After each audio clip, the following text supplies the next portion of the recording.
Black flames tainted the white robe of the holy church, spreading from beneath the girl's feet like the tendrils of ancient gods crawling up the walls and creeping across the exquisite murals.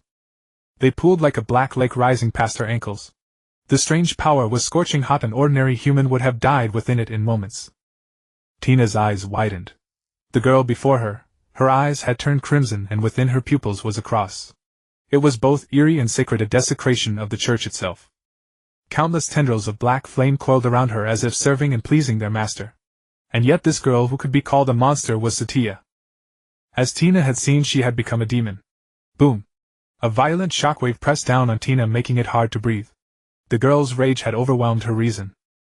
Black flames condensed into an enormous pitch-black hand snatched Tina from the ground, clenched her in its grip, and raised her up before the girl.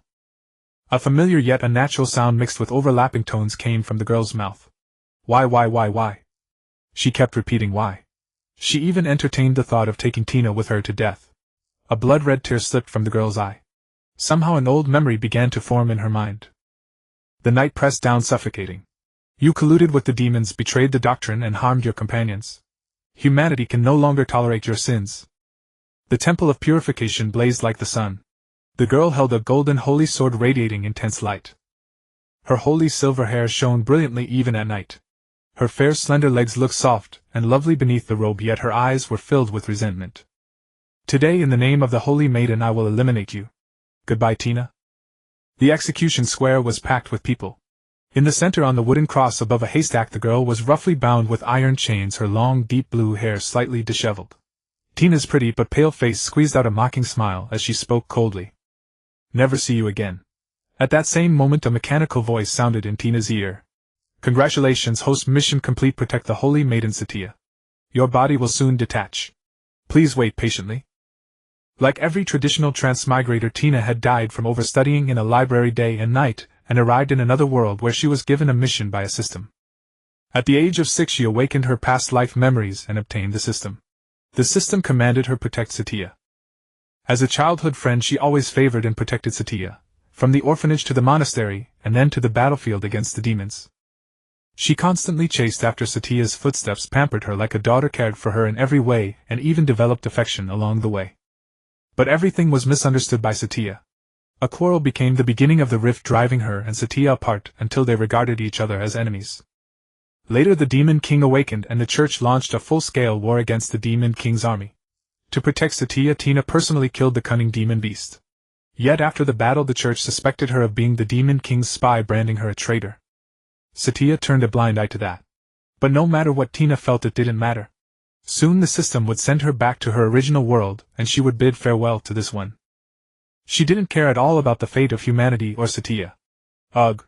As the holy flame rose from beneath her feet she closed her eyes. She didn't even want to take another look at Satya. Warning: imminent detachment 10 20 50 80 99 99.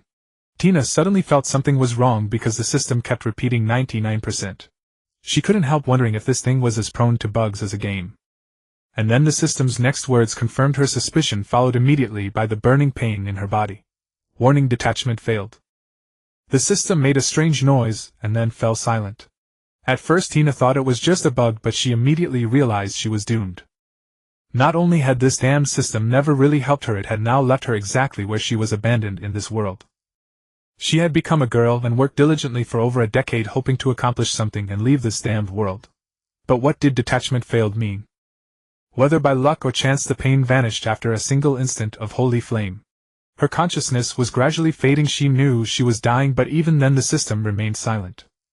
Soon she fell into nothingness and darkness. When she woke again, she suddenly realized she had not returned to her original world. Instead, everything before her was pitch black. She had no breath and seemingly no body heat, like a corpse. But strangely she still had touch, and hearing. It was as if she were alive, and she realized she was still in the original world. Before she could confirm more about her surroundings, she heard a sound beside her, a muffled crying through the wooden boards. It was clearly Satya's sobs. What a pity she was lying in this coffin-like box, otherwise she would have gloated a little. Woo woo woo. Satya wept with tears streaming down her face until her voice went hoarse, leaving only heartbreaking choked sobs. Tina sensed something wrong. This girl was crying while hugging her coffin. She cried for 3 whole hours. Suddenly someone outside called her, but Satya refused to leave. She rested her head on the coffin, her breathing gradually calming. At night, either talking in her sleep or drunk, Satya began muttering to herself, I didn't know that it would end like this. I don't know. Why? Why did I only understand after you died? Now it's too late. Fate, why do you do this to me? Her voice was intermittent yet clear. Tina remembered that although she had only been completing the mission, in the end she had regarded Satya as a younger sister. She had killed the crucial demon beast yet was still framed as a traitor by humanity. Satya had hesitated at first, but after the church presented conclusive evidence she too turned her spear against Tina. After all this, Tina no longer had any affection for Satya. She suddenly understood that although Satya had once been pure as blank paper, she had still gone astray. Now regret was too late. Tina felt no drowsiness. She could not move or speak, and so she stayed until dawn. Outside the coffin there was still only Satya's voice, and the coffin never moved. Footsteps often passed by, but they were always the same single footsteps, only Satya's. She began to imagine whether her body had already begun to rot. But she felt that her body was still in good condition, and should not be injured. Compared with death, this seemed to be another state of being alive. Could I still be saved? The cicadas of early morning were noisy. The buzzing by her ears annoyed Tina. She wanted to sleep, but suddenly heard the sound of something heavy being moved. She felt her body jolt. Satya had actually lifted the coffin onto her back. As she carried it, she muttered to herself, I really can't let you go, Sister Tina. I haven't left the house for 2 months. I can't step outside. What should I do? What should I do? They call me the Savior, Holy Maiden, but I. Tina was startled. So much time had already passed. It seemed the demon race had completely collapsed. The one she had killed must have been the last desperate remnant of the demons. Satya was strong, the hope of all humanity and one of the strongest humans. She played a vital role on the battlefield, as important as a protagonist in a book. But more than all that, Tina cared about Satya's state. Her voice was slack, her spirit withered. She had completely lost that proud arrogance, as if only an empty shell remained. Tina could sense part of the outside world. At first they were in a small town, later Satya carried the coffin into a forest, and after a few days they arrived at a second small town. When greeting the residents, she did not call herself Satya but used various strange names, changing them at every new place, clearly to avoid revealing her identity. After several months of travel, stopping and starting along the way, who knows how much time passed before the coffin was set down again. Just as Tina thought she would have time to rest. The next second, with a creak, the coffin lid was thrown open. She had no sight, but her skin could feel the dampness of fresh air. This seemed to be a northern mountain village. She did not breathe, yet she could hear the wind whistling past her ears. Because she had no breath, her bodily functions had almost ceased. Her body was well preserved and free of any strange odor. She knew the coffin lid had been lifted, but she could not speak. Sister Tina, we're here. This is our new home. We're going to spend a very long time here. Satya said sweetly. Being buried in the soil must have hurt, Sister Tina, so I dug your body out. Thanks to you, I haven't died yet. No, actually, I never had much attachment to this world. Tina grumbled inwardly. Sister Tina, I really like you. She likes me. If Tina could move, she would have already thrown off the coffin lid and fled from this freak. Soon her cheek was kissed. This girl really was a freak. What else was she going to do to her? I love you, he. No one knows we're here. She was lifted out of the coffin and placed on the bed. From that day on, Tina and Satya officially began seeing each other. From their conversations, Tina learned that Satya was living under an assumed name. She often went out for various purposes, researching magic, gathering information, occasionally disguising herself as an ordinary villager. In the afternoon she would return home and tell Tina everything that had happened that day. She could tell that Satya was tired and busy. But Satya would still complain to her. Satya was treating a corpse as a conversation partner. If Tina weren't actually alive, this would be truly disturbing. Moreover, Satya would occasionally touch her. Sometimes when Satya had more time, she would bathe her and then talk with her more. Or she would carry Tina out. The food I made is delicious, but it's not as delicious as Sister Tina. The sky is so blue, but Tina's eyes are bluer. I knew it was right to heal you, Sister Tina. Hee, at least your face wasn't ruined. Tina, today I carried you up the highest mountain. Looking down from the top was so beautiful. In the old days when demons roamed, these places were forbidden zones. It's a pity you can't see it. Maybe we'll see it together someday. She was working hard in her own twisted way, even though none of her efforts had yet shown any effect. A few months later, Satya began trying to awaken her. But after many attempts, Tina still could not recover. She realized that she really was a corpse, only her soul had not yet been torn from her body. In the end, Satya gave up. No. A few days later Tina sensed that Satya had found a new method. Unfortunately she never mentioned what it was. And so years passed, then decades, even centuries. Tina could not remember exactly. Her body showed no improvement. She could not move, could not speak, could not open her eyes. Perhaps because Satya was even worse off than herself, Tina felt comparatively at ease. Humans are so ugly. Once they know someone else is worse off, they settle down. Feelings and human nature share the same source. Time wore away hatred, and Tina gradually began to accept Satya's obsession. She tried not to think of her as the person who had betrayed her, but as a friend. That was all she could do. However, this peaceful time did not last. War swept through the town, turning it into ruins and desolation. The clashing of blades and the miserable screams, this was the true atmosphere of war. If this had happened countless years ago, she could have easily fled. But now she could not move at all. She could sense that these were the church's people. They had come to hunt down Satya. The fire was spreading. Though she could not see, scorching tongues of flame hung overhead, dropping hot cinders. At that moment the first thought that came to her was that Satya would come to save her. Why hadn't she come for so long? Had something happened to her? 5 minutes later Satya appeared. She carried a familiar scent mixed with the smell of blood. Satya even forgot the convenient coffin. She picked Tina up and quickly ran out of the village, not saying a word the whole way. They ran into the mountains for a long time before she was set down. The two lay on a hillside beyond the war's reach, where no more screams or collapsing houses could be heard. Tina finally felt relieved. But then she was shocked to discover that Satya was breathing rapidly. "I'm sorry. It's been too long. My body can't hold out much longer." Her voice was hoarse but still beautiful. She was hurt badly. And Tina quickly realized it was more serious than she had imagined. Satya's breathing gradually slowed. Her heartbeat was arrhythmic and the smell of blood grew stronger. Something was very wrong. Soon Tina understood Satya was dying. Satya had suffered a mortal wound. Ambushed. No, how could someone so strong? She was one of the strongest humans. "I'm sorry, Sister Tina, I'm sorry. I didn't resurrect you. All my efforts were wasted. I still couldn't do it. My magic." She choked out her final words, forcing together a complete sentence. She tried to hold Tina's hand tightly, wanting to caress her beloved one last time. Her sick smile gradually turned into tearful pain. Her hand grew cold. As if realizing something, she kept murmuring sorry over and over. Blood and tears mixed at the corner of her mouth. After a feeble sob, her body slowly sagged. She could no longer open her eyes. Tina felt a knife stabbing into her soul.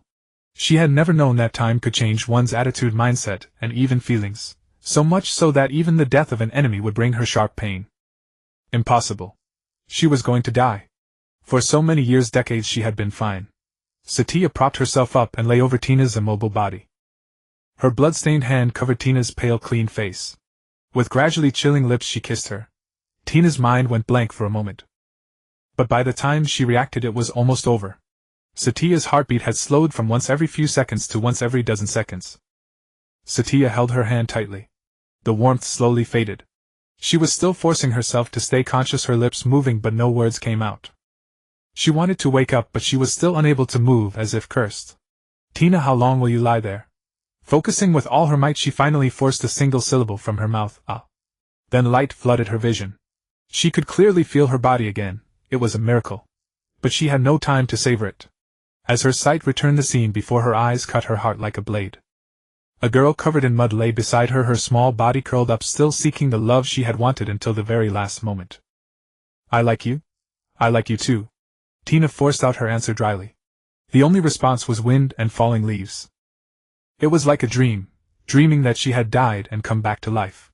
What Tina wanted now was not to live again, but to wake up.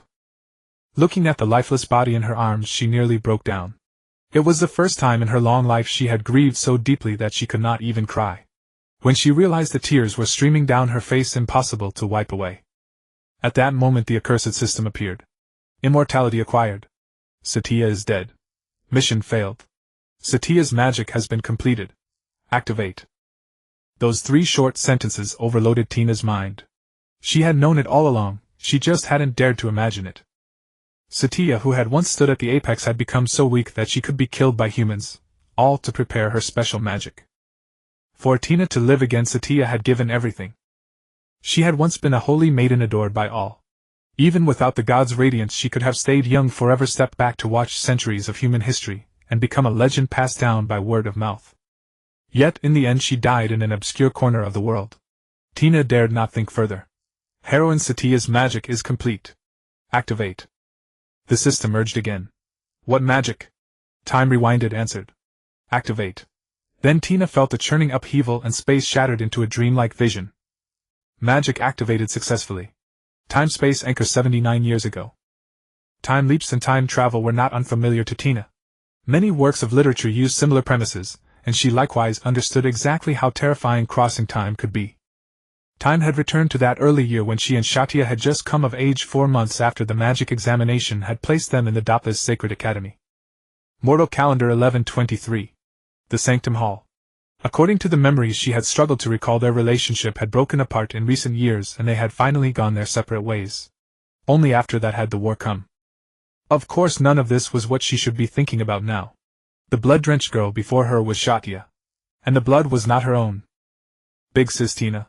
She was as excited as an adorable little pet seeking affection before her. The person she had killed had been casually flung behind her, eyes opened wide in a ghastly stare, forever frozen with incredulity. Bishop Sheffield. He had died horribly without even managing to unleash a single bit of magic. Sheffield had been a lecturer at the Sacred Academy. In public he was morally venerable, but in private he had done unspeakable things. Tina only remembered that Sheffield had wanted to kill her solely so he could elevate the apprentice saintess Satya. No one would ever have known that she died. That day Tina had survived, but her magic circuits had suffered irreversible damage. From then on she no longer had the magical talent to stand shoulder to shoulder with Satya and completely lost her identity as the apprentice saintess. If it had not been for the bishop, her relationship with Satya would never have reached such an extreme. Big sis Tina, Sheffield is already dead. Teehee, no one can stop us from loving each other now. I love you. I can't believe it. I succeeded. Shesha's frenzied voice echoed through the hall. Her ferocious smile made it impossible for her figure to be reconciled with that of a pure saintess. Shesha's memories had been preserved through to the present after the reset of time. Of course Tina also loved Satya dearly. Loved her so much that she wanted to rush up and hold her, stroke her head, tell her she knew everything, tell her that the effort had not been wasted. Tell her that she had already fallen in love, so there was neither forgiveness nor apology to speak of. But Shesha's situation was even worse than it appeared. Yes, Tina had noticed at the instant she crossed time. Satya was not human. She had poured every shred of magic and life force into creating the time magic, and yet 70 years of experience had not aged her. Her beautiful eyes and delicate features seemed like treasures endowed by heaven. The reason she had been able to consume her life force and prolong her life for so many years was not that she had balanced cultivation with research. It was that she had turned herself into a monster. No. She was not just an ordinary monster. She was a high-tier abyssal demon beast sustained by obsession, a powerful enemy so rare that even in human history she emerged only once in 100 years. Unfortunately, to resurrect Tina she had left her body weak and exhausted, which allowed the magic core that supported her to be shattered by a church cleric who broke into the town. That fatal wound had actually remained all the way until now, after time itself had rewound. In simple terms, Satya was a monster that had lost its magic core. The force that kept her alive was the obsession to resurrect Tina. If she lost that support, Tina dared not think about it. She was already resurrected. Was Satya satisfied? No, she had not been granted her wish. Because Tina still had not spoken those words. I love you. I know everything you gave for me. You've worked hard, Satya. That sentence was stuck in Tina's throat. Because once Tina said it, Satya would have her wish fulfilled. For an obsession-driven monster without a magic core, having one's wish fulfilled meant the end. Tina could gamble, but she did not dare. She would not gamble. She had to, she absolutely had to, save Satya. There was no system to arrange things, no script to follow, and certainly no sense of duty or morality. It was entirely her own subjective choice. Shesha, what have you done? Tina stepped back a few steps, her wide-open eyes written all over with terror. At the same time, Satya was stunned. Astonishment, confusion, bewilderment. Hadn't the magic succeeded? Didn't big sis Tina love me? Which memories had she lost? The world had clearly restarted, so why had she not brought her original memories back? Tina was calm enough to understand naturally how much Satya had sacrificed for this time rewind spell. Did she hate Satya? Yes, she hated her intensely, even abhorred her, and wished she would die. But that had been decades ago. What floated up in her mind was only the little girl who had quietly watched over her so innocent and lovely. When Tina concealed that she knew the truth, the morbid smile on Shesha's face disappeared. In its place, icy pupils stabbed into her eyes and her body twitched. She remembered what a selfish, pitiful creature she was when she had only ever wanted what was best for Tina. She had rewound time, and yet now, because the other had not understood her love, she had become terrified and uneasy, even despairing, jealous, and then furious. The golden hall was quickly shrouded in darkness. Black flames began to spread from beneath Shesha's feet, pouring outward like a tide, climbing up the walls like countless tentacles of ancient gods sprawling over the magnificent murals. At that very moment an inky lake had already swallowed Tina's ankles. The bizarre power was scorching hot. Any ordinary human would die in it in no time. Tina's eyes were wide open, and she could clearly see the girl before her. Her pupils had become scarlet, and in the scarlet there was a cross. It was strange and sacred at once, a total desecration of the church. Countless black flames like vines coiled around her as if serving and pleasing their mistress. Yet it was this girl, one who could be called a monster, who was Satya. As Tina had seen, she had become a monster. Boom! A powerful blast pressed down so hard that Tina could hardly breathe. The girl's fury had replaced all reason.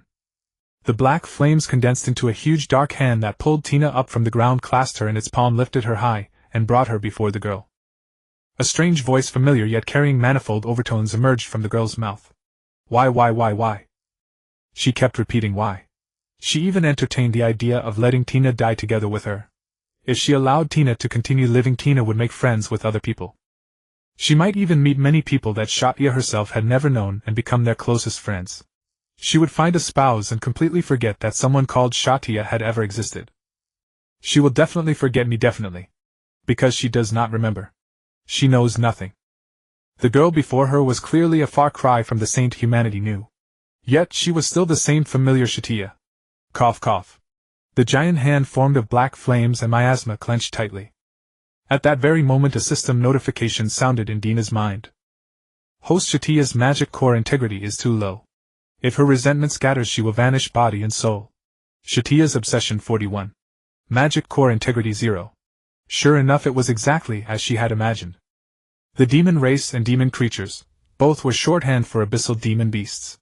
In this world there existed a kind of dark presence distinct from living organisms. Some said this darkness came from the opposition between the abyss and the gods, others said it was simply the creation of another god. No one knew the true answer. Satya was an abyssal demon beast. Her bodily functions were driven by something called a magic core, more vital to her than a heart was to a human.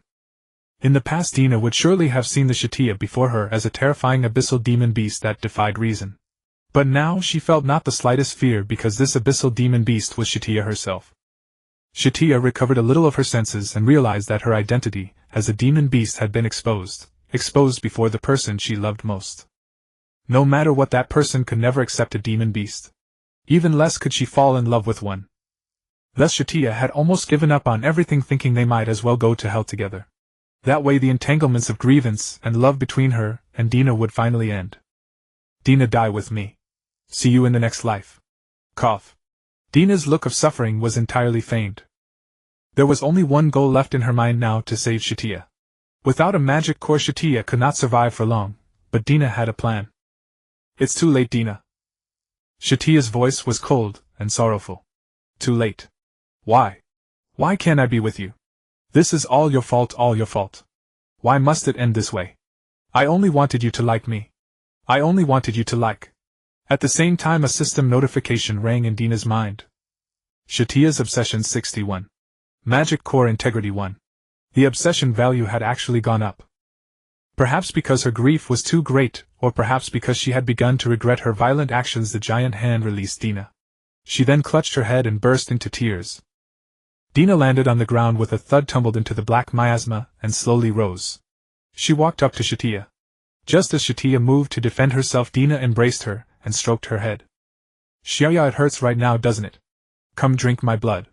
What Satya needed more than anything was a human as nourishment. Dina could think of only one reliable method: to use her own blood to keep Satya alive. What? But strangely Satya did not react. She only stared at Dina with dull, vacant eyes. Sister Dina, it's all for me, isn't it? Heh. Yes. Even if I'd become a demon beast, Sister Dina won't abandon me. Sister Dina likes me, yet I. Her eyes were hollow. Clearly her mental state had fallen into a worrying condition. To others she might have already become a new obsession monster. Where was the so-called saint now? But Dina was panicking. Satya's obsession 14. Magic core integrity 1. If her magical power was not replenished, only death awaited her. And yet because of her conscience she was about to give up her life. Satya absolutely could not allow that to happen. Me? Like you? Satya, what nonsense are you saying? Dina pretended not to know anything. We're both girls, how could we like each other? This violates the dogma, doesn't it? Dogma. Dogma. A wave of air burst out around Satya. If not for the church's dogma, if not for her obeying those damned rules, Sister Dina would never have met such a fate. Moreover, once she had become a demon beast, the church showed her no mercy. She had never wanted to harm humans, yet she had been betrayed by everyone and had felt the coldness of death. Sister Dina actually believed in doctrine. All right, Sister Dina doesn't have memories of the future. The world in her eyes had long lost its color except for Dina. But that colorless world was taking her Dina away. She had no idea that Dina was deliberately provoking her. Only rage and even greater obsession could rouse this girl's will to live. Satya's obsession 144. Thump. Satya pounced on Dina and pinned her to the ground. Then she tore open the cloth at Dina's shoulder and bit down gently. Sister Dina had to be hers. No one could take her away. She had to teach Dina who loved her most. NNGH. Dina let out a moan. Dina, Dina, my Dina. Satya smiled with a morbid sweetness. Even without a magic cord, Dina's blood restored her a great deal. But after feeding on Dina's blood she felt so sleepy. Could it be that she had taken in too much nourishment? How could Sister Dina's body have contained so much high-quality magical power? My spell really had succeeded. Unfortunately, Sister Dina no longer remembers. Then I'll just make her remember. Sister Dina is mine. I love you so much. I love your body, your scent, everything about you. Look only at me, Dina. From now on your eyes may hold only me. She opened her mouth and bit down again. Her sharp little fang gently pierced the pale tender neck. She used her magic power to heal the wound even as she drank Dina's blood. Satya's obsession 213. Watching Dina's slightly pained expression she felt both heartache and a strange joy. But Sister Dina did not resist. Could Sister Dina have been faking it all along? What she didn't know, however, was that the more blood she drank, the more her own consciousness began to blur. At last she sank into Dina's arms and fell into a sweet deep sleep. Dina gently lifted her, pulled her close and let her face rest against her chest. Honestly, Dina felt no pain at all. The wound soon began to heal. Looking at the black miasma around the crumbling ruins, which far from dispersing was only thickening, Dina knew she had succeeded. Magic core integrity 2. Because she had drunk Dina's blood, Satya's magical power was replenished, and she naturally had the strength to condense her magic core. But the price was that during the process she would become so exhausted she would fall asleep. That's it, Shia. She touched the saint's smooth back the way one would stroke a kitten. You're being so good. The walls of the shattered golden hall had been wholly corroded by black flames and miasma reduced to ink. Black pitted stones scattered in the black mist, like pebbles eaten away by acid. There was no trace of civilization left. Everything these two monsters had done was fully witnessed by the cathedral inquisitor who had just arrived. His legs gave out as he stumbled backward. The saint, was she actually the demon beast that had destroyed the grand cathedral?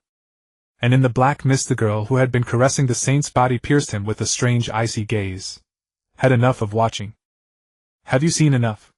At the sound of Tina's voice he stepped out slowly with not a trace of fear. The angular golden holy armor made the Inquisitor look a staggering 3 meters tall, like a moving combat robot.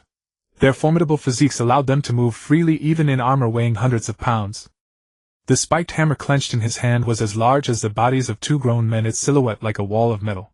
Inquisitor, that was the name of the Church's highest authority and order entrusted with the duty of oversight. These powerful beings had all undergone rigorous physical and magical training, making them veritable hexagonal warriors. The abyssal beast is at its weakest right now. Apprentice Saintess, no accomplice of the beast, I'll send you both to hell this instant. Sizzle. Tina raised her hand and a beam of golden light shot out from her fingertip. She had not the slightest intention of explaining. Since he had seen it, death was the only way out. The golden beam pierced through the Inquisitor's ankle. Boom. Hefting his massive hammer, the Inquisitor crossed the distance in just 3 strides and smashed it down with all his might, intending to execute Tina and Satya on the spot. But Tina had already carried Satya away before that. The violent shockwave swept up Tina's beautiful hair, and she and the girl in her arms were swallowed by the dust. The Inquisitor whirled around, drew his holy bow, and fired several golden arrows like shooting stars. In the next instant, however, Tina appeared atop a broken stone pillar behind him. The golden arrows blossomed into a second sun in midair. The shockwave churned up dust and rubble, making it hard to keep one's eyes open. Countless burning meteors rained down like scattered blossoms, triggering a second explosion as they struck the ground. Only then did the Inquisitor realize that the saintess before him was no ordinary figure. "Shall you wait here for me, okay?" Tina smiled and stroked the silver hair of the girl in her arms. The black flames, as if they understood, crept up the stone pillar and gathered around Satya, forming a translucent miasmic shield. "You just need to wait for me for a moment." From the Inquisitor's perspective, the scene before him was utterly astonishing. He had once learned from textbooks that any unguarded person who approached a demon beast would be devoured completely. Yet the apprentice saintess before him had not been devoured; she could even make intimate contact with it. The next second, the mere sight of Tina letting go, turning her head and looking at him with those hollow eyes, made a sharp pain stab through his chest. Bang! Tina flashed in front of him in an instant. The golden armor shattered under the violent impact, and the Inquisitor was thrown sideways, crashing against the wall behind him. His entire body was immobilized, every ounce of strength gone. The slightest movement sent searing pain through his whole frame. Apprentice saintesses were all just a group of inexperienced girls who had never even seen the Star Tower, so how could she be this powerful? She walked straight to the corpse of Bishop Sheffield, seized one of his arms, and dragged him to the side of the abyssal beast. Then black flames coiled around the bishop's body like tentacles, slowly constricting as if feeding. In the end, the dead bishop's body dissolved like melting ice and vanished without a trace. "Eat. This may restore some of your strength." The abyssal beast could grow stronger by devouring humans. Her own blood was a good supplement, but these wicked beings were fine provisions too. Tina looked at Satya, protected by the barrier on the stone pillar, and felt a secret joy inside her unfolding into a bright smile. But to the Inquisitor lying on the ground, that smile was a demon's sneer of mockery. But when the system notification sounded, Tina felt a little helpless again. Magic core integrity 2. 1. Could a human this powerful only restore 0. 1 of the magic core? It was said that the church was packed with inflated reputations, and that seemed to be true. Or maybe Satya was simply too strong. Tina walked up to the Inquisitor, crouched down, and showed not a trace of pity. "Inquisitor, let's make a deal." What? The Inquisitor had thought he was about to die, but he never expected Tina to be so naive. But that was fine too. As long as he reported this to the headmaster of the Holy Academy, Tina and Satya would both die. Those two saintesses were to begin with nothing more than playthings in the palms of the church's high echelons. When that time came, they would be sacrificed to pave the way for other saintesses. Either way, death was their fate. The abyssal beast, it seemed, had not yet attained its complete form. Otherwise the whole campus would have been destroyed overnight, and the Holy Academy would have lain abandoned. "I'm willing. I'll agree to anything, please let me go." Bishop Sheffield valued his personal safety above all else, so you weren't the only Inquisitor protecting him, were you? "Take me to them." Tina's voice carried no particular emotion, but Yo was still afraid. Then all of a sudden a quiet glee rose in his heart. What were Inquisitors? They were the church's peak combat force. Even now the number of clergy who had become Inquisitors did not reach 4 figures, and just a few of them could withstand an entire army. Tina was indeed unexpectedly strong, but even she could not stand against several Inquisitors. "I'll tell you where they are. Spare me, okay?" "Of course. Once you leave the Hall of Purification 10 meters away, there's a special brick. Press it, and a secret door will open into the safe room. With the beast awake, they must be sheltering there." "Ah, thank you." Tina wore a look of understanding. Just as Inquisitor Yi believed he had escaped death, he felt a tightness at his throat. Before he could react, Tina casually picked up a piece of armor shard and thrust it into his neck. He struggled a few times, then breathed his last, dying with a smile. After feeding the Inquisitor to Satya in the same manner, Tina walked slowly toward the direction Yi had revealed. How could Tina not remember the safe room he mentioned? She opened the hidden mechanism with practiced ease. Amid the ruins, a hidden door slowly opened, revealing a staircase leading downward. Following the stairs through a narrow corridor, she arrived at another enclosed space the size of an indoor basketball court. Yet after a century of development, it had become an exclusive refuge for the church's high-ranking members. Just as Tina descended, many clergy hiding there slowly rose from the tables and turned around. Their outfits were exactly the same as Yi's, and their appearance was virtually indistinguishable from his. "Apprentice Saintess Tina. Where is the bishop now? Did you escape all alone? Is it dangerous outside?" How do you know about this safe room? We'll soon be able to contact the headmaster. If only he could bring Lord Star Sage with him. But Tina ignored every word they said. After all, the people before her were just like Sheffield. They were accomplices. With a heavy clang, Tina slammed the iron door shut. The gentle smile on her face was incomparably sinister in that moment. No need to trouble yourselves. None of you will escape today. So Sister Tina saved me, and when we woke up we were both in the hospital. In the ward at the northern campus of the Holy Academy, two girls lying in their hospital beds looked at each other across the room. Satya had already woken up long ago. Of course, she remembered the recent event of killing Bishop Sheffield and even drinking Sister Tina's blood. Later, when she tried to restore her magic core, she had involuntarily fallen into a deep slumber, and knew nothing of what happened afterward. She had actually fallen asleep at such a crucial moment. Fortunately, neither she nor Sister Tina had been suspected. If the church knew that she had killed the bishop, the place where she woke up would not have been a hospital ward but a cross. Tina smiled awkwardly and brushed it off. I don't really know what happened either, because I just woke up. I was merely questioned by a few holy knights. In truth, that day she had killed every single inquisitor and fed them to Satya. She had originally been one of humanity's pinnacle combatants, and the reset of time had not weakened her in the slightest. Years of fighting demon beasts had made her the most powerful being beneath the saints. But this time she was no longer willing to help humanity. Anything that threatened Xiaoyu, if not removed in advance, would only cause great disaster. Magic Core Integrity 3.0. You said nothing. Satya asked. Say what? Sister Tina, why didn't you tell them that I'm the monster, the one behind all of this? There was no emotion in Shesha's voice except anticipation. She did not care about being exposed. Before she had finished speaking, a sound rang out in Tina's mind. Shesha's obsession 191. The current Satya was clearly no longer human. She was an abyssal demon beast driven by obsession. Strictly speaking, a creature like her and a human had completely different patterns of thought. Tina also thought of a way. What terrible thing are you talking about? Tina pretended to be shocked and covered her mouth. I remember. An abyssal demon beast disguised itself as you and attacked me. I was just about to tell the nun. Then Sister Tina. Satya hesitated. Although she did not care about being exposed, she cared even more about being hated by Sister Tina. So wouldn't it be better to just keep disguising herself as a human and continue their peaceful life? Of course, Tina had a complete grip on that mentality of hers. What if Sister Tina is deceiving me? It feels so strange. Shesha's eyes were filled with disbelief. In the end, she still tentatively continued to probe about those matters. That monster was quite terrifying. It actually tried to disguise itself as you, and it nearly killed me. At that point, another notification tone sounded in Tina's mind. Obsession 330. No wonder it also made Satya angry. But then again, Tina did not dislike it very much. Whether demon beast or human, if it was Shesha, she would accept it. Her golden pupils once again began to show a scarlet chaos. Tina rose from the bed. The somewhat loose white hospital gown just barely covered her fair thighs. She walked over to Shesha, held her head, and quietly kissed her before the other could react. Satya was clearly not used to such a fleeting gesture. With her mood already low, her face suddenly flushed red. Don't worry. Even if that monster really were Shesha, I will still keep my promise. Remember, we pinky swore in the orphanage. You said that we absolutely have to survive together. Satya softly recited the small wish the two of them had silently made in the ruins burning with flames. She had not expected that the girl could remember it even now.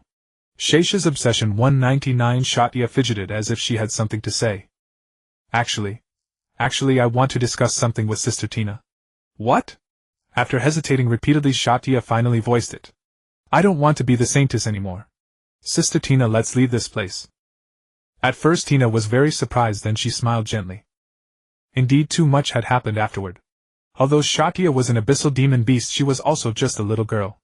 Her mind, living on with an obsession, was still quite innocent. She had already been through a lot. The whole Holy Academy knows that the bishop is dead and only we survived. So if we run away, we'll definitely be suspected. Xiaoyu, are you an idiot? No. Satya blushed. I mean later, once this matter passes, we'll leave the Holy Academy and go to a world where there are only the two of us. Xiaoyu, you haven't been scared silly, have you? I suddenly find you so strange. That's because... Satya hesitated, seeming to struggle over whether to say the words.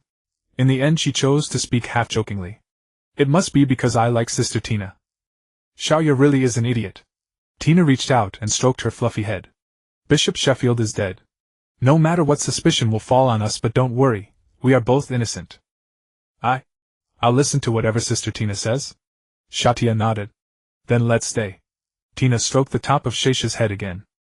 The latter seemed to enjoy the feeling very much and nuzzled against her hand. For a moment Tina thought of their childhood. Every time Satya did something wrong she would be this well behaved.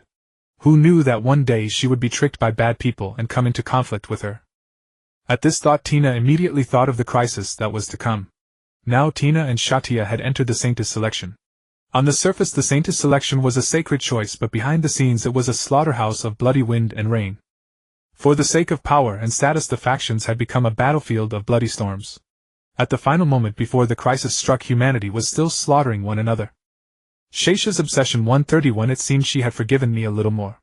But I'm sorry. Shesha, I actually know that you rather dislike me. You even wanted to part from me so that you would never have to see me again. That's absolutely not true. Satya could not defend herself. She no longer thought that way now, but she had indeed had such thoughts before. She did not know how to explain, stammering vaguely. In the end, knowing she was unable to defend herself, she could only stay silent, and did not dare meet Tina's eyes. Yet those restless little hands clenched into fists. Shesha's obsession 366. Tina felt a pang of heartache. She silently said sorry once more in her heart. Before she knew it, Tina called over a nurse nearby. Can I apply for discharge now? Discharge. The nurse immediately understood what she meant. But is your body really all right? It's fine. Could I ask you to take care of Satya? As she said this, Tina showed an innocent, pure smile. Her small body curled up, looking pitifully lovely. The nurse could hardly refuse. Although the headmaster had instructed her to take extra care of the two students, she was only going for a walk. They were children after all. Furthermore, the physical examination had confirmed that they had indeed not been injured. Nor could she easily stop two apprentice saintesses. Before Tina left, she saw that Shesha's beautiful eyes were already brimming with tears. Sorry, Tina said once more in her heart. Tina left the infirmary. Drawing on her past memories, she recalled the organization that stood at the pinnacle of humanity, the Star Tower. It was a gathering place for the most brilliant magical talents, holding all the world's knowledge and lore pertaining to magic. Every renowned powerhouse known throughout history could be found on the Star Tower's register.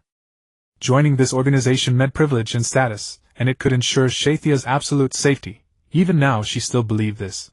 In the changing room she adjusted her shawl, smoothed her skirt, and pulled on white stockings that reached past her thighs. In the mirror appeared a girl in a student uniform.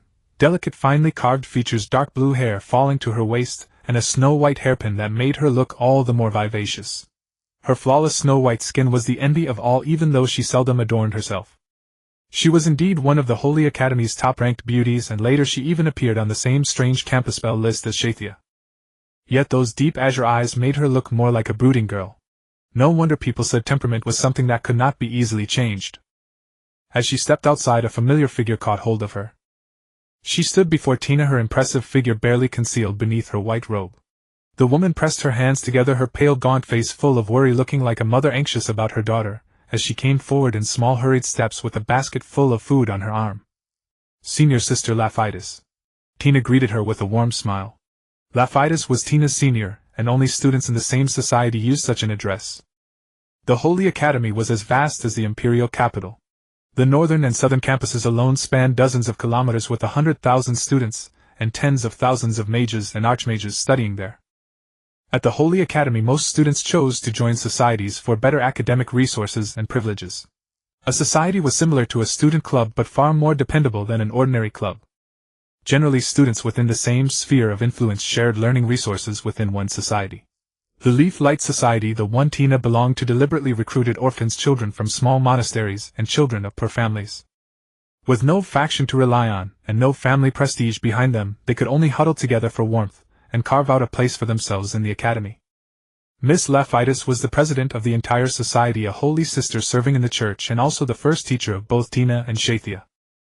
She came straight up and asked with concern, "I'm fine, Tina. Weren't you in the infirmary? Why did you come out? Is your body all right?" "Senior sister, don't worry, I wasn't hurt." The competition between societies was fierce, and the formerly obscure Leaf Light had only become active because of the two apprentice saintesses, Satya and Tina. A society's contributions to the Holy Academy could be converted into credits, and credits determined a society's ranking and standing. Lapidus also wanted to raise her society's ranking, but she cared even more about the students' safety. How is Satya? Is she alright? We did not meet the demon race head-on, we were only hurt by the shockwave. Is that so? I heard that all the Inquisitors were killed, not one of them survived. Demon beasts are truly terrifying. Lapidus turned guilty again as she spoke. Tina, actually there was something else I came to find you for. You may have already guessed it. With that, Lapidus lowered her head in remorse and said in overwhelming self-reproach, because our leaf light is too weak, you and Satya have been removed from the roster. I truly am sorry. The Star Sage took the initiative to remove us. To put it simply, above the Holy Academy stood an academic institution called the Star Tower, the greatest magical organization recognized in the world. Students within that ivory tower would without exception become outstanding figures standing at the top of the world. There were 11 societies in the Holy Academy, and only 6 had produced Saintess candidates. All apprentice holy maidens would be gradually eliminated through trials arranged by the Pope. This time joining the Star Tower was the test. Given the Holy Academy's status, the Star Tower selected one member from each of the Academy's societies every 5 years. As the Saintess selection drew near, these slots became hotly contested. Little did anyone know that this very condition gave the lower ranks a chance to pull strings, making Tina the target of elimination. Becoming a Saintess meant vast wealth and status for a society. At this time, before the demon beast had launched their full-scale invasion, humanity still did not know what kind of enemy it was about to face. Yes, it was Lady Star Sage.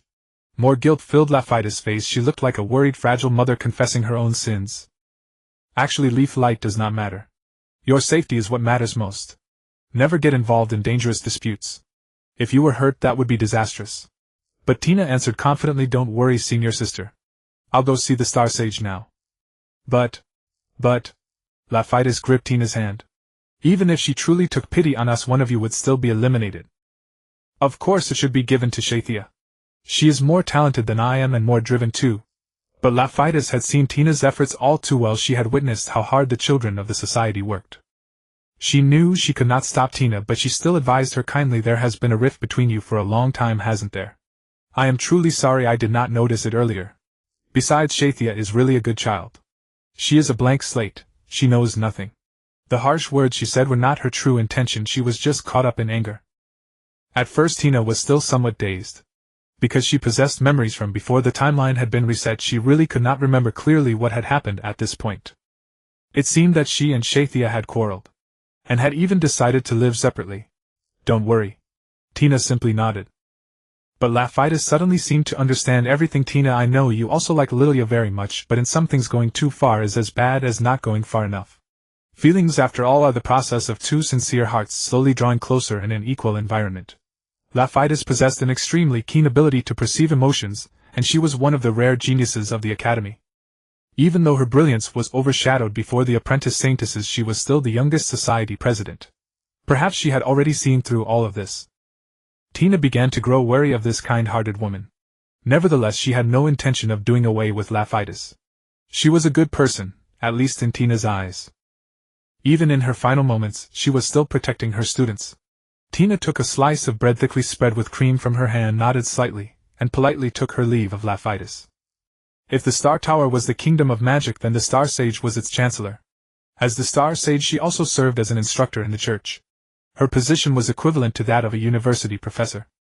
During the Saintess selection period, her office was on the top floor of the Western Campus Library. Finding her was not difficult. In the past, she had also sought out the Star Sage to fight for a place for Satya to enter the Star Tower. She knelt in a humble posture, desperately begged the Star Sage, and even signed a contract with her, becoming a special experimental subject of the Star Tower before she finally obtained a spot.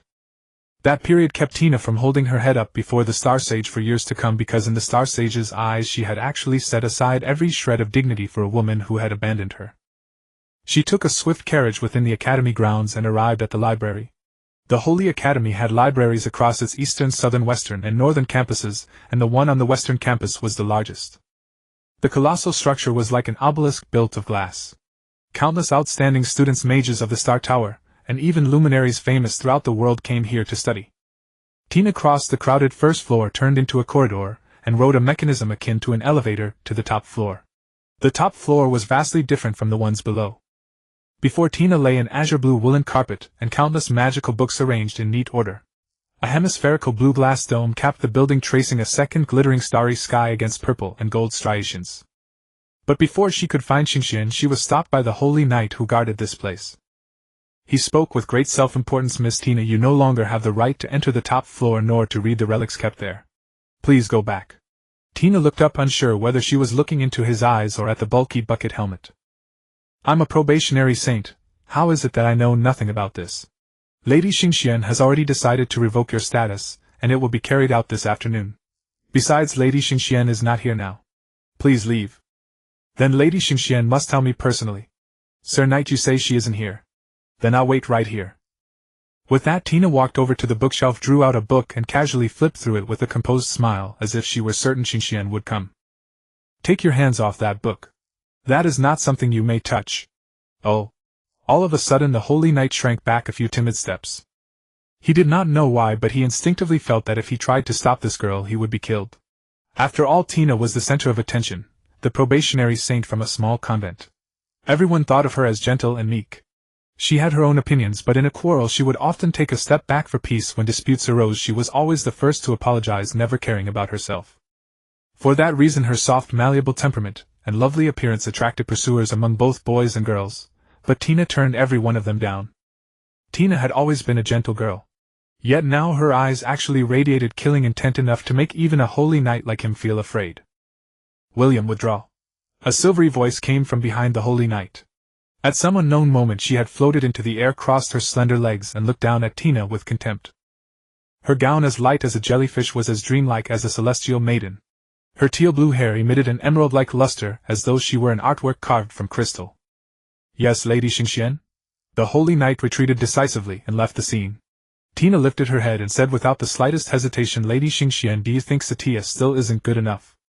Why are you revoking our Yeguang school's qualification? So it was that Lefortis woman who told you. This is the doctrine you agreed upon with His Holiness the Pope. Lady Xingxian, you must know that violating the rules like this is disrespectful to the church, don't you? Tina revealed an innocent, artless smile. A smile that outsiders would find utterly adorable and full of goodwill, yet one that was glaring to Xingxian. His Holiness ordered me to move the saint selection along quickly, so I simply got rid of the garbage first. That's for the sake of all mankind, isn't it?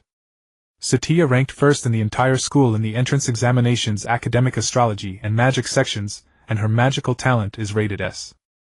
Xingxian said casually, as if she were not interested in any of this at all, and even yawned. You never stopped talking about Satya. She abandoned you long ago, didn't you even know that? Besides, even if you plead for her, I would only hand over the seat to Satya herself. She had long heard that behind the genius girl Satya there was a tag-along, someone who would even say absurd things like it's all my fault for Satya's sake. And so she held both Satya and Tina in utter contempt. Satya is someone very important to me. She merely made 2 mistakes. Xingxian, you have never had anyone important to you in your entire life, so of course you don't understand. At these words displeasure appeared on Xingxian's face. You're nothing but a probationary saint, and now you dare speak to me like this. Since you refuse the gentle approach, I'll have to use force. Now disappear from my sight. Xingxian had been releasing her pressure from the very beginning. If it had been the holy knight from earlier, he might already be staggering and crumpled on the floor. A wretch like a probationary saint should have had no resistance at all. Yet Tina showed not the slightest fear. She even walked toward her with bold strides. Xingxian, I challenge you. Since a saint needs an outstanding mage, if you lose to me, doesn't that prove we are qualified too? Hearing this, Xingxian's lips curled slightly. She had heard long ago that there were arrogant creatures among the probationary saints, and since Tina wanted to challenge her, she might as well have a little fun. All right, you set the rules. I'll stake my life on this battle, and as for you. Tina pointed at the brass pendant on Xingxian's chest. Let's make it the necklace around your neck. I trust Lady Xingxian is not one to fuss over trifles, so you won't go back on your word. Xingxian would not even look at her properly. She merely thought that Tina must be insane to dare challenge her, a sitting instructor at the Holy Academy, and one of the chief mages of the Star Tower. Although she was not especially skilled in combat, a grown adult who had never practiced martial arts still needed no weapon to deal with an infant. Then begin. I'll show you what a difference in power really means. Xingxian casually drew a few circles in the air, and intricate, meticulous magic circles formed in an instant. Dozens, even hundreds, of spells were activated in just a few seconds. For an ordinary third-rate mage, being able to use even one spell with precision was already remarkable. Whoosh! But before Xingxian could continue her incantation, Tina shot up from the ground like a missile, closed in on her in an instant, and seized her throat. You! The defensive magic around Xingxian suddenly exploded, driving Tina away. By now Xingxian sensed that something was wrong. How could a probationary saint have such terrifying speed? Her spell was already complete. Countless beams of light gushed from the denser rays and converged into a magical cannonball in less than a heartbeat, flying straight at Tina. Those projectiles could be guided. Ordinary soldiers and holy knights were utterly unable to resist them. Just 2 hits from those magic shells would bring them down completely. Xingxian was confident that this single attack could finish Tina. Tina might die under it, but that was simply the price of staking her life. Yet Tina dodged every one of those missiles and in a single blink appeared before Xingxian again. Xingxian tried to cast again, but it was too late. With a gentle push, Tina sent her crashing into the thick library wall. Ah! Bang! Tina's silhouette followed close behind. She punched the wall behind Xingxian, opening a hole right through the Holy Academy's sturdiest wall. Sunlight poured through the hole, illuminating Tina's expressionless face. It was only then that Xingxian fully understood she was no match for her. Tina, the probationary saint. She had been an orphan in an orphanage. Later, because of her affinity for light, she entered a convent and became one of the candidates. After growing up, she entered the Holy Academy together with Satya, only a few months ago. Yet Xingxian felt as if she were fighting a veteran who had been through countless battles. Magic could not keep up with Tina's speed at all. Her entire barrage of attacks just now had not even grazed Tina's dress. If Tina had thrown that punch at her neck instead of the wall, she would already be dead. Do you still remember our wager? Tina's smile did not reach her eyes. She had never had any interest in this fight. Xingxian was far too weak for her. She had nearly killed Xingxian. Impossible. Xingxian needed a long while to pull herself together, but she still would not surrender, so she could only force herself to sound brazen. Her earlier aggressiveness had vanished, and panic was written plainly on her face. Don't think you'll get anything out of me. Is that so? Then die. With those words, Tina raised her fist again. Wait. All right, I understand. Xingxian suddenly realized that something was wrong because this girl might actually do it. She meant it. I'll give your qualification back, but the necklace is out of the question. Oh, why? Tina asked. I insist on that necklace. That was the agreement, wasn't it? I staked my life. If you had won, would I have been able to beg for mercy? You tried to kill me just now, didn't you? I. Xingxian was left speechless. She knew that besides asking for help or begging for mercy outright, there was no other way. But the only person at the Holy Academy who could help her was that blockhead principal. Anyone else would be utterly incapable of threatening the girl before her. Please spare me, all right. I truly can't hand it over. Xingxian gripped the necklace tightly and slowly sank to the ground. This is the most important thing I have in this world. I cannot give it to you. I promise I will do anything you ask, anything but this necklace. Is that so? So Miss Xingxian has someone precious after all. Tina withdrew her fist, a smile coloring her voice. I have only 2 conditions. First, you will tell no one what happened here. Second, protect Satya and make her the saintess. Tina suddenly smiled gently. This sudden change in attitude gave Xingxian a jolt. She had always known Tina to be the sweet, naive sort of good girl, a soft and pliant maiden who would not move even if bullied. It seemed that now at last she wore the expression that truly belonged to her. The one who had casually knocked her out of the sky earlier was merely a dream. Other than that, there's nothing much. You said you would do anything, and of course I won't treat you badly. Who are you really? I'm Tina, a novice saintess. Miss Xingxian, you're not misunderstanding something, are you? Xingxian wanted to stand but found her legs trembling. The girl in front of her made her feel for the first time in ages that her life was in danger. She did not dare press further. All she knew was that the deaths of Bishop Sheffield and the 7 inquisitors were certainly connected to this girl. If she truly was the monster who slew the bishop, why had she not killed Xingxian as well? What exactly was she after? You had better keep our agreement. Tina said only this flatly, then vanished from Xingxian's sight at once. After the girl was gone, Xingxian stood up and smoothed out her soiled clothes. Only when she was satisfied did she rise to her feet again. She realized that she seemed to have lost her confidence, and flying, stumbling, and staggering, she crawled to a seat before she could collect herself. Just when she thought she could catch her breath, a middle-aged man walked up to her. Xingxian, I rarely see you this disheveled. The newcomer was a man in a white suit with a white tie. His magnetic voice carried a note of concern, but only Xingxian knew that it was all an act. Headmaster, what wind blows you here? Just concern for the strong. I've been retired for over 10 years, but I'm still sensitive to the traces of battle. He sat down across from Xinxian, all smiles. But I didn't expect that it would be you who lost.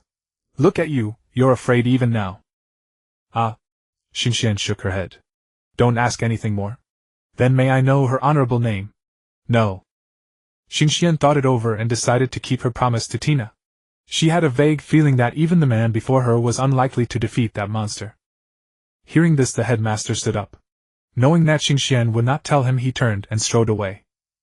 Anyone who breaks the school rules will be punished, even you, Miss Xinxian, especially if you intend to shelter a magical beast. Tina did not head back to the infirmary at once. Time was tight, and she had little to spare. The dormitory building and the infirmary were both on the northern campus, 2 kilometers apart. Before long, Tina arrived. The Holy Academy assigned different dormitory buildings according to society.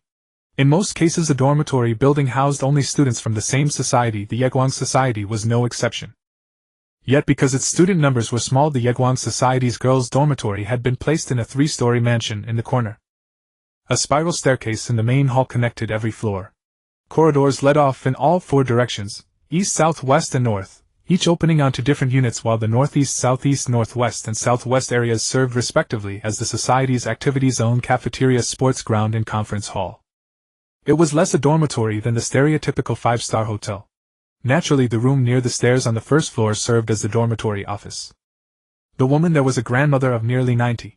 She was fiddling with the needlework in her hands when she saw Tina arrive, and her stern, wrinkled expression instantly softened into a smile, as if she had grown several years younger. "Oh, Tina, welcome back. I heard you ran into danger. Are you all right?" "I'm fine, Granny." "Oh dear, if anything happened to a kind little girl like you, I would probably shed tears. Come to think of it, I used to be just like you every day. Ahem, I'm saying too much. Little Tina, what did you need from me?" She adjusted her glasses, smiling so broadly that the wrinkles on her face gathered together. "Wasn't Satya asking to change dormitory rooms before? I'm here to sign my name so that we can be separated." "What?" The dormitory matron opened her eyes widest in disbelief, and the smile on her face instantly turned to shock. "That was just a joke, little Tina. Don't take it to heart.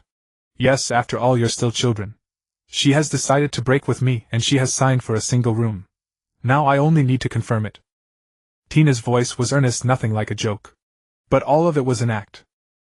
Almost all dormitory rooms were singles, but Tina and Satya had been close since childhood, so they shared one. Best friends relying on each other. But Satya misunderstood her good intentions, clashed with her, and decided to move into a quieter single room like the other students.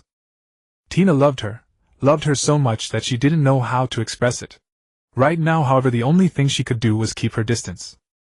She had to leave Satya to keep her from receiving even a drop of her love.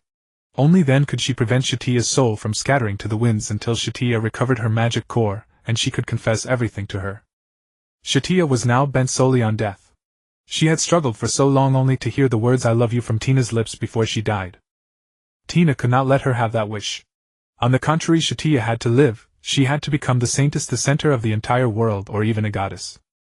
Hearing this, the old woman's eyes filled with worry and concern, and the wrinkles on her face seemed to deepen.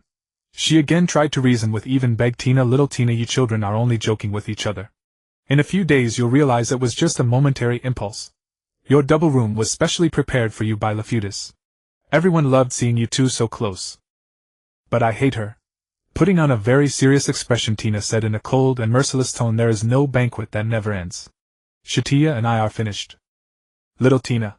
"Very well, why don't you tell her yourself?" The old woman looked toward the inner room. From within stepped a girl in a long robe. Her silver hair was captivating, and on her lovely, almost expressionless face sorrow and despair rose. Trembling, she walked forward and smiled, a smile so sad that in the end she broke down in tears as expected. She could not bear seeing the love of so many years amount to nothing, nor could she believe that Sister Tina, who had once cared for her with such tenderness, would now say something so cold and resolute. Dina was stunned. While Dina was away meeting Xinxian, Satya slipped out of the hospital room and hurried straight back to the dormitory. Evidently she meant to retract her application to change rooms. Those words had wounded her after all. "Sister Dina, I know I was wrong." Her eyes shimmered with tears so steeped in sorrow that they seemed about to spill over at any moment. She said only that much, for she knew that if she went on she would end up crying. Just then the old matron from the side could no longer stand by and watch. She stepped up. Little Dina Satya's wounds have yet to heal, yet she still came to apologize. It was only a momentary impulse. She likes you so much, how could she ever want to be apart from you? Ah, little Dina, I know you are very angry, but forgive her this once and give her another chance, all right? Publicly insulting me during the magic competition, calling me a self-righteous fool who drags others down. Is that what you call a momentary impulse? Besides, whether we stay together or not is my own choice. Dina shook her head. Whether the application gets retracted also depends on my approval. Matron, if you have nothing else, I'll go back to pack. To make her stance clear, Dina walked up to Satya. Satya, you are a very gentle person and far more outstanding than me. What you said earlier was right. We've all grown up, we can't return to the relationship we had as children, and you don't have to listen to me. Sister Dina. Satya spoke in a trembling voice, but before she could finish, Dina cut her off again. Let's just leave it at that. From now on we'll live different lives. I'll still greet you when we meet. Dina hurried toward the stairs and left without looking back. She could hear the sound of Satya sobbing. Satya's obsession 511. It was agonizing, yes. Dina's heart felt as if a knife had been plunged into it, then twisted inside, grinding out blood. She too felt anguish, but compared to the 79 years Satya had endured, it counted for nothing. Their dormitory was B17 on the second floor, the room at the innermost end of the corridor. The room was about 150 square meters. Living room, kitchen, bedroom, bathroom, toilet. This was nothing less than a stereotypical luxury hotel. After packing her luggage, Dina spotted a little cat plush on the shelf, Satya's favorite. Before entering the Holy Academy, when they were still at the convent, Dina had been the one managing both of their belongings. Back then Satya had made a fuss about wanting to buy it, and Dina agreed right away. It had cost quite a lot though. However, Dina's grades and magical prowess were now at the top of the entire academy. Even among the senior students few could surpass her. So she would never lack money. Scholarships and benefits alone were enough to fill her pockets. She hadn't expected this to have stayed around until now. Dina spent half an hour organizing her personal belongings and placed them in a huge box. The new room was D04 on the 4th floor of the dormitory building. It happened to be on the exact opposite side from the original room. The only difference between the new dorm and the old one was that the space had become much smaller. After all, it had been arranged by Lafutasai specifically for the two of them, and back then many children from the Yegwang society had envied them. Dina put away her toiletries, took a bath, and then collapsed limply onto the bed. Gently closing her eyes, her consciousness drifted higher and higher until she finally slipped into sleep. When she woke up, it was already night. The sky was dreamily beautiful, but Dina was in no mood to admire it. Feeling a little hungry, she decided to go to the cafeteria to eat something. She had originally wanted to go to the society's cafeteria and casually order a bowl of vegetable soup, but after thinking it over, she headed instead to the public cafeteria on the North Campus. That place served better food, was livelier, and offered the chance to meet more people. Yet the biggest difference was that Satya wasn't here. But Dina was still too naive. The moment she stepped into the cafeteria, she saw a circle of people in the dining hall on the first floor. Most of them were girls, warmly greeting and fussing over the young girl at the center. Satya, we heard you were attacked by a demon beast. How exactly did you drive it off? Are you unhurt? What was that vicious demon beast? How dare it attack Satya? We'll make sure to protect you. Satya had become a celebrity since the moment she enrolled. She ranked first by an overwhelming margin in every subject, surpassing all other candidates. A powerhouse standing at the center of the world, naturally the whole world revolved around her. But Satya turned a deaf ear to all this. She simply kept her head lowered, too lazy to answer any of their questions, not even a perfunctory Dina was momentarily lost in memories. More than 80 years ago, Satya had still responded enthusiastically to her fans' questions. If Dina had been at her side, Satya wouldn't have noticed her at all. But now she was different. Suddenly a flicker of alertness crossed her eyes. She lifted her head and precisely locked on to Dina, who was outside the crowd. Sister Dina. Satya's obsession 601. Dina naturally noticed it as well. The system notification echoed in her mind. However, she simply pretended not to see her, went to the counter, ordered a fried pork cutlet, rice, and found an empty corner to slowly enjoy. Just as she thought tonight would pass uneventfully, and was planning how to make her entrance at the society meeting tomorrow afternoon, a girl brazenly sat down across from her. It was Xinxian. She wore an ordinary student uniform, her disguise fairly well done. No one around recognized her. Dina, good evening. What do you need from me? Nothing. Just passing by. Dina continued enjoying her pork cutlet, too lazy to give Xinxian any attention. Fine, I admit defeat. You really don't understand jokes, do you? Get to the point. I came to ask, what exactly did you mean by making Satya a holy maiden? Only if I understand can I accept it right. You were too vague. Literal meaning. Dina looked up at Xingxian. Use whatever means you have to help her. Well, that's no small task. Don't worry. She's very strong, so you don't need to worry much. Just help her at the critical moments, and do exactly as I tell you. Dina propped her chin on her hand, looking languid and adorable. In any case, this is a long-term collaboration, and you won't shortchange me, right? Xingxian smiled composedly. Dina, I also have something to ask of you. Go on. There is a reason I didn't want to give you this pendant. Xingxian curled her lips into a smile that didn't reach her eyes. This necklace belonged to my elder sister who disappeared 10 years ago. I came to the Holy Academy to find her. That Warlicky won't even give me the time of day now. I think you might be able to help me, and that way we'll have a bridge between us. Dina was at a loss whether to laugh or cry. She didn't know how to explain to Xingxian that her elder sister was the cunning demon beast. The Star Sage was on the surface an arrogant and unworldly witch. In truth, she had been searching for her missing sister for a very long time. Tina had seen that sister of hers. That sister, however, was not human but a demon beast. She wielded power surpassing the Star Sages and used illusions to make hundreds of thousands of humans swear allegiance to her. After Tina killed her with her own hands, the beast wove a sweet illusion that fooled the church, making everyone believe that the monster controlling humans was actually Tina. From that day on, Tina lost all hope in this world, and in Satya. That was what had led to everything that followed. Still, if it truly came down to searching, Tina had her ways. All right, I agree. And about your sister, I do have some leads. I once saw her book collection in the Imperial Library. What? After she became the Star Sage, she never once mentioned her sister again. She could search the whole world for her sister's whereabouts, yet she still knew less than Tina did. Who on earth was she? There are certain things you will need to confirm for yourself, Lady Star Sage. You really are unfathomable, the Star Sage said, nodding in admiration. She was now almost certain that this calm young woman was the most extraordinary existence she had ever met. From now on, call me Miranda in private. That's my real name. Tina stood up ready to leave when something occurred to her, and she asked Miranda, there are a few more things I'd like to ask of you. Is the Chaos Mask still in your possession? A magical item that can disguise one's identity. Miranda scratched her head. Of course I have it, but what do you need it for? Sunlight streamed through the stained glass windows, casting intricate patterns on the tiled floor. Ancient scroll paintings hung on the walls inscribed with ancient verses, while a golden sun hung from the lofty ceiling. The magnificent palace hall was quiet and solemn. At the center, a huge round table was divided into 12 equal sections by golden lines converging at the middle, and a person sat before each section. Behind them, many outstanding students stood as observers. The 11 societies assembly.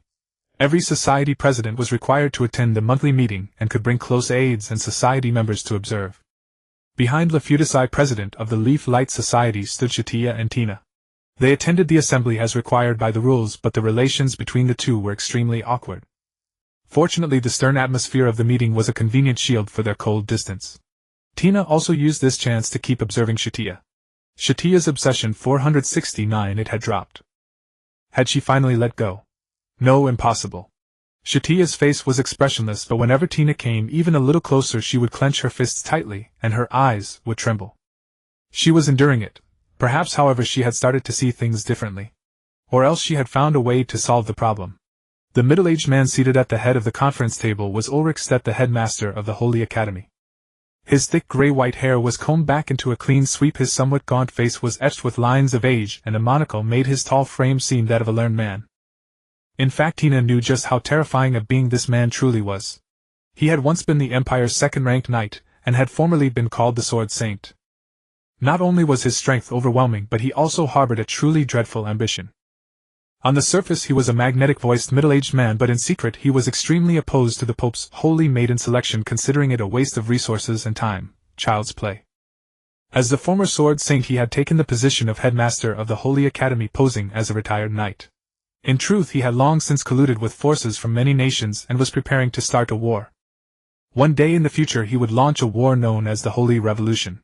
The targets of that war included all the bishops, the Holy Maiden candidates, and a certain young cardinal. Not long ago I received the results of the current Holy Maiden selection. The headmaster wore a polite smile. His voice was relaxed yet carried a hint of authority and fairness, putting everyone at ease. He glanced toward his left. I regret to inform you, Miss Veros, the candidate Holy Maiden of Star Ember, you have been eliminated. At the same time, behind the young nobleman who was the president of the Star Ember Society, the girl with orange golden curls froze, the light vanished from her eyes, and she lowered her head in despair. The Holy Maiden of Star Ember. She felt ashamed, but not much emotion appeared on her face. She looked like a doll. And clearly Tina's decision had already begun to affect the direction of the future. The original purpose of the 11 Societies Assembly was to unite the societies, share information, and make the next phase of decisions for the greater good. In reality, however, it had become a place where the strong bullied the weak. Before the rewind of time, Tina, as the eliminated candidate, had been savagely ridiculed by everyone. They declared in front of her that the Leaf Light Society was a worthless society. Before the arrival of calamity, humanity had never thought of cooperation. Instead, they tried every means to send their adversaries to death and reduce the number of their rivals. This time Veros had taken her place. However, the president of Star Ember was a rather slippery fellow. Trash is trash after all, headmaster. It is my failure to train her properly. The president of Star Ember was a young man who looked like a student himself, and he immediately stood up to offer his apologies. The headmaster gripped the scepter in his hand and smiled. What are you saying? Whoever participates in the Holy Maiden selection is a talent with a bright future. The Holy Academy treasures talent. Even if she is not the Holy Maiden, she can still shine in her own field. What your excellency may not know is that if I hadn't personally lifted her up, Veros would still be eating prison food. The man's jeering voice echoed leisurely through the assembly hall with no intention of restraint. Just look at her eyes and you'll understand. If I hadn't seen a little talent in her. No one present said a word, but almost everyone, including Satya and Tina, knew what he meant. Veros' eyes were green. She was from the kingdom of Lista. And the kingdom of Lista had not long ago been brought to account by a coalition of treaty states for starting a war. Moreover, because the Listan people had once studied demon beasts seeking to master their power as weapons, the church had subjected them to fierce denunciations. In the end, a punitive war completely wiped out everything the Listans possessed. Veros had once been a noble young lady of Lista. After her country fell, she was arrested and imprisoned. Though she did not die at the hands of the Inquisitors, she was taken in by the Star Ember Society of the Holy Academy, and even became a Holy Maiden candidate because of her extraordinary talent and light affinity. Of course, Tina also knew the girl's two other special identities. But her true identity was that of the Princess of Lista. Moreover, she was one of the chief culprits who half a year later would set off the demon invasion. She was the flame demon beast who gravely wounded the Star Sage and Ulrich and leveled half the Holy Academy to the ground. That day the entire sky seemed to be devoured by flames, and countless people perished in that inferno. That battle was also Satya's debut. While everyone else was fleeing, she took the initiative to seek out the Star Sage and formulate an offensive strategy, becoming a hero of the Holy Academy. Of course, that was only the surface. The truth, however, was that Tina risked her life to obtain intelligence on the flame demon beast, and discovered a fatal weakness in the creature. She compiled everything onto a single sheet of paper, quietly placed it on the table of the refuge leaders, and it was found by Satya, the apprentice Holy Maiden. That was how Satya found her opportunity. In this world, few people understood the abyssal demon beasts better than Tina. Tina's thoughts had already returned to the present, but the president of the Xinjiang Society had yet to stop his verbal abuse of Verosa. Headmaster, in my view, striking the demon from the rolls is a contribution to all of humanity. The headmaster at the head of the round table shook his head, his smile not showing the slightest trace of fading. You go too far. In truth, as headmaster, I have seen all your efforts. I am merely a messenger who relays orders, but I do have the right to offer a few suggestions to the Star Sage. Time is running out. According to the previous Star Sage's prophecy, many abyssal demon beasts will soon descend upon the mortal world. Humanity's survival may hang by a single thread.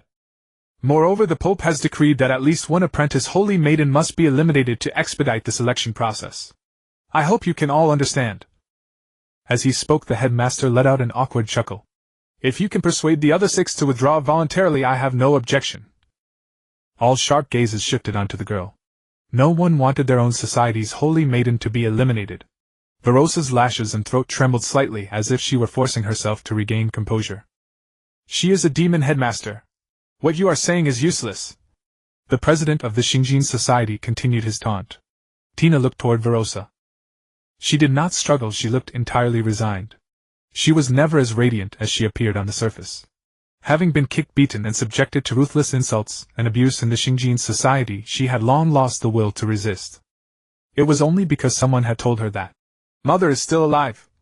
Half a year later, after enduring too much humiliation, Verosa finally snapped. She had strained every nerve to find her mother, only to receive news that her mother had long since died in prison. Shortly afterward, the flame demon beast was born. This gathering had originally been utterly unremarkable, but with history now altered, it was enough to become the spark for Verosa's dark fall. Silence spread through the crowd like a plague, and everyone seemed to communicate only with their eyes, as if performing in a silent film. Just then a voice broke the silence. "Does no one think the Yegwan Society has gone too far?" The speaker was the Holy Maiden of the Nightingale Society.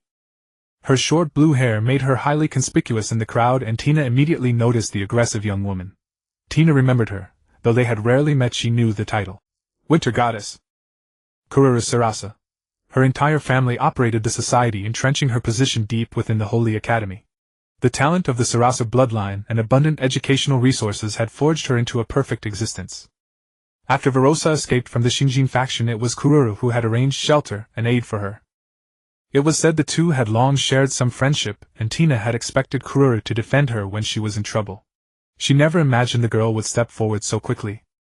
Kururu's words made it clear she wanted Tina to withdraw and let the more outstanding Verosa take her place. "Why does one society have two slots? Satya is indeed excellent, I can accept that, but Tina is unworthy. Has the Holy Maiden selection degenerated to such a degree?" Satya's obsession 504. "My proposal is to hold a knight's duel. I know it is somewhat abrupt, but the Holy Maiden selection must be quicker and more decisive. Headmaster, please approve it." Kururu looked at the headmaster, stepped forward, and declared with righteous dignity, "Verosa is better than most people present. She deserves the Star Tower." At the same time, Mafutas, a senior sister of the Yegwan Society, stood up and rebuked her. "Kururu, as the Nightingale Holy Maiden, you should show even greater respect for the Star Sage's decision.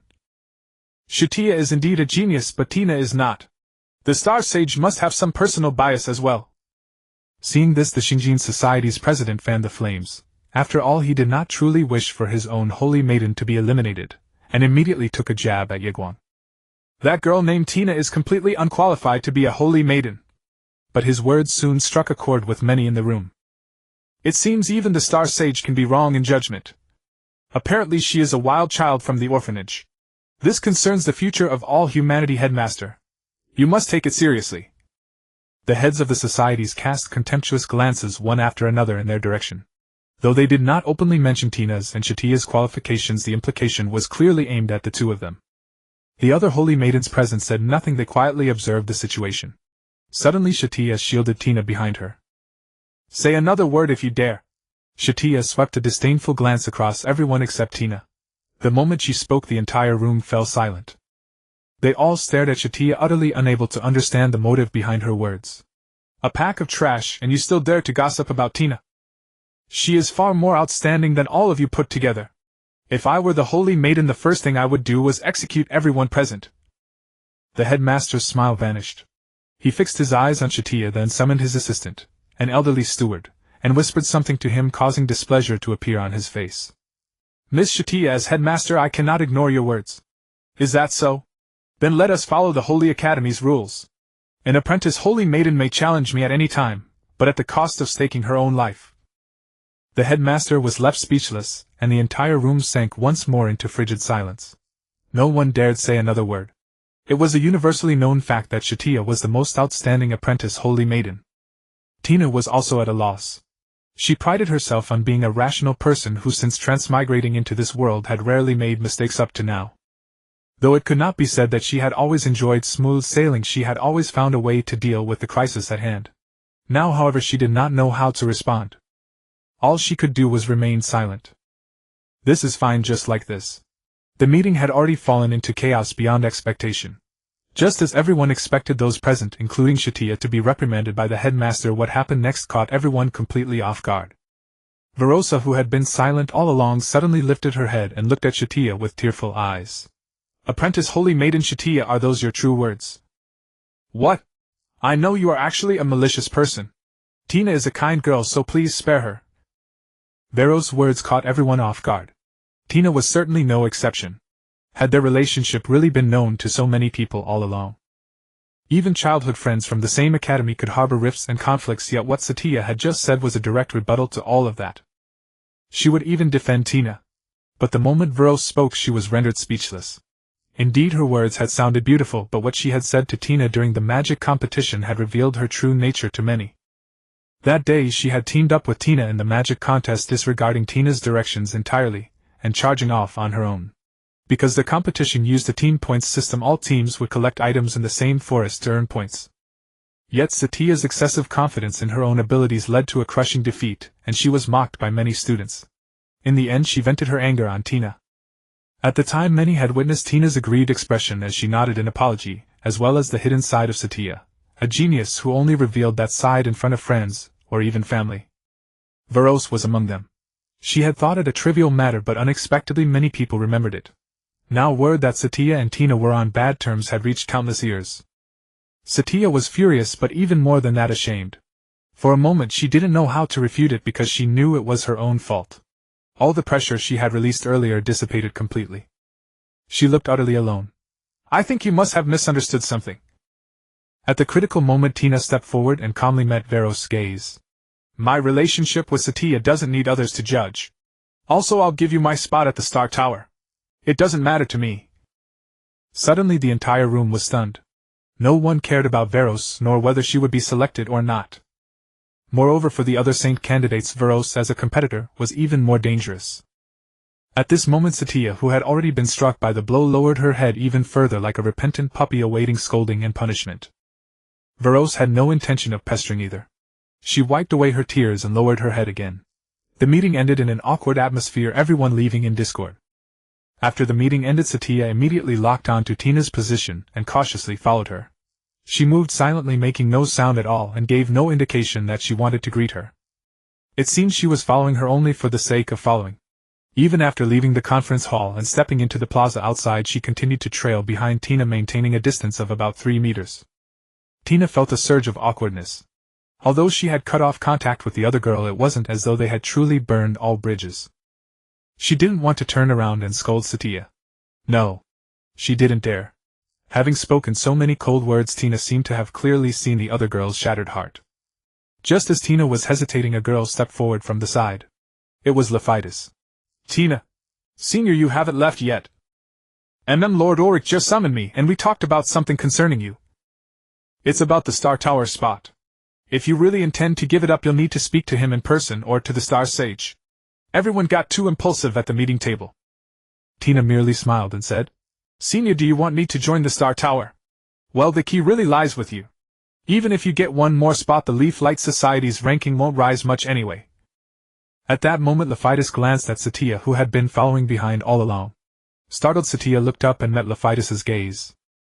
The two seemed to exchange some kind of look, though that was only Tina's suspicion. "If you ask me, obtaining that Star Tower spot means more learning resources, and during the holidays you could visit the Star Tower branch and meet more interesting people. More importantly, you'd have Satya with you and you could look out for each other." Seeing Tina remain silent, Laphitis quickly added, "Besides, Satya has something she wants to say to you." Suddenly Tina stopped in her tracks. Satya and Laphitis also halted soon after. Satya kept her head lowered as though she wanted to say something but never did. So they really had planned this together. "There's nothing left to say between us." After a good 10 seconds or more, Tina finally spoke to Laphitis in a voice utterly devoid of emotion. "You know about the birthday party?" Laphitis tilted her head. "Birthday party? Right, isn't the day after tomorrow your birthday?" Tina certainly didn't recall the Leaf Light Society having any custom of celebrating birthdays. In fact, Laphitis, not only as a student but also as the president of the Leaf Light Society, had countless responsibilities. Merely managing the society already kept her busy. A birthday party. It must have been brought up by Satya, who had asked her to arrange it. The last time she had celebrated a birthday was when she was still a corpse. Every birthday Xiaoya would sing her the birthday song. "Tina, happy birthday!" Satya's voice echoed in her ears, and for a moment she recalled a distant time and place. "I really wish you'd open your eyes and see the crown I've prepared for you. Taste the cake I just bought, and then I'll devour you with my own lips. My Tina must taste wonderful, and one day. Happy birthday to you, happy birthday to you." Satya's singing had always been beautiful, and she was the all-capable genius like the heroine of this world. In daily life, Satya's words to her were still filled with possessiveness and control, yet in Tina's eyes that was simply the most normal form of love. At first she had been repulsed by it, but gradually she grew used to it. In the end, without even realizing it herself, she found it unbearable when days passed without Satya's company and conversation. even though in Satya's eyes she was conversing with a corpse. She remembered all of it. "Tina, what's wrong? You look a little upset. Don't tell me you forgot your own birthday and now you're touched by Satya's tenderness," Lafayette said with a mischievous grin. "Host, your condition is absolutely terrible." The system's voice rang in her ear. This useless thing always loved adding fuel to the fire at critical moments. But the system wasn't wrong. Tina was deeply conflicted. Because she was about to do something so foolish she wanted to kill herself for even thinking of it. Only this way could she keep Satya from sinking even deeper. If she attended the birthday party and if she rejected Satya there, the consequences would only be worse. So Tina stiffly turned around and walked up to Satya. The girl still hadn't lifted her head, her face filled with hesitation and nervousness. She looked like a girl about to confess her love, waiting for her beloved's response, quietly yet surely hoping for a romantic ending. However, Tina could only give her the worst answer. "Xiaoya, I told you already, we're done between us, aren't we?" She still couldn't hold back that familiar term of endearment she had always used. Satya kept her head down. "I don't need a birthday party. No one will cheer for me." She still kept her head down. Just as Tina thought everything was about to end, either Satya would completely darken and revert to the obsessive Yandere of the past, or she would turn away, understanding Tina's resolve. Satya suddenly lifted her head and said with a smile, "Tina, I'll cheer for you. I know there are plenty of snobbish people at the Holy Academy who look down on you. Tina and I grew up together, so of all people I know best just how amazing she is. Tina, even if the feelings between us have ended, we're still classmates in the same society." Her voice carried not the slightest tremor. She was resolute, a voice filled with hope for the future. She reached out her hand, revealing a sweet smile. "Can we still be friends?" Satya had kept those words bottled up for a long time now. At last she had the chance to say them. After moving to a new dormitory, Satya had been in despair all along. She had drunk Sister Dina's blood and turned into an abyssal demon beast right in front of her. She had thought that from then on she would begin a brand new life. She would keep Sister Dina by her side and hypnotize her with her power. That way Sister Dina would be hers forever. Then she would slowly destroy this world. But she restrained herself after all, because Sister Dina actually said she was not a monster. Yes, she didn't need to turn into a monster to control Sister Dina. The two of them only needed to restore their former relationship. That would already have been more than enough. All she wanted was to stay with Sister Dina, to love her, and to receive her affection. But Sister Dina had always cared about her. If she could respond to Sister Dina's kindness, would that make Dina fall in love with her again? But then Sister Dina pushed her away again. Because in truth Satya had always known she had gone too far in the past. Dina had merely been enduring her willfulness. To keep Sister Dina from getting angry and losing hope, Satya immediately went to the dormitory supervisor, intending to make amends and withdraw her room change application. To her surprise, however, Dina had also gone there, and immediately switched dorm rooms. It was only then that Satya realized she had been wrong. Sister Dina had already been disappointed in her at that very moment. The countless years of conflict that followed were nothing more than a microcosm of this single moment. She was utterly broken, not knowing how to face Sister Dina. Should she become a demon beast, grab her, imprison her, and turn her into a toy? No. Satya discovered that things were far from as simple as she had imagined. In the hospital room, Sister Dina had comforted her for a long time, and even stroked her head. Even if Sister Dina hated her, she would never say anything so tender. Later, perhaps parting from her was out of lingering unwillingness, or perhaps Dina had simply been stirred up too much. Perhaps Dina herself didn't know just how sorrowful her eyes were before she left. That kind of emotion and gaze could only be understood by someone who had experienced it. Satya caught every one of those fleeting emotions. She had waited 79 years, so how could she give up in just a few short days? She wanted so badly to bind Sister Dina up. She wanted to wrap Sister Dina in tentacles and hold her in front of her. But she didn't want to be hated. Satya said sweetly, "Sister Dina, you didn't even greet me at the cafeteria last time." Dina truly had nothing to say. She didn't know how to conceal her feelings and could only keep shaking her head. She loved Satya so much. She wanted to rush over and hold her to tell her that this miracle-like love had crossed time and space. She loved her daily ramblings, the love she poured out every day, and the way she talked about everything in this world without restraint. It was too hard. "Let me go, Shesha," she finally managed to say, her voice growing quieter and quieter. She felt a little unsteady on her feet, swaying. Many shrill voices whispered at her ears as if countless alarms were sounding at once, followed by a ringing in her ears. Dina had to admit that this time she had no idea how to answer. Or rather, how to craft a flawless lie to deceive Satya. "Sister Dina, what's wrong? Don't call me Sister Dina anymore, okay? Dina's breathing quickened but her voice was weak. Stop looking at me with those eyes. Her legs gave way and she crouched down, hugging her head. When she came to herself, she found Satya crouching beside her, staring at her face with concern. Are you not feeling well? I'll be with you. I'll stay with you until Sister Dina recovers. Satya stroked her face just as she had done before. I don't need your concern. I just don't want you to get hurt, Sister Dina. You're keeping something from me, aren't you? Can you tell me about it? Enough. Dina immediately stood up and walked toward the campus station without looking back. Satya wanted to chase after her, but Dina quickly vanished into the vast crowd. Back in the dormitory, Dina gasped for breath. After showering, she lay down on the bed. She curled up, hugging her fair thighs, then relaxed and stretched out under the blanket. Still she tossed and turned, running her fingers through her disheveled hair. She didn't want to eat today either. She began to reflect on what she had done today, and reached her hand toward the ceiling. A few minutes later a thought occurred to her, and she asked the air system, tell me Shesha's current condition. Dear host, you're not by Shesha's side right now, so I can't detect it. Have you changed? Dina recalled that the old system had answered every one of her questions with a cold, mechanical female voice. Now it clearly had some emotion, as if a lively girl could be seen playfully answering her question. Dear host, you're too tense. Maybe. Tell me how to restore Shesha's magic core. You once told me to protect her so we could fight against the abyssal demon beasts, didn't you? A flicker of tenderness crossed Dina's eyes. Even if Satya is the demon queen, I will protect her. I can betray humanity at any moment. I said such terrible things to her, and yet she still cares about me. Why? Why doesn't she rush at me and punish me? Why? I don't understand. Dina didn't understand. I follow the will of my host. If you want Satya to recover, you need to give her more nourishment. Humans are the best nourishment. Dina felt something was strange. The system had previously said things like, if you do that the world will be destroyed, so please don't, as if it were the very picture of righteousness standing entirely on humanity's side. That was exactly why Dina couldn't be bothered to wake the system except to have it provide information about Satya. Since it now followed her, well, things would be far more convenient. I wouldn't go so far as to let her eat people directly. After all, I'm human myself. Dear host, as long as you're happy. Dina wanted to scold this mischievous system, but suddenly found that her mood was much better. She was even a little grateful to the system for keeping her company. Then again, for Shesha's magic core to fully mature, she needed to give her more nourishment. If she attended the birthday party, she would find a chance to give Satya her blood. The last time had been something of a failure.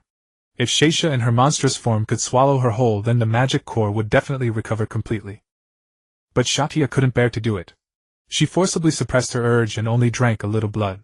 Sometimes Dina also secretly admired her own horrifying thoughts. She even wondered if her approach was a bit too extreme. Have I been influenced by Satya? No. I just love her. I've done nothing wrong. She deserves to live. She is someone I must protect. I shouldn't feel guilt either. I should only be more determined. System, do you think I'm the one at fault? I don't understand what you mean, dear host. What I mean is, are these thoughts of mine still normal? You're very healthy, dear host. There isn't any problem with your decision. I see. I was overthinking. Dina smiled, still muttering under her breath. Shesha shaya. The morning at the Holy Academy was far from quiet. Clouds pressed together into twisted black masses, writhing and churning in the hurricane wind. Thunder roared, and then a torrential downpour began.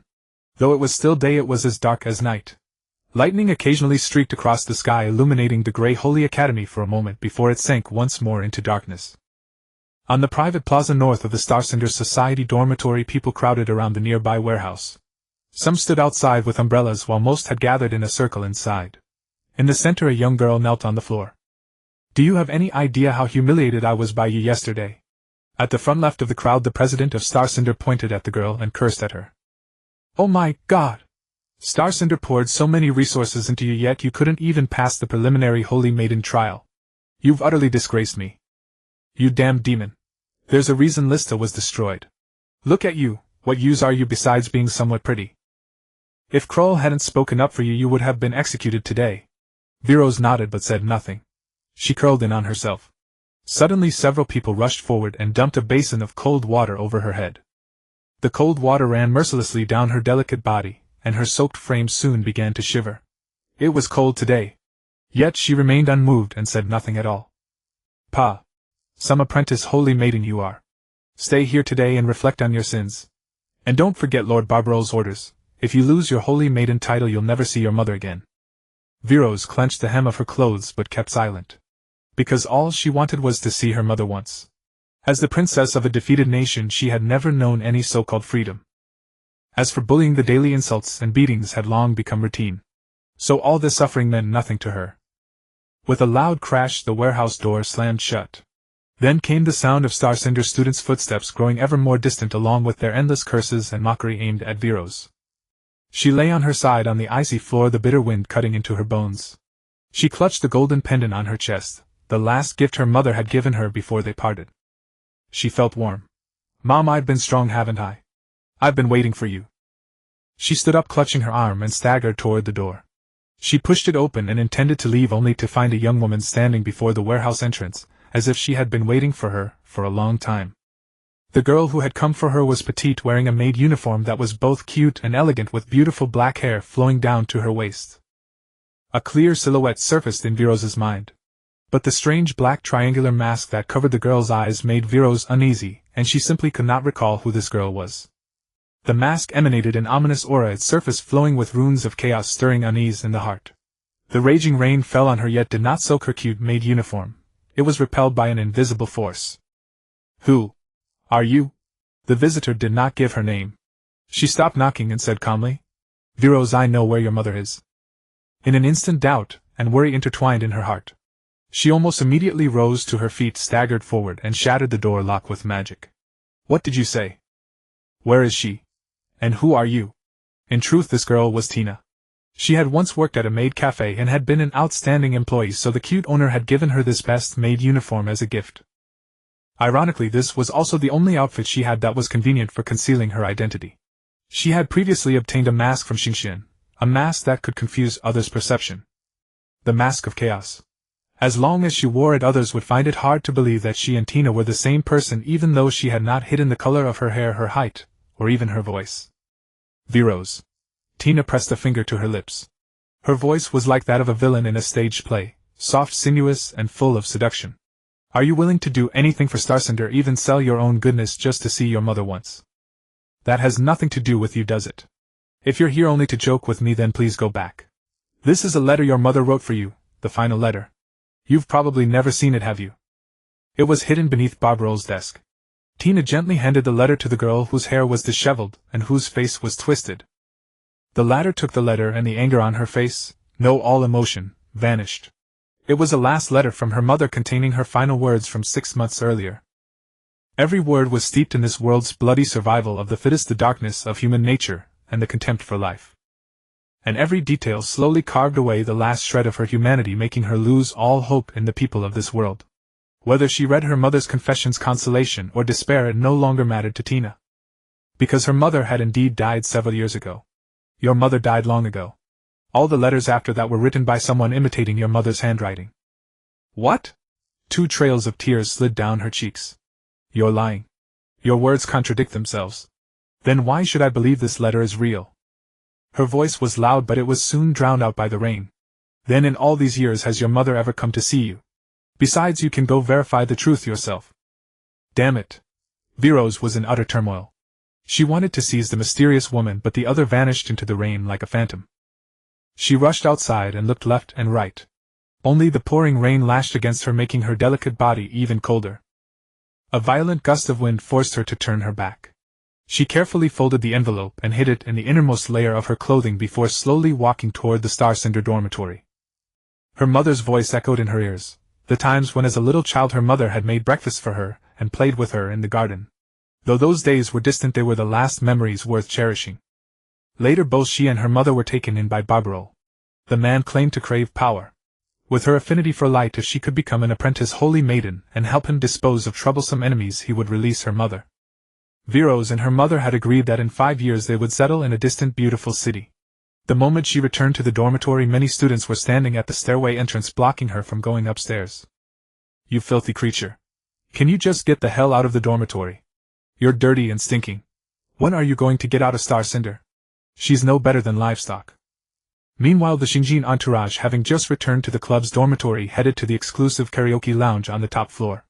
They had long since sent someone to prepare the venue, uncorking fine wines and arranging fruit platters, and thus began the night's revelry. The torrential rain continued to pour outside, yet it seemed utterly irrelevant to them. Light beams streamed through colored glass, painting the entire bar in a myriad of hues as everyone was immersed in raucous celebration. "Guess how long it will take Wailusi to take her own life once she learns that her mother is dead." Bullet, the president of Xinjiang, held a goblet and adjusted the bow tie on his chest. Amid the lively atmosphere, his terrifying words went virtually unnoticed, and the crowd only grew more boisterous. "The queen of the Lasita people hanged herself, didn't she? Ha! I bet she'll follow her mother and kill herself within 2 days. Demons have no dignity. I bet she'll still be Babalyor's dog. Do you think he'll actually turn into a demon beast and come back for revenge?" Bullet suddenly let out an awkward laugh. "She doesn't have that kind of power. The notion that the Lasita people are demons was merely a facade fabricated by the church. 15 years ago, a powerful demon beast appeared on the border of the Lasita kingdom. They dispatched soldiers immediately and accomplished the first feat in human history, slaying a demon beast with the strength of a single nation and without a single civilian casualty. On the surface, after that, the Lasita queen, thirsting for power, became captivated by the might of the demon beast and immersed herself in its research. In reality, the Lasita queen was merely dissatisfied with the church's attitude and the speed of its actions. Every nation was required to pay gold to the church as protection fees for the church's safeguard of the world from demon beasts' devastation. What had begun as a cursory investigation allowed the Lasita queen to uncover the truth behind the church. Consequently, she became the primary target of the church's top echelon's crusade. The church's solution was to bring the Lasita nation to ruin. That was the safest approach. Hundreds of thousands of people were burned alive as if they were demon beasts, while most of the survivors were exiled. However, Bullet knew only a smattering. "If Wailusi fails to become a holy maiden, we can sell her off to the black market and fetch a good price." "Don't mention that, demon, it's bad luck. Let's all be happy." Bullet raised his glass. His friends raised theirs as well, and for a moment the bar erupted in celebration. Just then Wailusi walked into the bar and headed toward the president. Bullet had assumed it was some female student coming to fawn over him. He was already reaching out to drape an arm around her shoulder when he suddenly caught sight of Wailusi's face brimming with murderous intent. She had changed into clean clothes, but her hair was still damp. She was beautiful, yet also bedraggled. Stirred by lust, Bullet sneered at Wailusi. "Wailusi, if you play with me today, I'll forgive your mistakes." "Where is my mother?" "What mother? Isn't she in one of Babalyor's guest rooms? Feeling homesick?" chimed in one of Bullet's lackeys, the same one who had splashed cold water on Wailusi. Wailusi's voice brought everyone's merriment to a halt, and they all turned to look at her. Without asking further questions, she simply held up the letter in her hand for everyone to see. "I need an explanation, Bullet. Tell me this isn't true. Have you all been deceiving me all along?" Unexpectedly, Bullet swiftly reached out to snatch the suicide note, intending to destroy the evidence on the spot. But Wailusi stepped back a few paces, evading Bullet's hand, and his guilt was enough to prove everything. Unexpectedly, Bullet soon burst into laughter. "So what? You Lasita people are demons deserving of enslavement. It's ridiculous that you never noticed all this time. Making you an apprentice holy maiden was such a great honor for you, yet now you dare to ask such meaningless questions. You should be grateful to me. Now kneel, Wailusi." Emboldened by alcohol, Bullet commanded. "If you kneel to me and apologize, I'll let you go." No one stepped forward to speak for Wailusi. On the contrary, everyone jeered and began denouncing Wailusi, calling her an ungrateful wretch who didn't appreciate or thank the president. "Xinjiang has always been teeming with talents. You're not the only one with light affinity. You don't cherish such a good opportunity, and you even question my choices, returning kindness with enmity." Bullet pointed at her nose and continued to sneer. "Aren't you going to kneel right now?" The surrounding noise grew louder, but Wailusi merely stared ahead with a blank expression. As if recalling something, she gave a slight shudder, and in her hand she was already holding a dinner knife. The knife was imbued with fire magic sharp enough to cut through mithril. In the blink of an eye she reached the president and slashed toward his neck. The knife traced an elegant arc through the air. Bang! But the dinner knife did not sever the president's neck, instead it clashed against several knights' swords. Bullet was a cautious coward, always keeping his most trusted bodyguards at his side. A man lunging from the side blocked the attack with a knight's sword while Bullet had already recoiled. "You madwoman! You're a murderer! You deserve to die! I knew you were demons!" The whole place burst into an uproar. Before Wailusi could strike again, countless knights hired by Bullet rushed in and pinned her to the ground. "She's a demon! Oh, poor president to have trusted such a villain. Put her to death. The church will never tolerate such a creature. Throughout it all, Wilesley's face remained expressionless. Later, Bullet stomped on her stomach several times. Her consciousness began to blur. Her hands were bound, and she was sent to the detention room of the Sacred Academy. Although it bore an elegant name, it was no different from a prison. A pitch-black corridor, and cold iron bars with heavy steel chains shackling her limbs. She leaned against the wall, unable to imagine or think of anything. Ever since the truth had come to light, and her mother had died, she had ceased to think. She clung only to the instinct of wanting to kill everyone. A cacophony of clamorous voices whispered rendingly in her ears, sounding like countless sirens wailing at once, followed by a piercing tinnitus. Wilesley, have you learned the truth? The girl's voice was pleasantly sweet, and the noise instantly dissipated. Wilesley looked up and saw behind the iron bars the girl she had met that morning. She wore a black mask that not only covered her eyes, but also blocked her perception. Why are you here? Just to settle some matters. Tell me, what should I do? Her usually calm voice now trembled with obvious agitation. She was pleading, begging Dina to bring her some kind of help. What should I do? My mother is gone. Before she left, she wrote this suicide note. She said she had to die because if she didn't, I would be controlled by these damn people. But I was too naive. As she finished speaking, the girl began to cry.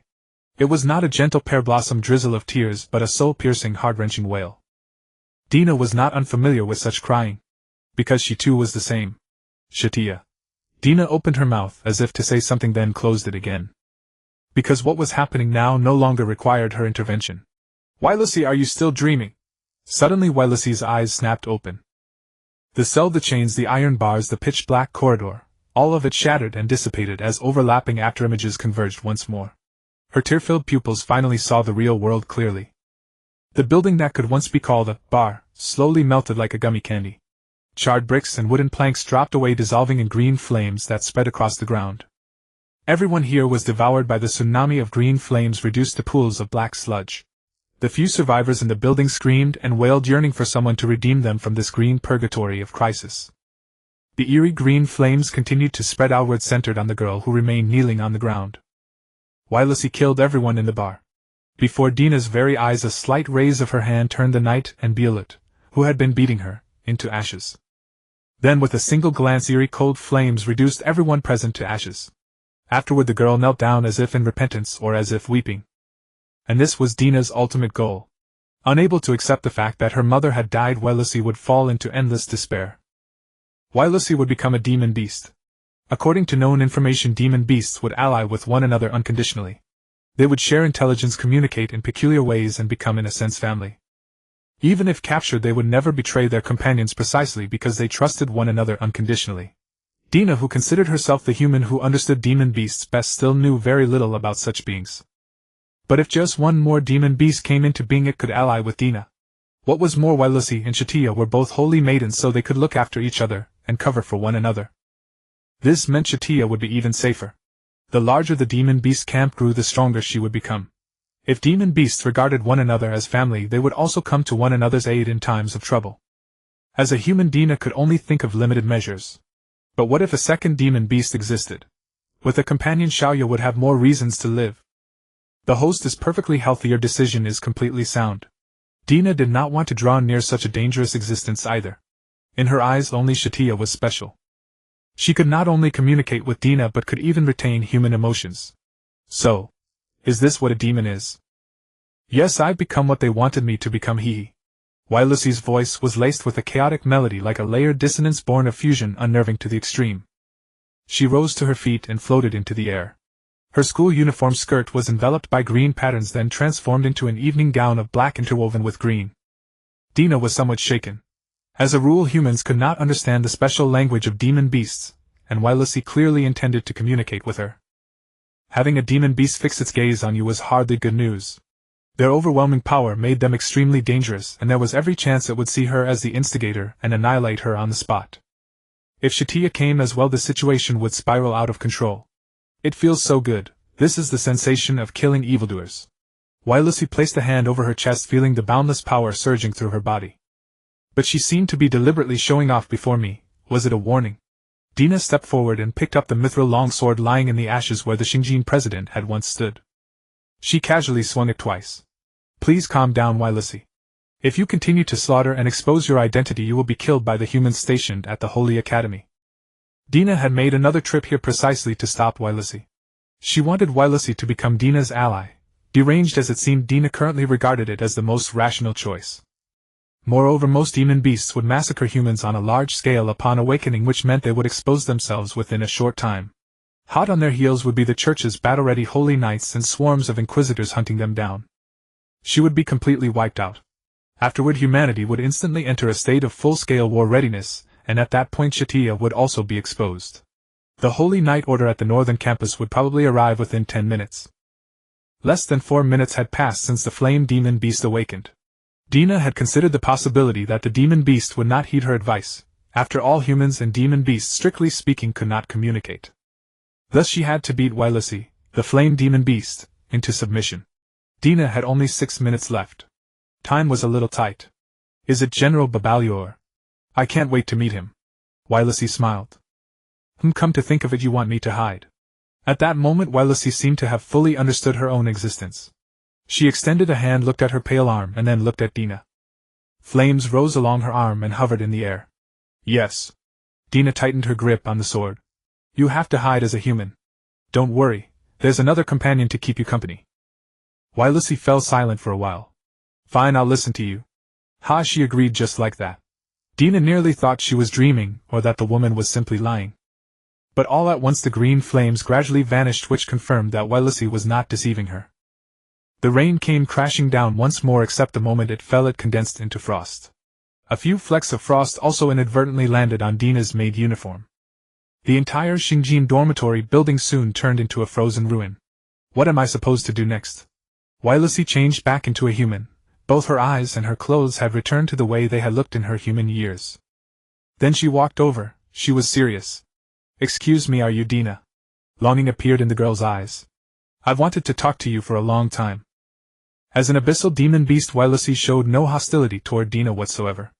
A demon beast's perception was incomparable to a human's. Their terrifying adaptability could unravel the chaos mask in no time. So Dina immediately dropped the sword, turned around, and leapt away, vanishing from Wylissy's sight in an instant.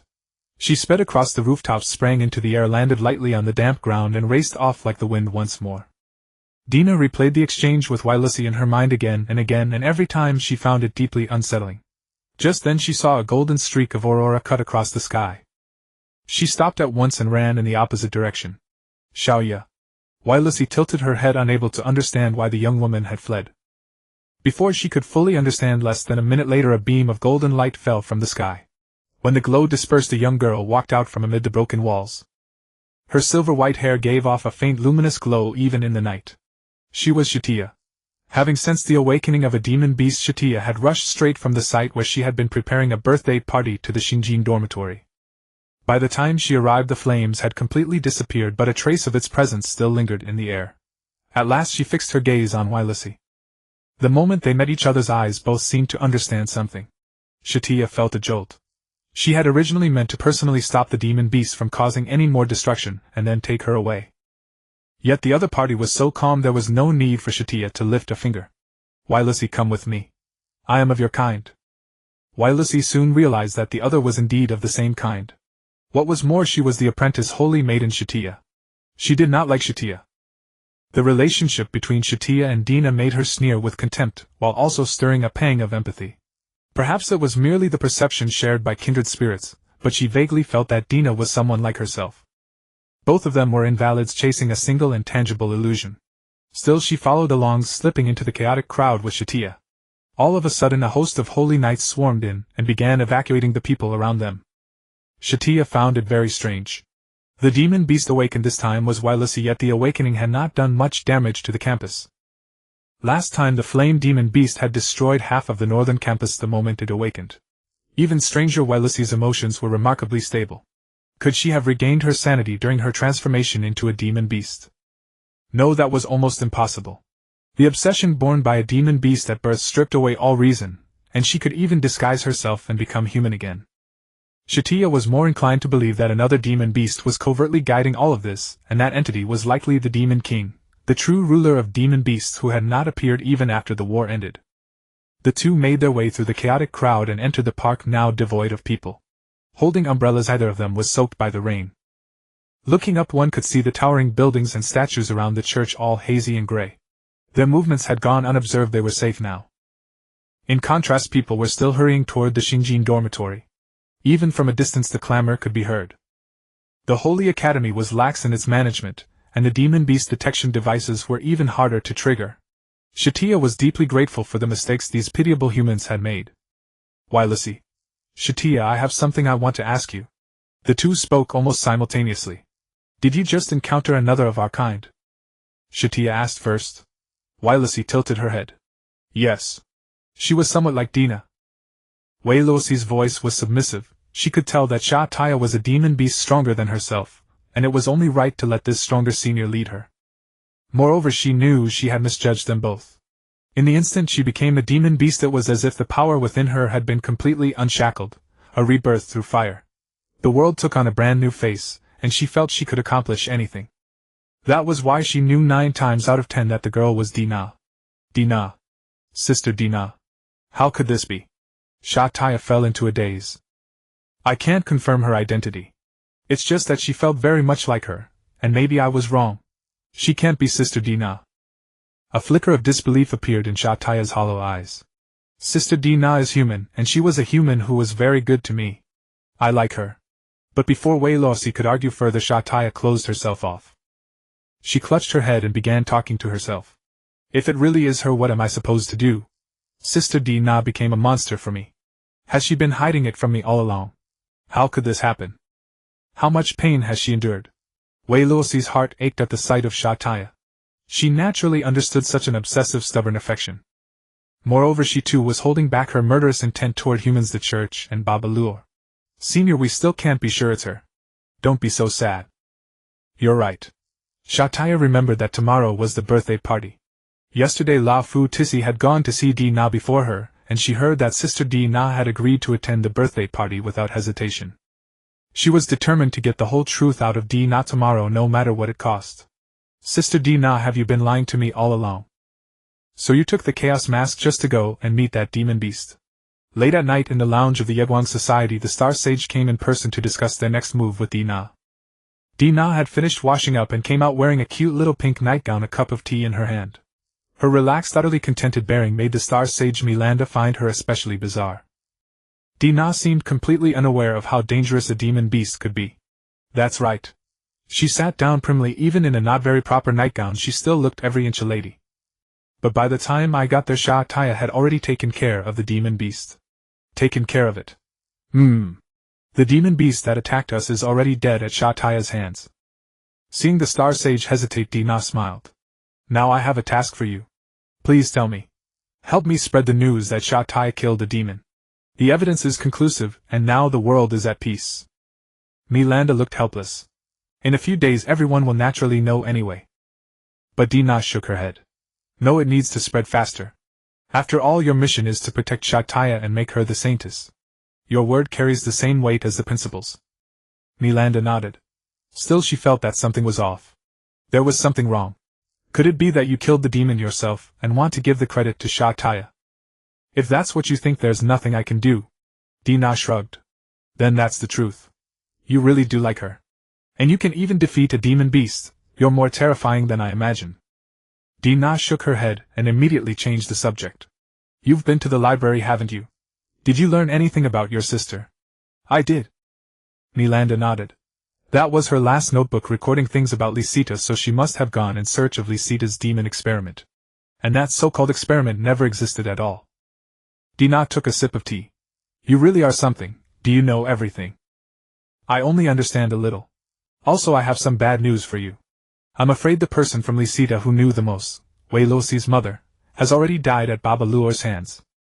General Baba Luor. General Baba Luor had once been called the iron-boned hero by the world. Decades ago he had repeatedly led troops to defeat the pirates of the Northern Ocean and the nomadic kingdoms surging south. Even in retirement he remained powerful, and now he served as the Knight Commander of the Holy Academy's garrison. But because of his awe-inspiring bearing in his youth, the people of the Empire still called him General. In truth, he was Principal Wu Liqui's right-hand man and the key figure in executing the sacred revolution. The holy knights under his command and the slave army he had secretly trained would be the main force of the sacred revolution, and their first target for plunder was the Holy Academy itself. Dina asked Milanda to keep a close watch on the movements of Baba Luor and the principal at all times and promised that she would definitely help her find her sister. It was early morning. Dina was awakened by the commotion outside the dormitory. Climbing out of bed and opening the window, she saw countless students wandering around near the girls' dormitory. They were all students from different societies. Where is the saintess? Is Lady Satya here? The hero, Lady Satya. Of course, all of them were admirers who had come to congratulate Satya.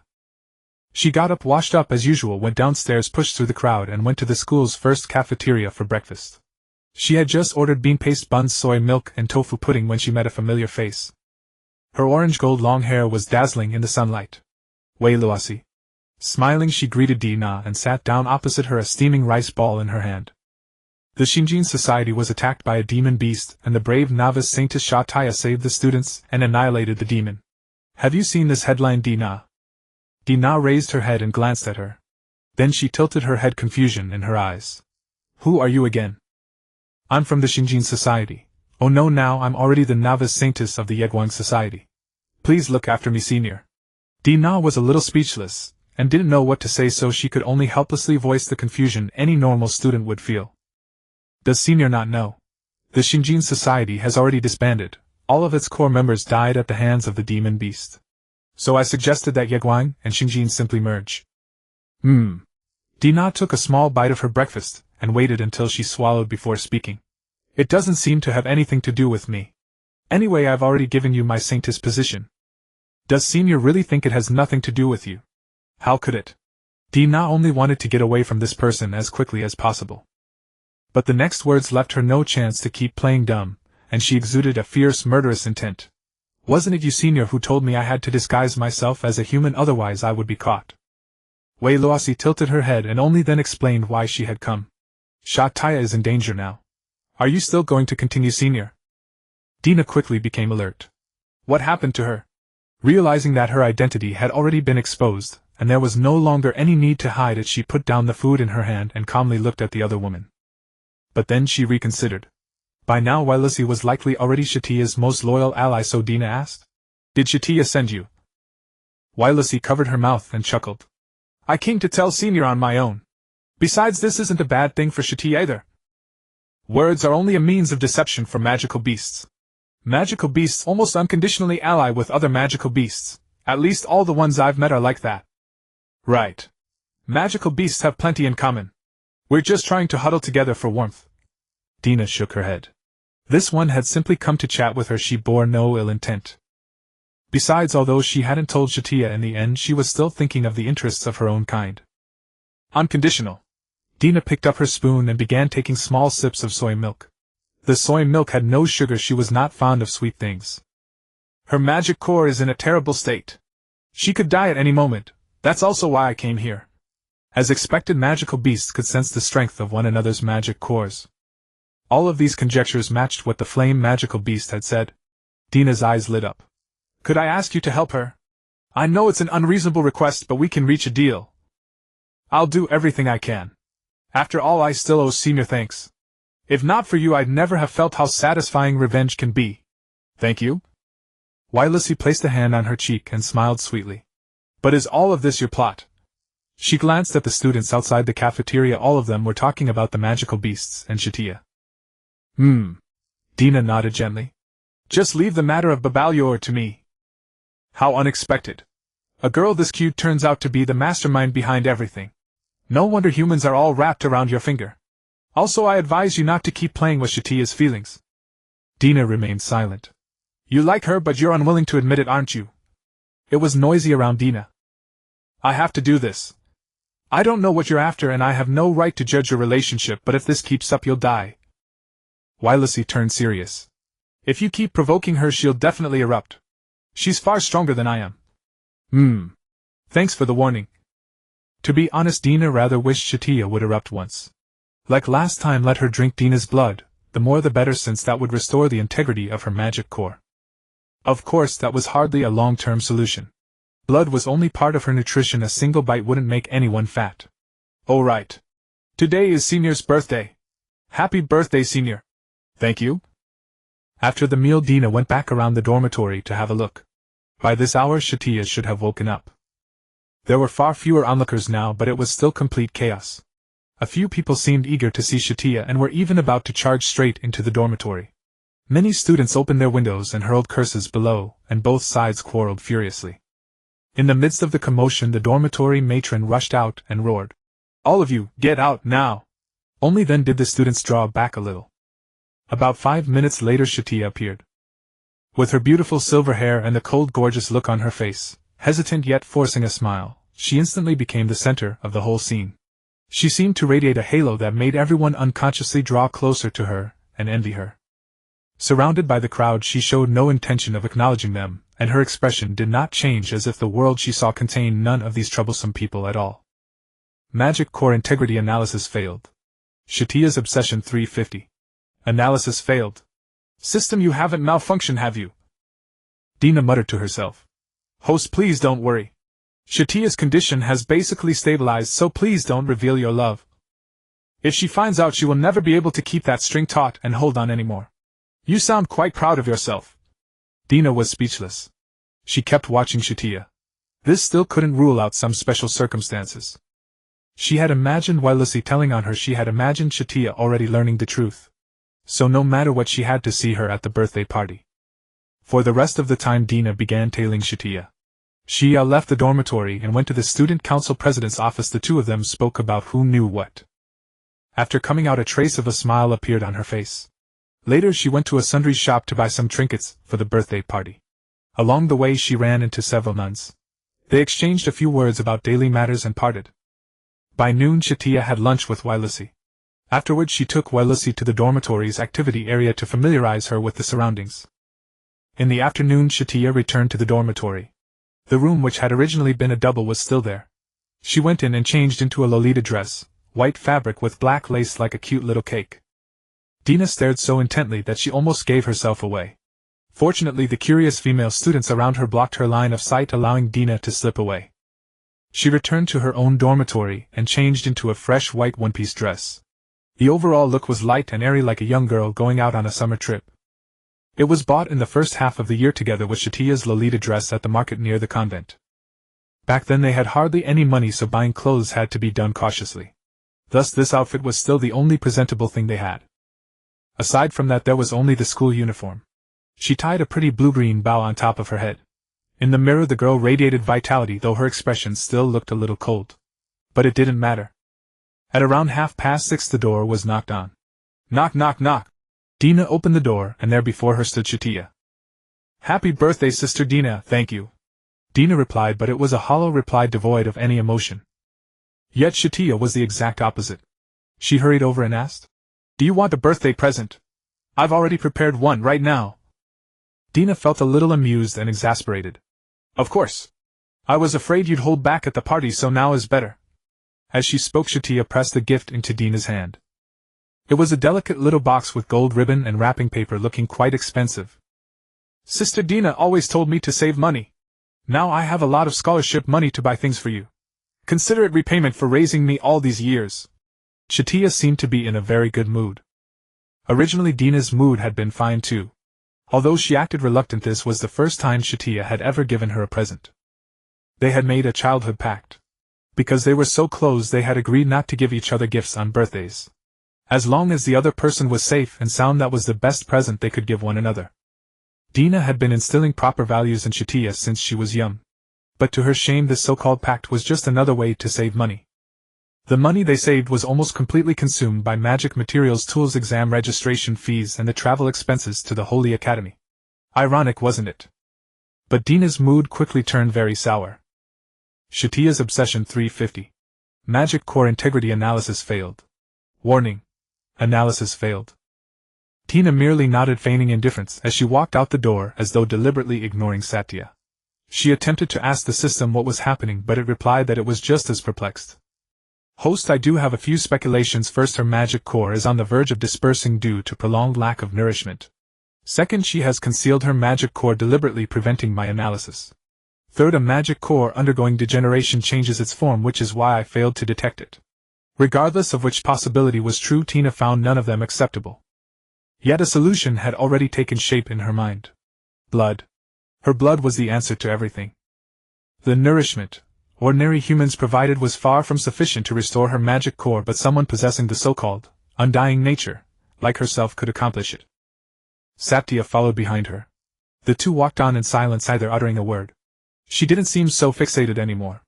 Tina's heart raced with unease, for Satya was a patient.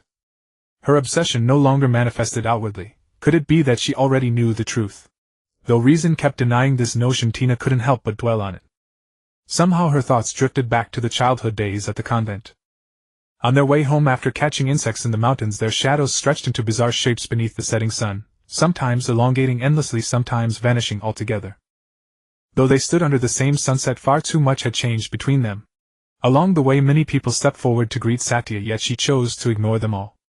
The party was held on the 5th floor of the first cafeteria, where numerous private rooms reserved for celebrations were located.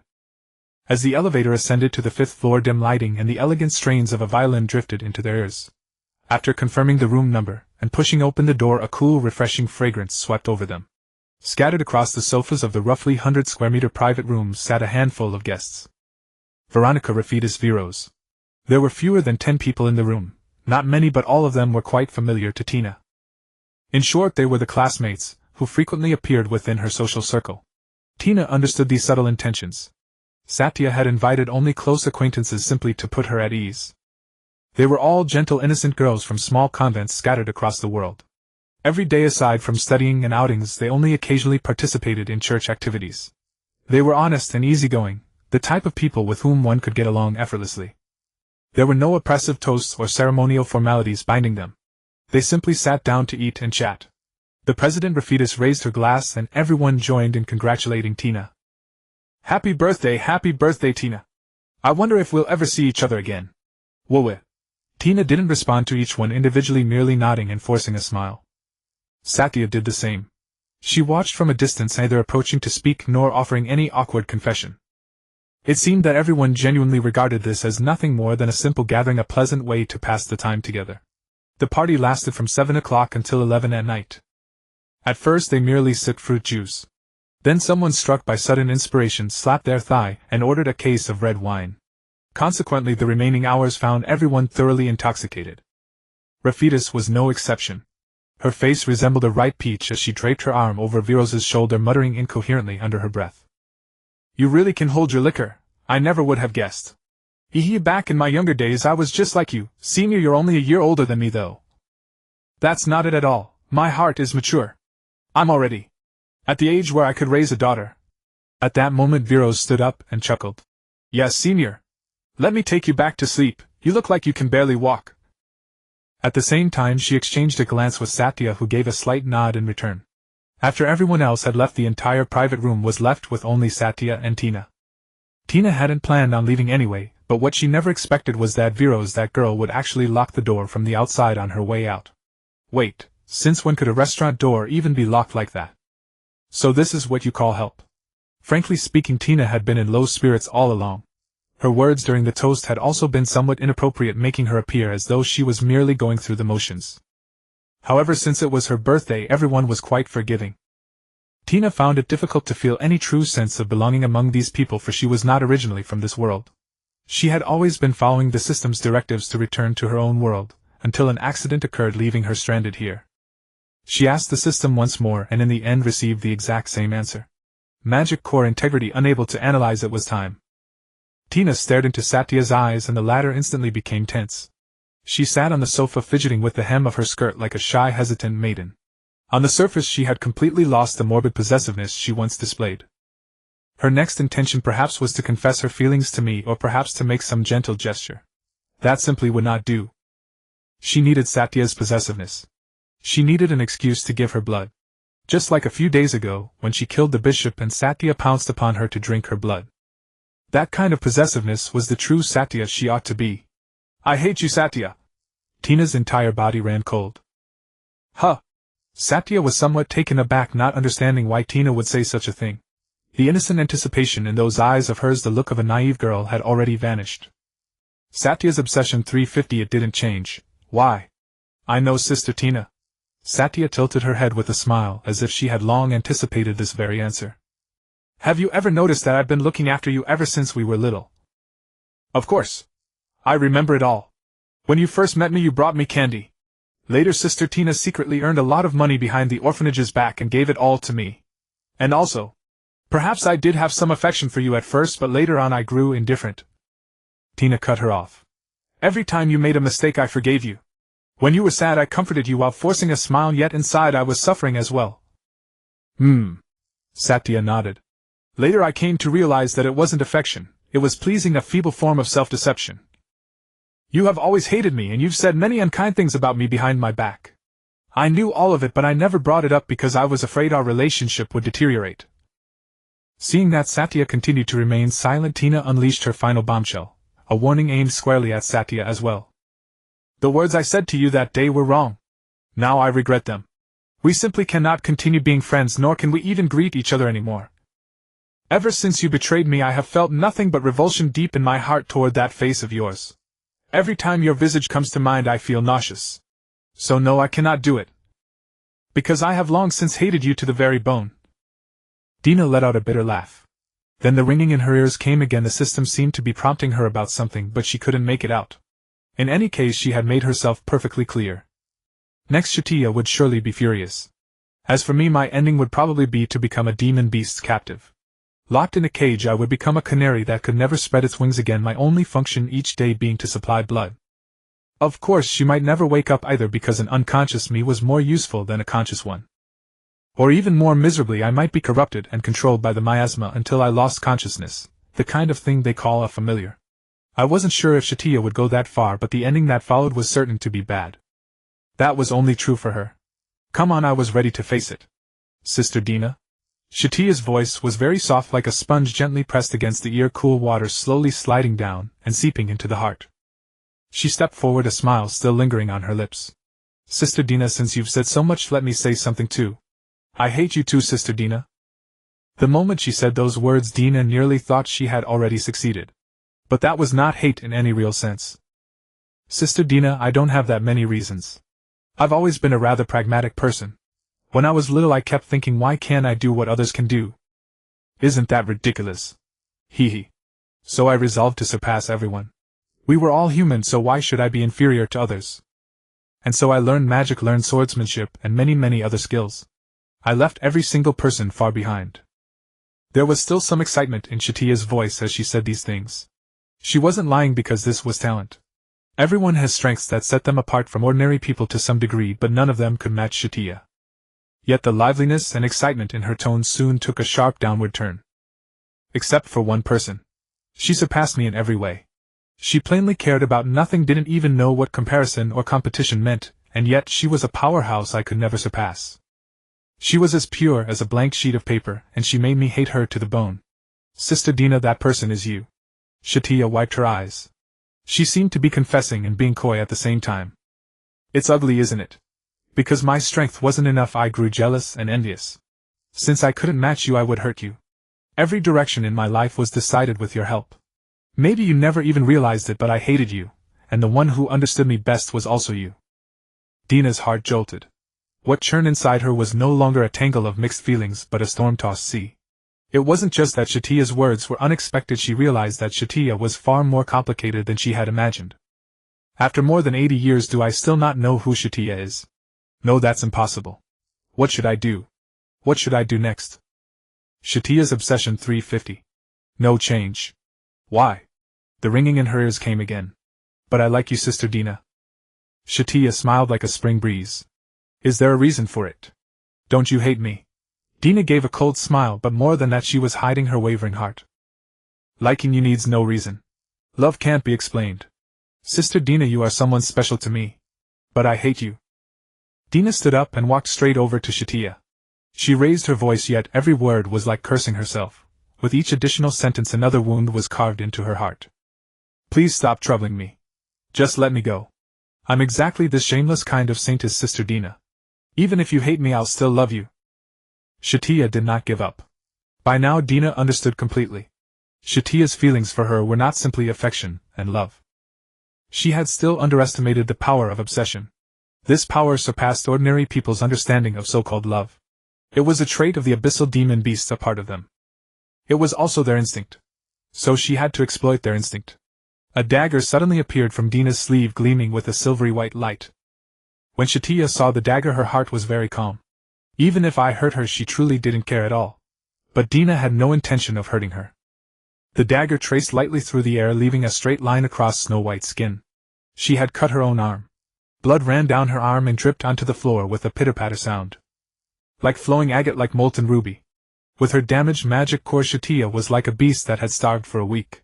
And Dina's magic-charged blood was like a delicacy, giving off an alluring fragrance close enough to touch. Her pupils contracted at once, and a scarlet cross faintly appeared in the depths of her eyes. That was the mark of the abyssal demon beasts. Satya's obsession 350.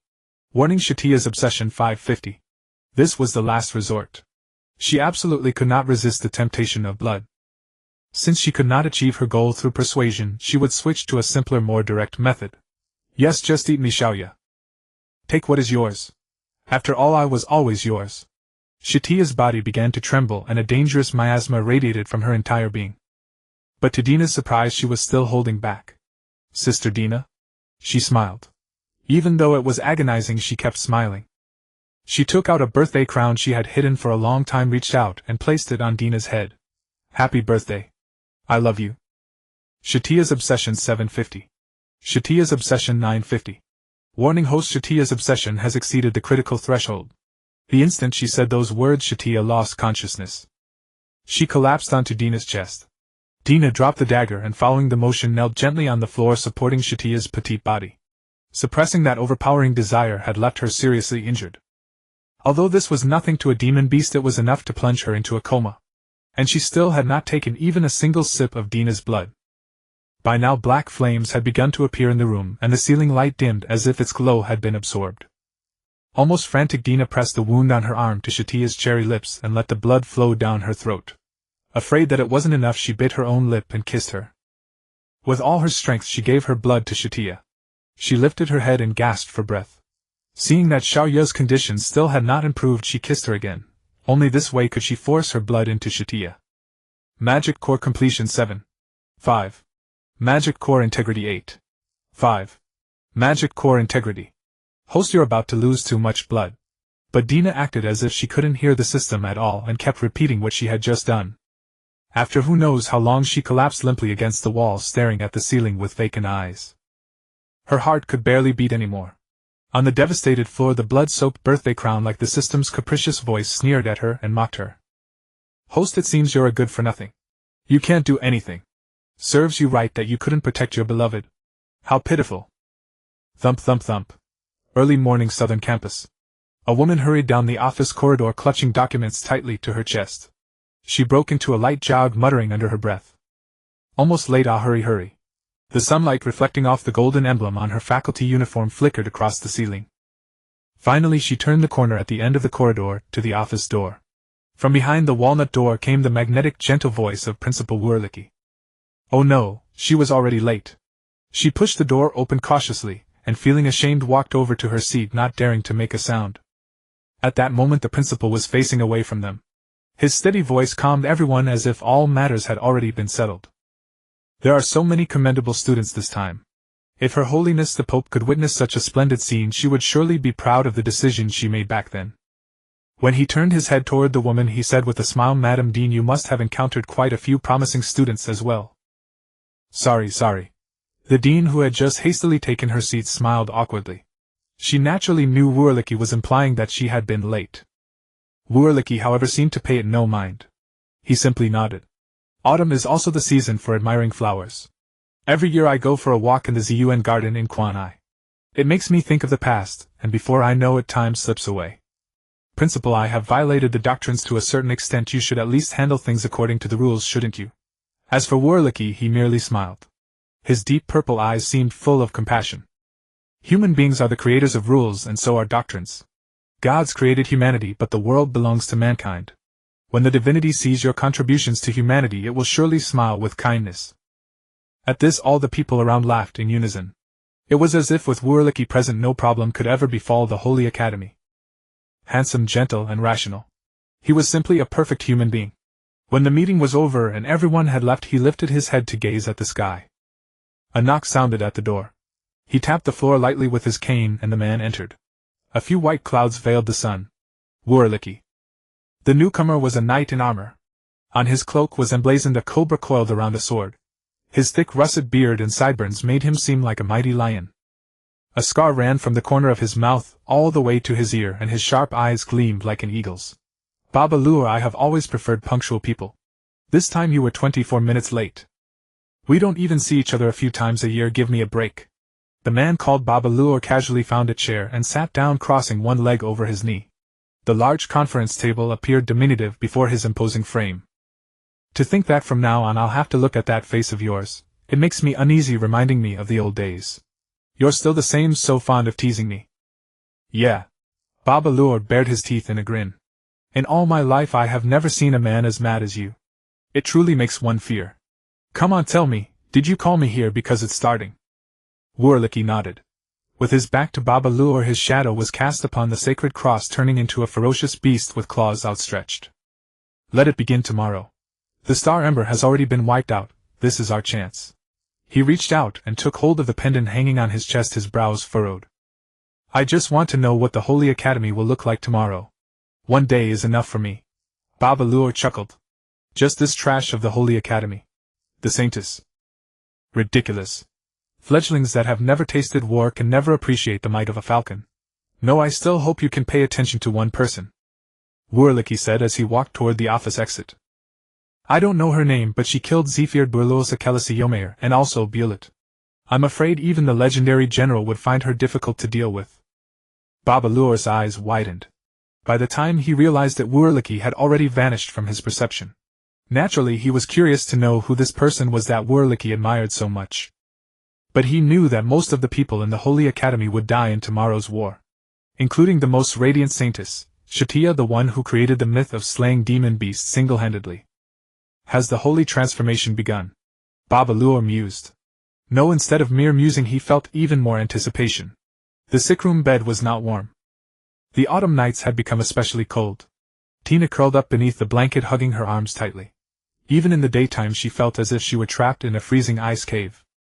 Her physical condition was not at all optimistic. Honestly, she had thought that so-called immortality would make things much easier for her, but reality always fell short of imagination. Especially now she felt rather miserable. After the blood transfusion to Satya, she had been in a state of excessive blood loss. That very day Wellesley had sent her to the school infirmary. Satya, by contrast, was perfectly fine. Worthy of being an abyssal demon beast. Should I put it that way? That's good, really so good. As long as Satya was fine. Over these past days many people came to visit Tina. They would bring all sorts of things, fruits, snacks, but she only ate a little at noon. The rest she asked the doctor to take away, or they were simply left near her bed. Whenever someone came to visit, Tina would choose to pretend to be asleep. In that way no one would try to chat with her. Satya was among those visitors. Satya came every day, morning, noon, and evening. Sometimes she would even come in the dead of night. Tina turned her back to her, facing the window so that no one could tell whether she was asleep or awake. At night Satya arrived as usual. Sister Tina, are you feeling better today? I know you can't eat, so I bought some porridge. It's quite warm. You should have a little something now and then. Sister Tina, if nothing is the matter I'll take my leave. But if you would like me to stay a while, that's fine too. Tina couldn't see her face and had no idea what expression she was making. She didn't dare turn her head. Did Satya know? No, it must have already been exposed. Satya had not vanished. So could she throw herself into her arms? Then the system's voice would ring out. Satya's obsession 406. Host, praying like this is of no use. Satya, she knows nothing. You really are a fool. At this point, what else could you possibly wish for her? She is covered in wounds, but she still has to take care of you. Is this life any different from the past? You are only fit to be a corpse. Since the day of the birthday party, the system had malfunctioned. Truthfully, Dina had no idea when the system had begun to malfunction. She only knew that the once icy machine had become a ghostly presence that whispered in her ear. Sometimes at night Dina looked like a madwoman talking to herself. No matter how silent the hospital room was, she found it hard to calm down. She often couldn't sleep, lying awake the entire night. When she finally endured until dawn, her hospital room was visited. She could tell from the footsteps that the visitor was Yandere. Yandere sat on the chair by the bed without making a sound. Was she waiting for me to wake up? Senior still pretending to sleep. What is it? Seeing that she had been seen through, Dina no longer bothered hiding. She changed her posture to lying flat. Ha ha ha! Why are you laughing? Perhaps I can somewhat understand why Dina likes you, Senior. You too. Where's she, ya? Dina suddenly realized that at this time it should be Satya who came to visit her, but this time it was Yandere. She had some matters this time, so she asked me to come. Here's some kanji. Oh. You didn't drink yesterday's at all. What's the matter? I don't know the specifics because our relationship hasn't been very good lately. She's been asking me about you all the time lately. After all, I lied for you, Senior, and that lie isn't really holding up. On the day of the birthday party, Yandere was responsible for cleaning up after the two. She cleaned up the blood at the scene, sent the two unconscious people to the dormitory. Later, following Dina's instructions, she lied to Satya, saying that she had figured out a way to restore a part of her magic core. Magic core integrity 15.5. Almost there, almost. But there was no way to explain how Dina had fallen ill. Dina thought of a possibility. Her body's peculiarity had already been discovered by Satya. After all, her current physical body, her immortality, strictly speaking, had been created by Satya. That such a powerful body could suffer such severe injuries would naturally make her feel that something was wrong. Fortunately, Satya could not clearly recall the details of that private moment between the two. At least that was what Yandere said. I suggest you eat something, Senior. Yesterday at noon you only took one bite. By human standards, the amount of blood you've lost would have been enough to kill you 3 times. Really, I'm curious, Senior. Are you even human? He. Dina said nothing. She got up from the bed, took the kanji Satya had bought, and sipped it slowly. You look quite calm, Senior. Recently many people in the church have died, all of them in the Holy Academy, and their deaths were horrible. Was that also done by you, Senior? Dina remained silent. She only wanted to ask, how did Yandere know? When she couldn't sleep at night, she would secretly slip out of the ward and complete the next target, stopping the Holy Calamity. It was because the first killing target of the Holy Calamity was the Saintess, especially that powerful apprentice Saintess from a small abbey, Satya. A long time ago, before all this happened, Dina had tried to protect Satya when the Holy Calamity occurred. Too many people had died in that battle, including the president of the Reborn Society, Lifeless. To protect Satya, Dina was severely wounded and lay in the hospital for months. Back then, Dina had hoped Satya would come to take care of her, but that hope was never fulfilled. This time she came. Should I be happy? Yes, some things never should have happened. Especially the church, an entity destined to bring about Satya's death. It should not exist. Those dregs of the church don't even require a tenth of Satya's strength. Even long ago she was a legend, who could defeat magical beasts alone. But the people of the church believed she was no legend but a traitor who had plunged all of humanity into suffering. How did Yandere know? But the others seemed to have anticipated her confusion, and smiled, saying, Among the saintesses in this school besides Kalula the winter goddess, there is no one stronger than us. The only person I can think of who could have killed them is you, Senior. Yandere, I'll check out of the hospital this afternoon. There are some things I need to ask of you. Tomorrow I will kill Babaluer. Remember to protect Satya for me. Are you sure you won't join forces with me, Senior? Your physical condition is terrible. It's enough. Dina finished the kanji, tidied up briefly, and lay down again. Yandere shook her head. After bidding a soft farewell, she left the ward. At noon, Satya arrived. She brought lunch and set it by Dina's bedside, but this time, unlike the previous days, she did not say the usual things. Her voice sounded anxious. Sister Dina, I heard you're being discharged this afternoon. But your body? I'm fine. Dina said icily. This time there was no need to pretend to be asleep. Being too deliberate would only make Dina herself feel disgusted. Yandere told me that you suddenly fell ill that day, perhaps because you came into contact with a magical beast. But you've rested for less than a week. Just as Dina had imagined, Satya knew nothing. She was still that pitiful girl waiting for me to say, I like you. A magical beast with unresolved resentment. Yes, everything is within my control. But before Dina could think of how to refute the scene before her exceeded her understanding, Satya had already placed one leg onto the hospital bed. May I examine your body? What? Literally.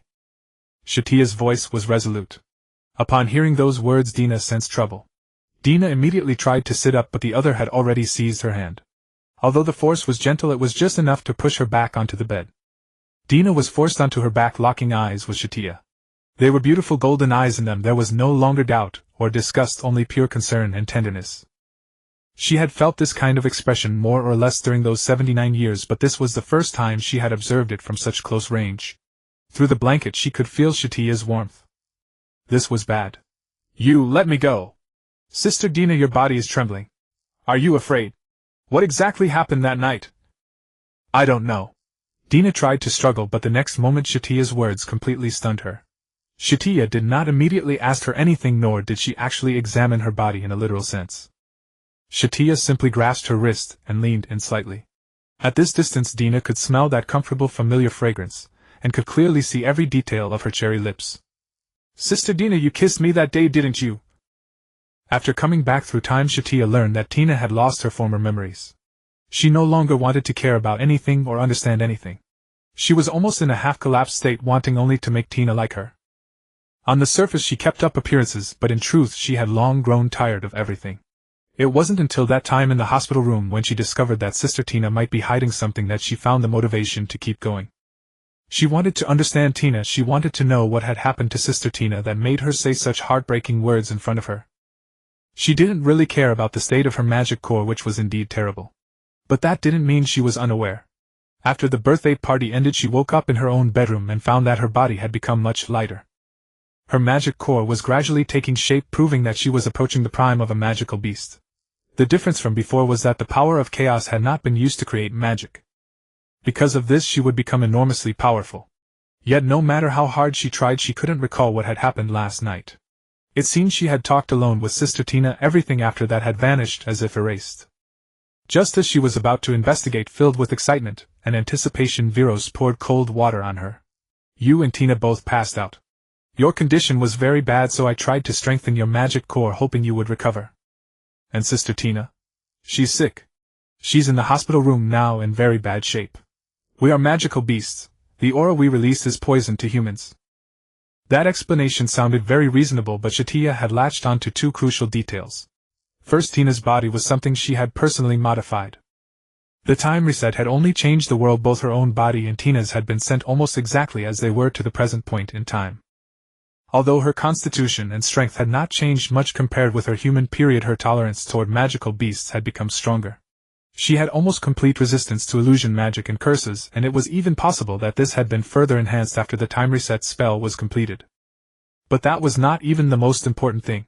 There was still the taste of Sister Tina in her mouth. The trace was faint, but it was definitely a part of Tina's body. When she thought she had lost control and nearly devoured Sister Tina, she noticed that Sister Tina's lips also bore the same trace. And there was nothing on her face or anywhere near her body. What had Sister Tina done to leave traces only in her mouth and on her lips? Sister Tina, you kissed me that day, didn't you? Tina's gaze dodged for a split second. Although she quickly resumed her usual air of nonchalance and audacity, Satya still caught it. If you're not denying it, that means you did. I don't know. That was all Tina could say. She didn't know what Xiaoya had found out, nor did she know how to lie. She turned her head and avoided Satya's eyes.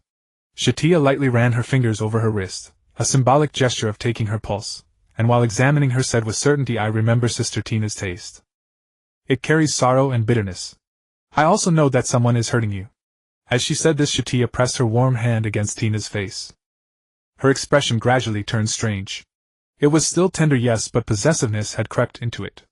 Though she didn't say it, Tina knew very well that whenever Satya began coveting her body, that possessiveness would surface. Just like what she had done before, familiar, intimate, unforgettable. Any person would instinctively resist, but Sister Tina didn't. Doesn't it feel completely ordinary? Tina trembled. At this rate things would turn bad. This was not checking whether she was sick at all, it was a test. She understands me too well, I can't let her continue. Sister Tina, you really like me, don't you? As Satya spoke, she bit her ear, and any resistance instantly melted away into her body's surrender. For a moment she felt as though she couldn't think at all. Don't. I like you? I really, really like you. I want to swallow you up. Calm down. She doesn't know anything, she's only a little suspicious. Tina remained silent, but a soft whimper escaped her which seemed to betray how shy she actually was. Satya was like a little cat lying on her so lightly that she could hardly feel her weight. But then Satya gently caressed her face, and the moment she turned her head she was kissed. What are you doing? Should she admit that it felt good, that it felt nostalgic? What kind of emotion was this understood through mere contact? She even slipped in her tongue. But Tina had no time to refuse. Satya was too cunning. How could she have thought of such a thing? Wait, no, maybe she had simply not been able to hold back. I was too impulsive. Sister Tina, if you want to scold me, go ahead. She apologized. But it wasn't over yet. She reached out and touched Tina's face, wiping away the tears at the corners of her eyes.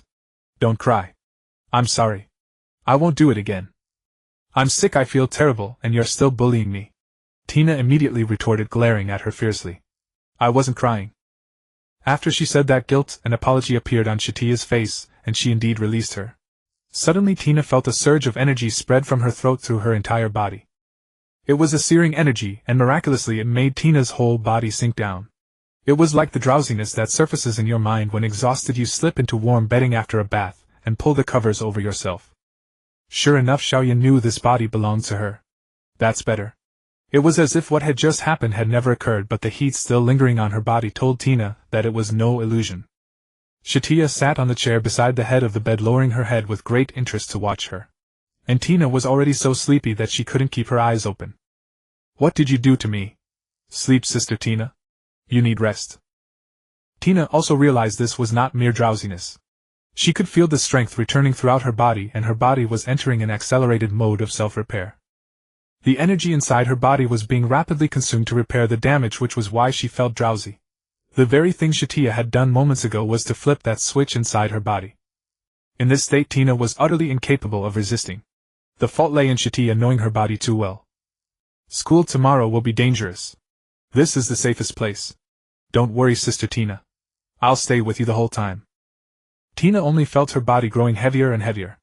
Before her eyes finally shut completely, the last image she saw was Satya's smile. During deep sleep, one remains oblivious to the outside world. Having lost all perception of time's passage, upon waking one instinctively assumes that but a short while has elapsed. Tina woke up. Yet only a few hours had slipped by. Dawn had not yet broken. She glanced at the clock in the room and let out a quiet sigh of relief. The girl was sound asleep, sprawled on her hospital bed, a soft purring rumble rising from her throat. Satya had fallen asleep. Just as she had promised earlier, she had stayed by Dina's side all along. Tonight she had not even returned to her dormitory. Her physical condition was plainly far worse than before. If anything, she was the fool who needed rest more than Dina herself. Magic Core Integrity 17. 5. Rising, Dina gently lifted Satya onto the bed and tucked her in. Her body was as light as a ragdoll, though in truth Dina's own frame was even smaller and more delicate. She was beautiful. No girl in the entire world could rival her. I'm sorry, but there are things I must do. Moonlight was quickly swallowed by dark clouds, and the corridor lights of the ward fell upon Satya's sleeping face. No. In the very instant she prepared to leave, Dina suddenly understood what the system meant. All her attention had been on Satya just now, so she hadn't realized it. The reason she could wake so quickly was that she had undergone long sword training before the time reset. Likewise, she had trained her mind to awaken rapidly from a coma. If she woke ahead of time, didn't that mean she retained memories of the past? And if Satya knew she had left, wouldn't she be exposed? Dina discovered another issue. Satya too knew that tomorrow would be perilous. This meant she was also wary of Wurlicki's holy change and was making preparations in advance. Could it be that she had gone searching for clues about the holy change yesterday morning, which was why she didn't come? Of course, Dina had a solution.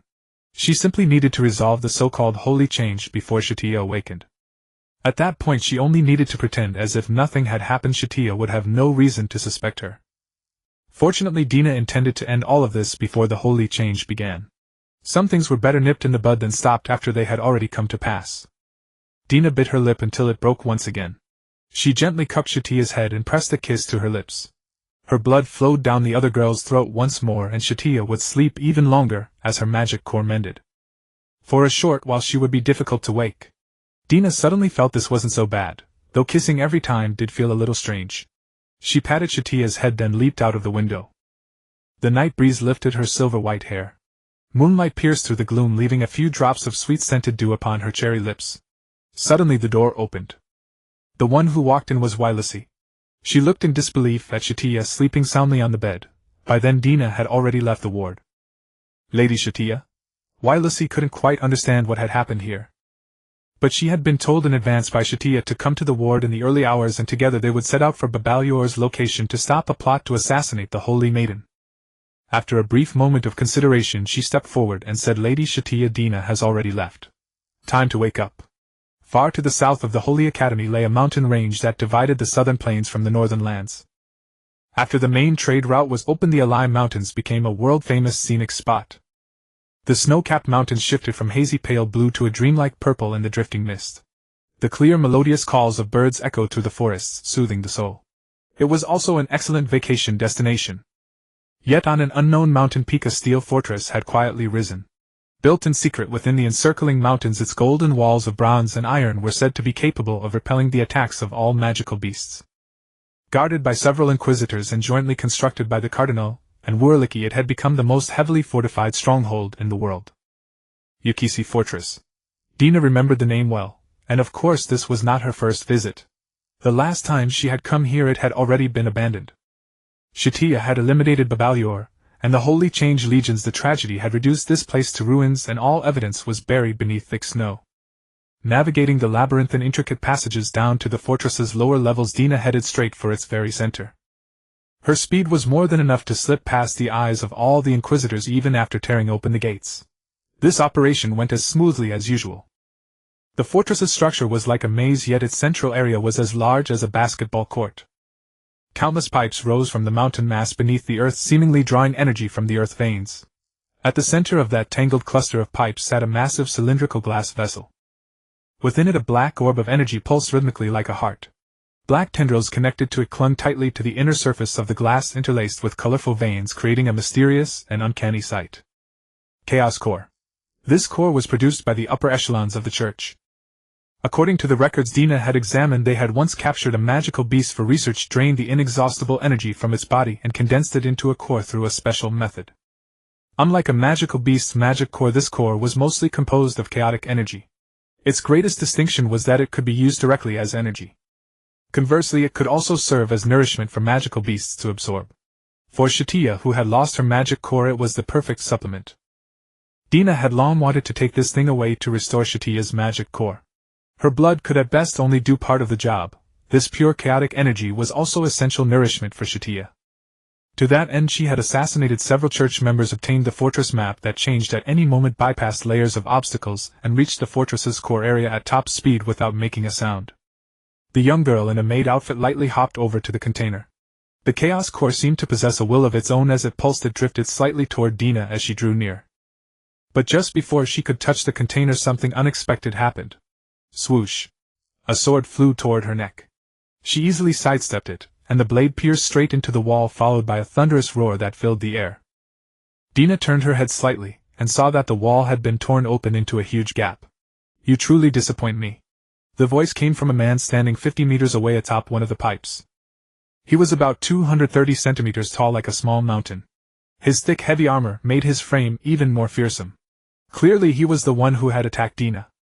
Dina recognized this fellow. He was also her original target. Good evening, Babalyor. You know my name, how wonderful. But I don't know yours, which means I'm about to kill a nobody. The man sprang upward, leaping dozens of meters into the air, and slammed down hard toward Dina's position. With a thunderous crash, the platform was instantly obliterated, leaving only a few metal parts dangling precariously. He leaped back onto the ground not far away. Gazing at the maid, who was completely unscathed, he offered praise. Kalisi was my colleague. A few days ago he died at an assassin's hands. Now it seems you are the one who killed him. What a pleasure to meet you. But still I'm a little disappointed. I thought you'd be the leader of some heretical cult, but you're just a little girl. How boring. What is your purpose? Perhaps out of boredom, or simply wanting someone to chat with, Dina asked softly.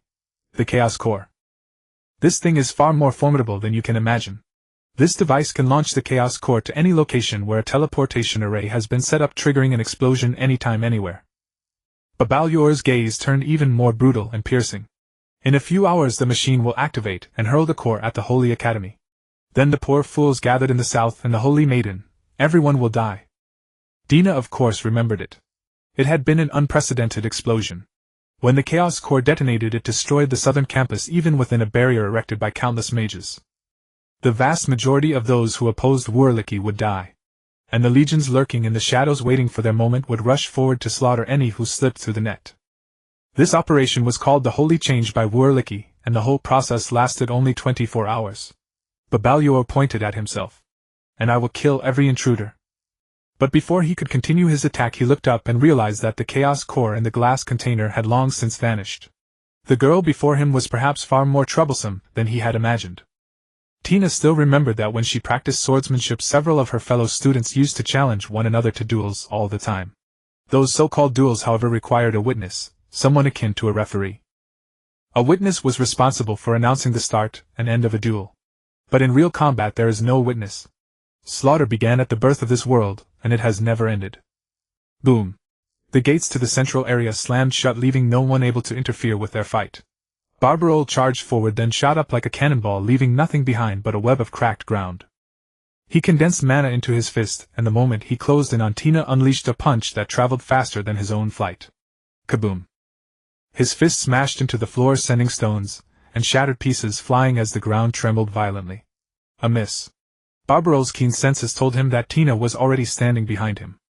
He twisted his waist and spun his body, swinging out a kick in the same motion, the trick he had once used to ambush an Inquisitor and kick him to death on the spot. Then he fired another rapid punch toward Tina.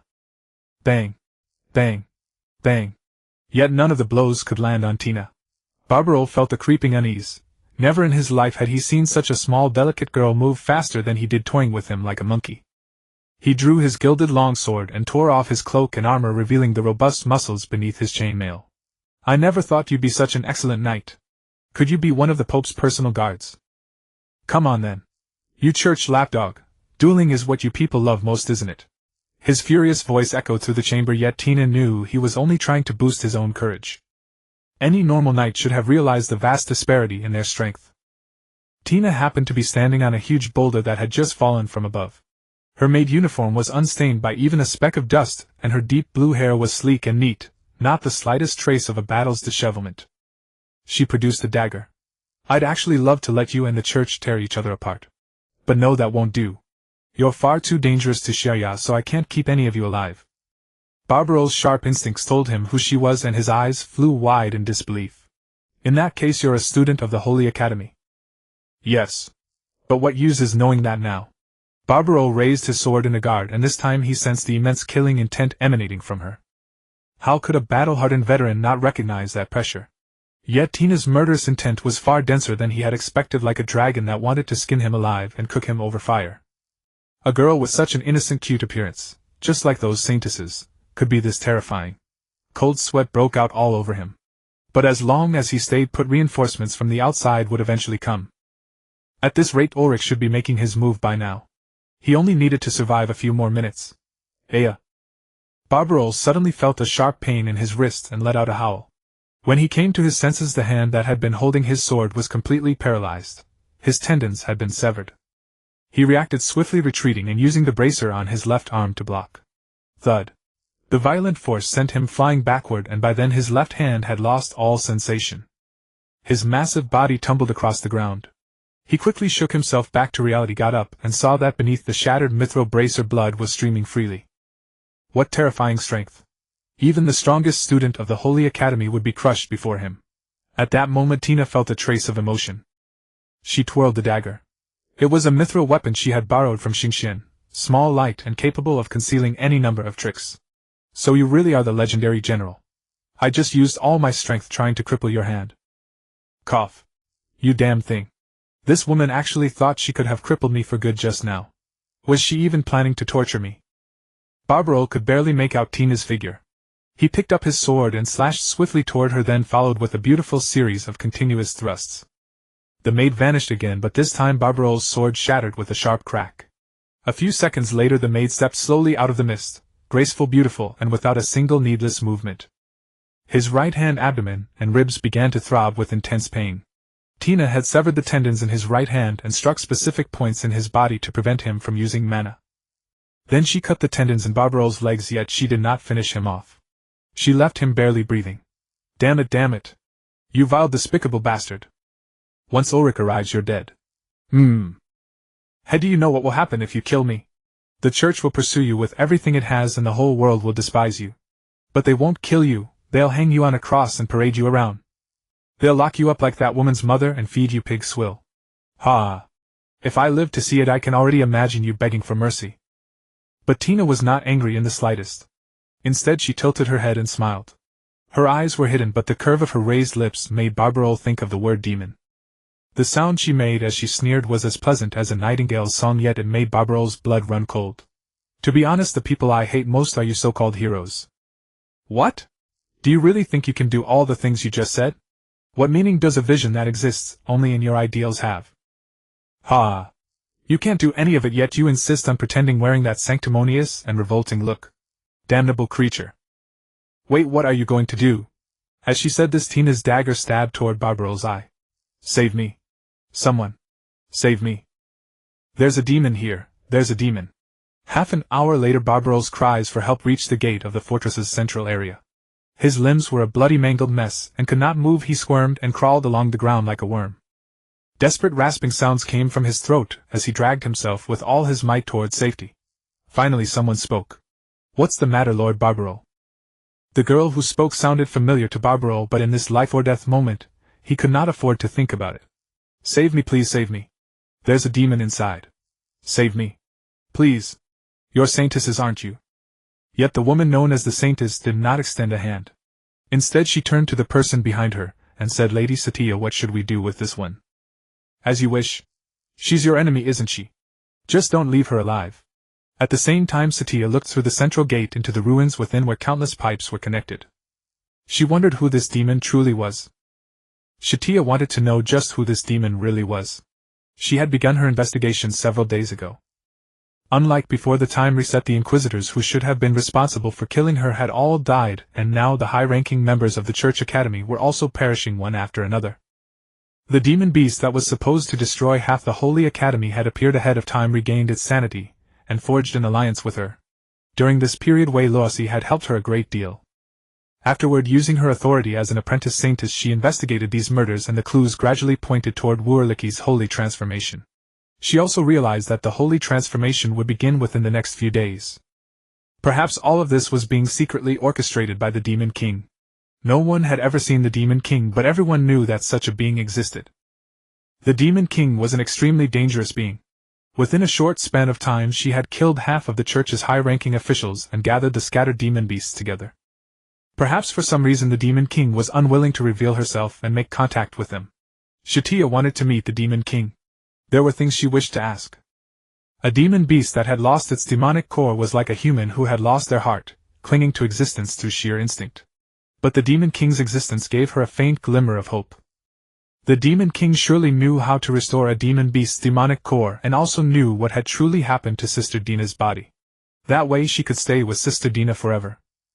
More importantly, Satya had a premonition, a groundless, illogical yet somehow fated intuition.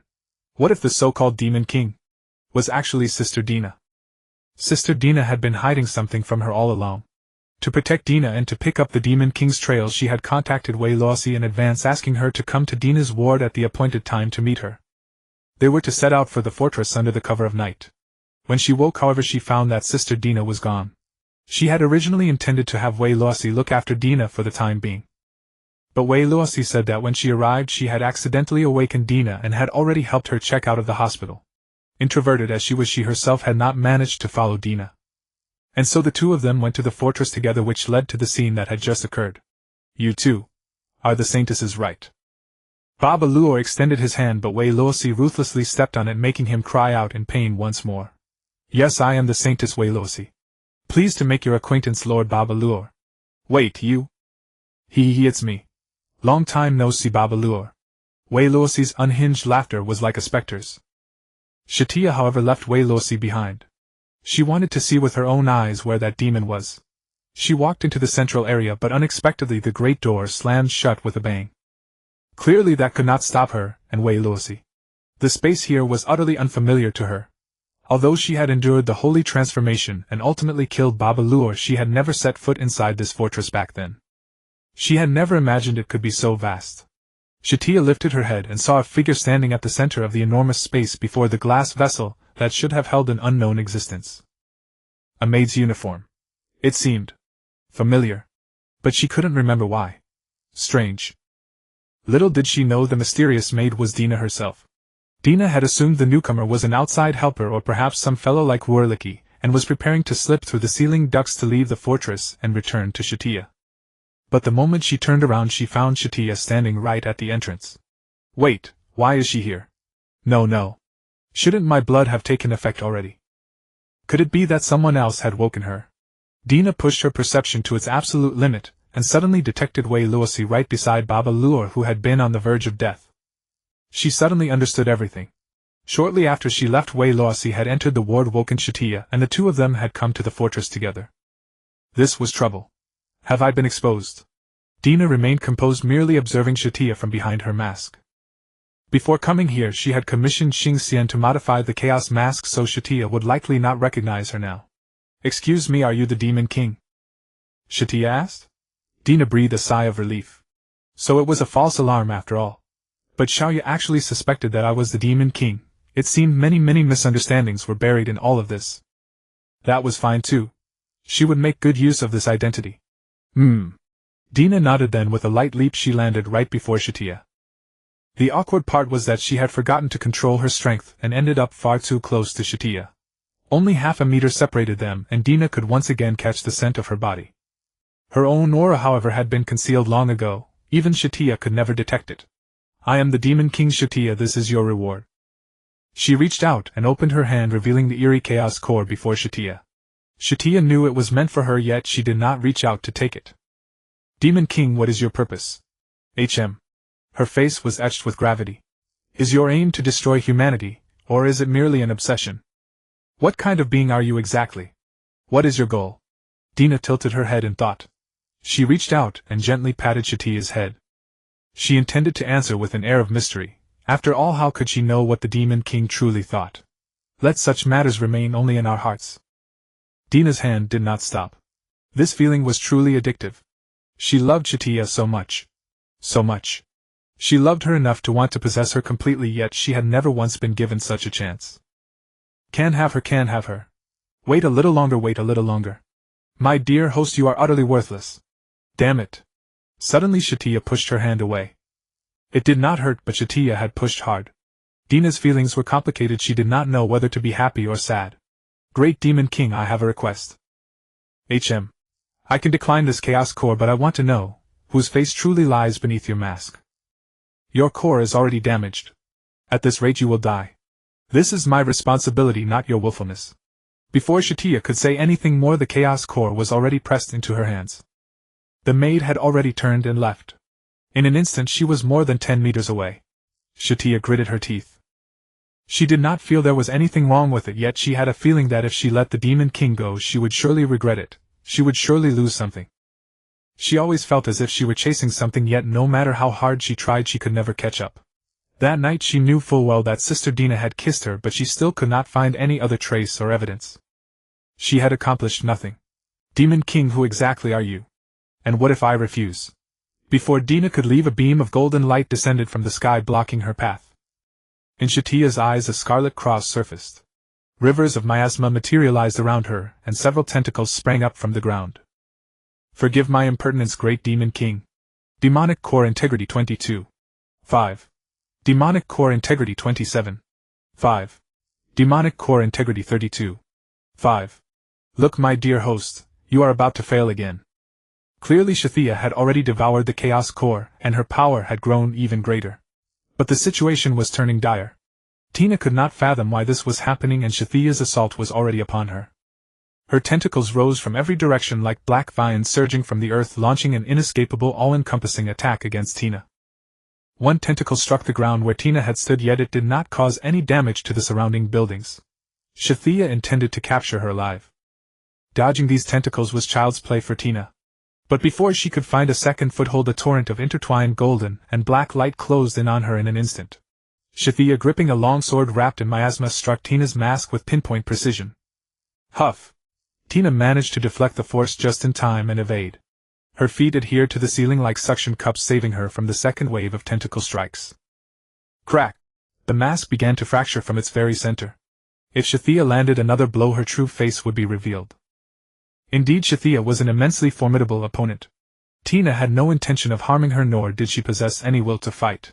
Merely relying on evasion to escape Satya's attacks was far too difficult. Unless she could sever all of her tentacles. But would that end up hurting Satya after all? She had only just recovered a fraction of her power. You truly are a failure, host Sama. Even without you, she would still have obtained the Chaos Core, wouldn't she? You merely wish to harm her, isn't that right? Shut up. Tina gritted her teeth, utterly annoyed by the voice whispering in her ear. Satya was once the most powerful human. Even without her full strength in her weakened state, she remained an exceedingly troublesome adversary. Tina scanned the surrounding space with her senses and discovered that the ceilings and walls were all coated with Satya's miasma layered upon their original surfaces. Satya had transformed the very environment. Tina tried stomping down hard, but it was utterly futile. These walls, which should have been as brittle as paper to her, now refused to yield. She had to suppress Satya in order to escape. Therefore she had to fight with the resolve to harm her. However, if she could create an opening by distracting Satya, she might still be able to flee without injuring her. A clever idea struck her. Instead of fleeing immediately, she began to converse with Satya. That girl who's always by your side, her name is Tina, isn't it? What do you intend to do to her? Satya halted, hovering 50 meters away from Tina, her tentacles slowly closing in. I can tell you who I am. But in return you must kill her for me. Tina had no desire to seek the system's help. But judging by the pressure Satya was releasing, she was furious. Satya now knew that the Demon King bore hostility toward Tina. As a result, she would begin to think and doubt, eventually giving birth to a single conviction. And that was, kill the Demon King. Boom! Boom! Boom! Satya's body suddenly accelerated. Her soft tentacles morphed into razor-sharp spikes, instantly piercing through the space Tina had occupied. Those spikes, some as thick as a human waist and others as massive as skyscrapers, produced violent sonic booms merely by passing by. And this was not even Satya's full power. Oblivion, golden and pitch-black mana and chaotic energy converged toward a single point. The remaining lights in the vicinity flickered out. Turning her head, Tina saw Satya's right hand gathering a sphere of energy. I'll kill you! Tina remembered this technique. When she had fought the trickster beast before, it had used a similar method. Back then that sphere of energy had burst forth, instantly forming a world-ending ray of death that pierced through buildings and shot straight into the sky, causing a cataclysmic explosion in the atmosphere. The moment the chaotic energy and vast mana collided, the night turned to day for dozens of seconds. But even an attack of that magnitude could not harm Tina. This time, however, was different. Satya merged her human mana with chaotic power, and those two unstable forces inexplicably fused into one. Tina's eyes widened. It was the first time she had witnessed such a phenomenon. Once the fusion was complete, the surrounding tentacles gradually vanished, and all the measures prepared to trap Tina were retracted. Because Satya was confident that this attack would finish her off. That power latched onto the sword in her hand, and after aiming at Tina's neck, it shot forth with blinding speed. Swoosh! Tina dodged in an instant, yet even that devastating strike only managed to graze her wrist. Satya was greatly astonished. Before she could unleash her power once more, the Demon King had already escaped. Lady Satya! Viros rushed in. She had just finished dealing with Barbaro when she sensed a fierce battle erupting in the central area. But the battle had ended far too quickly. By the time she came to her senses, only Satya remained glaring furiously at the ceiling in the direction Tina had fled. Are you all right? Thank goodness. After all, that was the Demon King, Satya said coldly. I've placed a mark on her. The next time we meet she won't be so lucky. And until then I will make her suffer. Just then another figure ran up from behind them. She wore a pristine white gown, and the tips of her long hair faded into an icy blue. Did you take him down? Indeed. Cruelly, you're a step too late, Viros answered. Those who had come to the fortress were not only Satya and Viros. Krula, the saintess of Nightingale, and the Winter Goddess had also been following the clues, eventually reaching the exact same conclusion as the other two. Leading the students who refused to sit idly by and the paladins who had not been infiltrated, she made her way to the fortress atop the mountain. They had met halfway, parted at the entrance, and resolved to eliminate all opposing forces within. As apprentice saintesses, this also served as a crucial benchmark to determine whether they could advance to the next selection stage. Krula had originally believed that having obtained intelligence in advance, they would not face much difficulty. Yet upon witnessing the utter devastation in the central area she could only marvel at how perilous the battle must have been. To personally eliminate a traitor of this caliber. How terrifying! Truly worthy of Lady Satya. Everyone was voicing their admiration. Only Satya remained silent, gazing for a long while in the direction Tina had fled. No one knew what she was thinking. I will definitely catch you. Back at the academy, before she could head to the second scene requiring her attention, Tina felt that something was amiss. By all accounts it had been a successful operation. Satya had absorbed the chaos core, and by now her magic core should have taken its fundamental shape. But the wound on her wrist still showed no signs of healing. It was a pitch-black scar. Although it was painless and did not bleed, the chaotic energy within had embedded itself into her skin. It would be difficult to eliminate any time soon. Moreover, she felt that this was no ordinary mark. If Satya were to discover that she was the so-called Demon King, what would she do? Satya returned to the dormitory at once, for the sacred rebellion, having lost its chaos core, could no longer stir up any waves. It was unlikely that Ulrich would cause much trouble either. Outside the window, flashes of magic were clashing in the sky. That was because many teachers and students had been gathered at a place called the Holy Church building, where Ulrich's subordinates were responsible for drawing attention. But those poor wretches, whether slain or captured, had no idea that the sacred rebellion had already failed at its very root. Dina yawned.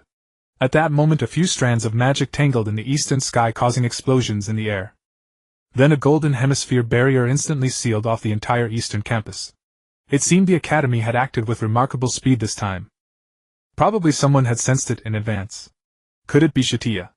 No, she wouldn't reveal such matters to the church people. Let me take a bath. Dina changed her clothes, entered the bathroom, and turned on the showerhead. Warm mist from the pool rose and filled the tiny bathroom. She relaxed, sinking her body into the scalding water. The moment her fair skin touched the water, it seemed to be wrapped in a soft halo of light. Suddenly Dina felt a sharp ache in her right arm. It was as if she had just been struck by a slash, reminding her of being wounded by Satya a few hours ago.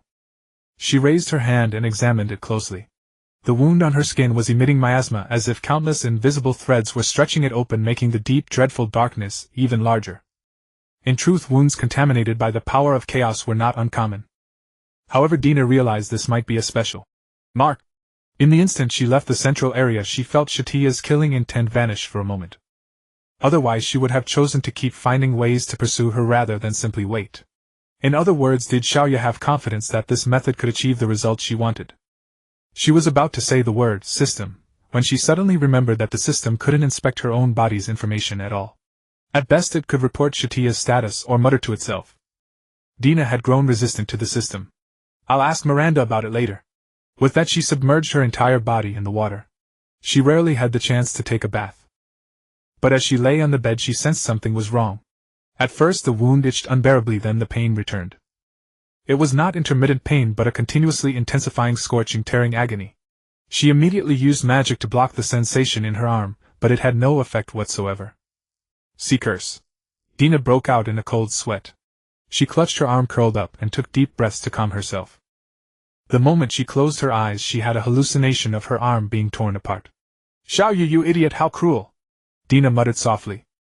She tried pinching herself to divert attention or channeling her mana to ease the pain, but at best it improved her mood. When she opened her eyes again the sun was about to rise.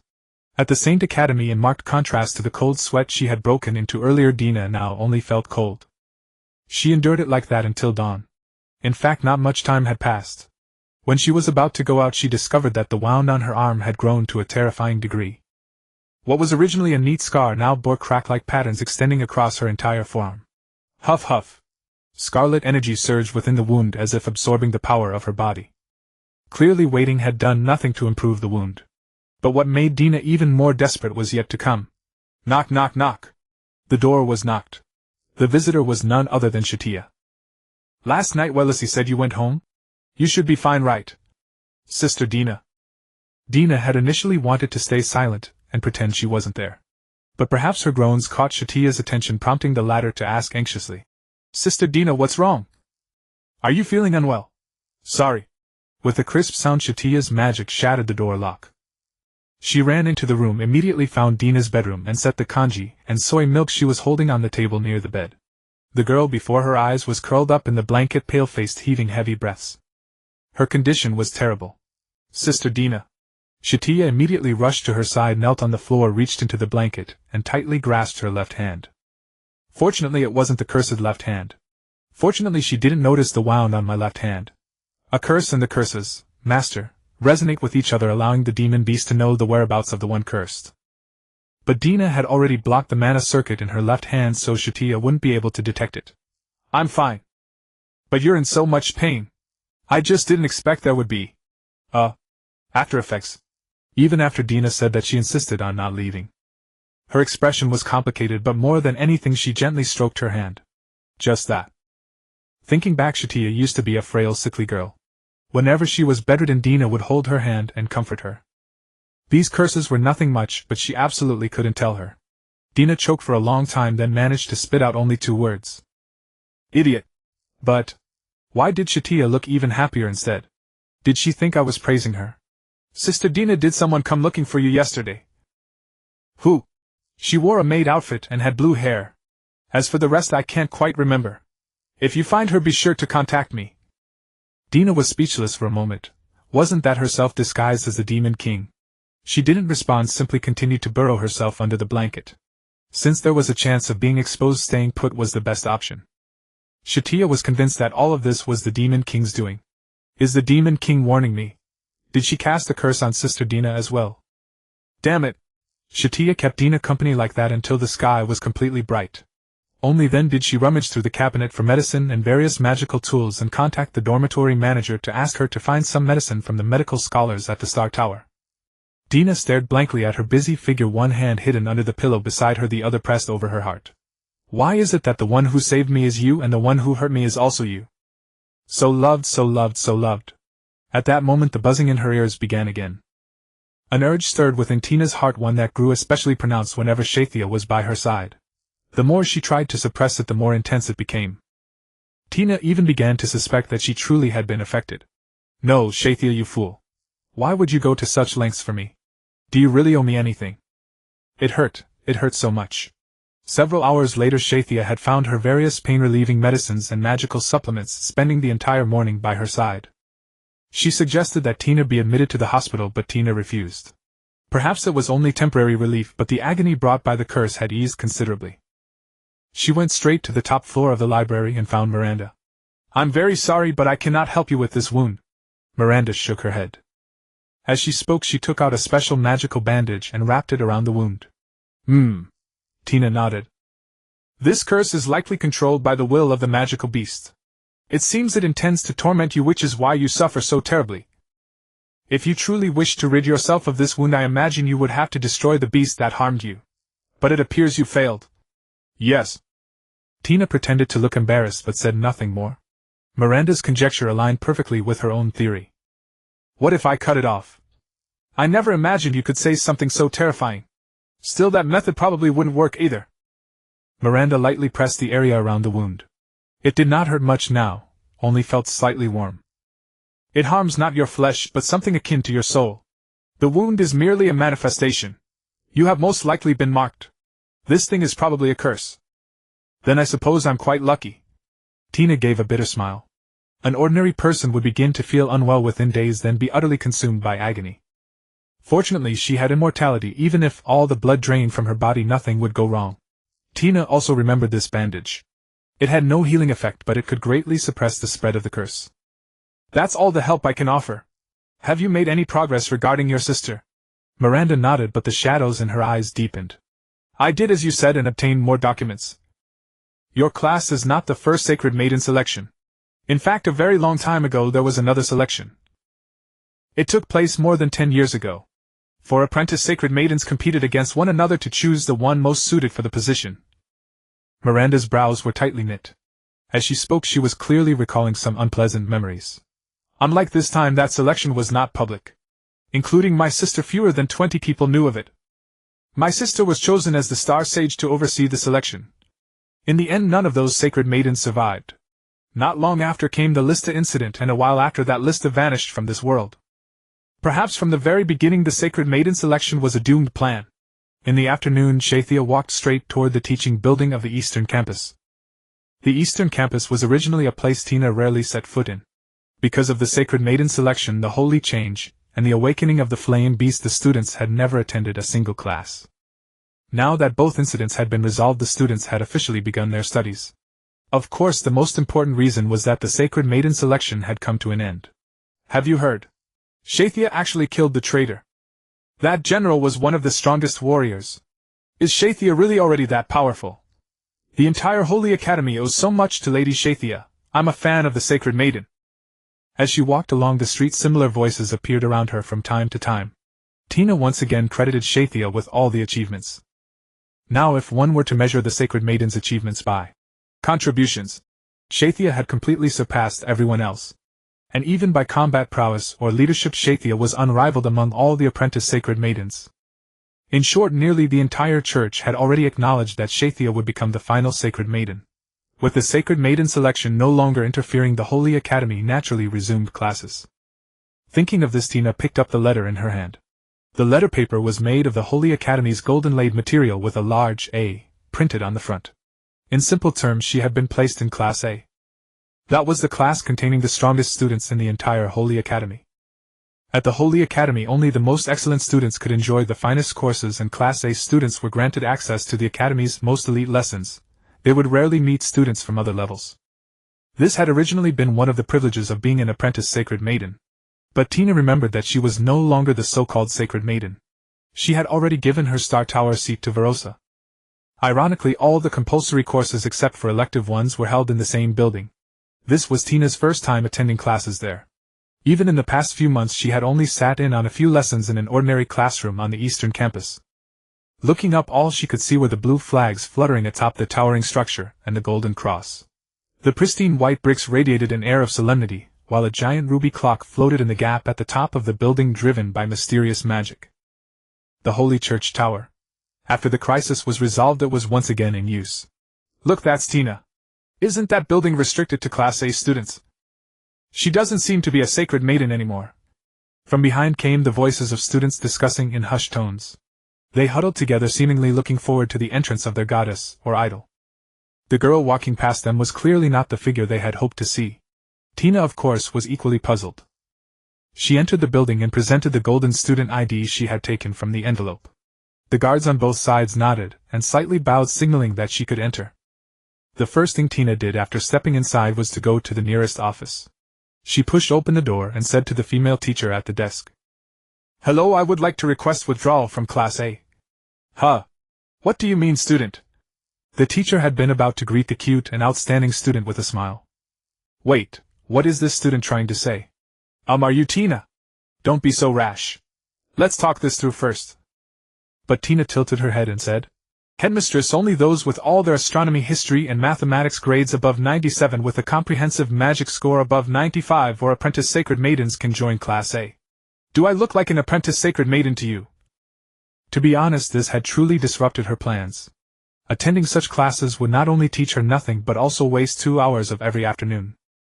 Moreover, she would be exposed to the eyes of other students, which was hardly a good thing for her. This. The headmistress was at a loss for words. Although she was one of the people in charge here, she genuinely had no idea why Tina had been selected. But at that moment, a girl with golden hair stepped into Tina's line of sight. She was tall, about 178 centimeters, nearly half a head taller than Tina. She wore a very bulky robe, yet it could hardly conceal her voluptuous figure. A gentle smile adorned her fair, delicate face. "That's because Satya insisted on recommending you, so the teachers made an exception and gave you a spot." Her voice was soft and sweet. The apprentice sacred maiden Alex. Equally a troublesome one to deal with. 80 years ago, Tina would not have concluded that Yalakizi was troublesome. If described in the words of a campus student, she was a genuine sports girl. Her grades were mediocre, but she excelled in swordsmanship and various forms of combat. With some affinity for light, she, along with Tina, was considered among the bottom of the apprentice holy maidens. Tina would often see her figure running across the sports field in a cool school uniform. She was also very kind, often helping other holy maidens whenever she could, treating everyone with warmth and enthusiasm. People like her were also the easiest to be weeded out. In the end, she died during the holy transformation, and even her disappearance was hardly remembered by anyone. The reason she was so troublesome was precisely because her personality was utterly different from the past. Yalakizi was a rather rigid and innocent child. Among the students of Group A she should have been the cheerful and open type. If she were truly Yalakizi she would have rudely come up to Tina and invited her to drink at a nearby bar. Her manner of speaking was as if she had completely changed into a different person. Her identity was already obvious. In Tina's knowledge there was only one being capable of possessing another person and obtaining all their memories. The most dangerous demon beast, a creature powerful enough to annihilate humanity on its own, the deceptive demon beast, was the one before her merely a clone? Was it the main body? A substitute? A ticking time bomb meant to self-destruct?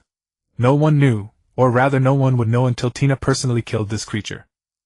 Unlike the flame demon beast or Satya, she was truly a dangerous demon beast under the demon king's command in existence that followed the will to destroy humanity. Before preparations were made, Tina had no desire whatsoever to have any contact with such an existence, and she would pretend it did not exist. Talking to such a creature was the most troublesome thing of all. Yet although Tina did not wish to communicate, Yalakizi acted with great enthusiasm. Yalakizi handed her the juice she was holding. "I bought you orange juice. Would you like some?" "No." Of course her enthusiasm was quickly rejected. Tina shook her head and turned to leave. Yalakizi actually followed behind her. "Class is about to start, and the principal will give a speech in person. Are you really not going back?" Tina continued to walk away from the Holy Church building, completely ignoring Yalakizi. She was now heading back to the dormitory to prepare to eliminate the next member of the Holy Transformation Organization, or to rest with closed eyes and cultivate her body. Her magic circuits were now intact, which meant she could learn more spells to use in battle. Barbaro was dead, but Ulrich was still alive, another person Tina had to deal with. But when Tina had walked only a few hundred meters, a glance from the corner of her eye revealed that Yalakizi was following her closely and cautiously refusing to let go. She was still holding the drink with a leisurely look. Yalakizi did not even try to hide. She simply followed in a straight line, keeping a certain distance. Helpless Tina had to detour from the sports field back to the Holy Church building, the building where Group A students attended classes. At that moment the Dean of Students was still brooding in his office. Suddenly seeing Tina outside the window, he smiled and gave Yalakizi, who was following behind, a thumbs up. "You even managed to persuade her back. Impressive." Tina went upstairs and Yalakizi also went upstairs. The two entered the classroom just as class began, at exactly 9 o'clock. The classroom was large, but there were only a dozen or so scattered people. On the podium stood a familiar figure, Principal Ulrich. He smiled in greeting with a hint of a smile on his lips, but said nothing. Tina took a seat in the last row of the classroom, the spot farthest from Satya. Yet Yalakizi sat down beside her, a wide grin on her face. Tina continued to ignore her, and Yalakizi did not speak either. Soon Ulrich began his speech in a formal tone. "Congratulations to all the outstanding talents selected into Group A. You each have your own strengths in various fields, but there is no doubt that you are the strongest among the new batch of students. We shall use all our lifelong knowledge to pave the way for your future. May the future be brighter under the blessing of the goddess." After that Ulrich said many more things. This included their curriculum, the next goals of the Holy Academy, and where the Group A students would go from there. These were mostly high-achieving students, including geniuses that even holy maidens could not match, outstanding descendants of royalty and nobility from all over the world, and even the cream of royal family members from certain kingdoms. It could be said that becoming a so-called Group A student at the Holy Academy meant being a true genius picked from millions or even tens of millions, an existence favored by fate. In the end, however, all of Ulrich's words could be translated as, "I value you, but please also work hard for the Holy Academy." The church was not stingy with educational resources, but its attitude towards students was rather perfunctory. In this world full of long-lived beings, not many were willing to see a turnover of power, especially among the upper echelons of the church. Ulrich in his 50s was still quite young for this position. Among the students of the Holy Academy there were those who were 70, or even 80 years old, yet their appearances looked no older than teenagers. Take for example the star sage Miranda. Ulrich's speech lasted 2 hours and Tina felt as if calluses had grown on her ears. Even harder to accept was that Yalakizi had been observing her the entire time. Whenever Tina made any move, Yalakizi would have some reaction. For instance, when Tina looked out the window, she would look as well. When Tina read a book, she would secretly peek at the direction Tina was looking and read the text she saw. And whenever Tina looked at her, Yalakizi would smile in relief. In the past, Tina would have thought this person was insane. But now Tina only felt an eerie unease. She remembered that when the deceptive demon beast first appeared before everyone, it took only a few days to infiltrate and murder high-ranking members of the church and the state. Leaders of all nations were killed and tens of thousands were hypnotized by illusions into becoming puppets, and these people were mostly important members of humanity. Only a few elite humans were still fighting valiantly, yet they were toyed with by the deceptive demon beast. That battle claimed too many lives. It was the most powerful demon beast encountered to date. Humans rushing to the battlefield were most afraid of seeing human camps in the wilderness. At that time, due to the harassment of demon beasts, humanity had no ability or conditions to set up camps. There were many poor souls who could not hold on and were lured over only to be killed by the puppets and buried underground, or to be bewitched by illusions and turned into new puppets. They followed the army into the heart of the holy city to carry out a rescue plan, never expecting that those people had long been turned into time bombs. At that moment night turned into day, and of the entire human army only Dina and a handful of others remained. Thus, with no other recourse, Dina decided to approach those who had been ensnared by illusions, probing them in search of their weaknesses. That day she slipped cautiously into the tent. The moment she turned around, the controlled people had already encircled her. On every face lingered a pale, eerie smile. Dina had grown adept at repelling those inexplicable acts of goodwill. She decided to probe. She glanced at Yalakizi, who smiled back at her. "Yalakizi, you're making me quite uneasy. Is there something you want?" But Yalakizi showed no particular reaction. She merely caressed her cheek, tilted her head, and smiled. "I just think you're adorable. And also quite pitiful. Have we met before? This should be our first meeting, but I think I've fallen for you, Dina. Will you be my girlfriend?" In that instant, Dina lost all desire to negotiate. What did the cunning demon beast know, and how much? No one knew. What was certain was that I had been marked. Perhaps this fiend merely wanted to test her, or had grown interested in Satya and wished to exploit her. In any case, the damn thing was only here to stir up trouble. There was no bell marking the end of class. When the time came, Wurliki glanced at his watch, smiled farewell to everyone, picked up his book, and left the classroom. Just as Dina also rose to leave, unexpectedly Yalakizi suddenly drew closer, nearly brushing against her body. Yalakizi's eyes were filled with concern. "Dina, is the wound on your wrist really all right? You've looked like you're in pain for the past few hours." Her tone was gentle and ordinary, with not a trace of unnatural affectation. How terrifying! The burning sensation on her wrist would occasionally make her frown, or make small gestures of covering the wound. For a sensitive and observant girl, noticing such things wasn't difficult. The cunning demon beast disguised itself well, but the only problem was that this was not Yalakizi's personality. She extended her hand, intending to touch Dina's bandaged wrist. Yet the appearance of another person made her abandon the idea. "Sister Dina, could you let me see?" By then Satya had walked to their side. Satya had been chatting among the students who admired her, but her attention was entirely on Dina. She had been keeping an eye on that strange girl Yalakizi. Why does she keep staring at Sister Dina? Even though reason told her this was not the time for jealousy, seeing someone else caring about and showing concern for the person she loved still made her heart ache.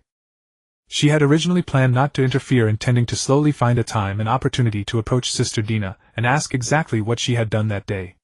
But she suddenly overheard their conversation, immediately became alert, and broke free from the crowd. Her gaze also fell on Dina's bandaged wrist. Sister Dina was injured.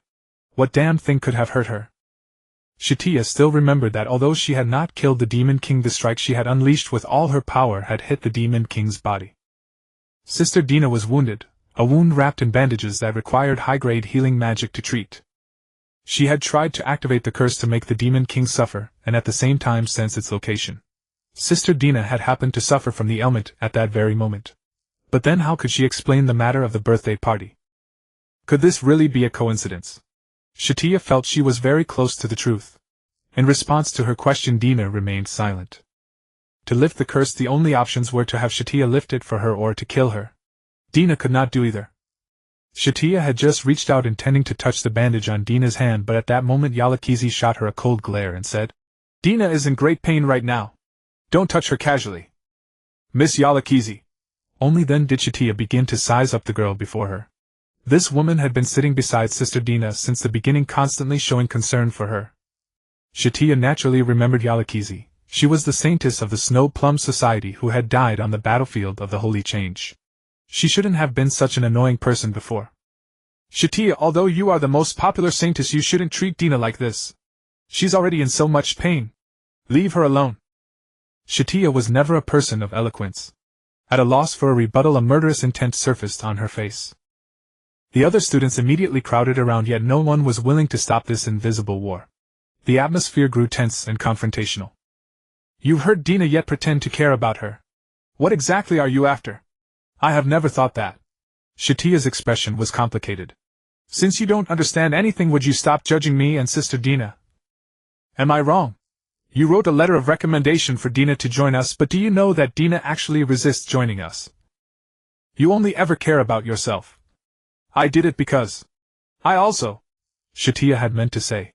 "I did it all to protect Dina." But Sister Dina's injury had rendered her words untenable. For a moment even those who had originally wanted to speak up for Satya fell silent. They knew all too well that the relationship between the saintesses was far more complicated than they had imagined. The entire scene was observed by Wellesley from afar. Just as she was about to come to the rescue, the ever-silent Dina unexpectedly stood up. Before everyone's eyes, Dina grasped Satya's hand firmly, and walked toward the door without looking back. As Sister Dina. Dina continued walking forward without stopping. She went all the way to the entrance of the Holy Church building, and when she turned around she saw Satya too shy to lift her head. Before she could explain anything, she discovered that Yalakizi had actually followed them. Many students and teachers around them saw Dina forcibly dragging Satya about, and they all stared in shock. So Dina led Satya to a nearby lawn. She took hold of Satya's other hand and in one smooth motion pressed her gently against the tree trunk. Her petite body showed no intention of resisting, and Dina did it with ease. And so before the eyes of everyone, nearby students and all the mentors alike, she kissed Satya, the novice saintess. Gulp. In this way, no matter what scheme the cunning demon beast had devised, it could not succeed. The people around, especially some of the girls, let out gasps. Blushing, they shared what they had witnessed with those nearby. Satya did not resist, or more accurately, the whole process went quite smoothly. All her anger had transformed into shock and shyness. She resembled a love-struck young girl, much like a ripe apple. Her heartbeat quickened, and her eyes grew timid. "Dina, Sister Dina, what are you? What are you trying to do? Is that not allowed?" Dina suddenly felt that she was the one at fault. Forcefully kissing Satya in broad daylight, and then saying such an unreasonable thing, made it look like she was bullying her. "Don't misunderstand." Dina quickly thought of a good excuse and explained. "I just don't want to be entangled with anyone. I'm simply using you for a moment. Pretend to be my girlfriend." "Girlfriend?" She trembled and stammered, not knowing what to say. In that little head of hers she had already begun fantasizing about all sorts of things, with Dina making her face flush and her heart race. But Dina was perplexed. At a time like this, shouldn't she be angry? "I'm only using her, so why is she so happy?" How should I help you?" Satya hastily asked in a low voice. She seemed to be looking forward to it greatly. She even seemed to enjoy this so-called girlfriend game. That expression was essentially asking, "Can we kiss again?" "Idiot. I told you it's just using you. There's nothing for you to do, just cooperate with me." I understand. I'll do whatever Sister Dina says." At that moment Dina had already begun to soften. For some reason a faint pain started to stir in her chest again. She grasped Satya's hand, pressed herself tightly against her, and gently licked her earlobe. Satya let out an embarrassed sound, yet she was still full of anticipation, hoping Sister Dina would go a little further. In truth, they had long since done everything there was to do. But for Satya this was her first time doing it with a Dina who could move. As a result, Dina had come to underestimate Satya somewhat. Suddenly Satya wrapped her arm around Dina's waist and muttered to herself in confusion. "Sister Dina, your period isn't due yet. Sister Dina, you don't look well." Dina was suddenly pulled forward and her lips were wet. What's the matter? Is Sister Dina allowed to kiss me, but I'm not allowed to kiss you?" "No, I didn't say that. Every time you're kissed you shed tears and your body goes soft." Dina kept shaking her head. The sounds around them dwindled, but the crowd was growing. Satya's lips tasted wonderful, she loved them. But every time she deliberately slipped her tongue in. How infuriating! What was the difference between that and cheating? "Sister Dina, can you show me your wound?" "No, you can't." Her gaze fell on Dina's bandaged hand. It felt somewhat familiar, yet she couldn't quite find where the resemblance lay. Dina also noticed her hesitation, and feared she was beginning to suspect something. But this troublesome girlfriend game was far from over. The next day the sun rose as usual. When Dina came out of her dormitory she saw gifts piled in front of the door. There were some kitchenware perfume, a box filled with dish soap, brand new daily necessities, and a crate of delicious snacks. There was no doubt that all of these were from Satya. Ever since the pretend girlfriend game began yesterday, this silly fool had only grown bolder. Could all this be her hush money? Dina had originally wanted to send them back, but she suddenly noticed a note on top written in Satya's handwriting. Sister Dina, you've worked hard. Last time I was a bit rough with you. I hope you can forgive me. These are my compensation to you, all things you need, so I hope you'll accept them. Satya. Then. I'll accept them. There was a required course in the afternoon. Except on weekends she had to set aside 2 hours every afternoon for it. Skipping class would not cost her points, but as one of the most elite students, such a free-spirited action would naturally attract the attention of certain people. Many students filled their schedules with classes all day, even on weekends, studying alongside the school's nearly 100 A-rank students in the Holy Church building. Occasionally they would also join other elective courses and go to the classrooms of students from other ranks. The afternoon required course almost put Dina to sleep. But this session was not entirely fruitless. Yalakizi had returned to normal. She had reverted to being that bright, cheerful girl. When Dina asked her about yesterday, she merely said she had no idea about any of it, only remembering that she had slept rather deeply. During this time they were informed that a magic tournament would be held next week. The rule was that students could freely form teams, but no team could exceed 10 members, the same as the competition held 2 months after their enrollment. A-rank students were limited to forming teams only with students of the same rank. As soon as class ended, Satya and Wailasi were the first to form a 2-person team. Only then did she cautiously walk over to Dina and sit down. Sister Dina, can you give me another chance this time? Sure enough, ever since she had brought up the whole pretending to be girlfriend matter, Satya had become even more enthusiastic. No, Satya. I take this magic tournament very seriously. I see. Satya lowered her head and waited a little longer, as if hoping Dina would change her mind. This time the magic tournament will take us to the Baimu ruins in the north. It is very dangerous there. If we're together it will be more convenient. Still she had no intention of leaving and instead tried to persuade her again. Deep in her heart she earnestly hoped Dina would give her another chance. However, Wailasi, who had been watching the show from the side, suddenly stepped forward and spoke. Senior Dina, you're Satya's girlfriend. Exactly. Unexpectedly Kelyalu, who was also nearby, nodded in agreement. Last time she had fiercely attacked my remarks during the meeting, and now she could actually say something like that. Dina did not particularly want to join Satya's team. That was because being together with her always carried the possibility of exposure. But at the moment, under Satya's gentle expectant gaze, she still gave in. And I'm fine. Dina felt she was rarely this weak-willed. Now she had actually turned into a shy, awkward little girl, and even she could not quite accept it. Sister Dina, I will definitely protect you, I promise. That's more like it. Kelyalu smiled charmingly. She was also one of the few people who had seen them kiss. That evening, just as Dina returned to the society dormitory, she saw a group of female students chatting in the lounge on the first floor. Have you heard? The magic tournament has chosen that for us. Besides, if we withdraw we'll lose credits. Are they trying to send us to our deaths? Apparently many lives have been lost there. No way. The church will surely provide us protection, and my family will buy me plenty of magical items. Besides, Lady Satya will be there as well. When her words reached this point, Dina remembered that Satya's team seemed to have already been formed. She immediately set out under the cover of night for the Holy Church building and made her way to the dean's office. On the roster there were countless teams, and the one at the top was Satya's team. Among its members were Wailasi and Kelyalu of the Nightingale Society. The remaining 5 were students Dina did not know, but they all appeared to be senior A-rank students. This time the team formation had unusually not adopted the society grouping system. Student, what are you doing? A woman walked into the office and looked at the busy Dina with a puzzled question. Madam Dean, I would like to look through the student records now. I hope you will allow it. Of course. Next time just tell me directly. The dean nodded nervously. She knew Dina. Perhaps this student was too nervous and not good at socializing, so she had come to check the records to learn about the students in advance. But she gradually noticed that Dina was only looking up the records of Satya's team. She even went through the files of the other 5 people and all the information recorded in the documents before she was satisfied and turned to the next volume full of materials. A strange child. The weekend holiday arrived as scheduled, and Tina planned to invite Satya out. The appearance of the Wraith Demon forced her to maintain an ambiguous relationship with Satya. Tina blamed herself, but there was no better way. If the Wraith Demon got in their way, things would become very troublesome. Tina knocked on the door of their old dormitory.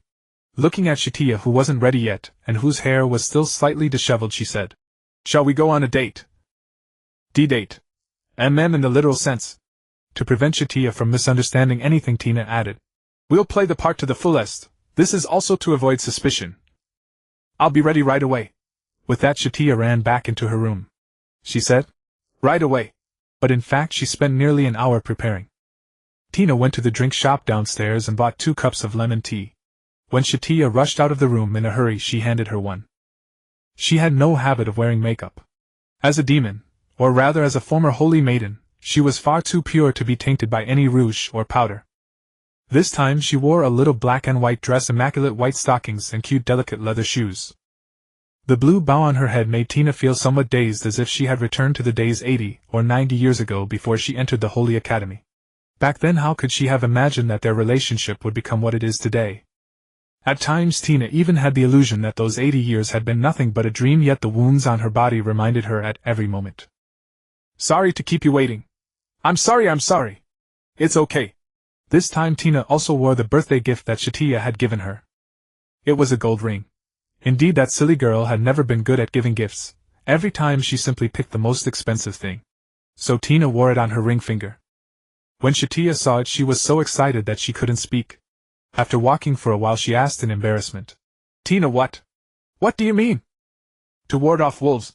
Tina cast her a glance. "Are you feeling better now? I haven't been looking after you lately." "So." Tina said the coldest words she could imagine. But Satya didn't seem to buy it at all. She simply grinned foolishly. Over time Tina didn't even know how to pretend anymore. The two chatted as they walked. Although Tina deliberately kept a cold attitude, she felt powerless against the overwhelming torrent of topics and care. On Tina's suggestion, they chose to go to the market outside the Holy Academy. The Holy Academy sat deep within the empire built near a city that symbolized wealth and freedom. The city was called Weirda.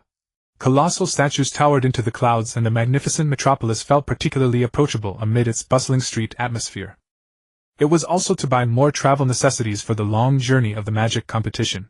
Along the way, Tina kept observing Satya's condition. Her magic core had mostly recovered. From a state in which she could hardly set her mind on anything, wore a haggard expression, and had a limp, weary body, she gradually became healthy and cheerful.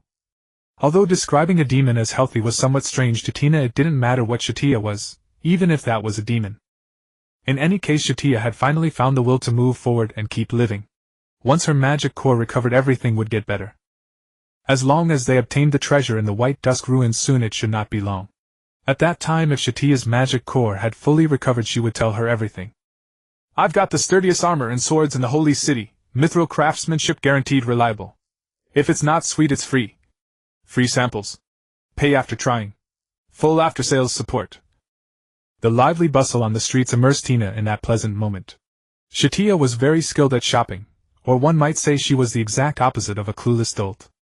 After walking a few streets, Tina's little orange bag was packed with all sorts of necessities, neither too many nor too few. "Tina, how about I buy you 2 outfits? I can take care of myself." "No way. Your fashion sense is way too terrible, Tina.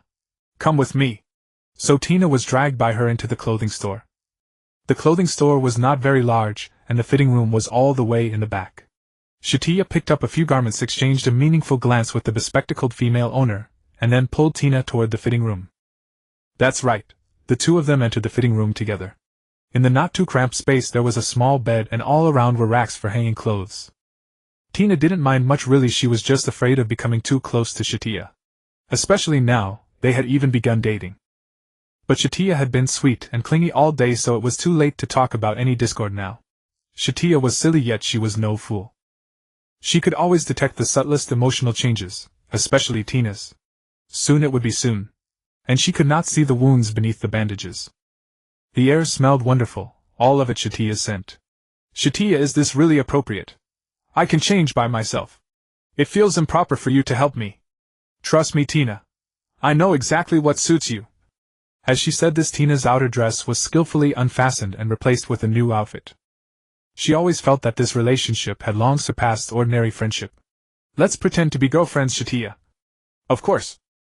"Wait, Tina, your figure is amazing. I'm so envious." "Don't look there." Tina looked at her with slightly plaintive eyes. To Satya, that expression and attitude were almost like a reward. She even felt that this kind of relationship was far too shallow.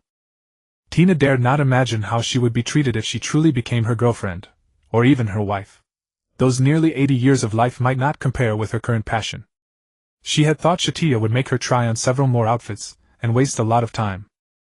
In fact, the process was quick and efficient.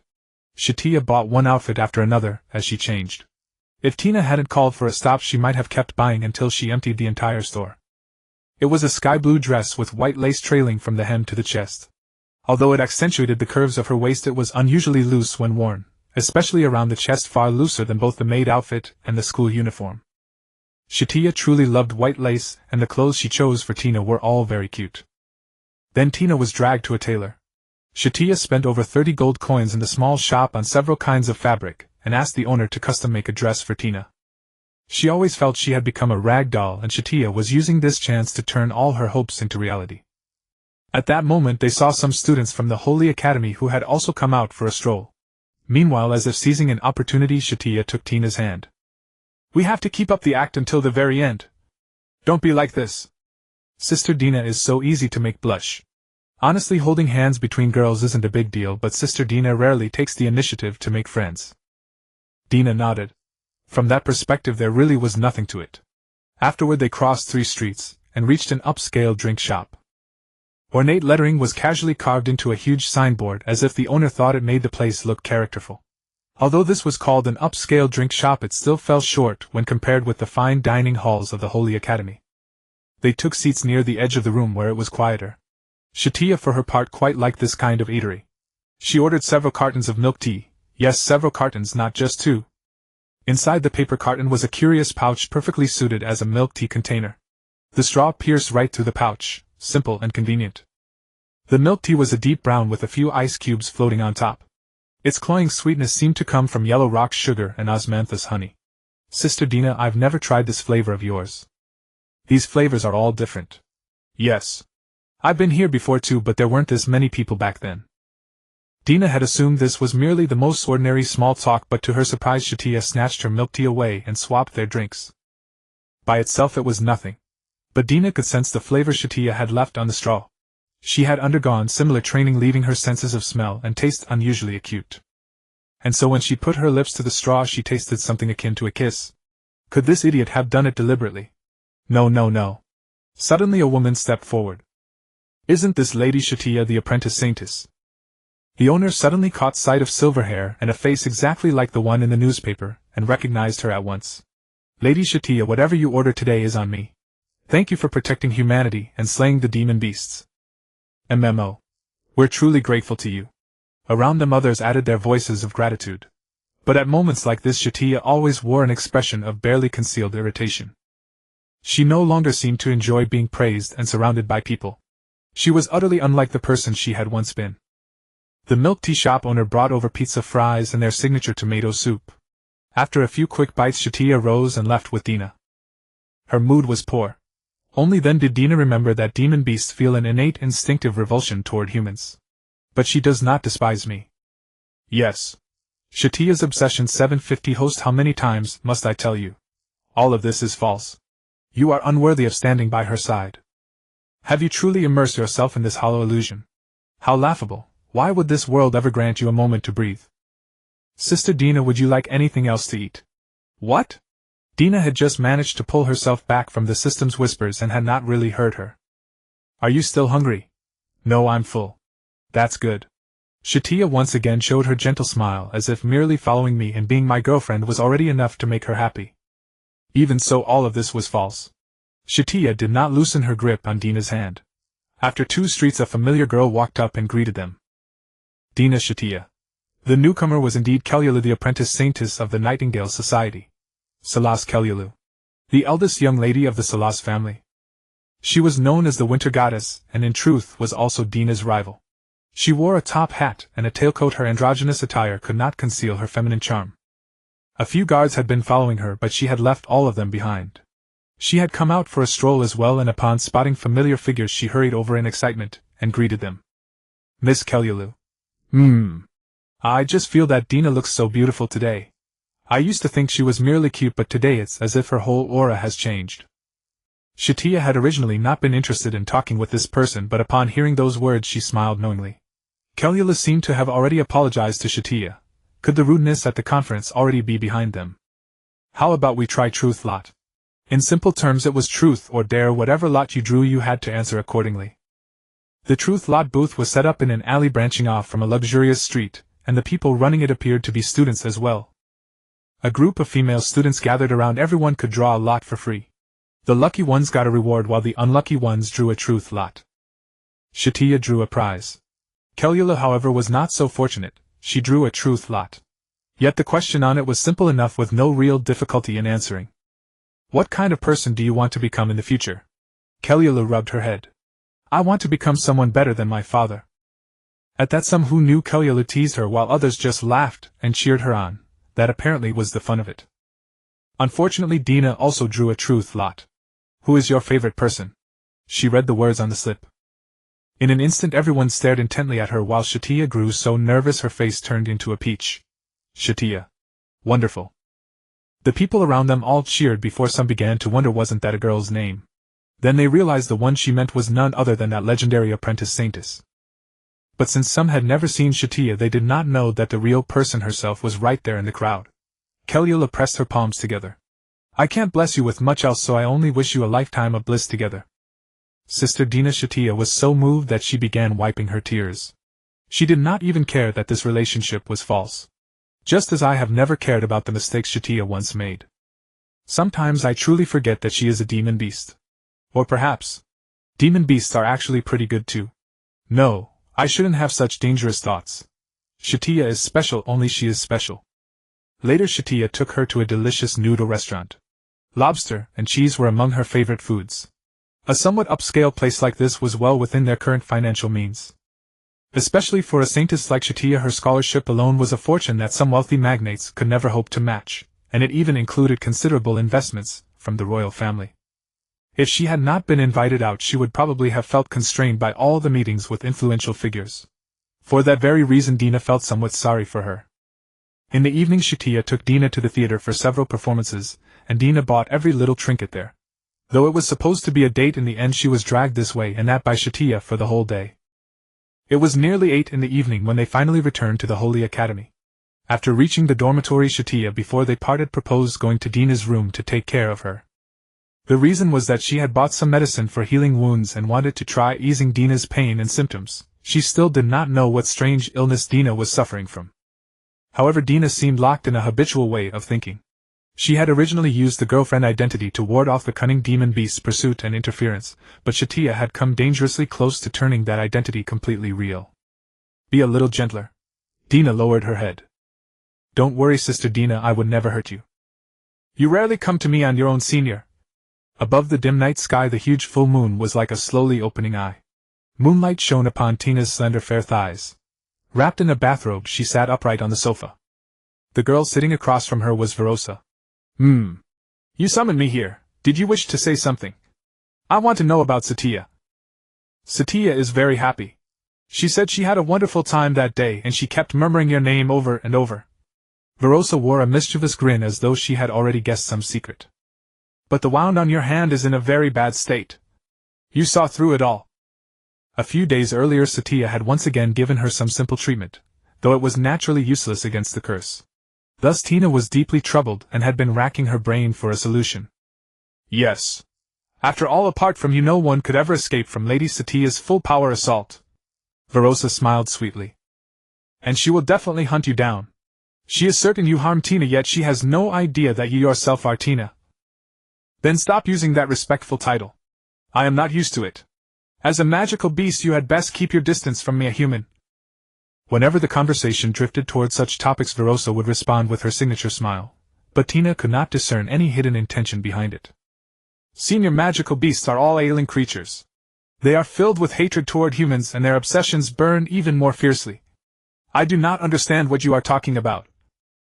I was merely giving you a hint. I have another request. If you ever encounter a special magical beast, notify me immediately. Oh.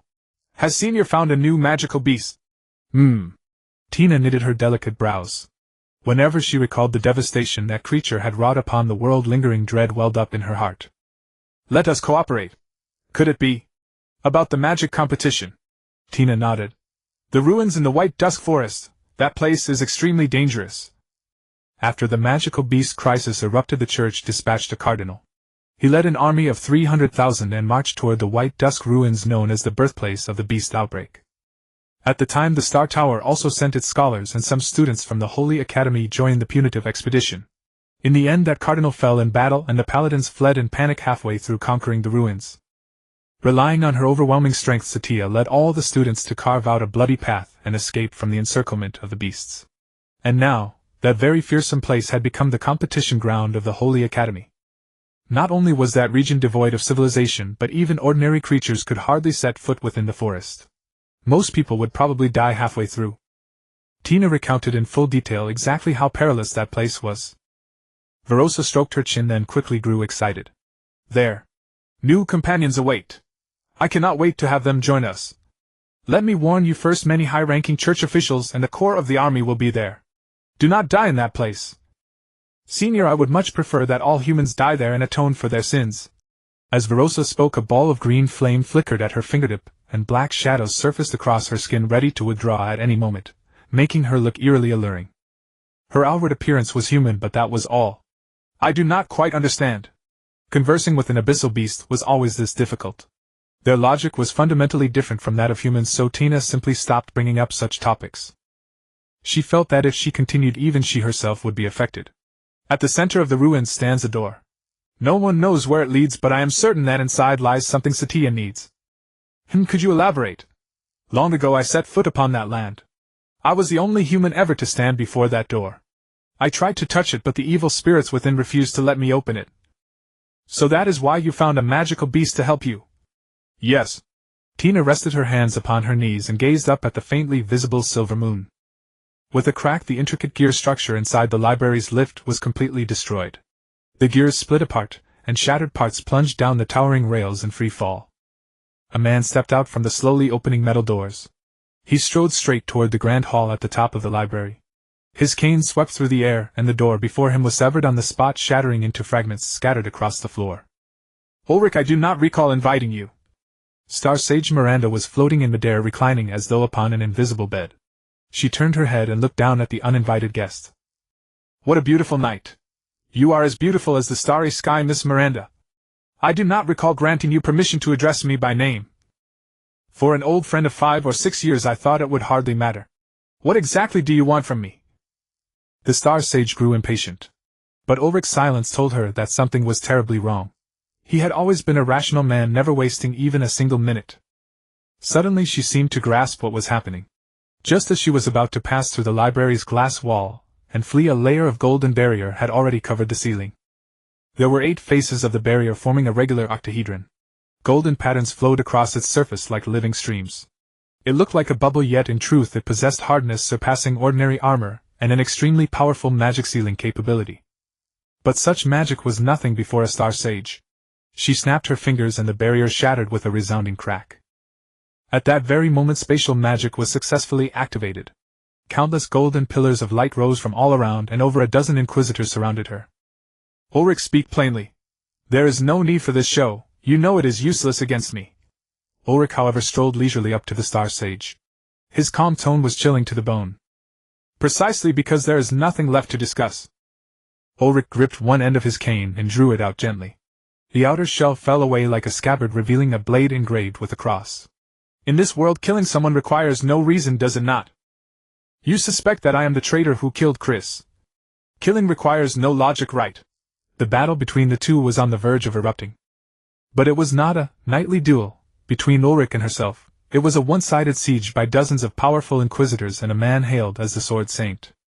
Those inquisitors, though lacking the Star Sage's immense power, each deployed shields that interfered with her magic. And under the flashing blades of her clash with Ulrich, Miranda quickly fell into a disadvantage. As the Academy headmaster, Ulrich looked like a frail bookish scholar, but in truth he was the man once known as the Sword Saint. Miranda knew this well. His ferocious swordsmanship was precise enough to cut through magic itself. To be honest, if she truly fought the headmaster with all her strength, Miranda knew that she, being ill-suited for combat, would inevitably lose. But that was what would have happened before she made thorough preparations. Not long ago Tina had come to her in person and told her that Ulrich had placed her on the purge list of the sacred mutation. Had it not been for that warning she would already be dead. Suddenly the Inquisitors swung their weapons and luminous whips lashed out from every direction, binding Miranda's body. Ulrich smiled smugly. This time you will not escape. Damn it! Yet at the very instant Ulrich thrust his sword toward her heart, a mithril dagger arced through the air and neatly severed his blade. A masked maid who had somehow been hanging upside down from the ceiling landed lightly. By now the Star Sage had already been freed from her bonds. You are a little late. It's not too late, is it? Tina said with a smile. The Chaos Mask was of little use to the master who had created it. And whose fault is that? In truth, even without Tina's interference Ulrich would have killed Xingxian. This was because the Holy Transformation Plan allowed no margin for error. He would take the students of the entire Holy Academy hostage, slaughter numerous high-ranking members as leverage, and launch a war against the Pope. Now with all his right-hand men killed by Tina, even Barbarol dead within the fortress, Ulrich's foremost priority was to accelerate the plan and deal with the next target as quickly as possible. Perhaps this would also lure Tina out. The result was obvious. The moment Tina stood before Ulrich he understood. Ulrich immediately leaped back to put distance between himself and Tina and ordered all the Inquisitors to stop attacking. He walked slowly around her, carefully observing this mighty warrior. Chris and Sheffield are dead. I thought it was Shesha's doing, but it seems the real culprit is someone else. Tina merely nodded and said nothing. You're strong. You managed to assassinate those elites on your own, which means you've long had the ability to match me. I look forward to this battle. With that Ulrich picked up the sword an Inquisitor threw to him. Tina also pulled out the mithril dagger buried deep in the ground.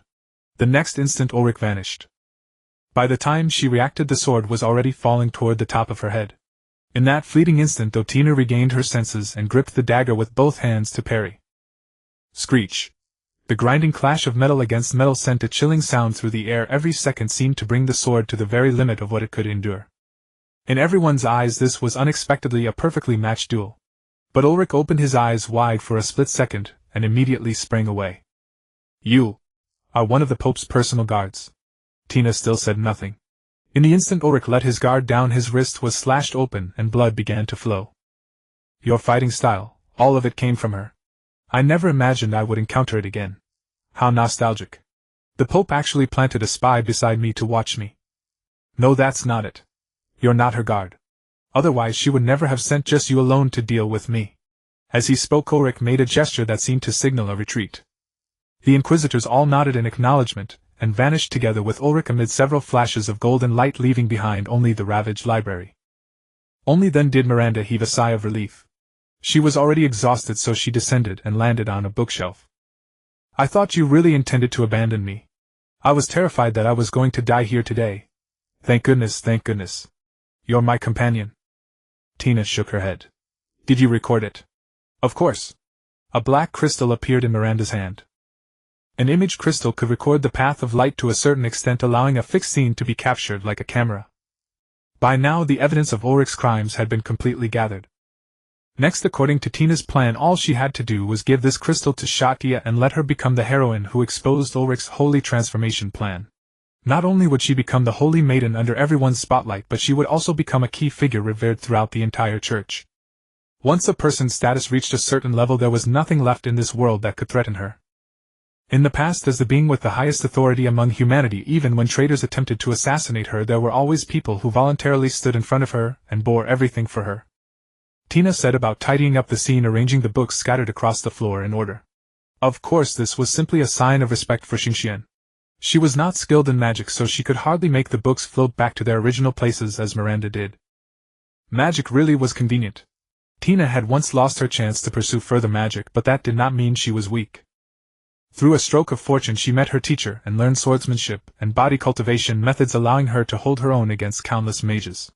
With the system's guidance as well, she was forged into such a swift, fierce warrior.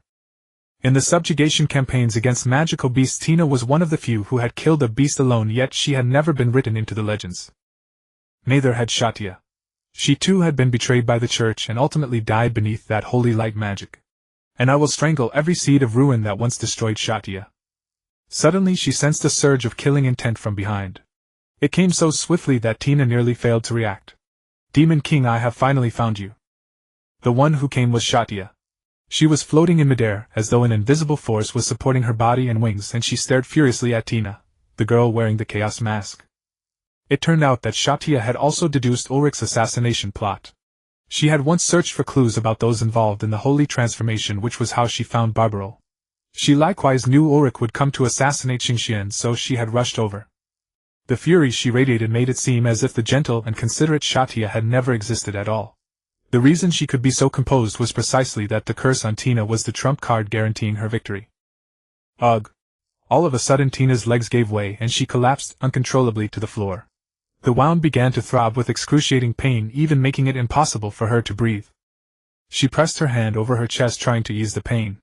Yet, in the end she lost her strength, and nearly collapsed, completely slumping to the ground. Satya landed, walked up to her, and lifted her chin. I want to know whose face lies beneath that mask. Ugh! At the critical moment a blazing ray released by Xingxian struck Shesha's hand. Yet to everyone's surprise Satya was completely unharmed. What did you do to Tina? It was only after tidying up the library that Xingxian noticed a female student had broken in. The Star Tower cared a great deal about the situation at the Holy Academy, and as one of its highest-ranking figures she had come to recruit and gather talent. She was not particularly strong in combat, but she had achieved accomplishments in every field of magic, and she could tell at a glance whether a student's magical strength was formidable. The girl before her, however, was so formidable that her instinct told her to keep as far away as possible. The magical circuits within her were even more intricate than Xingxian's own. What was worse, both her magical power and talent far surpassed Xingxian's. Her instinct told her that this was an enemy she could not even fight back against. The apprentice holy maiden Satya. Boom! Miranda stretched out both hands as dozens of magic circles unfolded around her, and a beam of magical light flew in from Satya's flank. Satya, however, was far less flashy. She did not even make any obvious moves, she merely murmured a short incantation and summoned a barrier shield that normally required more than 20 inquisitors to cast, blocking Miranda's attack just like that. Normally the shield should have been a vertical barrier, but Satya had completely understood it and shaped it into a round shield. It could be used without limits, and could even fly out as a weapon to attack others. She only gave it a gentle push and the shield flew toward Xingxian's position. Miranda also unfolded a blue barrier, and only then did the two cancel each other out. The resulting shockwave flung her 50 meters away, making her beautiful teal-blue hair disheveled. Crack open. Miranda pressed her hands together. The solid floor of the top level was squeezed like putty, then surged like waves and collapsed downward amid countless cracking sounds. But this was not the end. The compound light cannon Miranda had prepared long ago descended from above Satya's head, converging 5 different elements into a violent rainbow waterfall that poured down. The moment Tina fell, Xingxian caught her and set her on an enormous bookshelf that had not yet collapsed, using it as a foothold. You're the apprentice saintess, aren't you? Why are you attacking her? Miranda could not understand at all. Tina had worked for Satya more than anyone could know, let alone claiming any credit. She had even paved the way for her in every single plan. But the other party actually intended to kill her. Could it be that because of the chaos mask the two of them did not recognize each other, and thus started fighting? But why did Tina not take off her mask? Was there some unspoken difficulty between them that no one could understand? Xingxian, don't interfere. Satya floated up into the air again, and said coldly, as if Miranda's attack had achieved absolutely nothing. As if that attack of hers had been nothing more than a child's temper tantrum, weak and powerless. Honestly, Miranda was somewhat unwilling to concede. She had never learned how to fight, so all she could do was shape mana and various elements into cannonballs and fire them. As impressive as that might be for most archmages, it was completely inadequate in front of Satya. However, Miranda soon realized how laughable her unwillingness was. The golden light around Satya transformed into a robe and armor, and a pair of pure white wings grew from her back as if an angel had descended into the mortal world. All around her, above, below, left, and right, light gathered in submission to the one who commanded it, condensing into 6 golden holy swords as tall as skyscrapers. Like bulldozers, the holy swords pushed through the walls, turning everything they touched into dust and fine powder. This was Satya's power as a human, the strongest in the most literal sense. And she had yet to recover her full strength. Even her holy light had been diluted by the chaotic influence of the abyssal demon beasts. She could weave light into anything she desired, whether a sword or a shield. And these constructs were harder than every metal currently available to humankind. Reinforce. The holy swords condensed from light magic came flying like missiles. At first Miranda could still hold her ground, counterattacking with hundreds of light orbs. But they scattered like snowflakes in midair. Attacking Satya seemed utterly meaningless. When those giant swords flew in, carving gash after gash into her enormous defensive barrier, she had no choice but to compress her shield, keeping it just large enough to cover herself and Tina. Miranda felt as if her body barely belonged to her anymore, like a girl who had never trained in swordsmanship holding a shield against the sword saint's storm of attacks, her arms long since unable to bear the strain and gone numb. Satya, however, only needed to repeat the same attack. Her mana seemed inexhaustible. Even more terrifying, the magic she used barely consumed any mana at all. Even she herself did not know how long such a holy sword bombardment could continue. But it was already enough to kill the Demon King.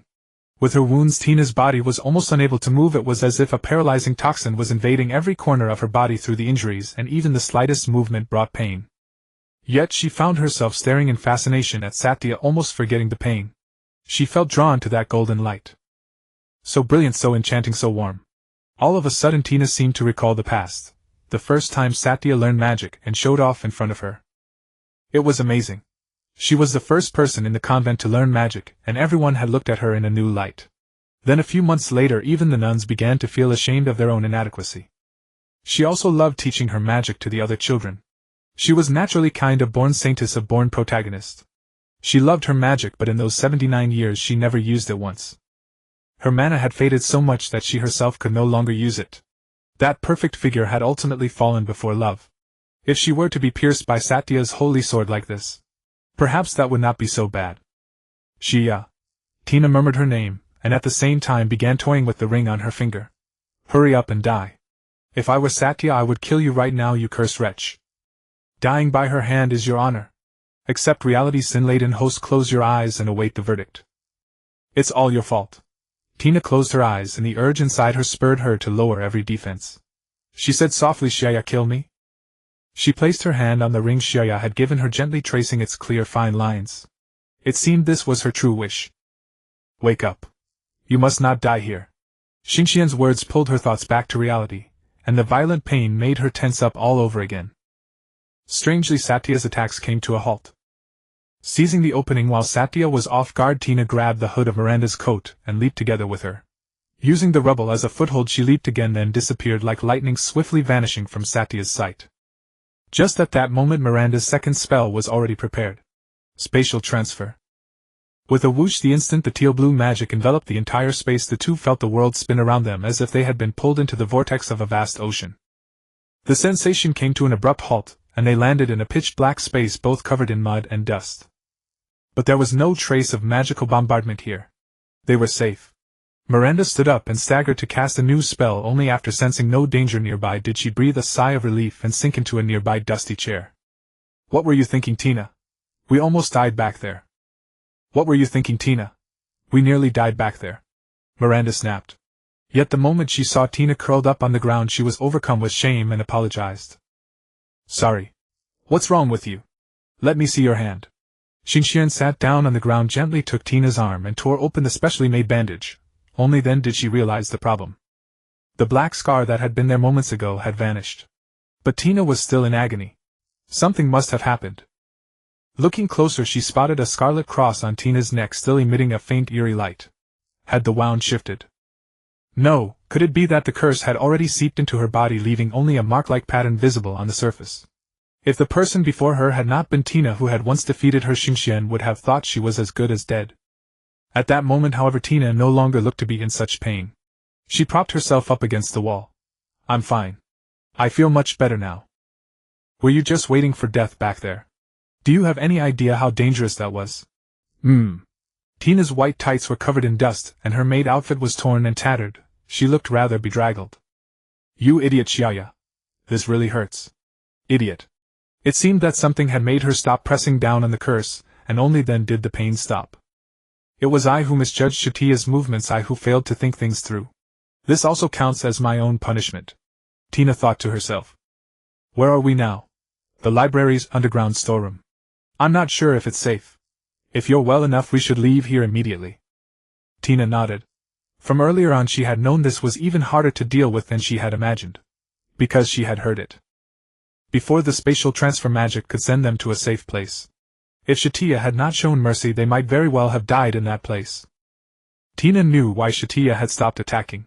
As she awaited her fate prepared to die at Satya's hands, Satya called out her name. Tina. Could it be? After Tina recovered, she brought Miranda to an inn outside the Holy Academy. They tidied themselves up and Tina went out to buy 2 black cloaks for them to put on. What is this? Ulrich's influence radiates across the entire metropolitan area, even as far as the Star Tower. Is that so? Miranda suddenly understood. If nothing went wrong, Ulrich had already begun a full-scale pursuit of her. She put on the cloak.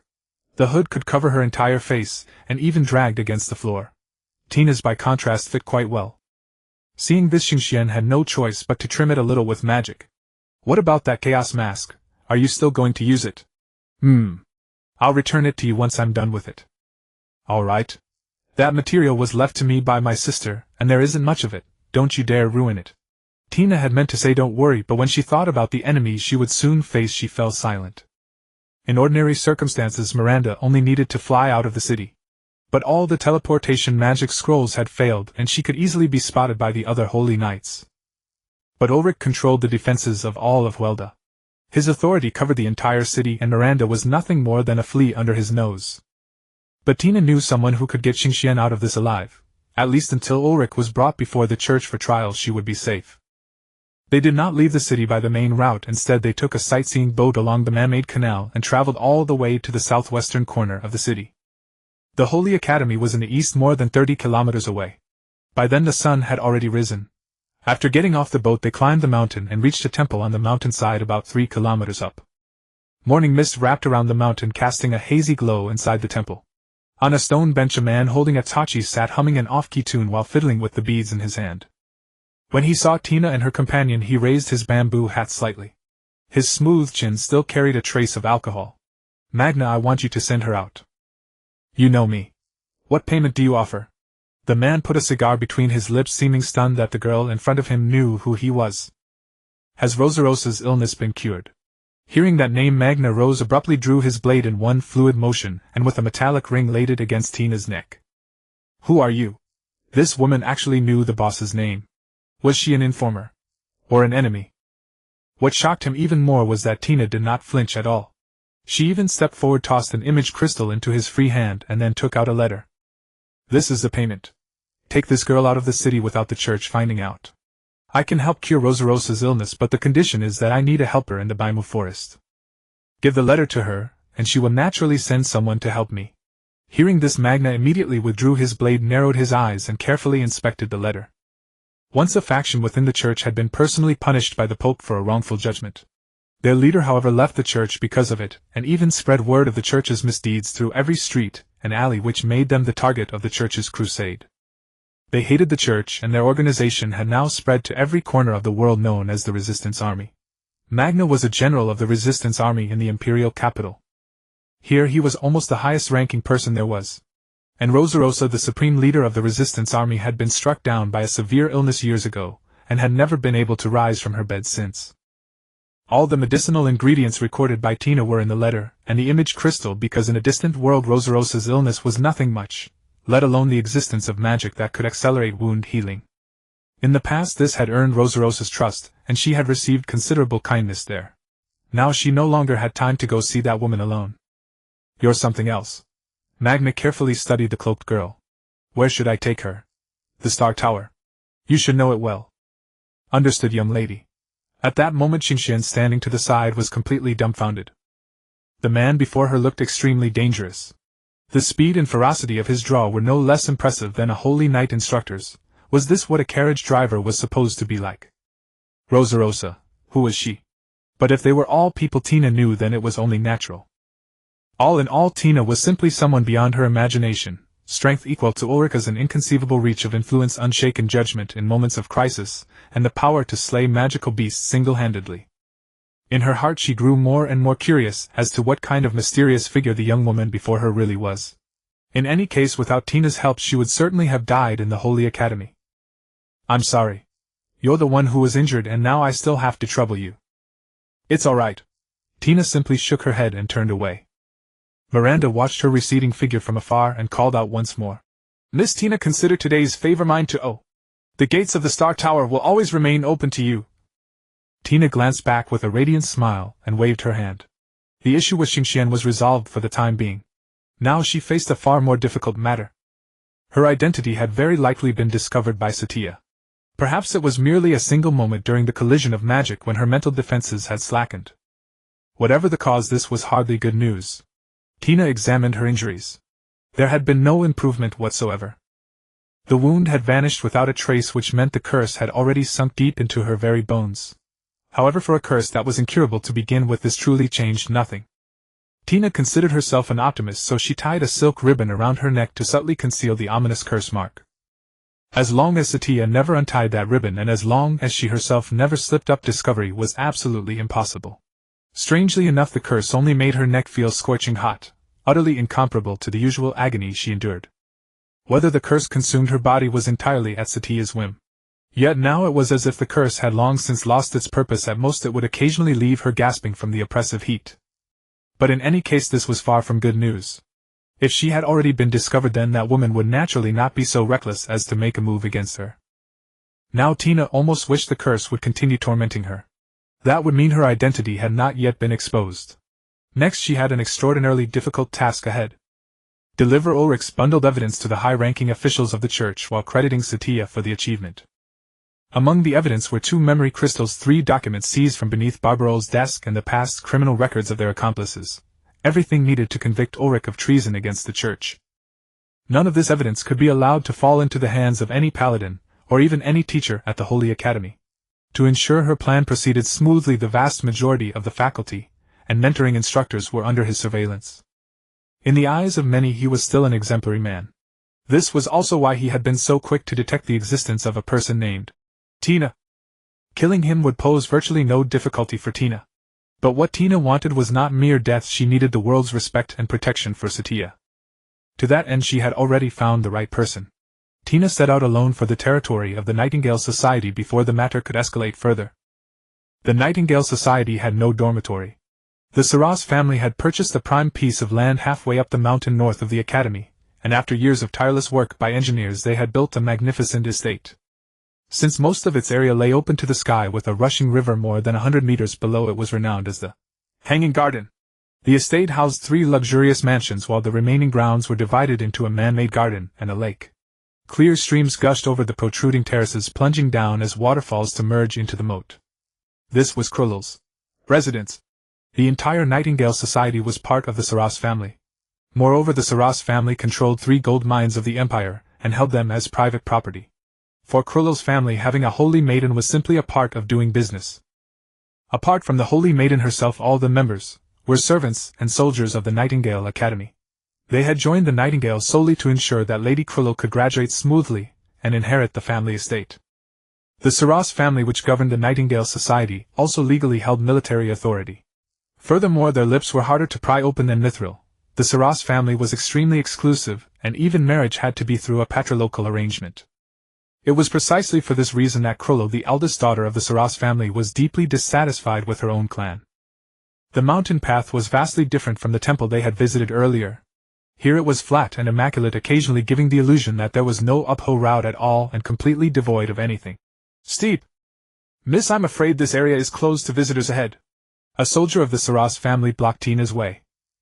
Unlike the knights of the church, or the paladins of higher standing, her armor was lighter, yet she was a battle-hardened elite. "I'm Tina, a classmate of Miss Krulel's. I need to see her." "But—" "Wait. So you're her friend?" The soldiers exchanged a few words, then immediately stood at attention, and gave Tina a slight nod. After that, the road ahead was completely unobstructed. Soon a carriage arrived to pick her up and carried her toward the manor on the mountainside. The entire journey was nothing short of extravagant. The Saras family had planted plane trees across most of the mountain range, and maintaining their growth required magic, draining an immeasurable fortune in gold every single year. And all of this was merely because the head of the Saras family adored plane trees. When the carriage arrived, Tina had barely stepped down before a butler led her toward the first mansion of the estate. "The mansion is enormous," was Tina's only impression. In the reception room on the first floor, seated on a luxurious sofa bathed in direct sunlight, was Krulel, who had been waiting for some time. "Tina, good morning. I've just woken up to see someone who brightens my mood." At her invitation, Tina sat down on the sofa across from her. Krulel wore her student uniform, a gray shirt and dark blue coat with delicate embroidered golden trim on her light shawl and a golden badge on her chest, the mark of the champion of the magic competition. Her pleated skirt perfectly wrapped her beautiful well-rounded thighs. Her short hair and cap made her look like a gentleman, yet she was still brimming with girlish charm. Cruella was never one to be stingy with her status or pride, especially among friends from the same team. Tina realized that Cruella was actually quite easy to talk to. The soldiers at the gate had already contacted Cruella through some means and immediately received an affirmative reply. That was why she had been able to come all the way here without obstruction. Yet conversely, if Cruella had been unwilling to see her no matter what Tina said, she would never have been sitting on this sofa. I forgot to mention it while we were shopping. I apologize for what I said to you during the meeting, Miss Tina. After thinking it over, I've come to realize that you are truly a kind and lovely girl. Thank you? Tina gave a slight nod. It was merely that she had given up her spot as a probationary holy maiden to Cruella's beloved Velos. The table was laid with desserts and hot tea. Cruella rose, bowed gracefully, and tilted her head with a smile. What brings you here to see me? Tina brought out the evidence that branded Ulrich a traitor. I want you to help me. Ulrich is a traitor to the church. These are the evidence of his plan to launch a rebellion. I want you to help me expose him, and I have one more condition. Everything you gain is left at the Saray's family's disposal, while the credit for exposing Ulrich must go to Satya. And don't tell her. Tina said no more. She only needed to state her terms, put down the money bag, and leave. The true value of these materials was something only the next head of the family, desperate to prove herself, would understand. Krull took a long time to understand those words. Let me see the evidence. Tina took out the materials and documents she had collected from her satchel. Among them were documents showing Ulrich procuring slave soldiers and various weapons, rebuilding abandoned manors, taking high-grade weapons that had belonged to the Inquisitors, along with receipts from black market dealings and a letter sufficient to prove his intent to rebel. After reading it all, Krull almost laughed in exasperation. This wasn't collecting evidence, it was seeing straight through to his underwear. I see. These do indeed surprise me. Honestly, Miss Tina, you've caught me off guard. Thank you for the compliment. Haha, you're too formal, Tina. To be honest, I no longer care much about the position of apprentice saintess. What matters most to me is the friendship we share. Krull shrugged. Helping you this time is also so that you'll look out for me in the White Twilight Forest. What do you need? Actually, it's nothing much. You're rather cute. The truth is, I've been hoping you'd say, does someone as strong as Lady Krull really need my help? Words like that. As the champion of last month's magic competition, she certainly had the right to be this proud. Thank you. It's the least I can do as a member of the same group. Oh, by the way, tomorrow evening I'm hosting a banquet for all our group members. I hope you can come. The venue will be right here. Tina was taken back to the academy by a private carriage. She had the coachman let her off halfway. She would walk the rest of the way to the dormitory herself. It was still only noon. The destruction of the library's top floor was still causing an uproar. Next she went home and carefully examined her body. There was still no difference from before, only the occasional burning sensation on her neck. Satya did not come to see her either, though perhaps that had only ever been wishful thinking. What made Tina even more anxious was that she could not contact Velos at all. As a result, she had no way of knowing even what was happening with Satya. That evening she received the banquet invitation from Krull. That girl seemed to have already looked into everyone else's schedules in advance, or had simply asked them directly. Tina had originally wanted to refuse because Satya, as the group leader, was certain to attend the banquet. After a fierce inner struggle, she chose to agree. The next day Tina put on the blue dress Satya had bought for her, and carried the bag she had bought at the academy. The outfit was light, yet her heart felt heavy. Before heading to the banquet, a private carriage arrived to fetch Tina. The carriage bore the Saray's family's classic decorative style and crest, and a white horse walked in front with steady, elegant steps. The coachman delivered her to the estate, where the brightly lit mansion was naturally the venue of the banquet. Along the way she ran into two classmates who were also attending. One was a bespectacled young man with long hair and thick eyebrows, but he struck her as a very quiet person. The other was something of a comedian. He was wearing his school uniform and didn't seem to have combed his hair, with no apparent regard for who exactly had invited him. Oh my God, White, this is my first time in such a wealthy place. Can I go look over there? Don't tell anyone I'm your friend later. The boy called White was clearly speechless. White, look, isn't that Tina? Good evening, Miss Tina. However, Tina ignored them and vanished from their sight in an instant, as if what they had just seen was nothing but a hallucination. By then Tina had arrived at the front door of the mansion. Several maids nodded to her and led her up the steps to the dining room on the second floor. The dining room could only be described as magnificent. Both sides of the room were lined with fruit platters and drinks. A dedicated bartender served the young ladies from a makeshift counter. A piano played merrily and a violinist accompanied on the side. Miss Krull was sitting in the most luxurious seat at the dining table. Seeing Tina arrive, she gave a greeting. "Good evening." Tina returned the greeting with a bow, then casually took a seat and looked for Satya. She had not arrived yet. Only when the hands of the clock pointed to 6:30 did Satya finally enter through the main entrance. A black dress, a sash wrapped around her slender frame, and white lace as exquisite as carving gave the hem a layered elegance, forming together with her black stockings a beautiful picture.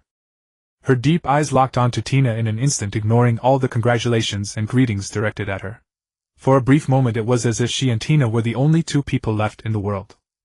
Yet that two-person world quickly sank into the lively commotion of the banquet. They immediately began to discuss Satya in whispers, mostly with praise. "I thought Lady Satya wouldn't come. Look how beautiful she is, and those eyes of hers are so lovely. Is she really a girl from some small convent? She took first place in the Academy's astrology discipline again a few days ago. Plenty of seniors lost the will to compete once they saw her name. This is what it means to be a true genius favored by talent." The banquet began promptly at 7. Krull stood up, raised a glass of wine, and made a speech. She skipped the pleasantries and instead joked about amusing incidents that had happened at the Holy Academy recently. She joked about a club's students trying to compile a handsome ranking and goddess ranking, only to discover it was crammed with favoritism about people who tried to run a campus delivery service and ended up having the Holy Academy's senior students happily doing coachman's work, and about the ghost legends passed down from the mountain, along with all sorts of curious tales. She was like the brightest and most lively presence among the students, effortlessly at home in every social situation. There were congratulations and well wishes, but above all entertainment that strengthened friendship. At the banquet Tina ate almost nothing. She watched Satya carefully, looking for a chance to approach her and sound her out. However, Satya seemed to be avoiding her. Or perhaps there was simply no chance to get close. Until the banquet ended, Satya had not looked at her even once. Tina could scarcely recall what had actually been said at the banquet. She had a vague impression that someone afterward suggested a visit to the private theater or perhaps a hot air balloon ride to admire the moon. But tonight's sky held no stars, only an unbroken expanse of black.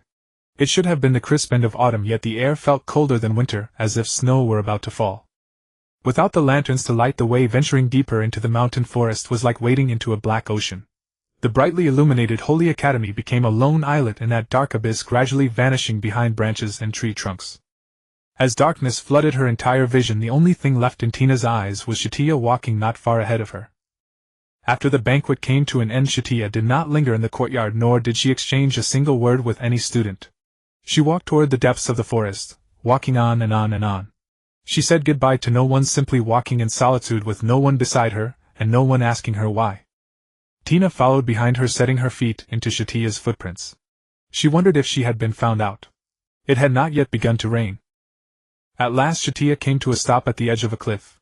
She sat down then and there, gazing toward the Holy Academy, lost in a trance. In the silence of the darkness her golden pupils were the sole source of light. "Look, she's beginning to hate you. This is what your self-righteousness has brought you. You think she could ever love you. Now you're about to lose everything." Tina clutched her head, crouching low and leaning against the tree trunk behind her. The ringing in her ears was on the verge of drowning out her entire mind. In truth, she had already begun to realize something was gravely wrong with her, and the curse had nothing to do with it.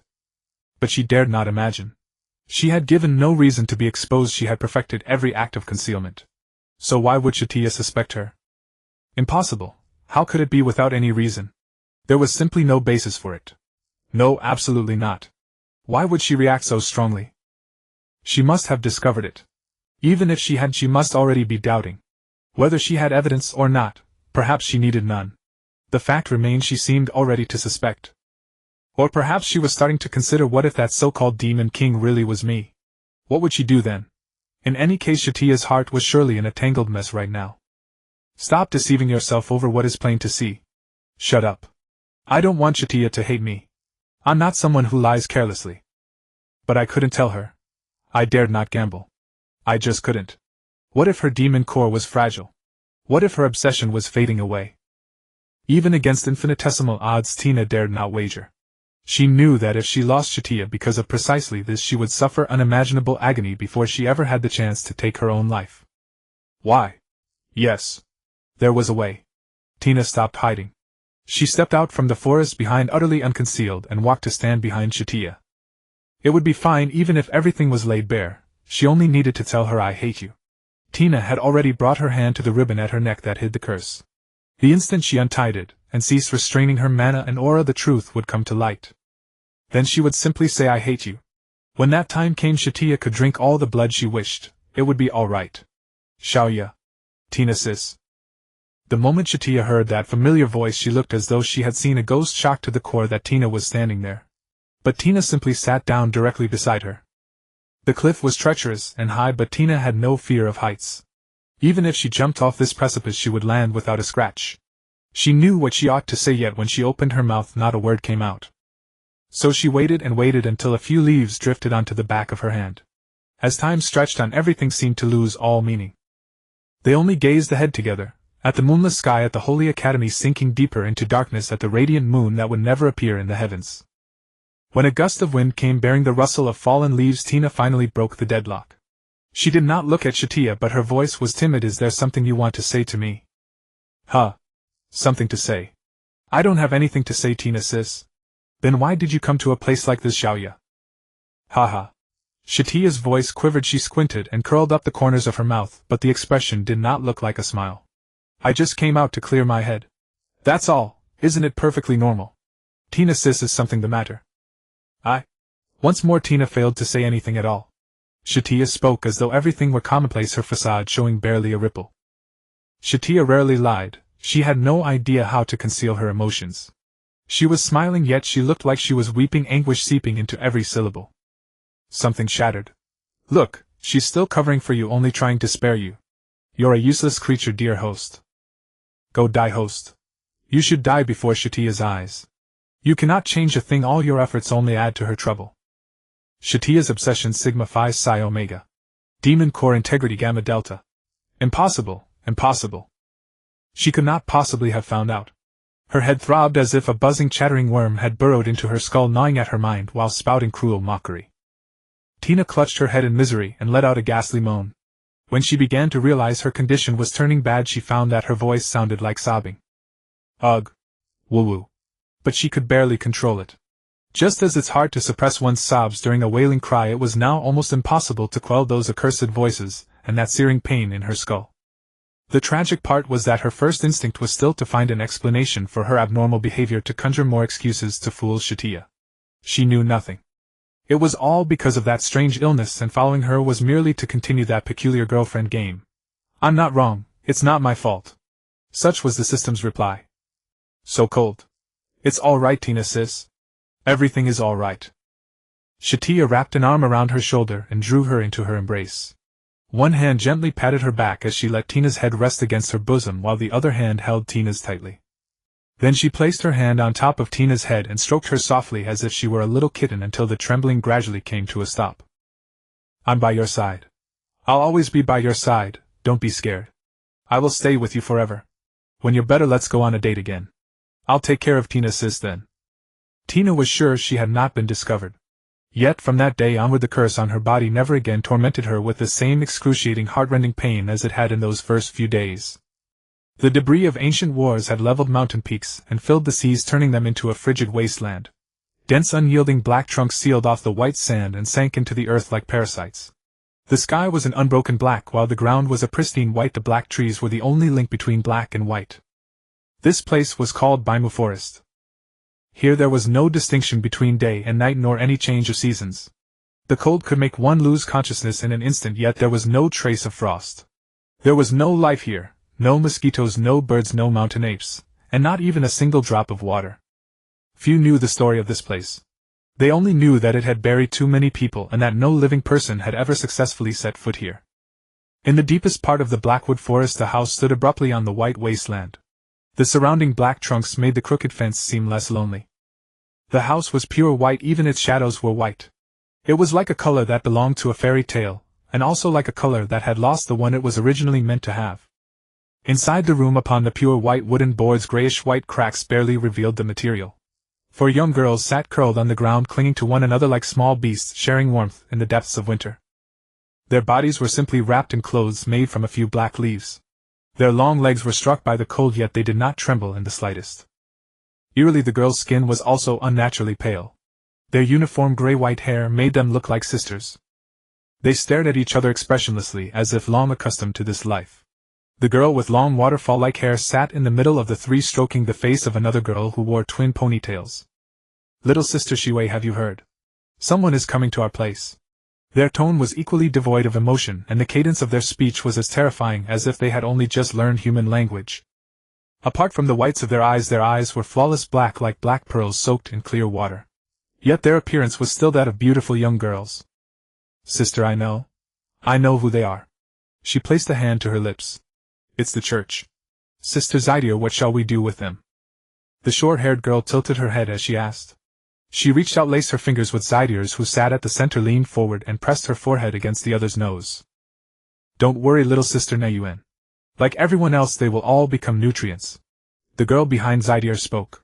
Though her height was nearly the same as the others, the mature fullness of her chest seemed ready to burst forth. "This time will also devour many people, little sister Sangdila." Zydia smiled, a doting smile.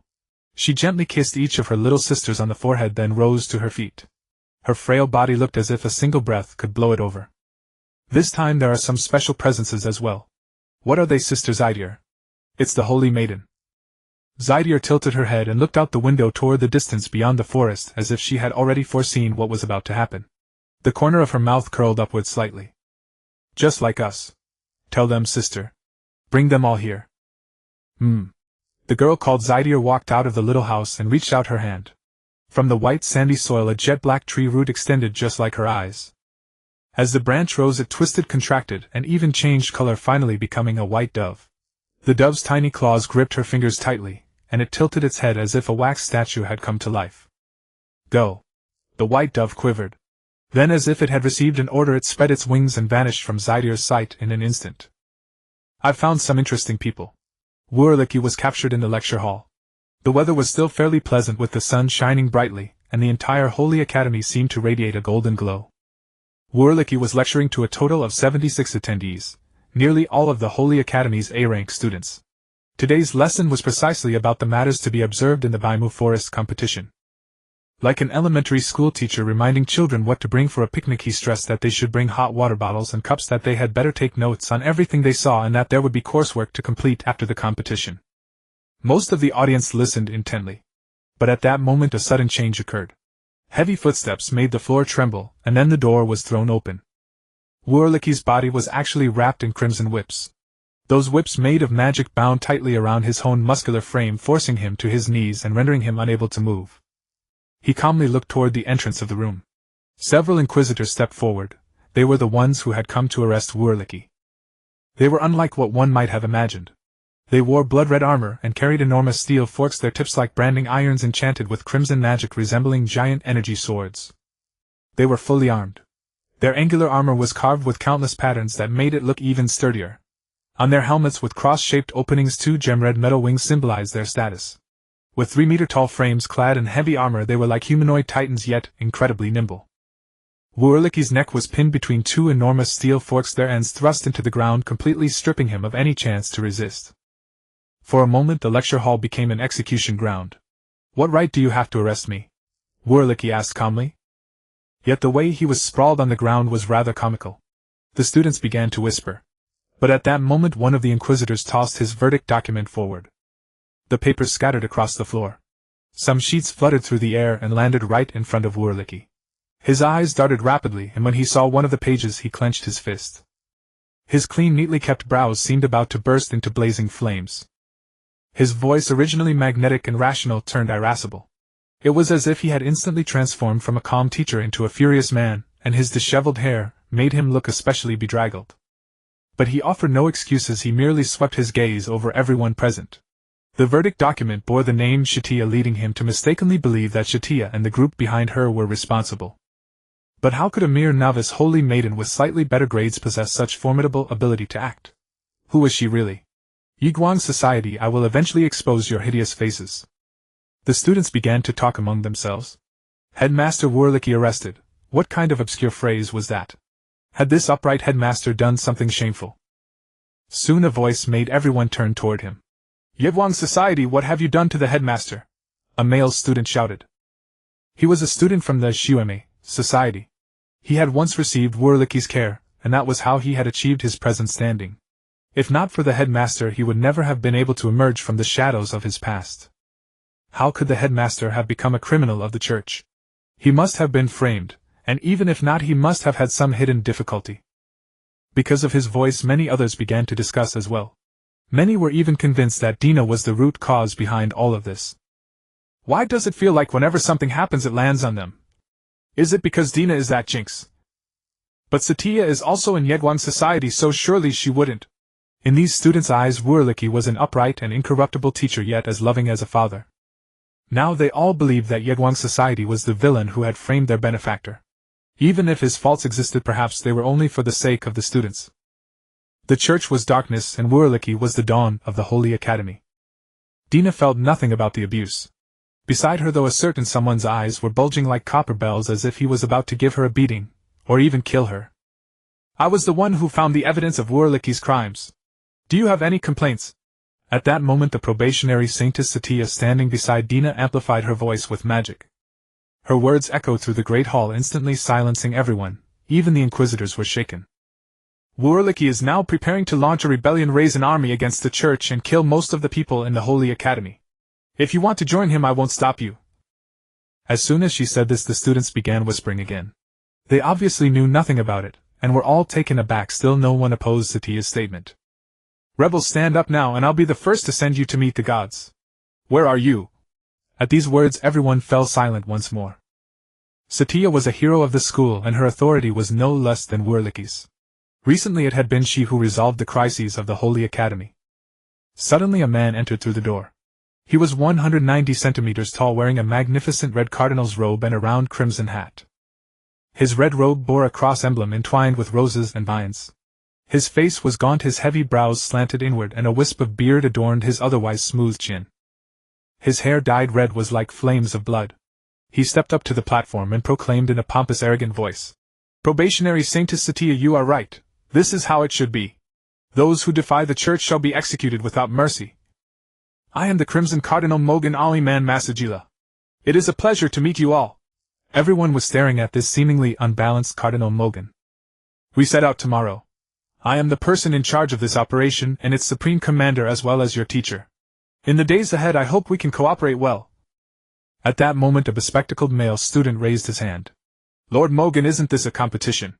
Why is it an operation, and why a commander?" Mogan laughed. "What? That bastard Wurlicky didn't tell you? How amusing. The church is launching the Conquer Baimu operation this time. You students are to be the vanguard, blazing the trail for us. Will this operation be very dangerous?" "Of course." Mogan pointed at him, then swept his eyes over the other students. "Most of you will die." "What?" The whole hall burst into an uproar. "I knew it wasn't a good place. Are we going to be used as sacrificial pawns?" "Oh damn, I was still waiting for the holidays to eat the soybean pie my mom makes." Though they complained, most of them remained quite calm. Although most of the people here were students, even the weakest among them was no weaker than a holy knight, while the stronger ones could even surpass an inquisitor or reach the rank of holy knight commander. In other words, though they might not be top-tier fighters in this world, if they united they would certainly not be a small power. "Everyone, please don't panic. His Eminence the Cardinal is simply frightening us. The Salas family will also provide substantial assistance." Kelyula's lazy voice put an end to everyone's dispute. She had drunk a bit too much yesterday, so she hadn't slept well and had 2 dark circles under her eyes. Of course, she was equally indifferent to this incident. Following Dina's method, she had taken down Wurlicky and given all the credit to Satya. But considering that Wurlicky still had a considerable sphere of influence, she told no one in the Holy Academy. Meanwhile, the high-ranking church officials began to discuss Satya, who had eliminated the evil. Now almost every major figure was paying attention to this saintess. But then again, after the Baimu operation ended, the Holy Academy would gradually become the property of the Salas family. They would infiltrate every corner of the school until it too belonged to them. After Mogan finished announcing the team roster, he left first, and all the students dispersed. Lafutasai could no longer sit still. She had been watching Satya and Dina from the back seats. That's right, she was also an A-rank student, and she was their senior. But the infuriating thing was that these two fools had formed a team without her. Yet even when she sat right behind them she went unnoticed. Boo-hoo, she wanted to earn GPA credits too. Lafutasai crept over and sat down beside them. Xiaoya, does your team still need people? We have 9 now, we need 1 more. Let me join you. Lafutasai smiled shyly. After all, I am your senior and the student council president. Can you pull some strings for me? Satya tilted her head. Doesn't the president have her own social circle? I do. Lafutasai pinched her temples at the thought. But they're all careless big men, I prefer sweet and soft girls. Your group, except for those 2, seems to be all female students. Suddenly Lafutasai looked over at Dina beside her. Little Dina, can I? Dina lowered her head and shook it. I'll go along with whatever Satya says. At that the president asked with concern, Tina, I heard from Satya that you've been ill. Are you feeling any better now? She was about to say something when Satya pulled her back and answered on her behalf. Her condition is only SOSO, she needs to recuperate. If possible, make sure she is well protected during this operation. I can certainly do it. Laphitis placed a hand over her chest, then glanced at the lovely Tina with a radiant smile that seemed to say, how could I ever fail to protect such an adorable girl? Then Krull also stepped forward. Good afternoon, President Yiguang. Why you? Laphitis deeply adored Satya and Tina, but even she gave a slight tremor at the sight of Krull. That sort of lofty aristocratic young lady, so full of noble airs, looked down on every common-born student like them. So when she saw Krull she bristled like a hissing kitten. Krull didn't mind in the least and even greeted her. We're going to be new teammates from now on. Hope you'll take care of me. Who wants to be taken care of by you? It's only for Satya's sake that I'm willing to be in the same group as you. President, there's no need to be so angry. Miss Krull is really a good person. Just then Veros also stepped forward and joined their circle. Covering her mouth as she smiled, she seemed not to be saying anything but instead bringing a gentle pleasing breeze. Throughout all of this Tina never participated in their conversation, she was busy thinking. Her relationship with Satya seemed to have changed. Satya's magic core defied all analysis. Tina wanted to place most of her hopes in the ruins of the White Dusk Forest. Even if they gained nothing else, Satya could absorb the forest's chaos power. Dragged along by Satya to class, then forcibly taken to meals with her. This time she had to leave. While Satya and the others were still chatting, the moment she stepped outside she found herself surrounded by a group of students. They still believed with utter conviction that Tina had ruined the principal. Tell us, what exactly did you do to Principal Ulrich? You demon. Just as expected of a low-born coward from some little abbey. Tina merely gave them a sidelong glance, and they fell silent. She tried to walk away only to find someone blocking her path. It was a girl whose eyes seemed about to spill over with rage. I curse you. I want the person you love to die together with you. Tina had not wanted to reply, but hearing those words made her heart clench as if gripped by a hand. Her fingers closed around the girl's neck like pincers, lifting her slightly, and she said without expression. Apologize. You. Cough cough. You demon.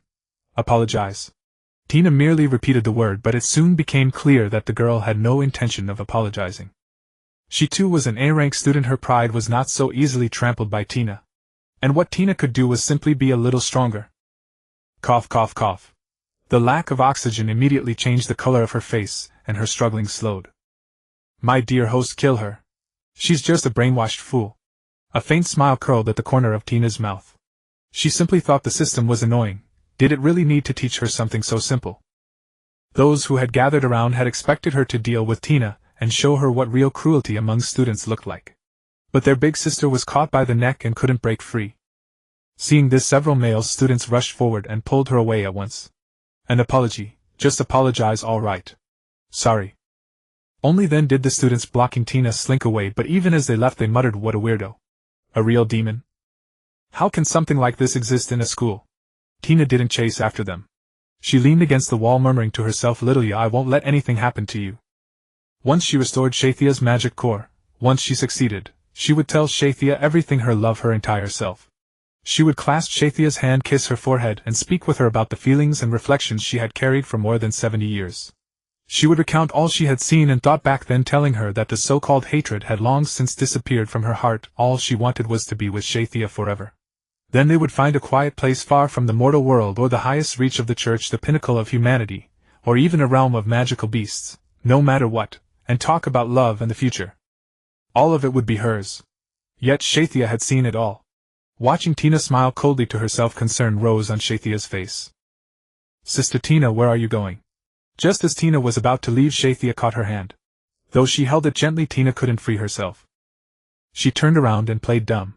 I'm going back to the dorm. No, we're leaving tomorrow. We need to prepare today and everyone has their own tasks.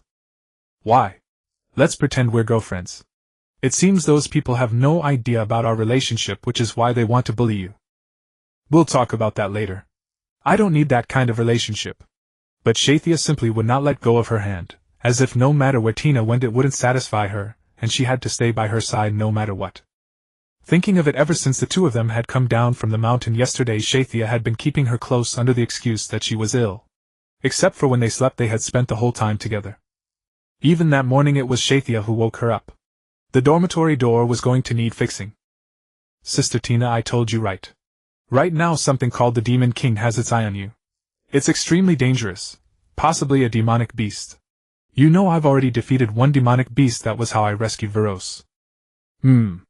Tina nodded. To be honest, she didn't want to move recklessly either because the curse on her neck was still troubling her. It was hot, burning hot. Not quite excruciating, more like the discomfort that comes when one's period arrives. Unpleasant. She usually ignored it, but now it was far better with Satya by her side. Perhaps Satya really wanted her clothes. When Satya was in a good mood, the curse would ease considerably. Moreover, hearing Satya say this, she knew the plan was going well and her anxiety lessened. All right. Only then did Tina nod, as if giving in to her. I knew Sister Tina was still docile. Satya's smile rippled like spring water, like white morning glories in full bloom. But docile. Wasn't that the kind of word used for a little pet? They first went to the Holy Church building and wrote Lafutasai's name down on their team roster. Afterwards she bought many camping magic tools at the school's mall, such as magic scrolls that unfold to provide shade and tiny lanterns made from substances extracted from certain magical flowers, enough to illuminate a large area at night. On the way they ran into Wylisi and Kelyulu. Before the timeline was reversed, these two students had shared a tragic love. When the flame demon beast awakened, they had been reduced to ashes along with countless lives. This time, however, their relationship was not so close. They had not even become lovers. Still, their feelings for each other were slowly advancing step by step. But if Wylisi were treated as a girlfriend, Kelyulu would surely be hurt quite badly. Humans and demon beasts cannot coexist. In fact, if anyone stayed in close contact with Wylisi and Satya for too long, they would lose bodily functions and even die. This was all because of the miasma. The aura exuded by demon beasts is the same as the breath humans exhale. It was just that this aura was rather deadly. Wylisi could perhaps control it, which was why Kelyulu remained unharmed. Lady Satya? They exchanged a glance, seeming to trade information, and then began chatting with each other. After a while the four of them went to eat at the school's upscale restaurant. And so Dina was dragged around all day by Satya. When night fell, Dina finally found a chance to investigate the cardinals. She opened the dormitory window directly, intending to put on the chaos mask. But before she could, the door opened. Satya stood behind her, looking somewhat puzzled by her sudden action of opening the window and sticking her head out. Sister Dina, what are you doing? I can't sleep. Dina pretended to look embarrassed, clasping her hands behind her back like a child caught by her parents, with a strange habit, a little shy. But Satya was not buying it at all. You're still sick and you're wandering around. Do you have any idea how dangerous that is? She said sternly, and meanwhile picked her up and placed her on the bed. Wait. You smell so nice, Sister Dina. So you've taken a bath, then you should be sleeping even more. I brought you oats and milk, grilled sausages and toast, all made by my own hands. If you're hungry and can't sleep, don't go wandering around.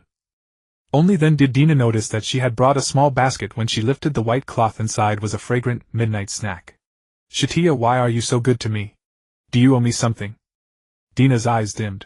Why ask all of a sudden? We're not just pretending to be girlfriends.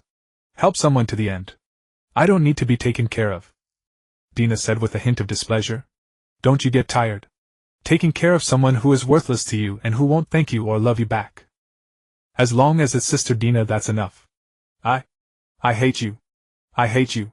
She had wanted to pull Satya out of the darkness, only to realize that Satya might actually be the most radiant light. Every malicious refusal was struck through the heart by the light of her kindness. Like poison. I hate you, I hate you, I hate you. I love you so much. For the rest of the night Satya watched over her. Neither of them slept much. In the final 2 hours Dina finally decided to relax and closed her eyes. When she woke up she realized Satya had already left. The plates covered with food scraps had been cleared away. Stepping into the bathroom, the scent in the air told her that Satya had taken a shower in her dorm. That scent of hers always brought back memories of the times they had spent together. Some words she had never dared to say in front of Satya now slipped out. Satya, my little ya. You've taken care of me again today. I really like you. Wishing you a happy day today too. Soon the next day arrived. In total 30,000 students took part in Operation Baimu. According to the information Dina had gathered and exchanged with Wilacy, the church would send 2 cardinals and an army of 100,000 knights to assist. However, that also meant this operation would be extremely dangerous. The Baimu forest lay far in the north, a journey of 1,000 kilometers. When some students asked how they would get there, a cacophony of howling filled the sky and the rumbling roar of magical engines never ceased. When those colossal behemoths pierced through the clouds and majestically appeared before everyone's eyes, all were left dumbstruck. The sailing ships that should have traveled the sea were now incredibly floating in the sky. Their enormous canvas sails served as wings, flapping up and down like giant dragons darting through the air. These were the things known as Ice Dragon airships, the pinnacle of the world's technology, a fleet of airships built through the combined production capacity of Star Tower scholars in many nations. The Salas family also contributed sponsorship, having the sides of the airships painted with their family crest. Each one could carry tens of thousands of people, and their sheer size could occupy several football fields. The mere act of landing snapped some fragile trees. Their towering presence nearly made some boys jump with excitement as they examined every detail of the airships. These were a mode of transport 1,000 times more convenient than horse-drawn carriages, mechanical behemoths that commoners would only ever see in newspapers in their entire lives. For Operation Baimu, the church dispatched 7 Ice Dragon airships. Satya's group was assigned to the top level of the second ship. The top level resembled an apartment building. Although it wasn't as large as the dormitory and had only 1 floor, every room came with a private bathroom and a tea room, which was already quite satisfying to Dina. Satya had originally been assigned to a room farther from Dina's, but at her strong request the rooms were swapped, and now she and Dina were across the hall from each other. She moved the things she had prepared into Dina's room, nearly filling it up completely. Then something even more unbelievable happened to Dina. As the airship began to take off and everyone outside was marveling at the spectacular sight, Dina was placed in bed by Satya, who remained in the same room with her the entire time. She imprisoned her on the bed, binding her with special chains so she could not get out of bed. It was just like something from those little games people play, but Satya was serious. Dina had thought it was just a joke. After all, Satya had been constantly attentive to her during this time, asking if she was warm or cold. Whatever physical discomfort she had, she could always get help. To be more precise, she had completely lost her personal freedom. Any excuse she found would be refuted with some other reason. As time passed, Dina simply gave up. Honestly, she rather liked being treated this way, being doted on by Satya, being loved like this. But this fragile relationship, even she herself did not know how long it could last. Sister Tina, you must be good today as well. The curse on her neck began to ache again. She couldn't tell whether it was phantom pain or Satya doing it deliberately. Fortunately, the pain wasn't too intense, just enough to make her want to cover that spot. Then she unlocked Tina's chains, allowed her a few minutes of free movement, and locked her up again. She needed to meet a bishop, so she would have to leave Tina's side for a while. Tina was completely unable to move. Tina tried many methods and discovered upon closer inspection that this magic was a mixture of chaos magic and ordinary magic. Its caster had not even bothered to conceal it. Unless she tore the bed apart outright. The airship's takeoff and landing were accompanied by a violent roar, but it flew smoothly through the window. She could see the clouds below. The protective barrier kept the airflow and temperature steady. She watched out the window as the hull gradually sank into the clouds. At that moment Tina thought of a troublesome enemy, Cardinal Morgan. Tina had a very deep impression of this man. The Pope had a total of 4 cardinals. Their authority was even greater than that of bishops, and originally they were second only to the Pope himself. The church was consequently divided into 4 parts, each cardinal controlling 1 quarter. He was mercenary and a raving madman. He loved tormenting others and even craved capturing a magical beast to torture. Even so, he was eventually killed by the beast of deception, but that was much later. In the past, Satya also detested Morgan. So after she was chosen as humanity's hero, and the saintess of salvation, she directly sent this unstable element to a remote mountain town. Morgan's madness went beyond her expectations. He was not content with the status quo, nor did he intend to defy the saintess, but he was extremely obsessed with the study of magical beasts. To that end he blood-sacrificed 50,000 civilians he deemed worthless, empowering himself to fight against the two great beasts, the heavenly beast and the deceitful beast. Wails filled the mountains and plains. The civilians he had labeled worthless had almost no place to hide from his one-man slaughter. A few months later he perished at the hands of the two beasts. The power from the sacrifice of 50,000 people was absorbed by the heavenly beast, becoming another wedding dress for humanity's destruction. But why him? The cardinal who should have come was not Morgan but another weaker woman. Did the Pope change his decision at the last moment? But she had clearly been sidelined, losing control of the church. The four cardinals were all acting recklessly, driven by self-interest. Tina had an even bolder conjecture about this. By the time Satya returned to the room, the airship was already preparing to land. "Sister Tina, I'm so tired today, really tired." Satya. Since arriving in this world, this was the first time she had heard Satya complain about such a thing. She was exhausted. Yeah. Satya did not unlock the chains on Tina's wrists, and her attitude seemed somehow different. "Every day people invite me, and when they see me they put on hypocritical smiles. They all say they can become my closest friends and fight alongside me. But those are nothing but masks, flawed masks. I have seen far too many of them. I'm in pain. Seeing these masks reminds me of you, Sister Tina." Tina chose silence. She knew that no one had ever truly liked Satya in the past. It was only when she truly realized that no one would like her without reason that she thought of Tina. "I'm really afraid of repeating the same mistake. Every time I see it I remember the sight of you being burned to death in the flames." "Shaoya." Tina's body began to tremble violently, her jaw unconsciously dropping. Although she found it hard to believe, she chose to stay calm because Satya was probably just testing her. "I don't understand." "I don't want you to understand, Sister Tina. It was a dream I never want to have again. I'm sorry." This was also the reason Tina had always hated herself. To achieve her goals she had hurt Satya too many times. But she didn't dare to gamble. This method was the safest.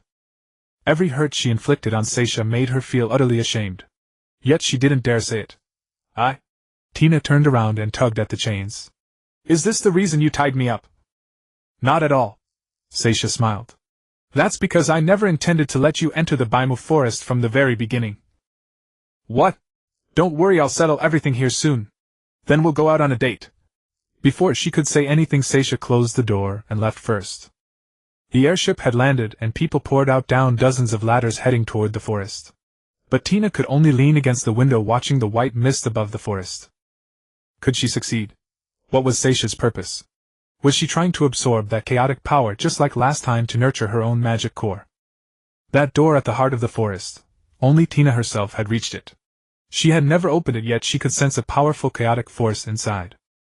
At that moment an image appeared in Tina's mind, Satya revealing her true form, battling the two cardinals alongside Verosa. Green flames and black tentacles clashed against holy light magic like two tsunamis slamming into each other. The ground and sky trembled. By then the Baimu forest would be destroyed. Could Satya survive? No. Even with Verosa's support, even with the chaotic power here able to help a great deal. The cardinals were powerhouses that ordinary people simply could not match, beings at the very pinnacle of humanity. They stood at the apex of magic and the church in this world, extremely dangerous. They had even sidelined the Pope, attempting to carve up and rule the world. In both depth and power they far surpassed any enemy before. So this was why she had locked me here. But why? Because she knows I'm the so-called Demon King, and that's why she won't let me leave. Impossible. Tina clenched her fist. She absolutely could not allow Satya to fight the cardinals. Guys like them should be dealt with by herself, who possessed immortality. She had all the information on the cardinals, knew their weaknesses, and wouldn't die. Tina's pupils turned eclipse black with only a rim of azure remaining at the edge of her irises. What if Satya got hurt? What if she even died there? Just like last time. In the end she was almost certain Satya would die. She was not an invincible saintess but an ordinary girl. Tina reached out with her other hand, trying to snap the chains. "Wait for me." However, the chains were not only unbreakably strong, Tina realized that the entire bed and even the space itself had been remodeled. That time she killed Barbaro, Satya had used a similar ability. She had temporarily transformed the surrounding materials into something indestructible, virtually impossible to break by sheer physical force. Satya had thought of everything. She had even thought of my weakness. Why? No, I can't think about this any longer. Since the chains could not be cut, she would have to cut through her own. Tina looked at the pale skin of her wrist where the chain was attached, and almost without hesitation she hacked down viciously with her other hand. Yet, in the next instant, that hand too was wrapped in a chain. She looked up to see a chain shooting out from the ceiling and coiling tightly around that arm. She could summon no strength. But this was not the end. More chains slithered out from the walls, coiling around her thighs, her neck, and her waist. Tina felt an overpowering drowsiness. The chain around her neck immediately lifted the ribbon that hid the curse and wound around it. It was not tight, yet that soft, drowsy warmth seeped straight into her mind. She reached out, intending to mount a final resistance, but in the end she failed. She lost consciousness and collapsed onto the bed. Despite having undergone relevant training, it was still extremely hard to endure hypnosis magic of this degree. Even doing all she could, she had no way to resist. Suddenly she opened her eyes and found herself at school. The sky was clear, but the sun was nowhere to be seen. Clearly she had entered a dream. Her limbs could move freely, her mouth could move, and she could even realize she was in a dream, which meant this was a lucid dream. Was it because she had forcibly kept her consciousness before falling asleep that she had entered this space? What she needed to consider now was how to wake up. Tina realized she was standing in front of the dormitory of the Yegwang Society, but the former liveliness was absent. It was daytime, the clean glass was almost dazzling, yet the silence was terrifyingly deep. The air was filled with a strange foul smell, like blood and corpses soaked in water and fermented for a month. A patch of fresh blood lay in front of the Yegwang dormitory door, as if saying that someone had been here. Tina glanced behind her. That direction was blurred, like a shot pulled endlessly away in a painting, impossible to stare at directly. Clearly, if she kept going forward, she would very likely see the nightmare within her mind. It was said that dreams were illusions, but the emotions they conveyed were real. Going forward was merely facing her own heart. Tina was calm. She walked forward and followed the bloodstains up to the second floor. B-17, the double dormitory she had shared with Satya when she first arrived at Saint Academy. She pushed open the door, and a familiar figure was leaning against the wall on the verge of death. Satya. She was drenched in blood, her eyes filled with despair. "I'm sorry, Sister Tina, I'm sorry." Sob. "I didn't protect her. Couldn't bring her back. My efforts were wasted. I still can't do it. My magic. Satya has died. Mission failed. Host, you are a genuine waste." The system's voice followed. Listening closely, the system's voice seemed to be deliberately imitating Tina herself, and it was even clearer inside the dream. She had never seen Satya before she died. By the time she could open her eyes, Satya was already dead. The Satya in the dream was nothing but her own imagination. I had deceived her. Yet she chose to forgive me, chose to believe me.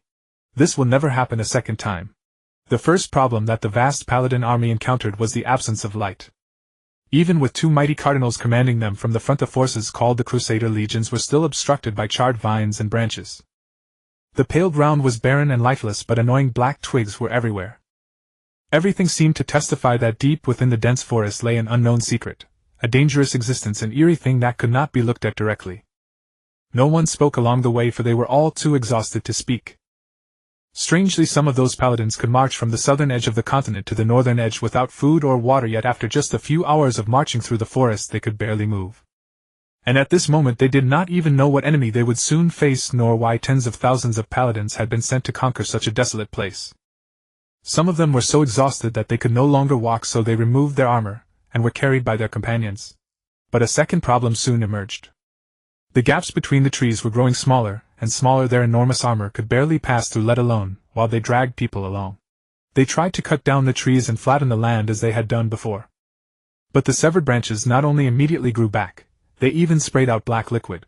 The liquid could not corrode their sturdy armor, but it seeped into the gaps and eroded their flesh, even dissolving their arms and legs. Some of them thought about retreating, but the generals and officers forced them onward.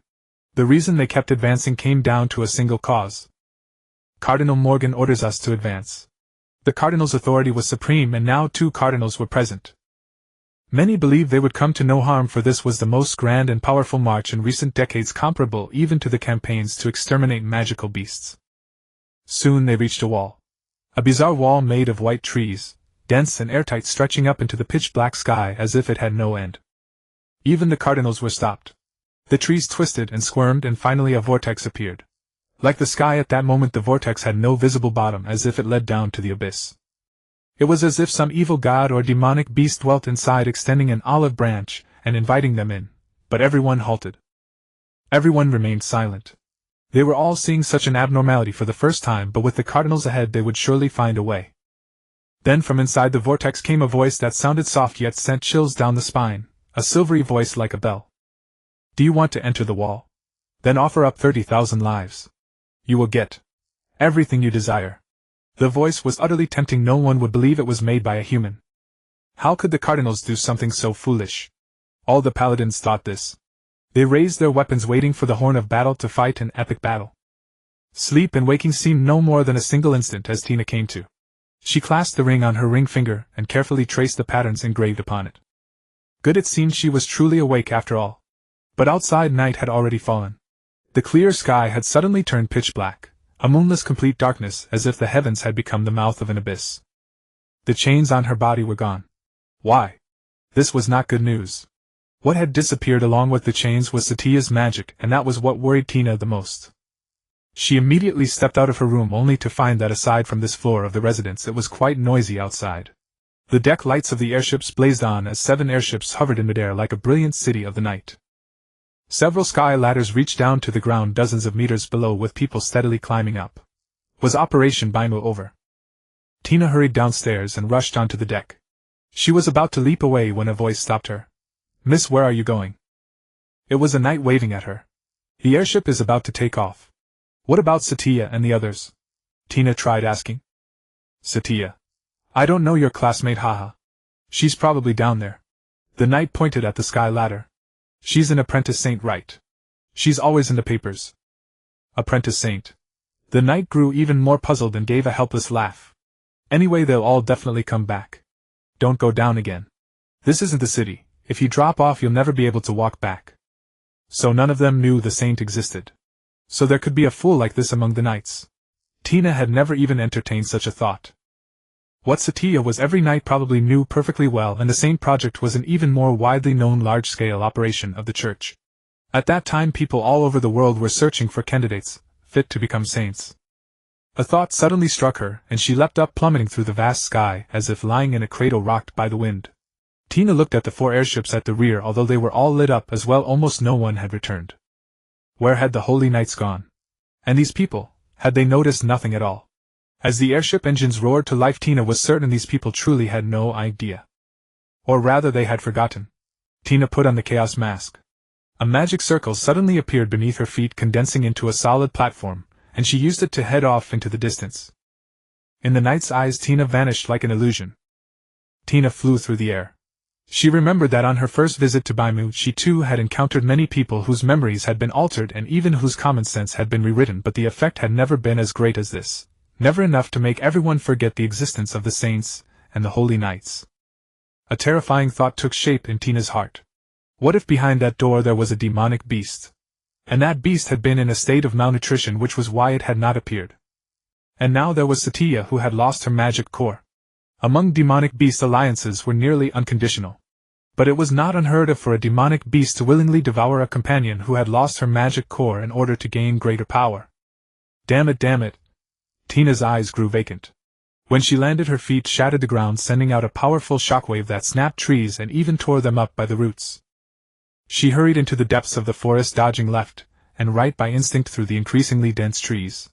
The ground ahead gradually turned pale, and the trees became towering black giants that scraped the heavens. The world seemed to have been reduced to nothing but black and white. Soon a wall appeared before her. It was a solid barrier formed by white branches twisted and tangled into a dense mass, the sole passage into the central region. 2 inquisitors stood before the wall. Clad in red armor, they stood straight in Tina's path and forced her to halt.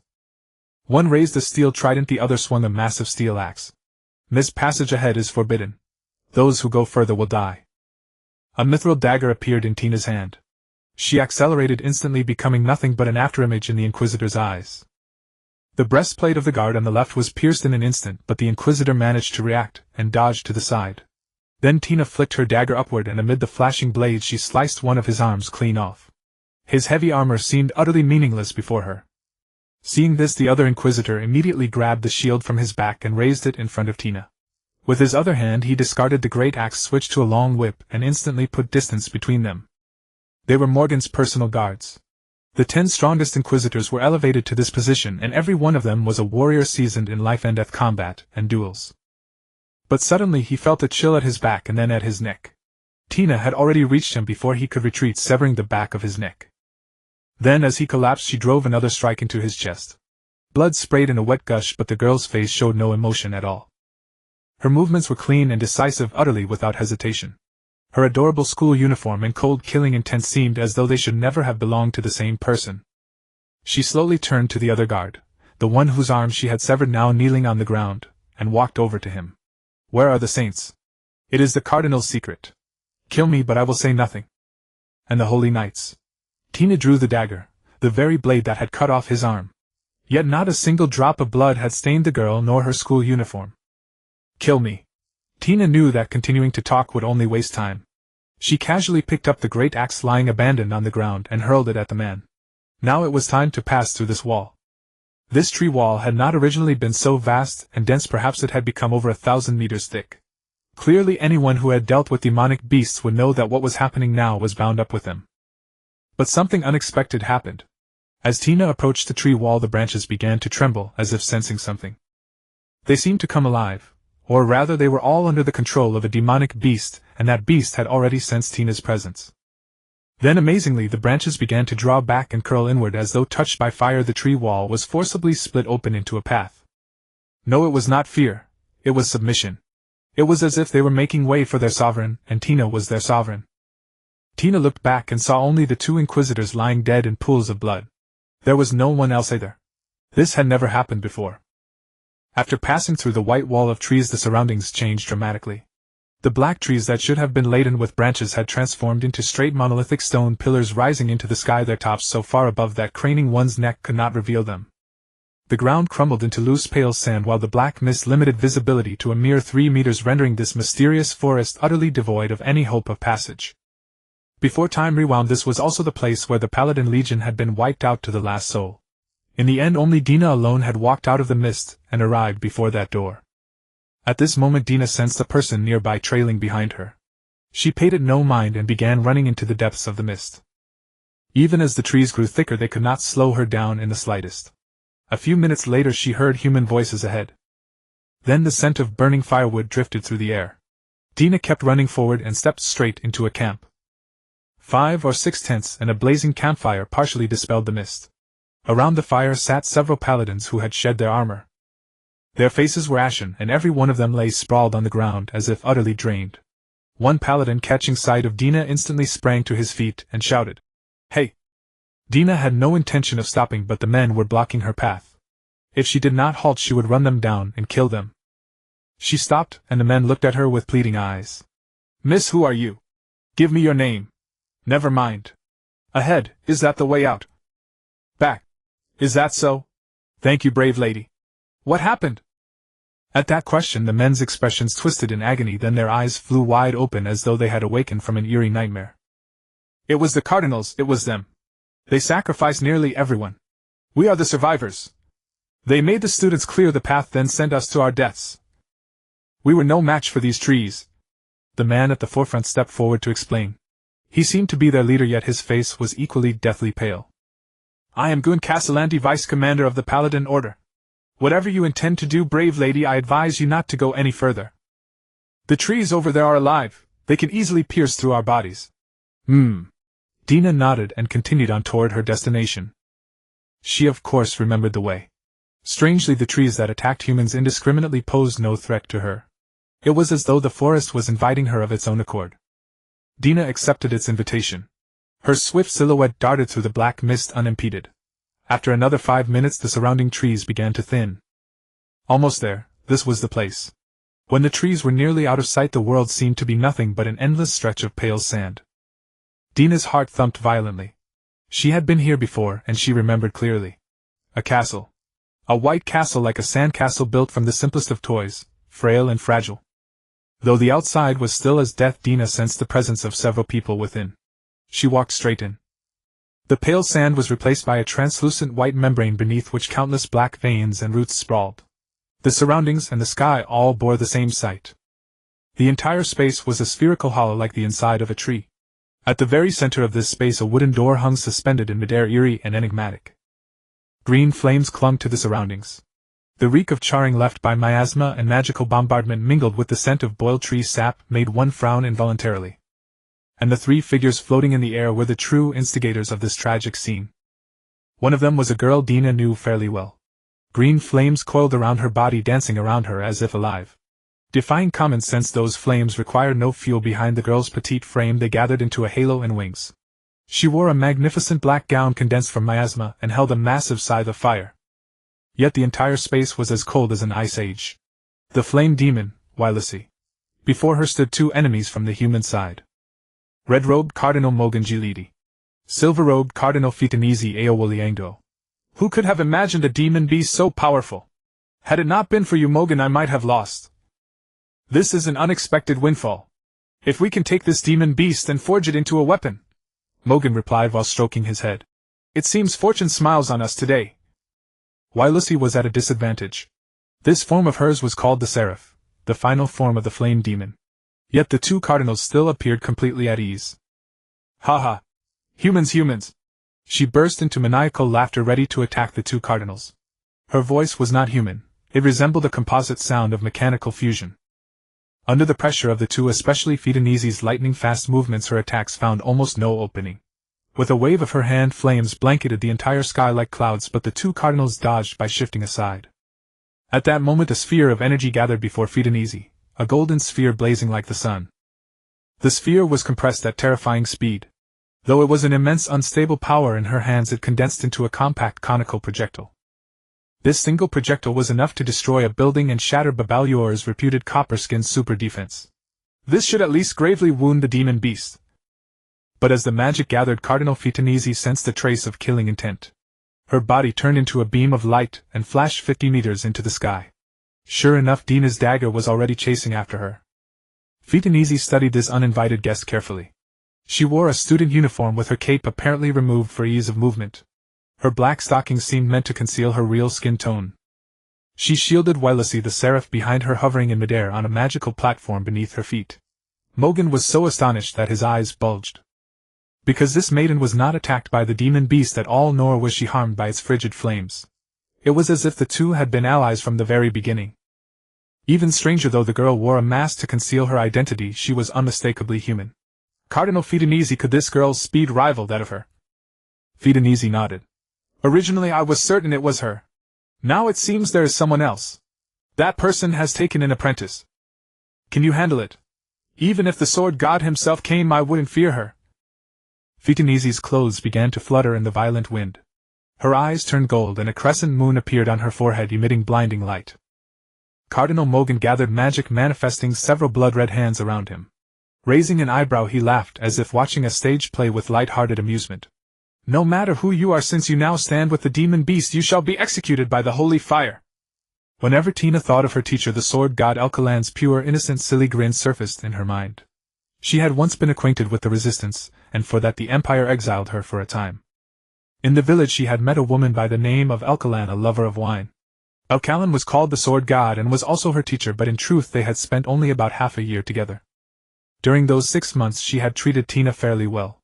Alcalan was a strange person. She simply roamed about freely, showing no intention of saving humanity. Even when the heavenly demonic beast, then known as the Calamity, appeared, she remained completely unmoved. If asked, her answer was that the time to act had not yet come. By that time Tina had long since parted ways with her. Her true position was papal guard, the most powerful being at the Pope's side, but she rarely sought out the Pope, preferring to wander freely instead. She fit the stereotype of a reclusive master, but Tina believed she simply liked running from responsibility. After all, she really was that strong. Is your name Tina? Your magical circuits really are awful, but as luck would have it, I have a training method that suits you perfectly. If you want it, go buy me some wine. Today I only feel like apple wine from the Ostere Manor. Go buy it, okay? You're actually quite gifted with the sword. If you joined the knights, you'd be the boss lady for sure, and who knows how many little fanboys would follow you around. If only the world had no demonic beasts, right? What? You're a former apprentice holy maiden, ha ha ha ha ha. What a useless title. You might as well be my daughter. From now on you can be the sword god's daughter. What? You're saying no. Forget it. I know you'll be on your way soon, so get moving, go fetch your old lady some wine. Recalling those awkward conversations, Tina was torn between laughter and tears. Alcalin was indeed someone worthy of respect, just like Lafertus, even if they were about to part ways. Virus, calm down. Tina reminded the seraph girl behind her. Demon King. Demon King. Virus's eyes regained their light, and only then did she realize that her senior was right in front of her. If you put it that way, it's awkward. Tina didn't know whether to laugh or cry. But either way, thank you for keeping your promise. Senior, you arrived exactly when we needed you. Tina looked toward the cardinals, the two cardinals. Fitness and Morgan. Cardinal Fitness was fully 300 years old. Her robe wrapped her voluptuous figure tightly, yet it still stirred the blood. Still no one dared have anything to do with this ferocious woman. Though she was not as cruel as Morgan, she was a bloodthirsty and fearsome woman who, when necessary, would stop at nothing to get what she wanted. Virus, rest for now. You'll only slow me down in the fight ahead. Yes, duh. Senior. Suddenly Fitness raised her hand and emitted magical rays from all 5 fingers. Within the blink of an eye they struck Tina. Tina's school uniform was torn open and blood seeped from the porcelain-like skin of her shoulder. Sacred forged rays. Fitness's magic was a technique that compressed an already prepared spell and released it at explosive speed. In this world nearly every scholar and leader was an archmage, but magic did not necessarily translate into combat prowess. The cardinals were the exception. They engaged in scholarship, but they also honed their own special combat abilities. They used magic as a weapon, not merely flinging fireballs or layering enchantments on their swords and bodies. Fitness frowned. She had not underestimated Tina, this mysterious figure in the chaos mask. That ray just now had been released in the instant when Tina's attention shifted, and she hovered in midair with no easy way to dodge. Fitness had driven her own magical circuits to the breaking point. The ray grazed past Tina, leaving a bottomless cut in the membrane of the white space. It severed countless black root-like veins like a rift valley opening in midair, and then erupted in violent flames. Tina's injury was nothing more than a bleeding scratch. She landed gracefully. A drop from 100 meters was little more than a light jump to her. Morgan crashed down in front of her. He crossed his 2 index fingers into a cross, and Tina, sensing the attack, immediately leaped up in advance. In the next second 12 spear-wielding inquisitors appeared around where she had stood, charging at her. With a bang, their spear points collided neatly in the same spot. These inquisitors were not true humans. Beneath the heavy armor was not flesh but an orange-red mass of energy, and their eyes had been replaced by twin orbs of light. It seemed the souls of the dead continued to fight inside the armor. After their attacks ended, the afterimages of the inquisitors vanished like phantoms. Morgan picked up a red metallic-looking baton and swung it once again. Dozens of inquisitor specters materialized in every direction around Tina, closing in to slaughter her with almost no blind spots. It was like a hail of hidden arrows in the forest. Yet Tina slipped past the specters' attacks with ease. Even when Fitness's rays joined in a more ferocious encirclement, she evaded them all. When the mithril dagger was about to pierce Morgan's neck, he scowled and madly snapped one of his own fingers. Sacrifice giant spirit guardian. 2 enormous Inquisitor afterimages appeared before Morgan, plummeting from the sky like meteors. Inquisitors 7 meters tall, wielding long halberds. Counterintuitively, their massive frames did not hinder their agility. The halberds swept across like a speeding train, smashing straight toward Tina. Boom! The mithril dagger collided with the halberd, but it was as if the dagger had struck a steel nail. The halberd only flew a few meters away. Even then Tina remained calm and composed, which irritated Morgan. Very few enemies had ever made him so humiliated that he had to use giant spirit guardian. And the next moment Tina's words infuriated him. Weapons made by sacrificing humans, handy aren't they? Morgan's eyes seemed capable of killing, but he did not continue attacking. Instead he looked toward Fitness in the air and said, retreat. I can't use my full strength in here. They flew toward the exit and fled. Tina did not pursue. She flicked her blade cleanly, then raised her head to look at the lone door floating in the air. Meanwhile Virus, who had been watching from the side, was nearly stunned. Her senior could truly face 2 cardinals alone and fight them to a standstill. And Tina was one of the very few beings who could deal with abyssal demonic beasts by herself.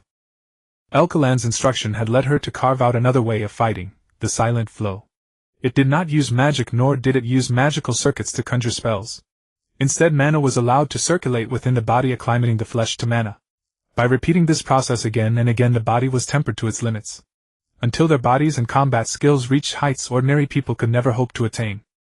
There were no flashy spells, one simply made their own body the strongest spear and relied on battle instinct and technique to destroy the enemy. If humanity had derived battle magic for the sake of advancement, then the silent flow was a purer martial art that towered above it. But because it constantly pushed the body to the verge of collapse and the process of mending it brought excruciating pain, almost everyone shied away from it. Senior. Wylesy calmed down and returned to her human form. Wisps of green flame still clung to her body. Fortunately her school uniform had not been scorched, only slightly torn, revealing the fair tender skin of her waist. She trotted over to Dina in quick little steps and called out, as expected of the senior.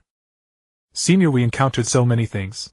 The cardinals first let the students move ahead. Once things had settled down they made Group A stay and continue forward, and then she told them everything about how the cardinals had sacrificed the army of holy knights. There was evident glee in Wylesy's tone as she said this, for she had no wish for any of the humans to make it out alive. At that time the holy knights had begun slaughtering one another, as if they had lost their minds, while the cardinals merely watched with keen interest, quietly waiting to collect the belongings of the dead. As expected of madmen, Dina simply remarked. Their only purpose was to seal away the sins hidden here so that the world would never know of them. The Lasita kingdom had not fallen because of magical beasts, but because it had crossed the church's bottom line. The church's method was simple: destroy the kingdom outright. Human life was as cheap as weeds. These holy knights were for the most part only peripheral assets of the church, more than suitable as sacrifices. Their ultimate aim was to keep the conspiracy of the saint's election from being discovered by anyone else. As she spoke, Dina patted out the flames on Wylesy's body, making her clothes stop burning. In addition, green cracks from her beast transformation had appeared on her face and arms. They would gradually heal with time. Dina sometimes felt that she understood them better than even magical beasts did. It seemed this was the first time Wylesy had used her power. She was nowhere near skilled. Yet she simply could not bring herself to say something like, "You need more practice. Where is Satya? Since you're here, that means she's safe, right?" "I'm so sorry." Wylesy lowered her head slightly. "Satya went through that door ahead of time, but I can assure you she is unharmed." Thank you." Dina looked at the door. She leaped up in one bound and landed on the platform. It was like a crooked wooden door set in the fence of a dilapidated garden, having witnessed countless years. Since Satya had already set foot here, the door would not be as difficult to open as it usually was. In the past she had defeated the most Blackwood trance, and finally reached this door alone through sheer tenacity. Dina had once tried to force it open, but this time a gentle push was enough. Sure enough, behind the door lay another space. Just before stepping through the door she realized Wylesy was no longer beside her. She looked down and saw her waving. "Senior. I'll wait for you out here." Without the slightest hesitation she stepped into the door. Inside there was still the same boundless white sand and black forest. But the only thing that drew her attention was a wooden cabin 50 paces away. The sight left Dina somewhat disappointed. She had thought this place would hold vast reserves of leftover chaotic energy, and had even thought Satya might have absorbed it. In reality, however, it seemed to be nothing more than a subspace created by a magical beast. In other words, an independent space. The cabin was pure white, much like a line drawing in a black and white world, yet it gave off an eerie sense of depth. She walked up and knocked on the door. The door opened. A girl with long black hair came out. She wore garments made of black leaves. Her pallid skin was utterly devoid of color and vitality, like pale wood disguised as a living body, yet it had the same texture as a human form. Her eyes were like two black pearls, and her gray-white hair seemed drained of color. Her small, slender frame was heartbreakingly endearing. Demon King's sister Dina. To Dina's surprise, she knelt on one knee to greet her, then rose and hugged her arm. At the same time, 3 more girls emerged from behind the door. They too had gray-white long hair, black coats, dark eyes, and deathly pale skin. Sister Satya is calling someone sister for the first time. Is she the Demon King? Somehow she seems so cute. So pretty. Their blank, vacant faces reminded Dina at every moment that they were not human. They were magical beasts, and moreover magical beasts connected to the Baimu forest. Dina had never seen them before, but she had already vaguely guessed who they were. "I am Satya, they are Shiwei Na Yuen and Sangdila." So that was it. Satya, Shiwei Na Yuen and Sangdila. Dina had once come across these 4 names on a certain list when she was in contact with the resistance. The church had washed away their sins in the Lasita kingdom, but some things could never be erased no matter what. The saint selection. Around the time of Lasita's fall, the church held its first saint selection. Only the descendants of distinguished noble families took part, so very few knew of it. By the end of the selection, 4 of the most powerful saint candidates remained. And every one of them died in that very selection. Their names were Shiwei Jabur Shiedir Satit Na Yuen No Lunbadi and Sangdila Siturt. The names corresponded to those. Please come in. The girl called Shiedir released Dina, opened the door, and invited her inside. The interior was crude, shabby and freezing, so cold that water would freeze the moment it dripped. The cramped cabin was completely filled with people lying down. They were all saint candidates of the Holy Academy, all unconscious, sunk in a quiet slumber. They seemed to be protected by an invisible force. And Lafutasai Kelyulu and a few female students from Group A and the squad were here as well. At that moment Dina only wanted to know where Satya was. She pushed open the door to the one remaining room, passed through it, and arrived at the cabin's backyard. There was a tree. No. It was an egg-shaped membrane wrapped in branches and roots. Cocooned and protected by the roots, it pulsed in a steady rhythm like the heart of this forest. Inside the membrane floated a girl. Her eyes were closed, and her silver-white hair drifted with the air currents. It was Satya. Xiaoyu, you're safe. Thank goodness. Black roots coiled around the girl like tentacles clinging to the translucent cuticle that resembled an egg membrane. She seemed unable to hear. The thing Dina had feared most had not come to pass. Satya was safe. Demon Core Integrity 65. 5. She is in excellent condition. Her condition was fine, there were even signs of recovery. Meanwhile Shiedir and her sisters caught up. Lady Satya told me she would help us become true demons, allow us to leave this forest, and destroy the hateful church. Shiedir said.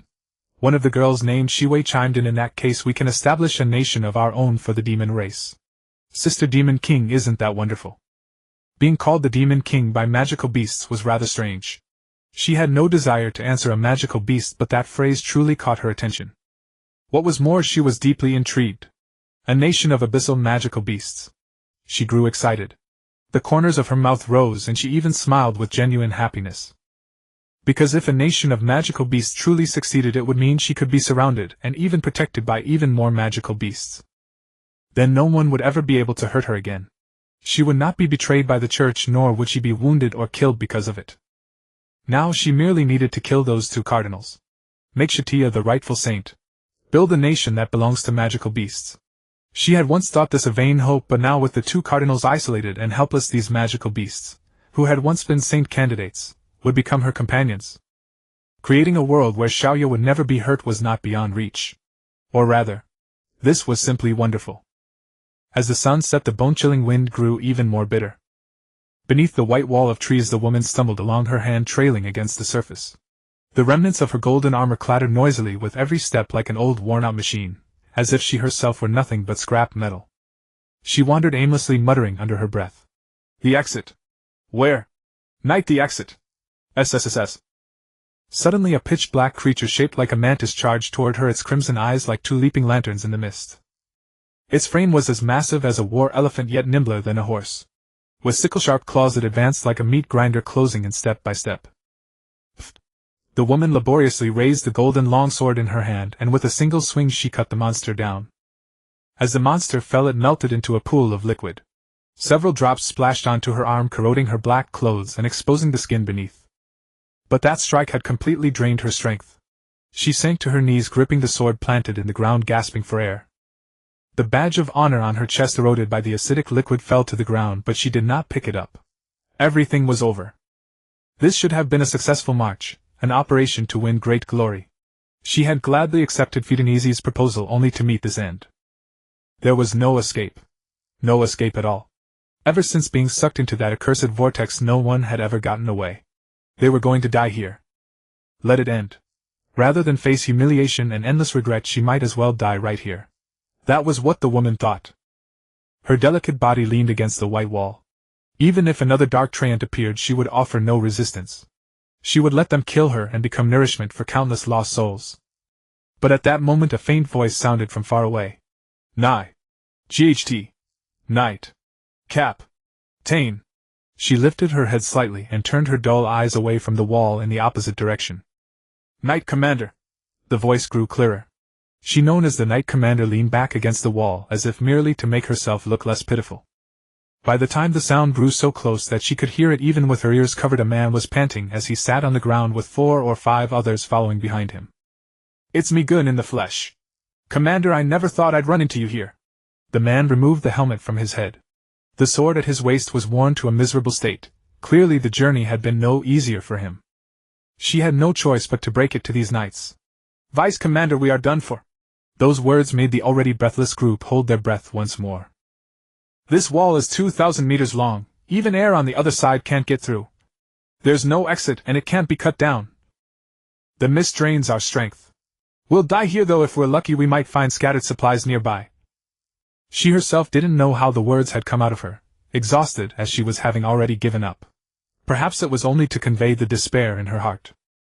Everyone paused to think for a moment. At this time each of them lowered their heads, seemingly lost in their own thoughts. It was as if a plague was spreading, a plague named despair. But the next second the vice commander stood up, grabbed the armor on her chest, and lifted her up, glaring at her with furious tiger-like eyes. "No one has given up yet. You, the commander, are giving up. Why don't you just go home and herd cattle?" I'm sorry. I can't do it." She wept aggrieved. Seeing this, the vice commander threw her to the ground with a clatter of metal. Clearly her armor had reached its limits, and shattered before she did. No one came forward to rebuke the vice commander for his presumption, nor did anyone console the commander. She lay on the ground, her tears falling into the white soil, sinking deeper and deeper. "I'm sorry." Another long silence followed. "On the way I met a girl. She looked like a student." The vice commander, who had been furious, now leaned against the tree wall. He lit a cigarette, his gaze drifting into the air. "She was a strange one, wearing a mask. We all thought she was looking for an exit, but she told me the exit is over here. Without her we wouldn't have seen this wall before we died. Isn't that laughable?" "So, she was running toward the center?" the commander asked, choking. "Yes, she ran toward the center. The cardinal is probably there too." She shuddered. "Do you hate him? I'm asking you, Commander." Her fingers twitched and then clenched into a fist. "Do you think this is your fault? Do you really believe that?" The vice commander glared like an enraged bull, his hair seeming to blaze like fire. He stubbed out his cigarette and rose to his feet. The 5 or 6 people in the group all raised their heads. So did the commander. Slowly she climbed up from the ground, wiped away her tears, and bit her lip until it bled. "Set out, head for the Baimu ruins." Meanwhile, in the back garden of the white wooden house within the core entwined by tree roots, the girl slowly opened her eyes. The eggshell-like membrane broke softly, and the roots burrowed back into the pale sandy soil. Before long she would merge the entire forest with Satya, making her a familiar and strengthening her own power as a magic beast. Then with that power she would protect Sister Tina. But as she used her perception, she discovered that the airship was already preparing to launch and evacuate, and in the room where Tina had been bound there was no one. Sister Tina had broken free. Pushing open the door, the 4 cute little girls sat in the center of the room, holding hands as if they had fallen asleep along with the other people taken in. Around each of their hands was coiled a white root that had emerged from the gaps in the floor, absorbing the unending stream of black energy transmitted through it, and merging it into their pale white bodies. Satya was still awake. She turned back to look at Satya and said, "Lady Satya, the Demon King has already come." "The Demon King?" "Yes. She has already set out to kill those troublesome humans. No one can leave my forest." But upon hearing these words, Satya's heart gave a sudden pound. The girls were undeniably cute, but their words made Satya's delicate body tremble. Satya had never expected her to come, nor did she know that she would move against the 2 cardinals before she woke up. Satya's original plan had simply been to absorb the forest's power, and then confront the 2 cardinals with overwhelming strength. To protect her and let no one harm her. "Someone is obstructing me." "What did you do to her? And what about the Demon King?" Satya asked. She realized that her special shackles had been released. Not only that, through her demon beast senses she discovered that Sister Dina had also left. "I'm sorry, Satya, milady. I've been nothing but trouble," Sia dear said, immediately feeling ashamed because she could see that Satya was angry. The Demon King. Satya had first sensed this existence before the time reversal. When humanity was tormented to the breaking point by demon beasts, nearly all scholars of the Star Tower began researching topics related to demon beasts. The scholars and she herself agreed that the demon beasts' greater unity and strategic planning were entirely due to a leader standing above them all. They leaned on one another and trusted each other, and they even had a wise leader. That leader was also a demon beast and was powerful enough to single-handedly oppose a civilization, which was why the demon clan obeyed its command. However, that demon king never appeared until the battle ended. Satya did not know how many demon beasts remained in the world. After her transformation into a demon beast was discovered by the church, she was hunted down and brought to the brink of death, yet she never encountered the true demon king. After the time reversal, she discovered a trail resembling that of the demon king. Under the demon king's instigation, Wei Luosi was transformed into a demon beast. She became a rational demon beast before she could cause any great devastation. Later, high-ranking church officials were assassinated one after another, matching exactly the demon king's pattern of movements after the demon beast outbreak. At last she discovered the demon king in the fortress stronghold where Baba Luo was based. The chaos mask concealed her identity, yet the obsession radiating from her and the resentment hidden within her aura allowed Satya to confirm at once that she was the demon king. She used the young maiden's body as a cover and the chaos mask as a disguise. For demon beast, the demon king's command was absolute. Yet once she learned that the demon king intended to harm Sister Di-na, Satya resolved to wage war against the demon king. She would never allow anyone to hurt the one she loved. She would not even permit such people to exist. She launched a ferocious assault against the demon king, using all her strength to carve a curse into her body. The curse tormented the demon king without respite. And things progressed smoothly. She found the demon king on the top floor of the library. The curse had not dissipated. The curse subdued the demon king with ease. Yet the truth she discovered was different from what she had imagined. The demon king, tormented beyond endurance, fell to her knees and even showed signs of submission. Throughout this process she never resisted, nor did she display any killing intent. She suddenly recalled that the demon king had never harmed her, only evaded her attacks. Coincidentally, during the same period when the curse was carved, Sister Di-na fell ill. Was this really just a coincidence? When the demon king at death's door clutched the ring on her ring finger, the truth seemed to come to light. Through the mask one could see the sorrow in her eyes as she knelt on the ground. The tattered maid outfit seemed to confirm something. Sister Di-na also had a maid outfit that fit her perfectly. The ring I gave her was worn in the same place. Sister Di-na. The moment the name was spoken, the demon king's body trembled violently. Was Sister Di-na the demon king? No. She couldn't accept it. More than the lack of evidence, Satya dreaded admitting the truth that was perhaps already within easy reach. For example, she could check Sister Di-na's body for a curse while she was unconscious. For example, she could say to Di-na's face that she was the demon king, that she had been discovered, and test her reaction. But Satya did not do so. She dared not face the fact that perhaps Sister Di-na was already on the verge of collapse and was about to transform into one of her own kind. It was a painful process that would brand a wound into her heart that would never heal, give her an obsession she could never shake off, and turn her into a monster in people's eyes. She had personally watched her burn at the stake, and then for over 70 years had protected her body from harm. She had once intended for Sister Di-na to die together with her, but later she only wanted to see that healthy, smiling Sister Di-na. She would give herself, and Di-na time, perhaps they could become friends again. Does she hate me or does she like me? I don't know, I don't understand. I don't want to face it. She walked in the forest for a very, very long time, then sat on a cliff edge staring blankly at the tiny holy academy below. She pondered the past and the future, recalled that her demon core had begun to show signs of recovery, and realized that perhaps life was not so bad after all. For Sister Di-na, for love she could hold on and continue this life that had originally seemed meaningless. That day Sister Di-na had followed her and sat down beside her. Di-na noticed her suspicion. Di-na lay upon her, clutching her head in painful struggle, and in that moment the obsessive expression she had always hidden was nearly exposed before her. So she said, "I'm by your side.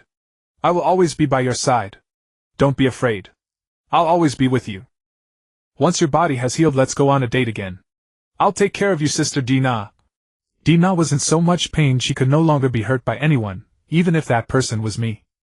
So she tied Di-na up. She would resolve the conspiracy of Baimu Forest herself rather than let Sister Di-na's condition continue to deteriorate. But all of this was disrupted. Sister Di-na woke up and broke free from bindings that even the previous her would never have been able to break. Why was Satya so certain of the Demon King's existence? And how did she even know that the Demon King intended to kill the Cardinal? Satya should not have known of the Demon King's existence. Di-na should not have awakened, and the Demon King should not have appeared here. Satya thought of a terrifying existence, but what mattered more now was where Sister Di-na was. Sister Demon King likes you very much, Lady Satya. She did all of this for you. Satya's expression was complicated, and her voice trembled slightly. What did she say? She said it was wonderful and that she was very happy to build a kingdom of demon beasts together with us, Satya replied. A kingdom of demon beasts. Satya rushed out of the wooden cabin, left the subspace, and passed through the door, hanging in midair. Wings of condensed holy light appeared behind her, and she swiftly flew to Wei Luosi, who was staying there. At that moment Wei Luosi was sitting quietly on the ground resting. Hearing Satya's voice, she immediately opened her green eyes. Her tattered clothes bore witness to the dangerous battle that had occurred not long before. Wei Luosi lifted her skirt and curtsied.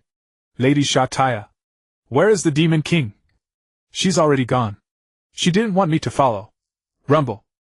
As if to prove Wei Luosi's words true, a violent explosion thundered in their ears, followed by thunder and lightning that made Wei Luosi flinch as if her fur were standing on end, cutting off her words. The sound came from beyond the castle. The earth trembled beneath it. Even at the heart of Baimu Forest the shaking could be clearly felt. There is not much time left. Deep in the Baimu Forest, Vitanese and Mogan encountered each other once more. Unlike their first meeting, they now fled through the woods in disarray. 5 or 6 mantis-like tree demons leaped from the ground up to 100 meters into the air, encircling the 2 cardinals in a killing assault. These tree demons were unlike any they had encountered before. Their bodies were pure white, as if the trees within the tree wall had come to life. Ghost Guardian. Mogan the Cardinal flicked the baton in his hand, and several Inquisitor ghosts emerged from all directions, shredding the tree demons without leaving any blind spots. Swords severed the tree demons' trunks, and only when they dissolved back into pools of black liquid did the battle come to an end. Along the way they had encountered at least several hundred of these new tree demons. Although they had faced the same situation while heading toward the heart of the forest, the Baimu ruins, those had all been low-level tree demons that were relatively easy to handle. The forest itself seemed to have come alive with the sole purpose of preventing the 2 cardinals from escaping. Especially under the pursuit of the masked girl, these tree demons proved especially troublesome. Found an exit, Mogan. I'm sorry, Fidanese. The tree walls have sealed off this entire area, and there's little I can do about your wounds. Well, I never imagined that a human aligned with the demon beasts could be so formidable. This is all my own doing. Fitanese clutched her shoulder. Blood was also seeping from her lower abdomen. Exhausted, she found it increasingly difficult to use magic. If this goes on, I'll only become a burden to you, Fitanese said. Mogan simply smiled and nodded. Whether you leave or not makes no difference to the outcome. What, you're confident to face her? She's the sword god's disciple at that. Heh. Mogan merely gave a contemptuous chuckle, and Fitanese understood. The man before her was far more powerful than she was. Perhaps he really did have some way. Then take care. When Fitanese left, the girl was already standing on a branch not far away, watching them. After making her decision, Fitanese chose to leave. At the same moment Mogan sensed Dina's presence. Tell me, why have you come to stop me? Whom do you truly serve? He was merely puzzled, not interrogating. There was no hostility left in his gaze, for he knew he could not lose in the coming battle. Dina replied with great interest to Mogan's words. I serve the demon beasts. I am the Demon King. The line almost made herself laugh. The people of this world were rather amusing. Before every battle they had to ask the opponent's name and background. A knight's duel. There was no such good thing. However, Dina still had puzzles she had not fully unraveled. Perhaps she could extract some answers from this man. For instance, why were those fellows so keen on calling themselves the Demon King? For instance, what was the ultimate purpose of the Saintess selection? Was the sinister demon beast secretly manipulating everything? I'm also quite curious, what is the point of selecting Saintesses only to sacrifice them? Because they are all failures. Mogan curled his lips and widened his eyes like a scientist maniacally explaining his great experiment. For the sake of great human peace they all failed. A Saintess should be one who single-handedly defeats the demon beasts. A perfect being, an immaculate work of art, a god who for the greater good of humanity can bear to part with what she loves and remains utterly impartial. Satya is the one most suited to this role. Kill her. Before the system's voice had even finished, Dina had already drawn her dagger. She vanished from Mogan's sight in an instant, the branch where she had stood breaking apart with a snap. Ghost Guardian. 8 Inquisitor ghosts holding massive spear shields surrounded Mogan, shielding him completely. Colossus Guardian. Mogan spun his baton again, and 2 7-meter-tall guardians materialized out of thin air. Like giants trampling the forest, their mere presence was overwhelming. Wielding their halberds, they ground everything to dust. A crimson sword aura carrying a violent shockwave swept through, cleanly snapping the dense trees within 100 meters in half and sending them toppling outward. The aftershock sent a colossal wave that sliced apart all the trembling tree demons hiding nearby. Dina began weaving through the forest. As a matter of fact, there were very few beings in this world who could fight 100 alone. In this world where magic and science had risen anew, a legion of paladins could almost overwhelm any powerful human individual. Indeed, even she herself was no exception. She would eventually exhaust herself and lose. Yet certain individuals were exactly the opposite, for instance Mogan the red-robed cardinal. Every supreme powerhouse in this world would specialize in one particular magic as their main discipline. The magic Mogan specialized in was necromancy. He could manipulate the bodies or residual energy left by the dead, forging them into weapons sealed within a single vessel. This had originally been a neglected, thankless, niche magic. But for Mogan this situation was completely reversed, and he was utterly different from ordinary necromancers. He killed those who were disloyal to him and turned them all into ghosts. On the battlefield it was the same. And those exhausted paladins would have died anyway. Therefore he sacrificed almost all the paladins in Operation Baimu. Once their souls returned to the gods, he forged their bodies into weapons. Sacrifice Deity Guardian. A gigantic meteorite pierced through the clouds and mist. Dina's long hair was whipped into the air by the gale. She gently smoothed her skirt and looked up. Above her a giant rock hurtled toward the ground, tearing a clearing several thousand meters wide in the foggy canopy of the forest. Even the mere aftershock flattened countless trees. A catastrophe descending upon the world had come with a roar. The instant the meteorite struck the ground, a thunderous roar shook the entire forest. The earth became a cradle, and sparks from the explosion formed small orbs of light that ignited the darkness. Dina stood at the edge of the explosion, clutching the hem of her skirt, her long hair gently swaying. As the mist dispersed, the giant rock revealed its true form. A phantom heavy guard as tall as a 30-story building with 3 heads and 6 arms resembled a demon from mythology. Within its body, inside the armor that seemed to seal away souls, wail after wail rose and fell. Screams, shouts, cries. Their agonized wails replaced the fierce howling of the wind lingering around the ears of all who set foot there. This was Mogan's way of fighting. Sacrifice. He forcibly killed humans, extracted the energy from their bodies, and then forged them into phantom guardians. The more energy used to create a guardian, the stronger it became. And because the process of sacrifice was too swift, the dead's energy still retained the pain and wails from before their death, preserved as part of the phantom guardian within the colossus before them. Boom! The moment the divine guardian crashed to the ground like a meteor, it triggered a massive earthquake. Even more than a dozen kilometers away, the night squad led by the night captain heard the sound. Unfortunately, they had no time to tense up or feel fear.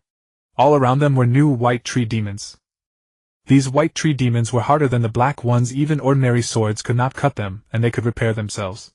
Just 2 of them were already enough to leave the exhausted party in dire straits. These tree demons seemed to be connected to some enormous source of energy. If the forest was not destroyed, they would heal at any moment and rejoin the fight. Only the knights in the team who could use fire attribute magic were able to suppress them for a short time. With a shout of "Ha!" from the knight captain, she charged forward and thrust her sword through a white tree demon's torso, cutting it in half at the waist, finally bringing the fight to a temporary close. The black liquid dissolved part of her golden hair. She tied her loose hair back up. "Run. They'll regenerate soon." "Captain, what was that explosion?" "It's in the direction we're heading. It's dangerous." "Are they fighting magical beasts?" Facing a dilemma once again, the knight captain knew it was time to make a decision. Going forward was still dangerous. Going back was certain death.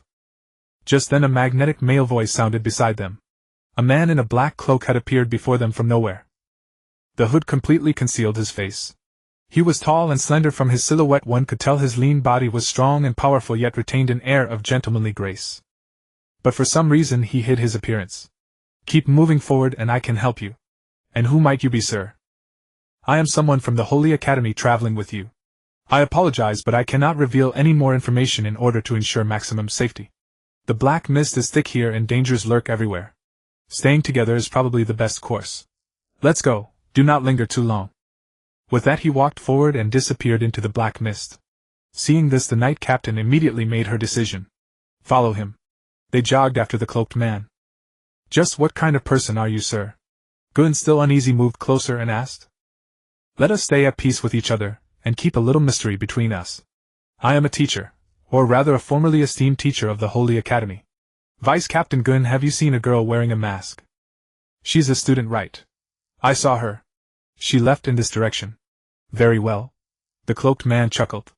This time no matter what he would kill that accursed masked maid. After Morgan summoned the Divine Guardian, the battle became a one-sided affair. Its enormous body did not affect its lightning speed. It could cover several kilometers in an instant. 6 arms emerged from the armor, and as its body spun they attacked like a meat grinder. But it simply could not hit her. Morgan had known all along that such attacks were useless against Tina. A crack appeared in the very center of the Divine Guardian's armor. Then, as if the armor were a walnut being pried open by some force, it was wrenched apart, revealing a strange mass of energy rolling, surging, and wailing inside. Morgan twirled his bat, compressing those masses of energy once more until they became countless scarlet chains which lashed toward Tina at top speed. The scorching chains radiating crimson light coiled around her body and lifted her into the air. At that moment Morgan already believed he had won. Knowing that his speed was inferior to Tina's, he had come up with this plan in advance. Sacrifice soul lock. A method to kill the enemy and extract the energy remaining in their body. The chains wrapped with sharp blades aimed at Tina's heart. In Morgan's imagination, all he needed to do now was kill Tina and extract the mana and bodily energy circulating in her body, and he could create an extremely powerful Phantom Guardian. But the chains did not bind her for long. At most they delayed her for a few seconds. With a crack, Tina broke free of the chains, leaped up, and seemed to fly into the air. Sacrifice Phantom Guardian. Colossal Guardian. This time Morgan panicked and immediately summoned all of his guardians. He swiftly flew into the Divine Guardian's massive armor. Now, as long as he fused with his masterpiece, he would be safe. The Phantom Guardians materialized around him, this time not just a few but hundreds upon thousands of them, forming a mighty army. They floated in the air like specters and like a scarlet wall charged headlong at Tina. It was like one person standing alone before a vast army. Tina casually cleaved a Phantom Guardian that rushed past her in two. SKK. Quick, go after her. Don't just stand there. Unfortunately, these phantoms could not stop Tina. In the space of a single exchange, she stood before Morgan, trampling the remnants of countless specters. By now one of Morgan's hands had already fused with the Divine Guardian's armor. With a crack, Tina cut off the arm that was in the process of fusing. Aya. Any more tricks, Morgan? You. Damn it. I should have burned you to death. SSK. Only silence remained. Tina slit his throat. It was over. Host, well done. Even a cardinal is no match for you, but fitness is escaping. Catch up to her and kill her. The battle had ended in less than a minute. She immediately ran toward the tree wall, an easy task for Tina. On the way she happened to meet Fitness, the fleeing prelate. She had been using the sacred forge ray as a tool to open a path, slowly carving a road through the tree wall leading to the outside world.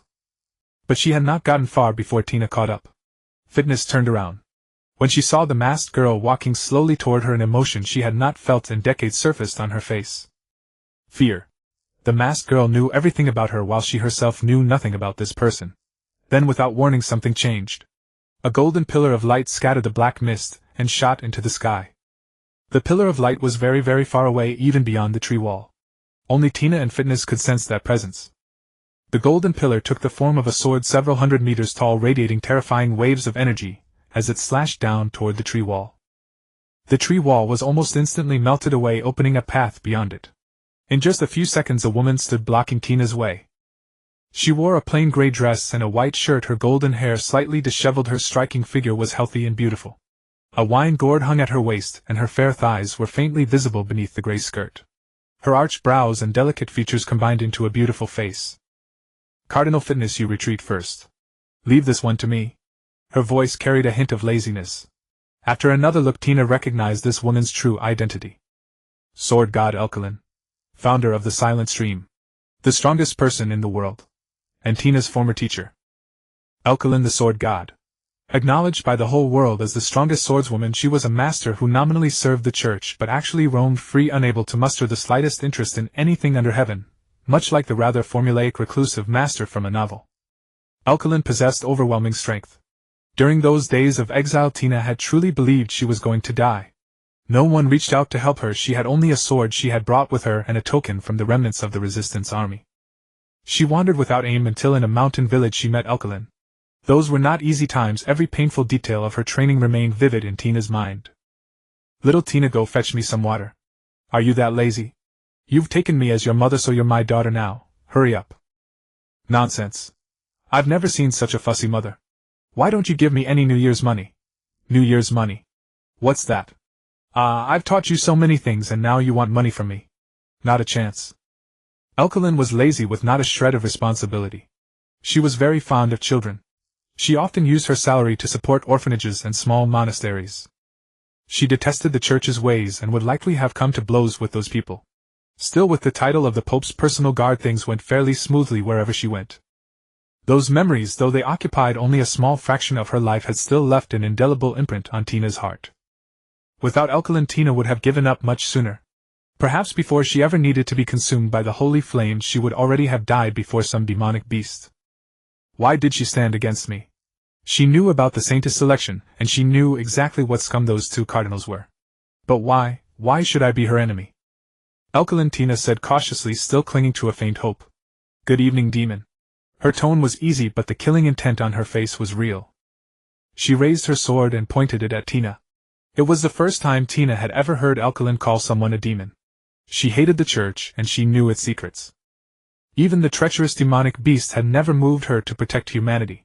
She indulged and let everything happen. But why did she have to do this to me? Tina had once thought that Elkelin was the only kindness left among humans. She was simply running away. But why? Why? Tina clutched her head. Kill her. Even if she is your teacher, what does it matter? There is no one in this world who can stand in your way. You have long since surpassed her, haven't you? That is the fruit of your cultivation, host, not the achievement of that ungrateful woman. Kill her. Tina raised her head. I will kill you, Elkelin. The life you have always dreamed of might be ending soon. Then come and try. You. A sound came from Tina's side. It was a troop of knights. Tina remembered seeing these people on the road. The vice-commander of this paladin legion, Gun, and a leader who appeared to be the knight commander. The man making the repulsive shout was a familiar face, Ulrich. He was dressed in a black cloak. Because he had not had time to tidy his beard after escaping from prison, he looked like a disheveled beggar. He burst out of the black mist, threw off his cloak, and pointed his sword at Tina. It's you. It was you who ruined everything I had. His formerly rational magnetic voice was gone, leaving only fury at Tina. He noticed the sword god as well and immediately shouted, Lord Sword God. You remember me, don't you? I'm Ulrich Stedt, the Sword Saint. All the knights were stunned and stopped in their tracks. Included among them was the knight commander Elisa. The Sword God and the Sword Saint. Both appearing in Baimu Forest.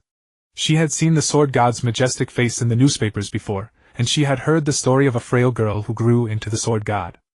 She yearned for the Sword God, wanting to become someone just as strong. Even though she herself was already weak and drained. Sword God, I am willing to help you. But Gun could no longer restrain himself. He realized that the young woman between the Sword Saint and the Sword God was exactly the one who had helped them on the road. Could it be a misunderstanding? No, wasn't that Cardinal Fitness standing behind the Sword God? She was one of the chief culprits who had caused the paladins' deaths. She is the real demon. Gun grabbed the excited knight commander, and was about to explain all of this to the Sword God. Wait, all of you. Before he could finish, the Sword God cut him off. Ulrich stays. Everyone else pull back immediately. She is not an enemy you can deal with. A girl weaving through the black mist left a golden afterimage in the air and flew straight toward the tree wall at the forest's edge like a meteor. She was Satya. She had heard the thunderous boom of the divine guardian landing on the ground. It was a huge crater, as if a meteorite had struck. The air temperature had shot up, the once freezing forest had turned into a sweltering summer, and even now it had not yet cooled down. Another battle was also beginning from several thousand meters away. From that dreadful golden fluctuation one could tell that the opponent was strong. The battle was underway. Harsh metallic clashes, grinding sounds, roars, magical explosions, and more destructive golden shockwaves filled the air. Tina, please don't let anything happen, she murmured. She was ready to join the fight at any moment. After absorbing the power of Baimu Forest, her demonic beast side had become even stronger.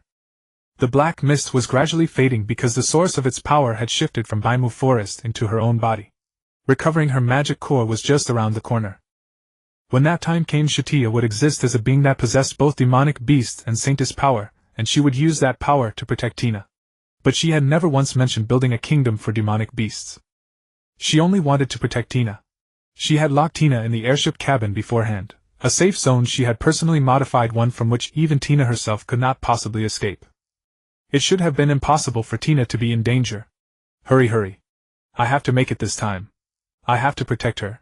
With a dazzling light that scattered the last of the black mist, the golden meteor landed on the ground. Tina. She saw the tragic scene before her.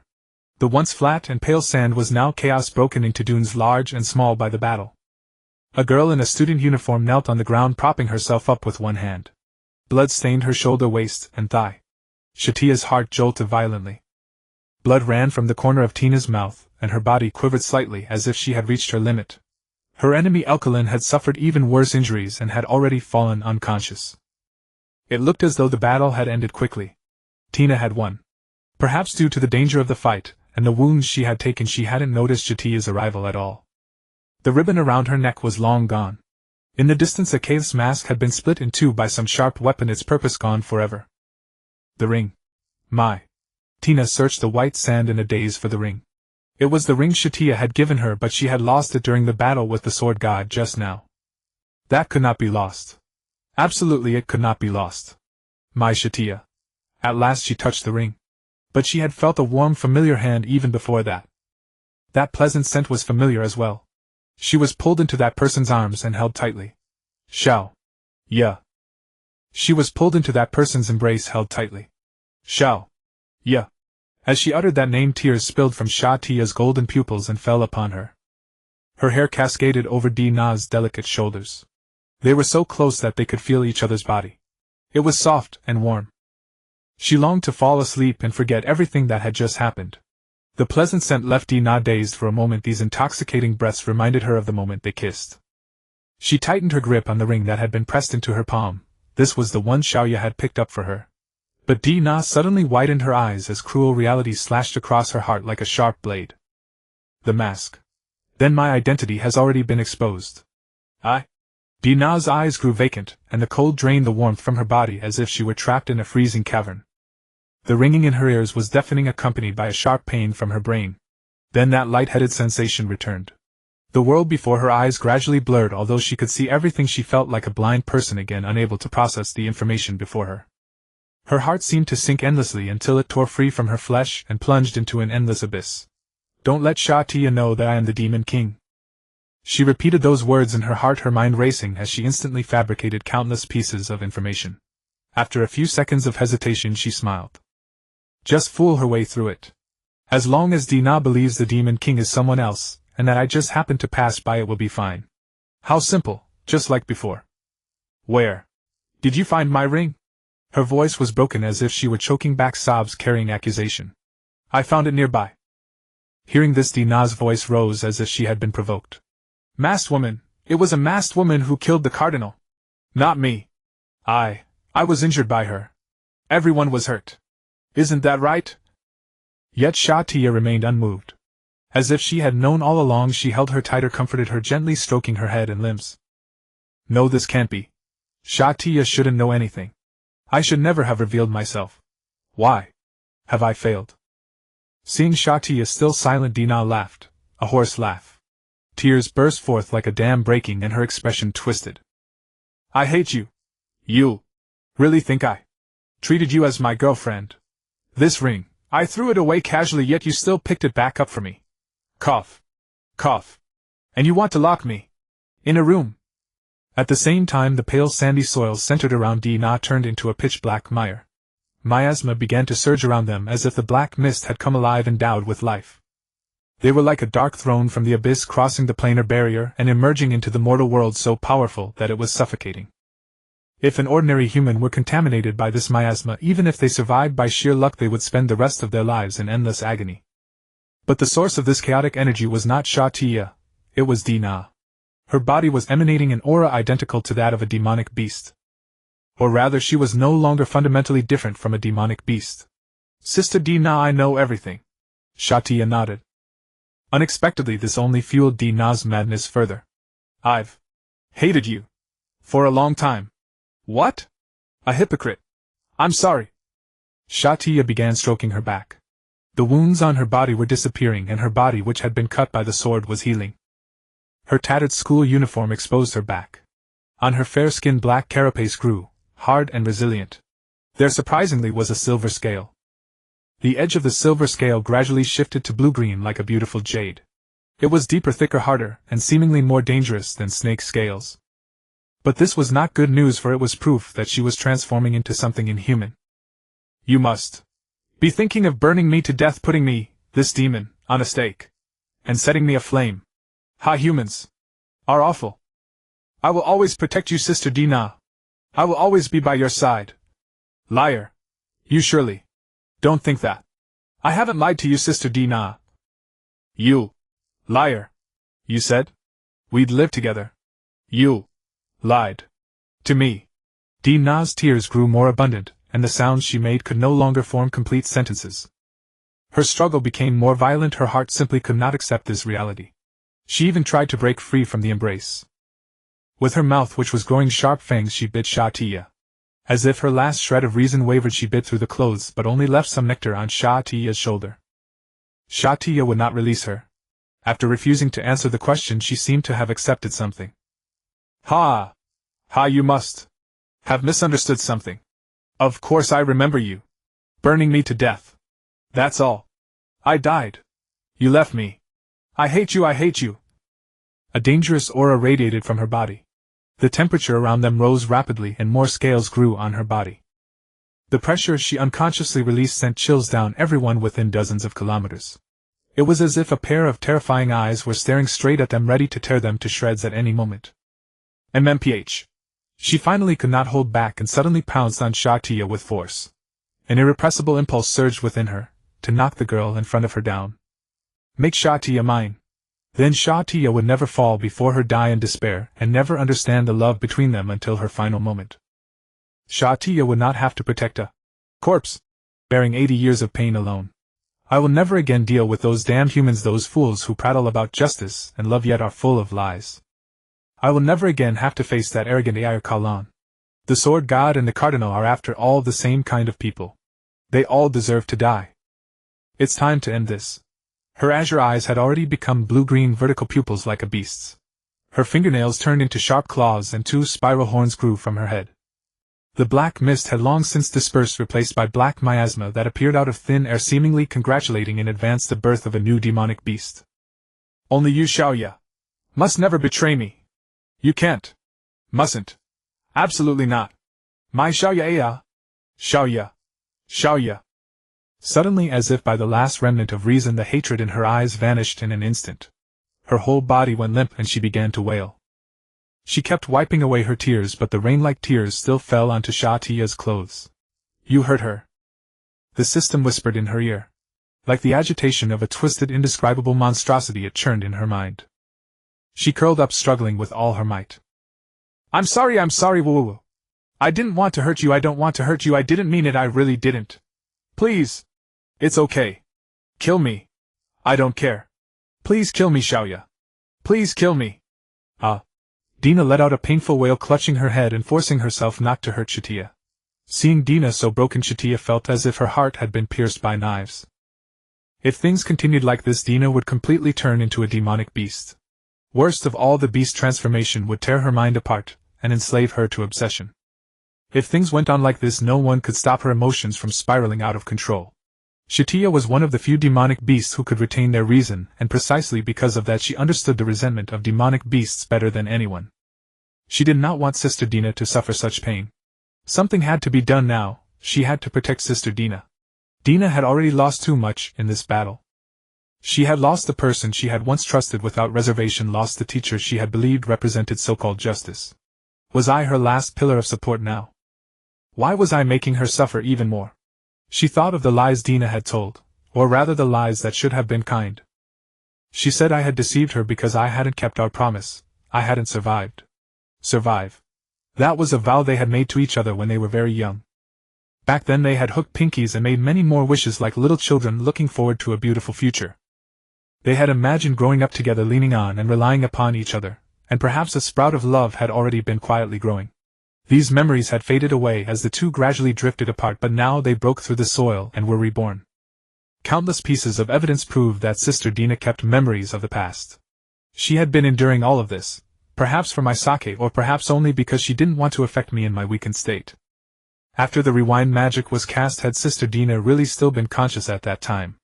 It turned out she cared about me very much. She would grieve over my death. She really did have memories of the past after all. If she had known these things while her demon core was weak, she would probably have died content. Yes. How could Sister Dina hate me?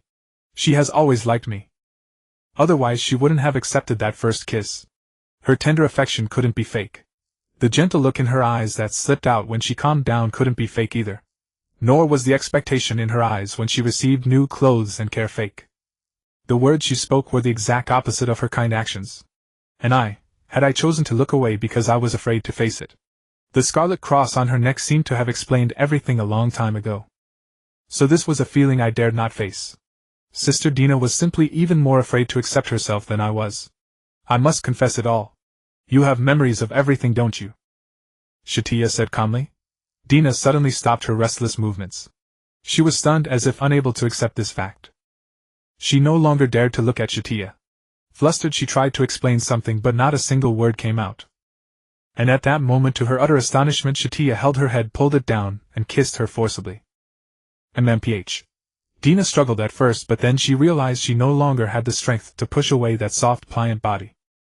In the end, it was she who was pressed to the ground. When she was released, she covered her face, unable to accept that Satya knew the truth. I will end up killing you. I knew everything all along. I carried your body to the village and said some very perverted things to you every day, right? You knew it all along, Sister Dina. I don't know what you're talking about. The beast transformation was affecting Dina's voice. I've survived until now all because of you. You made me live. You saved me. I hate you. I hate you. She stammered as if she could no longer say anything, pouting her lips and seeming to sob silently, yet also to be shy. I like you? Suddenly the scene of their date surfaced in Dina's mind. Shia had bought me so many clothes. We had drinks and played truth sticks. I still remember how expectant her eyes were when she looked at me. I felt I couldn't let her sincerity down because she really did like me. I was so nervous that day. I even kissed her. But I was so happy too. Dina remembered that time. When the question she drew from truth sticks was, who is the person you like? She was actually very happy inside. Because she could say that name openly without restraint and with confidence. Satya. The person I like is Satya, a girl. I hate this feeling, the feeling of holding it all inside and even deliberately hurting her to hide the truth. This was not the first time such a thing had happened. I wanted so badly to tell her I love you, I like you. I promised that no matter what I would stay by Sister Dina's side. Really? I'm not lying to you, Sister Dina. As I said, at least we're both still alive now, right? Dina had been struggling, but now she simply lay obediently on the sand. She hesitated. She was wondering how Satya knew all of this. But her mind began to go blank again. Fortunately, this time the system did not disturb her. Her mind was clean and serene. Then Satya held her head again and pressed her lips to Dina's once more, except this time she was even more proactive. When Satya pulled away, Dina's tears burst out again. Guh. She wept with tears streaming down her face. This time she finally understood. Satya knew everything and she had now confessed it. She knew my efforts, and she knew everything I had been through with her. This was happiness. She isn't really going to die, is she? How is her demon core? My throat hurts so much. Is this the harm the beast transformation is doing to me? There are so many words I cannot say. Don't. Shia. Don't. Lie to me. I like you. Shia. I love you so much. Wah. I never want to see you get hurt again. You liar. I love you. I love you. Don't leave me and go away alone. On the pale ashen sand they clung to each other. One of the girls held the other and wept bitterly, and their voices were heard by no one. The edge of Baimu forest quietly receded. The black trees seemed to shrink into the ground, dissolving into wisps of miasma and vanishing as if they had never existed. In just a few days this black forest would disappear. The miasma in the sky had still not dispersed. A pure white dove soared across the sky. It suddenly lowered its head, spread its wings, and flew downward into a flower shop in a small town. It flew over the dazzling flower beds, landed on the girl's slender fingers, and gently lifted a strand of her pink hair with its beak. The girl stroked the dove's back, smiling and nodding as she hummed a tune. I know. I'm watching too. This is a necessary process. Huh. The sword god isn't dead. How disappointing. What name should we give the demon king? I've got it. We'll call it the dragon demon beast. Civilization simultaneously possesses two distinct evolutionary coefficients. Through calculations based on the resources invested by civilization, a corresponding integration is performed and then extremely complex computations are carried out. After the demonic beasts broke the balance of the world, the scholars of the Star Tower devoted themselves to studying these two resources and finally derived something called the Monsk value. Sia dear, are you listening? Sunlight shone upon the girl's pink hair. Her serious gaze, carrying a hint of reproach and indulgence, made her look like a gentle teacher. She wore a magic student's uniform and a faint scent of tea lingered on her shawl. The tea house was quiet, but through the glass one could see the lively street outside full of people coming and going. Sitting across from her, Sia dear grinned sheepishly as she toyed with her silver-white hair. A faint blush rose on her bright, delicate face. Of course I know, senior. If I'd known I wouldn't have become a star sage. You are the worst batch of apprentice saintesses I've ever taught. The girl addressed the senior pressed her fingers to her temples. In short, whether it is the armies formed by this world's invested resources, the paladin legions, or the mighty sword saints, their combat strength is always maintained within a constant range. This is the Monsk coefficient. Wow! Sia dear wore a very astonished expression. The girl called senior did not pause to consider whether the little girl before her had understood. She continued. So to be precise, the Saintess project is meant to break the Monsk coefficient by investing a fixed amount of resources to create an individual close to a god. Amazing. Then the senior glanced at Sia dear and the thick book in her hands. But that is almost impossible. Your father is a sword saint, isn't he? He grew from a soldier into a powerful swordsman, survived all those battles by chance, was ennobled and won many titles and rewards, taking part in many competitions. Your father is truly outstanding, but even he did not break the so-called Monsk coefficient. He too is a defined individual. His rise was built atop the corpses of countless soldiers. Even if he died, another would replace him as sword saint. It is precisely because the Monsk coefficient exists that humanity's struggle against demonic beasts will forever be a cruel subject. As she said this, the innocent smile on Sia dear's face vanished and gradually turned into sorrow. Don't you think we are all pitiable, Senior Ysber? Ysber set down the book. At that moment the barrier between them as teacher and student seemed to disappear. Everyone is defined by so-called numbers and coefficients. Everyone is calculated into a resource. Is this truly right? It is a necessary step for the continuation of civilization. Ysber was silent for a long time. She turned her head and looked toward the bustling street outside the window. Yes. This really is terrible. Suddenly the scene before Sia dear shifted rapidly and her memory of Ysber jumped to a narrow dark room. 4 girls sat around the table discussing the same topic. The church makes us slaughter one another. Is death the only path for those eliminated? Then what right do we have to hold the saintess selection? They were all apprentice saintesses, and after the selection had continued until now, only the 4 strongest remained. However, when they tried to compete in the trial set by the Pope, even slaughtering one another by every conceivable means, they gradually discovered that this seemed to be a cruel, unending battle, and at its end there was only death. By now Sia dear had lost the pure innocence of those days. In her eyes appeared the bearing and majesty unique to a noble young lady. Yes, that is precisely why I gathered you all together. We should escape, rather than become puppets for the saintess's seat. What about Teacher Ysber? Asked one of the apprentice saintesses named Na Yuan. She has been greatly troubled by the church's internal affairs and cannot help us for now, but I promise you she will help us. The apprentice saintesses looked at one another, nodded, and encouraged each other sincerely from the bottom of their hearts. After leaving this hidden cramped space, they would go their separate ways, pretend to remain at odds, and wait for another chance to escape together. Yet would their wishes truly come to pass? That day Sia dear thought a great deal and resolved to oppose the church to the bitter end. Then the scene shifted to that night. It was a battle in the eastern mountains of the Lasita kingdom, or rather a punitive expedition disguised as a battle. This punitive expedition had no name, for after it was finished it was utterly erased from history.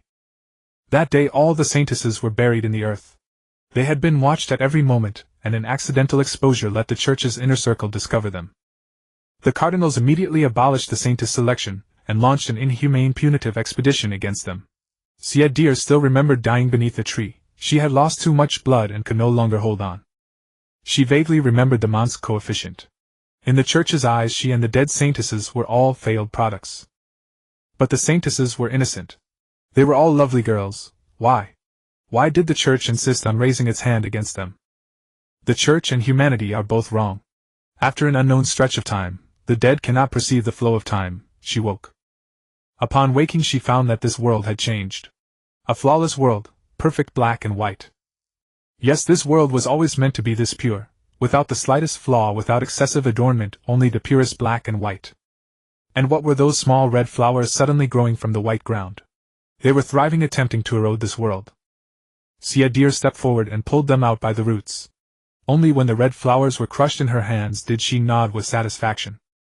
But those little flowers seemed impossible to eradicate. With one pulled, another clump appeared, until she was surrounded from all sides by countless red flowers. They are demonic beasts. The people of Lasita will never be destroyed by monsters. We don't need the church's hypocritical reinforcements. Charge! That day she was swallowed by the red flowers. It hurt so much. She was killed. In the moments before death she seemed to see this ugly world once more. It was never that so-called pure world of black and white, but a host of roaring, shouting soldiers waging wave after wave of seesaw battles against her, a demonic beast, until at last they defeated her, and killed her again. I had become a demonic beast.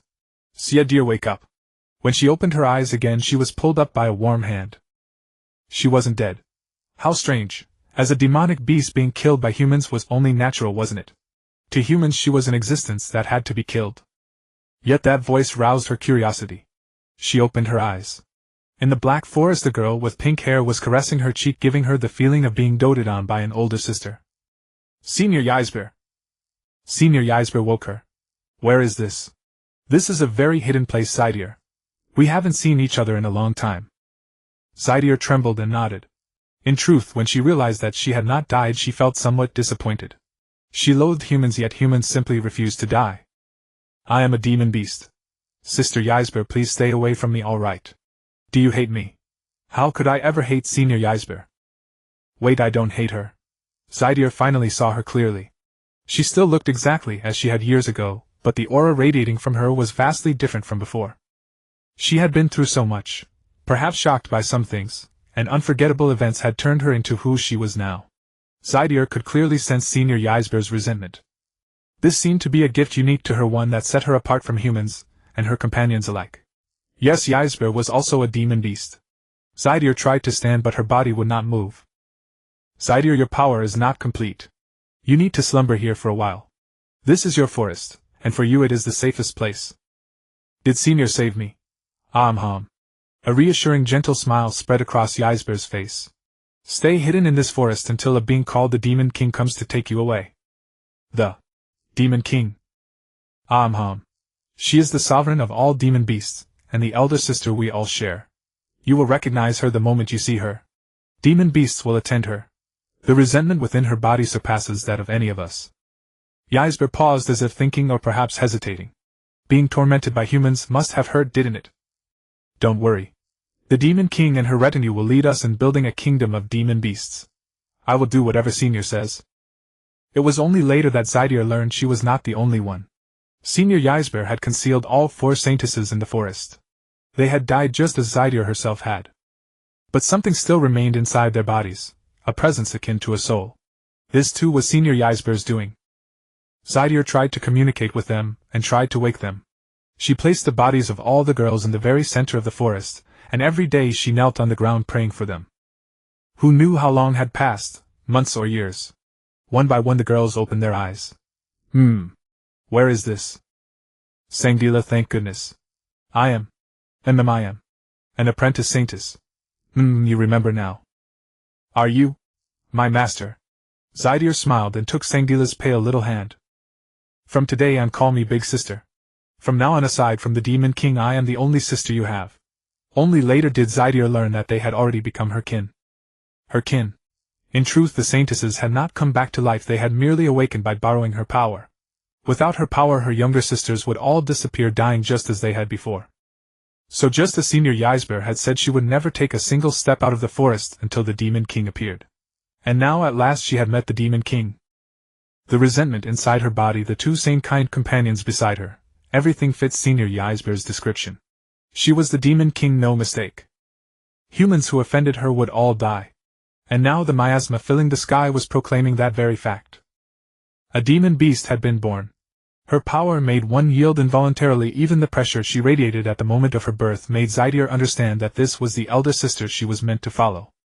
But, Sister Yandere, is it really all right to do this? Satya stared blankly at the enormous crater blasted open by the cardinal and asked the pink-haired sister beside her. What is it? She was not originally the Demon King, was she? Sister Dina was originally merely a human imprisoned by obsession. You orchestrated everything, and you were also the one who placed her in this forest. Ysber nodded. She did not deny it, but instead wore a mysterious smile. Why did you do this? In a distant place she is my Demon King. Satya did not understand, nor did she ask any more questions. Just then a man with disheveled hair and a grimy face walked slowly toward them from ahead. He looked like a drunkard, staggering and crawling as though dragging himself along the ground. He did not seem to see the deep crater at his feet. At this moment he was simply trying to escape. His right hand was missing and his body was riddled with bloody holes. He had dragged himself this far by clinging to life with his last breath. He was Werlicke. He had just seen a battle, or rather he had personally gone through a battle of overwhelming disparity. He had seen the masked woman and the legendary sword god together hunt down that wicked girl. They failed. Now he only wanted to keep walking forward, find some quiet place to hide, and then rise again. Just as he had escaped from prison hidden in an airship's engine compartment, and reached this forest of despair. He was determined to abolish the accursed church's system, and completely uproot the so-called saint's selection. Yes. Everything had failed. He had been reduced to this pathetic state by an unknown girl, and in the end even joining forces with the sword god had not been enough. Of course even those who had helped him were wretches deserving 10,000 deaths. This was not how things should have been. It should not have ended like this. He stopped before the deep crater, and stared blankly ahead with his hollow eyes. As the black mist scattered he could now see everything clearly. In his daze he saw the girl with grey-white hair, and the girl standing beside her. Satya. Is that Satya? Werlicke called out hoarsely. Was this an illusion, the vision he longed to see before death? She should have died long ago. He crawled forward. His breathing had already stopped, but his movements did not. Even if it was an illusion, he had to find out. The girl walked straight toward him. Could it be? Not an illusion. Father. Satya also walked up to Werlicke. Looking at the man who was crawling on the ground like a beggar, she spoke in the gentlest of voices. Shiedi? Yes. We haven't seen each other for a long time. After a silence, Werlicke trembled. His hoarse throat quivered as he forced out a few words. I wronged you. I'm sorry. Then he reached out his hand to Satya and died quietly. Satya squeezed his hand. Her face showed no particular emotion. Ysber caught up with her. Is this the one you were waiting for? He is my father, the honor of the Satya family, the Sword Saint. Satya raised her head, seeming a little nostalgic and a little moved. That year he had me participate in the Saint's selection to complete his unfinished cause and to make me stronger than himself. How unfortunate. With that, Ysber turned away. Her face did not show even the faintest sympathy for humans. A man like Werlicke only disgusted her. A short while later Satya walked in the opposite direction. The distance between them grew wider and wider until neither could see the other's silhouette any longer. She and Ysber would meet again, but she did not know when. Now she was going to follow the Demon King, her elder sister, and together with her younger sisters create a kingdom that belonged to demon beasts. The girl bustled about the inn's kitchen. A pot bubbled with food, golden shrimp sizzled in the frying pan, and the room was filled with the aroma of wheat rice and meat stewed until tender. 20 minutes later, after plating the dishes, she carried the food into the bedroom. Pushing open the door, she saw a girl with deep blue hair lying on the bed. It was a textbook duck-sit pose. A short skirt and warm tights accentuated the elegant curve of her slender waist, a feast for the eyes. Her naturally beautiful face seemed as delicate as if it would break at a touch, yet a quiet sorrow lingered between her brows. A few stray strands of hair fell beside her ears. She slightly lifted her deep, dim vertical eyes, and the corners of her mouth curled upward, but like a beginner at smiling it was somewhat stiff. Yeah. The girl said her name. Sister Dina, look at what delicious food I made today. She was Dina. If one ignored the two spiral horns on her head and the eerie scales on her cheeks, she was an adorable beauty. Yet these traits unique to demon beasts gave her a touch of ghostly allure. Let me help you, Sister Dina. After setting down the food, Satya was about to step forward, but Dina shook her head. After saying that as if to prove something, her small feet wrapped in black tights pressed against the cold floor. She staggered slowly toward the table in the bedroom, yet still fell into Satya's arms, resting her head on her soft bosom. Dina blushed, thoroughly enjoying the feeling. I told you, Sister Dina, you can't walk yet. Sister Dina, come see what you'd like to eat. A week had passed since that day, the day Sister Dina became a demon beast. Many things had happened in those days. Simply put, Dina was on the verge of becoming a demon beast, but for certain reasons the process had slowed down. Her body had undergone modification by Satya, who was herself a demon beast, and during the transformation into a demon beast she had been calmed by Satya. Satya became the savior of her heart. Perhaps as a result she did not continue turning into a demon beast but retained part of her humanity. The heart-wrenching pain never surged again. Although her condition was still not stable, she retained her human consciousness, and no longer felt the extreme rage or desire to destroy humanity. Satya firmly believed that if she had not intervened that day, humanity would have faced utter annihilation. Dina's demon beast transformation surpassed that of any demon beast in history. Even a small release of the chaotic power within her body could easily destroy a small town. Now, however, Dina had fallen into a weakened state. She could not stand, could not speak clearly, stuttered a little, and her mind was sluggish. Her body was extremely weak, and she needed 14 hours or more of sleep every day. They no longer lived at the Holy Academy, they were living in a small town in a remote region. This was the decision made after they walked out of the bamboo forest that day. Satya carried Dina on her back, walking on and on. Just like before. But this time there was no coffin. At first Dina kept crying, her tears soaking the shoulder beneath her like rain. Satya spoke many words before finally calming her down. To avoid exposing Dina's identity, as a demon beast, they did not return to the Holy Academy. Everyone knew that a demon beast had awakened in the bamboo forest, killed 2 cardinals, and even gravely wounded the sword god. Only a few hundred of the entire Knight Order survived. For the church this was already an extremely bitter price. According to what the villagers and townspeople said, the church was now searching intensively, and preparing to send a great army to destroy this demon beast. The situation was more dangerous than they had imagined. Dina's recovery would still take time, and during that time she would protect Dina. At the thought, Satya smiled and brought the spoon to Dina's lips. Dina opened her mouth. The spoonful of rice coated in curry sauce melted in her mouth. The thick sauce brought layered flavors of spices and meat, savory and delicious. How is it? I can taste the flavor.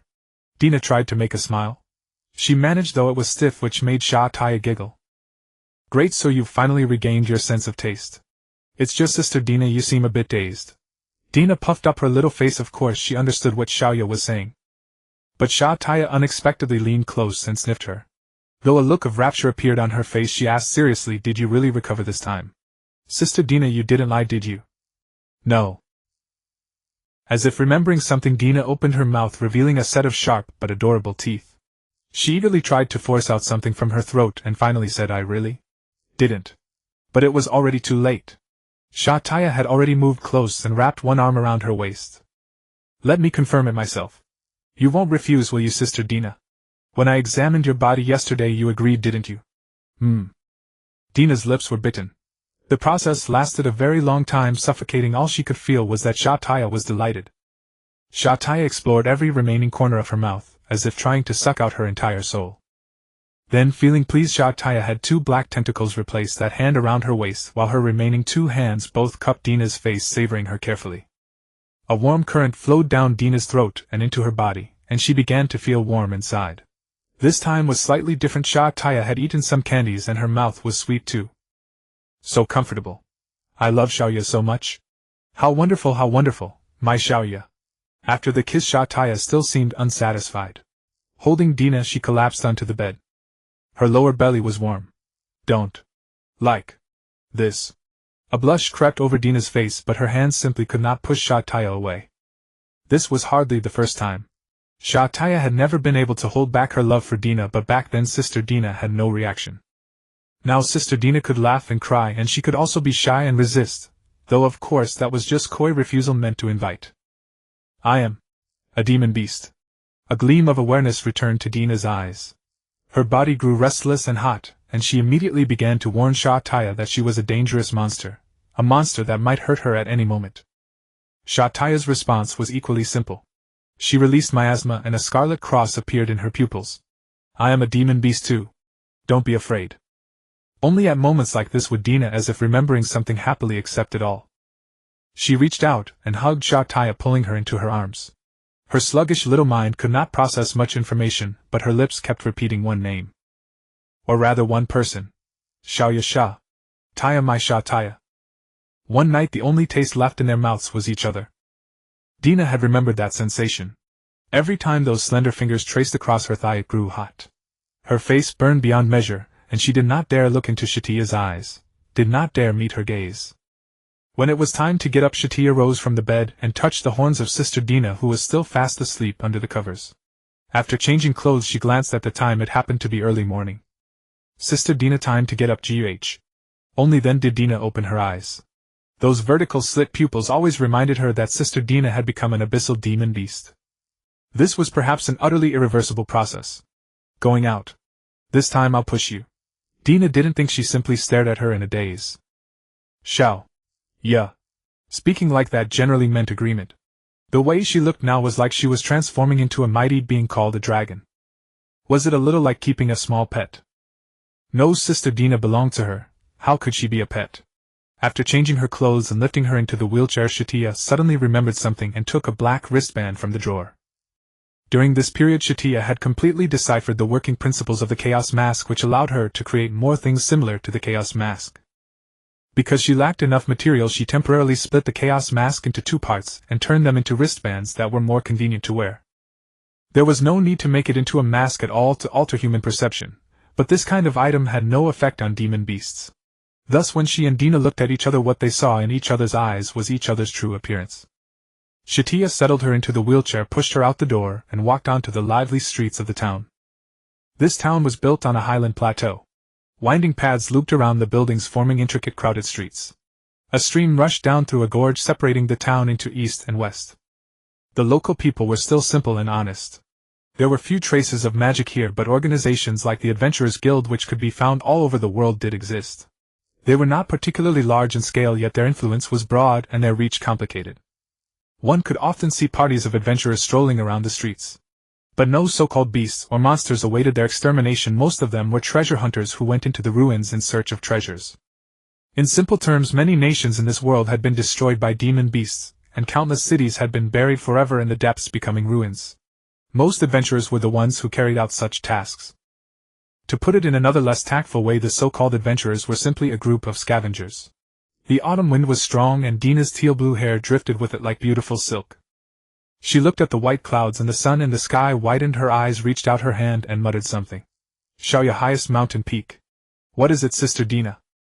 Shaoya. Dina was simply very happy right now.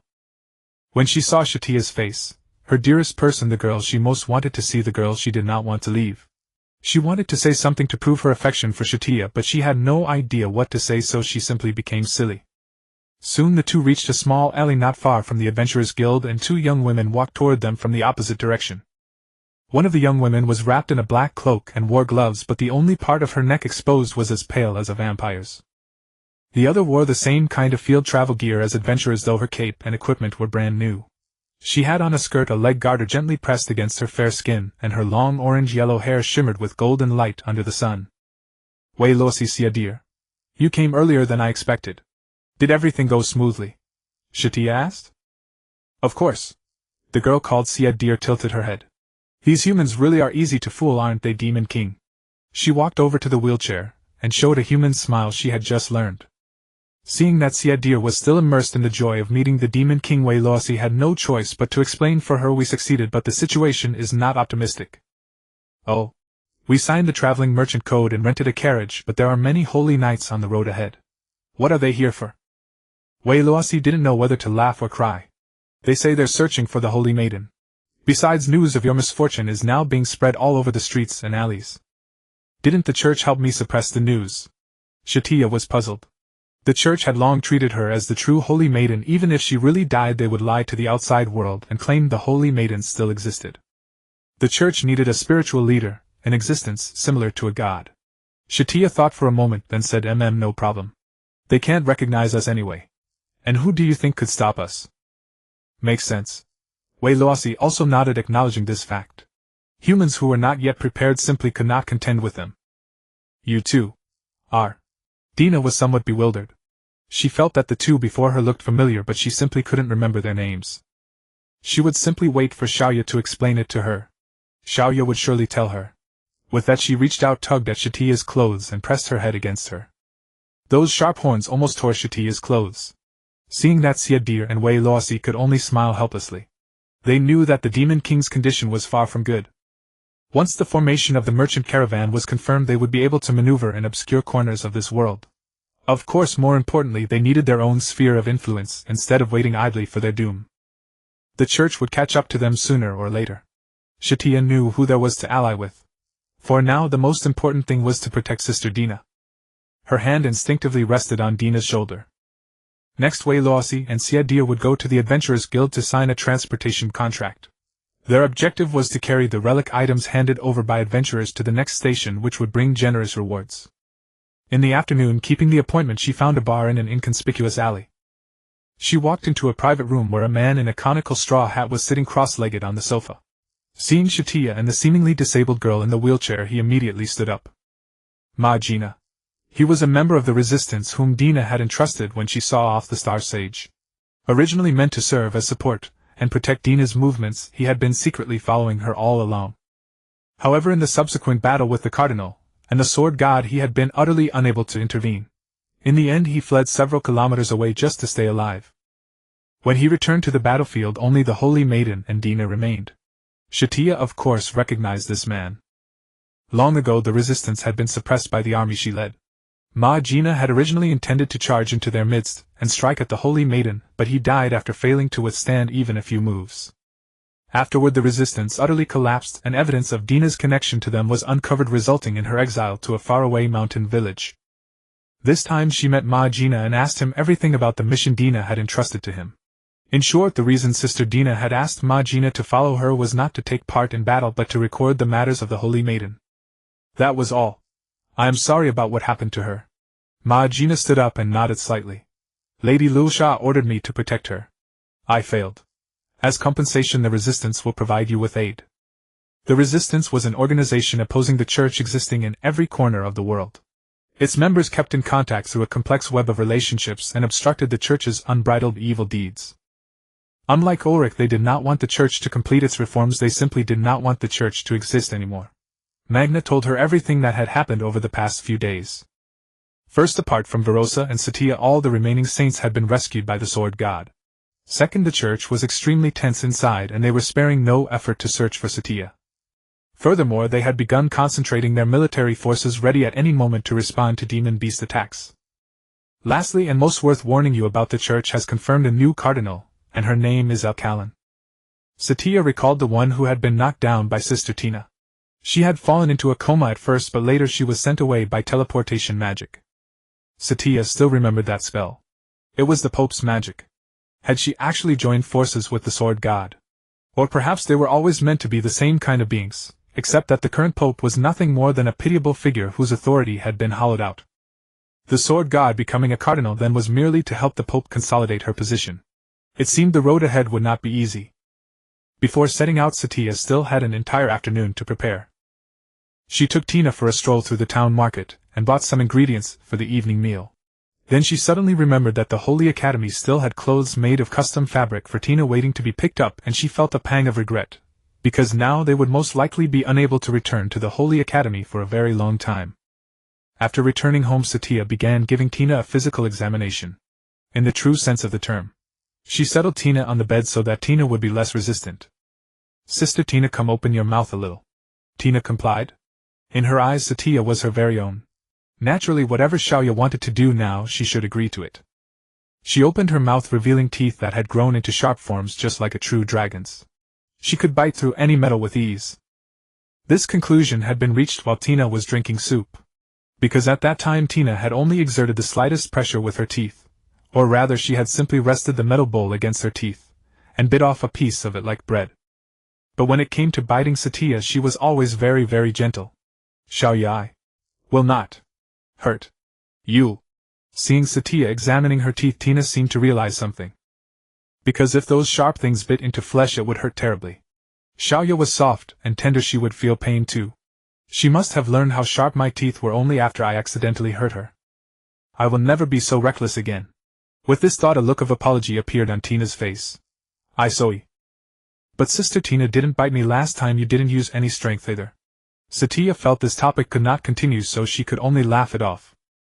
She continued examining Tina's body. She brushed aside her deep blue hair. The dragon scales on the back of her neck had originally covered 2/3 of the area, but this time only a few scattered patches remained.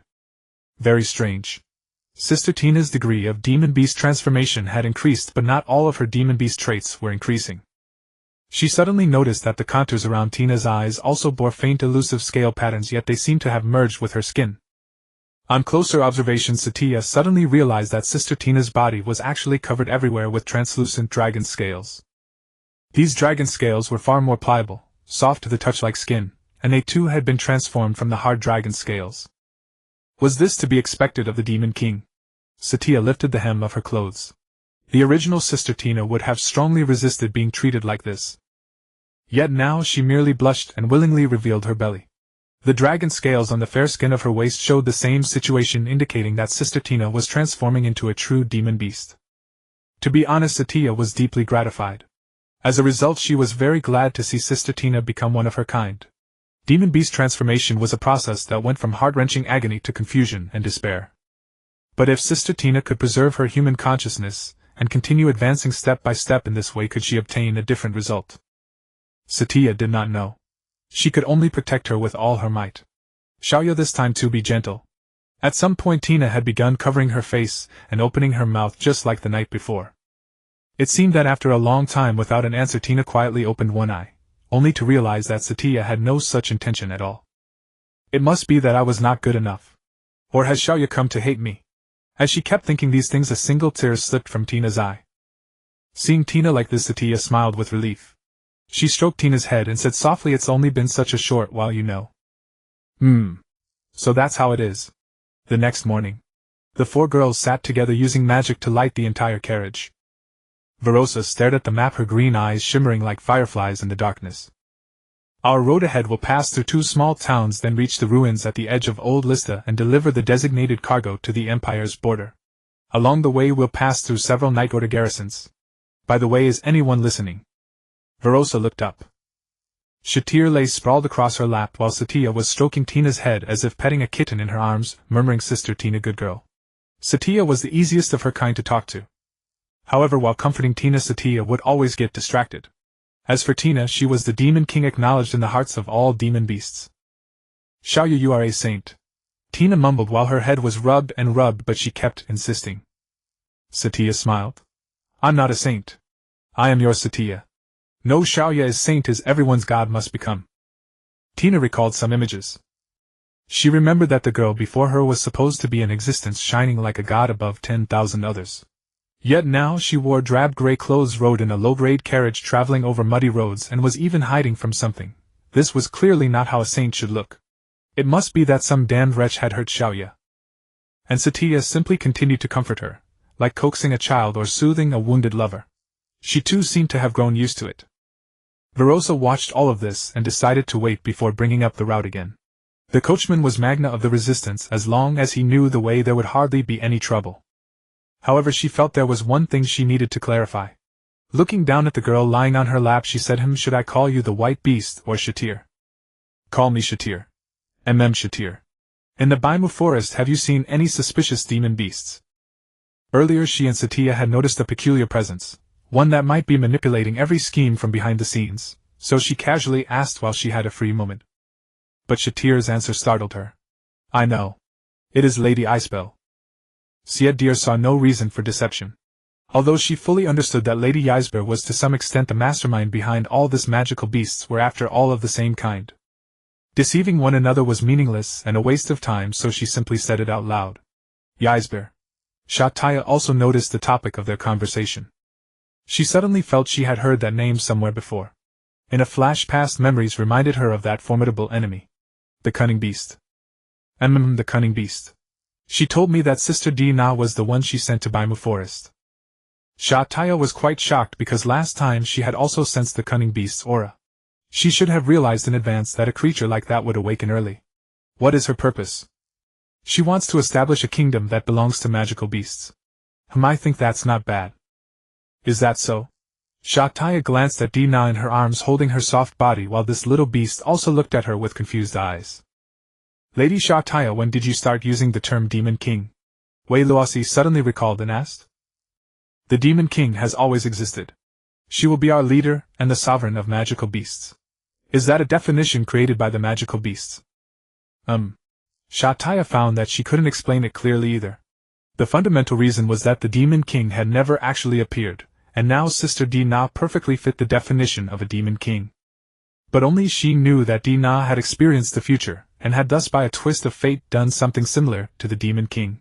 Yet she had done it all for me. Was that all? If all of this was just going with the flow, it was too much of a coincidence. If it were Sister Dina, who had once killed the cunning beast with her own hands, she would surely have sensed it, and quickly arrived at an answer. Sister Dina was just that outstanding. At the thought she glanced at Dina again. When others were speaking she often showed a timid demeanor like a shy little child. This might be the unadorned manifestation of Sister Dina's true inner world. That was why she kept stroking Dina's body, at least to let her feel that she was there. By the way, I haven't asked yet, where did your sister go? Satya looked at Satya. She was a little girl with absolutely no sense of boundaries, as if she might hold hands with other magical beasts at any moment. That was fine, but she might even suddenly cling to her. They are all inside my body, I can summon them any time. Satya pointed at the place over her heart. After winter began, the Holy Academy uniforms gradually changed into warmer winter clothing, though there was no apparent difference. Of course, for most students, using magic to ward off the cold was also one of the required courses. Therefore, even in heavy snowy weather, students still left one footprint after another on the snow, as usual. La Fu Tissy, however, did not think so. She had learned that Saintess Satya had been attacked by magical beasts during the operation in Baimu Forest, but the 3 apprentice saintesses who had originally been in the Yegwang Society had all disappeared. Panicked, she quickly checked various records and drew a sharp breath. Because their records had vanished as if they had never existed, with no related documentation whatsoever. The people around them apart from the Yegwang Society knew nothing about this. Many of them even thought Satya was still living and studying normally.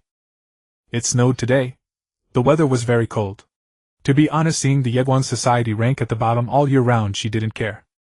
She was also a student, a little nun who had climbed her way up from a small monastery through hardship. The Yegwang Society she had established gave these poor children a place to belong instead of having them fight with society members from influential families for the scant remaining academic resources. She cared about Dina and Satya very much. Although their relationship couldn't be called close, they were classmates who had played and chatted together, and in her heart she already regarded them as friends. But just like many people in Baimu Forest, they had suddenly vanished into thin air. The church must be hiding something. She was inwardly certain that the two were not dead at all. That night she called together some students she trusted for a meeting. They discussed how to break through the church's information blockade and find the missing Satya and Dina. Especially little Dina. That fool was probably the tsundere type who says no with her mouth while her body is honest. These days the core members of the Yegwang Society began applying to leave campus under the pretext of outdoor training, searching everywhere for clues without leaving the city. And this activity happened to be noticed by Kululu. The young lady of the Salas family slipped into the Yegwang Society one night, and met with La Fu Tissy in secret. The tea room on the first floor was unlit, and their conversation would not be overheard by anyone. Kululu, what is the purpose of your visit this time? Nothing much. I just heard that your academy has recently been searching for news about the missing saintess. Kululu smiled, and La Fu Tissy felt no aversion toward her. This merchant upheld profit above all. Although she occasionally came down with princess syndrome, it was also because of her that the Yegwang and Nightingale societies maintained close contact, the first time the Yegwang Society had ever been taken care of by another society. A conversation as close as today's was a first. However, the situation now was more complicated than imagined. According to recent news, the newly appointed Cardinal Irecolin at the Pope's suggestion had issued many new decrees. The new decrees constantly spoke of the saintess selection. And now Kululu was the president of the Nightingale Society, while the former president had become the principal of the Holy Academy. The Salas family was about to cooperate closely with the church. She had a bad premonition. At least Kululu would not stand on the same side as them for some time. But Kululu's answer shocked her. I will support you, Miss Kululu. As for this matter, our Salas family will pay close attention to it. Thank you so much. With the Salas family behind her, La Fu Tissy suddenly felt much more reassured, especially since Miss Kululu had said it in person. However, to be on the safe side, she still asked why. The Salas family has no reason to help Yegwang. There are some things in the church that have not been made public to you. A sharp glint flashed across Kululu's eyes. Just yesterday, the newly appointed Cardinal Irecolin made a great show of issuing orders to all the high-ranking officials of the church. What did she say? She ordered everyone under her command to do everything possible to hunt down Satya and Dina, placing bounties on them and bringing them to the Holy King's capital. Dina, Satya and Wei Luosi, the three of them are in no danger at all. They are merely fleeing from Irkalin's pursuit. In the cold winter, Kalulu wore a gorgeous dress and ice had condensed on her exposed thighs. This came from her magic. The saint's selection will doom us all. I understand now. No wonder Dina said that before. Oh right. As if suddenly recalling something Kalulu said a few days ago, Irkalin single-handedly hunted down a strange, powerful magical beast hiding among humans. And the result? It is said that she succeeded. At the sound of a whistle, the dark clouds were torn apart layer by layer beneath a pillar of golden light that surged into the sky until the clear firmament appeared. Dawn's faint glow bathed the white city where intricate streets traced concentric rings across the undulating mountains. A colossal goddess statue overlooked the great metropolis like a titan, her full figure gleaming with golden patterns that lent it a touch of the divine. This place was called the Holy King's capital, a city built atop a mountain. Yet after generations of expansion by countless church powerhouses, it had lost the seclusion and deep serenity of the forested mountains, leaving only the solemnity and gravitas of this white city. At the center of the city a palace rose abruptly, matching the height of the 100-meter statue. Elkalan, draped in a white cloak, walked across the pilgrimage avenue guarded by paladins and entered the palace without hesitation. At that very moment a young man with short, golden hair appeared before Elkalan, blocking her path. The man wore a white tailcoat like an elegant gentleman who had just stepped out of a soiree. His gold-rimmed spectacles gave him the air of a delicate bookish scholar. "Ether, step aside." Elkalan's words sounded almost offhand. "Forgive me, Miss Elkalan, but the road before you is not open." "Step aside." Elkalan's tone did not change as she repeated herself. "Ha!" The one called Ether chuckled. "You cannot change anything either. In the history of civilization, humanity is one whole, and the Church has already become its most radiant crown. Why so much nonsense?"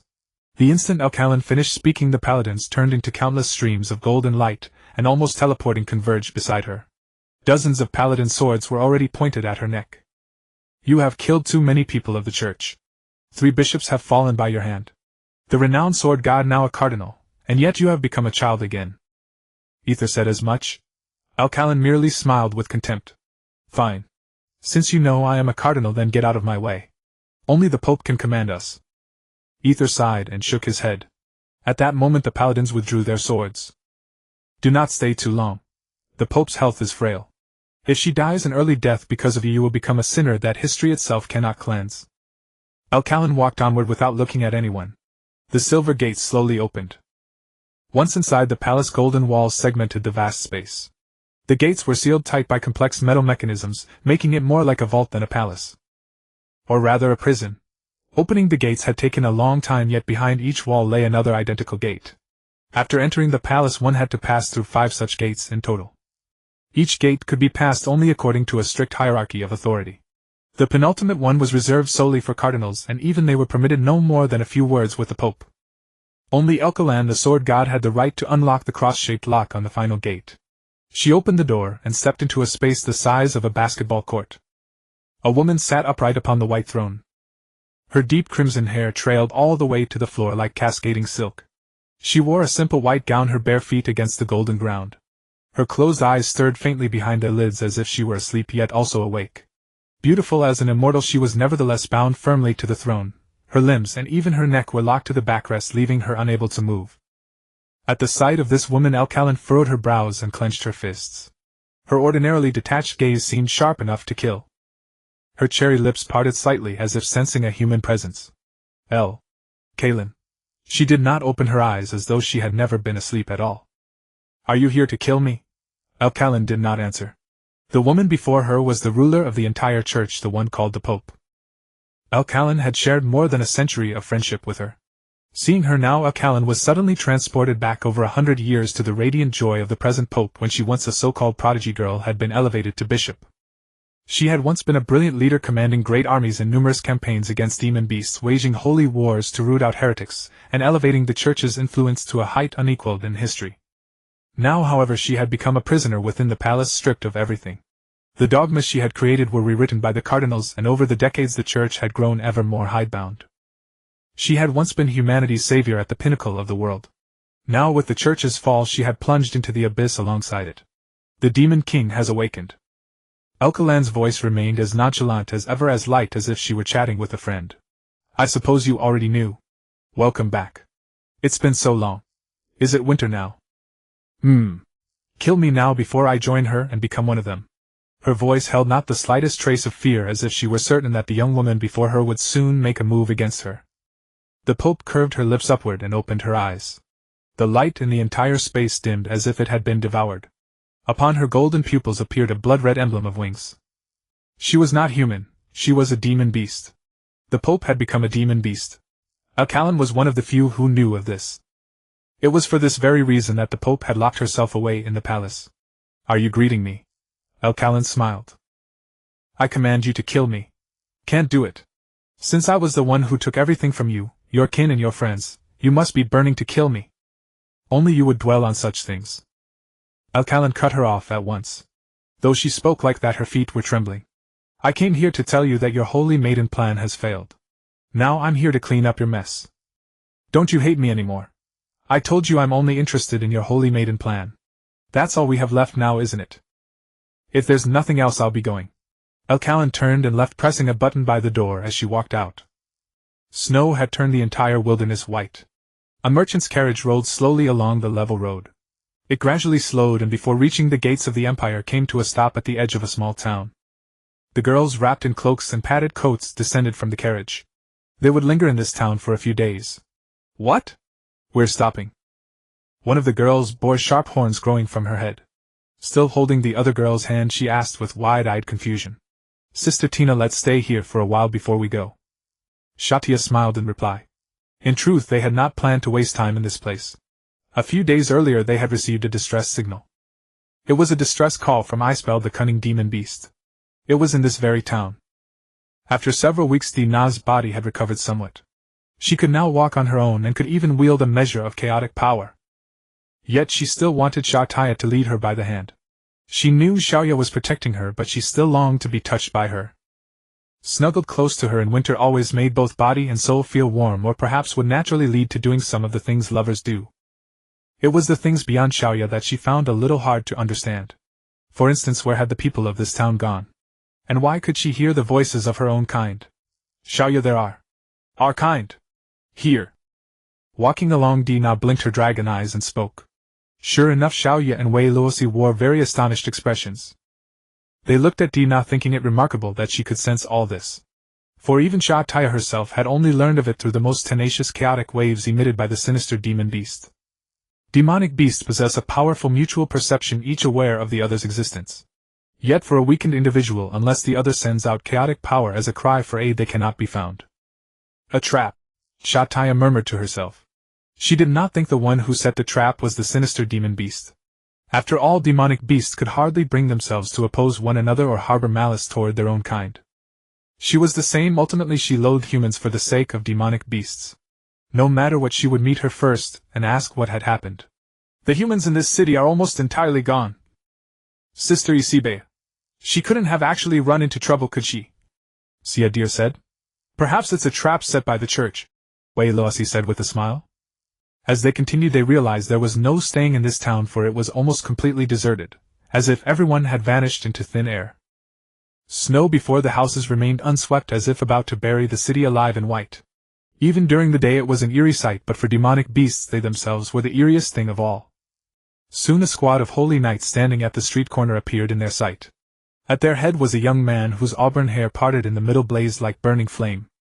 He wore a blue cloak and silver armor, looking every bit a general on the battlefield. Seeing the young women approach, he walked up, even waved and shouted, "Hello there. Who are you?" No one answered him. The man's face still brimmed with enthusiasm.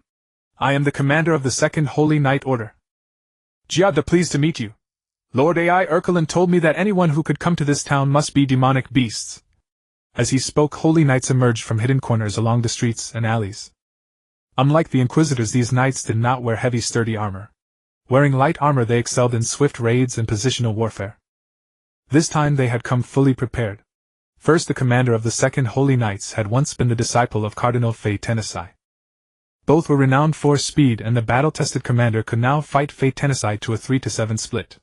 This was like a commander skilled in strategy leading the very army he wielded best. Moreover, Cardinal Ai Erkelin had previously taught them how to deal with demonic beasts. In a blink, over 1,000 holy knights gathered together surrounding the group of young women on all sides. Then, with the mage's incantation, light in the sky coalesced into the shape of a cross. The cross radiated holy brilliance from its center, and beneath it appeared 3 small bells. The clappers of the bells swung rapidly, striking them with thunderous peals accompanied by waves of sacred magic. Demonic beasts loathed such holy magic. Unsurprisingly, Wei Luosi and Xie Dia looked displeased. "Yes, we are demonic beasts," Satya said with a smile. "You want to kill us? That's even better," the knight commander shouted. He drew the ornate longsword from his waist. At the hilt's junction was a metal ring from which dazzling light burst out, spreading along the blade in shimmering waves. Legend had it that the sword god once commissioned a legendary craftsman to spend his entire life forging 2 powerful weapons. They were called the Holy Swords. There were 2 holy swords, one named Eternal Day and the other Eternal Night. The sword in the knight commander's hand was named Eternal Day. His power had clearly already surpassed most bishops and chief inquisitors and was now nearly equal to a cardinal. With this holy sword he would become even stronger. Even Bishop Fei Tenasai would be no match for him. And the rest of the Holy Knight Legion, how could they possibly lose to mere demonic beasts? "Apart from you, His Eminence, the Cardinal also ordered me to arrest a girl named Di Na. Do you know where she is?" At that moment Satya removed her bracelet. Stripped of her chaotic disguise, her features were exposed to everyone. Instantly every holy knight drew in a sharp breath. The young woman's silver hair was even more silver-white than sunlit snow, fluttering beautifully in the biting wind. She couldn't possibly be a demonic beast, could she?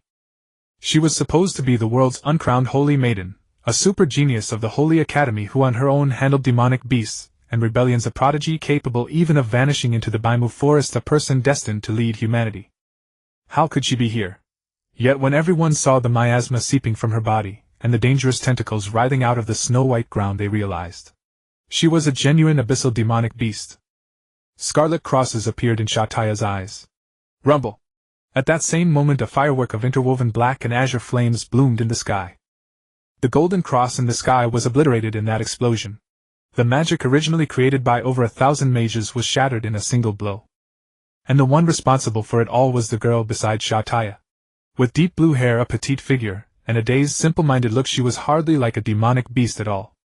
She opened her mouth, and the black and blue flames were breathed out from it. Rumble! Di Na opened her mouth again. This time the flames she spewed were even more powerful than before. She compressed the flames into a purple beam and aimed it at the empty sky.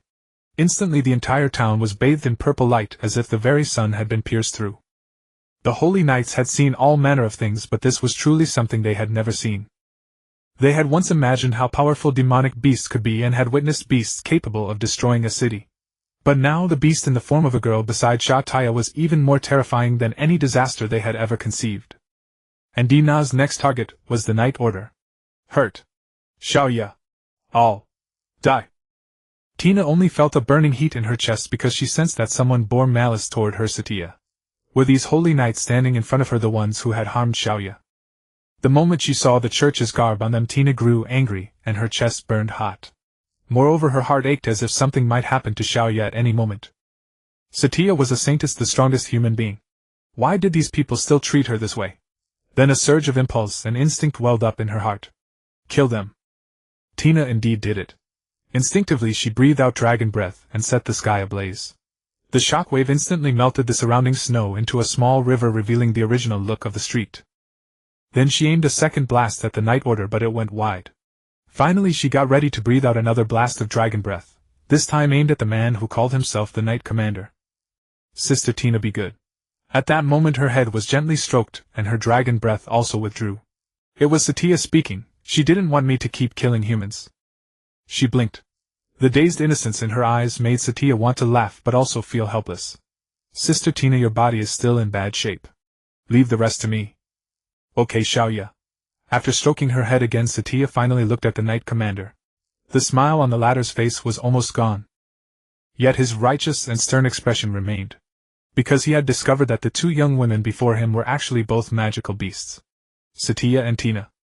He came from the Night Order, and had been hailed as a genius by many knights ever since he was young. Later he learned that the saintesses were also geniuses and that they competed with one another to choose the strongest.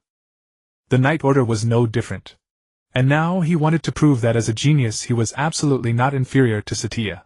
Today I will let you magical beasts witness the courage of humankind. Mere magical beasts. Holy knights, follow me. Squelch. Tentacles condensed from the flames of Kate's power suddenly turned into sharp blades. They appeared beneath every holy knight, and pierced through each one's chest with deadly precision.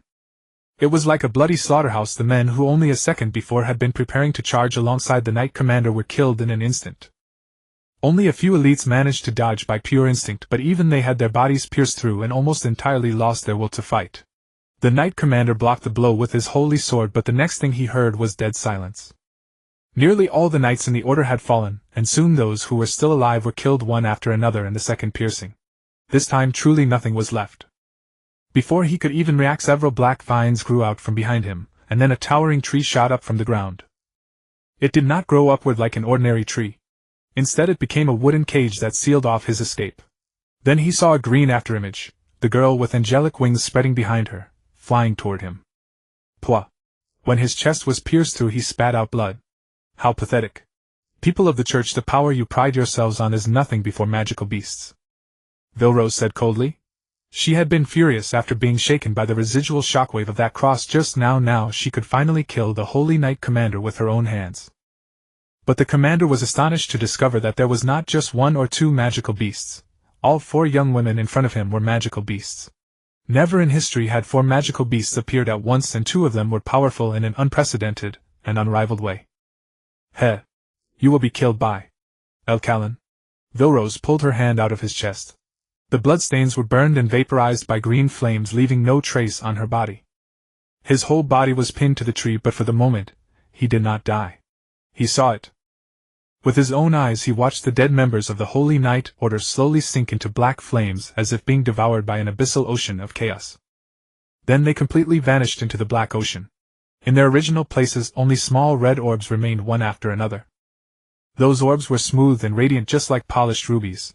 It was as if the power and souls of those people had been gathered and sealed inside the gems.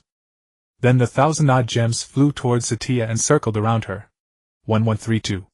Just one more. Satya looked in the direction of the Knight Commander. At that moment the Knight Commander felt afraid. He regretted it.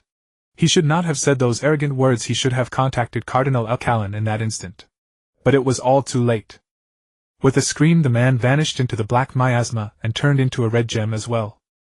As for their original bodies, they had already been burned away. All that remained was this purest form of energy, the only difference being their size. Sister Tina wants something to eat. Satya turned around and walked toward Tina. This energy was to magical beasts simply energy. It was a delicacy even sweeter than candy. She didn't hand the energy to Tina right away, but first shared some with the other 2 magical beasts. Then she lifted Tina up, cradled her in her arms, and sat down. Seeing the eager anticipation on her face, she picked up an energy orb while touching the cross around Tina's neck. Want it? She said indulgently. Tina was not unfamiliar with these energy orbs because on the road they had encountered bandits who had also turned into energy orbs. Back then she had eaten the one from Satya's mouth. After swallowing it she would feel wonderful all over, like a little flower on the verge of withering, nourished by water. But Xiaoya would not give her the energy so quickly. Can you call me master? Satya suddenly felt that it was very pleasant. When Sister Tina called her that, she would blush. Being needed by her truly felt wonderful. Sister Tina had once wanted to protect me just like that. From now on I must protect her as well. This energy can restore Sister Tina's body, make her grow, and in the end restore her sanity. This is a necessary process. If you call me master once, I'll give you plenty. Master. Tina did not hesitate at all. In fact, she longed to have an even deeper form of address with Xiaoya. Even if it was more excessive, she was willing. Master, give it to me. Because Xiaoya was her everything. In other words, her entire world was Xiaoya. Merely changing the form of address meant nothing at all. It was just that Shadir and Vilrose were looking their way with rather strange expressions. When they had received their energy, they hadn't been asked to call anyone master. Wonderful. I am the special one to her. Soon Tina was kissed, and then the energy melted and flowed into her throat. This was Xiaoya's unique way of feeding her. And in order to gain more energy, she called out again and again. Mas. Chur. Master. Mas. Chur. Mas. Master. Master. Only when her entire body had grown warm did Tina finally get released. Her mouth was sticky, like after eating too many candies, and then she felt even more power surging within her. During the dragon's breath just now, those creatures called humans were utterly afraid of me. From now on I'll have to protect Satya in the same way. Found her. This way. Vero's voice echoed in everyone's minds. She had evidently already located the trickster demon, the place where Isabel was. The Baimu forest affair was long in the past. Satya could hardly imagine the trickster demon being hunted down by humans, and fleeing in a sorry state. The trickster demon was renowned as one of the abyssal demons with the greatest combat ability, second only to the sky demon. With the power to possess and disguise herself, she could move freely through human nations, obtain whatever intelligence she wanted, or control high-ranking officials in some countries and dismantle them from within. And yet such a powerful demon was now asking them for help. The four found the wounded Isabel in an unremarkable little house. There was no conspiracy or trap. Isabel lay on her side on a shabby little bed, the window bolted from inside, her eyes half open as if she were waiting for danger to descend at any moment. Her clothes barely covered her, making her look like a poor girl fleeing the chaos of war. Her current condition was not serious, but it was still worrying. Her demon core had suffered little damage, but the chaotic force within her body was nearly depleted. She curled up, seemingly trying to recover as quickly as she could, yet the process would take at least several months. Seeing the other demons arrive, Isabel the trickster demon forced a strange smile. Demon King and Lady Saintess. She lifted her head and sat up from the bed. Now we'd better leave this town quickly. If Elkalin comes here it will be troublesome. She was the one who defeated you. Satya tilted her head. Yes. Isabel lowered her head as if recalling an unpleasant memory. Nevertheless, the group followed Isabel's advice and left the town, returning to the carriage and heading toward a farther destination. Isabel wore a tattered robe that barely wrapped her voluptuous figure, revealing her pale, slender legs. She did not stand on ceremony, nor did she offer greetings. She merely stated what she had experienced in a matter-of-fact way. I tried to take away our companion. The sky demon. Oh. Hearing that term, Satya was astonished once more. The sky demon was a demon just as powerful as the trickster demon. Her strength lay in terrifying combat ability. At that time the remaining humans and all the nations, having put aside their mutual hatred after the Empire's southern campaign, built a castle on the Great Plains and called themselves the Human Alliance. Through rigorous planning and tactical discipline, the destruction ordinary demons could inflict on them was perhaps only 10% of what it might have been. However, before the trickster demon could toy with humanity to the brink of collapse, the sky demon herself descended and single-handedly defeated nearly all of humanity's armies.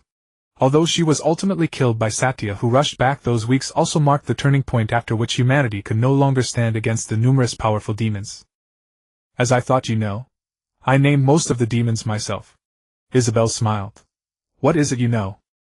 As the mastermind behind all of this, Satya was not afraid of being exposed. She was, however, extremely curious about what this trickster demon knew. I know you have lived through the future, and I know that your relationship with Tina is far more than I imagined. You too possess memories of the future? Satya asked, puzzled. Her magic had reset time. Could it be that besides Tina and herself there were others who had slipped through the cracks? No. Isabel shook her head. She was originally a concept, and once that concept was believed by everyone and actively sought after, I had already succeeded. Isabel had once been the judge of the first saintess selection, and she was also the knight entrusted by the church's cardinal to watch over the apprentice saintess. Star Sage was a symbol of honor and proof of strength. She had once thought that after curing her younger sister's illness she would contribute what she could to the advancement of magic in this world, or perhaps simply devote herself to the study of fascinating magic. Until she received the document Cardinal Ether handed to her. The Mons coefficient. The saintess selection. She saw these gruesome truths. Ether said that these were both humanity's future and a reality that had to be faced. If she could not accept it, then she should forget those memories and act as though nothing had ever happened. Ether intended to make her an executioner. Your sister's grave illness can only be cured by the Master of the Star Tower, I believe. If you accept this task, I can plead with him on your behalf, as his old friend. She agreed. Was saving her sister truly as simple as completing the mission? At the very least she had to try. She was merely supervising the saintess selection. Their mutual slaughter was only a matter between the church and itself. At first that was indeed what she believed. Until that day she met several students. She ate, played, and shopped with them, and even went to the theater, idling away her time. One of those students was named by Molly. She favored white clothes and abhorred anything dirty, with a rather fastidious nature, but when she smiled she looked like a sweet, guileless girl. After she became acquainted with Baimoli, the latter spent nearly every day with her, chatting about everything under the sun as if she had found a bosom friend in her. And yet that girl had no idea what she was doing, nor did she know she was about to be thrown into a bloody slaughter. She too had her own family and goals. She was full of hope for the future and wished to find a partner soon so she could spend a sweet and happy life. They even believed that being eliminated was no different from failing an ordinary examination. Several weeks later, Ether issued her his command. Kill Baimoli. When she went to her, the girl was covered in wounds, her eyes hollow. The despair surfacing on that beautiful face was an expression Isabel would never forget. Baimoli stared blankly at the executioner who had come to end her, and even a smile appeared on her face. I have had enough. My family, all of them were killed. Is this the fate of a loser? Isabel could not bring herself to strike. That day Baimoli took her own life. As she lay dying, she clutched Isabel's hand and kept murmuring, "It hurts so much." And then, "Senior sister Isabel, what about your younger sister?" As she told her story, Zydir pricked up her ears and listened carefully. She knew that afterward her senior had told the saint the truth and intended to try to stop it all, but in the end she had failed as well. She pointed her finger right in my face and cursed me, saying I was a failed star sage, that because of me the saints had died. Afterward she left with the master of the Star Tower. When Isabel said these words, there was no hatred and no particular emotion in her voice, as though she were recounting a trivial fact. Demon beasts were nothing more than a painful how no one would save them, except the Demon King. When I saw those poor girls twisted into monsters by obsession and slaughtered by humans, once again I made my decision. Demon beasts needed a Demon King. She had to have overwhelming combat power and leadership, and she had to become the being humans feared most from the bottom of their hearts. Years ago, to define that existence, I infiltrated the upper ranks of humanity, and told them of the Demon King. Now that concept is known to everyone. And now, as expected, the Demon King is exactly what I envisioned. Tina, the Dragon Demon Beast. Both Satya and Isabel knew very well just how powerful a demon beast Tina would become if she fully matured. Even now she could overawe the entire Second Knight's Order. Everything she did revolved around the concept proposed by Isabel, the cunning demon beast, and her code of conduct was founded upon the existence of the Demon King. By imperceptible degrees she had become the Demon King, and the concept had become reality. In a sense, Isabel had succeeded. She turned to Satya. "Since you have come back from the future, can you tell me what happened there? Of the demon beasts, only I am left. Human technology and magic have regressed by centuries and nothing remains." "Heh. What are you laughing at, senior sister?" asked Zydir. Isabel shook her head. "I was merely marveling that humanity's strongest saint should turn out to be a demon beast. The saint selection project truly did succeed. A demon beast is nothing more than a being that has broken through the Mons coefficient, is it not? The Pope truly is astute." At that she seemed to grow a little excited. After releasing a chaotic aura, she felt a sharp cramp in her chest and clutched it, toppling sideways once again. She did not look at anyone. Still hugging her knees, she continued, "The Baimu forest was a trap I set. Based on your weakness, I released Tina's restraints and had her kill 2 cardinals. Tina was also the Demon King I chose. Will you really help me then?" Satya had been stroking Tina's back from the start. She was asleep, her chest rising and falling with a steady rhythm.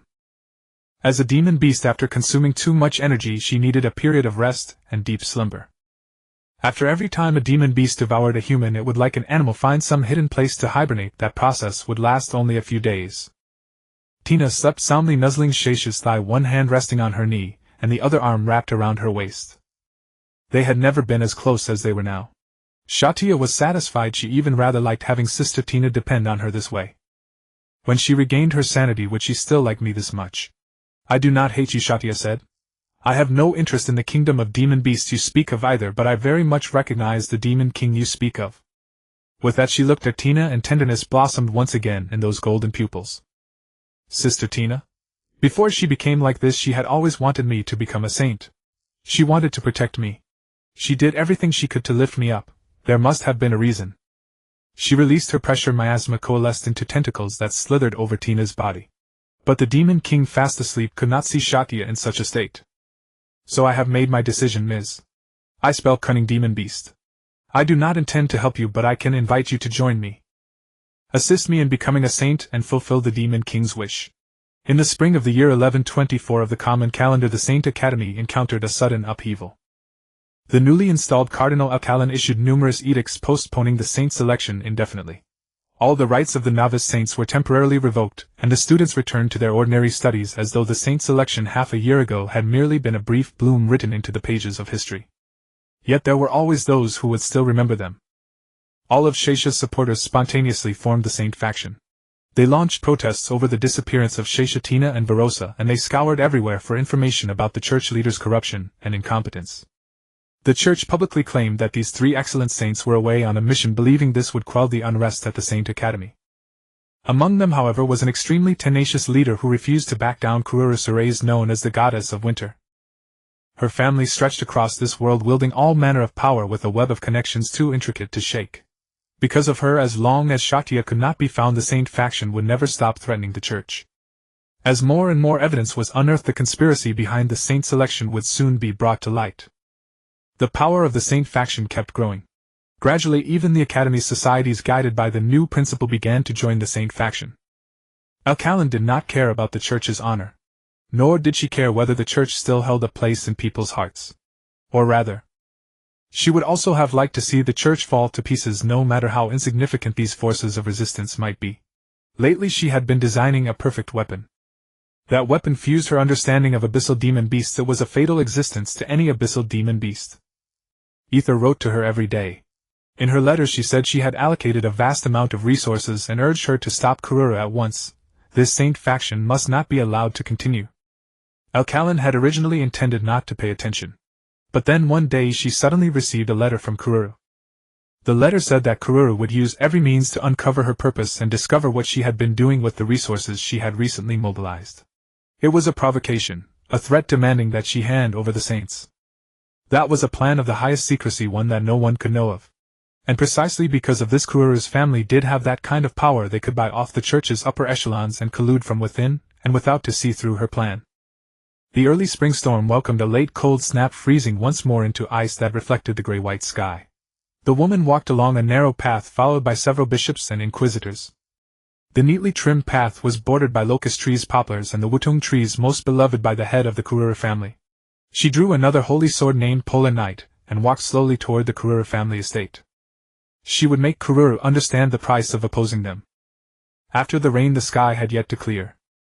Inside the prison, under the strict guard of the Paladin Legion, a girl sat on a threadbare gray cot behind the cold iron bars. Her wrists were locked in iron manacles linked by a chain to the wall behind her. Her lovely eyes were dim and lusterless. Every time she recalled that fire, it was a memory she could not shake. Kelulasalas. Not long ago, around the very days when she exposed the Kalin's conspiracy, everything had been so different. That night the manor house blazed in a roaring inferno. Nearly all the household servants and retainers were killed. When she tried to find someone she could trust intending to investigate the matter, an exact revenge, an unforeseen turn occurred. Her uncle, the current president of the Nightingale Society and headmaster of the Holy Academy, had not died. Instead he stopped her. Then he told her a piece of news that left her breathless. Your father is dead. Now, in accordance with your father's last wishes, I shall become the president of the Nightingale Society and the patriarch of the Salas family. All those troops are now under my command. Why? Furthermore, Miss Kelula, I must tell you a most sorrowful piece of news. In the letter your father left before his death, he not only made me the next patriarch but also accused you of all your crimes. As he spoke, her uncle handed her a letter. The letter furiously denounced Kelula's crimes while displaying a feigned concern for his own daughter. What made Kelula despair was that the handwriting was not a forgery.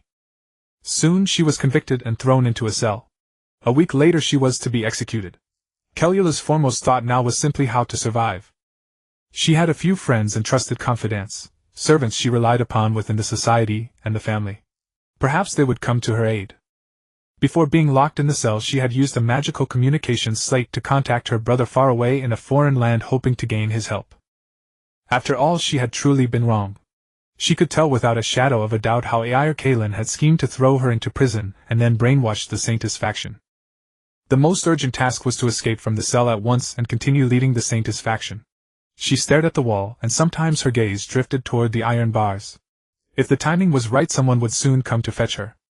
She felt faint and unsteady, as if her head were heavy and her feet light. Her magic had long made her impervious to cold, yet she still felt as though she had fallen into an ice cavern. Her father was dead. Without the protection of the Salas family, what would she face next? She stared at the wall, then lay down on the bed, looked blankly at the ceiling, and rubbed her eyes. Why did he abandon me, and then die? The sound of footsteps drew closer. 2 men dressed in the manner of stewards walked up to the cell. Both were students of the Holy Academy, although only a few years ago they had been ordinary people you might encounter anywhere. They were servants specially elevated by the Patriarch, chosen to serve as Calula's attendants, and sent to study in the Holy Academy. Indeed, the servants of the Salas family had the right to study in the Holy Academy. They had been entrusted by the Patriarch to protect Calulu at the Holy Academy. Therefore, no matter what happened, they were to protect Calulu first, and then contact the Patriarch. But they both fell silent, saying nothing. What is going on outside? Calulu also sensed that the atmosphere was somewhat unusual. Unexpectedly, both of them knelt. One of them said shamefacedly, "Forgive us, Lady Calulu. We too are powerless." "Why?" Calulu insisted. "The Patriarch has forbidden us from helping you. That letter must have been written by Father under coercion. Do not believe them," Calulu said at once. Yet they remained unmoved, and as he spoke the other man also knelt to the ground. Calulu could hardly believe those two could utter such childish words. "Miss Calulu, opposing Ai or Kalin is impossible. We must leave now. You need not put on a brave face. You must also be grieving, aren't you?" And with that they left without even glancing at Calulu. Watching their departing figures, she made no attempt to call them back and lay down once more. Now she felt only that all of this was as surreal as a dream. Was that what it had come to? She had once believed herself a young lady whose word was as good as gold, yet without the Salas family's protection was she truly this helpless? Yes, as a girl she should have wept over her father's death like anyone else. Her father had treated her very well, indeed one might say he doted on her. She could even raise her voice in rebuke while the bishops were deliberating, and she could stand in Wurlicky's meetings pointing at others in accusation, while ignoring his words. And what about now? She yearned for a friend to come and find her, but that was impossible. No one would be willing to risk their own life. When evening came, a soldier brought her a meal. What made it even more unbearable was that those rapacious guards seemed to harbor a perverse taste for mocking prisoners. The sight of Calulu, a young lady who had once been the pampered daughter of a noble house, only ignited the inferiority buried deep in their hearts. They spat into the food delivered to Calula's cell, using that vile gesture to humiliate the young lady. "Eat it. Curse the Salas family, ha ha ha. Anyway, from now on this is the life awaiting you. I suggest you beg for mercy while there's still time." Calula said nothing and did not take the food. She simply stared at the ceiling, thinking about what she should do after she got out of the cell. She should have been the heir to the Salas family. "Father, was that deathbed letter truly what you intended in your heart?" Night fell. Calula did not sleep. She had been lying on the bed, but now she had curled up, hugging her knees. She buried her head against her knees as if the entire world had grown bitterly cold. The next day soon arrived. But throughout the day no one came to see her. The cell was so quiet that she could clearly hear the sound of water dripping in the distance. The stench of mold from the walls left Calula restless and uneasy for the entire day. She did not know how she managed to endure it. Only on the 3rd day did someone come to see her. The person who arrived was not her brother. It was a stout, heavily bearded man. His face resembled a brick with deeply etched wrinkles. He was slightly hunched, and 2 guards followed behind him. "Hello, Calulu. I am Bishop Wide. Acting on the orders of Bishop Ite, I am here to hand over your brother's token to you." So saying, he took a case from one of the guards and tossed it into the cell. The air grew thick with the reek of blood, and the reek came from the case. For some reason Calulu already knew what was about to happen. "He is dead because this is strictly forbidden by the church. In these past few days we have executed many who were just like him." The bishop, known as Wade, shook his head. Because what lay inside the briefcase was the sword of the Salas family head's nephew, a blade stained with blood. "Ai Tayer told me to remove his organs and send them over to intimidate you, but I thought that was too cruel for someone about to die. So I sent his sword instead. Your brother received your letter yesterday, and then I killed him with my own hands. That is his ending. He died protecting a prisoner sentenced to death." Wade sighed. "If possible, I hope you will cooperate with me. On next week's execution day, tell the people of the Holy Academy not to try to shake the church's authority, all right? Those madmen need your guidance. Your brother's remains have already been buried by me. I will have the 2 of you buried together." Calulu remained silent. After that she could no longer remember how much time had passed. At first she would still think in fragments, but later her mind went completely blank. When night came she felt as if she was about to lose consciousness. After her emotions cooled she felt the cold around her more intensely than before. Her nose stung slightly, so she rubbed her eyes. She kept telling herself that this was the path she had chosen and that she had to bear the consequences herself. If she had not chosen to side with the saintess, she would not have ended up in such a state. Did she regret it? She did not know. She only believed she was doing the right thing. Yes.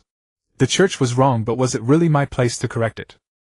She braced herself against the wall with one hand and kept wiping her tears with the other. She forced herself to calm down, and so, she did not cry. Because she knew all of this should never have happened. Once the gears of fate began to turn, they dragged her into an endless abyss. In the end, she still wept in a low voice. In her daze, she thought of a girl. Why, Lissy? Was she still alive? Yes, the truth was that she had supported the saintess not for justice. In essence, she was no different from the people of the church. She had chosen this path only for her own selfish desires. She loved Lissy. She did not dare reveal her feelings directly. She wanted, like any ordinary girl, and loved to approach her slowly and let her feelings show unintentionally. She wanted to be with her. If possible, if Lissy would agree, then she would surely gain a love that money could never buy. But now nothing was left. No.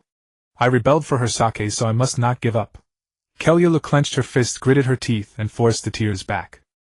She had gone too long without trimming her hair, so it now covered her eyes and hung messily over her shoulders. For Lissy, she had to hold on until the day of execution. She was no ordinary girl. The so-called love of an ordinary girl was nothing more than an empty dream. Yet at that very moment she desperately wished that girl would appear before her like an angel and take her away. Will she come to save me? The carriage crossed snowy plains and mountains, reached a boundless wilderness, and after crossing a few low hills, a castle rose abruptly from the ground. Skirting the castle, as the trees on both sides gradually vanished from view, towering city walls rose above the horizon. The blazing sun hung high, and the walls radiated white light. The carriage stopped at the station. The girls received a freight payment, money originally intended to fund their onward journey. Of course they would not need it. Satya took Dina's hand and walked to the city gate. Guards quickly blocked their way. Please show your identification. This is a special period. Refugees and commoners cannot enter or leave the imperial city.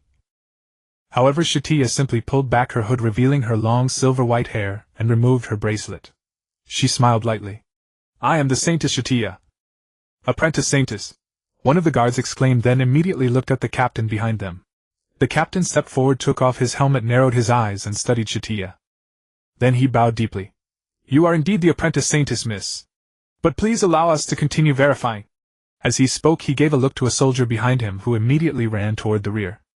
You do not have that authority, Satya said coldly. She had originally wanted to return to the Empire even sooner. With the routes and intelligence provided by the resistance along the way, they had rushed back at nearly top speed because the Saintess faction of the Holy Academy now seemed to be in trouble. By the time Sister Dina had carried the plan to its final step, the Saintess's greatness was already deeply rooted in many people's hearts. She had also reached a consensus with the Salas family, attributing all the credit to herself. But before they could even meet the resistance leader Luasha, they received intelligence about Salas. She had originally planned to fly straight to the Holy Academy and bring all this to an early end. But an enemy had blocked them in this city, and activated the Empire's city defense system to seal the sky. Wei De, a trusted aide of Cardinal Aitir and one of the most powerful warriors at the pinnacle of this world. At that moment he was standing on the city wall, smugly observing all of this. The captain actually drew his sword, pointed it at Satya's neck, and shouted, Stay away from here. Demon beast, don't force me. Don't force me to kill you. I'll do it. Burn them to death. A voice came from behind Satya. Beneath the hood those terrifying eyes opened wide. In an instant her mouth parted slightly to reveal dragon fangs, and her chest grew hot. Deep blue flames emerged from Dina's mouth and devoured the entire city gate in a flash. The temperature spiked, her cloak melted away, and her original appearance was revealed. The girl stood at the center of the flames. Lightning coiled around a pair of spiral horns. Her graceful body was wrapped in scales, and a dragon tail of silver and deep blue swayed behind her. Clearly she was not human. Her body leaned forward, her legs and waist bending together into a graceful arc. Yet these flames did not burn the guards to death. A golden shield blocked them. However, the shield did not hold for long. It shattered with a crack and was engulfed by black and deep blue flames. At that moment Wei De finally jumped down from the city wall and stood in front of the city gate. As the price, his right hand had been burned black and charred, but his aged face remained expressionless, as if he had lost all sense of pain. When the other commoners learn that the Saintess is standing together with a demon beast, what will they think? But Satya merely patted Dina on the head, wholly indifferent to Wei De's words. Once you are dead, it will be a secret. Bishop Wade released an oppressive aura, a flicker of disdain for both the demon beast and the holy maiden crossing his composed face. He seemed utterly indifferent to his burned hand, for it could not affect his victory in the slightest. As for why humanity kept losing to demon beasts, the reason was exceedingly simple. Random emergence points left humanity unable to mobilize troops, quickly allowing demon beasts to ravage unchecked. If humans failed to eliminate a beast at once, and it slipped away, the fight devolved into a war of attrition that would one day grind humanity down. But now things were different. This was an imperial border city, the Empire's first line of defense, an iron wall forged jointly by the Church and a mighty nation. The entire wall had been built from metal inlaid reinforced masonry. The sages had long anticipated this day, creating a material that even demon beasts and natural calamities could hardly breach. Of course, the most crucial element was the city defense magic conductor.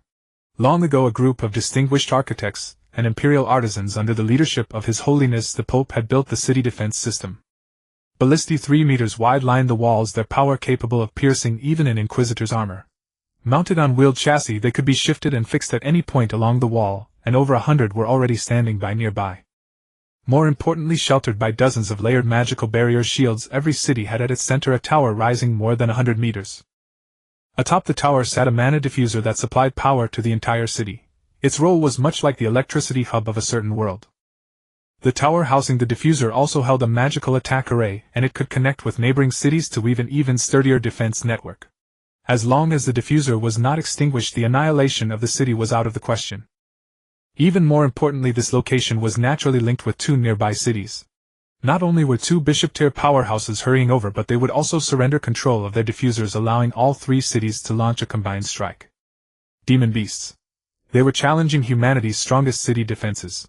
And sure enough, the wall had not been breached at all. Among the 5 of them was that dragon-appearing girl, the only demon beast. She didn't seem that formidable either. Just then Satya reached out and patted Dina's head. "Be good, Sister Dina. I'll handle this one." "It's always like this." "Not at all. Sister Dina needs to conserve her strength now. You're still an incomplete demon beast." "Grr." Dina was a little aggrieved. Wasn't Xiaoya hers? Why did she have to protect her every day?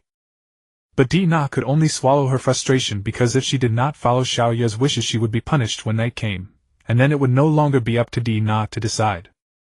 "I'll give you one chance to surrender, Holy Maiden." Wade had been about to strike, but now he halted. "I have always been a sincere man. I believe everyone deserves a chance to start over. You should understand by now, if you go to war with me, you go to war with humanity, and whether you can cross humanity's greatest city defenses is still uncertain." However, Satya's counter was simple and blunt. A holy sword formed from light shot straight at Wade. At the critical moment he recoiled, but the sword grazed his shoulder and sliced off his other arm cleanly. At this point Wade could endure no more. Using telekinesis, he activated the city's defensive works. Towering walls bristled with enormous ballistae, every mithril bolt was propelled by magic and could pierce straight through ordinary stone walls. Few spells could resist such overwhelming force. More holy swords of light manifested behind Satya. They seemed to cover the sky, descending like a golden curtain. Everyone watching nearby stared wide-eyed at a sight that looked like a divine miracle. Several holy swords flew to the top of the wall and struck the piled ballistae with deadly precision. Before the weapons could loose, the entire emplacement vanished into dust in an instant. The golden barrier was completely useless, for the Holy Maiden's affinity for light was simply too high. All light magic was powerless against her. It was as though the light element existed only to be enslaved by her. Then Satya bombarded the city wall, blasting a breach dozens of meters wide in the city gate. At that moment, one of the swords behind her flew toward the city center, locked onto the magic diffuser, and cut the tower in half. In an instant, all the city's magic was severed. The city's defenses had been utterly destroyed by the onslaught of a single girl. Wade drove the magic within him with telekinesis once more. Golden light burst from his body, and both his arms suddenly regrew. Then behind him an armored archer materialized. Guided by Wade's magic, the archer drew its bowstring and aimed at Satya. But in that same instant a stream of black-blue flame struck it, pierced through the archer's chest, and released purple lightning that shattered the entire conjured body. Wade crashed to the ground, his whole body seared by the bizarre black-blue flame, as he began to cough in agony. "I can't stop you, but you will be reviled by humanity, and judged by humanity. Do you know? In history, everyone who used demon beasts was executed by the church and died horribly." By then Satya had finished the battle and walked up to Wade, smiling. "Why would I be judged by the church? Isn't this simply punishing a bishop who dared to challenge the Holy Maiden? And after reducing the city to such ruins you truly deserve death. Therefore I will also pass judgment on you in the Holy Maiden's name. Wei De had no words. The torment of being burned had left him barely able to speak. He had been silently awaiting reinforcements only to realize that the two bishops had never come. At that same moment a pink-haired girl walked over to Satya and said, "I've dealt with those two. Anything else that needs to be done?" Satya shook her head. "Nothing else. Let's keep moving." "Yes." Watching their departing figures from behind, a touch of despair appeared on Wei De's face. This battle had ended far too quickly, even a message couldn't be sent. By now Ayurkalin probably had no idea what had happened. At last a voice cried out, "Holy Maiden! Holy Maiden, I am willing to follow you and support your path to sainthood." Satya, who had been listlessly comforting Sister Dina, turned and glanced at her. The flames on his body dissipated at that moment. Only then did Wei Losi, who had been watching the entire battle from the sidelines, walk over to him and ask, "Where is Kalulu?" Wei De did not want to speak of Kalulu's situation, because this person was someone Cardinal Iter had explicitly ordered to be killed. His Eminence Cardinal Iter was the greatest cardinal and the true power behind the church. He would not even spare a glance for the sword god Ayurkalin. This time the sword god's prominence was the perfect instrument for purging the church and consolidating its authority. Now that the sword god had helped them kill the head of the Salas family, it was time to divide the spoils. Kalulu, as the leader of the Saintess faction and the legitimate heir, was naturally to be executed. She would mount the gallows tomorrow. Nothing could be allowed to go wrong, otherwise once Cardinal Iter's wrath was provoked, the same thing that had happened to the kingdom of Lista would surely occur. So Wei De simply shook his head. "I don't know. The Kalulu family seems to have run into trouble recently. I can't say how she is doing." But no sooner had he spoken than Wylisi smiled. Suddenly her eyes took on a luminous quality unique to magical beasts, and numerous strange magical markings appeared across her face. Wei De realized, was the girl before him not a magical beast? Her expression was not one of malicious intent to harm him, but the derision of a higher existence, contempt for the creature called mankind. Then Wylisi's arm pierced through his heart. Wei De sprayed blood and breathed his last. Meanwhile Satya used the energy of her tentacles to extract the magic of the three bishops and forge it into cores. They were three enormous orbs of energy. Clenching her hand, she drew them toward herself, and condensed them until they were the size of soybeans. By then the energy orbs had turned into crystal clear orange agate. She handed all three to Dina, who nearly drooled at the sight. Dina's thoughts were quite simple. Before the battle she knew that Satya had not wanted her to join the fight, and there must have been some reason for that decision. But she still could not resist joining the battle, and she even killed Wei De. It must have caused Satya a great deal of trouble.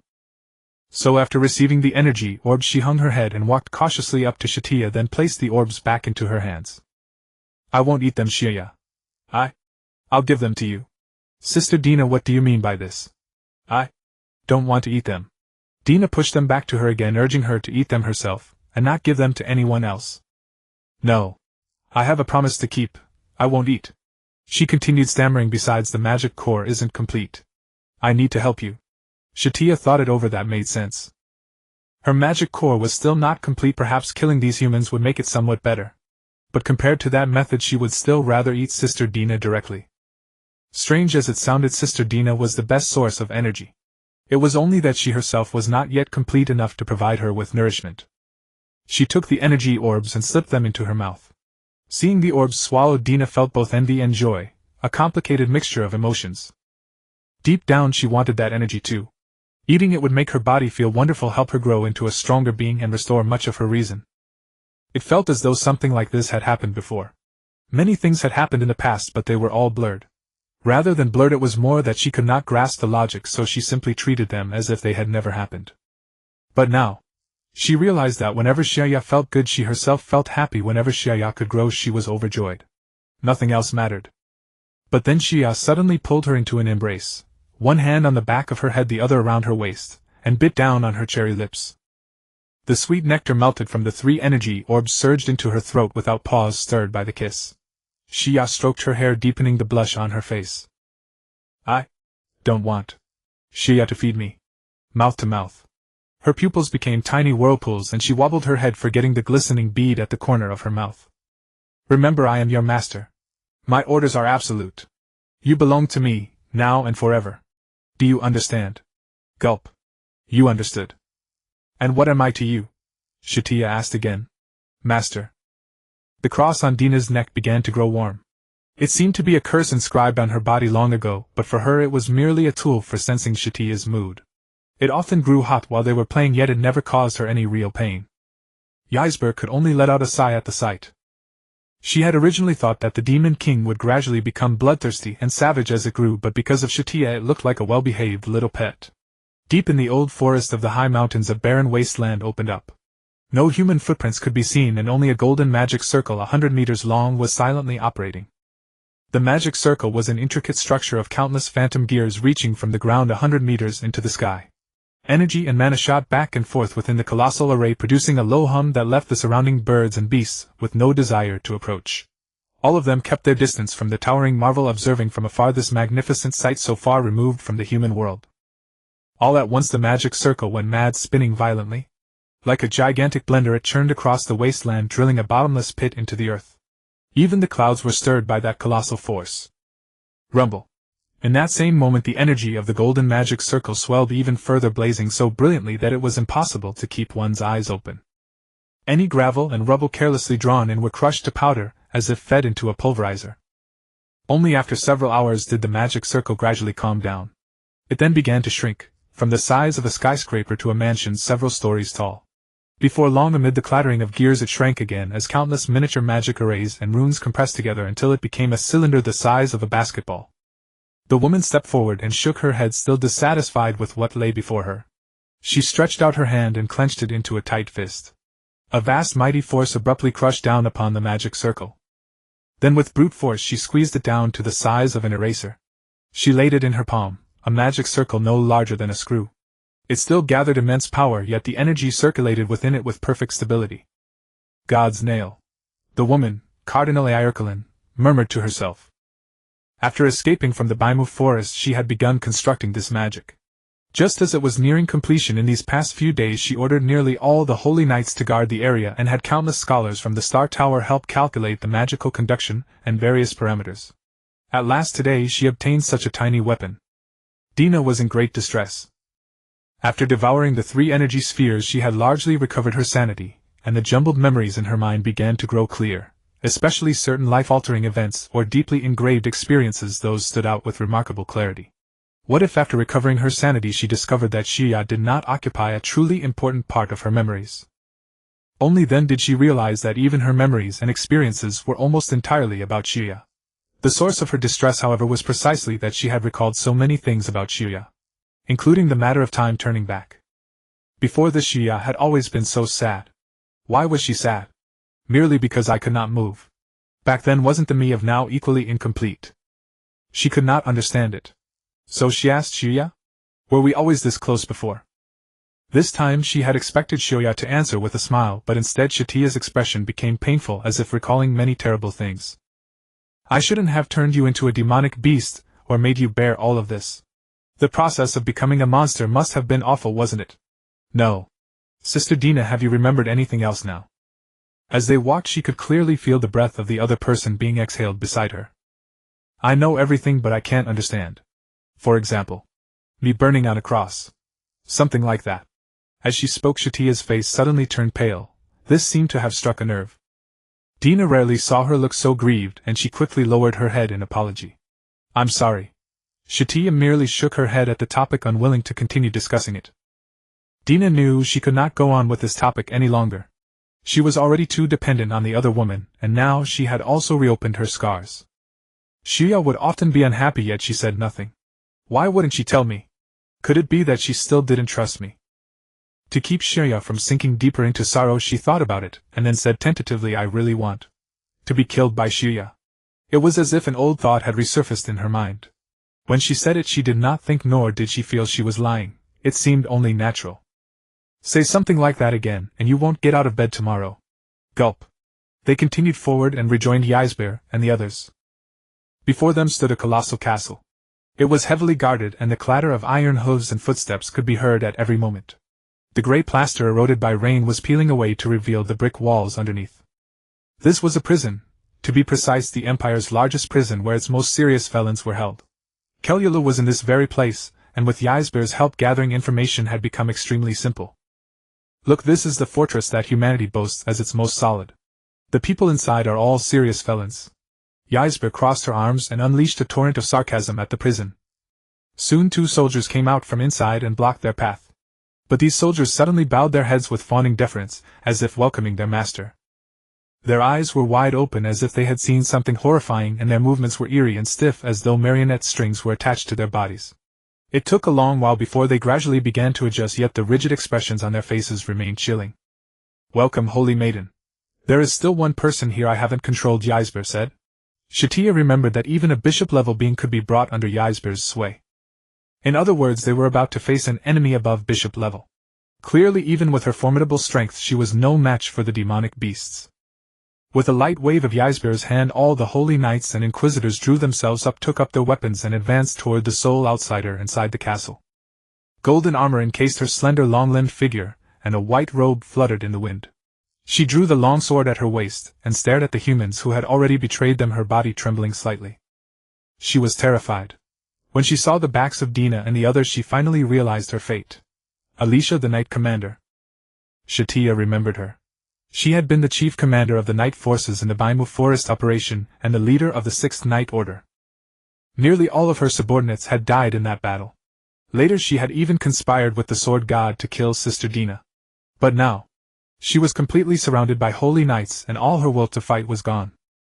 Ysber seemed to take great delight in the sight of humans in despair. The corners of her lips curved into a gentle yet horrifying smile. Then she stepped forward and the knights parted to clear a path. You're a demonic beast. What have you done to them? Nothing much. I just remodeled them. Ysber had no intention of killing her. She walked forward until only half a meter remained between her and Alicia. In truth, you are nothing but a dog of Iarkelen which prides itself on justice.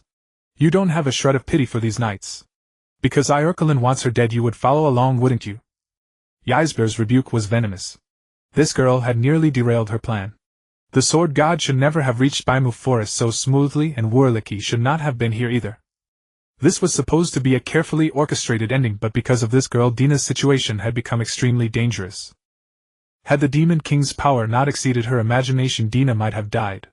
Ysber found it difficult to let the human before her off easily, so she thought of an excellent idea. Look, I will kill all the knights. If you kneel to me and open your mind to my control, I will spare them. As she spoke, she lifted Alicia's chin with the tip of her finger. The latter still had no will to fight. Satya did not wait any longer. Knowing that no one here could stop Ysber, she took Dina's hand and walked toward the prison. Zydia remained above while Wylasi followed them down. There happened to be a few knights inside to lead the way. The prison was filled with a stench of rot and damp earth. Clearly the conditions were far from good. The two descended a narrow staircase into the underground. The castle above ground served entirely as the soldiers' domain, while underground there were fully 8 levels for confining prisoners. These prisoners were held on different floors according to their security levels. Each person had only a few square meters of living space, though they could move about freely during the day. Maximum security prisoners, however, were stripped of all personal freedom, and some were even bound to the prison walls. These were people who had gravely endangered the nation's interests, leaders of heretical cults or rulers of countries conquered by the Empire. Kalula was imprisoned on the last level. Her cell was deep in the corridor where the lamplight was so dim that the place almost became complete darkness. Through the damp iron bars they saw the figure of a person kneeling on the ground. Kalula Salas. Satya spoke her name. But it was as if she had heard nothing at all. She remained motionless in place. An ominous premonition settled over them.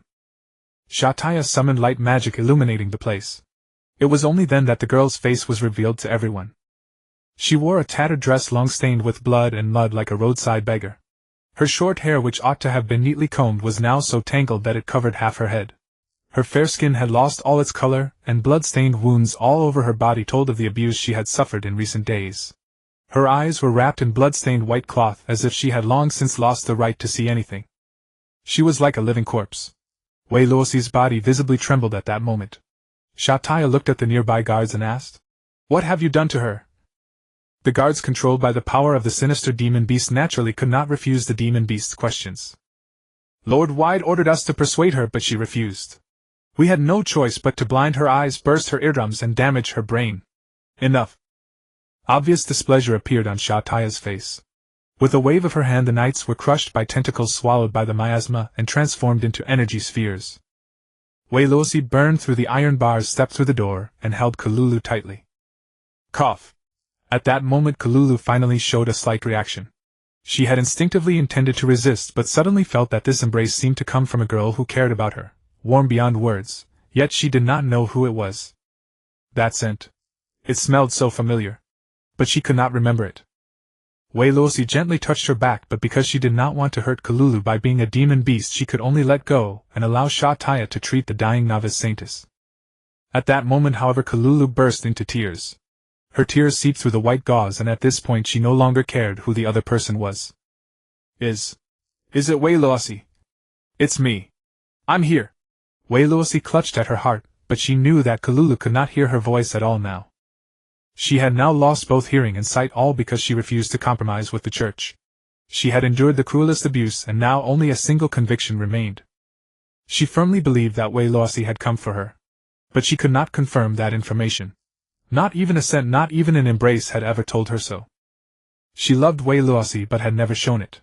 She had wanted, like any ordinary girl, to make a spiritual connection with her, to draw closer step by step and slowly fall in love. But all of it had dissolved into nothing. Now she had even lost the right to see Wei Luosi. I made it. I held on. I have no regrets. I love you. I want so much to see you, Wei Luosi. Your voice. It's my fault. I shouldn't. She spoke with a trembling voice and her tears grew ever more abundant. At that moment Dina, who was watching from the side, suddenly felt a headache. Looking at Kalulu she felt a sense of déjà vu. She seemed to see an ice-wielding girl walking toward death together with an orange-haired girl. Kalulu had prayed that she could meet the one she loved most. Her longing turned into resentment, and finally into obsession. Every day she yearned to meet her beloved, even if only from afar, even for a single glance. But fate never gave her that chance. Her dreams together with her heartbeat came to a stop, leaving only silent weeping. It hurt so much, as if she could feel and empathize with every ounce of the other's pain. What exactly had she done wrong? You did nothing wrong. Before she realized it, that vague voice sounded in her ear once more. Listening closely, it did not seem to be words but rather another mode of information, something utterly impossible to understand through language. You are not at fault, poor Kalulu, my companion. At that very moment Wei Luosi and Satya were startled. Like Dina, they too heard that voice which seemed to come from the abyss, but it was not language. Strangely, however, all of them could understand it. It was a complex blend of sounds, as if it were not a sound any living creature could make, or perhaps it was an even more dangerous and terrifying kind of information, and the sound was only one of its manifestations. What surprised them even more was that this voice came from Dina. It was Dina who had spoken these words, and made these sounds, and without anyone knowing when she had already walked up to Kalulu and stretched out her hand. She made even more obscure, incomprehensible sounds, engaging in a quite complex exchange with Kalulu. Then the entire prison underwent a strange transformation. Dense cracks appeared on the sturdy walls, filled with cyan-blue lava-like flames blazing fiercely. The bodies of the controlled humans began to burn strangely. They did not let out even a scream before only withered bones remained. Miasma filled the sky, and the once clear heavens turned into boundless darkness. Yet in this night of the midnight sun, a cyan-blue sun like an eye eerily rose from the horizon. The cloak could no longer conceal the girl's appearance. On her delicate, refined features those dull and naive eyes turned wicked and cold. A magnificent black dress materialized on her body, outlining the alluring curve of her waist. Dragon-scale textured thigh-high stockings adorned her long, slender legs, and on her fair back appeared a pair of dragon wings that blotted out the sky. The aura she exuded inadvertently brought the entire prison crashing down. The poor prisoners could only flee in panic amid the hellish scene, leaving life and death to fate. But Kalulu was utterly calm. She raised her head as if she could see Dina's form. I understand, Demon King Lady Dina. Dina simply nodded. A stream of black energy traveled along her arm and bored into Kalulu's delicate body. She clutched her head in agony and struggled for a moment, then knelt on the ground as she had before, as if she had truly died. As if the storm had finally stopped, Dina's body no longer emitted any more oppressive pressure. The miasma gradually dispersed and the cracks on the walls vanished as if they had never existed.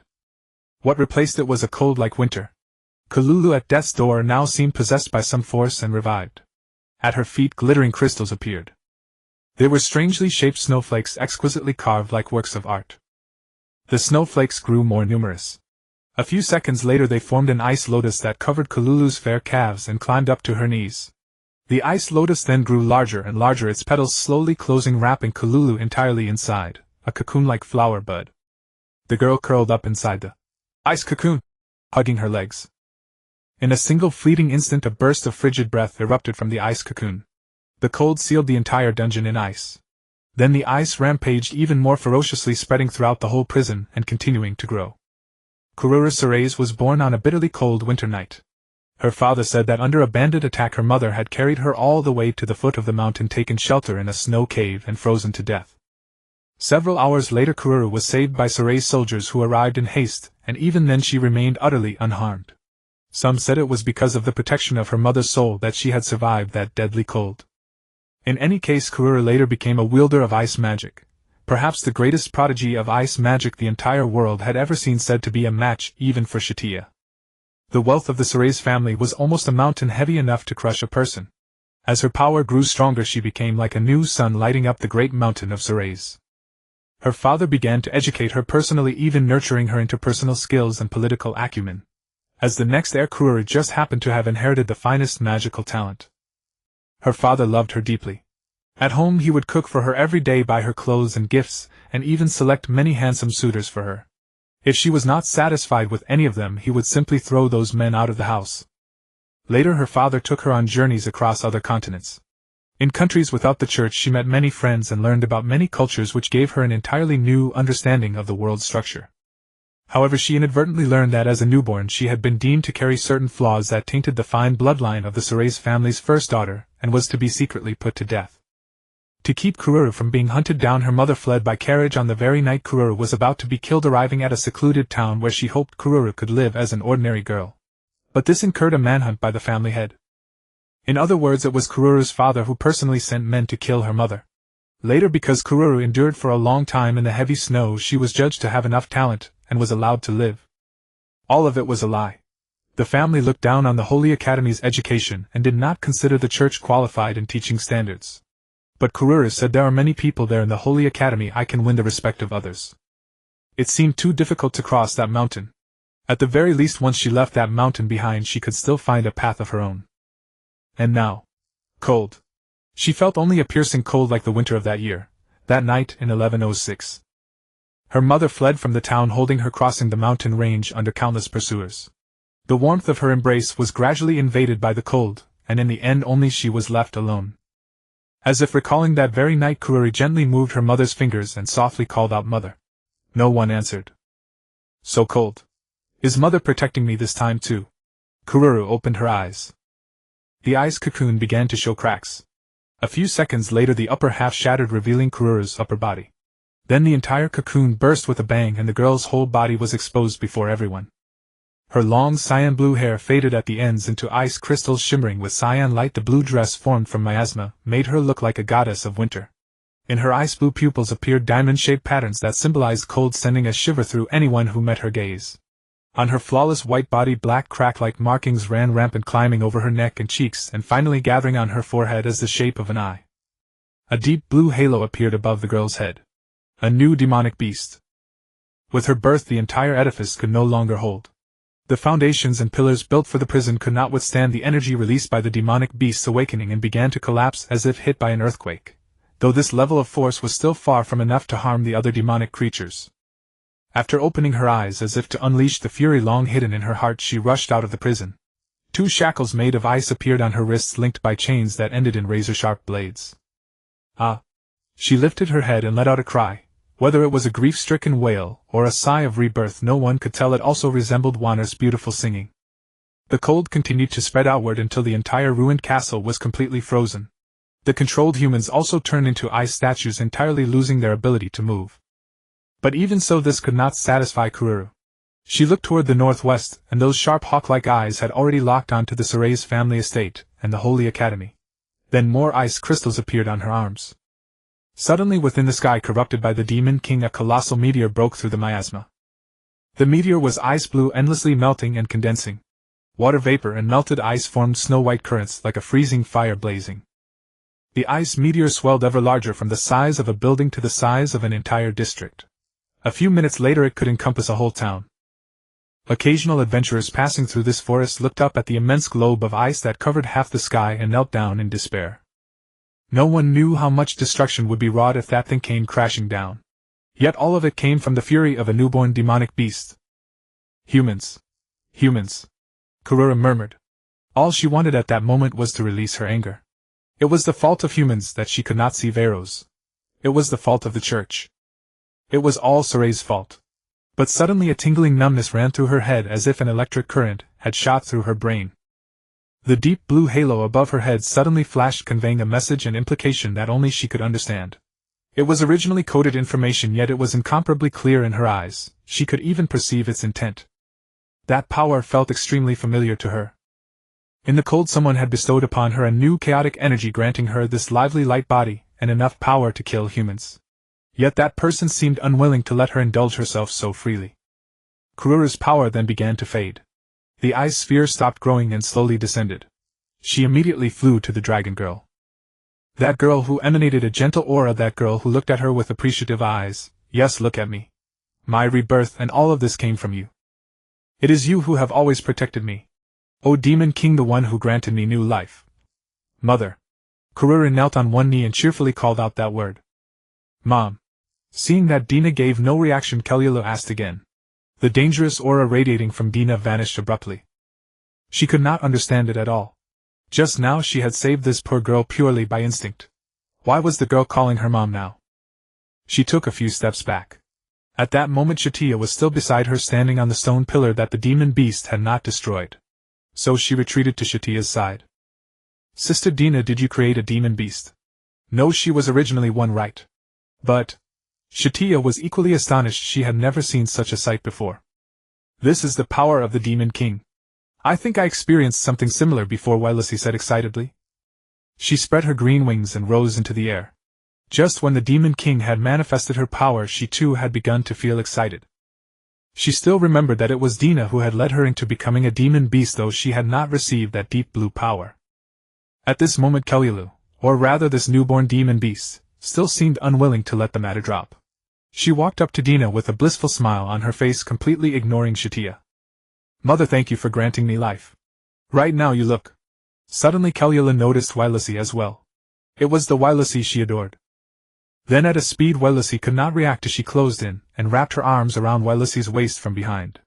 Huh. Wylesi's pupils quaked in shock. Not to mention Kelula was stronger than her. What was she about to do? Even so, she did not resist. She had spoken up for Wylesi at a society meeting earlier. In any case, Kelula did seem to hold some affection for her. Kelula pulled Wylesi into her arms, looked at Dina with a hint of slyness on her face, and said, Mother, this demon beast is a little weaker than me. Leave her to me. But even Dina had no idea how to answer that.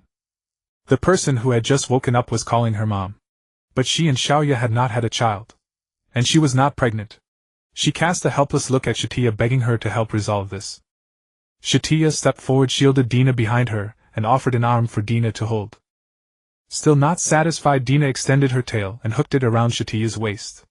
After a soft Satya gradually accepted the fact that Dina had a tail. This way she felt safe. Kelula, do you still remember the past? Satya asked. Of course I remember. We were apprentice saintesses and you were all originally demon beasts too. This is truly wonderful.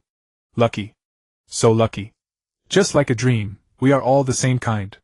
Intoxicated by the joy of rebirth, Kelula wound ice chains around Wylesi's body. I can be with you forever now, Wylesi. Hee, I love you. Wylesi reached out and placed her hand on Kelula's cheek. She could not reject such pure obsession and love. If one asked why, it was probably the mutual sympathy and care between fellow patients trapped by obsession. Kelula lightly teased her cherry lips with her fingers as if playing with a toy. Watching from the side, Satya finally noticed what made Kelula different from other demon beasts. On Kelula's head was a deep blue halo.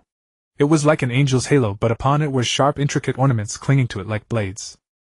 As time passed, the halo gradually faded until it hid itself away. Was this the Demon King's authority? Satya looked at Dina in her arms in disbelief once more, but the latter still wore a dazed expression that made her not know whether to laugh or cry.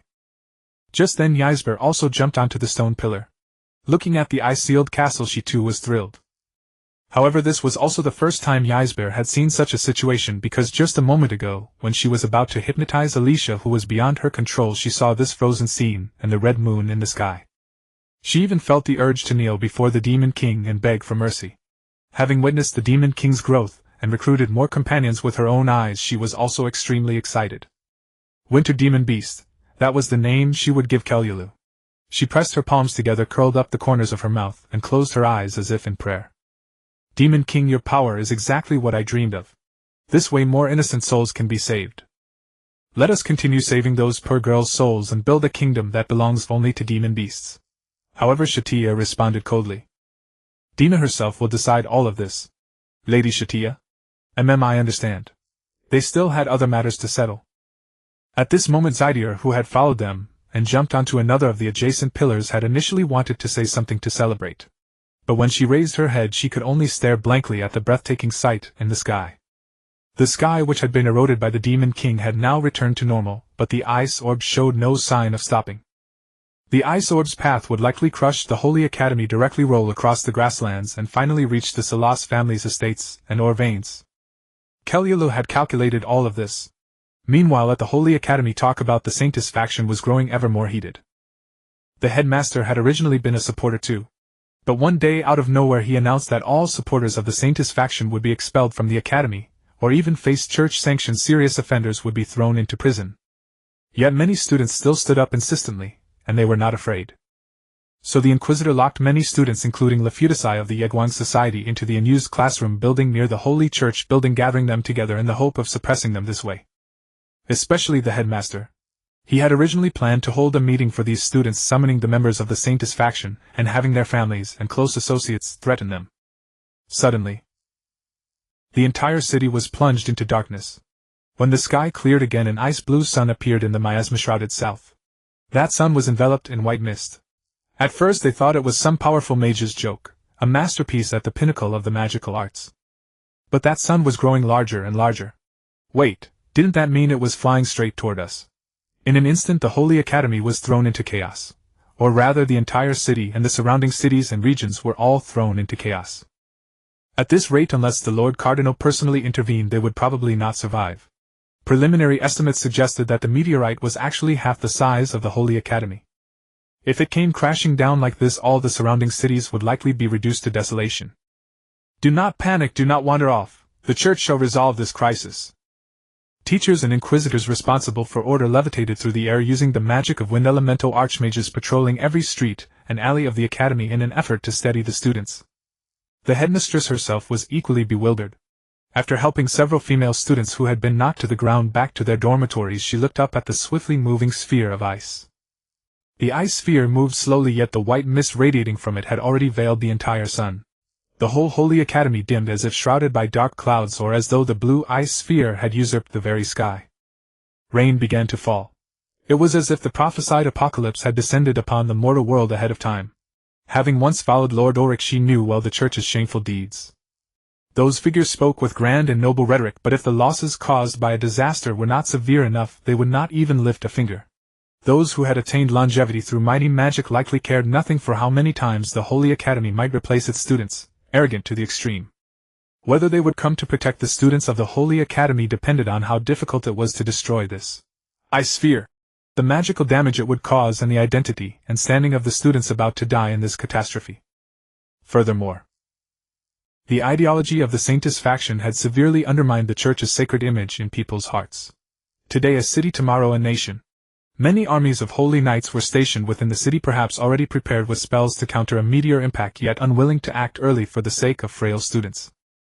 Thus, even as the headmistress comforted the students, telling them everything would be fine, her own heart remained fraught with uncertainty.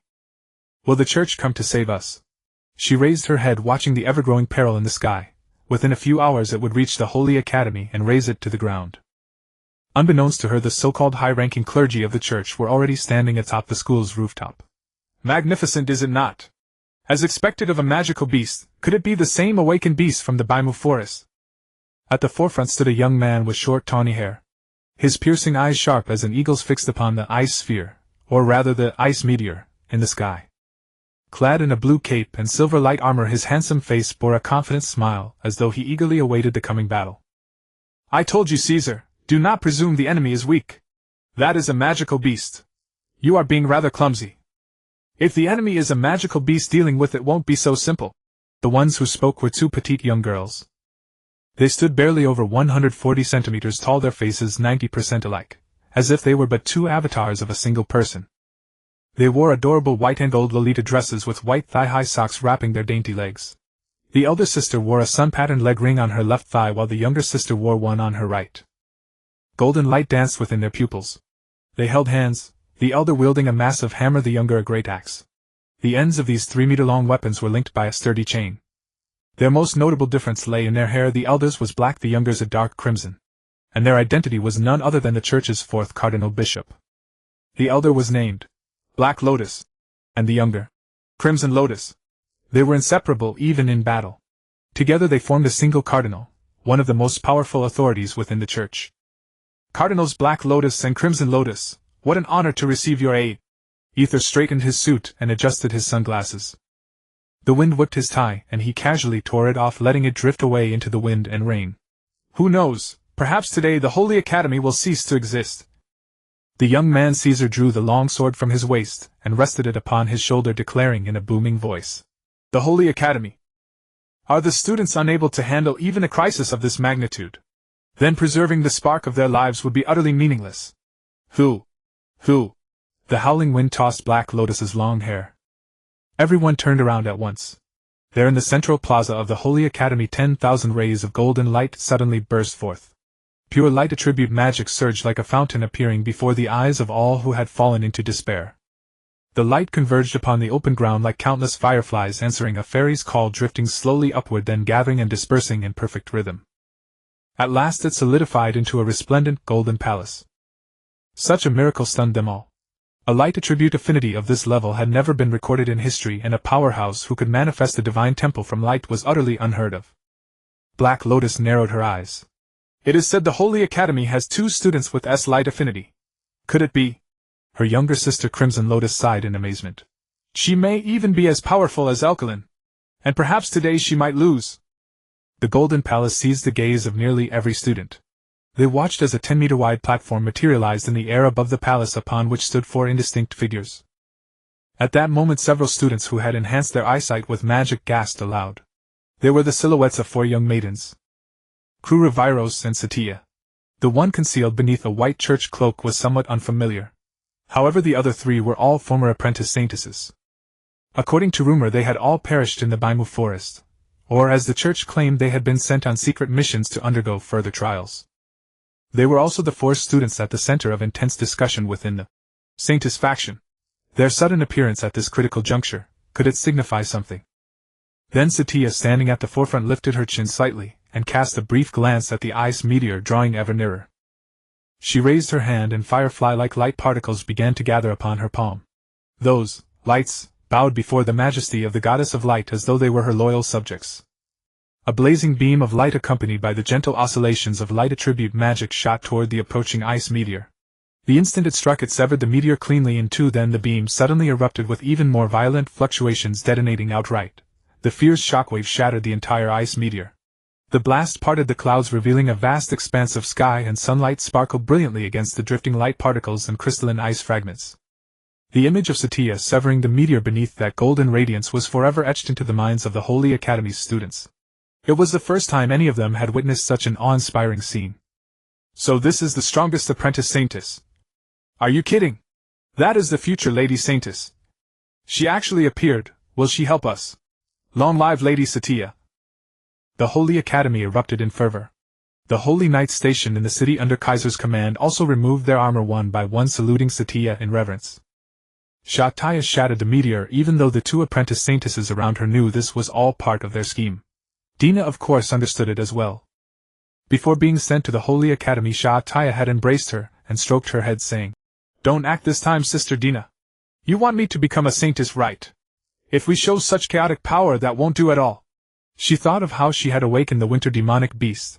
To humans that had indeed been something rather wicked. Or had it? No matter what, as long as Satya is happy. She is a saintess, the person humanity reveres and believes in most, and the one in this world who deserves happiness the most. At that thought a hint of joy surfaced in Dina's scarlet vertical pupils. Still she had to keep her hood on to hide her demonic beast features so that she would not be exposed. But even if she took off her hood, the protection of the chaos bracelet would keep her safe. Just then on the platform of light, Yandere curled the corner of her mouth and tugged at her sleeve. "Mother, look! The humans are cheering for us. I long to devour them. Don't be so excited. The real show is just beginning. There is still one more enemy waiting." Yandere glanced at Kelulu. Satya meanwhile shielded Dina behind her, now squeezing her hand, now hooking her arm through Dina's. The Holy Academy erupted in fervor. Whether they were church inquisitors, paladins, students, or teachers, countless people all streamed toward the central plaza of the Holy Academy.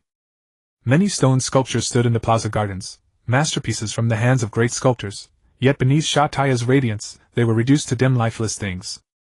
They gathered around the golden palace waiting for the light attribute magic to fade. Once everything returned to its proper course, they would celebrate Satya's return together. At that moment, even the Saintess faction that had been assembled in the building rushed out, shouting Satya's name among the crowd. Lafutasai was one of them. "Whoa! I knew it, I knew you were safe." Wiping her tears, she was pulled by the students, and comforted. The scene even became somewhat comical. Little did they know this was only a small part of the plan known as the descent of the Saintess.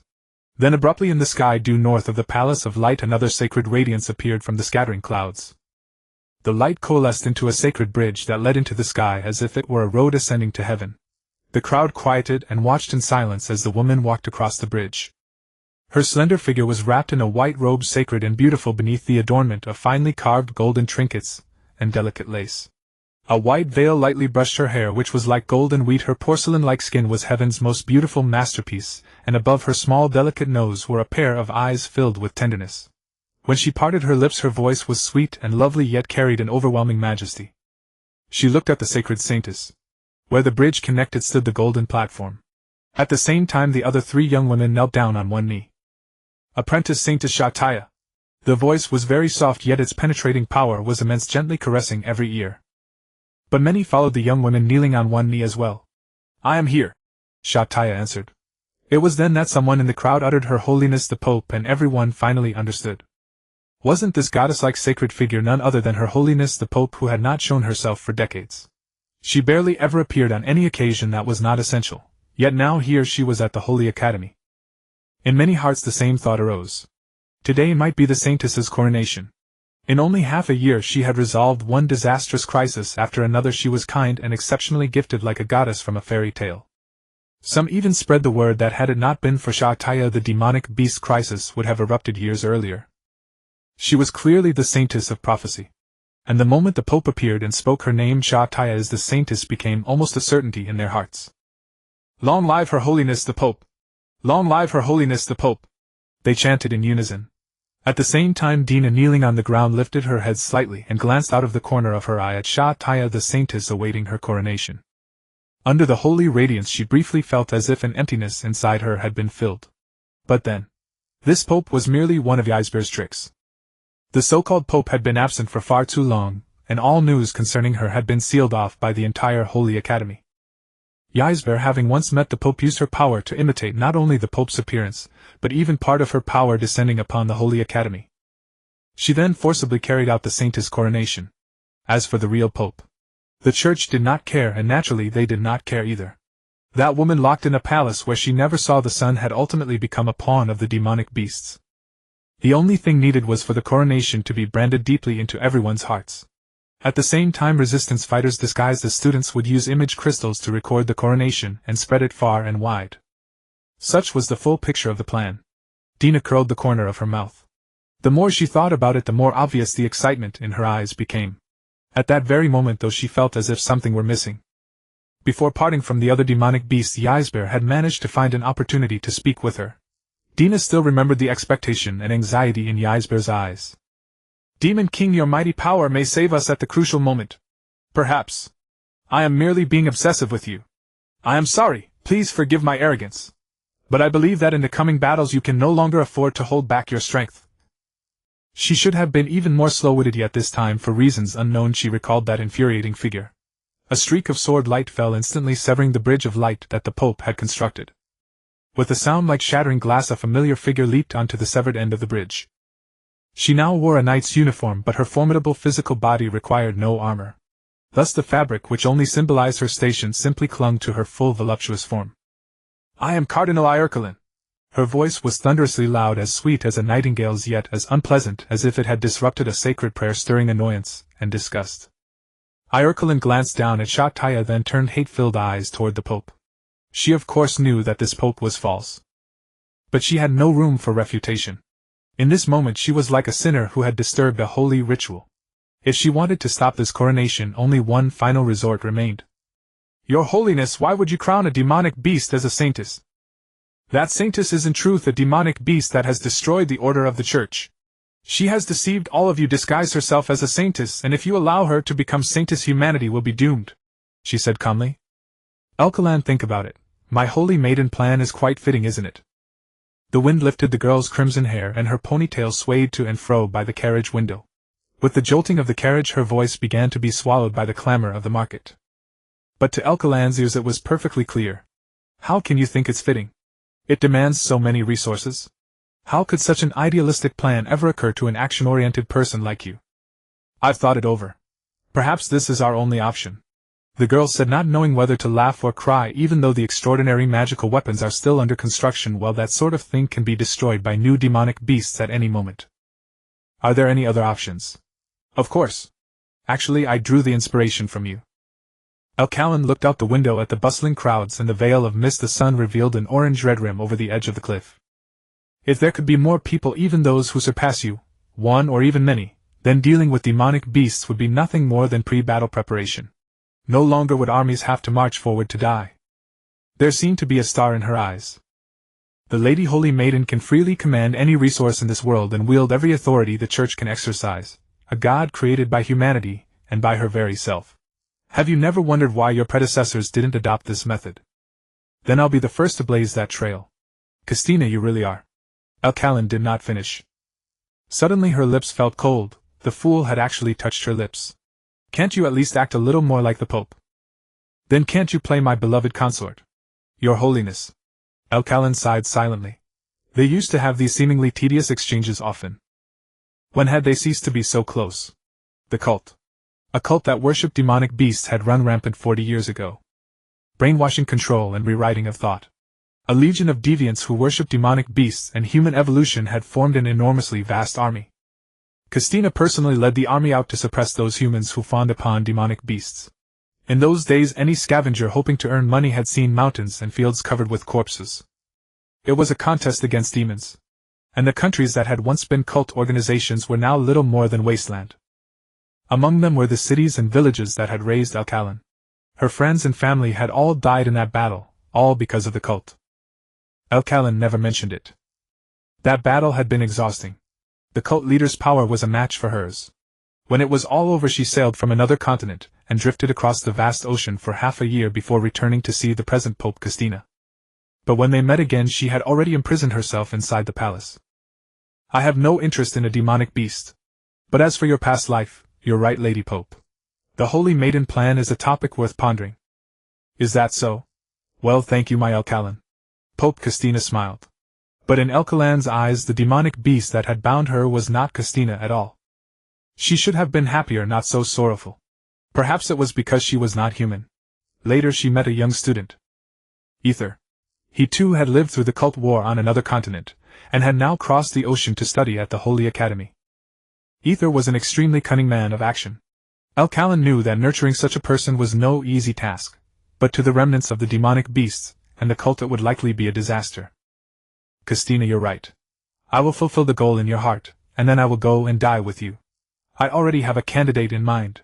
Perhaps there truly is someone who can become the Holy Maiden. In any case, I am leaving the Church. I might disguise myself as a drunkard wandering freely across the world, or as a rebel burning with hatred for evil, or perhaps merely a student, or a teacher. Who knows? Is it truly possible?" Alkalan opened her eyes again. At the far end of the sacred broken bridge on the golden platform that radiated sunlight stood the silver-haired girl Satya. And the girl hidden beneath that hood, she was most likely Tina. They were like two demons. She would not have thought so before, but after her first fight with Tina, Alkalan discovered that her opponent could use the same silent flow as her. Something extremely serious had happened. Your plan has failed, Your Holiness, Alcalin said softly. Her arrival obviously shocked the crowd. Yet her words made all the onlookers gasp. Did she mean that Satya was actually a demonic beast? Actually, no one cared at all. But at that moment a streak of golden light also hung in the air. When the crowd looked up they realized it was Cardinal Ether. And the two sister cardinals known as Lien had even followed behind him. Your Holiness, I support Alcalin's decision. Demonic beasts may be lurking among humans, we must discern them. Ether bowed deeply in the direction of the Pope. If a knight still can decide this battle, it will naturally be Lady Satya's glory. We too will support your decision and offer our loyalty to Lady Satya, the Holy Maiden. The Pope, or rather Isabel disguised as Pope Castina, could only nod in agreement. Although she could replicate part of the Pope's power, she could not make a move and expose herself. Next came Satya's solo performance. Alcalin's gaze turned toward Satya. I challenge you, demonic beast. With my strength I will at least make you reveal your true face. Do you accept my challenge, devil? Of course. Satya waved her hand casually. The golden platform suddenly extended forward, collided with the other end of the broken bridge, and shattered it. Golden particles burst apart in a thunderous dispersion. Alcalin lightly leaped onto the flat golden platform. Quite a formidable mastery of the light attribute. Alcalin smiled and said casually, in all of history there has never been a light attribute adept as powerful as you. Miss Founder of the Silent Flow, you flatter me. Then how am I to clear away your suspicions of me? Satya asked calmly. But Alcalin suddenly released killing intent and oppressive pressure. A golden sword appeared out of thin air in her hand and began to radiate destructive pulses. Kill me or be killed by me. Dina was frantic. The enemy standing before Xiaoya filled her with revulsion. It was an abhorrence that rose from the depths of her heart. She even wanted to punish her with her own hands and make her die before her eyes. But she was quickly pulled back by Kelulu. Mother, this is not the time for us to make a move. Indeed. Leave this so-called sword god to Lady Satya for now, Dina Wylesi said with equal candor. With both arms gently held, Dina was no longer as angry. But she still raised her head and observed the battle between the two people several hundred meters away. They then began a duel of swordsmanship. At first Satya was somewhat unable to keep up. What proved decisive was the sword in Irkalin's hand suddenly erupting with immense magical power. However, once the contest shifted to magic, Irkalin began to fall into disadvantage.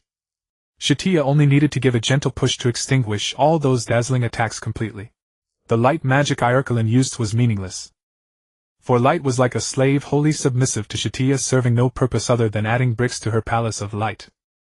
At times Satya did not even need to build spells, she needed only a thought. In the next moment light became a shield, then instantly a sword, and the sword amid a rainstorm of attacks transformed into arrows and spears. SSSSS. Many arrow-shaped light magic spells cascaded down like a torrential downpour. Irkalin swung her sword using sword aura to sever the arrows, then with her lithe body circled to a position directly above. The sword in her hand was emitting destructive waves as she planned to pierce the opponent's chest at the critical moment, when she was casting magic. Yet to her surprise the arrows all came to a halt the instant she made her move, transforming into an impenetrable barrier of light. What made Irkalin even more desperate was that this slash had wrought even less damage than her earlier attempts. If she continued to conserve her strength, the battle would be over within 5 minutes. Swiftly she withdrew all her magical power, gathered it into her body, and let it circulate within her, forming a perfect cycle. Magical power circulated inside her body instead of using her body as a vessel for releasing spells.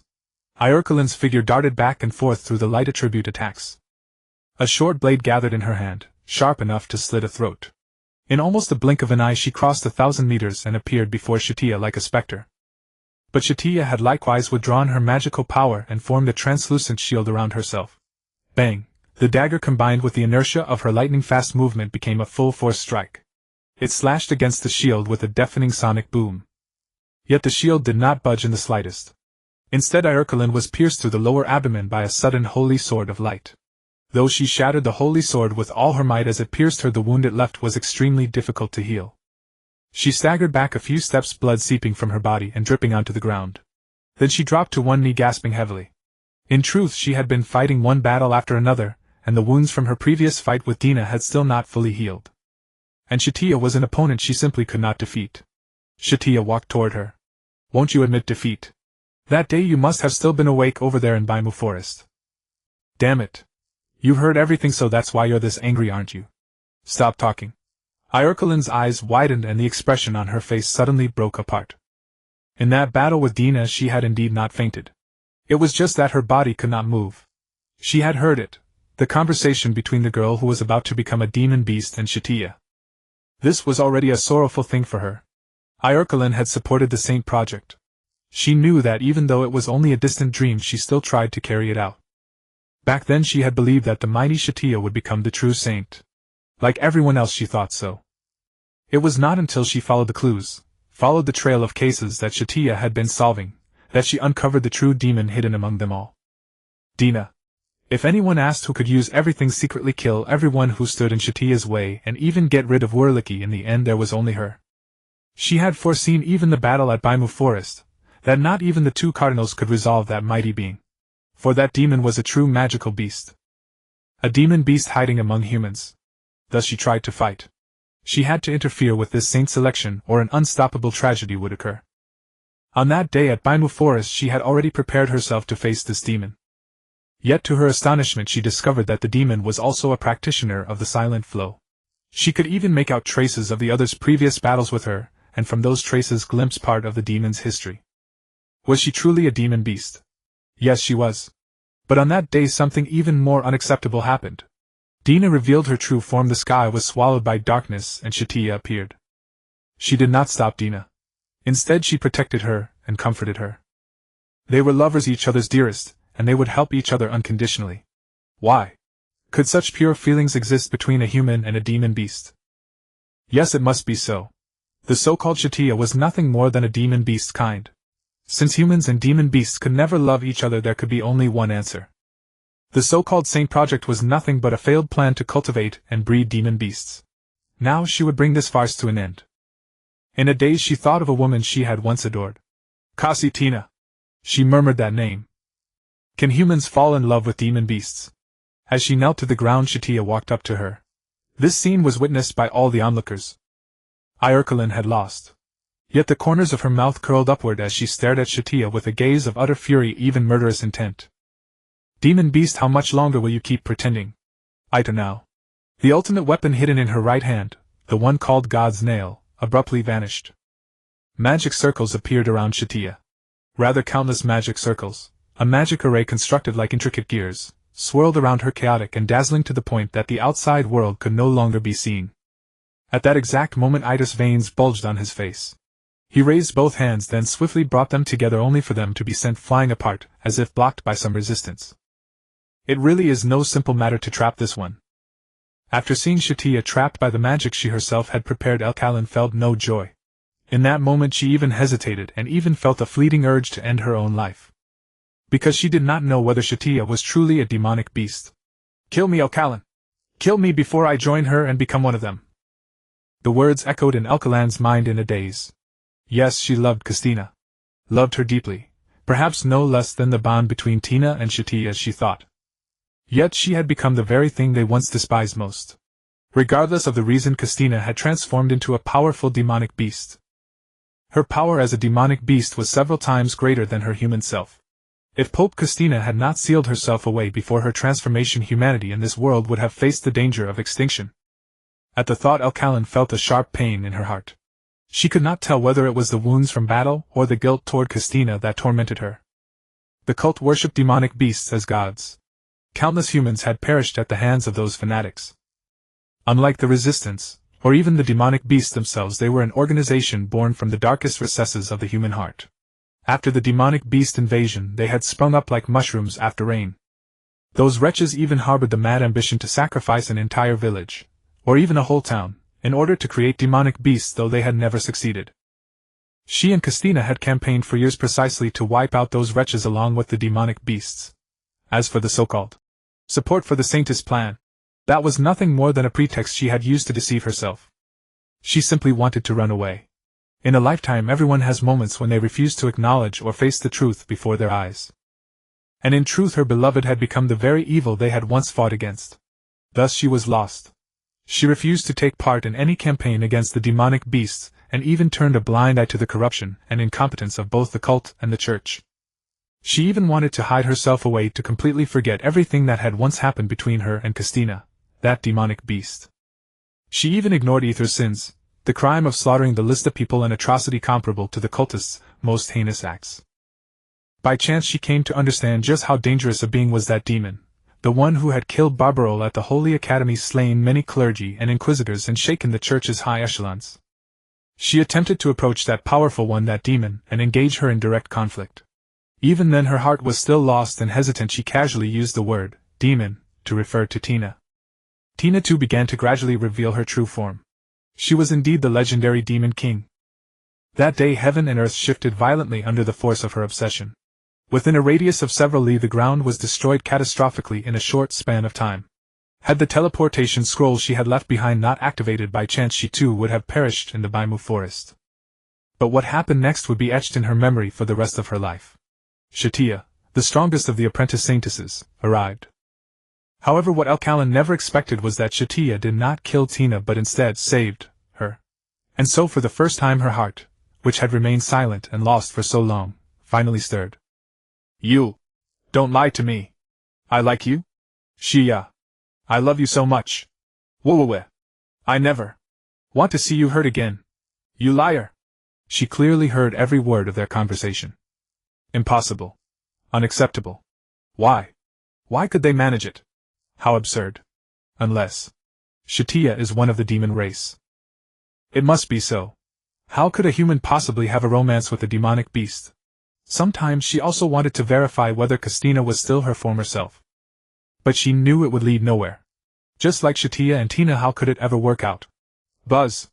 Beneath the layered accumulation of countless magic circles, Satya seemed to be encased in a tower. In Elkalan's sight, the saintess was already trapped within the divine nail she had designed. In truth, this divine artifact had no ability whatsoever to kill a human.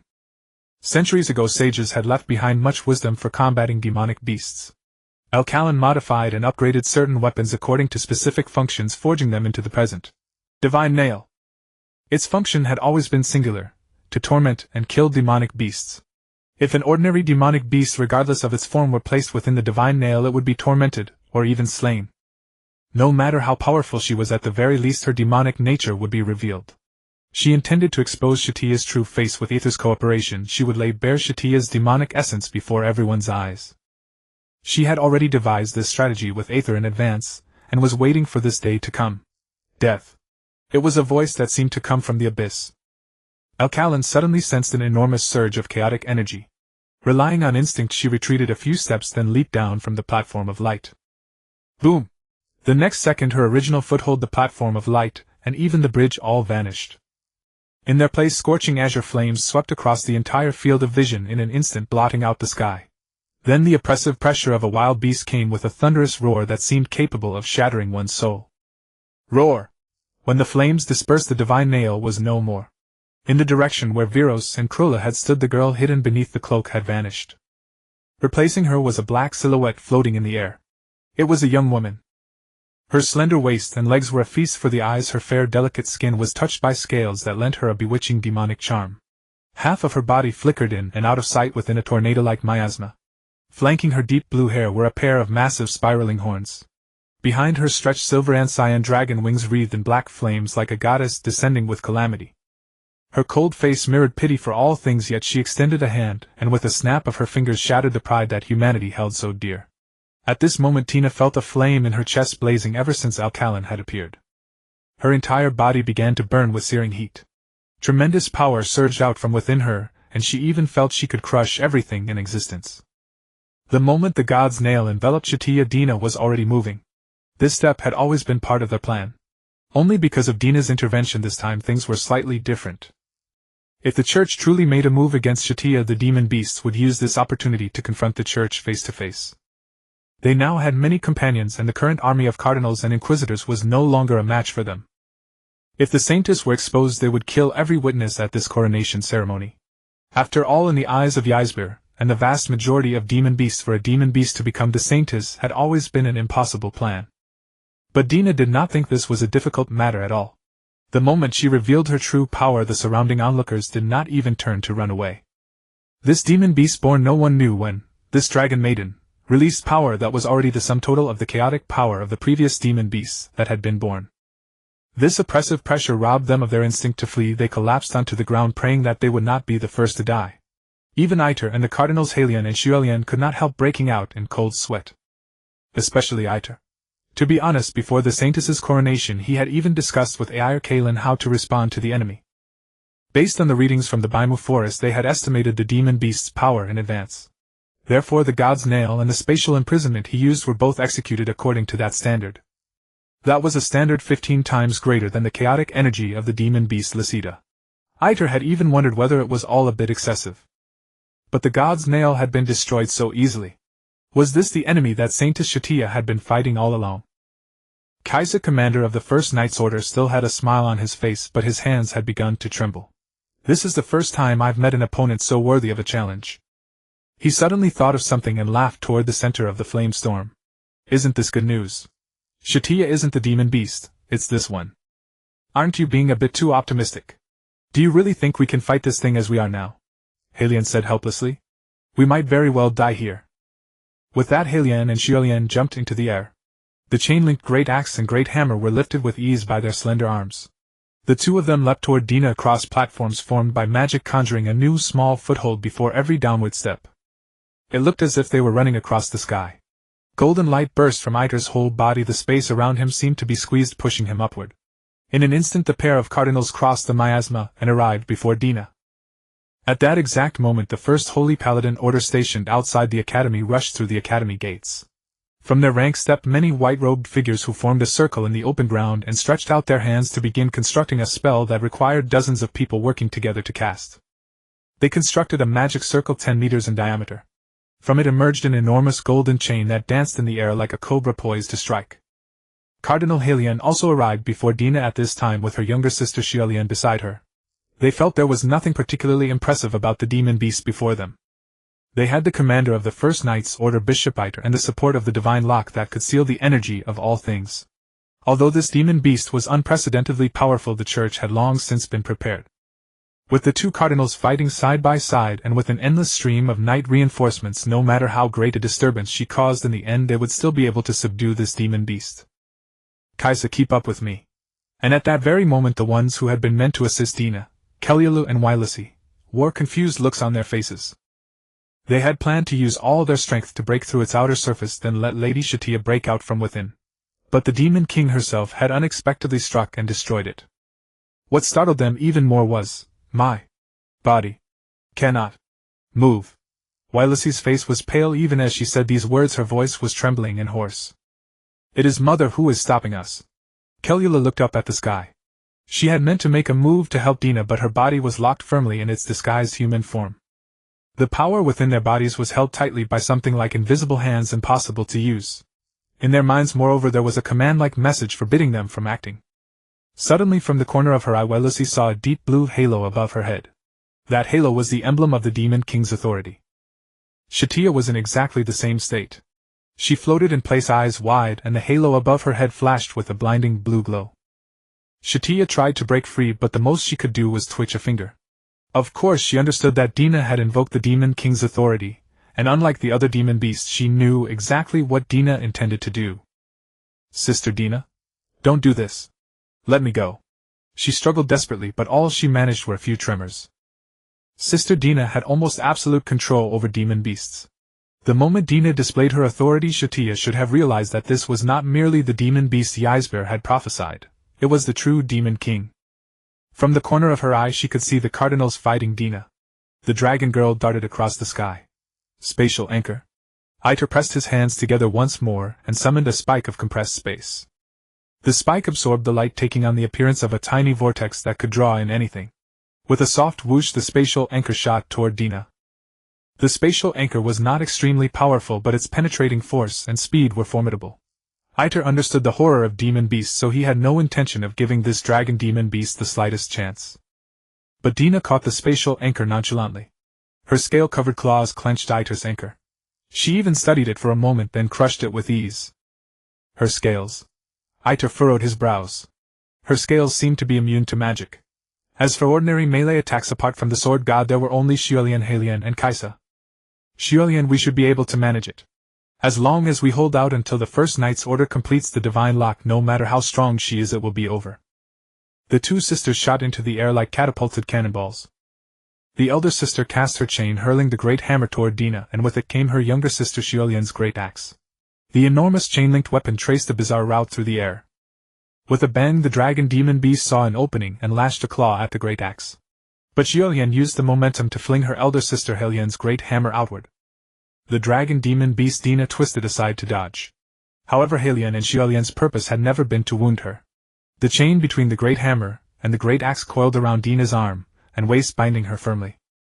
They intended to use this method to stall the dragon demon beast. Yet just as they thought victory was within their grasp, that utterly unintelligible mixed voice, the dragon demon beast's gentle yet blood-chilling voice, sounded again. But this time they could understand it as though the dragon demon beast had deliberately let them hear. "Have you had enough fun?" Dina seized one end of the chain and gave it a soft tug. Both Helian and the great hammer were dragged by that tremendous force into a higher part of the sky, looking as if they were about to fly over Dina's head. Helian had been adjusting her position midair, intending to create a suitable foothold. Just as she thought the dragon demon beast was trying to wrench free from the chain, the demon beast erupted with an explosive aura from her entire body and shattered their weapons outright. "Sister." A blue shackle had appeared around the two sisters' necks before they knew it, tightening more and more. Along with the suffocation, all the strength in their bodies seemed to be drained away. When Helian fell beside the dragon demon beast, the razor-sharp dragon tail pierced upward through her chest and precisely shredded her heart. The anguished cry echoed through the air, reaching the ears of every onlooker who had remained to watch. Tina withdrew her dragon tail. Helian's pupils dilated, then contracted, and finally became dull and lifeless. Yet not a single trace of blood was left on Tina's tail. Where there should have been a hideous blood-drenched hole, not even a wound remained. One could faintly make out a cyan blue beating heart hidden beneath the girl's pale skin. "Lien." Before her life faded, Helian struggled with every last bit of strength to say something, but soon lost her support and fell eliminated from the battle together with her sister. Tina cast an intrigued glance at Ether. After devouring Helian's heart, she felt her power grow once again. Ether. Tina remembered him. He was the one who had ordered the destruction of Lista, the most vicious scum in the church. After watching Satya being trapped, she felt her mind burn, and many things that had once been blurry finally began to fall into place. In her heart she screamed that she would destroy anything that dared to harm Xiaoya. Then she remembered no matter what, she had to build a land where demon beasts belonged and make Satya happy. But that alone was not enough. She also needed to drive humanity into utter despair, and that could not be achieved through mere brute force. Making Satya the holy maiden of mankind was the safest path. Because no matter what decision was made, Satya was the only one she was willing to give everything for. Still, that irritating Ether was not his real body. The man was merely some kind of avatar. How annoying. If only he would stop resisting, everything would become very simple. Ether was still staring at her, brow deeply furrowed, as if searching for some weak point in her. During the few seconds it took her to deal with Helian, he had shown no intention of making a move. But to Tina that was nothing at all. "And one more thing." She smiled sweetly, looking toward the magisters of the First Night Order behind her. Those humans who were creating the divine lock. At a single glance from her they cried out in shock and panic. They had been pouring magic into the magic circle to speed up the divine lock's creation, but at that moment their legs trembled, and they collapsed. "You all together too." Tina raised a single finger, and gathered vast chaotic energy. In the eyes of the humans below, that graceful silhouette flying in the sky suddenly vanished into the darkness once more. The black and blue flames swirling around her suddenly compressed, forming a ball of light at her fingertip.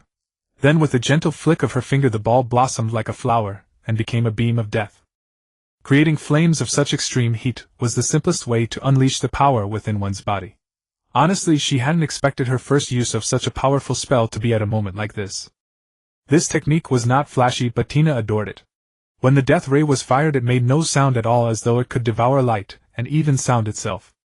Fortunately, the First Night Order had a shrewd commander who ordered the divine lock to activate before Tina could finish her technique. It was a golden chain, a magical construct formed from light attribute magic, an element with remarkable malleability.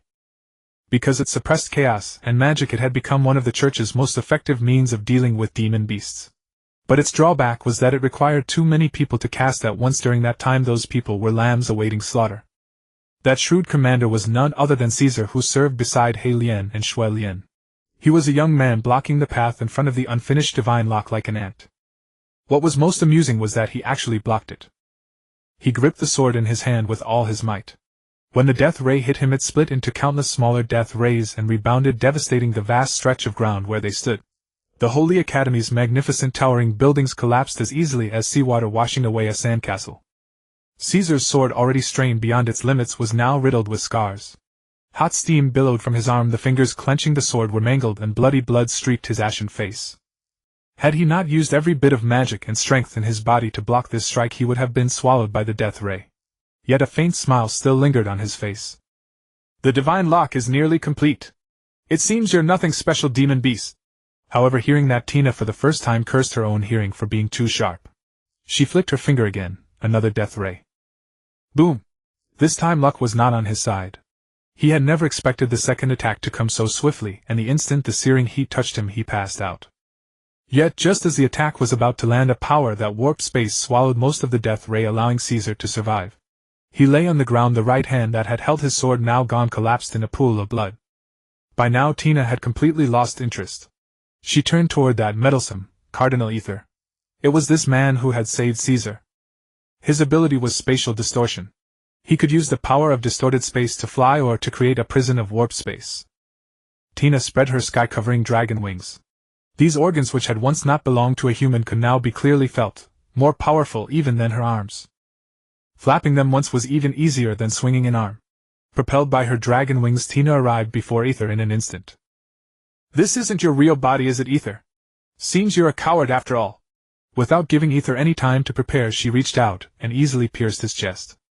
This sanctimonious man had to use a living human body to create his avatar. Through that method his senses were shared, allowing him to experience the agony of death. Heh! On Ether's deathly pale face a hint of fear appeared, but more than that it was rage. "Humanity has spent tens of thousands of years fighting against you. Did you think it would end this easily?" Cough. The divine lock was now fully constructed, and it had become humanity's hope.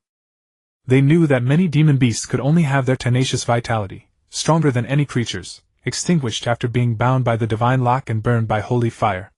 Once the divine lock was completed, it seemed to spell the end of demon beasts.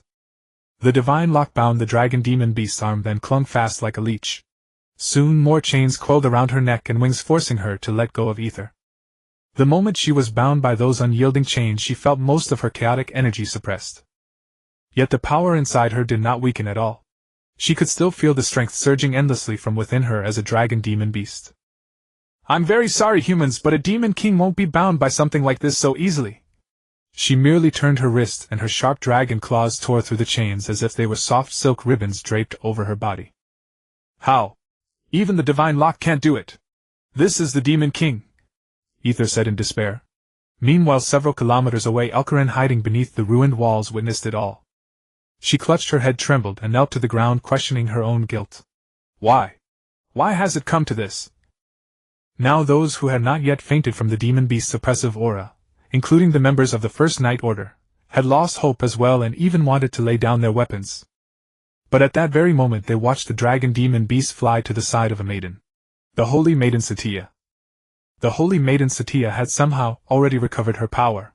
From her body emanated the only light, flickering in this dark night, steadily swelling until it covered the sky that had long been swallowed by miasma. The miasma and the holy light met in the air, forming a dreamlike multicolored cloud that parted the sky, a boundary between light and darkness. Tina did not seem angry at all. Instead, she smiled at the light radiating from the holy maiden. She smiled gently. "Let us begin, shall ya?" At this moment Satya had become the hope of humanity. The two cardinals and even the commander had lost their ability to fight. Now only the Saintess Satya could save them. "Lady Saintess, can she succeed?" "Your Holiness, it's all. The beast that killed a cardinal, humanity is doomed. We shouldn't have doubted her. Look, if not for that fool of a sword god restricting the Saintess, Lady Ether would never have failed." Human voices rose from below in endless succession. However, this was exactly the result Tina had wanted to see. It was still too difficult for humanity to stop her now. When everyone took Satya as their hope, Tina would loosen the bonds on her, take control of her, and have her utterly vanquish the dragon demon beast, the darkness of humanity itself. Formulating this plan had taken Tina only a few minutes. However, she had still miscalculated several steps. First, she had not expected humanity to be so weak, even inferior to her newborn self, the dragon demon beast. Second, she had underestimated the power of demonic beasts, and also underestimated her own ferocity. When she pierced Ether's chest, she had felt unmistakable satisfaction. That was the desire of demonic beasts. And now, seeing Satya's beautiful figure again, every memory, whether painful or joyful, became vivid. Of course, Tina no longer knew whether she was a demonic beast with human reason or a human with the power of a demonic beast. It seems I haven't become a monster yet. Even so, she bore dragon-like features, possessed power that left every demonic beast far behind, and wielded the authority to command demonic beasts. The last thing Tina had not anticipated was this: although Satya still had a deep blue halo hovering above her head, the shackle Tina had placed on her when she went berserk, she had actually wrenched herself free of it. Although the halo remained, Satya was no longer subject to her control. That is to say, Satya could actually defy the Demon King's authority. To think that even Icebell, who currently could not use any power, had already hidden herself in obedience to the command. Varos and Kururu, despite their strength, also had to obey her commands. Only Satya did not. She truly was special, she was special. A blissful smile spread across Tina's face as she rested one hand on her cheek. Shall you kill me? At this moment Satya remained expressionless. Ever since releasing her formidable aura and power, she had stood frozen in place. She must have understood my plan by now. But even knowing that, she would still choose to carry it out. Because now the only option left for Xiaoya was this one. She was about to succeed. Xiaoya would soon become the saintess. I love you, I love you, I love you, I love you, I love you. Unconsciously, Tina's heart grew hotter and more restless. Recalling that warm smile and soft body, she pressed her hands together, and trembling whispered those words over and over, gaining only a faint comfort. But Tina suddenly discovered that her power was surging once more, even twice as strong as she had been a moment ago. Chaotic energy erupted from her body again, and the sky darkened even further. Her fair, slender arms were replaced by scale-covered dragon claws, while black markings like those of other demonic beasts spread from their tips, crawling all the way to her jade-white neck, and even the left half of her cheek, lending her bewitching demonic body a deeper shade of depravity and ghostly allure. Such a scene naturally made humans even more fearful, but the more fearful they became, the more willing they were to believe in a deity. Satya would become their deity. Xiaoya, why are you still waiting? All you need to do now is kill me. Don't worry, Xiaoya. Just like before, exactly like before. All humanity will obey you. Ha! Tina laughed out loud, but she was growing somewhat anxious. She did not know whether Xiaoya truly understood her plan. Was it really that hard to understand? She only needed to pierce my body with sacred light in front of everyone, and she could restore hope to humanity. Once that happened, even the most trusted subordinates of Ether and Halion would become her most devout worshippers. Was there anything strange about that? But why was Xiaoya still not moving? What in the world was she thinking? Damn it, damn it, damn it. Could it be that the divine nail had still wounded her? Was it making it difficult for her to use her power? Unforgivable humans. Thinking this, Tina flapped her wings once and drew even closer to Satya until there was less than half a meter between them. But before she could utter a word, a crystalline teardrop slipped from the corner of Satya's eye. Sister Tina. Her voice was tinged with sorrow, as if she were suppressing some fierce desire and emotion. I don't want to hurt you. Thank goodness. Fortunately, I made preparations in advance. Tina suddenly felt a burning heat at her neck. She noticed that the scarlet cross on her neck had begun to emit an intense light. Along with a faint sensation of suffocation, Tina felt the chaotic power within her body begin to slip out of control. Then, as Satya embraced her, her dragon wings and legs were bound by scarlet chains. These were the divine chains that Satya had reforged. The so-called sacred instruments created with such painstaking effort by third-rate archmages were far inferior to a spell Satya cast without a second thought. Yes, kill me just like this. A glimmer of anticipation flickered in Tina's beautiful vertical pupils. But that anticipation did not last long before it turned into astonishment and confusion. Guh! Satya held her head and kissed her. Tina's whole body began to burn. Her waist was pulled into an embrace, pressing her against the other's lower abdomen. Her power was drained away. All the chaotic energy was siphoned out through Xiaoya's honeyed lips, and her body gradually grew soft and powerless. No, saintess. You must not kiss. When they parted, Tina's body could hardly move as it once had. Her dragon wings lost their strength and folded away. An invisible force lifted her and held her in place before Satya.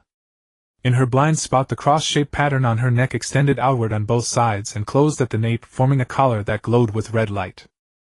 Connected to that collar was a red divine chain, its end held firmly in Satya's grasp. With tears streaming down her face, Satya said in an icy voice, Sister Tina, from today onward I will no longer forgive you.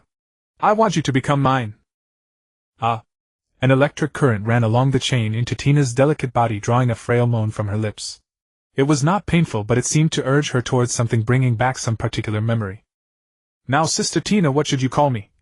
Her chin was lifted by Satya. Mistress. Master.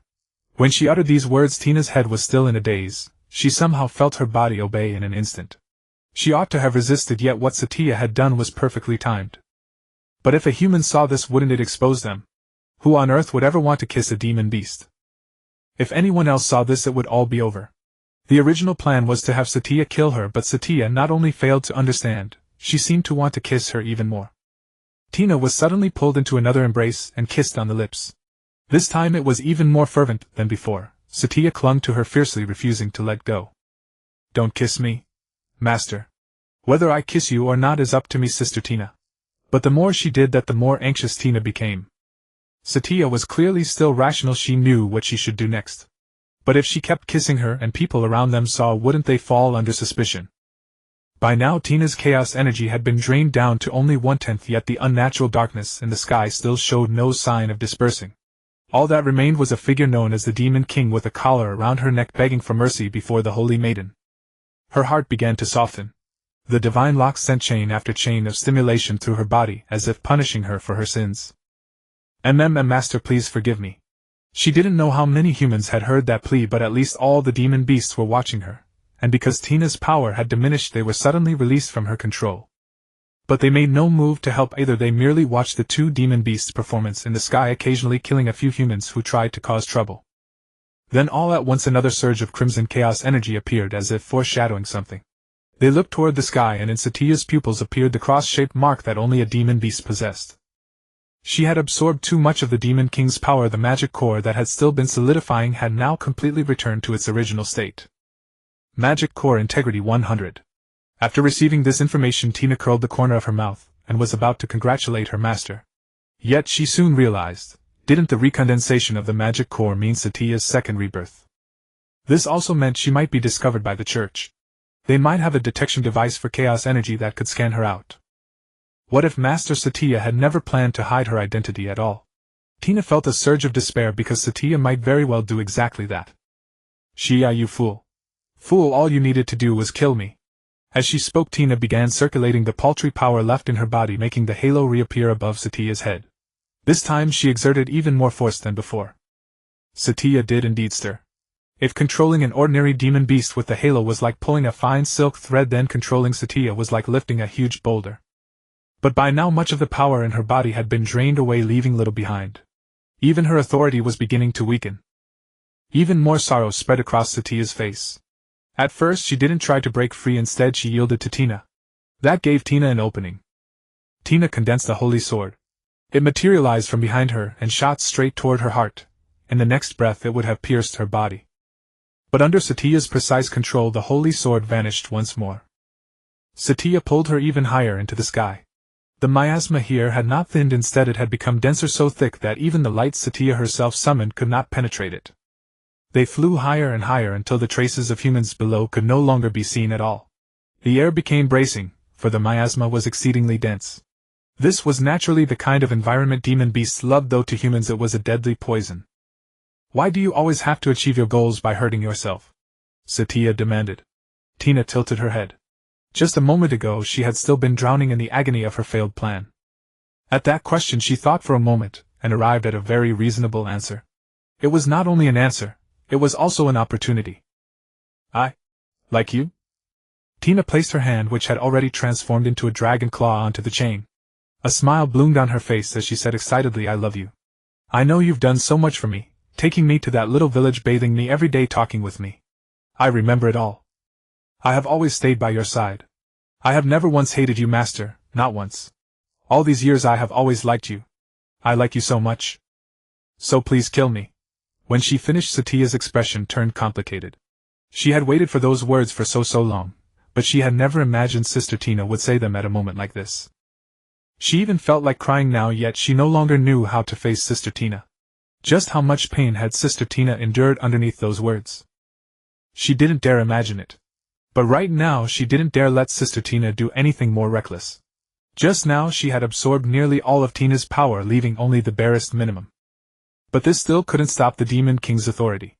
She suppressed her craving for those beautiful illusions, rushed forward and hugged Sister Tina again. This may hurt a little. I'm sorry. Tina didn't know what she was about to do, then her lips suddenly grew wet. Her sticky mouth was gently stirred. A cool, refreshing liquid trickled down her throat and spread through her body like a blooming flower.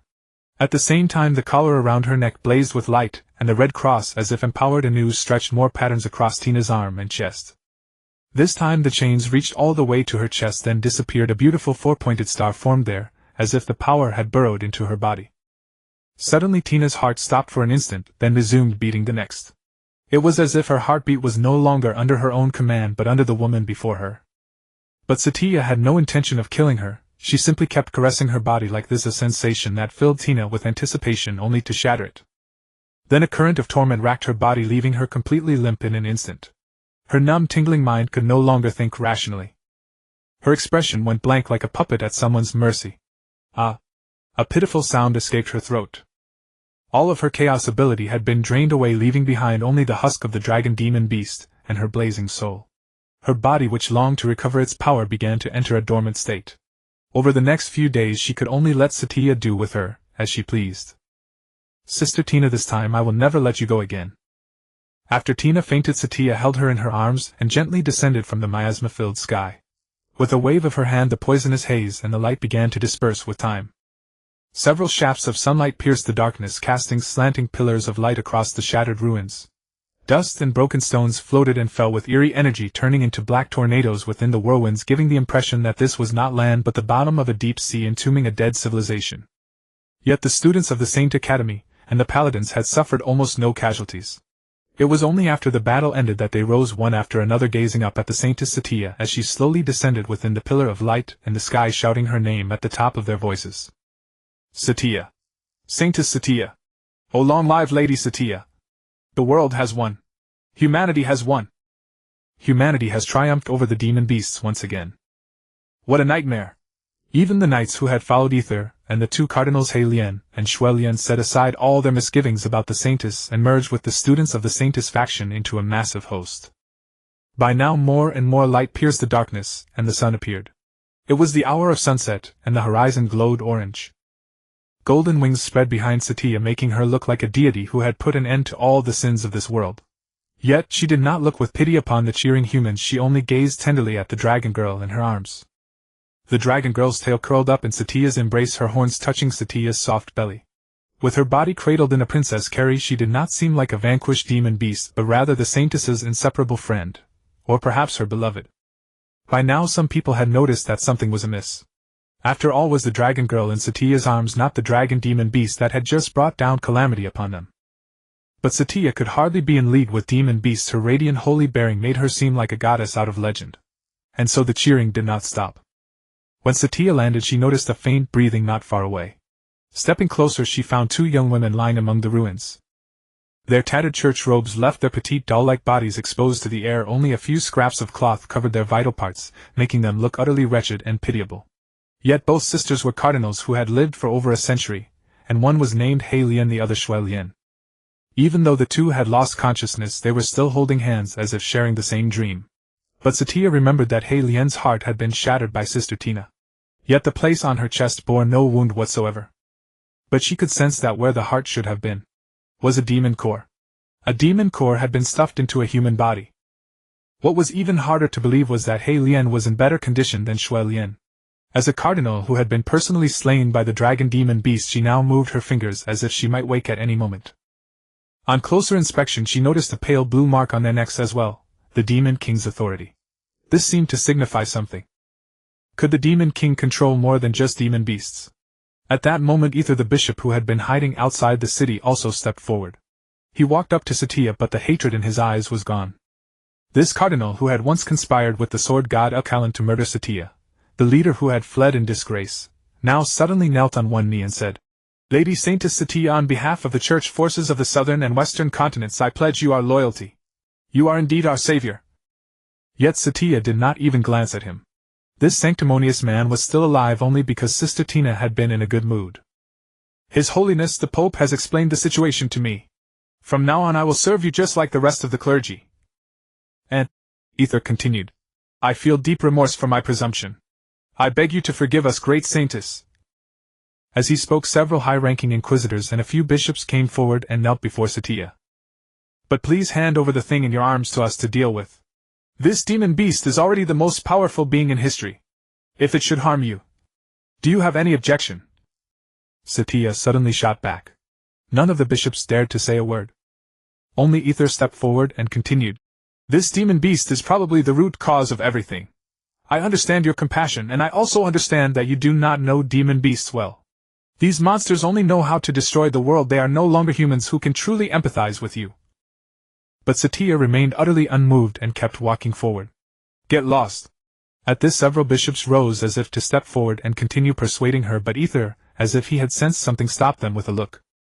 At this moment, Icebell, disguised as the Pope, once again reconstructed a golden bridge and walked over from Satya's side. She placed a golden crown on Satya's head, and at that very moment more people had already crowded around. Today I declare that Satya shall lead humanity as the Saintess. Does anyone object? Long live Her Majesty the Saintess! Long live Her Majesty the Saintess! Long live! When the Saintess's radiant crown was set upon her head, that moment was forever recorded by the crystal that captured and broadcast images, and it became front-page news and posters in every street and alley. Satya's name spread across all 4 continents. Wherever the church stood, people began to compose odes to the Saintess. The terrifying pressure unleashed by that dreadful dragon calamity was also recorded in all manner of stories, each telling growing more vivid and horrifying. That day no one knew what price the Saintess had truly paid to subdue this unprecedentedly powerful demon beast. As the same sunlight streamed through the worn window and shone upon the ink on the letter paper, the girl twirled the pen in her hand. She stretched and lifted a strand of her purple-red hair that hung over the desk. She crossed her fair thighs, her soft seductive curves faintly visible beneath the cheapao. The fullness of her hips set off her slender waist, while black silk was carelessly bound around her. Even through the openwork folds of the silk her smooth, flawless skin could be seen, adding further allure to her petite figure. Lady Rosallosa, what do you make of the matter of the Saintess? A man named Magna pushed open the door, stepped into the cramped little room at the edge of the bustling street, and gave a slight nod to the beautiful girl. Antina. Where is she? It is said that she has been imprisoned by Lady Saintess Satya. After all, for some reason she turned out to be a demon beast. Are you saying that the one who saved me was actually a demon beast? Yes. I have also met her a few times. I never imagined it would come to such an end. Magna's ashen face grew more and more sorrowful.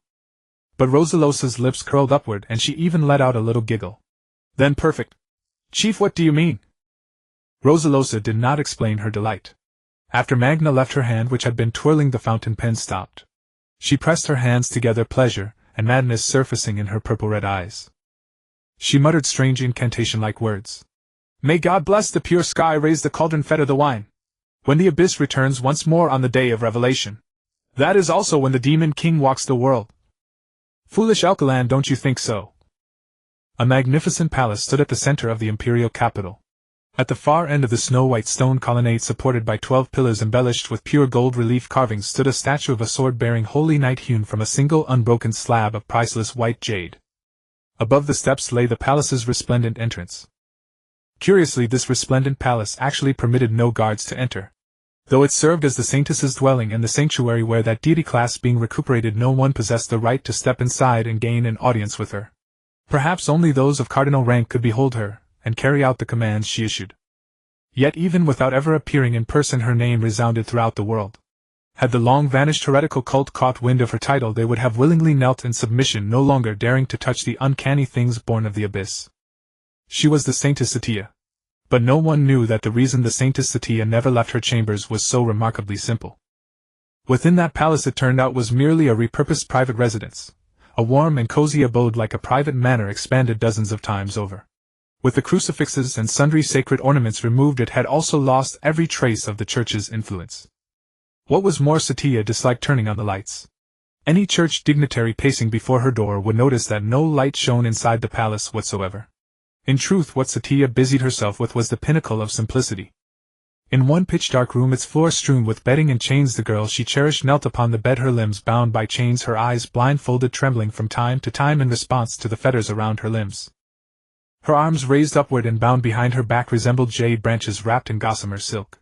The girl could only sit upon the bed with her soft legs turned inward, and around her snowy ankles lay a pair of startling shackles that held her fast. The white blouse and little skirt seemed to be the only shred of dignity her mistress had preserved for her. And yet the girl would not flee in panic simply because her bonds had been loosened, for Satya, the mistress of this house, would never let her go. "Ah. Shauya, please stop," Tina mumbled under her breath. The once proud dragon pupils which had gleamed in the darkness now retained nothing but a craving for absolution. Even her tail was secured by chains scarce able to stir. When slender fingers pressed down upon her waist she was pinned beneath a warm, fragrantly soft girl. That girl Satya likewise revealed her cross-shaped pupils, a constant reminder at every passing moment to her most beloved sister Tina of the identities that lay between them. The ebbing tide of passion had not yet come to an end when another surging billow dashed Tina's sanity against the shore, leaving it unable to find its way back. "Ah. Shauya, I know I was wrong. I'm sore. Sorry. Ha." A tinge of crimson bloomed upon Tina's cheeks. She struggled with all her might, yet it was all in vain. Every course of action that might have incited resistance had been utterly strangled by Satya, leaving behind only her trembling legs which could not even block the other girl's supple fingers. This sort of thing occurred every single day. "Don't keep provoking me." Tina forced those two sentences out from a throat full of stifled sobs. But today Satya seemed to be driven by more desire than usual. She pulled at the brightest chain looped around Tina's neck, and only after coaxing faint whimpers from her did she lower it, all the while whispering something into Tina's ear. "Sister Tina, does it feel painful?" Did this fool Satya not realize that binding another person was in itself an absolutely dreadful thing? It's well, not really," Tina answered. In fact, this was not a lie. Unlike ordinary confinement and torment, these chains did not have enough force behind them to cause real anguish, only a faint, subtle sense of being bound. A little like a peculiar pastime. This fool. Yet if one were to accuse her of not being serious, Tina indeed had no way whatsoever to escape from here. "Sister Tina, this was the only method I could devise." Satya laughed. "Sister Tina, is there anything you'd like to eat?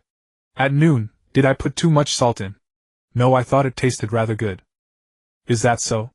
In the past I always cooked these for you. As long as you haven't grown weary of them, that's enough. It's just that I have to entrust Verosa to help me with the ingredients." As she said this she took out an energy orb shimmering with an orange glow from a box behind her. Satya held the energy orb to her lips, and once Tina had taken it into her mouth gently caressed her cheek. "Swallow it."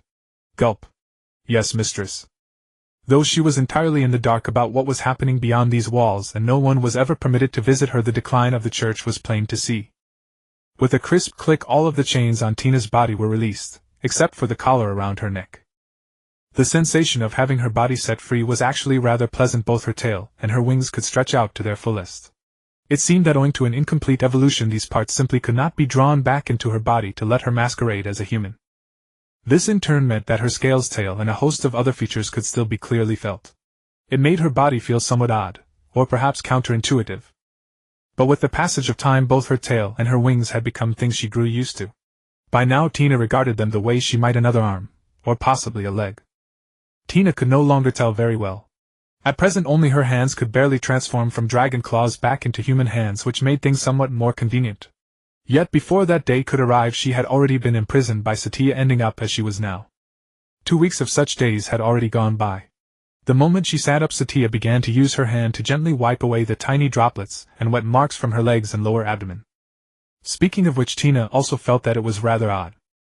She had always been the sort of person who flew into a rage the instant another person touched her body. Yet she could no longer recall when it had begun. As long as the touch came from Satya she felt almost nothing. It was akin to in the old days when their relationship had still been frigid, or perhaps during childhood, when a caress along her waist would still make her heart race with tension. Now, apart from the sensation of her face burning hot, there was nothing else particularly special about it. She had been freed of her fetters by Satya once more. Yet this did not mean that Satya intended to let her go. Every day she had 2 hours of activity time, and during that interval she still could not leave that particular room. Perhaps it was simply the last meager portion of Satya's remaining mercy. This did not last for very long. Half an hour later Satya personally carried her back onto the bed, binding her collar and her limbs with chains anew. And then came an even more relentless cycle of demands. Satya's holy vestments were tossed casually to the floor.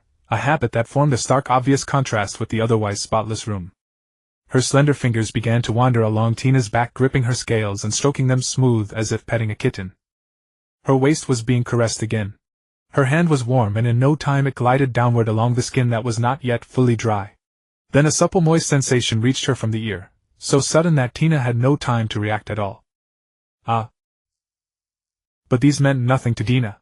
She did not resist at all, though it was indeed somewhat mad. Sister Dina, haha, you're mine now, and you'll always be mine. Hee hee. You can never leave again. As she said this, she let loose all the resentment and anger she had accumulated before without restraint. She gathered light like magic, but instead of sacred gold a scarlet radiance assembled into various shapes. One of these was a blunt weapon forged from holy light and chaotic power. It looked like a sword hilt. And perhaps something else. Seemingly dissatisfied, Satya reshaped the hilt to be more rounded. It appeared as though it had been deliberately polished rather roughly. If it were a model of some sort, Dina would definitely have criticized the designer's carelessness. But this object did not seem to be the sword hilt Dina had imagined. Dina, Sister Dina. Unbeknownst to herself, a glistening droplet had already escaped the corner of Dina's mouth. Sometimes when the sensation was too intense, all she could do was moan instinctively. This suddenly reminded Dina of how that fool had once kissed her cheeks in bed, making her cry. Now she stared blankly at the damp marks below, unsure if they were tears or something else. Mixed with those tears, or perhaps what were tears, it formed a small puddle that gradually seeped into the bed, staining the costly fabric. Sister Dina, truly very delicious. Satya gently licked her cherry lips. When the tentacles released Dina, she gently stroked her lower abdomen and body, which felt as warm as if she had drunk hot milk. As she was tucked back under the covers on the tear-soaked bed, she realized that today's punishment had ended. Then, when both had relaxed, Satya would gently lift her delicate body and put on a brand new clean sheet. The sheets, stained with strange things, were burned away with magic, leaving no trace. Before leaving, she left only a scarlet chain connected to Dina's neck, locking her to the wall. Dina could move freely on this bed. As for what Satya did next, it was not very clear. During this period she had been locked in the room. Apart from doing some strange things, Satya was still fairly normal. Dina's breathing gradually calmed, one hand pressed over her lower abdomen, the other resting against her forehead. This provided a measure of relief from that strange hilt and the black tentacles. Satya would return to the palace before 6 o'clock.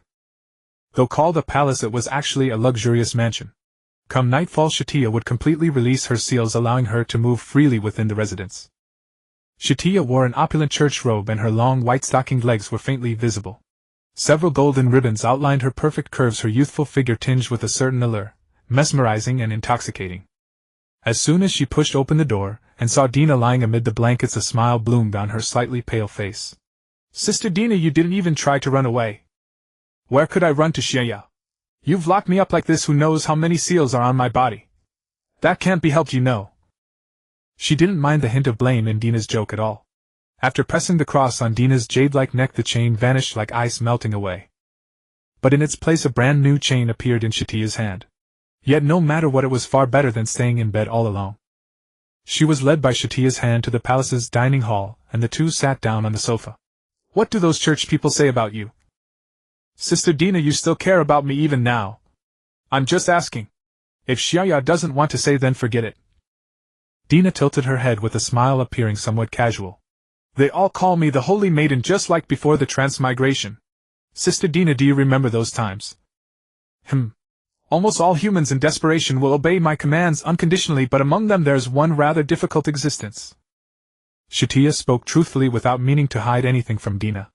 Alusha, you know the resistance army, right? They don't seem to acknowledge the Holy Maiden. Her. Dina remembered that she had asked Magina to deliver a letter for her. Alusha had originally contracted a strange disease, one that had continuously weakened her power, causing the resistance leader herself to vanish from the world.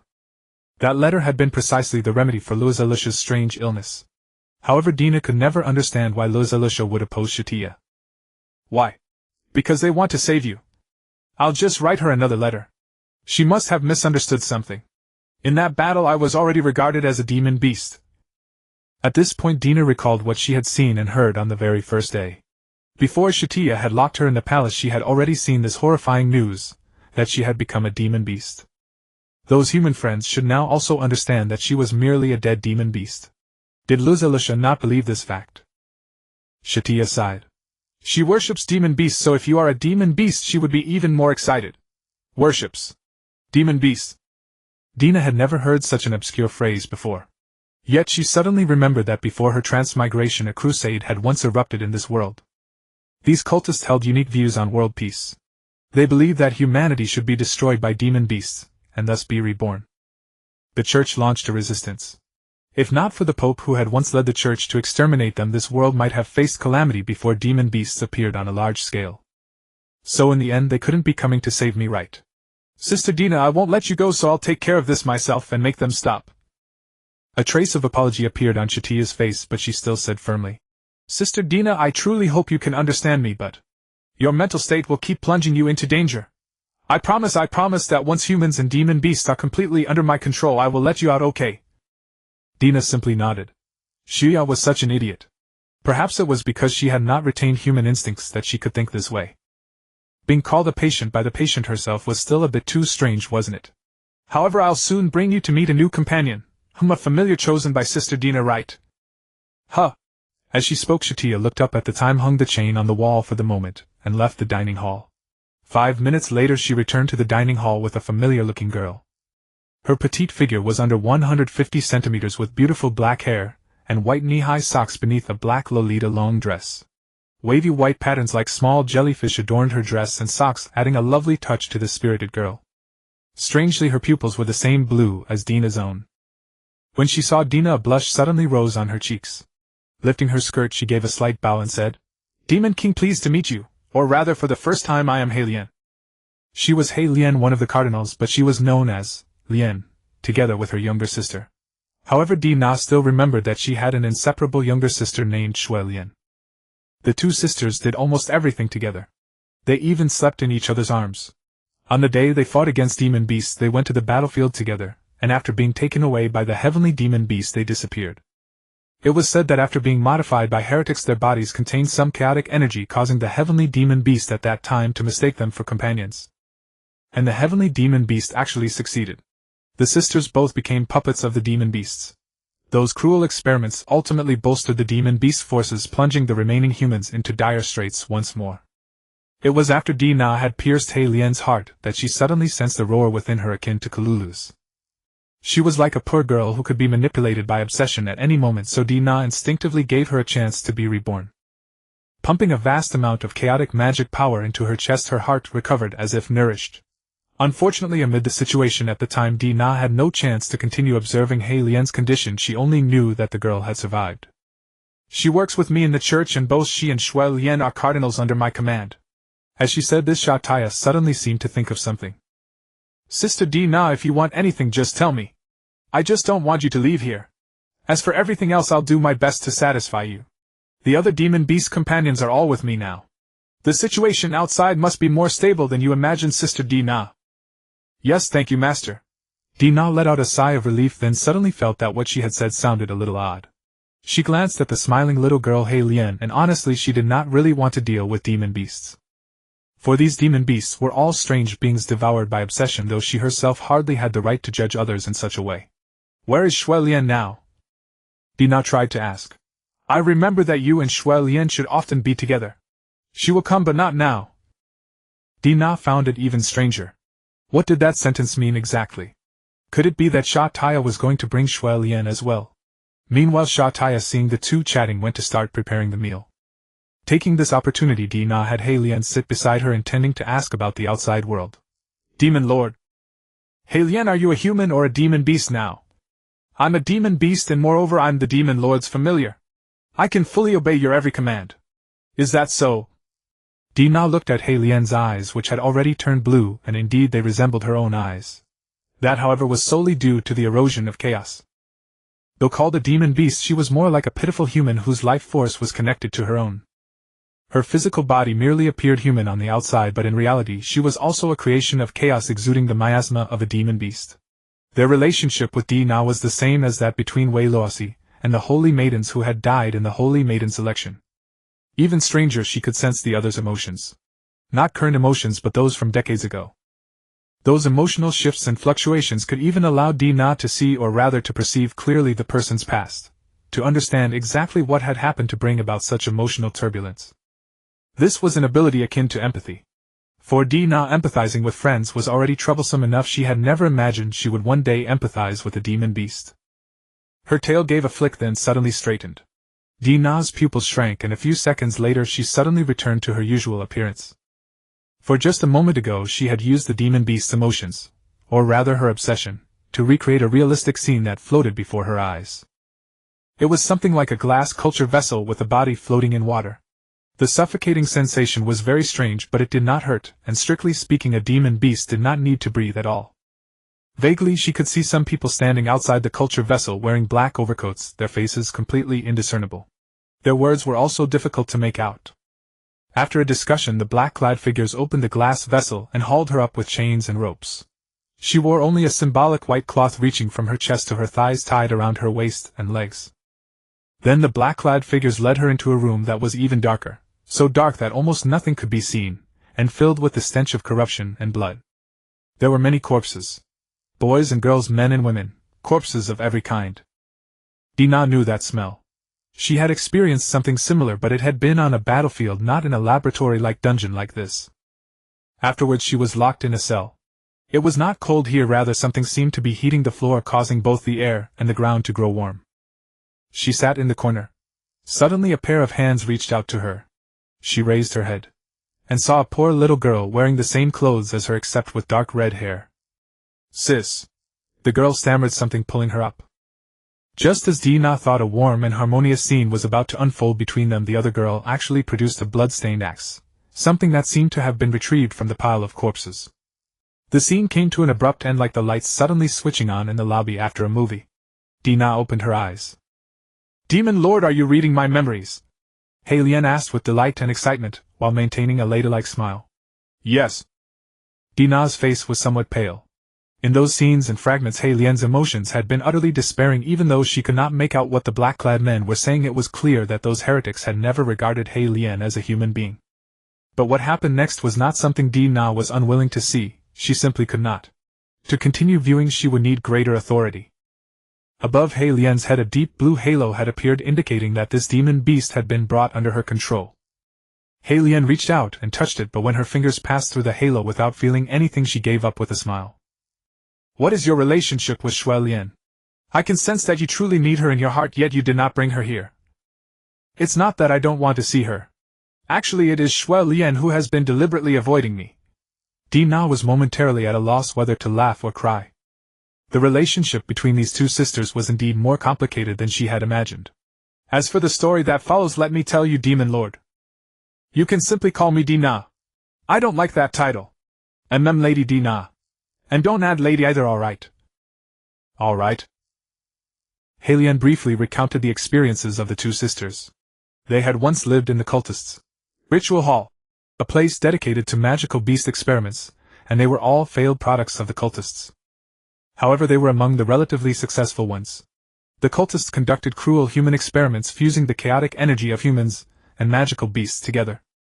Their goal was to make humans and magical beasts coexist with magical beasts, as the rulers of the world, restoring it to a state of remnants of civilization. Magical beasts ruled humans, and their leaders held absolute power over life and death. Moreover, they even conceived a plan for artificial magical beasts. Ironically, this grand ideal was ultimately realized by the very church that destroyed them. Shui Lian and Heilian had long forgotten their original names. Their bodies could no longer grow due to the beast transformation, yet they were successful experimental subjects who had merged with chaotic power.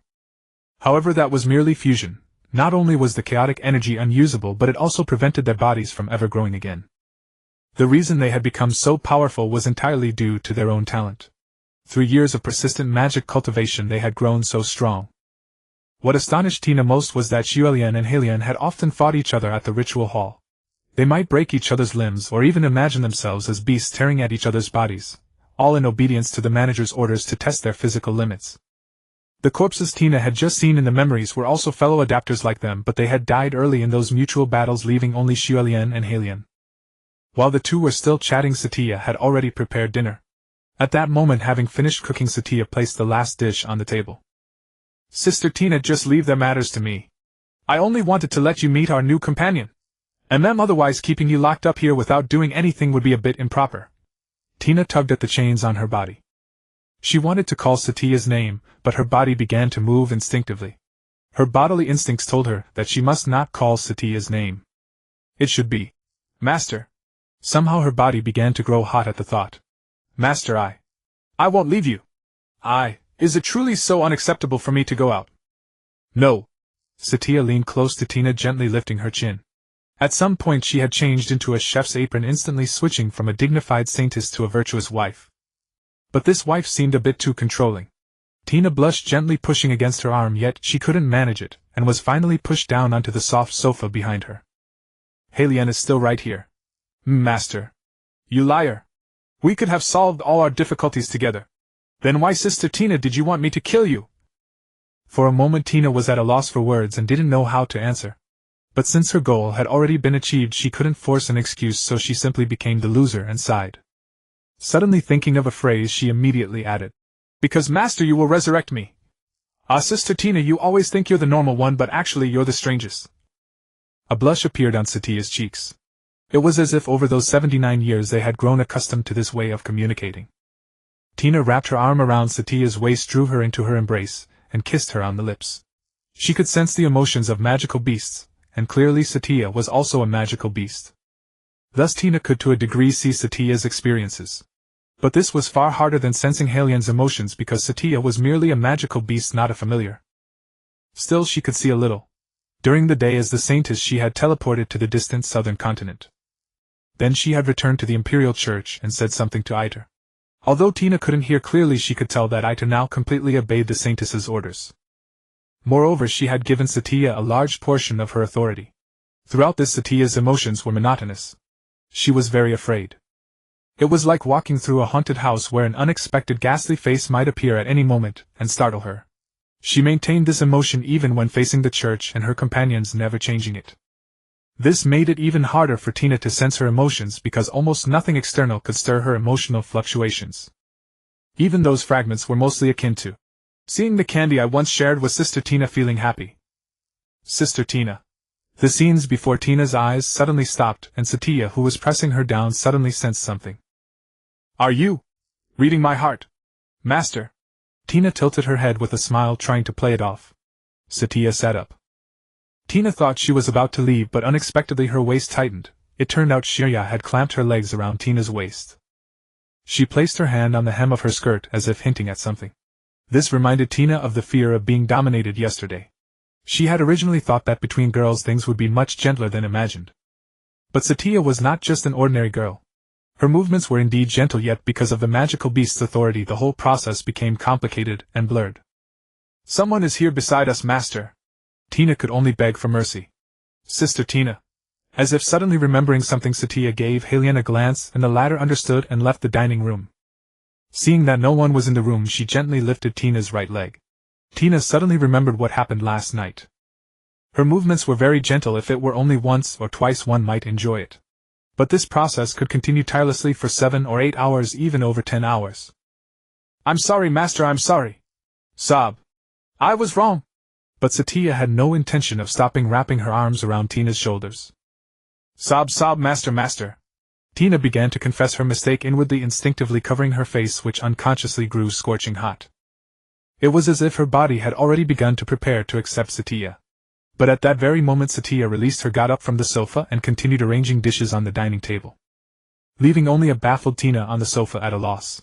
She too rose from the sofa and looked at Satya, already seated at the table ready to enjoy dinner, with eyes of 3 parts confusion and 7 parts complaint. Sister Tina, your reaction satisfies me very much. Gulp. After dinner Tina was naturally subjected to another round of loving discipline. The stamina of a magical beast was after all seemingly inexhaustible. Tina had slept only a few hours, then after breakfast, bound to the bed, she watched Satya leave the bedroom. She had originally thought of trying to persuade Satya to allow her to go outside for some activity, but Satya merely gave her a look and then left. Satya's interests were rather strange. For example, today she had changed Tina into a dress. Even though Tina could not go anywhere, Satya was determined to keep Tina's body and surroundings comfortable and warm. The hem of the dress was just like a lily. The soft fabric did not chafe her scaled skin. The diamond-shaped cutout in the back was specially designed to let her dragon tail extend out and sway freely from side to side. A small window opened in the room and her smooth, fair legs knelt in the bright sunlight. Sensuous translucent silk ribbons wound around her arms, making her look like an imprisoned princess. She had thought the entire day would be spent in the shackles, but unexpectedly at 10 o'clock in the morning the chains opened on their own. She left the room to see what was happening and found a young girl there in the room. The girl was not pacing about. Instead, she knelt in the center of the room, her dark crimson hair unmistakable. The moment she saw Tina's figure she trembled like a frightened little rabbit. It was neither Satya nor Helian but another intriguing one. Helian? Her face filled with bewilderment, and fear stirred pity. Her body like a small white dove was dressed in a church-style gown similar to her sister's. The first impression she gave was petite. And in fact she was. Seeing Tina she stood up and backed away a few steps, saying nothing, just staring at Tina with those small eyes full of fear. At that Tina flicked her tail, spread her wings slightly, and took a cat-like step forward. As expected, Helian's face turned pale at the sight, and she even stopped struggling. One might have thought she was about to faint. "D-dragon. A dragon beast. Why are you here?" Helian stammered. But that question nearly burned out Tina's brain. Shouldn't she be the one asking Helian that question? But things being as they were, it was more fun to scare her a little more. "I might just eat you up." Helian was afraid at first, but upon hearing those words she immediately stopped trembling. Just when Tina thought she had become brave, it turned out she had only fallen into despair. Her eyes lost their sparkle as if she had already accepted reality. Tina was helpless because she had displayed such terrifying power before the church last time. This girl, whom she had casually disposed of with a couple of moves, was probably still traumatized. But no matter how she thought about it, it was odd. "Come on, you're a cardinal. At least say a few words to me. Alright, I won't scare you anymore." As she spoke, Tina walked over to the sofa in the room, sat down, crossed her legs, and studied the girl kneeling on the floor with keen interest through her vertical pupils. "Mistress Satya, what did she send you here to do?" "Sister, she said my sister came here." "But why, you, what have you done to my sister?" Helian raised her head. The dignity of a cardinal was already gone. She was utterly unlike the battle lowly she once was. Helian was the younger sister, and Helian was the elder. The two seemed to have had some kind of falling out since that battle. And now Tina only wanted to know exactly what Helian, the younger sister, knew. There seemed to be a cry in her heart, as well as a very clear voice. It was her reliance on her elder sister. No wonder she did not look like a cardinal at all now. On the contrary, she was especially afraid. Tina suddenly felt an urge to awaken the obsession in her heart. This poor child. "Your sister did come here," Tina said with a smile. "And she talked with me about a lot. What did you do to her?"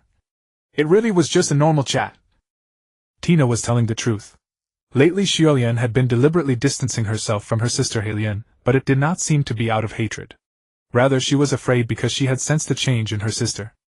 Actually, the solution to this problem was also very simple. "Your sister complained to me saying that her little sister does not like her anymore, and she was very sad. Your name is Helian, right?" As if sensing that Tina was a magical beast she could talk to, Helian's anxiety gradually took the place of fear. She rose slowly, a gleam in her eyes. "Lady Satya let me in, but I never expected you to be here. So you aren't dead after all. Because Satya loves me just as your sister loves you. In fact, she is very worried about you." "Love? How could the holy maiden love a magical beast?" "Perhaps it is because I love her too. Maybe you need to ask her yourself. Your sister as well." Helian clenched her fists. Now of course she knew about the abnormality in her sister Helian. Although her sister was not yet a full magical beast, the chaotic power she exuded was very perceptible to their own kind. And Helian had also begun to suspect whether all of this had something to do with Tina. Smiling, Tina picked up a kettle and poured tea for Helian. "Why don't you come sit over here? Don't worry. I am controlled by the holy maiden Satya, so I can't hurt you." Gulp. Helian had something to ask, so she truly made up her mind and walked over to sit beside Tina. However, Tina had lied. Her chaotic power had recovered very quickly. The item that restrained her power could only keep her from escaping the palace. But Helian had no misgivings, or rather she did not care. "If there is anything I can do to help you, just tell me." Tina said this as casually as ever. Helian hesitated at first. Then she suddenly lowered her head and whispered, "Please, help my sister." As she spoke, her voice began to tremble. "Lady Satya said she could help me. Then surely you are the one who can help me." I don't want to see her fall into becoming a magical beast." "Of course I can." Tina smiled and nodded like a kindly mother. You must be suffering a lot inside, Xuelian. How about this come to me every day? I know how to help you and to help you find your sister. Xuelian nodded. What an obedient child. However, Tina had her own thoughts. For a magical beast to transform into a human was largely impossible, like a basin of spilled water that can never be restored. But if the task Xiaoya gave me is to make the two sisters reconcile, then... When the holy maiden Satya delivered the first ray of dawn to a darkened world, no one ever imagined that beneath such golden splendor lay a cruel dungeon meant for punishing prisoners. The distant kingdom of Estar was the only nation on the southern continent under the church's influence. It had no towering skyscrapers, no dazzling metropolises that left one breathless, only stretches of barren hinterland and endless rice paddies. The chain of islands lying between it and the prosperous northern continent made sea voyages exceedingly difficult, one of the fundamental reasons that drove the construction of countless airships. Yet regardless, the church called this place the land of exile. Rusted ice-cold chains lay cast aside like instruments of execution. In a certain prison of the kingdom of Estar, a woman of delicate beauty, one might even say of nation-toppling elegance, curled up clutching her legs tightly. A few drops of grayish mud stained her smooth, supple thighs. Her torn shirt exposed her slender waist, which bore several streaks of blood. The wounds had already closed, but the lingering traces of blood had yet to be wiped away. A guard wearing a sharp silver iron helmet and holding a long spear approached. Through the iron bars he stared at the woman in the cell, a bowl of thin gruel in his hand. He slowly set the gruel on the floor and nudged it with a wooden stick until it stopped a short distance from the woman. You damned creature! You haven't eaten or drunk for 2 weeks now. If you truly want to die, don't drag me down with you. The woman remained expressionless, as if she hadn't heard a word. This made the guard frantic with anxiety. He drew the long whip strapped to his waist, its surface studded with sharp spikes, as though issuing a silent warning. Say something. I've never met a prisoner like you, damn it. Then he muttered. If you die, the king will never let me off. As he spoke, he unlocked the cell door. He had already lost a great deal of money playing cards with his colleagues, and now this accursed woman was causing him trouble on the job as well. He had once been a royal guard destined for a soaring future. Yet somehow the king had transferred him to this godforsaken place. Forget about going to the northern continent, now he had to look after these damned prisoners every day. The moment he thought about having to deal with even more scum ahead, the muscles of his face contorted into a mask of fury. If you won't eat, then just hurry up and die. All of a sudden he lashed out with the leather whip, striking viciously at the woman. A sharp crack rang out as the terrifying blades on the whip met her fair skin, yet strangely this blow did not wound her. Unsurprised, he swung down with even greater force. Crack. What goddamn sword saint! I say you're a demon! A blood streak appeared on the woman's shoulder. Normally such a wound would heal at a visible speed, but perhaps due to the weakness brought on by prolonged starvation it actually began to seep blood. Seeing this, the guard panicked completely. The reason he had dared to strike this woman was precisely that she never died, no matter how much he beat her. He had discovered this when one drunken night he meant to flog another prisoner but stumbled into the wrong cell. She never resisted, never spoke, as if silently awaiting death. But now for the first time he felt that this woman was truly dying. If she died by his hand, he would surely lose this job as well. Moreover, she was the Sword Saint, the woman once known as a cardinal called the Sword Saint. Yet because she had raised her hand against the holy maiden, she was exiled here, reduced to the same lowly status as an ordinary prisoner. And now the king wanted him to keep the Sword Saint alive. What an absurd decision. Wasn't it just about the so-called resistance, and the visit of Elisa and Caesar? Could the church truly form an alliance with the resistance? Holy maiden or not, defying that woman was far too difficult. It was sheer lunacy. With these thoughts, the guard's hatred toward the woman before him grew even more evident. He struck again in her direction, but this time because he used too much force a hideous gash split open across her arm as well. The face beneath her disheveled hair finally twitched, much to the guard's satisfaction. He kicked over the bowl of gruel, cursed bastard, and locked the door again, leaving behind the pitiful woman whose body was still seeping blood. 5 minutes passed, and the blood had yet to congeal. The stench of decay and gore in the air made it hard to breathe. Another voice appeared at the door. It was the sound of 2 lively young girls. Viros, is this her room? Why are you running so fast? And then we must tell Lady Mother about this. They stopped outside Elkarin's room. When they saw the pitiful woman, they fell silent at once. Wrapped in church cloaks disguised as clergy, they had arrived at this place aboard the holy maiden Satya's airship. One of them was Kururu, the other was Viros. Elkarin's expressionless face showed a faint flicker of emotion, yet she still did not lift her head to look at them. Viros and Kururu too did not say a single word to Elkarin. One of them began wiping Elkarin's body down, while the other dressed her wounds. Her limbs were handled gently, causing her no discomfort. After gently pulling her arms apart, they removed her tattered shirt and dressed her in a warm vest and coat. Soft bandages were wrapped around her fair, firm thighs, followed by cotton trousers clinging close to her skin. Was she being taken away? Satya. Why? She murmured. She had originally been sentenced to death for the crime of attempting to murder the Holy Maiden.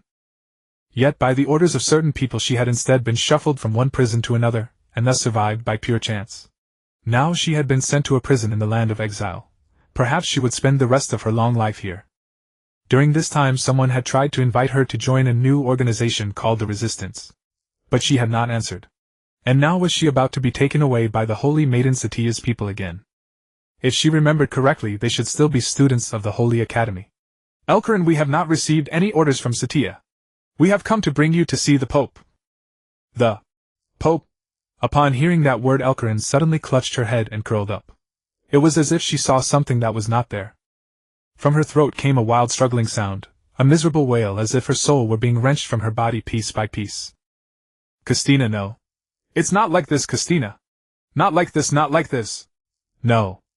Wylesi could only feel utterly helpless at the sight of Kaelin in such a state. If Dina were here, perhaps the situation would have improved.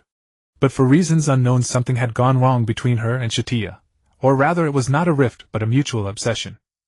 Among magical beasts they were the ones who understood each other best, so the other beasts never meddled in their relationship. Even Ysber was no exception. Keliala, take her away first. If this goes on she will go mad. Understood. Poor misguided human, how adorable. Keliala touched her own cheek, revealing an eager expression, and followed Wylesi to pull Kaelin to her feet. As they walked out of the prison, many guards watched and sized them up, but the church garments they wore dispelled any suspicion. In truth, Wylesi had never intended to stride out so openly. She had originally planned to storm in and then storm back out. But now Satya held the identity of the Holy Maiden, and they had come as the Holy Maidens. Apostles, temporarily excused from the Holy Academy to take Kaelin from the southern continent. After leaving through the gate, under the guards' watchful eyes, there stretched before them an endless wilderness. Unlike the northern continent with its mountains, plains, and forests, the southern continent, apart from the active volcano at its very center, was almost entirely flat and boundless. Occasionally patches of green pasture appeared where herders gathered, and here and there tents and cooking smoke rose, but beyond that no trace of human activity existed.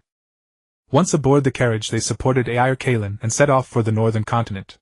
According to Satya's suggestion, they were to deliver her to the Demon King's side. But more importantly, to the Pope. From what they had recently learned, Iter had revealed that the Pope had not actually died. Decades ago he had shut himself inside a palace-like tower in the Holy King's capital, and within that colossal edifice lay countless seals. Lady Satya, however, insisted with absolute certainty on freeing him, and no one knew why. Unfortunately, those seals were far too tenacious. Even Satya herself would need a long time to break them. At present only Kaelin possessed the authority to pass through the final door.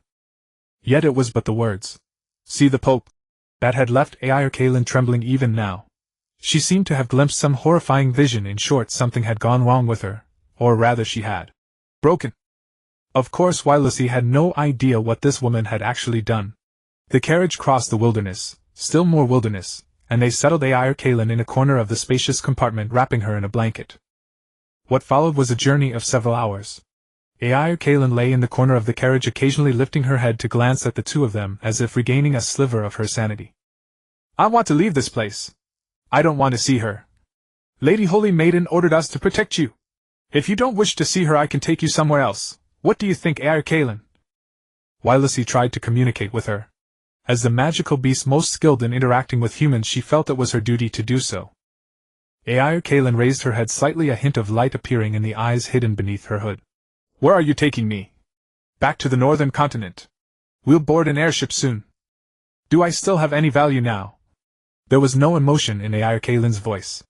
Perhaps she had long since resigned herself to her fate. Even the thought of resisting by force had vanished entirely. Wylesi shook her head. She too had no idea what would happen next. Kaelin was a being who had sought to harm the Demon King and the Holy Maiden, and now both magical beasts and humans alike regarded her as a threat. If left alone, she would eventually be killed. Especially now Kaelin remained in a state of utter non-resistance. In the following hours, Wylesi stopped trying to talk with Ayar Kalin and instead kept pushing away Kelialu, who kept pressing against her. When she transformed into a magical beast, she had always been clingy like a child. Quite unlike Wylesi. As a magical beast, Kelialu was just as unstable as Zydir. She loved nothing more than wantonly emitting miasma. If not for orders, she might even have gone off on her own to hunt down and kill those she despised for sheer amusement. Magical beasts that upheld ethics and morality were almost non-existent. Wylesi, give me a taste. Don't bite me. Wylesi could do nothing but push the fool away. When the carriage began to rock slightly, Wylesi touched Ayar Kalin's shoulder and said, "We're almost there." They would soon arrive at the landing zone for the return airship. Pushing aside the cloth covering the window, one could see soldiers standing guard on the rugged hills.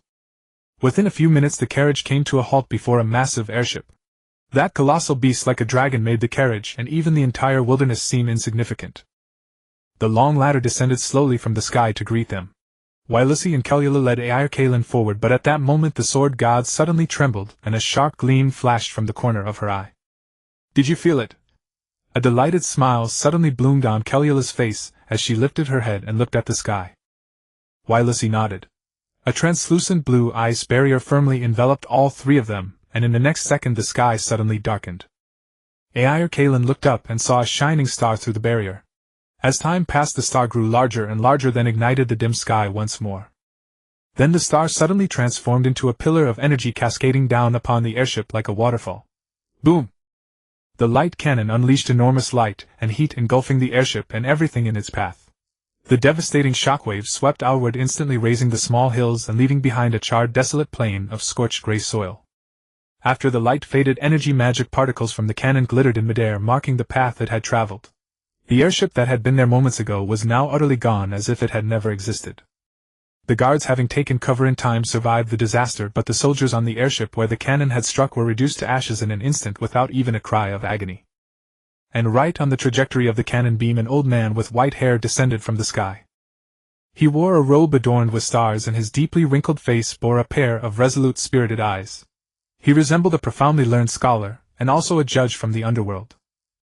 "I represent the Star Tower, and I have come to take Ayar Kalin away. Lay down your weapons, apprentice holy maiden."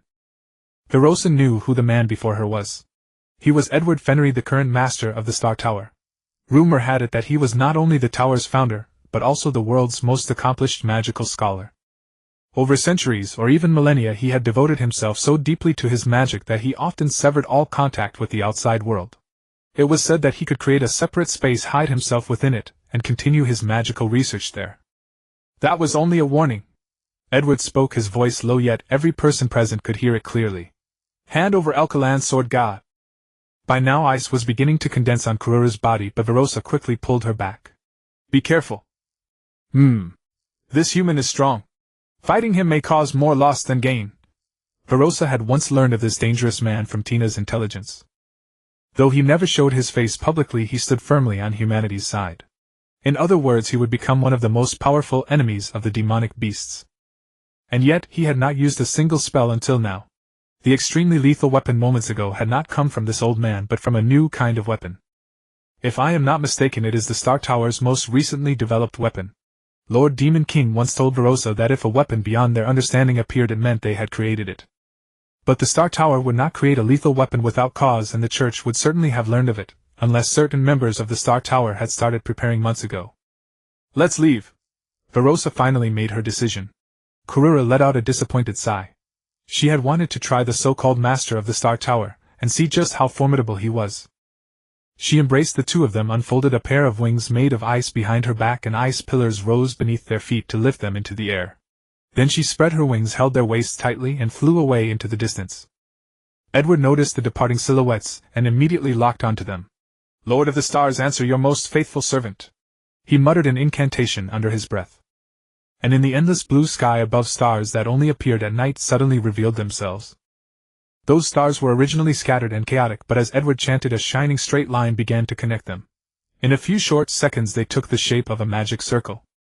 He thereby obtained tremendous magical power, the spell gathering in his outstretched hand even twisted space. He held a rainbow-colored crystal orb, channeled his magic, condensed it into a single point, and converted it into his own power. Then the sky darkened again. Verosa raised her head slightly, and realized that the dark masses were several meteors descending from the heavens. Sand and gravel from the wilderness flew into the air, forming one miniature dust storm after another.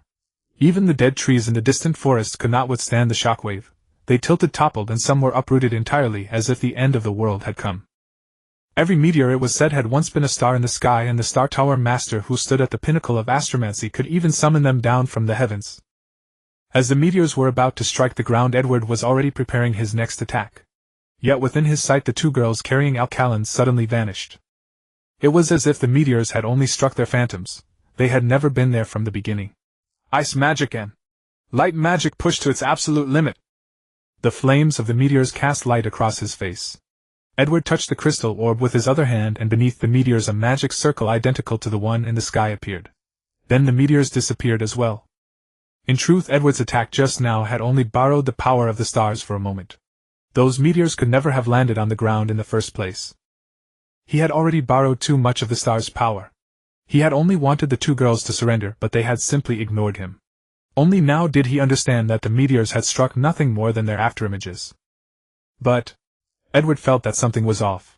Ever since he had begun to doubt the Saintess, he had secretly been striking against her and her plans. He had investigated the true backgrounds of the Saintess and the Apostles, and had never known of anyone able to create phantoms. Unless there was magic in this world that he did not know. Then only one possibility remained. The two girls had used chaos energy, the power of demonic beasts. Edward took a deep look in the direction Verosa had fled, then reached up and smoothed his pale beard. He felt that he had come one step closer to the truth. Big Sister Demon King, doesn't being locked up here every day make you feel wronged? In the palace where the dragon beast was imprisoned in a luxurious and spacious living room, a pale girl sat on a long sofa in front of several coffee cups still steaming with white vapor. She pressed her cheek to Tina's shoulder and asked slowly in a voice whose emotions could not be read. 3 equally peculiar girls were also there, sitting on the nearby sofas. They held one another's hands and looked into each other's eyes without saying a word, as if communicating in some special way. The situation left Tina utterly speechless. She had been waiting for Xuelian to visit her. They had agreed to meet once every day, and she was to give Xuelian advice on saving her older sister. But that perfect plan had been ruined by Shadir. She, or rather, they, had actually come to the palace as well, wandering through the vast mansion. The good news was that she had obtained more time to move about before Satya returned. The bad news was that whenever she left her room she would run into those foolish demonic beasts. And they kept following her. "Why are you here? Lady Satya let me in. She said you would be lonely by yourself, so she told me to keep you company." "Xiaoya.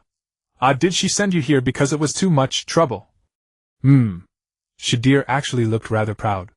"Lady Satya said we were too unstable and could be discovered at any moment, so we came here." Tina rubbed her temples. Still, she truly had no intention of running away. Not for now.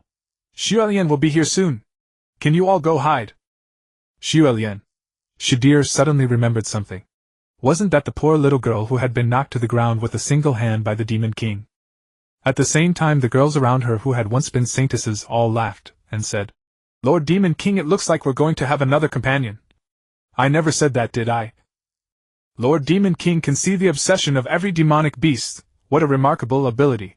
The fact that we demonic beasts have not been split from within and remain disunited is all thanks to Lord Demon King." Shadir's attendant, a rather curvaceous demonic beast girl, said in a soft, languid voice as emotionless as Shadir's own. Seeing this, Tina felt helpless. Those girls had agreed to her request, yet they did nothing useful. So she immediately grabbed Shadir by the wrist, dragged her to the dining room, stuffed her and her sisters inside, and closed the door. Before leaving, those girls even looked at Tina with hopeful eyes. Demonic beasts really were strange creatures. After dealing with Shadir, Tina returned to the living room. At that moment, a girl timidly poked her head in through the doorway. She smoothed her dark crimson hair and walked cautiously to the sofa in front of Tina without making a sound. "The dragon beast." Xuelian spoke in a voice so soft that it seemed she wanted no one to hear her. Of course, she was unaware that in a room not far away 4 beasts were locked up, each one extremely dangerous, but because of the current situation they could not be released. This was the situation. "Dragon beast, miss. What exactly is your plan?" Xuelian did not appear as timid as last time. She spoke directly without beating around the bush. After all, few humans were willing to come into contact with demonic beasts, for the miasma was as deadly as poison gas to humans. Xuelian seemed not to have told anyone about the matter of the dragon beast, that is herself, being in the palace. Actually, one could tell from her expression. A helpless yet yearning expression. If this was all, the next steps would be much easier. Xuelian, if I don't know your problem, how can I solve it? In my eyes you are just a lovely little girl, even a cardinal, said Tina, reaching out to pat the seat beside her, swishing her tail, gesturing for Xuelian to sit by her. But Xuelian obviously wasn't willing to accept it. Although she and Helian were beings who would not fear the miasma, she sat on the sofa across from Tina, watching her with wary eyes. Xuelian seemed a bit unusual today. Just as she had thought earlier, there was no fear on her face now. Let me say this beforehand, I don't know about demonic beasts, but please don't try to entice me into doing anything. I can't possibly agree to it. Let us at least begin with basic trust. If you trust me, I'll have a better chance of solving your sister's problem. After all, you were both defeated by the Saintess. Xuelian clenched her fists, and a hint of hatred actually surfaced in her eyes, as if she regarded the person sitting before her as the culprit, which in fact she was. Still, Tina could guess what she had learned. Probably that Satya had told her something like, "The dragon beast can no longer use her power, so don't be afraid. Then just call me Tina, that's my name. I was also a student at the Holy Academy." Students. That place produces puppets. You should all mourn Ulrich's death. At least she wanted to resist. I am indeed quite sad, Tina said with a smile, her composed demeanor making Xuelian's heart tighten even more. Soon, however, she got down to business instead of dragging things out. Have you heard of the heretics, also called the Abyss Order? Please continue. Helian and I both came from that place, an organization commonly known as a cult. That was countless years ago. Before Xuelian's eyes, the scene of that time seemed to be replaying. They were a group of scum who stopped at nothing. They used such methods to brainwash the common folk, then selected many to be sacrificed. The sacrificed appeared dead on the surface, but in truth they were taken away and sent to the laboratory. Laboratory? Yes, the kind of laboratory that conducts experiments on live humans. So far there hasn't been a single success. Tina recalled the memories she had seen in Helian's mind. Xuelian's words soon confirmed this as well. That was an inhumane experiment. It doesn't matter if I tell you, you might think humans are foolish, but those people really made some achievements. They made humans adapt to chaos energy. Tina nodded, signaling her to continue. But out of several thousand people, only 3 succeeded in the end. Really? I thought only you and Helian were special. Your bodies indeed contain something humans have never had. At this, Xuelian eyed Tina warily and let out a long breath. In the end, only Helian and I were left. The experiment succeeded because our internal organs not only produce life energy and gather mana, but also accumulate chaos power. That power is not for our use, so Helian and I often find a time to release that energy. We would find a special absorbing device, store the chaos energy inside, and then find a way to destroy it. But last time, for the first time, wavering and fear appeared in Xuelian's eyes. This time she didn't use the device, she directly absorbed the chaos energy from my body. Her behavior, just like a beast, right? Tina smiled. After a long while, Xuelian composed herself and looked up into Tina's eyes. Yes, dragon beast. My sister may have evolved. I think that's the way to describe it. Isn't that good news? Of course it is, for you beasts. Xuelian's voice suddenly grew louder. She spoke angrily. But soon her arrogant air vanished, replaced by sorrow. How could my sister turn into something as impure as a beast? It's impossible. But I don't know what to do. I feel that my sister is drifting further and further away from me. I don't know, really I don't know what to do. As she spoke, she covered her face with her hands, her small body trembling as tears flowed. Why are you afraid? Tina asked. We've lived together since long ago. I can't leave her. So she's the one who distanced herself from you. How pitiful. At this, Xuelian's tears lessened. She wiped her tears and didn't keep rambling, seemingly hesitant. Tina had said that deliberately, because in truth it was Xuelian who had seen her sister acting strangely and had actively distanced herself. The two who had been inseparable were now suddenly apart, and the fearful younger sister was even further burdened by her own actions. Your sister came to me with her grievances, but she didn't cry. Then why? At the thought, Xuelian began wiping her tears again. Tina gave her some time to cry. After all, some things she needed to figure out on her own. All she had to do was wait in silence. After all, Satya had let this fool in. Was she really expecting me to comfort her? But just then a voice sounded again from within her heart. My dear host, this girl is in great pain. Just like Krull, they are all in pain. Why not save them? The strange system appeared again. But this time Tina simply touched her own horn and that annoying voice vanished completely. After all, she herself had similar thoughts. Rather, this so-called system seemed to align with her own thoughts most of the time. What exactly is it? However, this so-called system could no longer affect Tina.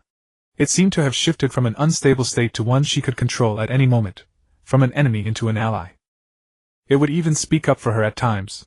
In short, it was no longer the system that not long ago had merely analyzed data like a machine. When creating Kelula, she had acted entirely on instinct. Though Shui Lian's obsession was clear, it had not let out a wail the way Kelula had. She suddenly recalled how Satya had comforted her when she transformed into a magical beast, and a familiar warmth rippled through her heart. She wanted to establish a kingdom of magical beasts. For Satya. After Shui Lian finished crying, Tina had expected her to leave on her own. After all, the knowledge that her own sister cared deeply about her, and that she had failed to keep the promise she made to her sister, would have a profound effect on a little girl who, despite having lived for so long, was still utterly innocent. But instead she stared at Tina, glaring viciously. Are you trying to beguile me? Is that what you think? If not for your immortality, Lady Saintess would have killed you long ago. Tina smiled with amusement. Actually, she does punish me quite often, and I am all too willing to see her pierce my chest. But saying that only seemed to deepen the misunderstanding, and she somewhat regretted it. Still, Satya truly could weave anything out of nothing. Not to mention, it was strange in itself for a human to come to a magical beast for comfort. Tina was convinced that she had never been any different from an ordinary human. She merely had a tail, horns, wings, and a body covered in scales. If she could return to normal like an ordinary magical beast, no one would suspect she was a magical beast. She said softly, I follow Satya's orders completely, Shui Lian. Just as I said, you need not worry that I will harm you. Shui Lian's tears were already dry, all wiped onto her sleeves. If He Lian had been there, she might have told her not to do so. Tina went on, I think you are quite gentle after all. Although you haven't dared to face it, you came to me because you want to resolve your sister's problem, don't you?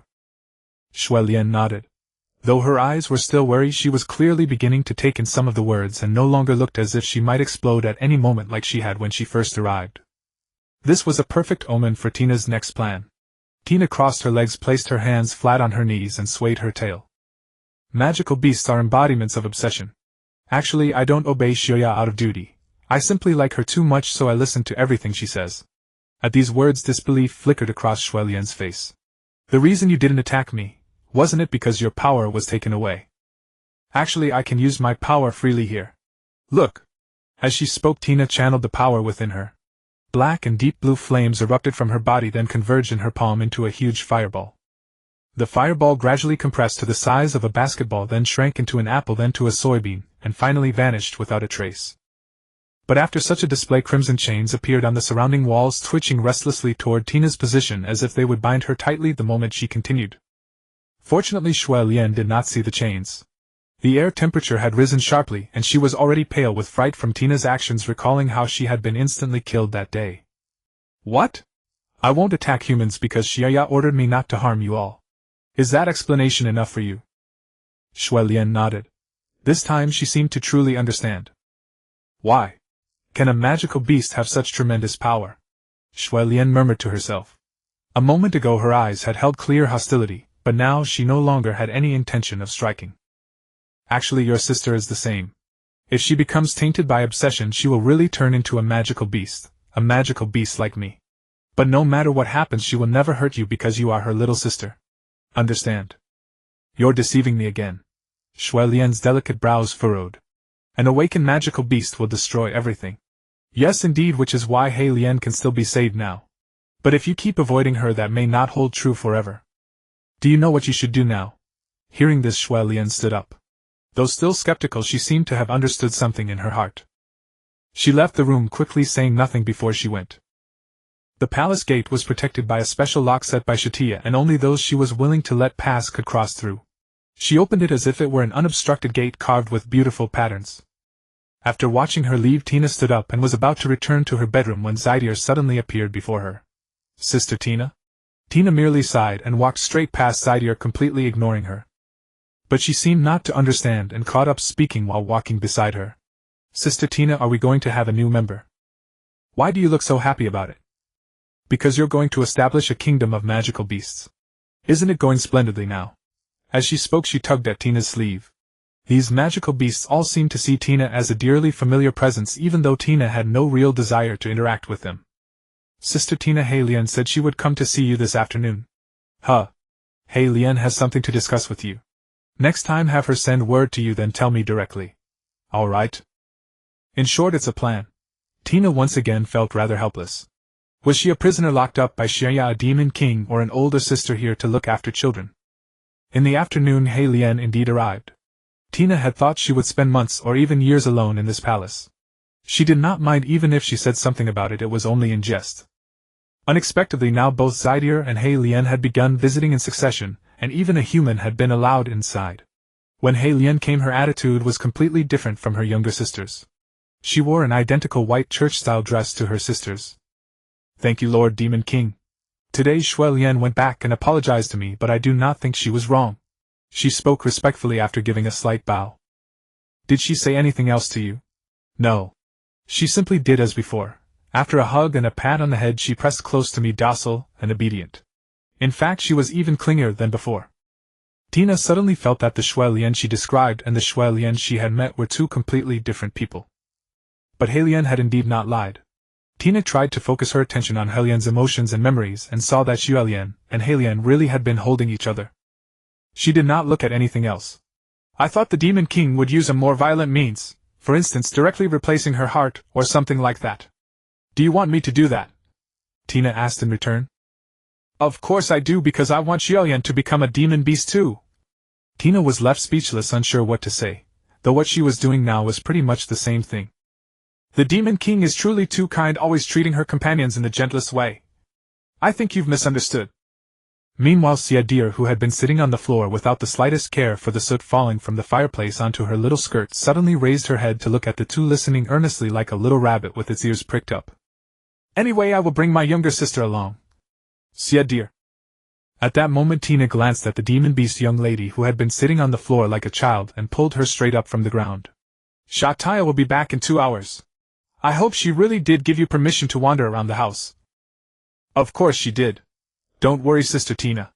Actually, I did not do it on purpose. It is just that I feel more comfortable beside the Demon King. How should I put it? My younger sisters and I all feel that being with our own kind is easier to get along with.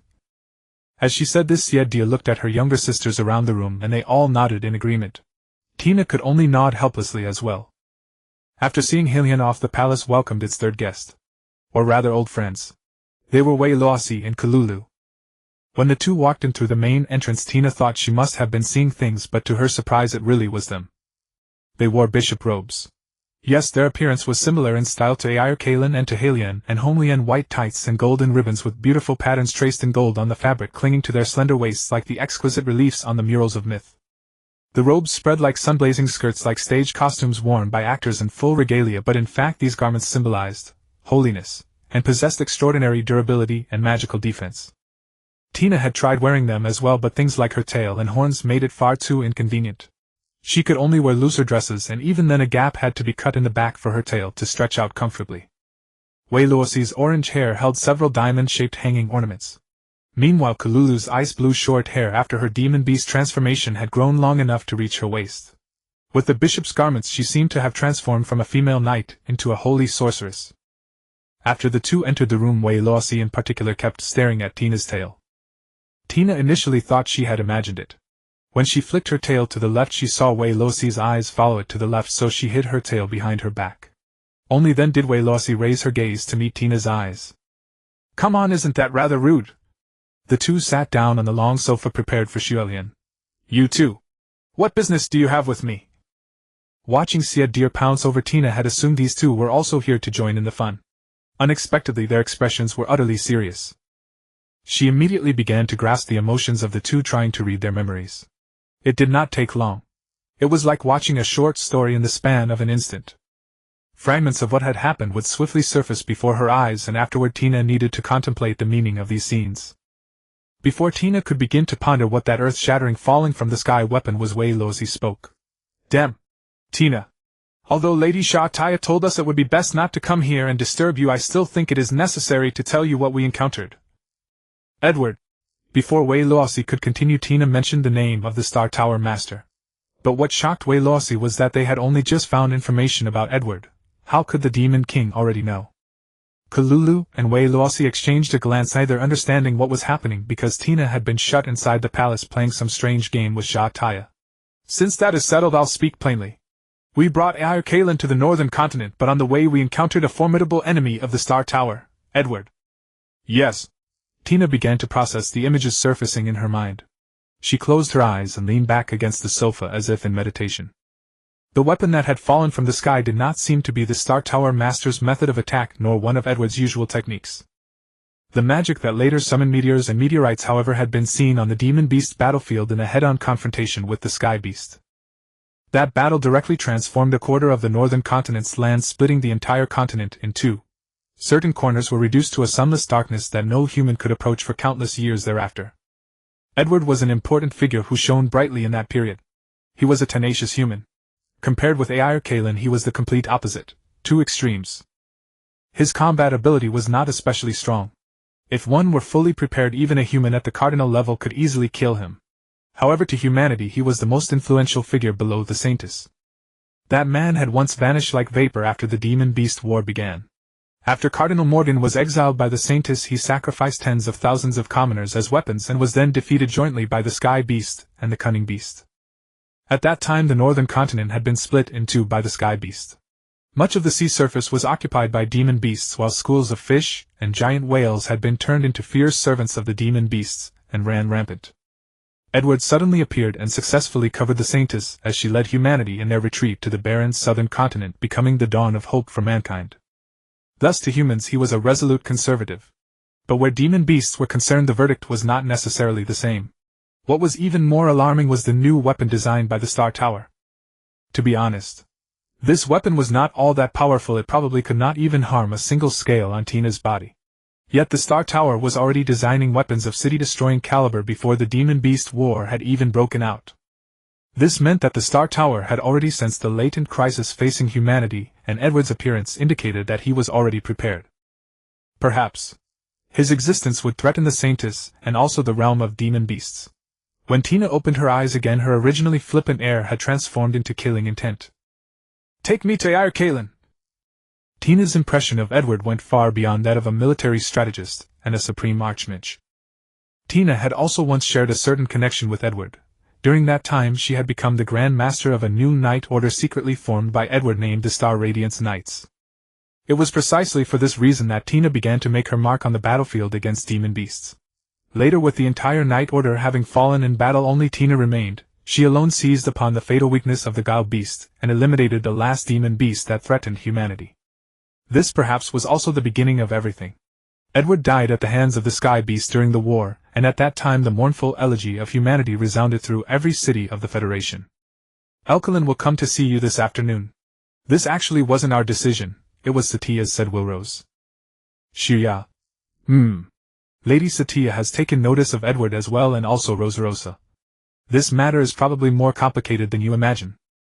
"Yes, because the resistance is likewise planning to take the church by force. The church's current sphere of influence and network of relationships have grown so complex as to be nearly incomprehensible. It is their perfect chance to fish in troubled waters," Kururu explained from the side. As she spoke she was also cuddling up against Wilrose.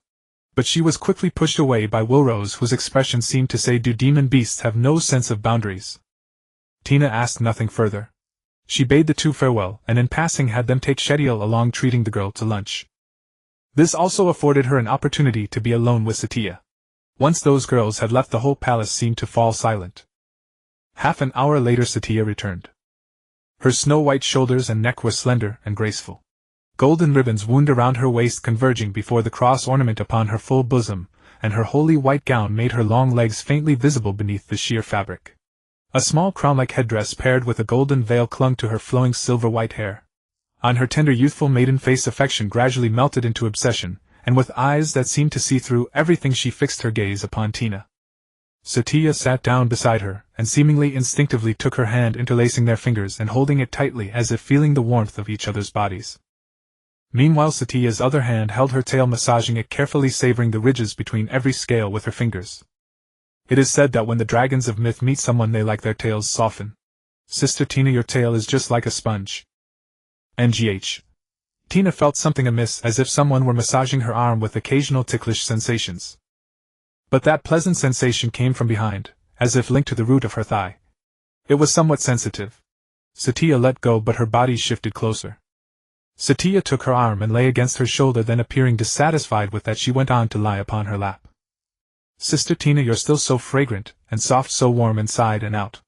Why did you send so many demon beasts to come see me? Should I have sent you humans instead? But Sister Tina is better at beguiling humans into becoming demon beasts. Is it because I am the Demon King? Tina took the chance to pull her into her embrace, unbothered by the tangle of their arms. As they wrestled, Satya seemed to grow impatient, and simply picked Tina up, forcing her to sit on her own lap.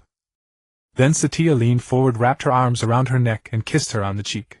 When she drew back, the flush on Satya's face had deepened. Sister Tina is being so forward today. Is there a favor you wish to ask of me? Satya wore an amused smile, the expression seeming to say, no matter what you say, I won't agree. But Tina's greatest virtue was her fearlessness in the face of adversity. Let me leave this place. I want to be with you. Why? What does Sister Tina want to do? Edward. Do you think he could threaten me? Am I not allowed to be afraid? As she spoke, Satya pressed Tina down onto the sofa. Her tail, unable to find a resting place for the moment, suddenly coiled around the other's waist, as if deliberately drawing her into her arms. This kind of action evidently gave rise to some misunderstanding. Don't. Sister Tina, if you keep hurting yourself, how am I supposed to punish you? You could. Better not say it. Tina was interrupted once again. And she knew she had nothing good to say, for now that the demon beasts had all come to her, it meant Satya had begun to feel heartache for her. That fool had always been so gentle with her in the past. Sure enough, she was just the same after becoming a demon beast. By now she had probably already begun having no choice but to respect Tina's opinion. Sure enough, Satya changed the subject. Today I went to meet the Pope.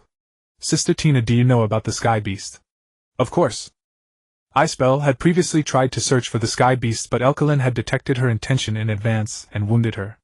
Now that the Sword God was no longer around, if the Sky Beast was an abyssal beast that had awakened long ago, then finding her should not be all that difficult now either. In truth, Tina had long held a theory about her. Because when the Sky Beast had appeared, too much miasma shrouded her surroundings. No one could guess how she had come to be. Even Tina could not directly prove which human she had once been. But no matter what, this could not be untangled from the Pope. Christina had not died, she was locked inside a colossal structure. Aside from one particular cardinal, the only person who could see Christina was Elkalin. She was the most critical piece. I'm going to see the Pope tomorrow. Sister Tina, will you come with me? Is it about Elkalin? I brought her back. Satya then flopped down onto Tina's chest and rubbed her face against it, suddenly like a little kitten again. Sister Tina, would you hate me because I didn't kill her? If it was Xiaoyao's decision, I wouldn't dislike it either. Honestly, she no longer cared much about a woman who could not fight back. From Moroza's memory, she had seen this woman bullied by the guards. The Elkalin of today had probably already lost the courage to face her. Even so, not killing her did leave a bitter aftertaste. That woman who had betrayed her had nearly stripped Tina of her final shred of hope for humanity. But as long as human beings served as Satya's puppets, everything would be fine. After Sativa left that afternoon, Elkarin did indeed arrive. The woman wrapped herself in her clothes. Her hair, despite being groomed, still appeared disheveled against her pale complexion. She wore a white shirt beneath a blue overcoat that concealed her shorts, and with her legs drawn up she curled on the sofa as if lost in thought. To be honest, when Tina approached Elkarin, she hadn't expected her to have become like this. As she drew closer, Elkarin only then slightly raised her head, gazing at Tina with clouded eyes, not hostile but profoundly complicated. She looked at Tina like an enemy who had lost all reason for hatred. Tina offered a greeting. Elkarin, we meet again. When was the last time HM? She remained silent, as if she had lost the power of speech entirely. Compared to Scarlet Lotus, Elkarin seemed far easier to handle, that is when it came to turning into a demon beast. Elkarin's heart was filled with hesitation and wails. In Tina's perception, it was like a speaker emitting sound, flooding out a torrent of emotions that seemed to try and corrupt her own mind in return. Do you hate me? Tina ventured. At that moment, Elkarin stopped curling up. She straightened her clothes, lowered her legs, and sat upright like a proper lady. Her eyes darted toward the exit of the living room entirely, as if she could not hear a word. She seemed to believe that communication was meaningless. Elkarin, you once took part in the crusade against the demon beast cult. Do you still remember them now? Tina tried again, yet the result was the same. But Tina had other methods. The Pope is actually a demon beast, isn't she? At that Elkarin suddenly jerked her head up.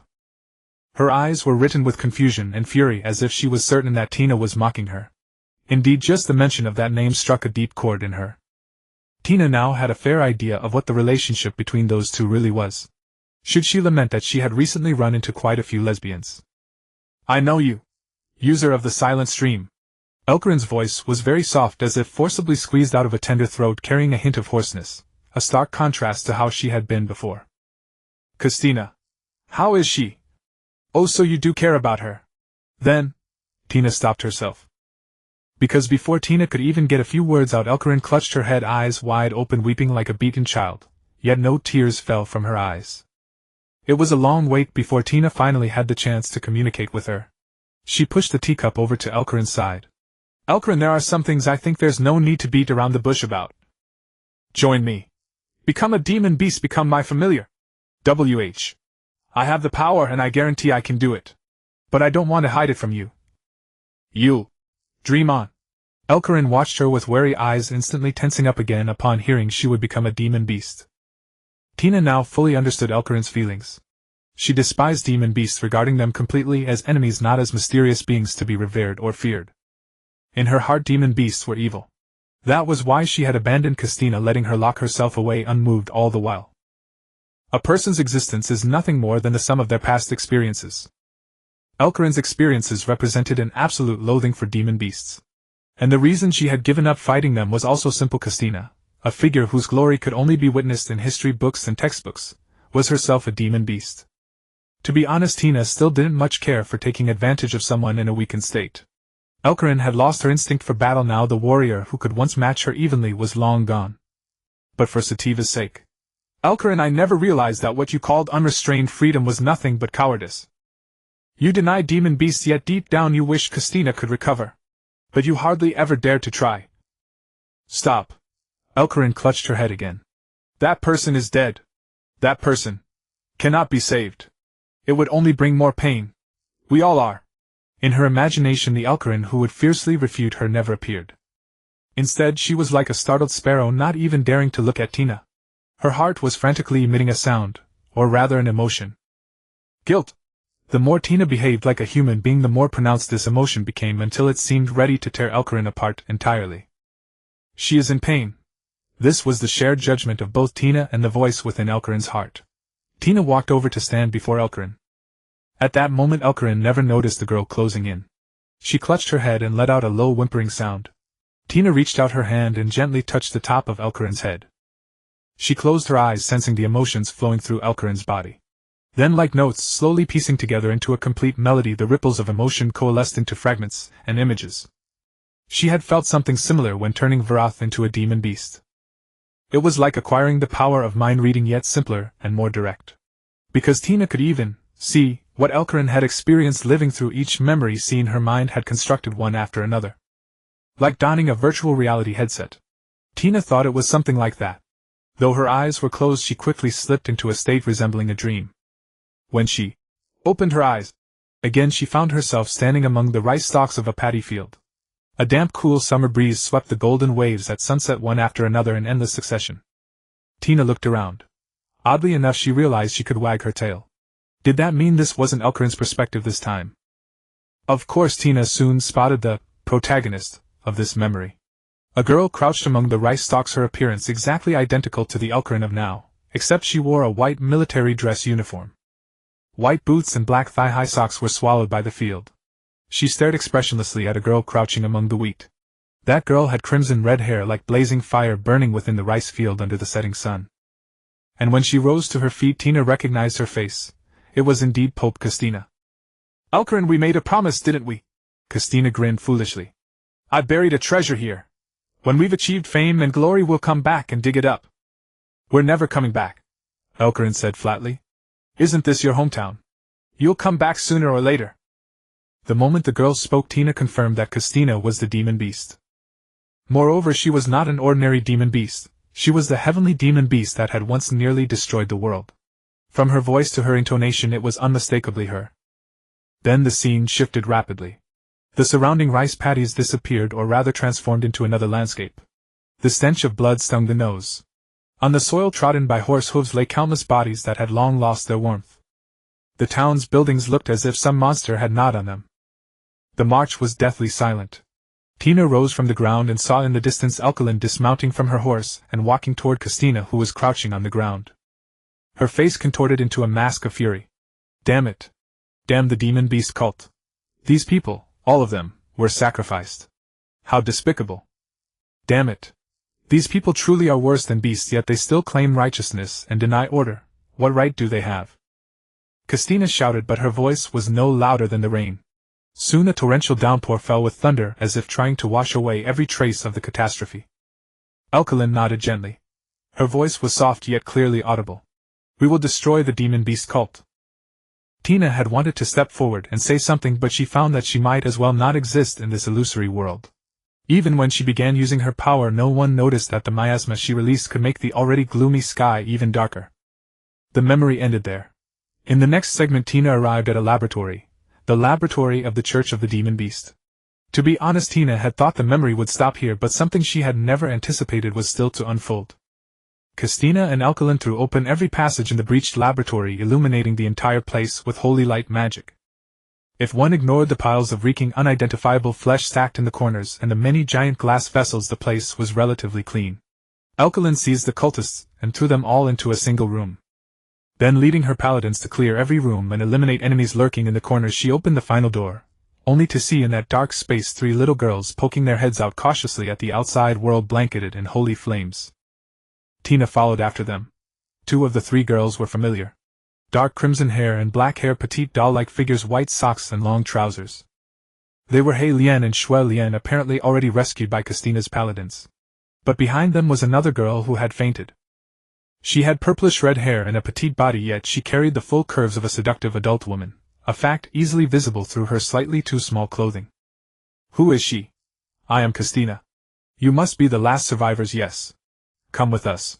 The church is where you truly belong. Then the scene changed again. This time Tina was astonished to realize that, exactly as Viros had said, the situation might be far more complicated than she had imagined. It was yet another rainstorm. Alkaline, clad in her paladin uniform, held a sword in one hand. If looks could kill, she would already have sliced Rosa into 1,000 pieces. She had shown a similar rage before Satya, an emotion utterly unlike the wandering knight-errant who moved through the world like a transcendent hermit. Clearly she was consumed by hatred for the enemy she now faced. That enemy was the purplish red-haired girl whom Tina did not recognize. 2 ornate purplish-red ribbons trailed from her chest down to the tops of her thighs, veiling her proud full breasts and abdomen. A glue-like bodysuit wrapped her full slender legs exposed beneath the sorceress's robe, while a torn dissolving shirt and monstrous violet carapace together traced a figure that was 3 parts youthful innocence and 7 parts seductive allure. The black lines of demonic transformation made her seem even more ghostly and bewitching. The depths of her eyes were pure black, and 2 round violet gems formed her pupils. With a playful, mocking expression she looked down at the woman before her. Alkaline. You are strong, but not as strong as I am. And this girl Tina recognized. Rosa, the leader of the resistance. Why was she here? Or rather, why did she have such a past? More importantly, this one was a demon beast, a genuine demon beast through and through. Had the Church of the Demon Beast truly succeeded? Tina suddenly understood. She had written a letter asking Magna to heal Rosa's illness. Could that illness actually have been nothing more than the harm Alkaline had inflicted on this demon beast? Christina trusted you so much. Why did you do this to her? Alkaline demanded loudly. She treated you like a daughter, yet you... Yes, why indeed? Rosa smiled. It was a cold smile that cut to the bone. I simply hate you humans. Perhaps that's all. Just because she is human, I can't help but strike. Although she wanted to continue observing, the agitation of Alkaline's emotions caused the entire scene to begin melting like ice, as though an ink-soaked brush were scribbling wildly over a black and white picture book, warping all of space. The memory froze forever on Rosa's appalling smile, branded deep into Alkaline's heart.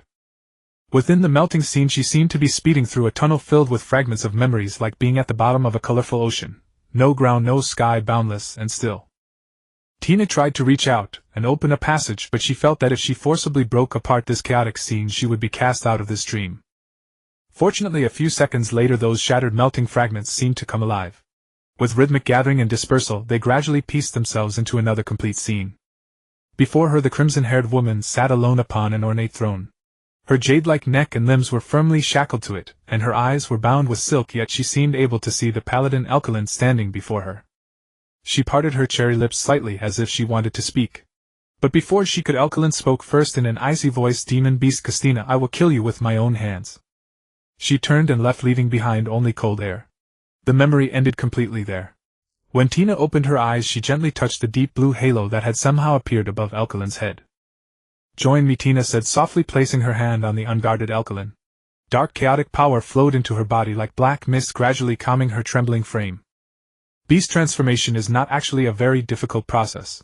As long as you can hear the musical note-like information sent from the other person's inner heart, arrange and combine it into a rhythm, or rather a frequency, nearly identical to your own, you can miraculously turn a human into a demonic beast as well.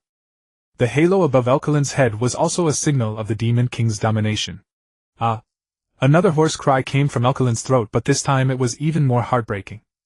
Tina had originally thought the beast transformation would proceed fairly smoothly, but Alkaline suddenly began to resist. This was not a conscious resistance from her now controlled mind, but an instinctive rejection of Tina's chaotic energy. I'll kill you, Tina. A bit of light returned to Alkaline's eyes. She had never been willing to become a demonic beast, and she clearly understood everything now. Just as every program may contain bugs, Alkaline was clearly one of the glitches in beast transformation. Her obsession came from a hatred of demonic beasts rooted deep in her heart, the agony of being unable to confess her true feelings to the one she loved, and the self-reproach over her own cowardice. And the source of all of this actually came from her fear of demonic beasts. Would she become the very demonic beast she loathed? It was hard to say.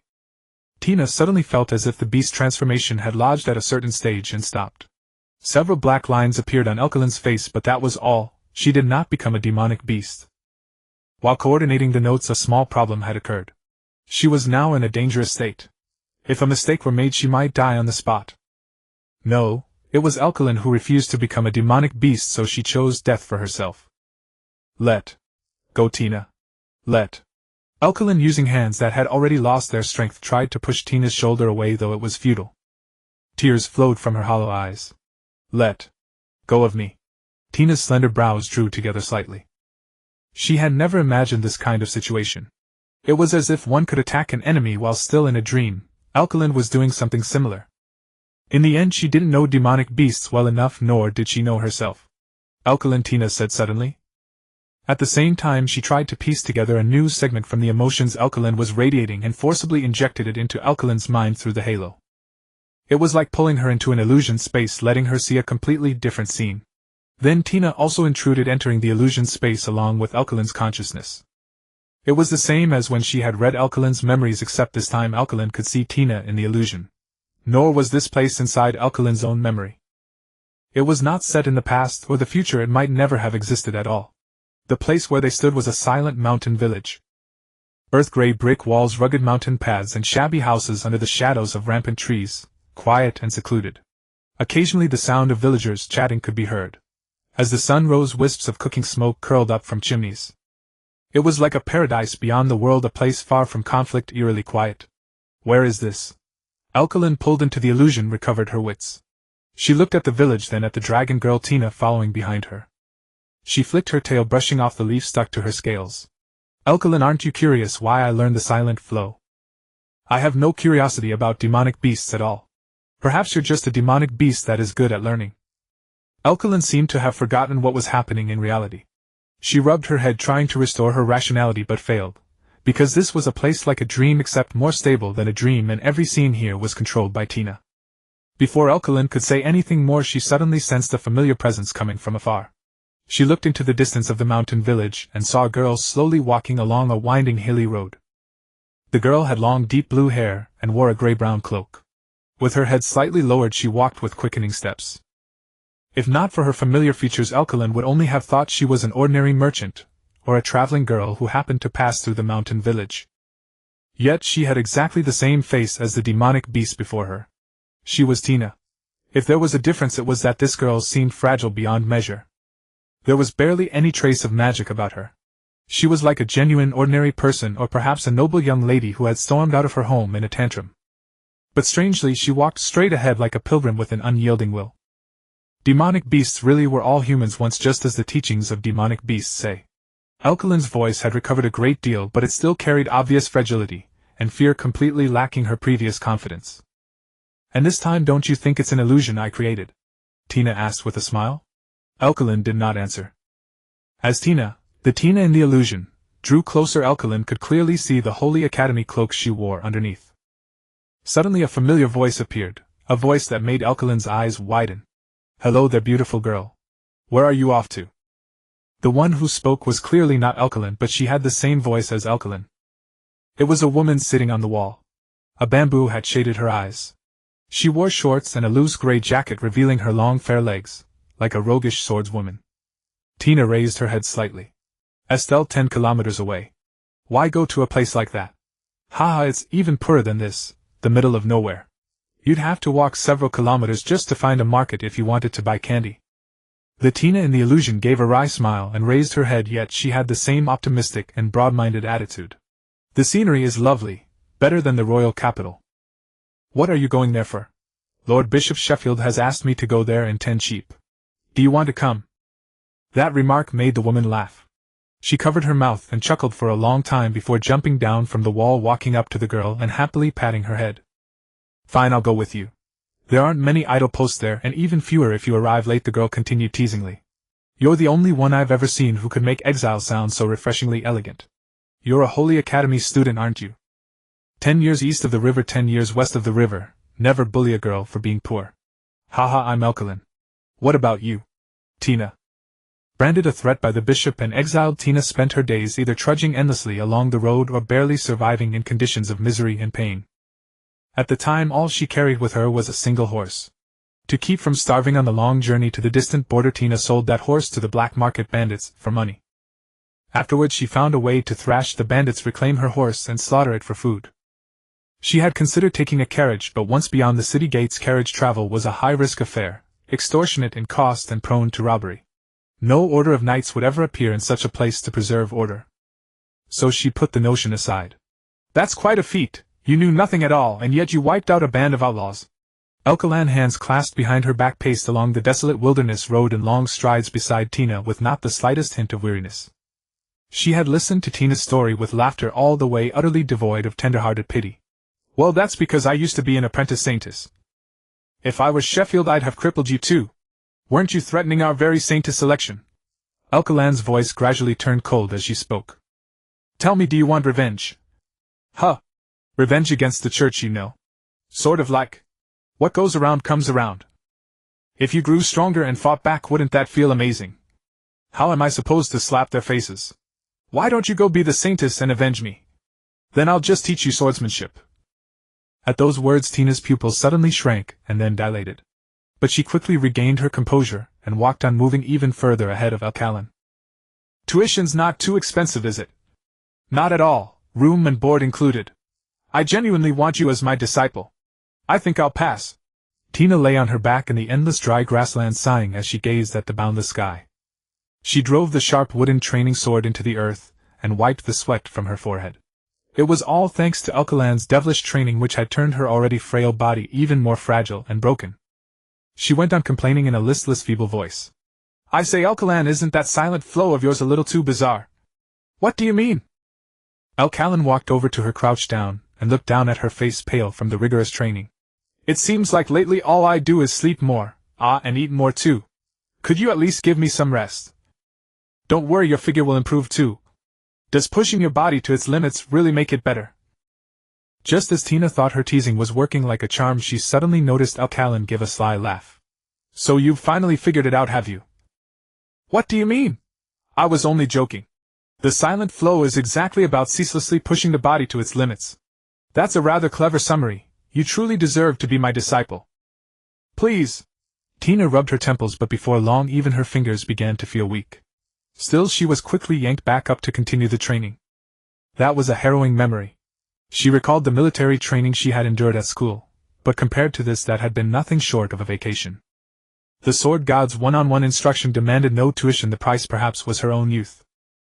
She was to train on this desolate grassland for an entire month. When they had first arrived, the two of them hadn't even known what to eat. Luckily, an old merchant passed by and sold them a few vegetables. At night they simply lit a bonfire, set a few metal scraps scavenged from the ruins atop it, and made do with the grill. It was like an iron bucket hooding the fire, roasting within, frying above.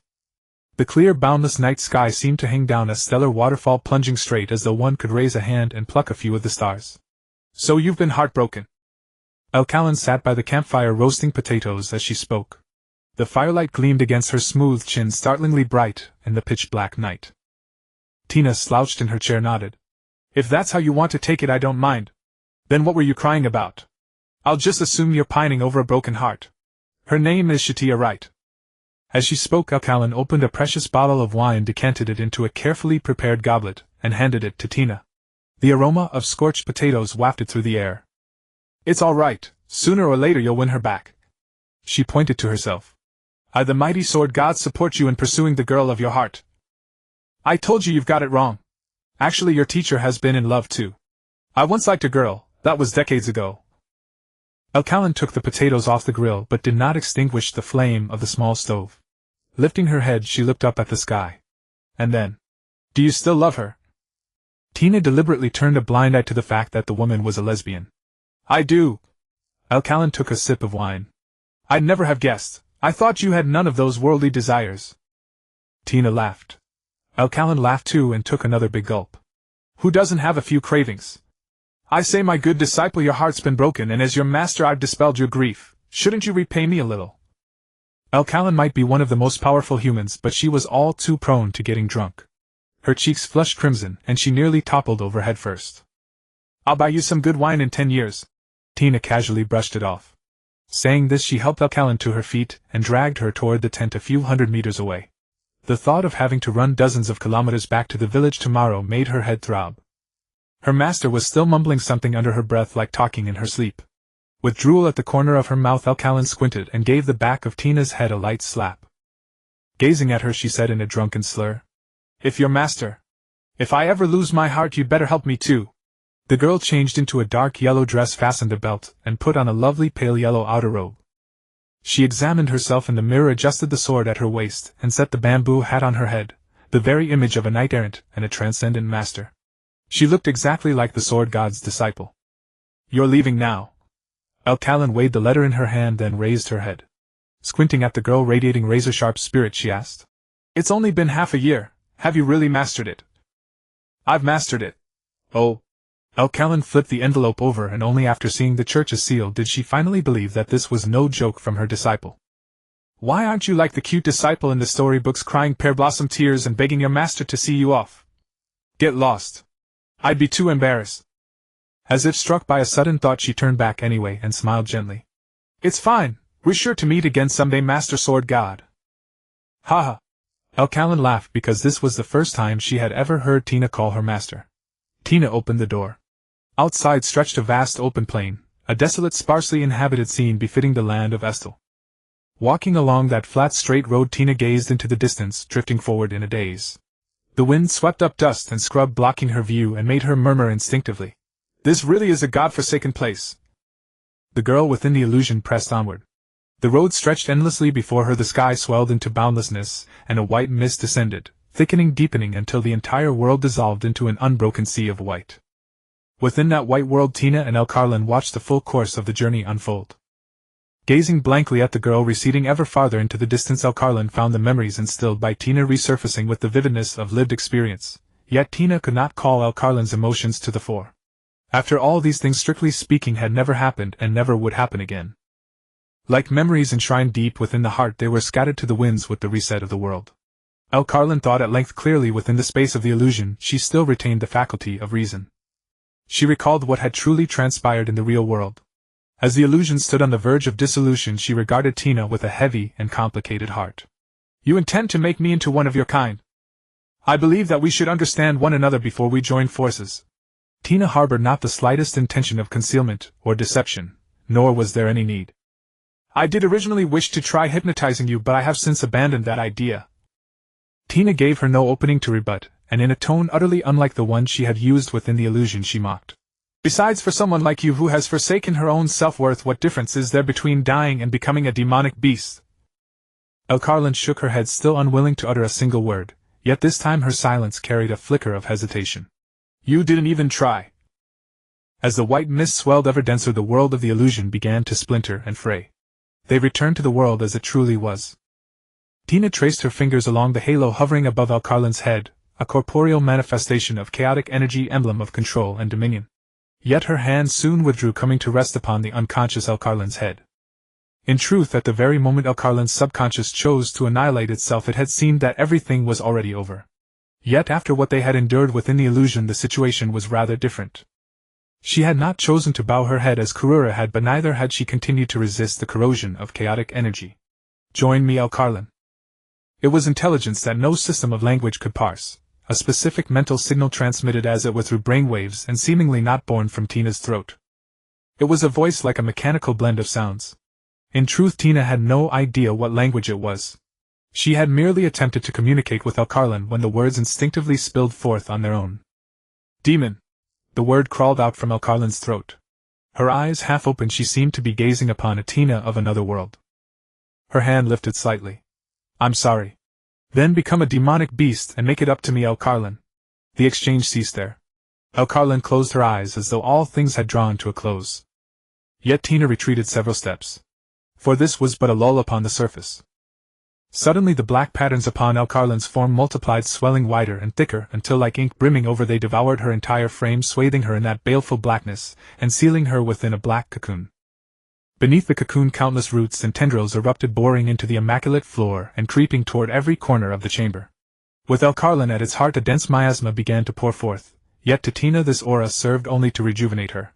Her draconic pupils blazed with ever more bestial light, fixed unrelentingly upon the cocoon. It resembled a black tumor gorged upon vast stores of nourishment, or a black heart still thumping with a dire rhythm. The vermilion vessels that grew along its surface like veins were clearly discernible.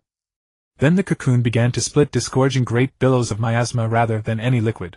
An odious sound came forth, like the labored breathing of a titan drawing close to waking. Cra! The cry was ear-splitting. The palace boasted excellent soundproofing, but Tina was certain this voice would pierce the walls and resound beyond. It was at this very moment that Satya's failsafe activated. Countless crimson divine chains shot forth from the walls on every side, yet their quarry was not Tina but the black cocoon. The scarlet chains coiled about it, and a holy radiance surged into them, transmuting into Satya's signature power to seal away every last trace of chaotic energy. Tina had been ensnared by this technique countless times. The utter helplessness it wrought was seared into her memory even now. In the very next heartbeat, however, a hand. No, a claw like a hand bristling with black blades and joined to a pitch-black limb rent the cocoon apart in an instant, cleaving the chains that bound it clean through their middles. Ever more divine chains assailed it, yet the claw simply swept outward and severed them all. The divine chains were blindingly swift, indeed from manifestation to enwrapping the cocoon had taken no more than a trice. And the cocoon's counterstroke was completed in the blink of an eye. Boom! The cocoon burst asunder, a violent shockwave blasting outward, yet this power was anything but chaotic. Like countless blades it carved the opulent walls and floor into neat uniform fragments, as easily as slicing tofu. The palace, shorn of its load-bearing supports, began to shudder and reel. Tina raised her tail to shield herself. She had imagined what it might look like to turn Alcarlin into a demonic beast, yet what now unfolded before her far exceeded her expectations. The palace had been reinforced by Satya's enchantments. The divine chains concealed within its shadows were in theory sufficient to ensure no demonic beast could ever break loose. The walls and floor boasted defenses more than 100-fold harder than the Empire's ramparts, yet they had been hewn like slabs of tofu battered into a gutted wasteland. The magnificent parlor had become a scene of demolition, as if smashed and sundered by a bulldozer. Only the outer bulwark forged by Satya continued to hold. Within the palace, even the bedroom where Tina had once slept had vanished without a trace in the shockwave of a moment past. Silent stream, Tina murmured.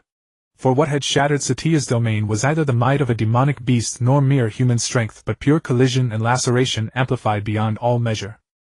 Tina discerned the graceful figure standing amid the ruins. Her once jade-white skin had turned a pallid bloodless white like a vampire's. Scraps of black armor veiled her proud full bosom, yet so carelessly that it seemed poised to spill free at any moment, the armor studded with hooks and barbs like an insect's exoskeleton clasped tight about her waist. A black thigh band encircled her long slender legs, glinting with the dual texture of silicone and metal in the guttering lamplight. 2 pairs of mantis-like forelimbs had sprouted from her back, flexing and brandishing themselves in tentative menace. Mysterious sinister patterns wreathed her comely countenance, tracing a scattering of black diamond marks across her delicate brows and cheeks like a demon that had submitted and plummeted into hell. Her golden mane had dimmed beneath the pall of miasma, faintly disheveled. Her hands too had become talons of pitch black, clenching a blade that seemed to have been wrenched carelessly from her own armor. Her scarlet vampire-like pupils brimming with murderous intent were fixed upon Tina. Slowly she advanced, a fallen knight returning from the abyss to the mortal world, poised to unleash slaughter. Elcarlan, or rather the human once acclaimed by all the world as the Sword God. Seeing her in this state, Tina felt a headache creeping in. Elcarlan's transformation into a demonic beast had succeeded, but the domination had failed. The blue halo above her head was gone. Just as Satya's divine chains had been severed, it had proven utterly useless.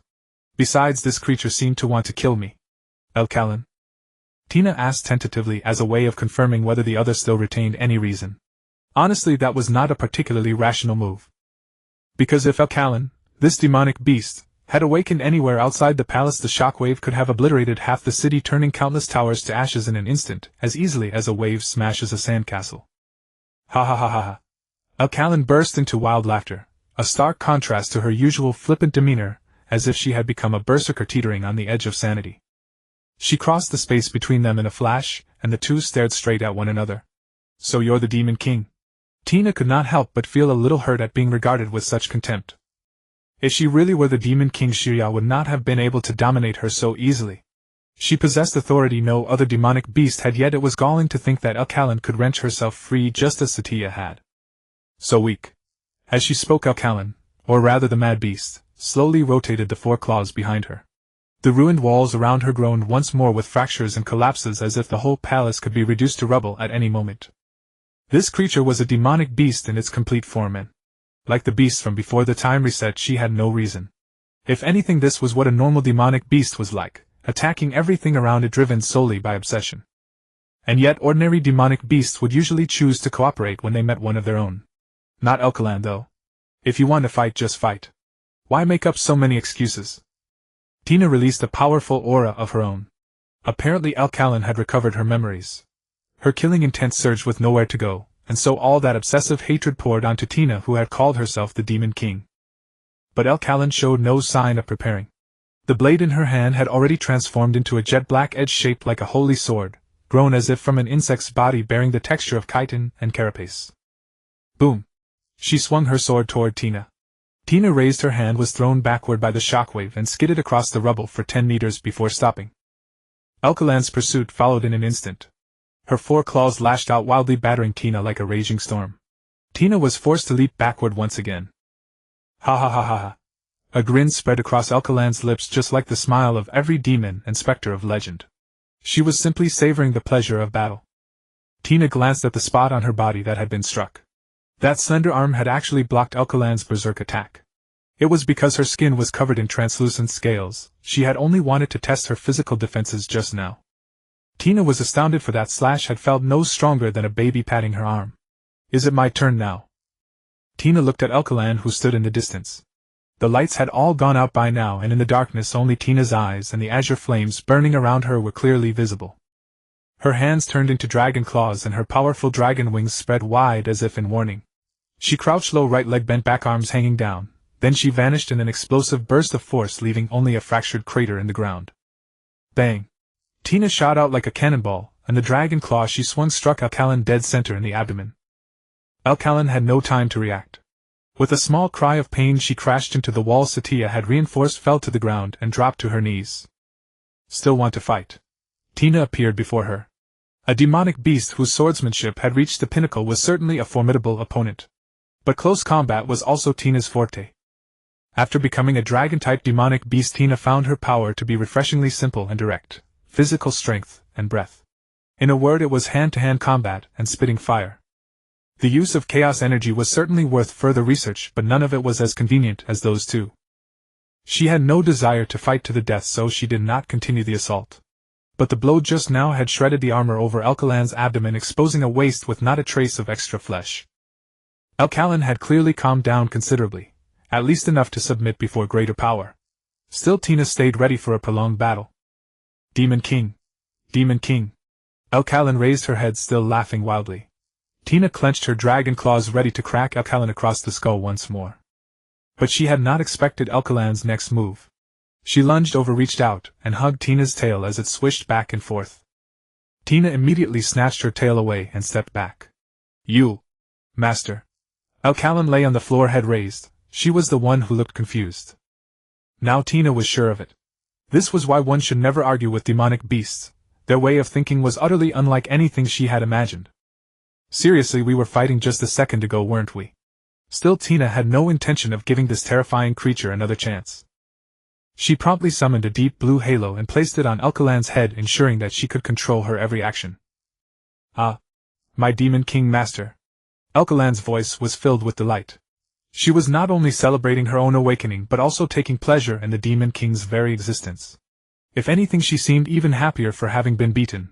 The excitement in her eyes burned brighter than before. Just call me Tina, would you? Apprentice is fine too. Tina had a psychological shadow around that word master, because Satya had toyed with her several times, causing her to blurt out master as well. And that had never been a proper master-servant relationship. Master Tina, from now on please do with me as you please. Ah, that's not what I meant. Tina did not know what to say, so she simply hid her tail. What worried her even more now was how Satya would react when she saw the ruined palace. But before she could think of an answer, the door opened. On the wall covered in devastation, that door stood as solid as ever, as if it were an existence that did not belong to this space. The one who pushed open the door and stepped inside was Satya. Her expression remained unruffled. She merely gave a calm glance at the mad beast kneeling on the ground. Ashya, let me explain. No need. Satya jumped down from what had once been the entrance hall, now nothing more than a solitary slab of stone, landed among ruins that had sunk more than 10 meters, and walked toward Alkalan. This is rather nice, actually. Although Satya said as much, Tina could still tell that she was somewhat displeased. After all, reinforcing this palace had taken considerable time, and if they had to move, Satya would have to clean and arrange everything all over again. So Tina pressed her hand on Alkalan's head and rubbed it hard.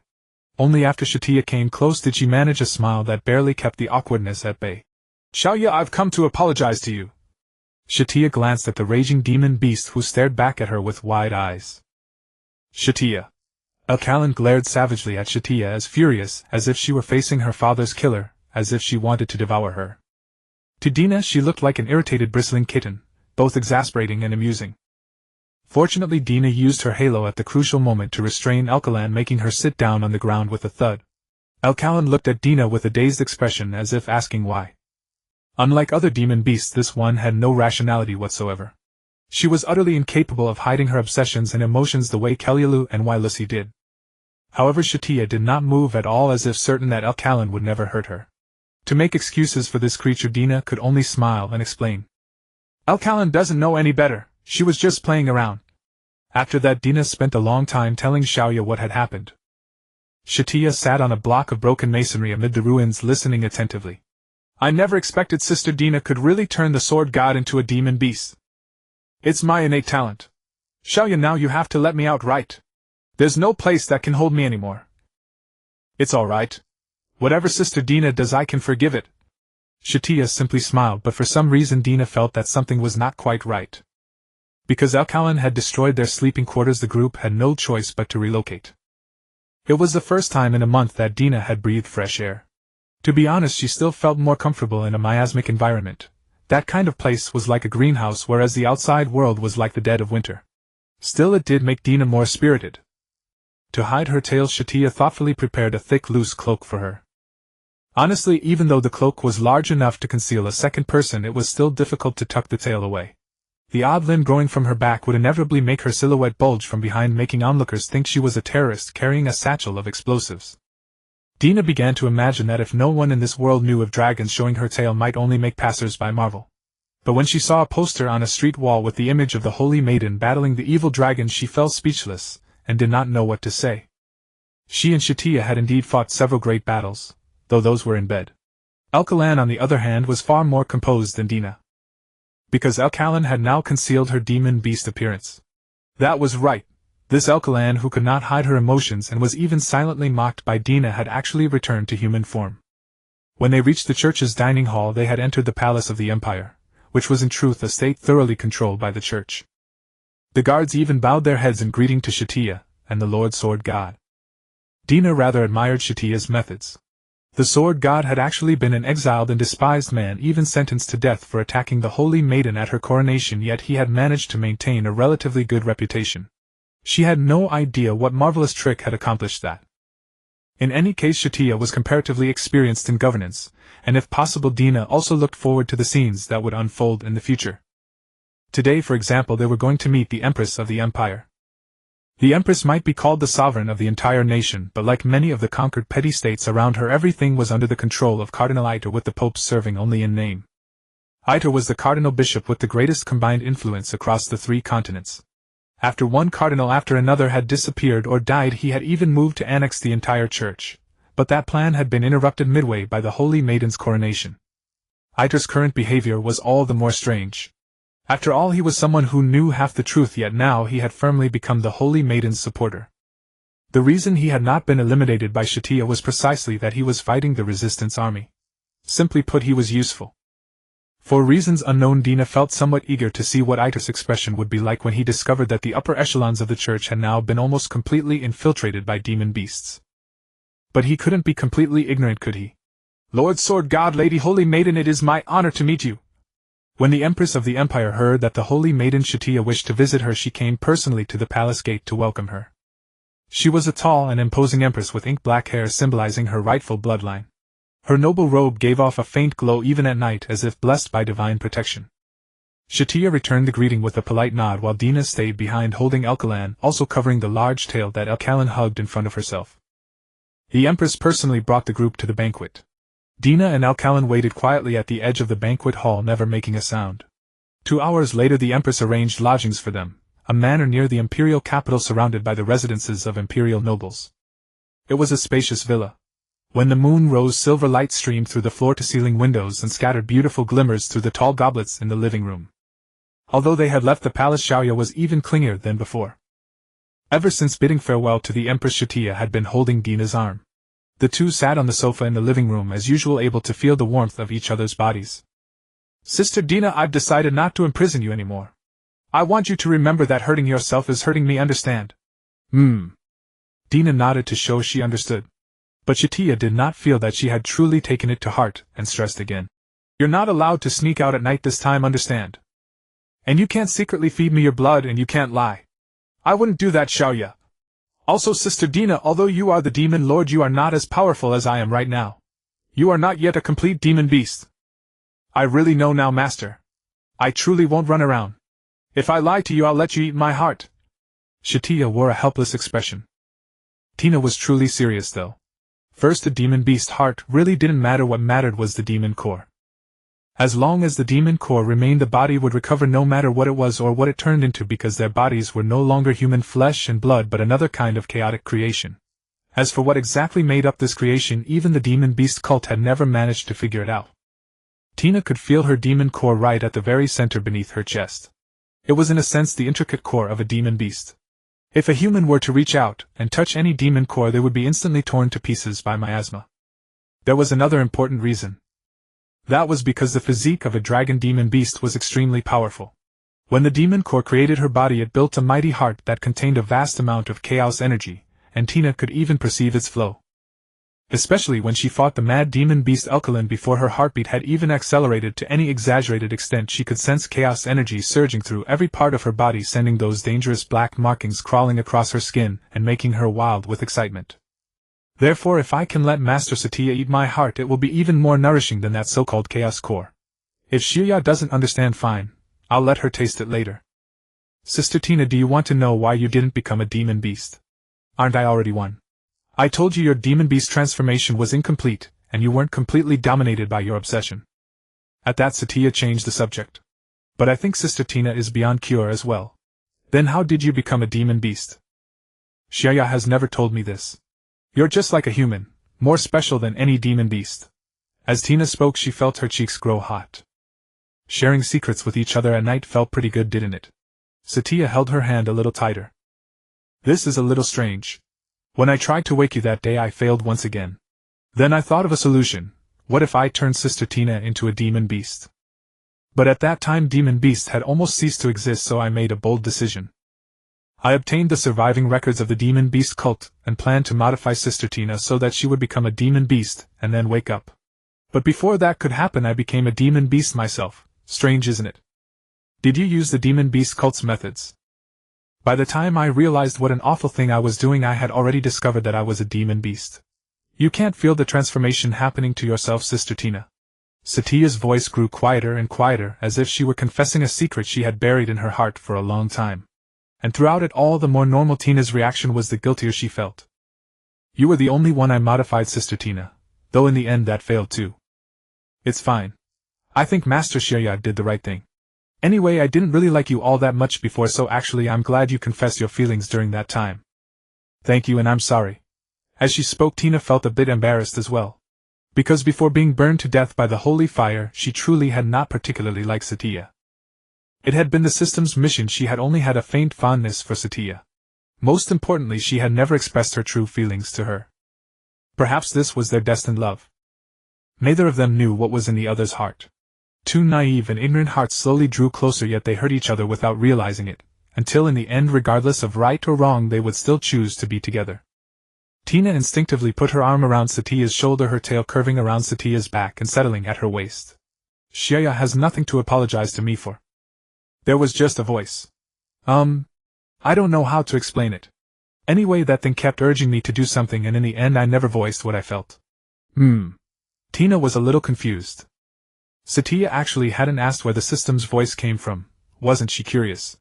A late spring breeze blew in through the half-open door, lifting Tina's long hair and letting it fall upon Satya's delicate shoulders. When Tina wanted to say something, she found that Satya had actually fallen asleep in her arms.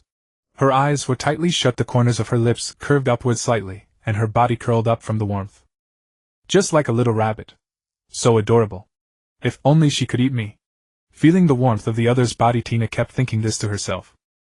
She had originally wanted to close her eyes and rest for a while, but suddenly she felt she would be missing a golden opportunity to check Satya's emotions and memories, and while she was at it, tried to dominate her by donning the halo. But Tina suddenly remembered Satya's warning and quickly gave up. Lord Demon King. Just before Tina closed her eyes, Alkaline, who should have been resting in her own room, walked up to their side. Oh no, I forgot about this one. Alkaline was still a newborn demon beast, and not very obedient, like a little kitten that might hiss at any moment.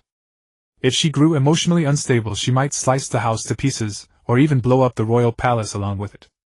At this moment Alkaline was wearing her old attire, a church knight's shirt, and a skirt symbolizing splendor and status with a light pair of shorts underneath. But the instant she saw Tina, traits of demon beast transformation began to appear on her body, her pupils for instance, along with a mark suddenly surfacing on her face, and skin gradually growing as pale as a vampire's. Alkaline, I told you not to turn into that form. Tina scolded her in a voice that wouldn't wake the girl in her arms. But Alkaline had none of that self-restraint that Satya possessed. Although she had heard that that girl would also be moving in tomorrow, who knew how lively this place would become, though it was a pity that it wasn't nearly as spacious as the palace. The moment I get close to my Master Demon King, it feels so good that I can't help it. Alkaline touched her lips and looked at her with a teasing gaze. She had regained a bit of reason, but not much. Tina shook her head. It was true. These creatures grew excited as soon as they came near her. It seemed that she was unconsciously using her authority to create a domain suitable for demon beasts. But this time Alkaline didn't seem to be there to disturb her. Instead, she sat down across from her. You're so weak, my Master Demon King. What do you mean? Why don't you absorb my power? That way you can become stronger. Alkaline's voice was very serious. She stared at Tina's jade-white neck, where a radiant red cross glittered, as if she had some special idea in mind. Can you help me restore my power? Tina was a little incredulous. After becoming a dragon-type demon beast, nearly all of her power had been fed to her by Satya. Back then, after Satya killed the troublesome creatures in their way and turned them into candy-like things, Tina would feel a trace of nostalgia when she remembered that energy slowly melting in her mouth. It tasted like candy with a soul-deep sense of satisfaction. But recently she really hadn't absorbed any power. She always felt that when the number of demon beasts increased, her power would naturally grow. But she had never tested it, nor had she ever had the chance, because Satya had kept her shut in her room for so long. Only recently had she gradually recovered a normal life. Demon King, my master, I would never deceive you. Alkaline gave Tina a confident smile. There was a faint echo of her old playful self, and her eyes shimmered in the darkness like a vampire walking through the night. Dina felt that Irkelin was full of mischief, but so far she had never seen a demon beast try to harm another demon beast. Besides, Dina herself was somewhat looking forward to it. Lower your voice. Not wanting to wake the girl in her arms, Dina could only signal with her eyes again, telling her not to make so much noise. Irkelin said nothing more. Instead, she closed her eyes, and the halo above her head grew more and more conspicuous, glowing like a glow stick in the darkness. A second halo gradually appeared around her wrist. Reach out your hand, master. Dina did as told. The halo circled Irkelin's arm, and then unexpectedly it flowed into Dina's palm. The power climbed up her arm and into her body, then gathered into the demon core in Dina's chest. A comfortable sensation made Dina raise her tail instinctively. Her heartbeat accelerated. To avoid making restless sounds, she forcibly suppressed the pleasure that almost made her want to lose her mind. Ha! It was a vast amount of chaotic energy. Power that came from demon beasts. This is my offering to you, Demon King, my master. Irkelin said with a smile. Dina truly did feel stronger. In simple terms, when she concentrated, she could hear even more distant sounds and could even see every detail of the wall's texture. Is this the first time a demon beast has offered me something? Should I say pay tribute? Or maybe it's because they weren't loyal enough. Indeed, I am the more loyal one. I say, Teacher Irkelin. Let's not talk like that, shall we? Dina felt that she indeed could not stand being called the Demon King by demon beasts, nor being elevated to such a degree. Irkelin found that rather strange after hearing it. Crossing her legs and propping her head on her hand, she said softly, Demon King, my master, have you misunderstood something? Right now I am your vassal. Could it be that you still want to restore our master-disciple relationship? Dina had thought that Irkelin's memories of the past were rather vague, but now it seemed she had not changed at all. Forget it then. Just call me Dina. I'm too uncomfortable with being called the Demon King outright. Dina. Dina hadn't expected Irkelin to be more obedient than anyone else. By the way, where are we going tomorrow, Dina? To find Kasitina. Kasitina? At that a morbid smile surfaced on Irkelin's previously hesitant face. She covered her mouth as if it was only in obedience to Dina's order that she did not release her obsession. It took a long time before the excitement in her eyes began to fade. Thank you, Dina? Haven't you ever thought that I might just be using you? Still unable to understand why Irkelin and the other demon beasts were so instinctively obedient to her, Dina couldn't help but ask tentatively. Even so, it's not your fault. Dina nodded. Seeing Irkelin's smile so full of morbid obsession, she had already guessed the reason. The reason demon beasts were demon beasts was precisely because their obsessions became deeper obsessions instead of being resolved. Her guilt toward Kasitina had not been let go, rather it had transformed into something else. Moreover, Dina discovered that there was indeed a vassal relationship among demon beasts. Take Keluluhe Lien and Irkelin for example. They were probably all her vassals. Their chaotic power came from her, so they were very easy to control and could easily offer tribute to the Demon King. As for Kelulu the Ice Demon Beast and He Lien, the last of whom was not yet a complete demon beast now, none of them had been as earnest as Irkelin when they were created, so they probably still did not understand the power link between the Demon King and her vassals. She had experienced what it felt like to be truly dominated by obsession. Perhaps Irkelin had subconsciously taken her as a trustworthy existence, a supreme ruler, and at the same time a kindred being with whom she could share emotions. This was one of the reasons Kelulu called her mother. In short, Dina felt that she had moved one step closer to demon beasts, of course by observing them. That night she simply closed her eyes and rested for a while. After all, demon beasts slept only to imitate their habits from when they were human. They had no need for real slumber. Sister Dina? Satya rolled over in her arms. What is it? So comfortable. Satya said the second half of her words out loud, turning over at the same time to lie right on Dina's chest, reaching out to hug Dina like she was hugging a plush toy. She subconsciously reached out to search for Dina's tail. But she simply couldn't find it. Strange. Satya opened her eyes and discovered that the horns on Sister Dina's head had vanished too. You evolved. Satya tilted her head. Irkelin offered me some power yesterday. Dina told the truth, but she did not mention how yesterday she had stopped herself from finding an opportunity to control Satya and see her memories. Irkelin had offered so much power that it even allowed Dina to evolve to the point of hiding her demon beast traits. Although the nearly invisible translucent scales on her body and the faintly glowing lines at the corners of her eyes still could not be hidden, Dina saw it as a minor matter. But after hearing this, Satya was a little unhappy. She pressed Dina's arms down, pushing her beneath her, and brought her cherry lips close until they were only half a finger's width from Dina's cheek. Sister Dina, you can ask me for power whenever you want. Is that so? Satya nodded, and as she spoke she touched the red cross on Dina's neck. When touched, Dina felt a familiar warmth well up. Her hand grew greedier and greedier. Dina understood Satya's meaning. They did something like this every night. In the early morning Irkalan went upstairs to rest, and no one came to visit. This time, however, Satya made a special request. Can you summon your tail back out? Huh. I can. But why? I want to use it. Even if I wanted to use it, I don't have one anymore. I'm human, Tina said playfully. She was already looking forward to Satya punishing her. She always felt that little Ya was cuter that way. Unexpectedly, the other girl showed no sign of anger at all. Instead, she looked at her with a hint of disappointment. Not going to show me? I'm human after all. This is what's normal, isn't it? Tina had actually long since grown a little fed up with her tail. In combat it was fine. It could be used as a weapon and helped her keep balance, but in everyday life a moment's carelessness would break a cup. Tina, your tail is really soft. I like it a lot. Could it be that you're afraid that once you bring it out you won't be able to change it back? Actually, that's not what I meant. Seeing how much Satya liked it, Tina couldn't hold back. This clearly wasn't a matter of reasoning. She was being cute, wasn't she? She twisted her body slightly and miasma was released from her back, coalescing into deep blue scales, then into a tail and wings. Is this okay? Hee hee. Satya reached out and directly gripped her wing. Her wings were quite sensitive, especially the inner parts. Being gently caressed there was like having the very top of her thigh touched. Satya liked to massage from the outside inward along the scales, so it was very pleasant at first, but soon waves of sensitivity began washing over her. To be honest, Tina had originally thought that a magical beast's new organs were weapons that could be freely regulated and summoned. Now she discovered that the situation was far more complicated than she had imagined. Somewhat unexpectedly, Satya did not do anything to her belly or legs, probably because it was early morning and there were things to do soon.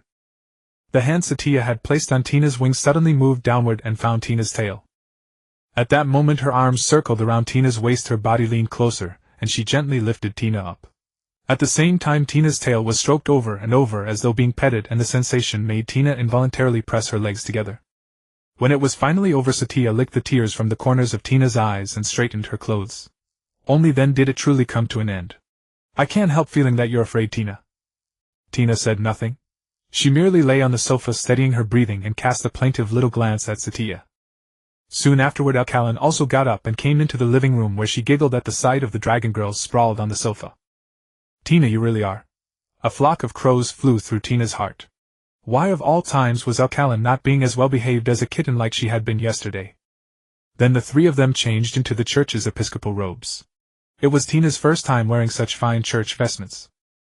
The robe, which looked as cumbersome as a theatrical costume, was actually featherlight and felt comfortably breathable against her skin. Inside, an inner lining and a short skirt pressed against her body without feeling tight, and the white tights were very warm. Once covered by the robe, only one tights-clad leg was left exposed, seemingly for the sake of ceremony, and it did not look heavy. As the Holy Maiden's attendant, and because she had originally been a magical beast, Tina put on the chaos mask to keep her identity hidden, covering her eyes and concealing her aura. Tina looked at herself in the mirror.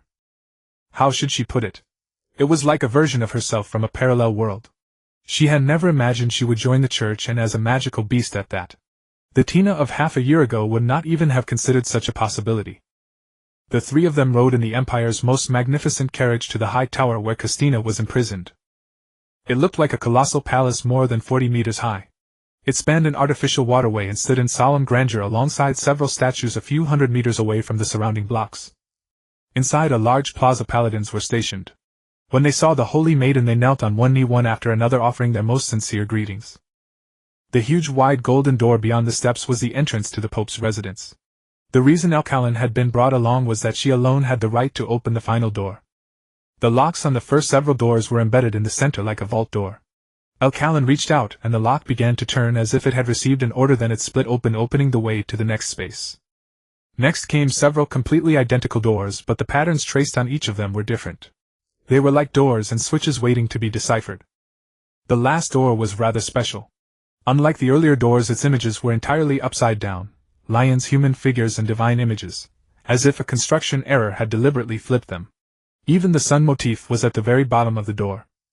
What was most striking was the inverted cross. At the very center of the cross was a gap, causing the entire pattern to crack as though heralding an ominous fate. Tina suddenly remembered the characteristics of the celestial beast and stopped in her tracks. Don't open the door. Tina. Alkaline had just reached out, but she withdrew her hand. Tina. At that moment Satya also realized something was wrong. She had reached exactly the same conclusion as Tina. Inversion. Transposition. This was one of the celestial beast's authorities. Against weaker beings the celestial beast could even directly transpose the air in her hand with an opponent's heart.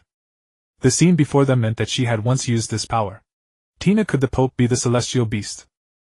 That's right, it's her, Tina replied. Alkaline, however, did not quite understand. But she obediently looked at the two and said nothing, quietly waiting for the two strongest magical beasts to reach the answer. Let me handle it. Tina walked to the very front. She removed the chaos mask and placed her hand on the lock. Her senses suddenly began to expand. The world became even more chaotic. When Tina concentrated, she could hear the clinking of the paladin guards and inquisitor's armor, as well as the sound of air flowing through the cracked lock. She's gone. Tina. As she spoke, she pushed hard. The mechanism inside the long broken lock sprang open at once like a preloaded program. The door was yanked open by gears as if malfunctioning, crashing against the wall with a thunderous roar.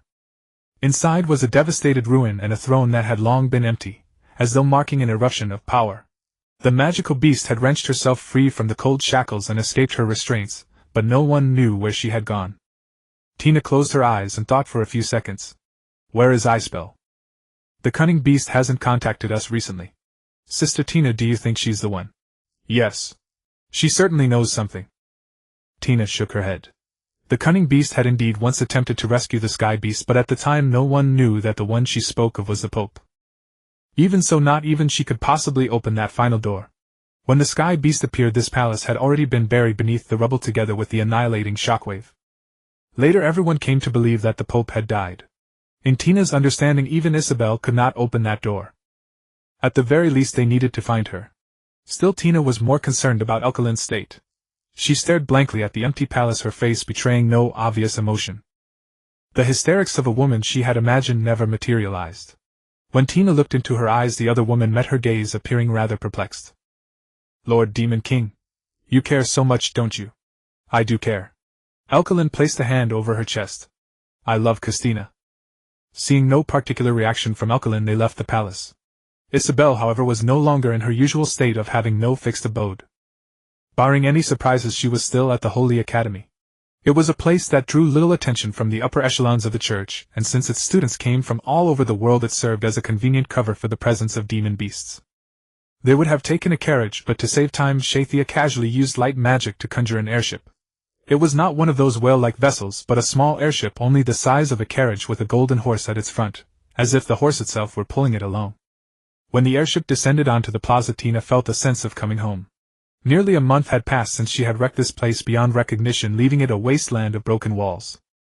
She had imagined that the academy might be destroyed by the ice beast or by some other demon beast, but never did she imagine that she herself would be the one to nearly destroy it. Now, within a single month, the Holy Academy had gradually been rebuilt and restored to the way it had looked before the disaster. In a world where 7 or 8 demon beasts coexisted, preserving such a scene of peace was truly a rare marvel. However, in order to find Isabel, they chose to conceal their appearances, and only removed the chaos masks after returning to the Yegwang Society. Throughout the journey, Alkaline's condition remained remarkably steady. She followed cautiously behind the two like a loyal and devoted retainer. The Yegwang Society's dormitory building looked just as it always had. But Tina could no longer face this society under her former identity. The fact that Tina was the dragon beast had already spread beyond any hope of containment. Entering the dormitory, Satya removed the chaos mask. Soon after, Laphitas happened to be in the first-floor lounge. A circle of students surrounded her, seemingly sharing bits of their daily lives, filling the air with reassuring conversation and the cheerful chatter of girls. Next week, the Yegwang Society is going to surpass the Yaoshur Society in the rankings. Keep it up, everyone. Isn't that all thanks to Lady Isabel? That's right. And credit also goes to Lady Kururu, even though the Nightingale is no longer with us. What a shame. At that point, Satya happened to step in front of them and asked, is Isabel in the society?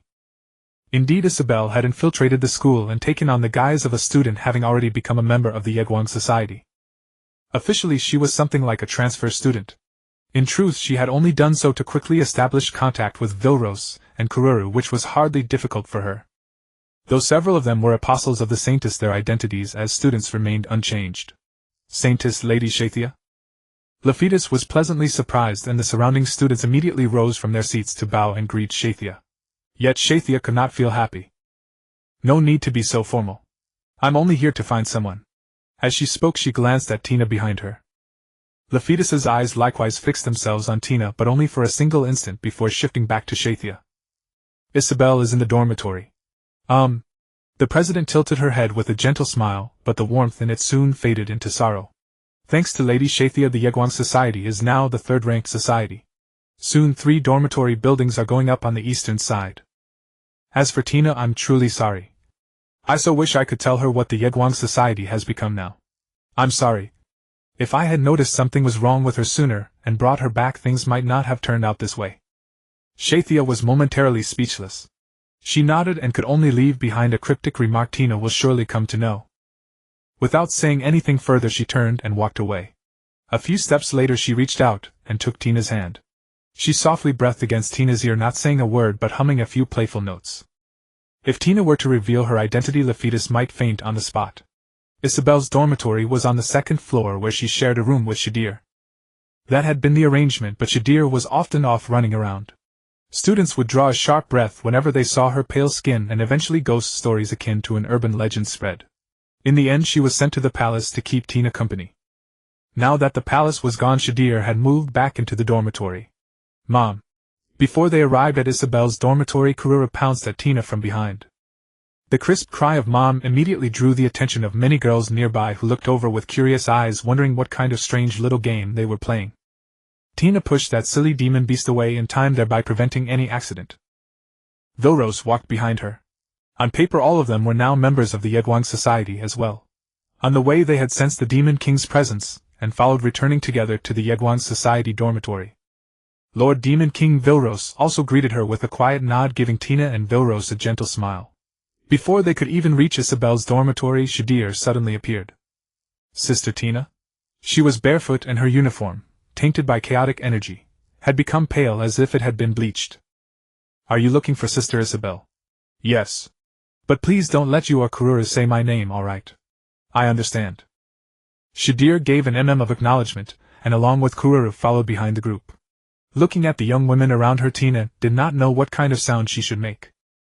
If Black Lotus was not counted, this was perhaps the first time in history that all 7 demon beasts had appeared together inside a single intact building. Ysber's dormitory was neater than expected. All her clothes were in the wardrobe, her quilt and pillow were neatly folded, and the floor was polished to a bright shine. Was this really Zydir's room? Meanwhile, Ysber, the trickster beast, was sitting on the sofa. Her pink hair made her highly recognizable, and the massive chaotic energy dormant in her body allowed Tina to sense her presence from a great distance. Lord Demon King! Ysber rose immediately upon seeing Tina, then lifted the hem of her skirt, and gave a slight nod imitating a maid. Tina felt deeply gratified. The girl before her was, one could say, the most gentlemanly and ladylike of all magical beasts. Zydir and the other magical beasts at Satya's suggestion all went outside to wait. They thus had a chance to talk with Ysber. In reality, discussion among magical beasts did not require language. Magical beasts could emit special sounds to communicate with each other over long distances, which was also the simplest way to quickly confirm one another's positions. Therefore, magical beasts could easily tell whether the other was a kindred spirit. Ysber. Tina placed her hands together, tilted her head, and looked at her with disdain surfacing on her face. Because she had just looked through the other's memories, she learned that Ysber was not the culprit of this incident. She had done nothing. Yes, literally nothing. Every day she simply scribbled and sketched in her room, or wandered across the world, then teleported back, relying on her immense strength. My purpose was already fulfilled long ago, Lord Demon King. Ysber covered her mouth and laughed as if she had known what was coming. For a single moment Tina had the bizarre urge not to bother this ancient ancestor. Spare me the nonsense, Ysber. You should know who it was. Satya seemed a little impatient. I was only joking. Ysber answered with a smile. It was Luz Alicia. You should know her. Is she a magical beast? Satya asked. She is a product of the beast cult, and also a magical beast, one of us yet not. Why? As she spoke, Ysber turned to Tina. Lord Demon King, at present you are not a true magical beast. I believe, Satya, you should know the reason, right? Satya nodded. Night the situation with Luzalusha is the same. Ysber crossed her legs and gave Satya a deep look. You are truly formidable. I must say if there were another realm in which you were human perhaps no magical beast could defeat you in a frontal confrontation. Unfortunately you are a magical beast now. This is also the reason I have lost my value. If you wish no one in this world could stop you any longer. What is her goal? Tina asked. Unlike us other magical beasts who can understand each other's emotions, know each other's obsessions, and feel a sense of kinship among kindred, Luzalusha has her own ambition, and her target seems to be you, Your Majesty, the Demon King. Me. She chose to wage war against the Church and had the heavenly beast help her all to destroy the Church. She believes the Church should not exist. Tina closed her eyes and sank into thought, asking no further questions. In theory the obsessions of magical beasts could indeed conflict, yet they would choose to forgive one another, and would not break out into conflict. Luzalusha, like me, is a special existence. She even wants to oppose Satya's church. Could it be because she doesn't know the truth? But why hasn't she joined the other magical beasts, choosing instead to walk alone? And now she has even taken away the heavenly beast. Boom boom! Amid the bustling imperial capital inside a grand cathedral, the enormous sacred bell hanging from the ceiling was bathed in holy light, turning resplendent gold. The girl knelt on both knees, her small legs wrapped in white tights resembled 2 milk sticks.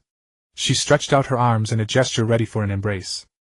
Sister Heroine, we can begin. Her voice was calm and unruffled, like a holy maiden in prayer, and like a pilgrim accepting her fate. The girl called Heroine, standing before her, nodded gently, and accepted the embrace. Their attires were almost identical, making them look like 2 inseparable sisters. She held Heroine's body, wrapped her arms around her petite frame, and muttered something under her breath. A blue halo began to emit a strong glaring white light and vibrate at a high frequency. Meanwhile the great sacred bell's massive pendulum began to swing left and right, gradually growing deafening. Sister. Heroine struggled in agony as her sister released her, but she kept murmuring Heroine's name. She felt her brain begin to tremble, felt nauseous, and her body shuddered violently as if it were about to fall apart. Even her heart seemed about to burst. Yet soon she adapted, not because as a cardinal she could resist that power. The gold on the massive 5-meter-long bell began to show pitch-dark spots as if corroded. Those spots gradually grew until they turned into searing black sludge, emitting acrid white vapor as if eating into the bell until they swallowed it entirely. Heroine's eyes rolled upward, her mouth slightly open, trickling with glistening dew, and she reached out both hands. The black sludge dripped onto her palms, her dark red hair, and her fair face. Then more black liquid spread over her body. Like a girl under a shower, the black sludge gradually corroded her robe away and streamed over her skin. When the robe's fabric had been completely corroded, it was replaced by black sludge clinging tightly to her body. The same happened to Heroine. She knelt on the floor holding her younger sister's hand. The black sludge did not cause her pain, on the contrary, her flushed face was filled with pleasure and excitement. This is the power of the Demon King. Isn't it blissful? Blissful. So good, so warm. Before being submerged in the black sludge, they clasped each other's hands, feeling each other's body temperature grow ever hotter, and then turn piercingly cold. Above their heads, deep blue halos gradually emerged. They were engulfed in the black liquid. Hair, faces, chests, every inch of skin was wrapped. Deep blue chains connected to the collars around their necks like shackles, binding them, reducing them to captives of darkness. And as the black sludge solidified, their pose was forever frozen in the image of holding hands. Sister, forever together. Heroine, my sister. Heroine and Heroine gradually sank into the black viscous mire, and all of this unfolded before Tina's eyes. This was the sacred hall of the cathedral at the heart of the imperial capital. Every week the church's high-ranking clergy would come here to pray to their deity. It was said that the deities who resided here in ages past. The Pope had prayed here every day and petitioned the deity, and it was in this way that he had obtained the power to overcome his enemies. Tina was outside the sacred hall on the plaza, kneeling in prayer alongside Satya. According to the rite, the cardinal was to strike the sacred bell within, letting its clear weighty toll bathe the imperial capital and the entire world. Heroine and Heroine were the cardinals entrusted with the duty of sounding the bell this time. At dawn, Tina sought out the 2 cardinal sisters, and at that moment they were still preparing to ring the sacred bell. It seemed that after some reconciliation the relationship between the 2 sisters had become far better than before. Then Heroine made a request of Tina. She tugged at Tina's sleeve, walked bashfully up to her, and after stammering through many things made up her mind. Demon King, please enjoy me. For an instant Tina did not even realize what had happened. It was only after Heroine explained that she understood Cardinal Heroine had already been brought under her control. Tina could not help wondering whether it was too cold-hearted for them sisters as they were to use the word control. Perhaps to Heilian this was nothing much. Immediately afterward the scene from moments ago unfolded. On the plaza where over 100 people bowed their heads in prayer before the tremendous doors of the cathedral's sacred hall, black sludge seeped out slowly. It flowed across the white stone tiles and crept into the crevices, bringing with it black mist thick with miasma that drifted over the entire plaza, and the sacred prayer descended into chaos. What is this? A demon beast has invaded the imperial capital. Heavens, what a terrifying aura. Has God abandoned us? Tina and Satya stood at the very front of the congregation, yet they remained unmoved at the sight of the black mire. This was the critical moment of the two sisters' corruption. Silence. At that instant a man's voice resounded across the whole plaza. It was Ether. He rose into the air, surveyed the doors, and then glanced in Satya's direction. This is Cardinal Heilian's magic. No one is to speak a word of it. Continue praying. Tina was utterly speechless. Ether's words were nothing but a smokescreen for the cardinals. He had often done this in the past. Anything that could affect the church's reputation would have its truth buried by him. But even Tina had not expected Ether to be crazy to such a degree. Seriously, a demon beast was about to be born inside the cathedral. I'll go take a look. Satya lifted her head and cast a glance at Ether, and at that moment the anger on Cardinal Ether's face faded, replaced by reverence. Even as she said that, Satya took Tina's hand and walked inside. They did not open the great doors to prevent the sludge still spreading outward from leaking out and causing too much damage. After all, a little act was still necessary. They slipped in through the cathedral's skylight, and what met their eyes was a small black lake. Inside the cathedral's sacred hall, the ground, an area the size of 2 basketball courts, was already covered in ankle-deep sludge. Satya conjured a magical platform as their foothold. Amazing. Tina crouched down, reached out, and tentatively touched the black liquid. It was like something secreted by some abyssal leviathan, like the abyss of myth and legend, a symbol of evil and filth. To demon beasts it was a comfortable hothouse. The instant her finger touched it, she felt the ease of a fish stranded on land finally finding water. Not far away, the two sisters enclosed in the thick slurry gradually appeared before the two of them. They kept holding hands. When they broke free from the black mire, they still maintained their original pose, yet not a trace of it stained their bodies. Their skin, white as congealed cream, had become even paler after their demon beast transformation. Pitch-black rectangular silk cloths covered with blood-red stripes were joined to one another, clinging tightly to Heilian and Shuelian's slender bodies and drawn together at the chest into a dress. Their slender legs flickered in and out of view beneath the fluttering striped hem. In the depths of the girl's eyes appeared an X symbol, the elder sister Heilian in her left eye and the younger sister in her right. Their necks were bound by blue spiked collars like fetters used to restrain pets, with a chain linking them to each other. Yet their hands, locked together with fingers intertwined, seemed to say that this was merely superfluous. They seemed to have regained their senses and looked toward Tina. In the blink of an eye they flew before them, leaving dark afterimages that traced a path through the air. Demon King! Demon King! Heilian and Shuelian put their palms together and, imitating worshippers, prayed to Tina. Let me give the two of you a name. Tina reached out and stroked their hair, and the two girls nuzzled against her fingers in turn, obedient as kittens. Then you shall be called the twin demon beasts. No matter what you once were to each other, from now on you are sisters who can never be parted. Yes, Demon King. Yes. They had spoken almost at the same moment.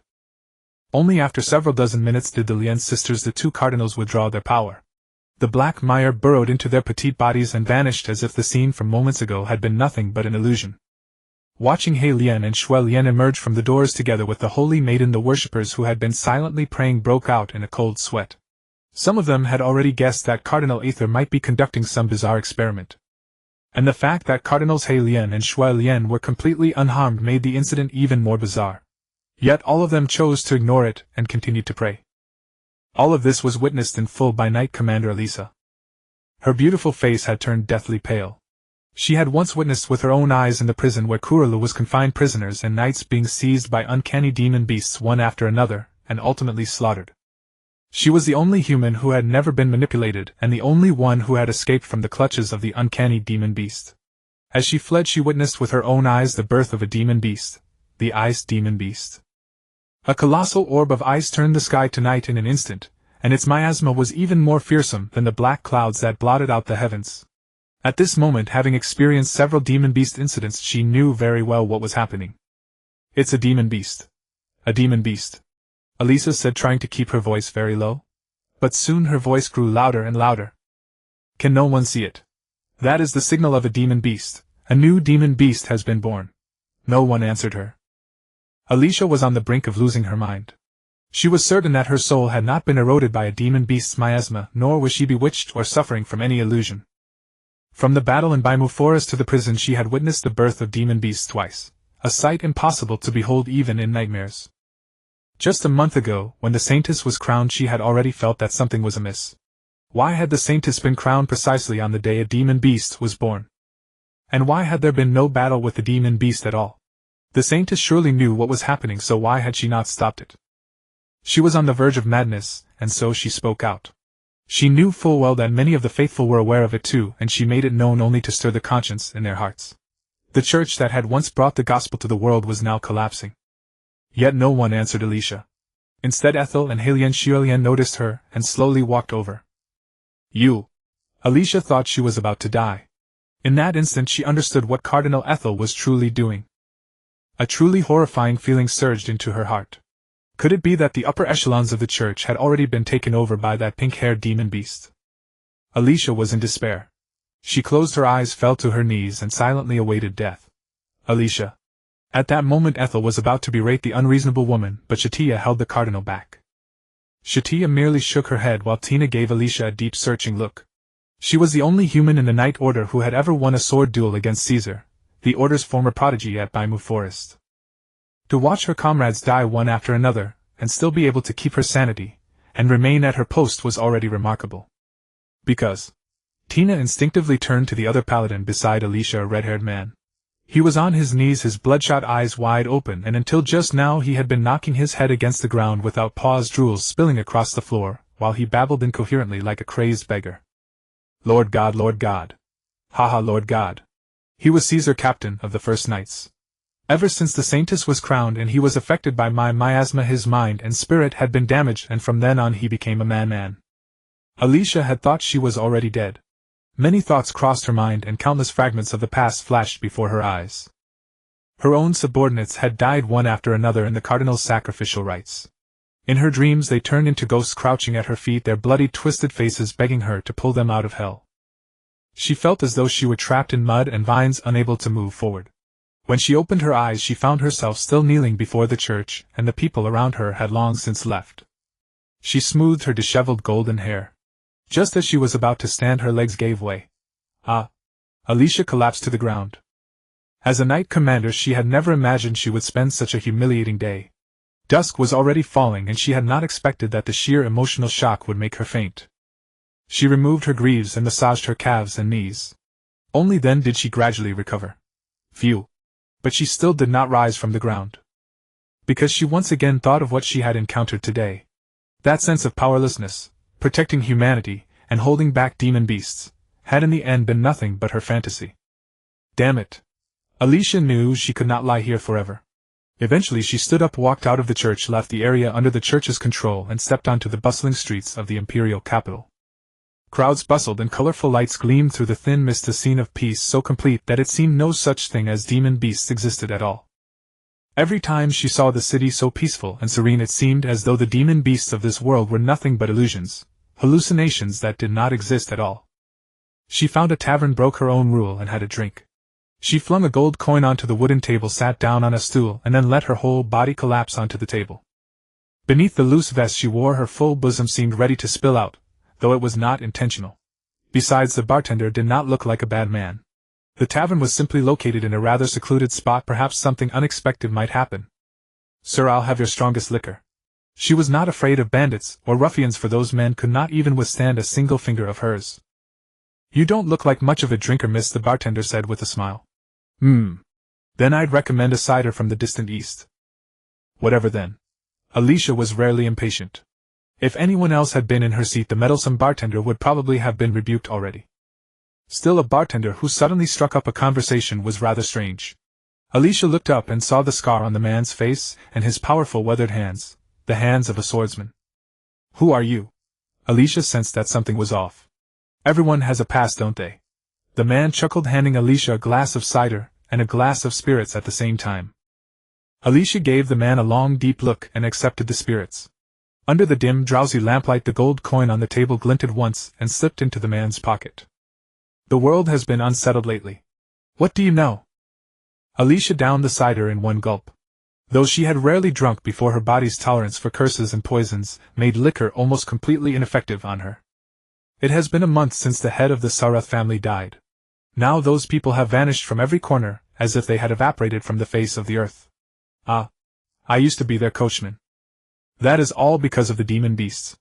Alicia's glass was refilled, but she downed it in another gulp and said bluntly, the peace on the surface of this world is a lie. The church is nothing but vermin. If the people of the church heard what you said, I'm afraid you'd suffer the same fate as Mr. Sarath, the bartender said with a smile. So what? I am the knight commander. What can they do to me? Heh. The bartender smiled. Miss Alicia, are you interested in remaking this wretched world with us? Huh. A blush rose to Alicia's face.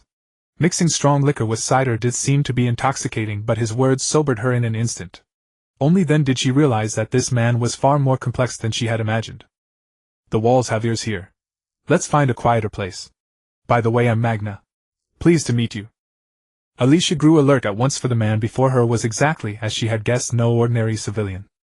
He was most likely a member of the Resistance, a group that habitually stirred up trouble whenever magical beasts descended upon humanity. Now that the church's inner sanctum had sunk into a murky morass, it was precisely what the Resistance had longed to witness. She harbored deep suspicion toward the man before her, yet she chose to follow. Curiosity burned within her. What surprises might Magna have in store? The rooms within the tavern stood empty and unlit. The two advanced through the darkness until they suddenly came upon a stairway leading downward. They descended step by step, traversed a corridor thick with the pungent scent of earth, and finally arrived at a spacious basement. A lone candle burned within the basement, while countless shelves disguised the space as a modest storeroom. Yet Alicia could discern a door hidden behind the shelves, likely leading to even deeper depths. Are you a member of the Resistance? Yes, a pleasure to meet you. I am what you call the Resistance, though we do have a name of our own, the Lone Wolf. What do you think? That's pretty lame. Thank you. Magna halted, then seated himself upon the table. But it was Alicia who spoke first. Did your leader send you to find me? Magna offered a wry smile. In truth, after Miss Rosarosa disappeared, I became the leader of the Resistance myself. What do you want from me? Alicia's tone bore no animosity, only pure curiosity and cautious probing. As though he had already anticipated everything, Magna picked up a cigar, lit it, and held it between his lips. It's merely to bring you into the fold, nothing more. Bring me into the fold? Alicia found it rather amusing. She was about to unleash some scathing retort when the memory of today's ordeals suddenly washed over her. To be frank, she was in no mood to laugh, nor could she muster a single harsh word. She had always looked down upon the Resistance as mere vultures profiting from calamity. Yet now she realized that compared with the church's high-ranking officials, these so-called rebels appeared almost virtuous and fair. Don't look at me like that, Miss Alicia. I've analyzed you thoroughly. We once crossed paths in the Baimu forest, though we were strangers then. Heh. That was a truly perilous affair, wasn't it? What is it that you plan to do? Alicia sat down at the table. The church has ruled this world for over 1,000 years. Is it not time for a change of dynasty? Give up. Alicia shook her head. Overthrowing the church with your strength is nothing short of impossible. The upper echelons of the church have already been infested by magical beasts. I cannot say how many, but they are certainly not on humanity's side. Bishop Ethel, Bishop Lien, all of them are compromised. Ha. Magna expelled a ring of smoke. Don't feel pressured, Miss Alicia. All you need do is register your name with us and come to rendezvous when necessary. As long as you remain undiscovered, you can sever all ties with us at any time. Is that so? You're quite laid back. At least we are more earnest than Cardinal Ethel. Magna snuffed out the cigar, hurled it to the ground, and ground it under his heel. Yet curiously, throughout the entire affair, not a trace of smoke had ever filled the room. Alicia fell silent for a moment. I still maintain my words, you cannot possibly succeed. If you still refuse to trust us, allow me to reveal our next plan. Those magical beasts you mentioned, the Resistance has long been gathering intelligence upon them.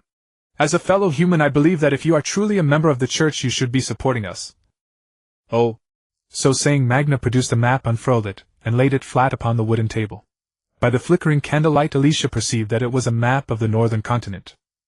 The empire occupied the vast majority of the central region and the western coast. Cities and towns were distinguished by varying colors and textures, concise, and lucid. However, certain cities were also marked with red paint. Some areas were daubed entirely in scarlet, others in a paler shade, while occasional spots bore no trace of the crimson hue. The places marked in red are the regions under the magical beast's control. Take a look, this is what we have compiled recently. I used to call you cockroaches, you know. Now it seems the name truly fits. Alicia was caught between laughter and tears. Indeed, only cockroaches are intimately familiar with every shadowy corner. What we are doing now is seeking out those humans who have not yet been controlled by the magical beasts. Controlled? Yes. According to intelligence, certain individuals fall prey to possession, seized by something bizarre. Good heavens, it is nothing short of the apocalypse. Magna's face had turned pallid. Though he maintained a smile, his condition seemed far from well, as though he had recalled something that made one's blood run cold. Alicia, you and certain other humans are immune to the magical beast's manipulation. We are now searching for these very individuals, and our progress thus far has been rather encouraging. Then you truly are remarkable. Alicia spoke, and although the words sounded like a jest, she uttered them in full earnest. Yet, to be honest, magical beasts and the church, each was a formidable adversary in its own right. Now the two had somehow become one and the same enemy. To combat such a force was sheer lunacy. That the resistance had actually progressed to such an extent left her deeply astounded. After finishing his words, Magna folded the map, smoothed it neatly, and placed it upon a nearby shelf. He looked Alicia up and down, smiling. Well, has your interest been stirred now? Alicia still hesitated. Gazing at the damp ceiling of the basement, she felt as though she were dreaming. Very well, I shall join you. Good, that is precisely what I have been waiting to hear. What would you have me do? Alicia asked. Magna too pondered for a moment before rising to his feet. Do you know, half a year ago I encountered a most wondrous individual. She actually cured our leader's illness. Though the leader still vanished not long afterward, I remained intensely intrigued by that person. We cooperated for a period of time, yet in the end they too disappeared without a trace. Who? The saint, along with another girl named Tina. Truth be told, whether the saint is truly a magical beast remains a matter demanding further confirmation. After that, I would like you to sound out a certain eminent presence. Perhaps it might bring us closer to the truth. Do tell. The sword saint. What? The instant that name fell upon her ears, Alicia's eyes flew wide open. I can confirm that she is no magical beast, for she has fought against such entities before, and even attempted to slay the saint. She is our next target. Back home, Alicia tossed and turned, her heart in turmoil like a swinging pendulum. Too much had happened in an instant, leaving her dazed and unsettled. After the White Dusk Forest incident, she knew the church was not as glorious as people imagined. Yet to understand what was truly happening, she was still willing to make an effort. If the church was not truly serving humanity, then what was its purpose? And what did the resistance truly intend? Lost in these thoughts, Alicia closed her eyes and slipped into a deep, dreamless sleep. The next morning, before dawn had fully broken, she followed Magna's instructions and took a carriage out of the city. Her destination was a remote coastal town called Osti. The journey was long. After the carriage reached a small town beyond the imperial capital, she arrived at a hidden safe house tucked in a winding alley corner, where she met the contact Magna had mentioned the day before. The contact was dressed entirely in black, his face wrapped in a dark cloth, looking every bit like a bandit. She had expected to receive airship tickets, but instead the contact led her into a narrow, dim room. The moment she saw the magic circle etched into the ground, she knew this was no ordinary means of travel. A teleportation array. As she knew well, constructing a teleportation array or a teleportation scroll required the power of a bishop or higher. Such endeavors consumed immense energy, and often proved more trouble than they were worth. Usually countless mages would work together for months just to produce a single scroll. A scroll could be unfurled to instantly manifest a magic array, but what the contact had brought her to was a fully formed teleportation circle. Someone had once spent tremendous time and energy crafting this teleportation node, all for a single use. Was this stolen from the church? Alicia asked, though she held little hope of receiving an answer. To her surprise, the contact actually replied. Our former leader, Lady Rosalosa, could create magic arrays at will. What? This information was unknown even to Alicia, who had once participated in the campaign against the resistance. We now have a powerful ally, and you are on our whitelist, Miss Alicia. I understand. Alicia nodded, stepped to the center of the array, and after confirming that its circuits were indeed those of a teleportation circle, she closed her eyes and channeled her magic to activate it. A flash of light flickered through the alley, and in an instant she was transported to another place. When she opened her eyes, her first impression was silence. The cries of seagulls, the sound of waves. There seemed to be little else. The air was cool and humid, and through the wooden planks she could see the blinding glare of the sun. Stepping out of the small structure, she found herself on a sandy beach. Her knight's armor grew scorching under the blazing sunlight, so she had no choice but to remove it, leaving herself in nothing but the white dress underneath. With her golden hair and four-leaf clover hair ornament, she looked like a young woman simply on vacation. To her left stretched the azure sea. To her right, amidst sparse coconut trees, stood a villa. The little room she had emerged from was apparently just a resting pavilion furnished with a bench and fishing gear. This place was remote and hidden. It was true that Magna had described it as a coastal city. But this was clearly part of the southern continent archipelago, with a climate completely unlike the imperial capital. Here it never snowed, and by late spring or early summer the heat could even cause heat stroke. She knew the three-story villa must be the stronghold Magna had mentioned. But before she had taken more than a few steps, she sensed danger lurking nearby. No, it was the mana emanating from the arrival of another powerful being. She looked up to see several mages in starry robes descending from the sky. Most were elderly with graying temples, while a few were still young. Yet their expressions all bore a maturity far beyond their years. These were the scholars of the Star Tower, or rather archmages. They appeared to be among the most elite of their order. A petite young girl followed behind the mages. The one radiating that overwhelming presence earlier was undoubtedly her. The Star Sage. Few knew her name, for she had never revealed it to anyone. Elisa gave a slight nod of respect, marveling that Magna had managed to secure the aid of such formidable figures. At that moment one of the mages noticed her, waved a brief greeting in her direction, and then quickly continued toward the villa. Elisa followed a few steps only to discover another pavilion not far away. Suddenly it began to glow with a brilliant white light, another person arriving via teleportation array. The one who stepped out was a girl with green hair. Elisa recognized her, Lephitis.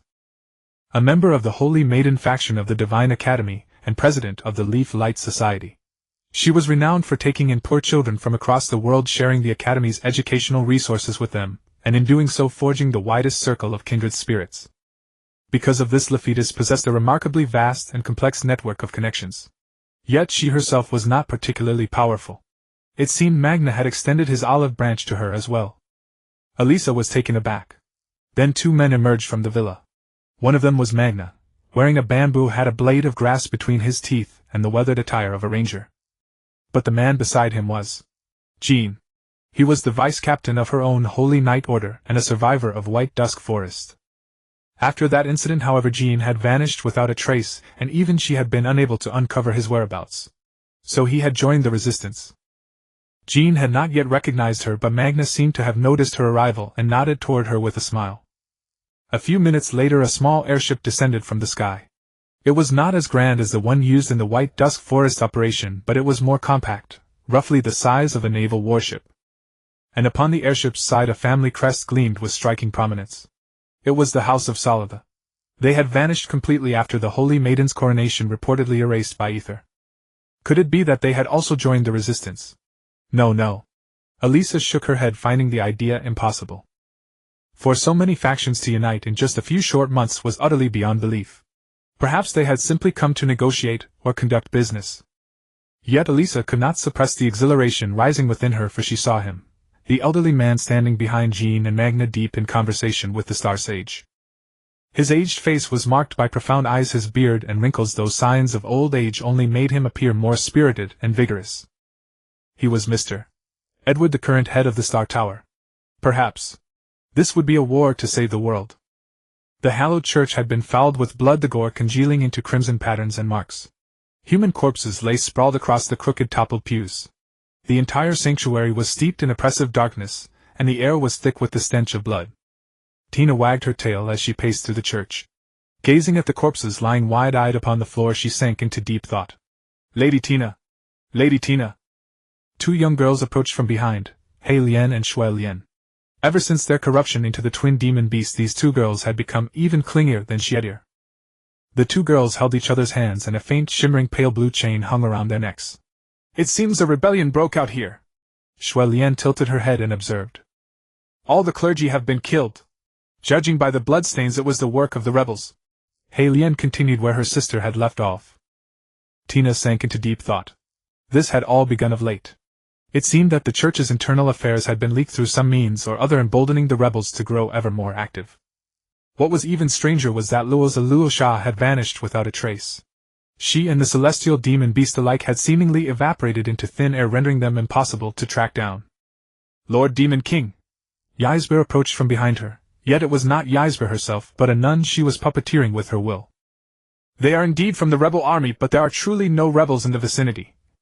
Are you certain you cannot find them? Ysber, or rather the nun controlled by Ysber, shook her head in refusal. No. The last place they appeared was a stronghold in the southern continent together with Edward. Afterward they simply vanished. Then let us kill every last human, Shuelian said at once. Humans are utterly worthless beings, Heilian added. At that Tina fell silent. She felt that she had caused a great deal of trouble, drifting ever further from the person she had once been. To help Satya become the holy maiden, to win the reverence of everyone.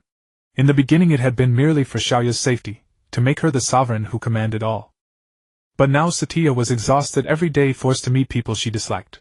The church was no longer at peace either, and the swelling rebel army had become a new enemy. She had yet to succeed. Xiaoya was so weary that she could not even devote all her attention to me alone. Yes. Those rebels really are a nuisance. Time to start planning now. Where should I begin? At that moment Tina's mind was churning with countermeasures. Sister Tina! A voice from behind called her to a halt. Turning around she saw Satya just stepping through the doorway. Satya cast her a tender look. Sister Tina, why are you spacing out? It's nothing. By then the demon beasts in the church had all left. It seemed she had been lost in thought for quite some time. Without a doubt Ida's people would soon arrive to clean up the scene. Sister Tina has that expression again. Every time you look like that I feel something big is about to happen. Satya gently touched her cheek. Tina did not answer. Are you really all right? I'm fine. It was only as she walked out of the church hand in hand with Satya that Tina remembered what she should have answered. Just as she thought it was over, that she would soon resume the search for Luosha's trail alongside Satya, Satya stepped before her, turned around and blocked her path. Sister Tina, your expression tells me you're lying. Tina pursed her lips, for she had indeed just been pondering how to break free from Satya's control. The cross at her neck was growing rather hot. This peculiar curse meant that though she was the demon king, she could not control Satya's will, making it exceedingly difficult for her to act alone. But Satya saw through this little scheme of hers in the end. She knew her too well. I find them quite troublesome. Humans are so troublesome, Tina said without thinking, then quickly realized that her words made her sound no different from an ordinary demon beast. Hate humans. How could that ever be? It's just that the mere thought of someone threatening Satya fills me with fury. After hearing her words, Satya did not get angry. Instead, she burst out laughing. All right, Sister Tina, then let's eliminate humanity together. Eliminate. You never know how to express yourself. Some things are far better said straight to me than bottled up inside. Tina unfurled her wings, wrapped them around Xiaoya, and shielded her body within, ensuring she was completely enveloped. Xiaoya, ever sensible and sweet, leaned in and kissed her. Tina could no longer recall what a kiss had felt like when she was human. At that moment she felt only happiness, being with Satya. Sweeter than honey. Where Tina could not see, miasma had begun to corrode the walls, reducing the brand new brickwork to scarred desolation. Tina had merely released her obsession, and chaotic energy began to radiate outward, with her at its center wreaking unconscious ruin upon all around her. Sister Tina! Satya embraced her, holding her back and tail, and opened her eyes. Those blood-red crosses. We'll be together forever, okay? Then it's settled. Intelligence arrived far more swiftly than anticipated. Just as Tina was feeling somewhat exasperated with Ysber's behavior, Irkelin arrived that afternoon, bearing news of utmost importance. She came to speak with Tina and Satya in private, with He Lian and Shui Lian following behind the pair. In short, what Irkelin had to say was this: a woman named Elisa from inside the church had approached her, and invited her to join the rebel army. Elisa. After hearing the account, Tina's eyes glimmered. She remembered Elisa. A lady knight brimming with righteousness, Elisa had in truth been something of a heroine on the demon-beast battlefields of the past. The Lady Sword God once opposed Lady Satya, Halion said.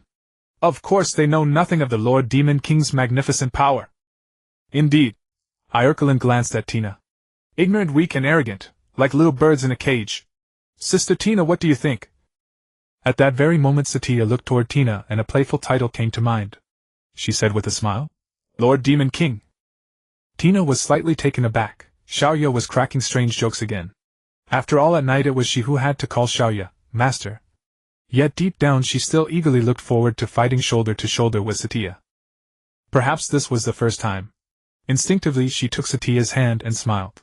Eliminate the rebels. Then eliminate Edward. South of Welda City, where the Holy Academy was located, lay plains and bustling cities beyond the towering mountains. Several hundred miles farther to the southeast stood Harloki, the Empire's frontier city. The streets had long since been emptied of pedestrians. More than 1,000 paladins clad in heavy armor had gathered in orderly ranks and were riding through the streets and alleys. An empty city. The leading paladin was General Sturville, deputy captain of Caesar's First Paladin Order. His somewhat gaunt face creased with wrinkles as he gazed at the city before him. There was something unspeakably eerie about it. His first thought was a monster invasion. After all, magical beasts with all manner of abilities were too numerous to count, and all were recorded in the books. Some could even turn the world white and create forests of pale white trees, truly uncanny. It was said that Lady Sword God had once fought a magical beast capable of controlling human minds, which was equally uncanny. But he soon realized something was wrong, for the city did not seem to have lost all signs of life. The astrologer says there are many people nearby. A knight hurried over and said to General Sturville, whose men are they? Unknown, but according to the prophecy we are to fight paladins. Paladins? Astonishment surfaced on Sturville's face. But he quickly recovered. Go inform Lord Caesar and Lord Ether quickly.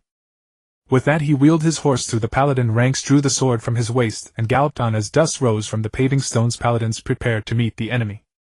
The enemy is a magical beast. The knights began to move. Lord Caesar was one of the strongest humans, but in recent days he had done nothing but travel to the imperial capital to pray. No one knew what trouble he had run into. Still, Sturville's face was full of confidence, because the First Paladin Order had once helped Lady Saintess defeat the dragon beast at the Holy Academy, and their morale had soared. The divine lock had proven quite effective. Now, under the shrewd guidance of Ether and the Saintess, the divine lock could be triggered in an instant. As long as the priests and mages could erect a defensive barrier array and slay any familiars the magical beast might summon, everything would be smoothly resolved. A golden protective barrier unfolded in the air. The priest corps chanted from horseback, inscribing magic circles upon the ground and ready to heal the wounded at any moment.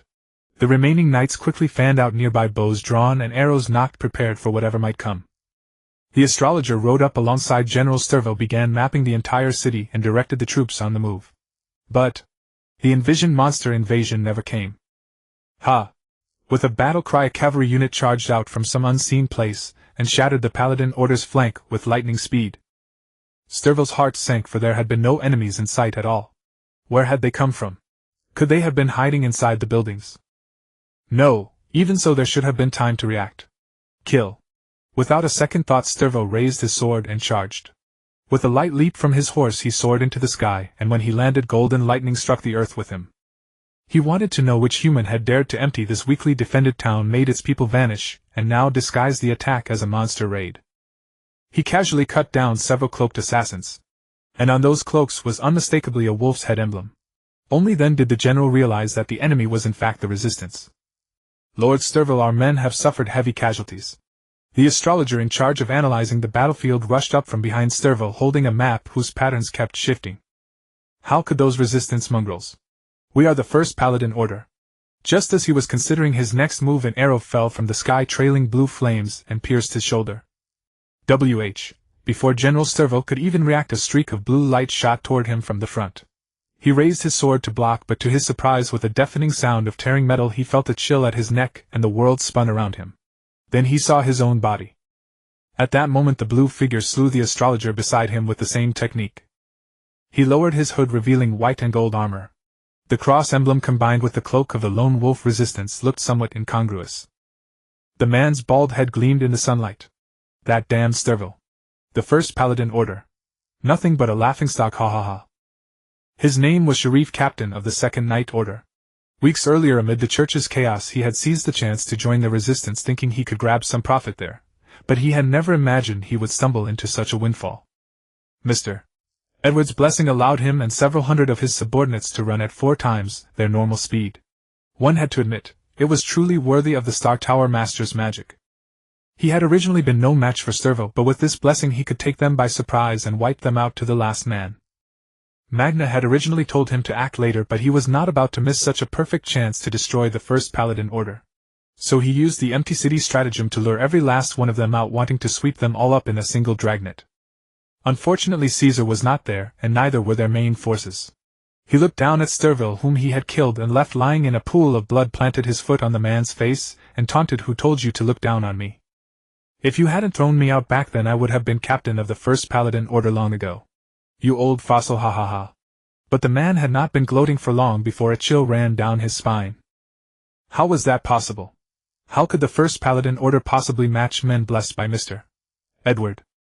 He had initially thought his senses were mistaken. Then he suddenly sensed the killing intent and sprang aside, leaving a blue afterimage as he virtually flashed onto a nearby rooftop. But his arm was gone without a trace, and blood gushed without end. Damn it! Yet the enemy who appeared before him was not from the First Paladin Order. "Sister, he isn't dead." He blocked it. "Interesting, isn't it? Human blessings, just as the demon lord said." The two little girls stood hand in hand on the roof opposite him, watching him, the captain of the Second Night Order, with amused eyes. No sooner had one of them begun to speak than the other continued the sentence, as if they were two bodies split from a single soul. It was Cardinal Blood Lotus and Cardinal Black Lotus.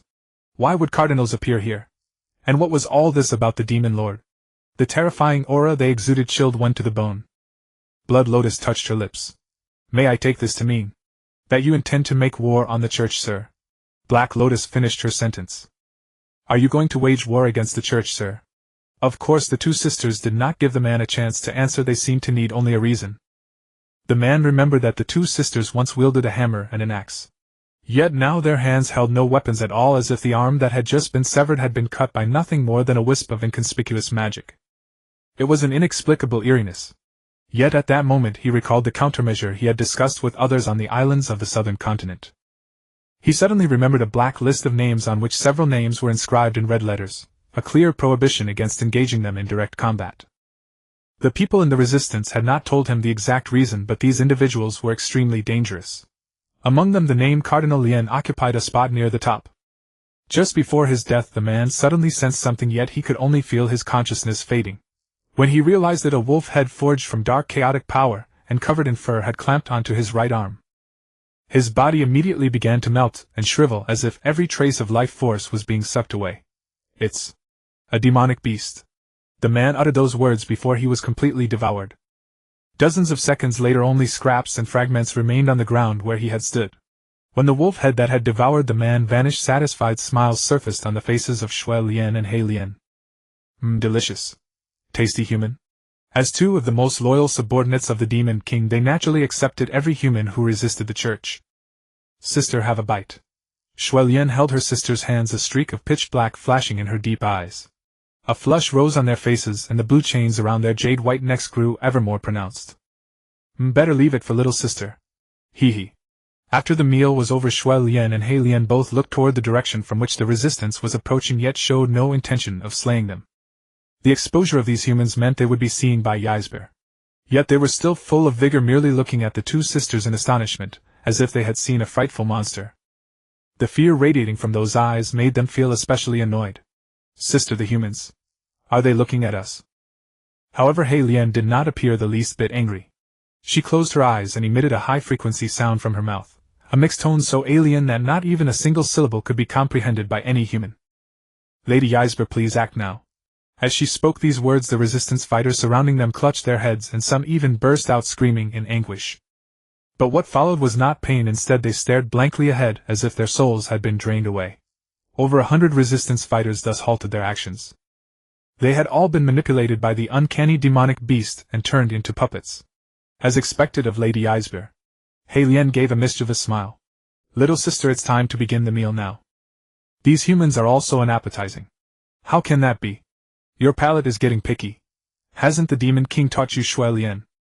With that, He Lien tapped her nose, and the latter nuzzled against her finger in a coquettish manner. Yet this heartwarming scene was interrupted by an irritable voice. "It seems that the blessing of enhanced comprehension is not entirely a good thing. Furthermore, on the demonic beast side there is actually someone who can manipulate souls." A man in a black robe adorned with star patterns stood on a translucent magical platform overlooking them. It was the magnetic voice of a middle-aged man. "Is he a scholar of the Star Tower?" MHM same as the intel from Sister Yisbear. Before the two sisters could voice their view, flames erupted in all directions in an instant. Boom!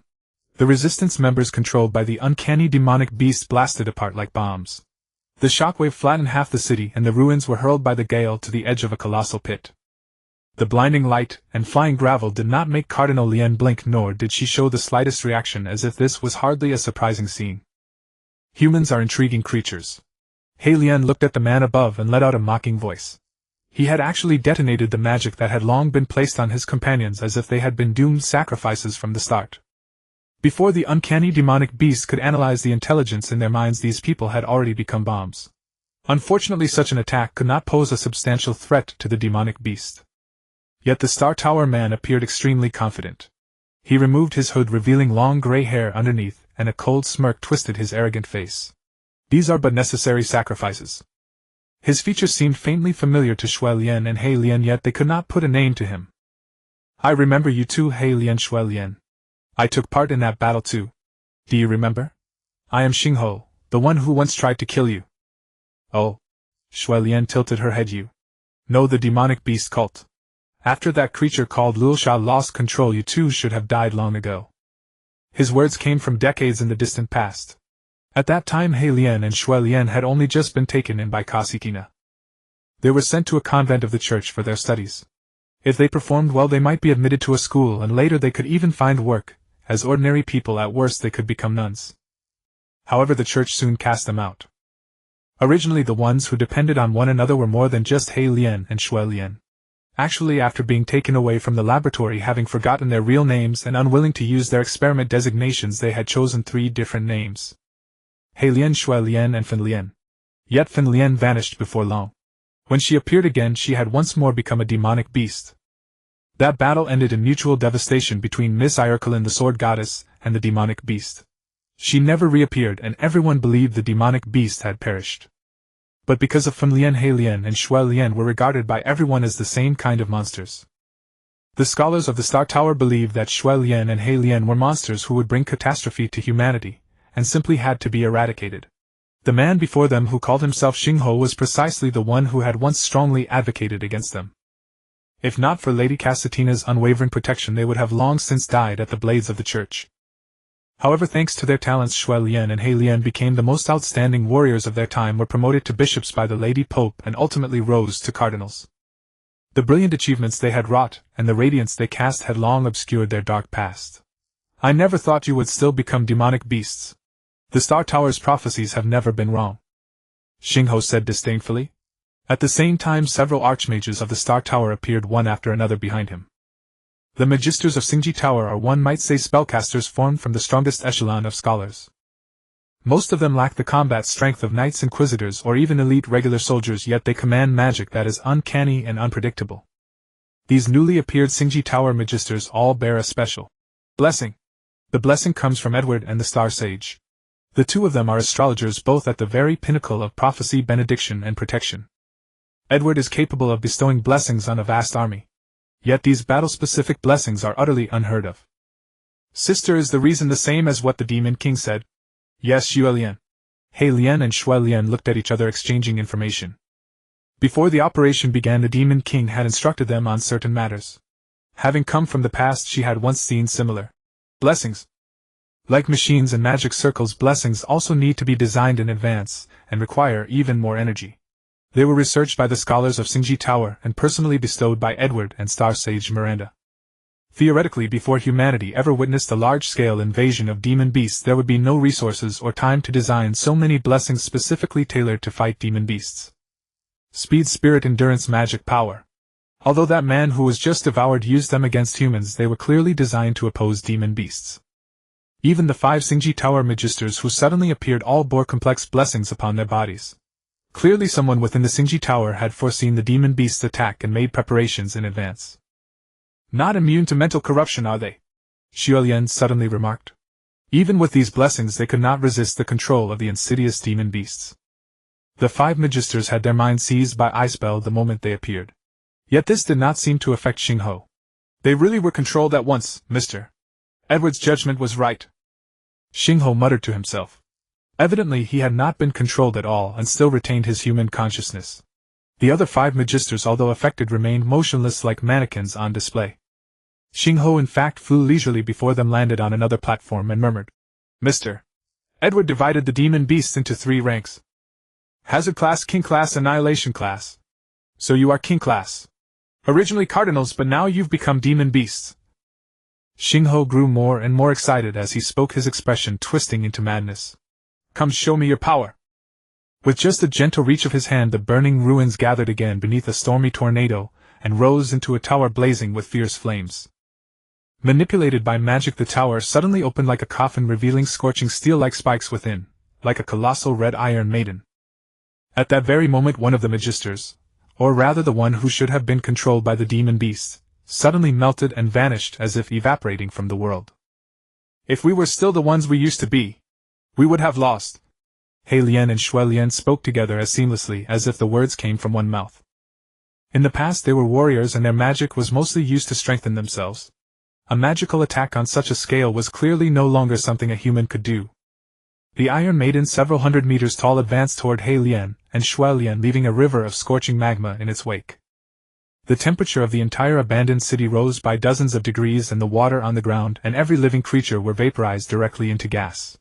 The chains linked to the jade-like necks of He Lian and Shui Lian began to emit a faint blue glow, and the halos above their heads flickered in and out of visibility. The church robes upon them melted into black Lolita dresses. Black markings suddenly appeared at their necks and spread across their delicate bodies, reaching every corner, as though a vast power was about to break free. "Ah!" Shui Lian and He Lian let out moans at the same time. This was the first time they released their power as the twin demon beasts. Chaotic power burst from their spines, turning into black mist and forming 9 wolf heads around them. The wolf heads bared their fangs, revealing sharp blood-red teeth like true giant wolves, sending out spine-chilling snarls. He Lian and Shui Lian closed their eyes. Before those wolf heads, their tiny bodies were like insignificant ants. They gradually lost strength, as if they had fallen unconscious, and only their hands tightly grasping each other remained clenched. And the wolf heads, connected to their small forms by black miasma, seemed to be their true selves. They had long since left humanity behind and become monsters. At this point they no longer wanted to hide. After all, the Demon King and all the demon beasts had long noticed the peril of their comrades, and it was the Demon King who had just ordered them to act. A 9-headed black giant wolf gradually materialized into a distinct body amid the convergence of chaotic power, except that the parts linking to the twins' bodies replaced its limbs. All its heads opened their mouths, revealing the terrifying spiral teeth within. Then a jet of pitch-black deathly light blasted out and surged toward the Iron Maiden. SSSS. A piercing sharp sound overwhelmed every other sound, and Xingho instinctively covered his ears. Ha ha ha ha ha! Amid the wild wind he also laughed wildly, his gray hair fluttering and covering his eyes. The Iron Maiden halted its advance under the attack like a fiery beast that had stopped moving and begun to sway. It was after all the full power strike he had prepared by expending all his strength. How beautiful, ha ha ha! So beautiful! Boom! The man's crazed laughter was drowned out by the explosion. Unable to endure the demon beast's deathly light any longer, the Iron Maiden gradually shattered and then exploded once more with a boom. The explosion parted the clouds, and even the Imperial Capital and the Holy Academy 1,000 li away could feel the powerful shockwave. He then noticed that the 5 scapegoats behind him had also melted away completely. Before setting out, they had already made their resolve and had their nerves severed. The smile on the man's face gradually faded, replaced by numbness and dullness. The explosion did not last long. His laughter stopped abruptly. The original plan was for him and the other magisters to die here, gathering intelligence while dealing a heavy blow to the church. Caesar and the First Knight Order who had rushed to reinforce them would be reduced to ashes. But the explosion had vanished as if into thin air. If he did not die, he would be eroded by that demon beast which manipulated human minds. A deafening roar sounded in his ears. Whoosh! The explosion vanished as if it had happened only in an illusion, fading amid the interweaving of blue and black energy. Who was that? If it were an ordinary demon beast, it should have. At the final moment of his consciousness, he saw the shadow of a giant dragon streak across the sky. Tina immediately set out the moment she sensed the chaotic energy of the twin demon beasts. She had been at the Holy Academy discussing their next plans with Satya when she sensed the first clash with humans not far away. She had believed this would be nothing more than a one-sided rout. Yet, judging from the information relayed by He Lian and Shui Lian, the attackers were the resistance. Tina had watched the entire battle unfold, and she arrived just as it was drawing to an end. The explosion. Xingho, the Star Tower's mage, had produced was a creation reinforced by Edward's blessing. A pity then that the sky-engulfing flames were simply absorbed into her gaping mouth the instant she opened it. This was her second ability, or rather the power of the dragon demon beast. Tina could devour nearly all low-level magic and make it her own. Boom! Tina flew to the center of the ruined city. With a single gentle beat of her colossal dragon wings, the shockwaves they cast forth ravaged the already devastated ground a second time. By now the one called Xingho was staring blankly ahead with lifeless eyes. Lord Demon King! Sister Demon King! When Heilian and Xuelian caught sight of Tina, they opened their eyes, drew their 9 wolf heads back into their petite bodies, and reverted to their original forms as if nothing at all had happened. But black cracks still lingered on their bodies, just as Velos had encountered before. After all, these were not their true bodies. Strictly speaking, they were merely the most convenient forms to restore and control, appearances reconstructed to serve as vessels. Tina too could feel that she was in the same situation. What carried her body's energy was no longer the organic matter hidden within her, but a far more chaotic core, one that seemed to connect to her soul and to some other existence. She reached out and gently patted the 2 girls' heads. The battle isn't over yet, Heilian Xuelian. Indeed it is. The 2 girls willingly nuzzled their heads against her hand. If one set aside the terrifying 9-headed wolves from moments ago, Tina could still take them for a pair of adorable little girls.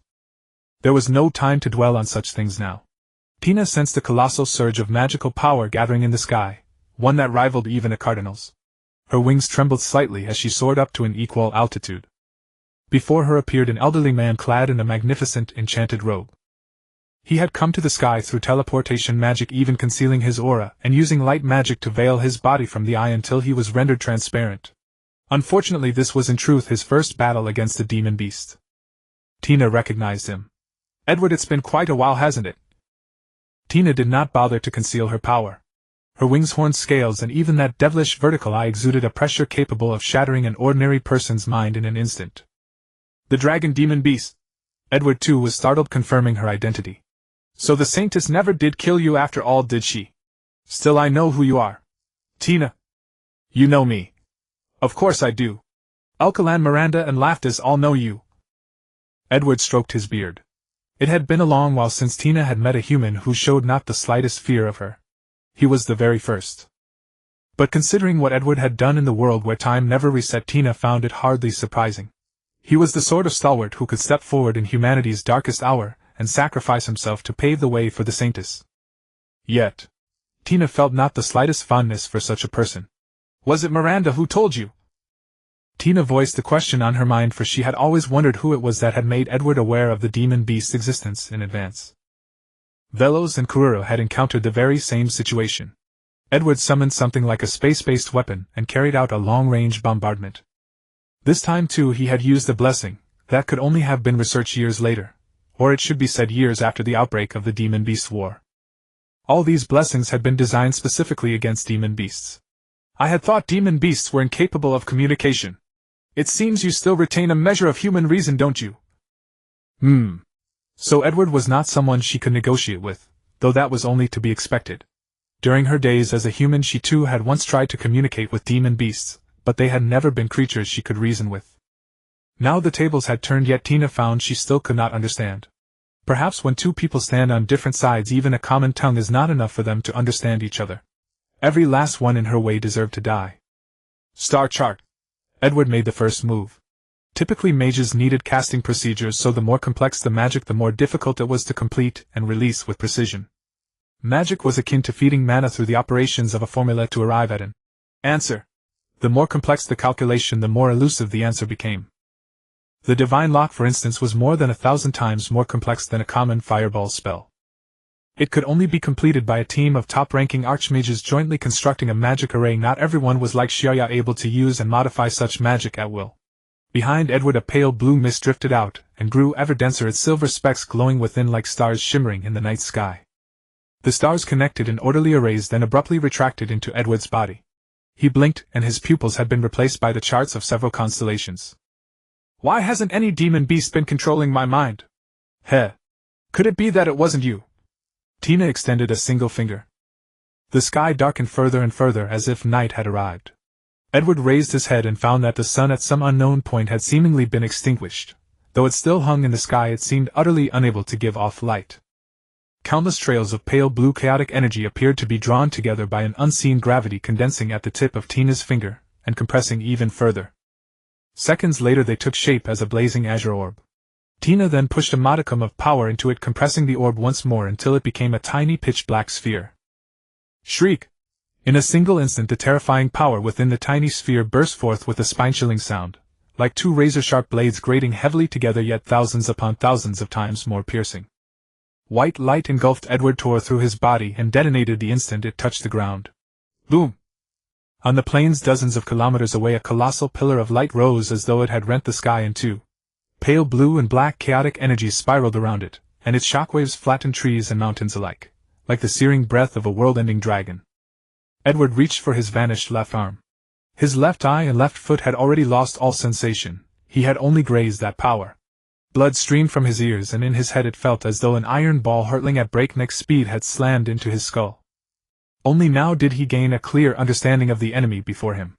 With a slight furrow of his brow he immediately sent a magical transmission to every member of the resistance. The Demon King is at Harloki. Begin the operation. The cathedral in the imperial capital was grand and beautiful, its gilded statues gleaming brilliantly. The sun's heatwaves streamed through the cathedral windows, spilling rainbows across the exquisite tiled floor where they intertwined with the polished patterns and murals to compose a perfect tableau. The saintess raised her head and gazed at the goddess statue at the center.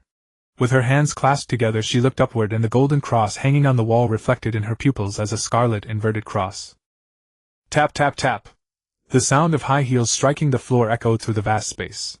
With her slender arms the girl effortlessly pushed open the 10-meter-tall doors before her, and fixed her gaze on the maiden in white robes who was praying.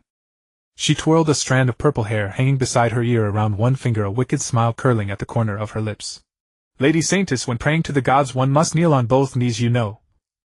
As she spoke she walked toward the Saintess Satya. But do the gods exist? I believe they do. What about you? The girl's slender figure was wrapped in a nun's habit, her beautiful legs were sheathed in white thigh-high stockings, and a captivating strip of bare thigh was faintly visible beneath the black garment. They don't exist. This world contains only two things. At that moment Satya turned around to look at the purple-haired girl. Human beings and abyssal demon beasts.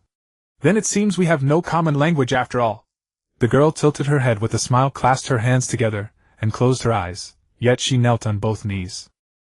Then she reached out with one hand. Violet patterns crept across the bodies of those golden statues, and wherever they passed the surface was instantly corrupted with black. In that black liquid the statues were reshaped and transformed into entirely different forms.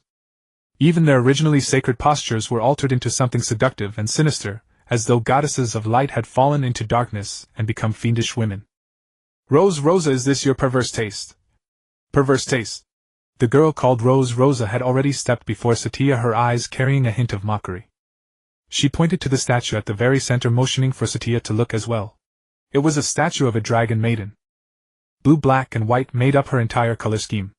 An azure halo shimmered around her horns, and her dragon wings, vast enough to shade the sky, seemed poised to spread. Azure dragon scales grew across her fair body and face. Combined with the maiden's graceful and alluring figure, it all exuded a sinister majesty and solemn dignity. And here I thought we had so much in common. You love her too, yet why should you resist her or even try to enslave her? By this time Rose Rosa had already walked behind Satya. Neither of them was looking at the other. We are both demon beasts. Demon beast. No, no, no. This time a trace of anger surfaced in Rose Rosa's voice, as if she was eager to make her point. I'm different from you, Satya. You should know that, don't you? At that moment Rose Rosa's body began to change. Her nun's attire was burned to nothing in an instant by purple flames. A violet-red miasma coiled around her body and transformed into a violet-red Lolita dress, yet the dress was tattered by the flames like willow branches torn apart by a howling gale, revealing her fair skin and exquisite figure. Several black iron rings shackled her wrists and ankles, linked by chains that converged at her chest into a huge crystal. Silk ribbons wound around her jade-like neck and face, making the breathtakingly beautiful maiden seem like a gift wrapped in silk. But with those shackles she looked more like an offering to an evil god. For a demon beast such a bizarre sight was in fact quite normal. Satya, let us begin. Rose Rosa seemed not to need her hands to fight. The instant her body took form the entire cathedral burst apart. Countless rubble and dust rained down amid roars and howls, leaving only the statue of the dragon maiden still standing. In the ruins Satya saw the flames spreading beneath her feet and swiftly leaped away. Holy sword judgment! The scarlet cross in Satya's pupils did not vanish. A holy sword was firmly grasped in her hand. The affinity of light combined with chaotic power gave rise to an even more eerie scarlet. Boom! With a casual swing of her sword, the ground was split in two. The blast wave scattered smoke and rubble, and the hurricane formed an insurmountable barrier. In an instant the ruins were pushed aside as if by an invisible force, leaving only a bottomless chasm. Beneath the clear sky above the ruins she spread her scarlet wings like a fallen angel descending from the heavens. Ha! A torrent of violet-red chaotic energy burst out of the ruins and shot straight into the sky like a volcanic eruption. The clouds, unable to bear the strain, compressed inward before rapidly rippling open. Beneath the shroud of purple power the sun vanished as if devoured. Satya realized that this demon beast, who appeared as an imprisoned maiden, or rather half-demon beast Rosa, had not moved from the very beginning. She tried to beat her wings and fly into the distance, only to discover, as expected, something terrifying. While flying, the scene beneath her feet did not change in the slightest. She could sense the air flowing around her, and the violent boom as her body broke the sound barrier, yet her position never changed. Thus her suspicion was confirmed. Space, she murmured. The powers of demon beasts were always exceptional, one could even say unique. But if such power touched the fundamental rules of the world, it could be interpreted as authority. Such demon beasts were the most threatening. And Rose's authority was space. And now the reason Satya could not fly out of this domain was precisely because space had been locked. Could she wield space anywhere her chaotic power could reach? No wonder that pillar of light. Just as she was thinking, Rosa, as if to flaunt her power or declare victory, shifted space to appear directly before Satya. On Rosa's face, the face wrapped in silk ribbons, not a single smile appeared. On the contrary, because her appearance was that of an imprisoned maiden, she seemed somewhat pitiful and endearing. I can't kill you, but there's no need to write. Satya did not intend to continue the conversation, it was a complete waste of time. She had known from the start that she would meet Rosa face to face in the imperial capital. Everything so far was still within her expectations. But the topic that followed made her somewhat uneasy. Satya, do you truly understand Tina? What? You love Tina, but do you truly know what we are? Rosa's voice carried a hint of playfulness within its madness. Of course Satya knew what they had in common. Half-demon beasts. Satya could also be counted among those who understood the demon beast cult best. Because she had once made countless efforts in order to revive Dina. Everything from forbidden necromancy to soul-summoning magic. In the end, the only thing left was the most reliable option, the demon beast cult's demon beast transformation. All she needed was to make Sister Dina an existence similar to a demon beast, and she could revive her. That was Satya's method. Although the demon beast transformation ultimately failed, Satya still gave Dina a body similar to a half-demon beast. Thus Dina and Luosha were essentially the same kind of existence. Luosha was not a complete demon beast either. The difference between a half-demon beast and a demon beast was probably that one possessed the power of a demon beast without being fully eroded by obsession. And yet she felt that what Luosha had said was not so shallow. Did Dina ever tell you about the voice in her head? She continued in an arrogant tone. Satya did not answer, but inwardly she already had an answer. Sister Dina had indeed told her that there was a voice inside her heart, but Satya never asked any further. Because that is what makes us special. Of course you wouldn't know. In this world only we can understand each other. Just because of a voice you consider Sister Dina one of your own kind? Yes. We are poor souls abandoned by the deity. As she spoke, the look on Luosha's face, which had been rational until a moment ago, revealed madness. Listen carefully, Satya. That voice is the instruction of the deity. Her meeting with you and your past all advanced according to this instruction. Do you understand? She grew tired long ago. Only I can understand her suffering. The pain she revealed, the feeling of being guided by the deity and then abandoned by the deity. She is not yours. Luosha seemed to be carrying on her endless humiliation. She was waiting for Satya to go mad and begin to reveal her original form like a demon beast. Then she would rage at her in impotent fury, lose control upon realizing that every obsession she had chased had dissolved into nothing and gradually become an existence completely different from a saintess. So she continued to mock her. Satya, do you really think of yourself as a saintess? You are merely an existence personally raised by Dina, created according to the deity's instructions. But Satya showed no intention of getting angry. She was also listening intently, her expression shifting in a regular rhythm with the surging emotions. Then, as if she had understood something, she smiled gently. Luosha, are you the only successful creation of the demon beast cult? Did you once like Dina have a saintess of your own? What are you saying? Luoza Luosha could not understand what she was talking about at all at first because the topic had jumped far too quickly. But when she did understand, she was horrified. The eyes beneath the silk ribbon moved slightly and her voice instead became calm. What could you possibly know? Who knows? Since you've said that you're the same kind of existence as Sister Dina. Satya curled the corner of her lips, her gaze drifting into the far distance, as if recalling some wonderful scenes. Sister Dina is an idiot. I had already sensed that something was off with her a long time ago. At that time Sister Dina actually had no feelings for me, but it was as if some irresistible force had affected her, and she helped me. I deliberately fell down then. For the children at the convent that was normal, wasn't it? Sister Dina helped me up. She grumbled complaints under her breath, but she never stopped bandaging my arm. What are you trying to say? Luoza Luosha was growing impatient. She remembered they were still on the battlefield. Had Satya already given up on fighting her? Yet Satya continued as if she had heard nothing, as if standing on a speaking stage with no audience. Later I began to doubt her and envy Sister Dina's power. Why, no matter how hard I tried, could I never surpass her? How strange. From that moment I unconsciously began to treat her as a rival. But the idiot Sister Dina never noticed it. She was so dense that if I didn't point it out to her face, she wouldn't know just how angry I was. Of course, all of that was my own wishful thinking. Sister Dina was dense. She could not even understand her own feelings.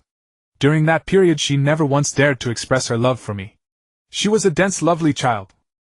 Later, after we broke apart, she was still helping me. Maybe it was for that voice in her heart that you mentioned, right? We went through so much. Sister Dina was still Sister Dina. She still dared not express her love to me just like before, even though she had, like me, once been ignorant of love and afraid to face it. Luoza Luosha. Only then did Satya look at the half-demon beast girl. At the same moment she stepped forward, as if the so-called restraints of spatial authority did not exist at all. All that nonsense about saintesses and world peace doesn't exist. All I know is that Sister Dina and I truly love each other. And you, Luoza Luosha, are you and your saintess in love with each other as well? Luoza Luosha opened her mouth, but no sound came out. She had actually broken through spatial authority in such a short time. Was everything she said just now meant to stall for time? No. It was simply because she was too strong. If this were a storybook world, then this existence before her, one adept at using both saintess and demon beast power, a saintess who could even break the authority of the demon king and her own, would be the protagonist. I don't have my own saintess. Luoza Luosha shook her head. The chains on her body clattered and more violet red power surged from within her. The mission the deity gave me is to guard the church and protect this world. I think Dina felt the same. When I became a test subject of the demon beast cult, it abandoned me without hesitation, refusing to send me back to my former world. We are abandoned pawns. Satya, I don't know what you're talking about, but I am sure that I understand Dina better than you. The next moment Luoza Luosha disappeared. And Satya immediately understood what had happened. She spread her wings at once and flew toward the distance. She flew toward Sister Dina. Edward's starry sky magic repaired most of the damage to his body, gradually mending itself amid the dragon demon beast's raging flames. Yet the fully restored right hand still bore a deep black burn stained pitch black. Edward's star map magic. Tina was somewhat reluctant to crush the confidence of one of humanity's strongest, but in his present state he truly was no match for her. Every magic has its own ceiling. Precognition magic, for instance, is essentially real-time calculation performed through magic over a brief span, using the mind's computational power to construct patterns and coordinate one's movements to keep up with the opponent. But if the opponent's own strength has already surpassed that ceiling, then one is utterly incapable of threatening them. Since you are standing here, does that mean the saintess is an accomplice too? Heh. Dragon demon beast, your identity is rather intriguing. Tina tilted her head. How could she not know that Edward was merely stalling for time by spinning such a long-winded tale? But she too had something she wanted to ask. Was it Miranda or you? Or perhaps someone else? As those words left his mouth, Edward's heart stopped for an instant. Although it resumed beating a few seconds later, he clutched his chest and stared at Tina, for this was no simple question but an inquisition laced with oppressive pressure. It was a voice that made one instinctively wish to submit. Sweat as large as beans dripped from Edward's forehead. His right hand began quietly preparing a new spell. Seeing that Tina had no intention of continuing the attack, he started to explain. Miranda is a good child. I heard a long time ago that something went wrong at that Ulrich Fellows Academy. Many high-ranking officials of the church died, it seemed. At the time I paid it little heed. Later Miranda told me that it might be related to demon beasts, so I began to investigate. Heh. Lady Star Sage gave me an interesting answer, the Demon King. Star Sage Miranda. The little girl searching for her elder sister still had not been reunited with her sister Icebell. She was the only one who knew Tina's secret. Tina had once worked in secret with the Star Sage to accomplish various matters at the Holy Academy. Some of them required her help, and Tina had promised to help her find her elder sister. But all of that had been interrupted by her demon beast transformation and the Saintess's coronation. Miranda returned to the Star Tower seeking support, while Tina was still helping Satya with the coronation ceremony. If she was the one who had discovered something, then it might still be explained. Of course there was also a second explanation. But that was already beyond Tina's comprehension. Only Satya, who had personally restarted the entire world, could know the whole truth. Continue. Tina's voice seemed able to pierce through the earth's crust. A few days after that little Star Sage girl arrived, I received an anonymous letter that was essentially about what you mentioned. The writer reasoned persuasively, telling me to prepare protective magic in advance against demon beasts. Who was she? I believe you already know. Edward's gaze turned sharp. Star Sage. Ulrich. Tina, of course, still remembered. At that time she had found a resistance leader named Magna, a man who had worked alongside her for a while. Before the timeline reset he had vanished, and most believed he died during the Church's crusade. The so-called Lone Wolf resistance was routed under the Knight's pursuit, let alone once the Star Tower intervened. She had written a letter to a girl named Rose Oza. That letter was about how to cure an illness and of course about the cooperation with the Saintess that was to come. All these letters pointed to one unmistakable being. That being was Rose Rosa. She was a demon beast, and an extremely powerful one at that. If classified by the Star Tower's ranks, she likely belonged to the strongest tier. She was a former human connected to the demon beast cult, the one who had lured away the heavenly demon beast, and a being who, though a demon beast, had lost control. So it was her. What information had she truly obtained from that letter? Why had she, who had not been a demon beast before, now become a demon beast opposing her? Had she truly died before the timeline was reset? Tina closed her eyes. For a moment many answers surfaced in her mind, yet she could not tell which one was true. The Demon King. Though Tina did not press further, Edward's account did not stop. Do you know the magic of the star map? To foresee the future, to master the future. In the eyes of most people, such a star map could foresee at best a few minutes, or at the very most a few hours into the future. The reason I believed Rose Rosa entrusted the Lone Wolf's judgment was precisely that I could foresee 6 months into the future. When I saw 6 months into the future, do you know what happened? I saw something from the past. Tina's eyes opened wide. This was the first time she had shown surprise since the battle began. By now Edward's magic had begun to take on its full form. The wounds on his body had been mostly restored, and his monologue was gradually drawing to a close. Just a few days ago I witnessed the extinction of humanity with my own eyes. The heavenly demon beast that His Holiness the Pope had transformed into destroyed the entire northern continent. Suddenly the sun vanished. More precisely, it was blotted out. Tina looked up and saw a sky full of stars which should only appear at night, emerging clearly in broad daylight. The glimmering stars were linked by a cyan blue beam of light, forming a regular exquisite pattern. At that moment Edward spat out a mouthful of blood. His newly restored body was once again on the verge of collapse, as if he might die at any second. This too is for humanity.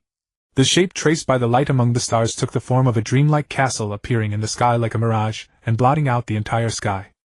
It was as if the entire sky had become a gateway to another world, and with her extraordinary eyesight Tina could discern every brick and tile of the castle. It was a scene that seemed to come straight out of a fairy tale. From the castle glowing energy rained down, followed closely by a powerful protective force, as if the planets in the sky were plummeting to the ground. Accompanied by that suffocating protection magic that should not have appeared until countless years later, now condensed beneath the azure dome. Then as the star rain fell to the ground, over 100 mages of the Star Tower floated in the air, surrounding Tina completely. They lowered their hoods, revealing resolute eyes fixed unwaveringly on the dragon demon beast Tina. The blessing of the Star City. It was the zenith of human magic, one of the most powerful spells Tina knew. In simple terms, it granted the protected one a resurrection point, a full health revival. But at that very moment another voice made Tina, who was ready for battle, pause and study the person behind her from the corner of her eye. Leave Edward to me. The one who spoke was a young-looking man in a white suit and blue tie, like a corporate professional. He was human, yet there was not the slightest hesitation or guilt in his words. Cardinal Ether. Tina sized up Ether. Her impression of this cardinal was not particularly remarkable. He had not made sacrifices and efforts as great as Edward's, nor was he as fanatical as Ulrich. So Tina had no particular opinion of him, no interest in understanding him, and she would not easily regard him as an enemy. In fact, at first, because he had threatened Satya, she had always wanted to kill him. But then, because he later helped Satya maintain her rule, she let him go. He seemed to know of the existence of demon beasts, yet he turned a blind eye and ignored them. Now that she thought about it, it was rather strange. This was the first time she had seen a human helping demon beasts other than the demon beast cult. Of course, if discovered, he would also be branded as a remnant of the demon beast cult. "Teacher Edward, I am deeply sorry." Ether inclined his head slightly and pulled off his tie. At that moment, several airships slowly flew over from the direction of the imperial capital, the same airships that had appeared in Operation White Dust. Tina had thought Ether intended to fight Edward alone, but now it seemed she had underestimated humanity's resolve. "Ether." Edward was nowhere near as calm when he saw this cardinal as he had been when facing Tina. "You damn bastard, do you have any idea what you're doing?" "Teacher, I know exactly what I'm doing. You are helping demon beasts. Before you stands the demon king." Edward's spittle and blood sprayed out together, and the wrinkles on his face squeezed into a knot. "Ha!" Ether let out a laugh, took off his glasses, and seemed unwilling to answer the question. Instead, he looked in Tina's direction and said, "Miss Tina, you should leave quickly. Let me deal with my teacher personally." But Tina was rather speechless. "I don't know what your purpose is, human, but this battle is not as difficult as you imagine." "Is that so?" Ether narrowed his eyes. "Perhaps you misunderstand too. The battle on my side is far easier than you imagine." "What are you saying?" At that moment, Edward's eyes seemed about to burst into flames. He couldn't believe it. He even thought Ether had been controlled, but in truth Ether was perfectly fine.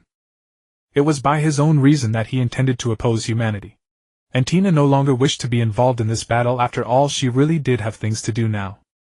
Just a minute ago she had sensed Satya's chaotic power erupting. At the same time there was also the power of another demon beast, unfamiliar yet somehow somewhat familiar. She looked to the sky in the northeast. A pillar of violet light had risen there, and she also sensed a powerful chaotic force. If using Edward's classification of demon beasts, Hazard class, Monarch class, Annihilation class, then the master of that violet power was the strongest. Annihilation class. Tina looked behind her. The little girls had been waiting for some time.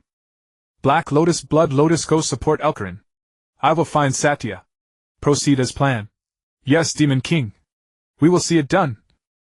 They transformed into one red and one black comet and vanished in the sky. Before Black Lotus and the obedient Blood Lotus departed, Ether did not cast them a single glance. Just as Tina spread her wings and was about to fly off, Edward raised his hand and summoned a devastating laser beam. But the beam was blocked and completely nullified by Ether's space-distorting shield. Ether stood in front of Tina and said with a smile to Edward, who hovered in midair, "Teacher, I truly think you are the more unreasonable one. You who know everything should understand me all the more. Whether the ruler is a demon beast or a human, does it really make any difference? Damn it!" Tina had no interest in watching the fight. Before leaving, she looked back and saw the Star Tower Magi locked in combat with the airships descending from the sky. The flames of the magic great cannons and the iridescent flames of the Star Tower Magi interweaved, and flashes of light continued without end. The original city had long since become tragic ruins. Sand, gravel, and broken walls whirled endlessly in the gale, swept up 10,000 meters into the sky and ground into dust. The magnificent starry castle in the sky began to break apart under the influence of space-distorting magic. Edward's painstaking work seemed to have been seen through by Ether. Perhaps that was also why Edward was so furious. The church, the city, the streets, and the lush green forests and flowers. Tina kept pondering, could such a chaotic church truly exist as a gift for Satya? Perhaps it was really her own shallowness. Yet deep in her heart she still could not let the church go, and she absolutely could not tolerate the thought of these people not being enslaved or killed. Because it was these very people who in the future, or in the past without a time reset, had killed Satya. For a moment Tina felt her thoughts growing more and more akin to a demon beast's, or perhaps she had already been ensnared by it all along. Suddenly Tina stopped flying. A person, or rather a demon beast, stood in the path of her flight on the very route she had to take. She had naturally curly violet hair, a black Lolita dress, and a graceful figure. Those were her human features. Chains were fastened around her wrists and ankles, and ribbons were messily wound around her pale skin, covering her eyes, making her look like a pitiful female prisoner abandoned on a battlefield about to die. And yet she was alive, and she carried a powerful chaotic energy. Clearly this was the demon beast that had clashed with Satya. Or rather a special demon beast radiating an aura identical to Tina's own. Tina, Tina! The girl seemed to catch a whiff of a familiar scent, and called out her name in an almost manic voice. Unfortunately Tina was not familiar with her at all, or rather recognizing her took a little while. Rosa. You remember my name. How wonderful. That saves me the trouble of introducing myself. See, you're so thoughtful just like me. Her floating body swiftly approached Tina, but Tina dodged away. Why, Tina? Who would accept an invitation from a perverted woman? Besides, I already have someone I love. Tina tilted her head and smiled. Rosa paused, then spoke the words she had prepared long ago. Tina, you know what? You aren't Satya's possession. In this world only I understand you. Understand me? Rosa's body gave a slight tremor as if in agreement. She was very excited. If not for her eerie appearance she would have looked like a naive girl. You know about the system, right? That's what we were named by it. Tina's pupils dilated slightly. You know about the system. Are you also a transmigrator? Tina asked. We are both transmigrators. Both from over there. That is precisely why I am the one who understands you best. We are the same kind, everyone else here is an outsider. Tina fell into thought. As if to prove her point once more, Luisa asked, the system helped us, it let us complete tasks, and receive rewards, while failure would bring punishment. At the mention of this system, Dina's first reaction was hardly any so-called help. In the very beginning the system had indeed been exactly as Luisa described. She too had protected Satya according to the system's tasks. Even when she hated her she had to protect her. There might have been subtle differences, but when Dina completed her task and was about to depart from this world she failed. To be honest, she truly felt wronged and anguished. Arriving in a strange world, making enemies of many, enduring an unfamiliar culture, and climate, a body that had become smaller, and memories that had returned, all of it turned what was familiar into something alien. Especially when full of hope she had wanted to return to her original world, only to fail in the end. Without Satya's perseverance, without her obsession, she might still be a forgotten corpse, a cursed soul. But later Satya succeeded. She completed the magic that reshaped time. After that the system became somewhat eerie. It would whisper in her ear, uttering words she could not understand. Like a nightmare coiled around her heart, it gradually gnawed away at her mind. It was like a second personality suddenly pouring a bucket of cold water over her. Who is the system? Dina asked. The more she thought about it, the more urgently she wanted to know. Could something like that truly exist in this world? A god. Lucia's answer happened to coincide with the voice inside her heart. Honestly, Dina had never believed in anything that supposedly transcended the three realms. After all, even magic and the abyssal demon beast had their own laws of existence.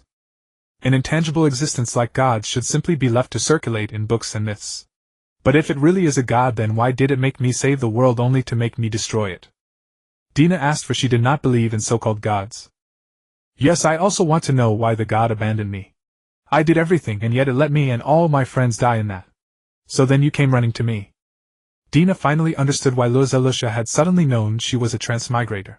Indeed, it was because of that letter. The knowledge of another world, cold-blooded judgment, the ability to kill anyone without blinking an eye. We are the same kind, Dina. Yes, then join me. We have no reason to fight, do we? Dina smiled. Since you are so in need of sympathy, why are you opposing me? Lucia paused. Dina, don't you want to know about the system? Imagine if the two of us joined forces, even shared our power with each other, we could break through the system and return to the past. For that we need something to supply us with power, right? For a moment Dina knew what she was about to say. But she still waited for her to finish. Kill all the demon beasts and take their power for ourselves. Tina, were you the one who took her? Dina suddenly thought of the heavenly demon beast. Yes, she didn't look all that strong. As if to display her power, the energy inside the diamond-shaped crystal on her chest, connected by chains, became clear, revealing what was hidden within. It was a girl with long crimson hair, bound by even more chains, trapped inside the crystal. Tina. She had not been killed by anyone, nor enslaved, nor had she betrayed Dina, the Demon King. She had been imprisoned in the crystal by Lucia, becoming a tool that provided chaotic magic power. Space. Is it? As expected of Dina, my kind. What do you say? To put Dina at ease, she emphasized, you're the Demon King, right? If you gave the order, all the demon beasts would willingly offer you their power. If you could absorb them, we would become gods, gods in the truest sense. We could truly rule this world and perhaps even return to the original world. The world of technology and the future. Just then, as if already certain that Dina would leave with her, Luizalicia's lips curled upward, revealing a shy, youthful smile. But Dina did not let her get what she wanted. She released no killing intent. She merely tilted her head and looked at Luizalicia, stating in a voice devoid of emotion, "I'm not going with you." WH. What? You're pitiful, Luizalicia, but I'm sorry. After all, I still prefer to be with Satya. Dina merely said a few simple words. You are actually empathizing with demon beasts. Luizalicia, it seems you have misunderstood something. I created those demon beasts and protected those poor children. They all deserve to live. As the demon king, I am the one who should never let go. Silence. A long silence. Perhaps it was only a few seconds, yet to the two of them it was unbearably long. Then Dina tried to empathize, tried to sense Luizalicia's emotions. But just by peeking into that corner, she received a reply from her, forcing her to refocus her attention on the battle. If that is what you think, then I can only imprison you. I'm sorry. Luizalicia lowered her head like a child admitting a mistake. Power gathered around her, condensing into a crystal exactly the same as the one that trapped Kasitina. Only this one had no other demon beasts inside, yet it seemed to have been prepared for Dina. Even you cannot escape my dominion. Suddenly Dina felt an immense force impossible to shake off gathering around her. The space around her gradually warped. She wanted to fly away, but no matter how she flew, it was as if she were merely running in place. Even though she could sense the flow of air, it was as though she had been sealed in a cramped space. But at the very last moment, SHHK. The crystal was sliced to pieces by a sudden golden light. Dina tore free from the spatial restraint and in an instant fled a great distance. Dina felt only a slight heat at her neck. Turning around, she discovered that a silver-haired girl was standing behind her, holding a red chain connected to the collar around her neck.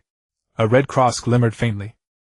She smiled and said, "My big sister Dina, did you run into danger?" "So it's you after all." Satya looked at her with an amused, probing gaze. "With the power of the celestial beast, no wonder you're this strong." Shia. Seeing Shia arrive, Dina found herself somewhat stirred. When they began making the plan, hearing that she would be separated from Satya, she had still felt quite indecisive. Now that she saw Satya safe and sound, she felt much more at ease. Actually, for others, caring about whether Shia might run into danger was itself a rather strange thing, wasn't it? After all, Shia was simply too strong. Ordinarily, there was only room for others to worry about her. "Then Sister Dina, why not call me Master?" Master? Satya had originally only intended to showcase the affection between herself and Sister Dina in front of Luizalicia. But she never expected Sister Dina to actually say it out loud without even a hint of hesitation. Luizalicia simply could not understand. She had no idea how someone who had been tormented by the world nearly to the point of becoming a full demonic beast could now trust a damn system, and the task it had assigned her. Why would Dina choose her? Luizalicia had already looked into the relationship between the two. Before the demonization, they were just two novice saints who had come out of the same convent. Moreover, their relationship had not been particularly good. On the contrary, there had been some conflict between them. According to the information she had uncovered, Satya and Dina's relationship had already been strained before they left the convent. In the subsequent magic competition, the friction between Dina and Satya escalated once more as they expressed their mutual hatred on the arena, bringing an extremely poor influence upon the Yegwang Academy. They had originally been childhood friends, supposed to take care of each other in a twin room, but Satya had taken the initiative to request the room change. Later, their relationship remained ambiguous and unresolved, though perhaps they could have been close. They were absolutely not as intimate as they were now. She must have overlooked something. "Perhaps you will never know, that is a secret belonging to me and Shia." Dina's voice pulled her back to reality. "Luizalicia, give up. Become my thrall. You know that's impossible." As she spoke, Luizalicia broke free from the chains that bound her. Many purple patterns spread across her pale body like brands, ravaging her sickly petite frame. The silk ribbon tied across her face drifted down with the wind, revealing her hollow eyes. A black line slipped from the corner of her eye like a single black teardrop. Her beautiful Lolita dress was wrapped in purple light, and the crystal, freed from the chains, was slowly drawing closer to her body. Luizalicia could not accept it. Why could Dina have such a perfect ending? Why could she find love of her own in this damned world? Luizalicia could not accept it. She had originally planned to give Dina a surprise, to make her a true demon lord, to make her the true god of this world. "I'm sorry, Dina." Luizalicia stared at her with those hollow eyes, then looked in Satya's direction. "Once I kill her, you'll come to see reality, won't you?" Dina's heart pounded heavily. Then she felt the scarlet chain at her neck beginning to glimmer faintly.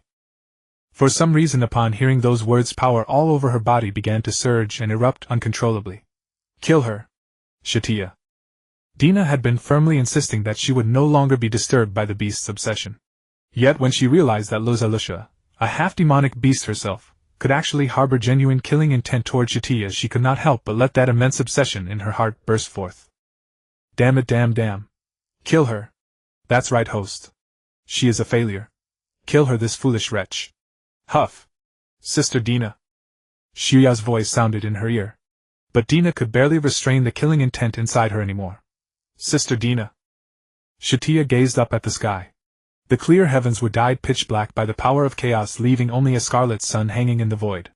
The sun flickered, its form shifting and unstable like a streak of crimson casually splashed onto a pure black ink painting.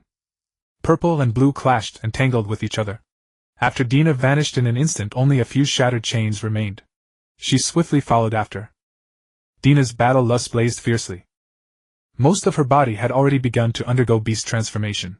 Sharp scales attached themselves to her limbs, shredding much of her clothing, and her eyes had completely turned into those of a beast. Although it was not a full transformation, she was now fundamentally different from a human. What was even more worrying was that Satya could not control her. A long time ago she had already replaced the curse with a scarlet cross that could control Dina, and a portion of her power dwelt within it, having merged into Dina's body. In the past she would never have had such worries. But Luzalusha was truly too strong. No, it should be said that the reason Dina could not easily dispatch Luzalusha as she had killed enemies in the past was precisely because she was in essence fighting two demonic beasts at once. Boom! Dina parted her cherry lips slightly and gathered a sphere of pitch-black energy. She held it steadily between her hands and compressed it once more, then only after space itself began to warp she released the power as a mighty dragon's breath. Luzalusha unfurled a spatial barrier, but to her surprise it was pierced and shattered. Then came Dina's heavy punch, striking with such speed that Satya nearly failed to catch it. The power Luzalusha had unleashed was even stronger than before. The crystal that sealed the celestial beast Kasatina hung from her neck as if it were an ornament. And Sister Dina, perhaps in her rage, had not noticed. The power Luzalusha wielded and the damage she suffered would all be borne by Kasatina as well. If the fight continued, it would be tantamount to the celestial beast controlled by Luzalusha confronting Sister Dina head-on. This was not the ending they had hoped for. Sister Dina was now already a demon lord. So she could not bear to see other demonic beasts get hurt. This was also the key to victory. Moreover, although she did not really want Luzalusha and Sister Dina to know, in truth she had already completely seen through Luzalusha's space authority not long ago. She could even use Luzalusha's own power to replicate her spatial authority, and thereby enter the crystal where Kasatina resided. The celestial beast Kasatina. For reasons unknown, rather than having been defeated, it was more that she had originally never intended to resist. Now what was needed was a demonic beast who could persuade her and bring her out. Other than Dina, Satya could not think of a second demonic beast. This was exactly what Satya was worried about. Could Sister Dina in her current state truly have a proper conversation with Kasatina? Ever since the ocean was contaminated by demon beast, navigation has become nearly impossible. As a warship crossed the vast ocean, the calm and waveless surface seemed to hold time itself in stillness. The sails were utterly useless, and only magic propelled the vessel slowly forward, leaving two distinct wakes gleaming behind it in the glow of the ship's lanterns. Half-dazed, it seemed as though night had fallen. A scarlet sun rose in the sky, and sailors and cloaked figures in black looked up at a daylight that felt like midnight, and a sun that hung like a blood moon. Is the sea route truly safe? We have only ever sailed on artificial channels. This is our first time. You must understand, Mr. Peter, this is the safest place. The discussion among the knights and the resistance fighters clearly did nothing to soothe the unnatural spectacle unfolding overhead. Mr. Edward. He should be safe, shouldn't he? Oh dear heavens, I hope he hasn't met with any danger. Everyone began to hold their breath. Some knew in their hearts that this was the authority of a demon beast changing the sky, an ability not so easily understood by human minds. Alicia felt the same. Hidden inside her black cloak, she stared at the sky and understood that a demon beast was behind it. That demon beast, she had seen her only twice in total. The first time was in the Baimu forest, the second time was in prison. That girl, so like a dragon, changed the very heavens whenever she released her power. Alicia remembered that day with particular clarity, the day of the Saintess's coronation. Lady Sword God. You once waged war against a demon beast. May I ask whether we can truly win this battle? Alicia looked at Alkalan standing beside her. She was the sword god. She had once conquered a demon beast and been appointed a cardinal. In the end, because she defied the Pope's wishes and opposed the saintess, she was punished and exiled to the southern continent. Her strength was beyond dispute, and her identity, as a human, had been confirmed long ago. She was therefore the most powerful ally this company could hope for. Abyssal demon beasts are not really such terrifying things, you know. Alkalan's eyes took on a scarlet sheen in the darkness. She had kept her gaze fixed on that sun ever since the sky began to change. Then all at once the sky flickered, like a light switched on in a dark room at night only to be extinguished again. A violent white shockwave rippled across the black firmament, followed by cyan-blue lightning that seemed to try again and again to breach the fragile vault of heaven. Though no one spoke, everyone understood that this was a devastating energy fluctuation born of the demon beast's power. Alicia resumed where she had left off. Why? Earlier, the demon beast conquered by the Lady Sword God was said to be an extremely powerful one. Yes, it was, Alkalan said with a smile. She could take on the appearance of all kinds of people and control them. Huh. Startled, Alicia leaned closer even though the ship had begun to sway. Isn't that the enemy we must face now? Yes. I once defeated her, and now, for reasons unknown, she has come back to life. Could it be the power of the Demon King? Alicia spoke with great care. She no longer wore the slightly haughty demeanor she sometimes had in the Knight's Order, for the Sword God before her was in truth her idol. That was fair to say. She worshipped the Sword God almost to the point of infatuation.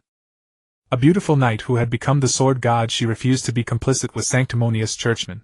She held fast to her convictions, never forgot to support charitable works, and gave all her money to monasteries. Beautiful and powerful, she was the perfect role model. Alicia had even bought books about the Sword God, yet she never imagined she would one day fight side by side with Alkalan, the Sword God herself.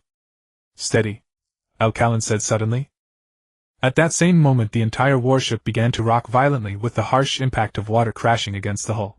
Waves surged over the deck, flinging everyone who had not braced themselves off their feet, and sending them sliding across the wet planks. Beneath the pitch-black sky it seemed as though surging darkness was attempting to swallow this lonely vessel. Wait! Alicia was astonished because the vast expanse of sea around them had been rendered eerily calm by a mysterious power. There was no wind, not even a ripple. To reach the secret district of the coastal city they had to travel by ship. The airships were now all under the demon beast's control, and the people whose minds had been seized could attack their surviving humans at any moment. Yet the ocean, against all reason, had begun to seethe. Alicia hurried to the railing at the deck's edge, and watched not far from the ship as tsunami-like waves swelled slowly, as if several colossal beasts sleeping in the deep were quietly stirring awake. The sailors did not dare cast magic, fearing that the people controlled by demon beasts on the distant shore would sense them, track them down, and sink their ship. After what felt like an eternity, the chaos finally subsided. By then nearly every sailor and resistance fighter had been soaked to the bone. The warship they occupied was in fact a decommissioned airship borrowed from House Sarath. If its propulsion system were repaired it could even sail through the sky, yet it had still been largely destroyed by the wind and waves. By the time the wind and waves subsided, their ship was already several thousand meters away, and they would have to wait a while longer before continuing their voyage. Alicia let out a helpless sigh. It's the Demon King. It's the Demon King, one of them shouted. The Demon King's awakening has caused this chaos. There's no hope for us humans. Damn it. One by one more and more people sank into despair. The propulsion system, which had barely worked to begin with, was now destroyed. Reaching the coast within the designated time seemed like nothing more than a pipe dream. Even Magna, the current leader of the Lone Wolf, frowned as he stood at the bow, the cigarette on his lips extinguished. Staring at the sky, he sighed, damn demon beast beings that defy all reason. And this is only the aftermath of battle, yet it has left us this battered. Damn it. Can Edward's protection really turn the tide for us? Just then even Alkalan, the Lady Sword God, said she could be of no help. She was after all simply a warrior, unless she leapt into the sea and pushed the boat, which was hardly practical. Let me do it. At that moment a young woman in the starry robe of the Star Tower threw back her hood, revealing fair features beneath. Starlight magic adorned her long hair like a vision of the night sky. Lady Star Sage, oh thank heavens you are on this ship. Several resistance fighters exclaimed. This operation leaves no room for error. I will save humanity. Miranda walked to the bow and said these words, gazing at the scarlet sun hanging in the sky. Star Sage Miranda. With a mere raise of her hand, Star Sage reassembled the thruster components scattered across the floor. If she wished, this ship could even take to the skies. Seeing this, Alicia grew excited and said cheerfully to Elkarin, Miss Star Sage can perfectly make up for your weakness.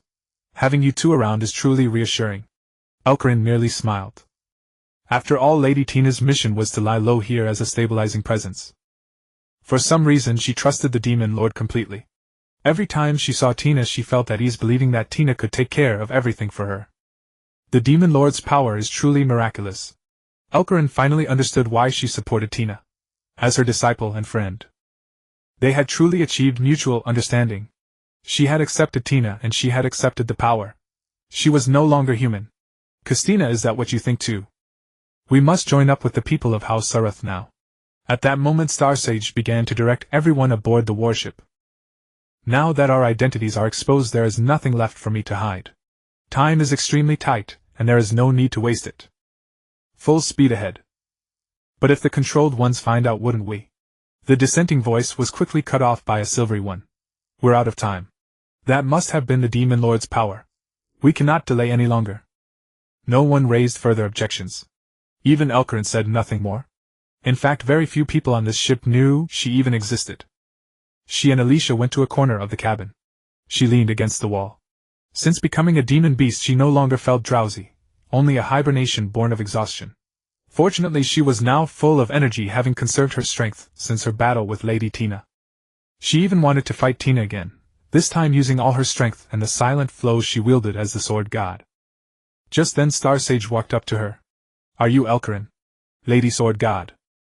Elkarin had not wanted to answer, but the other had actually called out her title, so she could only ask, what is it? I can sense 3 powerhouses aboard this ship. Apart from me you are the only one who hasn't deliberately concealed your aura. You and Tina give me the exact same feeling. You know Tina. Elkarin suddenly had the illusion that the other was one of her kind, for demon beasts could sense one another, like part of her own body extending into the other. A feeling akin to resonance. Miranda was not a demon beast. Of course. We met at the academy. She soundly defeated me. And I know her.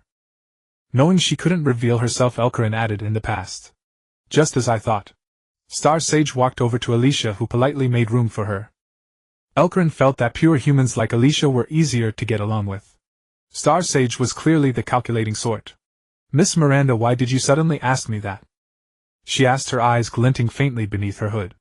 Actually, she has owed me a favor for a long time, though I did find her soon enough. She promised to help me find my sister.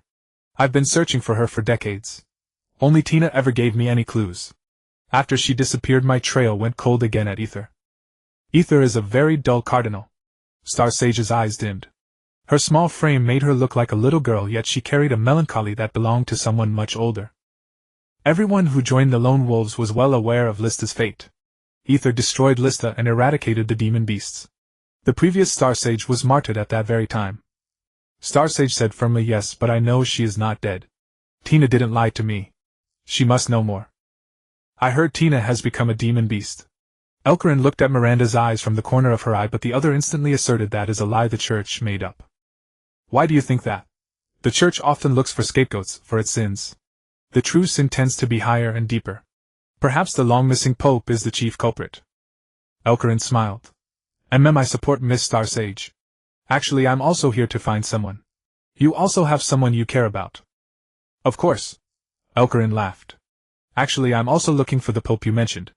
But she isn't the culprit. She's a pitiful girl. My apologies. That was rude of me. It's fine. Elkarin's smile grew a little more pronounced. Since we both have some connection to Tina, I'll forgive your rudeness. Lady Sword God is truly a witty and charming girl. You flatter me. After a brief exchange, Star Sage stepped outside for a while. When she returned, the ship had already begun to speed along. Alicia spoke up first, and asked Miss Star Sage, why are we in such a hurry to rendezvous with Sarath? Is there any new development in the battle? They were originally planning to engage the demon beast on the front line, but the problem now is Mr. Edward and the others are in grave danger. Are we retreating? No. Star Sage's gaze grew even more determined. We have found the demon beast's lair, the one that controls humans. Controlling humans.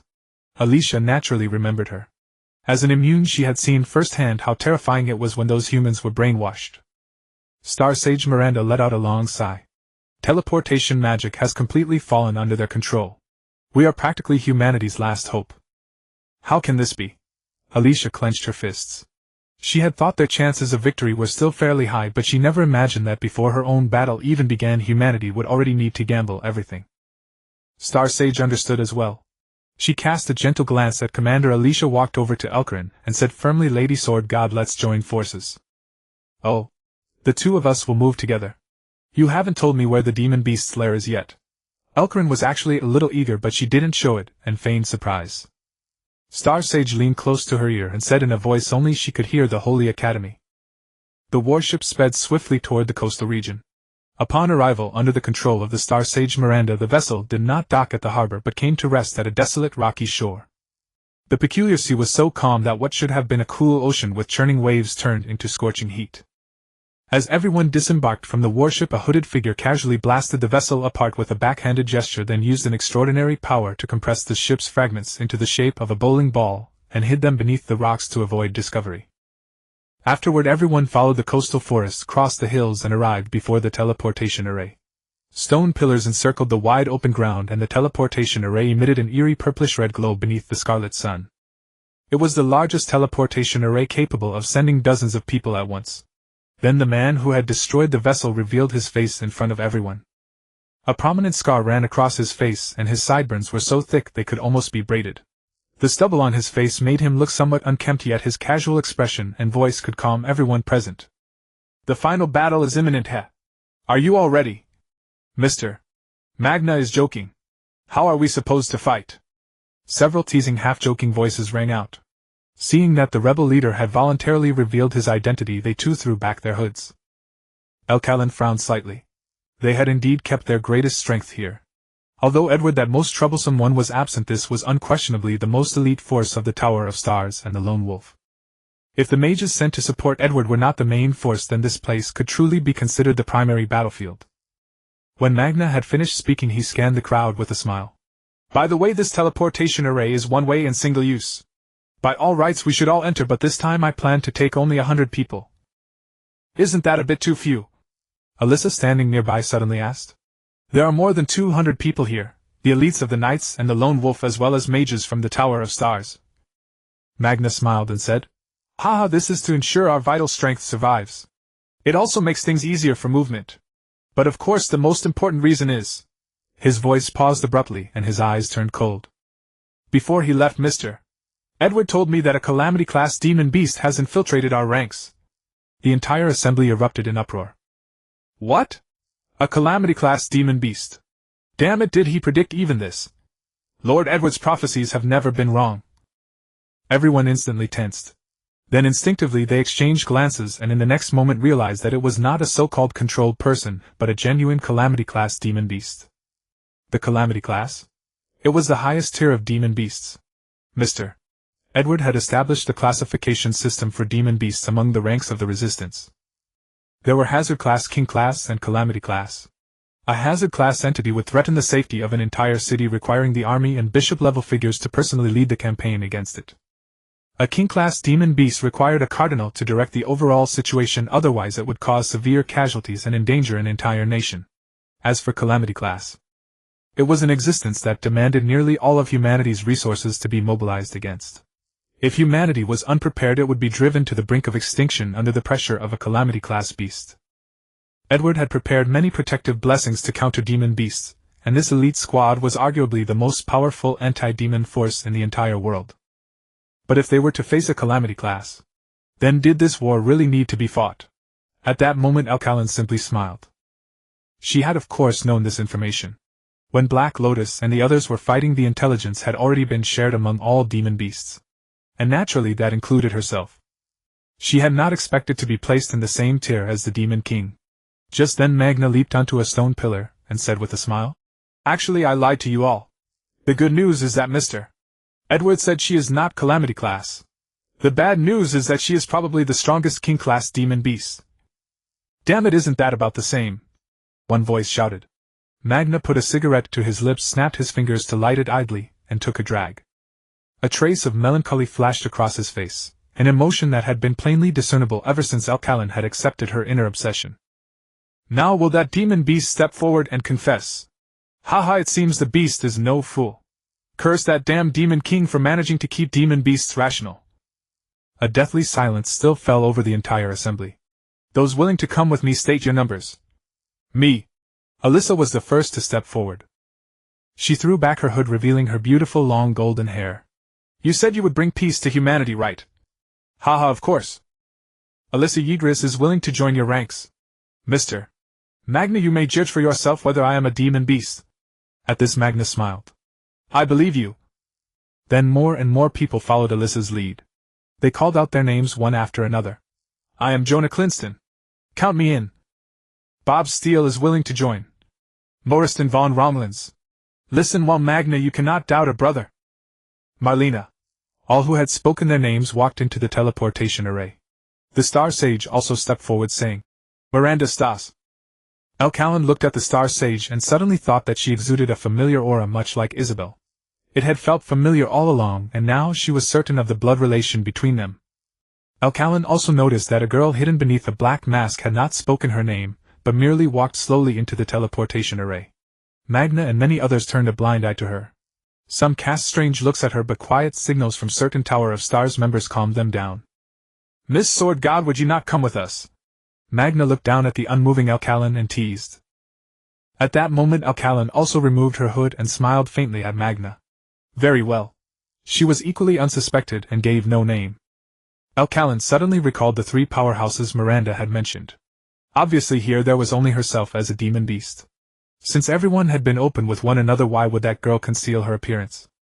What was more intriguing was that the mask that girl wore was the Mask of Chaos, an enhanced modified version at that. It was as if she had deliberately chosen it to hide her identity from demon beasts. Before the teleportation array was about to be activated, Callan wanted to probe the true identity of this young woman. In truth, for a magical beast this was a simple matter, one might even say effortless.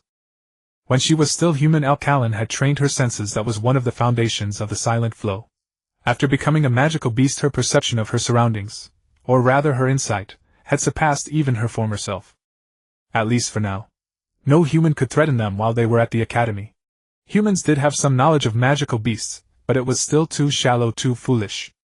In reality, if these people were to rely on their so-called blessings and wage war against those three magical beasts all at once, 9 out of 10 would not even know how they died.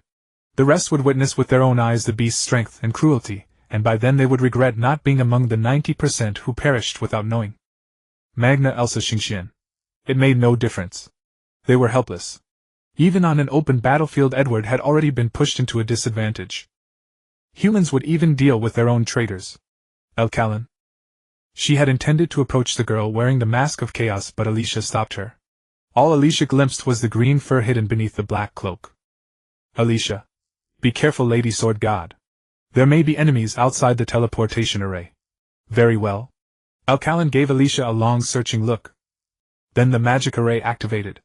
With a flash of dark purple light, everyone was sent in an instant to the imperial capital thousands of kilometers away. This was a dim basement surrounded by pitch-black darkness. Nearly everyone was affected by the teleportation, their heads spinning and stomachs churning. They lay on the ground to rest for a while. It seemed to be caused by Rosarosa, the master of the teleportation array, whose power had become unstable. Callan was unaffected. She found that this basement was actually the basement beneath the Holy Academy's library. It bore countless traces of repair, riddled with holes and scars, as if it had witnessed a battle between mighty experts long ago. After the teleportation, everyone remained silent, and as if by unspoken agreement they signaled to one another with hand gestures and lip movements. Alicia needed 2 minutes before she managed to recover. At that moment Magna walked onto a raised platform so that everyone could see him. We will now split into 3 groups: the formation group, the diversion group, and the life-risking group. Do you more or less understand? When he began to speak, voices gradually rose to break the silence. Simply put, it means setting up an isolation array, drawing their attention, and facing the magical beasts head-on in 3 groups. Just then Xingxian chimed in. I, Lady Sword God Alicia Babu, captain of the 4th Knights, and that young lady will join the life-risking group. She looked at Magna. The rest are for you to assign. Understood, Miss Xingxian. It seems we are of one mind. Of course.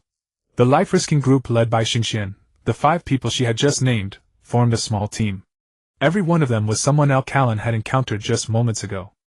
They were the first to leave, and around the corner of the warehouse they found a box that had been stored in advance. It was filled with school uniforms. Girls' school uniforms. Babu, one of the team members, was a burly middle-aged man, and briefly looked somewhat out of place. He let out an awkward laugh, went to another room, found a uniform in a different style, and put it on. By then the other four outside, including Alcalin, had also changed into school uniforms. Alcalin was a little surprised. Among them the green-haired girl still wore the mask of chaos and was unwilling to reveal her face. She caught a whiff of conspiracy. Still, Alcalin looked forward to seeing what struggles the humans would make. Lady Sword God. Before the operation began, Alicia seemed to be struck by a sudden thought. Do you know that green-haired young lady? Yes. Alcalin thought over the answer in her heart, then nodded. Alicia let out a relieved sigh. They say that young lady is the endgame Edward has chosen. The endgame from the game of Go. Yes. In other words, she is the one who will close out this battle. Alcalin nodded. By the way, why did you choose this place as a base? Apparently Miss Xingxian opened this basement specifically for this operation. At that, Xingxian Miranda turned back with embarrassment. If not for Tina, I would have almost forgotten about it. Xingxian's attempt to lighten the mood made everyone laugh, but it was also their last light-hearted exchange. They followed Xingxian out of the basement into the library through the front door and onto the streets of the Holy Academy. The scene before them was astonishing. There were bustling crowds, students chasing one another, a lively dining hall, and magic instructors trimming the lawns and shrubs in the gardens. A few birds occasionally perched on the treetops, studying the five with curious eyes as if wondering what kind of guests they were. The Holy Academy remained as peaceful as ever. The flames of war had not reached it, and no one there was controlled by magical beasts. Everything was as usual. It was only because of the eerie sky that many students were hurrying toward their dormitories. Apart from that, there was nothing unusual. The five of them seemed like the intruders who had disturbed the peace. According to the intel, the enemy is in the Yeguang Society's dormitory. Should we evacuate the students? Babu looked at the other four. Xingxian shook her head. When the time comes, they will run away on their own. Besides, we cannot act yet. We need to wait for Magna and the others to seal off this area. Understood. Let's go to the top floor of the library first. That used to be my post, and it looks like they've kept it for me. Everyone nodded in agreement. The Holy Academy's library was also rather lively. They stepped into a magic elevator and were carried up to the top floor. The top floor was a vast open space with even more neatly arranged bookshelves. Xingxian Miranda settled everyone at the tables and chairs, then went to search through the various books. While the battle had not yet begun and Magna had not yet given the signal, she took out the scrolls she had stashed among the bookshelves in advance, intending to put them to use in the coming fight. But then she suddenly remembered that these spells had all been bested at Tina's hands. Who then was truly stronger, the magical beasts or Tina? At the thought, she was about to face a life-or-death battle before Tina had even helped her find her sister. Sunk deep in thought, she suddenly saw a pink figure flash past behind her. Immediately on guard, she whirled around, magic already gathering in her hand. Who's there? Come out now, or I'll blow this place apart right now. Miranda walked slowly onward. The top floor of the library should have been off limits without her permission. Not long ago she had confirmed this with Magna thanks to the Resistance's intricate web of connections. Yet even that web was gradually disintegrating under the influence of a certain demon beast. A few days prior, the Resistance had suffered a severe internal schism, with members growing suspicious of one another until only the core members led by Magna and Edward remained. If they did not take the initiative, humanity would face naught but a slow death. Recalling the events of these past days, the Star Sage felt as though she had been living a nightmare. Tina, the Saintess of the Holy Academy, the demon beast, and Edward, who had appeared without warning. Now she could either fulfill her mission or, like many other high-ranking members of the Star Tower, be manipulated into becoming an enemy of humanity. Come out! The Star Sage continued in a threatening tone, intending to inform the other members of her group. But the instant she turned, she locked eyes with that mysterious figure. A girl sat atop the bookshelf, hands propped on either side of her. Her long legs beneath the school skirt swayed back and forth, adding a youthful vitality to her mature bearing. Yet her deep, unfathomable eyes resembled those of a celestial fairy who had transcended the mortal world. Her hair was pink, a few strands curling around her ears and falling to her cheeks. With those charming eyes she fixed her gaze upon the startled Miranda. Star Sage Miranda was rendered speechless. For a moment she was lost in gazing at the girl. She tried to open her mouth to question her, but not a single word escaped her lips. Miranda, you still have the necklace I gave you, don't you? Her voice carried equal parts pity and gentleness. The brass pendant. The Star Sage's tense, wary heart was suddenly seized by the ornament on her chest. In an instant she was plunged into memory. It was the pendant her sister had left her. Her sister had been a remarkably gentle girl. Isabel. Several decades ago, the Star Tower had once held a cruel talent selection event. Guided by the Mengsk coefficient, the scholars began to cultivate geniuses from all over the world, not through careful instruction and education. Instead, they gathered them together to engage in barbaric competitions. As two sisters specially selected and trained by the Star Tower, they were originally meant to be rivals. In those brutal magical drills and intellectual contests, the losers had no choice but to die. The sisters Miranda and Isabel were no exception. They were ordered to strip away emotions as worldly attachments. Any violation would mark them as failures and result in elimination, even for blood-bound sisters like Miranda and Isabel. But the exceptional elder sister Isabel was never shackled by such rules. She looked after Miranda, helping and supporting her at every turn. When Miranda was questioned by the Star Tower's higher-ups, Isabel turned her ire upon the scholars. Within a few years, she alone shattered that utterly meaningless talent cultivation experiment, becoming the most outstanding being of them all. She rescued every child and even by her own power overturned countless rules within the Star Tower. This included her own younger sister Miranda. Although Miranda was also deemed extraordinarily gifted, she could never match her sister. And so, Miranda adored her sister with all her heart, adored her tenderness, and the smile that never seemed to leave the corners of her lips. Yet she never had the chance to truly approach her. Until the day her sister left her. "Your sister has temporarily become a star sage. Her mission is to nurture in her own way a being that will save the world." "What is it, Mr. Edward?" Miranda stood beside the old man, looking at him with yearning eyes. "The saintess. Is that so? So my sister is such an outstanding existence." At this thought, the star sage felt countless sharp thorns rake across her heart. Sister Isabel. The joy of reunion that should have been was now tinged with subtlety and ambiguity. Because the first thought that came to her was not the long-awaited reunion with her sister. Instead, she had fallen into an illusion. To begin with, her sister had been missing for a long time from any perspective. And now she was sitting on a bookshelf in a school uniform like a girl full of youthful energy. Furthermore, everyone else had vanished into nothingness. Even people who were not in her group would have moved immediately upon noticing the anomaly here. Moreover, Miranda had already tried calling them and was about to cast magic. Unless they had all fallen into danger, but there was no way it would be utterly silent. Finally, there was the sun. The top floor of the library was enclosed by a hemispherical glass dome through which every detail of the sky could be seen. The scarlet sun was gone, and so was the murky sky. In its place was bright sunlight and a clear blue sky. A teardrop traced down her cheek. "Miranda. You still have the necklace I gave you, don't you?" Miranda did not answer, only retreated a few steps. "Why do you still resist the Demon King? Isn't it already quite obvious that the demon beasts have taken over this world, sister?" "Damn it!" Miranda clenched her fists. Whoever this demon beast was, it could imitate her sister's voice with unfailing accuracy. They bore Mr. Edward's protection, so they should not have been easily controlled. The illusion she saw was built upon reality, not a forcible dragging into a dreamscape. Phew! Miranda let out a long breath and began to circulate her mana. She had a way to forcibly wrench herself out of the illusion and reconnect with reality, but it would take some time. "Are you the demon beast that has been controlling humanity?" Miranda widened her eyes, staring fixedly at Isabel, who sat on the bookshelf. She merely nodded and smiled. "That's right. Who is the Demon King you speak of? I can't tell you yet, you little fool." Miranda wiped the corner of her eye.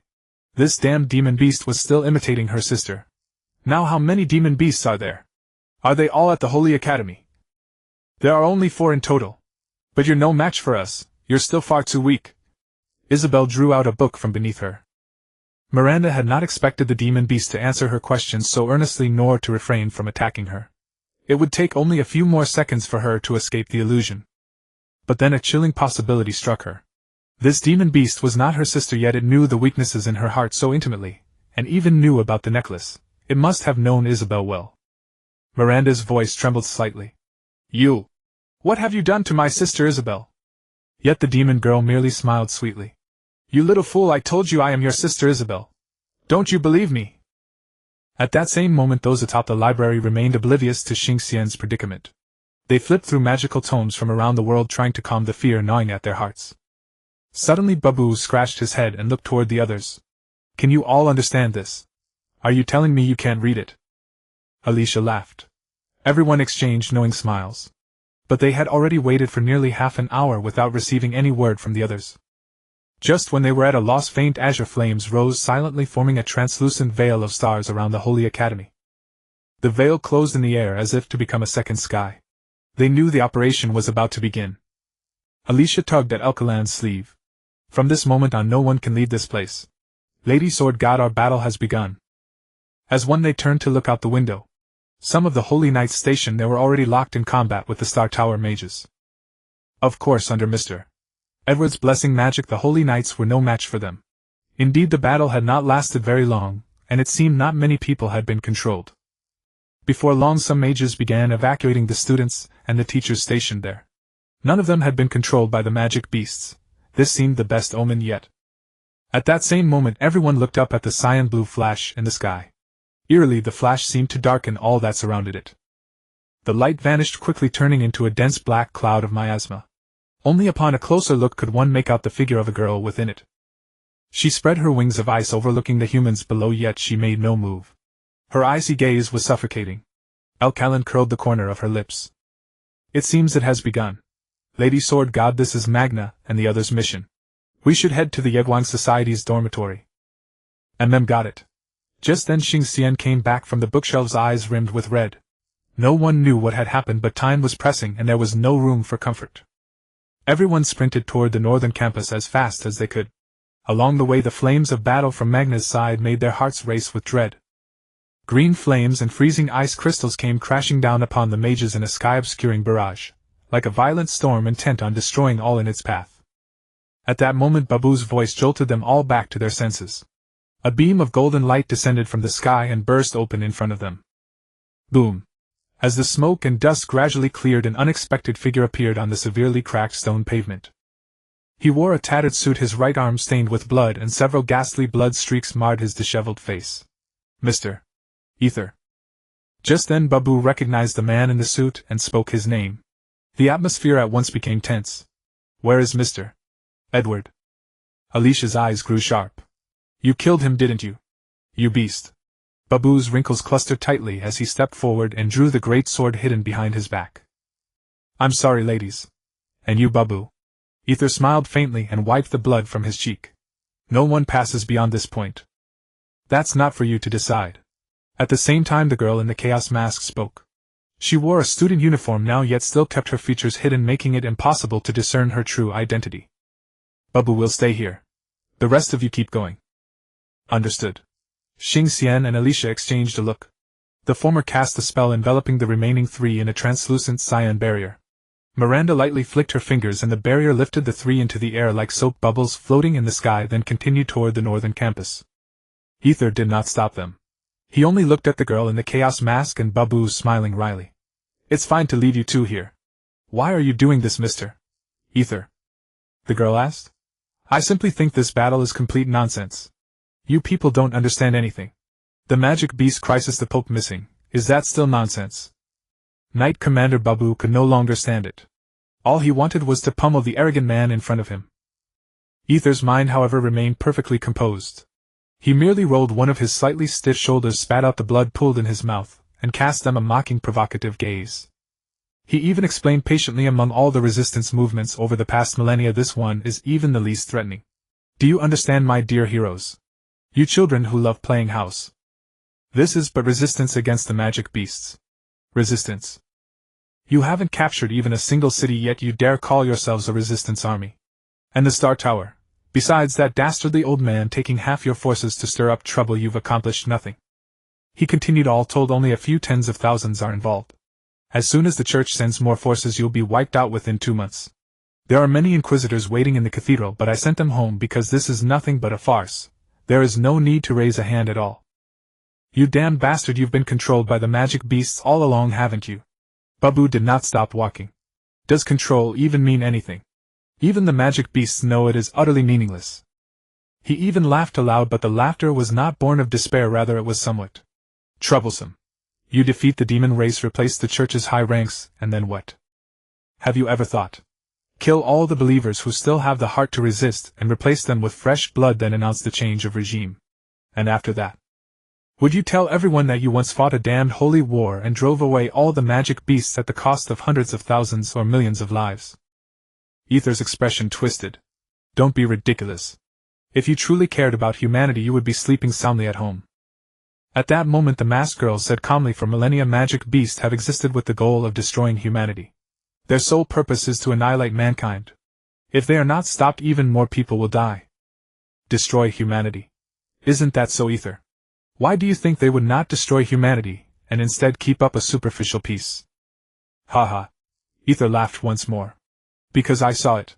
That day I saw the so-called saintess, the so-called pope, and a dragon magic beast. They are all magic beasts. They have long been magic beasts. I am not controlled, and neither are most humans. Humanity's imminent extinction is your own conjecture. Your leader only launched this resistance for her own selfish desires. Ether's voice turned pitying as he faced the girl in the chaos mask. The space in his hand compressed into a cube. Resistance is meaningless, Miss Lafutis. Resistance is meaningless, Lady Lafotis. Just as Ether said those words, Lafotis removed her mask, revealing her true countenance. President of the Equine Society hailed as the youngest president. Look, I have given you ample respect. At that moment Commander Barb stared at the girl before him, utterly bewildered. Edward had actually placed his strongest blessing on this little girl. Was she the so-called closer, the one who would bring the entire plan to its conclusion? You actually managed to break through the influence of the Chaos Mask. Of course, Lady Lafotis, because I do not observe this world with my eyes. Ether smiled. I knew all along that old man would give you his power. So it was you, the traitor. Lafotis lowered her head, yet she seemed not to be shaken. At that moment Barb launched the first attack. He leaped into the air and charged at Ether with his massive body, but the latter merely sidestepped. Barb's broadsword slammed into the ground where Ether had stood.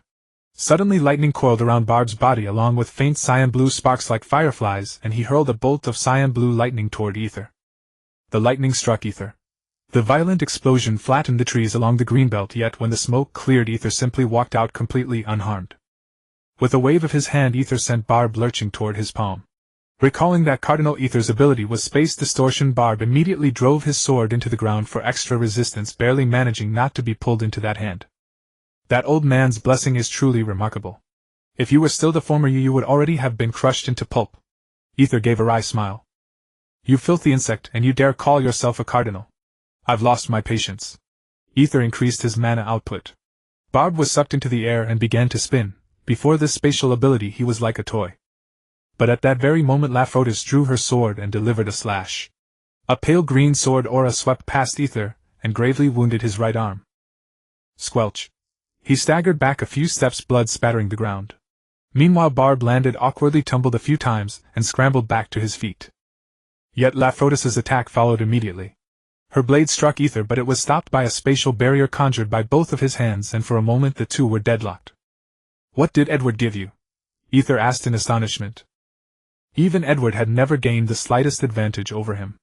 This society president, originally at most a commander-level combatant, was now able to stand on equal footing with him. Lafotis remained silent. But then a cyan blue glint flashed within Lafotis's eyes. She shattered the spatial compression barrier, and drove her blade into Ether's throat. He collapsed without even a sound, twitched a few times, and lay still. Barb had only just recovered. He glanced at Lafotis, then at Ether lying on the ground. You killed him. Lafotis shook her head. This little wound means nothing to him. Besides, he still has clones. I see. Barb dusted himself off. In any case, he now knew that this Lafotis had likely acquired some kind of fortuitous opportunity, and that she was now the strongest combat force in the entire resistance. She seemed like someone he could count on. But Lafotis looked at him, gave a slight shake of her head, and said impassively, Please leave here. Head to the infirmary in the southern campus. There is a hidden door in a tunnel leading to the fortress in the southern mountains. It has not been sealed by the barrier. What? Barb was momentarily stunned. Was she telling him to run away? Why? Please tell me the reason, Lady Lafotis. I can still help. Whether you can help or not no longer matters.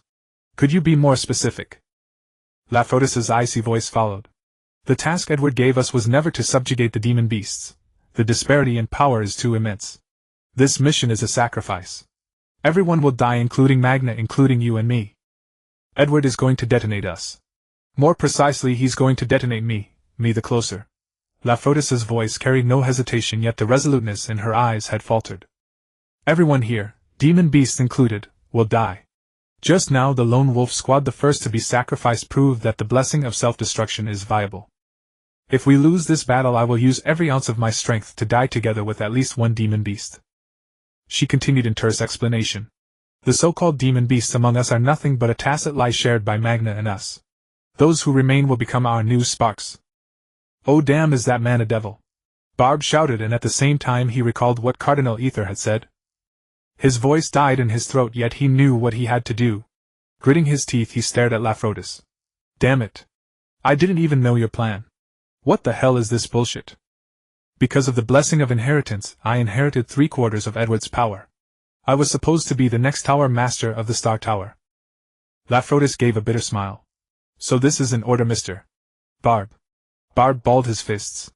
Knowing that continuing to wait was meaningless, he turned and left. Lafrodis resumed her path northward. In truth, she had just lied to Barb moments ago. Edward had never foreseen any demon beast infiltrating their ranks, otherwise he would never have given this mission. Magna had indeed chosen to split off so that more people could survive.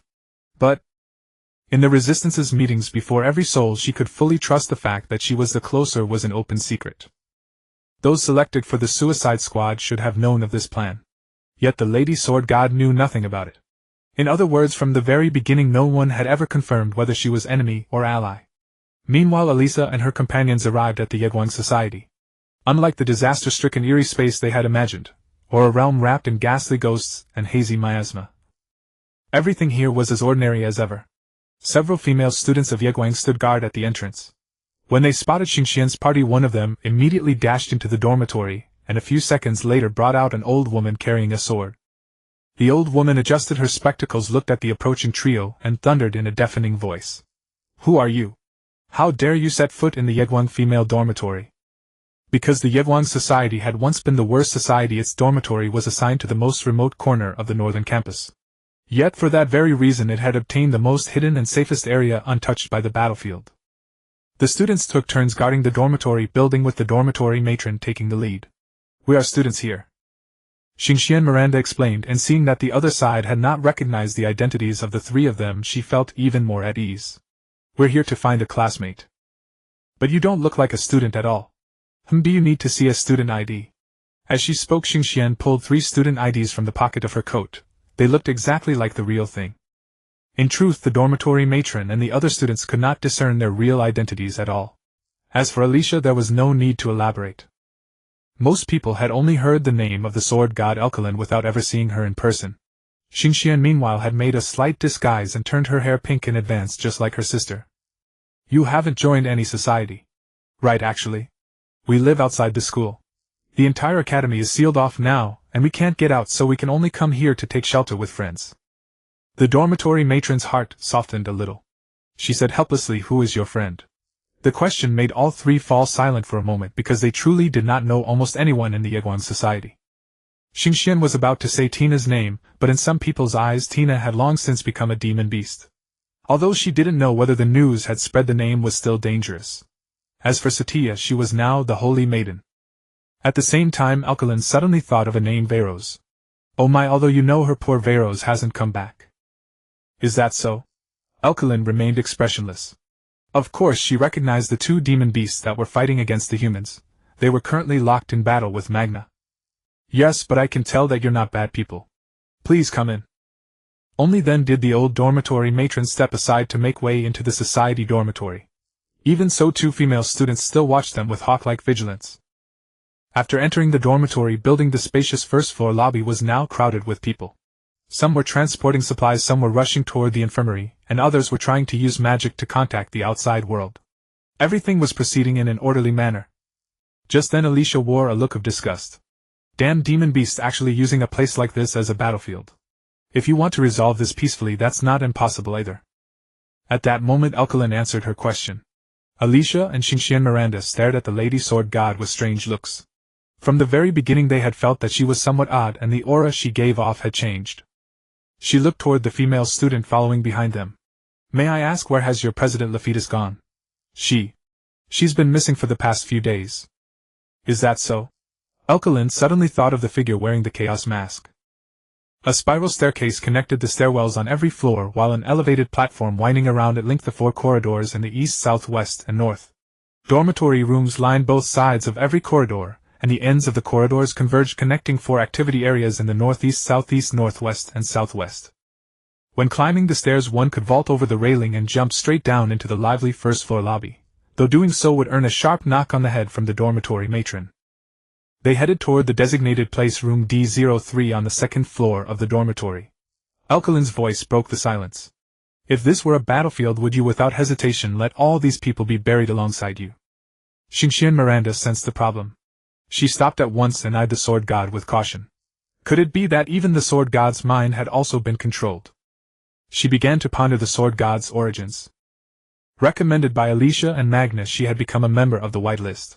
She had once fought in direct confrontation against demon beasts and the Holy Maiden. Within the resistance, the overwhelming majority of voices favored recruiting her. What's more, Mr. Edward himself had once personally sought out Elkelin. It was like a game of werewolf. All the players and the witch had simultaneously marked her as a good card. Yet she had never undergone Edward's identity verification. Some people in this world were naturally immune to the demon beast's mind-washing control, Alicia for instance. As an existence of the sword god's caliber, she had no reason to be manipulated due to a weak will. But this had always been nothing more than an assumption. Miranda had thought, what if the Lady Sword God had been under control from the very start, and had been concealing it all along? What would happen then? She had always been with the Resistance, and had come into contact with no one.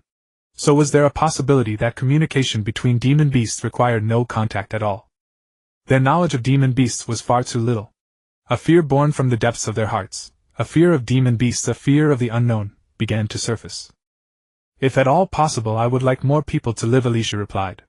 At that moment Elkelin turned to look at Xingxian. Miranda, you said you trust Tina and are determined to clear her name. Yes, Xingxian nodded. Actually, I'm the same as you. I trust Tina too, and I'm looking for her as well. Lady Sword God is the way ahead, truly safe. And what is your answer? Xingxian asked. I don't know. But Tina once told me that if everything you do is for your conviction, then all you have to do is let go. The Sword God did not stop. She continued forward, and before the eyes of the two she was swallowed by the shadows of the pitch-black corridor. The two exchanged a glance and still chose to follow. At that moment the entire corridor formed a stark contrast with all the rooms outside, desolate and empty as if abandoned, yet the walls and paintings were brand new. As they stepped into the corridor, the lively sounds outside gradually receded as though they were stepping into an invisible abyss. The shadow that divided the light was precisely the bridge connecting them to the real world. Elkelin had already reached the door of D03 and reached out to open it. She showed not the slightest hesitation. The other two stepped forward, if only to confirm the enemy that lay ahead, or perhaps the fate awaiting them. Once they entered the room, a pink-haired girl was sitting on a chair beside the bed, her head tilted as she looked at the scenery outside the window. She gazed at the scarlet sun overhead with a hint of rapture and a hint of relief. She was silently blessing, rejoicing, and even basking in that beautiful scarlet. Beside her stood a girl, a lovely girl with white hair. Her skin was utterly bloodless, as pale as paper. The pink-haired girl smiled gently. Miranda, you're back. Miranda, you're back. The familiar voice made Star Sage Miranda's delicate frame tremble. She immediately met the gaze of the girl sitting by the window. That familiar gaze made her feel both alien and yet somehow familiar. It seems little sister Miranda doesn't like her big sister very much. Ispel smiled and rose to her feet, slowly walking over to them. Meanwhile, Alyssa had already tightened her grip on her sword. Lady Star Sage, Lady Sword God, she is the demon beast who controlled humans. Her own strength isn't actually that formidable. Alyssa naturally remembered the demon beast she had encountered in the prison. It was unmistakably the pink-haired girl before her. When these demon beasts did not emit miasma, their appearance was nearly identical to humans. It was just that following past memories they kept their bodies in human form. But suddenly the surrounding scene changed. In the dormitory room, the walls, the beds, the floor, the cup on the coffee-colored wooden table, and the chandelier all melted. Colors intertwined and shifted, eventually turning into black and white. In an instant the room became a void-like monochrome world. The space stretched almost endlessly, yet beneath their feet the translucent ground clearly revealed the root vein network formed by countless white roots. Apart from the door behind them, everything had become an entirely different sight, as if they had entered another world. This place was Baimu Forest. Alyssa remembered it very clearly. But that eerie creature should have already been slain by the Cardinal and Lady Sword God. Sis. Miranda opened her mouth. For an instant she thought of many ways to deny the truth before her, yet as Ispel drew near every one of them failed, and she uttered that form of address. Lady Star Sage, she is no longer your sister. Seeing Miranda hesitate, she immediately added. But Miranda had no will to fight at all, just as when she had first stepped into this bizarre room. Icebell. Is it really you? The magic orb Miranda had been holding for an attack slipped from her hand and rolled across the floor. Haven't I already told you? Wiping away her tears, Miranda said in a pained voice. What exactly happened to them? Why was it you, sister? Why? It has always been me.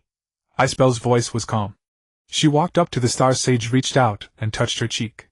The miasma did not erode her skin or body, instead it was perfectly controlled. Miranda's legs went weak. She knew what she should do now. Perhaps use magic, perhaps something else, but she simply could not.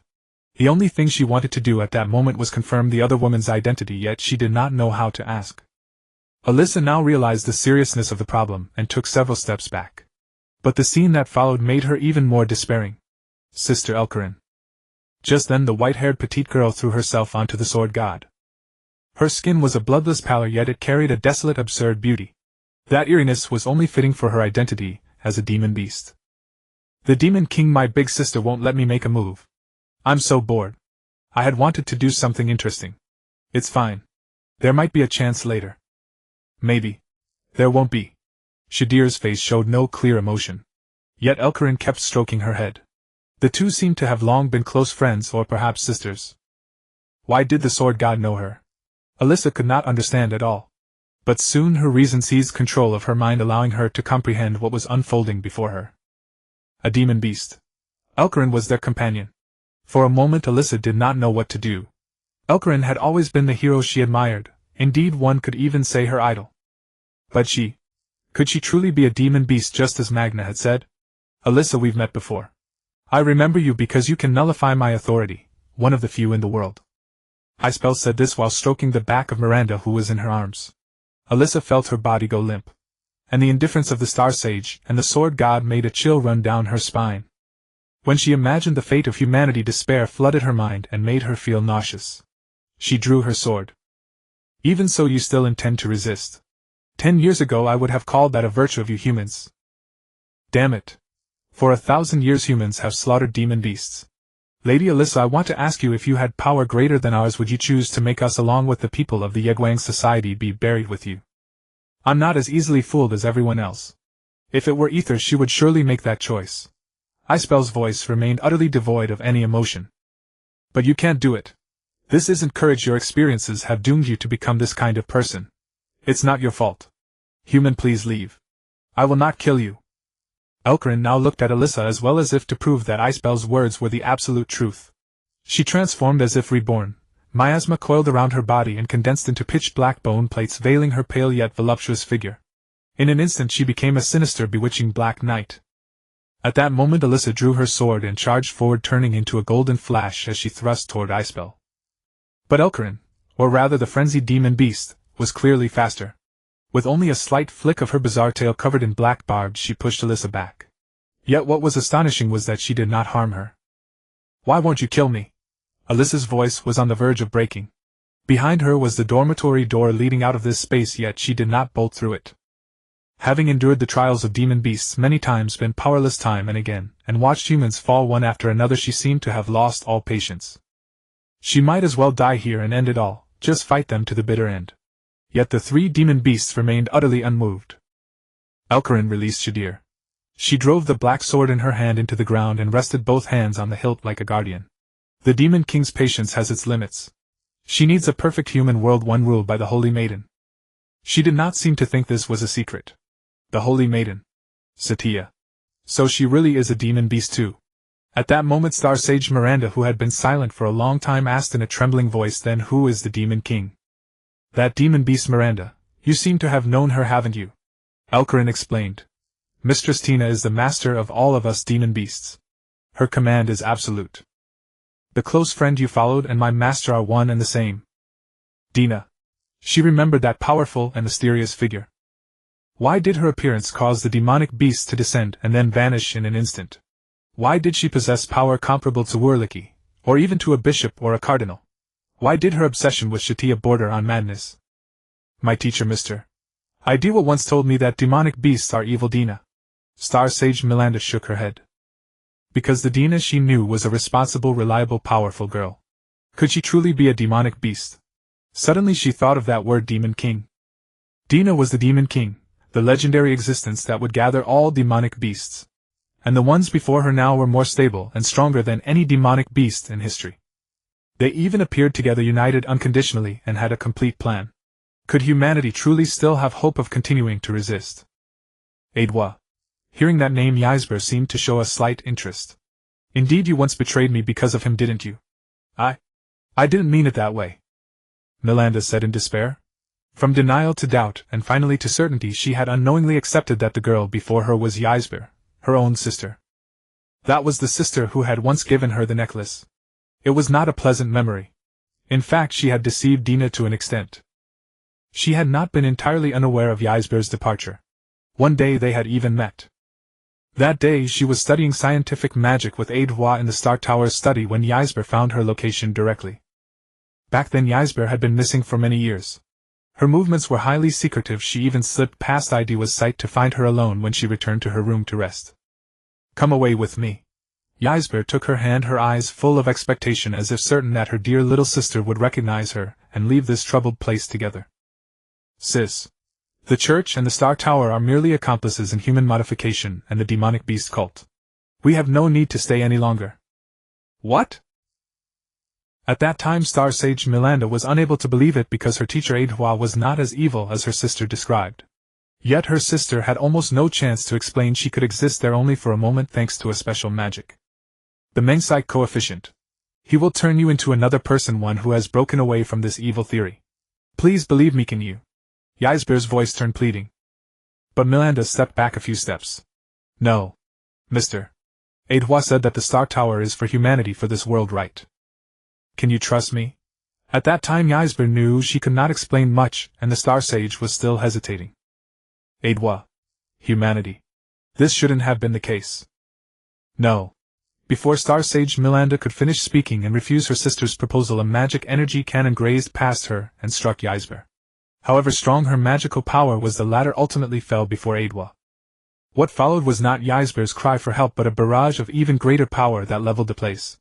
Only Milanda, protected by a powerful shield, was unharmed. Ysber. I never thought she was still alive. A traitor to the Saintess Project, Lady Star Sage Milanda. Please do not forget how I taught you. Long live humanity. Before that grand plan is completed, giving up his betrayal. At that time Milanda searched the entire ruins but found no sign of her sister's body. She wanted to ask Adwa about these matters because it seemed to be a dark corner of this world. She did not know whether she should be grateful or sad, but in any case that day she chose to part ways with Adwa. She went to the Holy Academy intending to find her own worth there.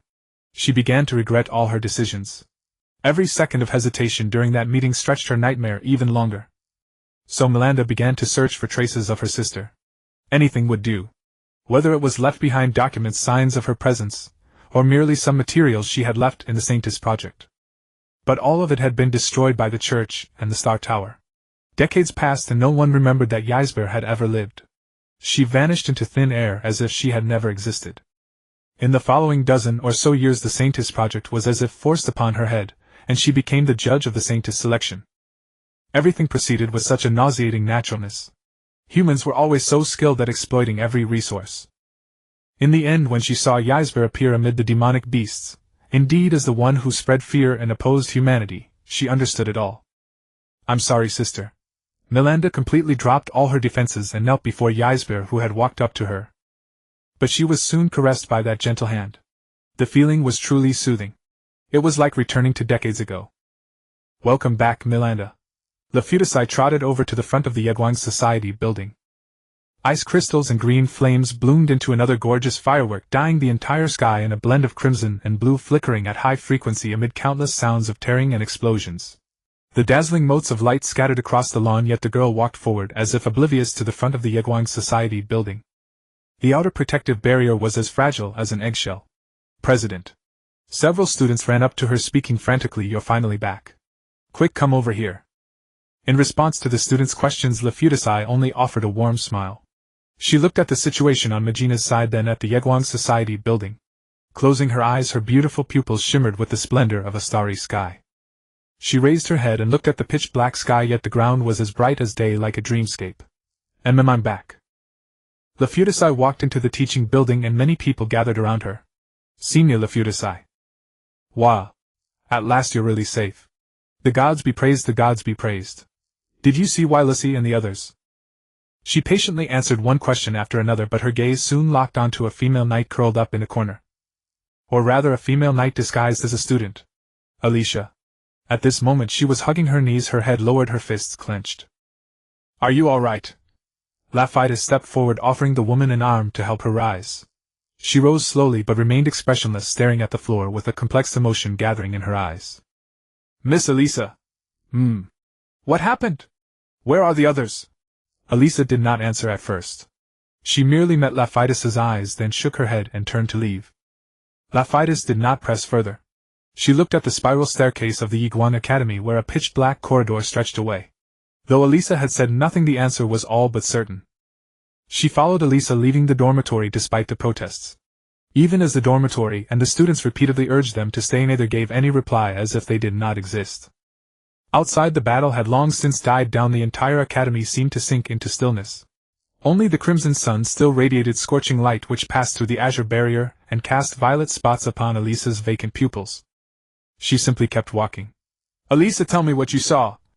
At that moment several trails appeared in the sky, and under intense magical power gradually began to trace a shape. I don't know, Elisa answered. By then the sword at her waist had already vanished. Her voice was immensely heavy yet not despairing, which stirred Lapidus's desire to press further. Was it the demon beasts? The sword god's betrayal? Or the star sage's death? Another brief silence. The emotions in her eyes grew even more complicated. None of those. Lapidus shook her head. A cyan blue aura also appeared around her, and beneath her feet emerged a shape identical to the star chart in the sky, as if a starry map had been laid beneath her. Mysterious and immense stellar energy began to converge. Lapidus. A distant voice grew from indistinct to gradually clear, then sounded as if right in her ear. Quick, activate star burst. There's nothing to hesitate about. Damn it! From the far end of the road came Magna, sprinting at full speed. On his face, once dashing and easygoing, there now remained only ragged streaks of blood. His right arm seemed completely useless, still bearing scorch marks left by green flames. Lapidus looked up and discovered that the two demon beasts that had been fighting the other squads were now floating in the air, looking down upon the earth, radiating miasma and dazzling light, like twin morning stars in the night sky. This was already the limit of humanity. So far no elite squad in history had ever defeated two demon beasts at once, let alone demon beasts that coordinated in battle. Lapidus. Magna's voice grew louder, and only then did he notice the star charts slowly forming beneath her feet. Very good. At least we can complete the mission this way. He lay back on the ground with relief, still smoking. The blue ice crystals clinging to the hem of his clothes seemed as if they would never melt, utterly eerie. Let us all be blown to bits along with this academy, damn it. Magna spat out a mouthful of bloody froth. But just then another voice came from behind. Lapidus, what are you two doing? It was Babu, the towering knight commander. He was merely covered in grey dust with no signs of battle, a pitiful contrast to Magna, the ragged leader of the resistance. A sharp cold glint gathered at the corners of Lapidus's eyes. Babu, I told you to leave quickly. I tried to rescue people, to save more of those trapped in the Holy Academy. Then what? Guess what? They're not dead. They're perfectly safe, gathered together and protected by the demon beast's power. They're emotionally stable and not controlled at all. Babu grew more and more agitated as he spoke. Lapidus, stop. You'll kill every innocent student. The demon beasts will die, but they'll be buried with them too. Babu. Magna cut him off at once, his eyes looking as if they could devour a man. I knew I shouldn't have brought those damned Night Order bastards. Damn it, you've been bewitched by an illusion, don't you realize? Impossible. Babu walked up to Magna, his eyes as sharp as a hawk's. Just as Ethel said, even if we win, so what? What the hell are you talking about? Even if we win this war, more people will still die. We should give up. He's right, damn it. Ethel was goddamn right. Magna forced himself to his feet, staggered over to Babu, and under his disheveled hair were bloodshot eyes. You didn't even take part in a single battle, you bastard. If you want to go back alive, I'll kill you myself. You. Before Babu could say anything more, another voice came from behind them. Give up, Laphitis. Fighting truly is meaningless. What? Everyone was astonished, and turned to look at the girl approaching slowly. It was the Star Sage Miranda. Laphitis had thought she was dead. Her eyes no longer held their former determination, yet neither were they lost. Her voice sounded utterly devoid of emotion as she said calmly, "The members of the other squads aren't dead, they've merely been frozen. We've suffered no losses. As long as we stop fighting the demon beasts will spare us, spare everyone." "Spare us? You mean they're not dead?" Magna released Babu's collar and strode up to the Star Sage Miranda. With a height gap of nearly 2 heads between them, he seemed like a giant gazing down at a child. "Yes. No one will die. What did you see in there?" Laphitis realized that Miranda now exuded an aura entirely different from before. Within her body seemed to flow another power, one that did not belong to magic. In her eyes was a faint pink X mark. "I saw the demon beasts and the demon king. The so-called demon king is Tina, the dragon demon beast.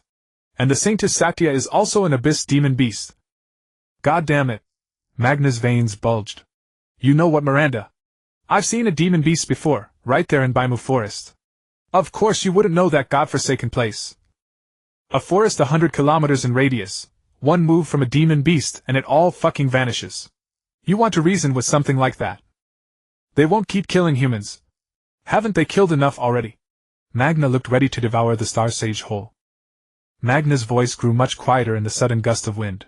"They don't kill us only because they think we're still useful. A truth this simple, don't you understand it yet? Miranda." The star trail in the sky turned into the shape of a greatsword, and so did the one beneath Laphitis' feet. The power granted by Edward would blast the entire academy, along with Weirda outside, into ruins. But Laphitis hesitated. She stopped. "What are you doing?" Seeing that Laphitis had stopped gathering mana, Magna urged, "Your defense will not hold much longer, keep going." "What are you hesitating for?" Laphitis answered calmly, "The fifth-person principle." "What?" Edward once said that when people of equal rank cannot decide who should stay or leave or what course to take, the final choice is given to the last person after a tie vote. Magna swept his gaze around. There were indeed 5 people present, including Star Sage Miranda, Knight Commander Babu, Knight Commander Alicia, Laphitis, and himself. "I insist on Mr. Edward's view.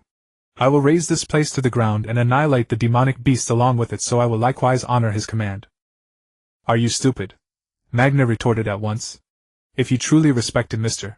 Edward, you should respect his resolve. If he were here, the demonic beasts would already be dead." Laphitis simply shook her head. "Respect and recognition are 2 different things, Mr. Magna. This power rightfully belonged to him, but my conscience tells me I must make a choice." She glanced in the direction of the Yedwan Society, and her heart trembled at the thought.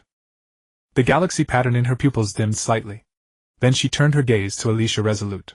"Now you are the one to make the choice." Alicia had been standing aside all along, head bowed, saying nothing.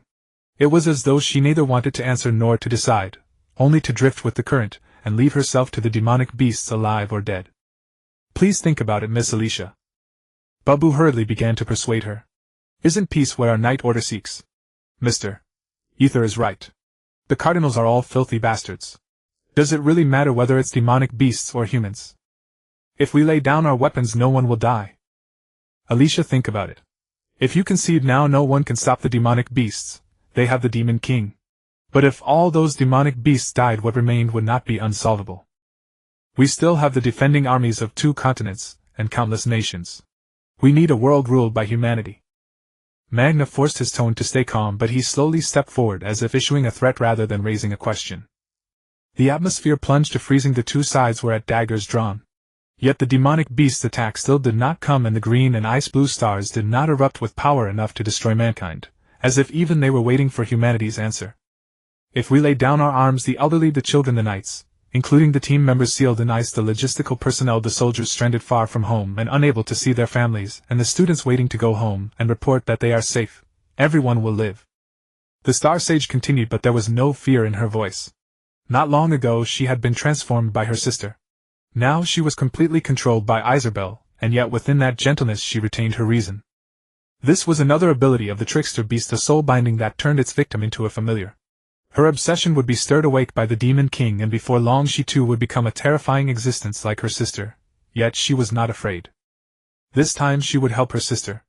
She would stand unconditionally at her sister's side no matter whether she was good or evil, no matter what her purpose was. This was the real Miranda, what she had upheld from beginning to end. Whether it was the survival of humanity, or the final choices these people would ultimately make. It had no meaning. She was merely here to carry out the tasks and orders of Demon King Tina conveyed by her sister Isabel.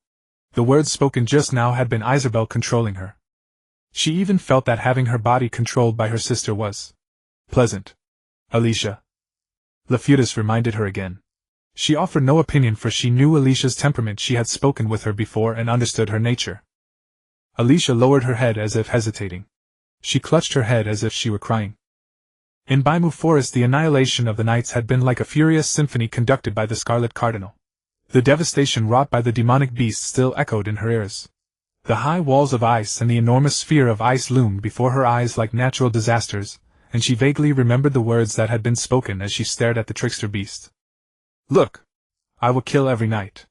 If you kneel to me and open your mind to my control, I will spare them. Demonic beasts had no human emotions. They did not approve of anything humans did. They either understood nor tried to understand. She had once knelt before the sanctuary and seen with her own eyes Ether and a host of human high officials turning a blind eye to the demonic beasts. Magna was right. The reason they were alive was not the mercy of demonic beasts.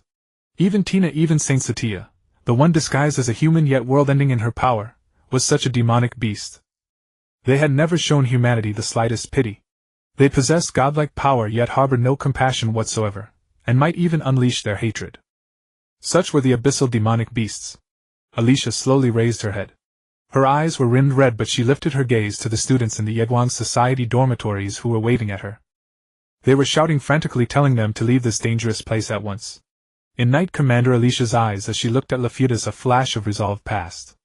Beneath the pitch-black sky, a leaping cyan-blue figure like a comet in full flight collided with another figure in violet. A dragon's claw and a slender palm gathering chaotic energy. Before they even touched, a terrifying explosion erupted amid the violent energy, blossoming into a white sun that instantly illuminated the entire sky. The girl's thick cyan-blue dragon tail was somewhat clumsy, yet it lashed at Rosa with precision and struck her arm. It only left a hollow filled with miasma in her pale skin, which was at once filled again by the flesh of a chaotic creation, as though nothing had happened.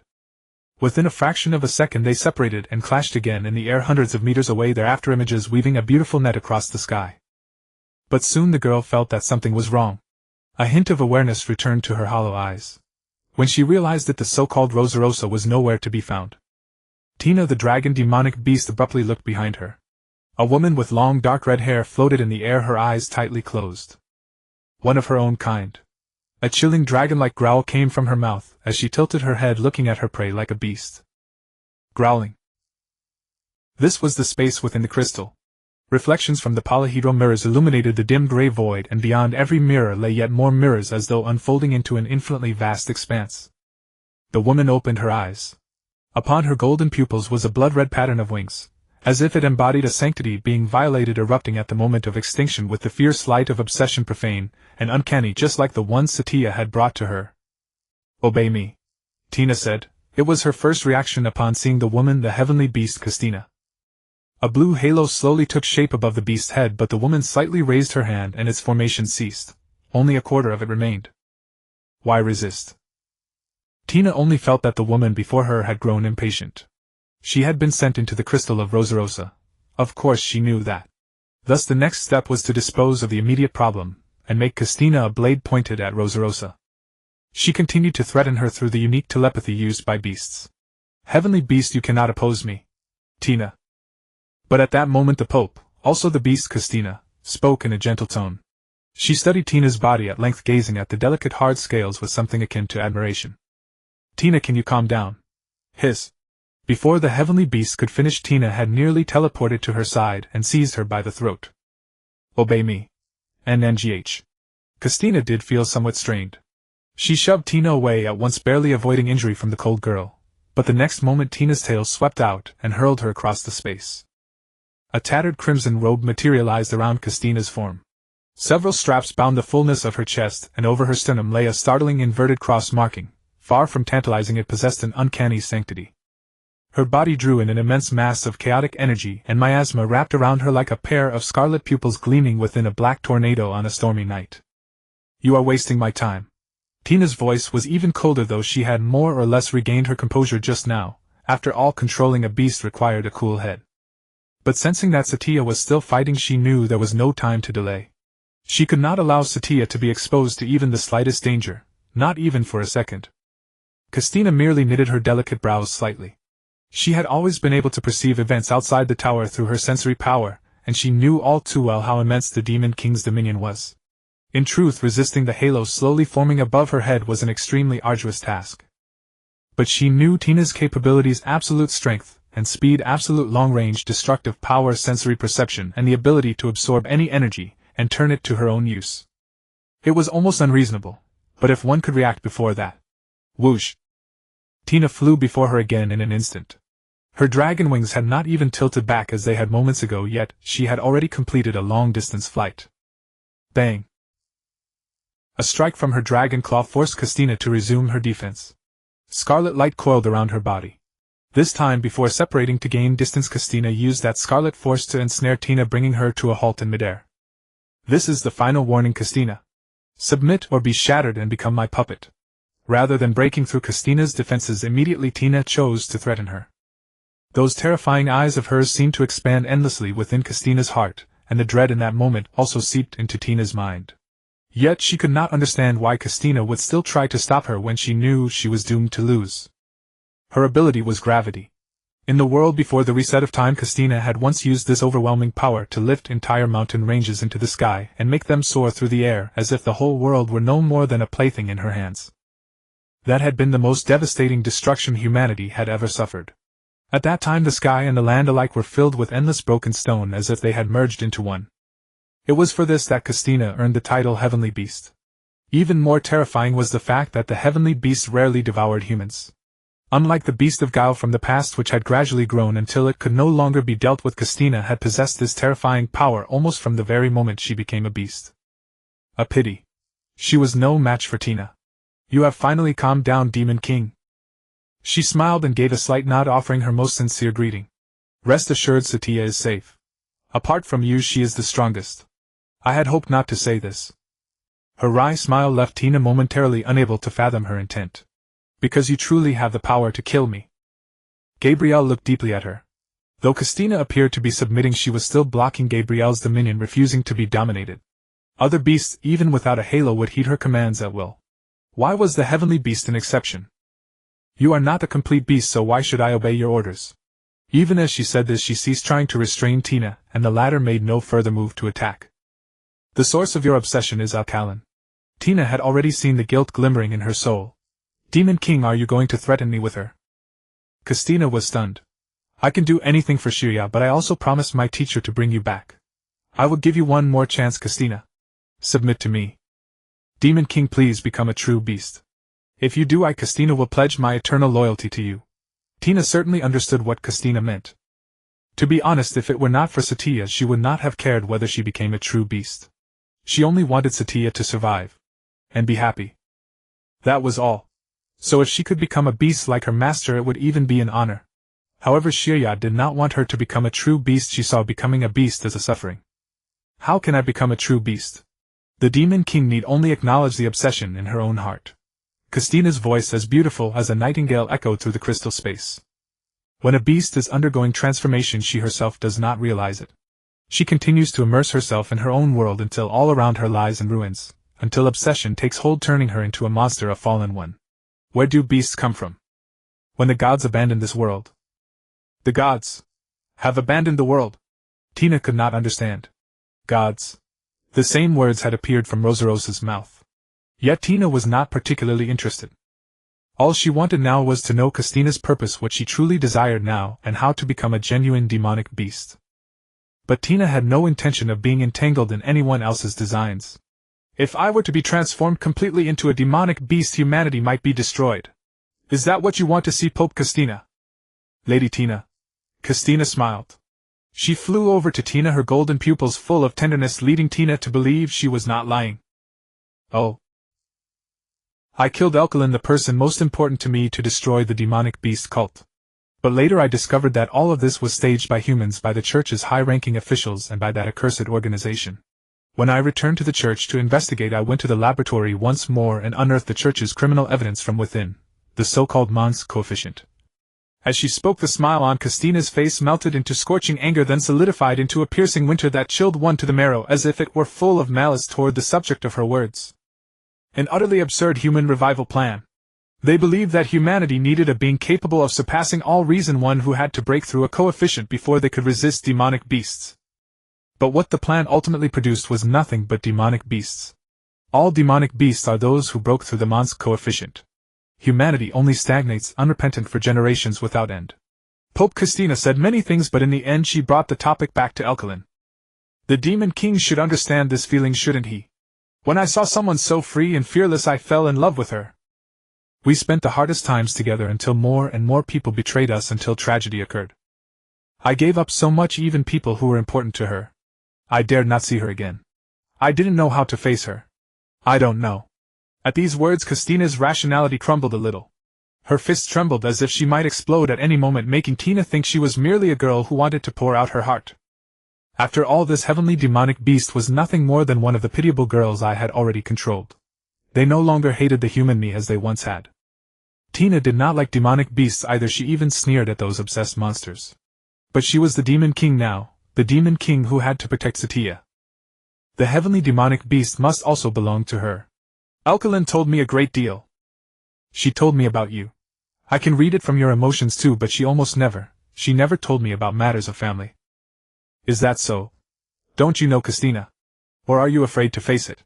Alkaline is now the frenzied demonic beast and has gone on my orders to investigate the human's affairs. Tina raised her head, gazing at nothing in particular. By now she has probably already won, hasn't she? Although I trust Icebell enough, this battle cannot be won by humanity. There was never any possibility of victory, not even with Rose Rosa. But you care very much about Satya. Christina's eyes lit up again like a girl opening her heart. As expected, her mood brightened when such topics were raised. Her obsession was comparable to Alkaline's. After all, what a demonic beast treasured most was the obsession within its heart. Tina answered her question properly. Yes, I care because I don't want Satya to suffer even the slightest harm. I see. Christina smiled. Tina, what do you think you are now? A demonic beast. A human with a demonic beast's body. I don't care. Christina suddenly asked. Were you and Rose Rosa both brought to this world by the system? You know quite a lot. Tina gave a gentle smile. Actually, I rarely hear the system's voice these days. Oh. Christina hesitated only for a moment. Scarlet light surged around her once more, her crimson hair streaming in the wind. Her fearsome gravity magic crushed the space, even bending light, and plunging the area into a chaos like a scribbled-over watercolor painting. She was trying to break apart the crystal space. For a moment Tina could not understand her motive. Until the very end she had neither continued trying to turn her into a true demonic beast nor told her why she did not resist Rosarosa's imprisonment. Even when she was about to die she did not press on. Perhaps it was because she had long lost all hope in humanity, and Rose Rosa had promised her to protect humanity, or perhaps she simply did not want to face Alkaline. But Tina was somewhat baffled. She could not understand even the first seemingly trivial question. As gravity tore apart the crystal barrier, and the gray misty space gradually turned into piercing white daylight, Tina still asked, Christina, why are you so obsessed with turning me into a demonic beast? My goal has already been achieved. No, or rather, Demon King, I have misunderstood you. There was not the slightest hesitation in Christina's voice. The halo above her head instantly became whole. She was now the Demon King's retainer. What? Because Rose Rosa said that the so-called system had already left when the gods abandoned her. Yet you can still hear its voice. Tina did not quite understand. If the system no longer existed, then who was that voice within her that had mocked her and urged her on all the way, a voice that had gradually come to resemble her own more and more? Tina's mind suddenly recalled many things. Verosa, Icebell, even Shatir. The instant they saw me they called me Demon King. But why? At the moment the space shattered, Christina's voice echoed leisurely in her ears. Satya is an excellent child. Before leaving, Tina was still deep in thought. At that time I had no authority nor the so-called chaotic power. Truly none. It must have all been Icebell's conspiracy, the Demon King she had created, and I simply happened to sit on that throne. But Verosa did not know of the existence of the cunning demonic beast. Had it already begun back then? Or perhaps from an even more distant time? I'm sorry, Xiaoya. The moment she burst out of the crystal space, the battle outside had almost ended. 6 feathered wings spread wide behind Satya. Her shoulder was wounded, but no blood flowed. A scorched bloodstain lay exposed beneath the torn sleeve of her robe. Demon beasts did not possess a human body in the strictest sense. As the creations of chaos, once their blood was staunched in an instant, all they needed was more chaos to repair their entire bodies. The reason she had been hurt at all was merely that the chaos energy had temporarily lost the ability to repair such damage. Clearly Rosarosa's all-out strike had failed. She was bound by Xiaoya's special divine lock, tied up and covered with wounds. When she saw Tina and Castina, Rosarosa called out to her in a hoarse voice, not to Castina the betrayer. "Save me, Tina. It hurts. So painful." Tina immediately flew toward Satya. "Sister Tina, don't worry. I'm fine." It seemed that because the Demon King's chaos magic operated at a higher energy level, healing Xiaoya's injuries was extremely simple. "Sister Tina?" Tina turned to look at Rosarosa. "Wait." Though Satya was calling out with all her might, Tina flew to Rosarosa's side as if she had heard nothing at all. "Tina, you're going to kill me, aren't you?" "Ha!" By then Rosarosa had stopped her frantic stirring. Tears ceaselessly flowed from her eyes and traced down her pale cheeks. Tina could not quite understand why a demon beast would still shed tears. Perhaps it was only her way of honoring the human she had once been. "Tina, I didn't lie to you. I never lied to you. Earlier I put on an act before Castina and before the Sword God. But I truly didn't." When Tina placed her hand on Rosarosa's shoulder, Rosarosa cried like a child. "You will kill everyone who stands in your way, won't you? You don't understand anything, Tina. You don't understand anything." Tina nodded. We've all been discarded and abandoned. We can't do anything, can't." Rosarosa bit her lip. She seemed to have so much more she wanted to say, as if pleading, as if merely trying to hold on, and then she wept again. Castina and Satya simply watched from the side. They left every choice to her, the Demon King. They knew that any obstacle in the Demon King's path would be eliminated. But they had no reason to stop, or to save, this girl who had spearheaded the rebellion, and even tried to kill Satya in order to take Tina away. A few minutes later Rosarosa's sobs ceased.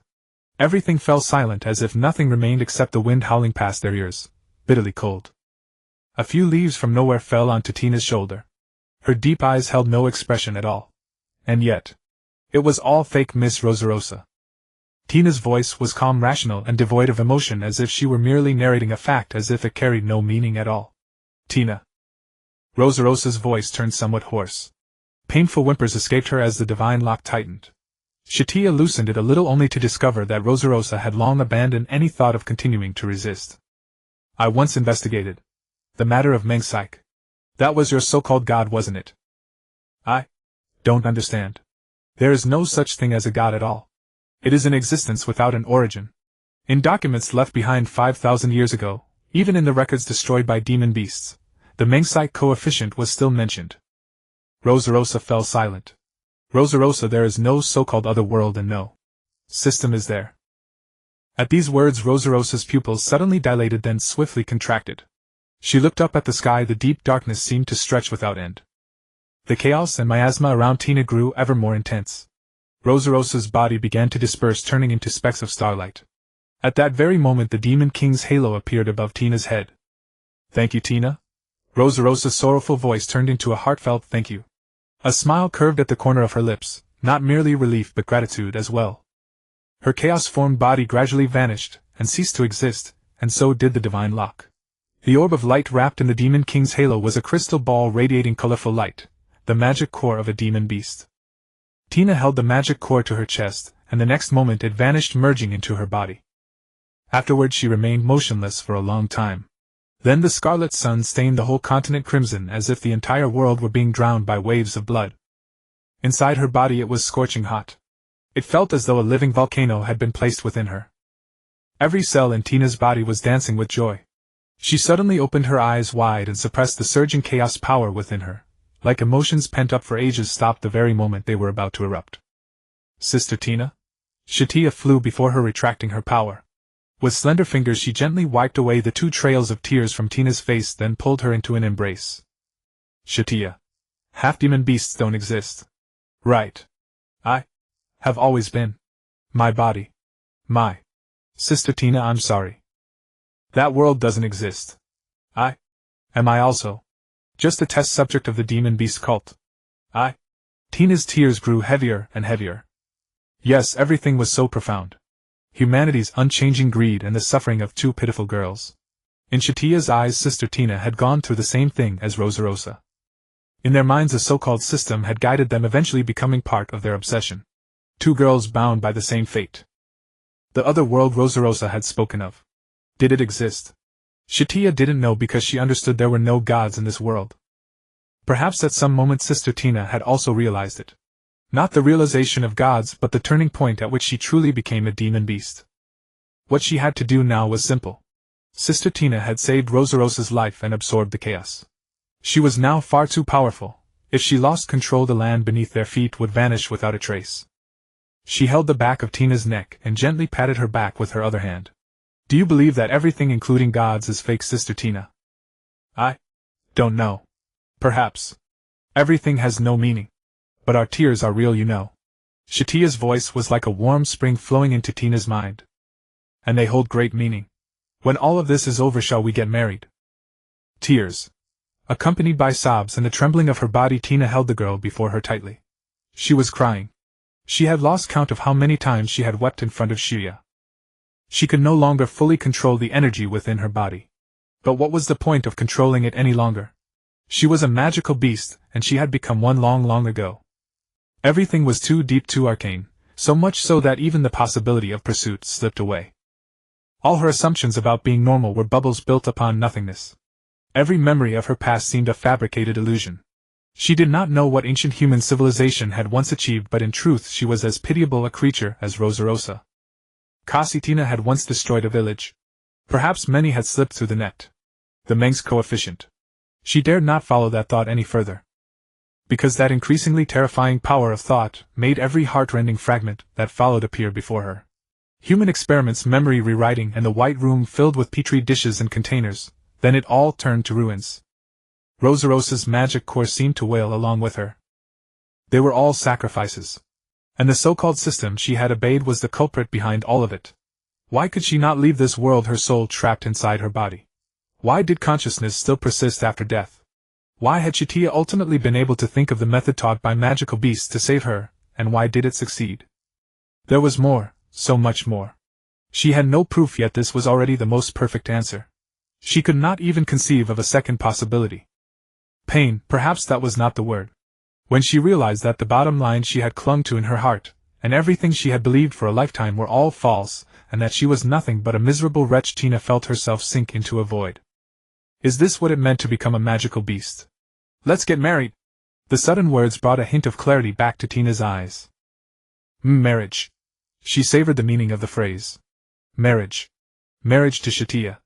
All the empty fragments before her eyes gradually turned into sweet and happy memories. Their frolics at the convent, the promises of childhood days. A beautiful, innocent affection, a future brimming with hope. The azure sky, a few white clouds, and the warmth at her fingertips. Love that could be held in the palm of her hand. In the future they could live together, just as beautiful as they had once dreamed. She loved her so much. Satya was her everything. Because even being made Satya's slave and offering her everything would be something she was willing to do. Marriage. What a beautiful word. It seemed to symbolize the mutual surrender of hearts. Could she and Satya become each other's spouses? Woo-woo. Woo-woo. Her body was woven of cold and burning heat, while the confession ringing at her ear dissolved into nothing. Tina let out a low sound that was more sob than anguish, and then her tears broke through like a burst levee, pear blossoms drenched in rain. She did not know how long she cried. When the weeping finally ended, Tina's breathing gradually steadied. Satya patted her back. Feeling any better? My love, Sister Tina. We're both magical beasts now. Don't worry. Savor the obsession inside you to your heart's content. It will only bring you closer to me and make you one of my kind. No matter what you become, you are still my love, still my Sister Tina. I like you. I love you. Satya's confession followed immediately after. The more she listened, the harder it was for Tina to hold back her tears. Satya said that tears were real. So it was all right to cry, wasn't it? I only have you, Satya. I only have you. A hint of obsessive madness crept into Tina's voice. I like you, I like you, I like you. I like you. I love you. I like you so much. Her heart itched. Every cell in her body began to tremble, and her arms unconsciously tightened around the other girl's body as if in the dead of winter she were clutching the only warm stove that glowed and held fast to the last firefly light. Her tail and wings like contracting chains wrapped fiercely around that tender body as if she wanted to swallow it whole. Only Satya, hee, only you. If you dare abandon me, I'll devour you. Satya is mine, my possession, woo. My possession, all of it mine. Tina's voice echoed through the boundless sky. She released her wings and tail, letting the girls see the sky again. Tina remained perfectly still, but she curled the corners of her mouth upward. Everything was beyond expectation, and yet it struck her as utterly flawless. The turmoil in the sky had dispersed somewhat. The scarlet sun had vanished, leaving only the faint orange glow of the setting sun to rise softly, illuminating the clear faces of the girls. Her cheeks were caressed again, and again her long hair was smoothed into place, and a tongue tip brushed away her tears. Xiao. A single touch from her was enough to make her heart leap and sing. Tina's heart was itching. She wanted to pluck it out and present it to Satya. Letting Satya eat it would be all right too. So shall I take it that Sister Tina has accepted my proposal? Satya let go of her yet still held her shoulders.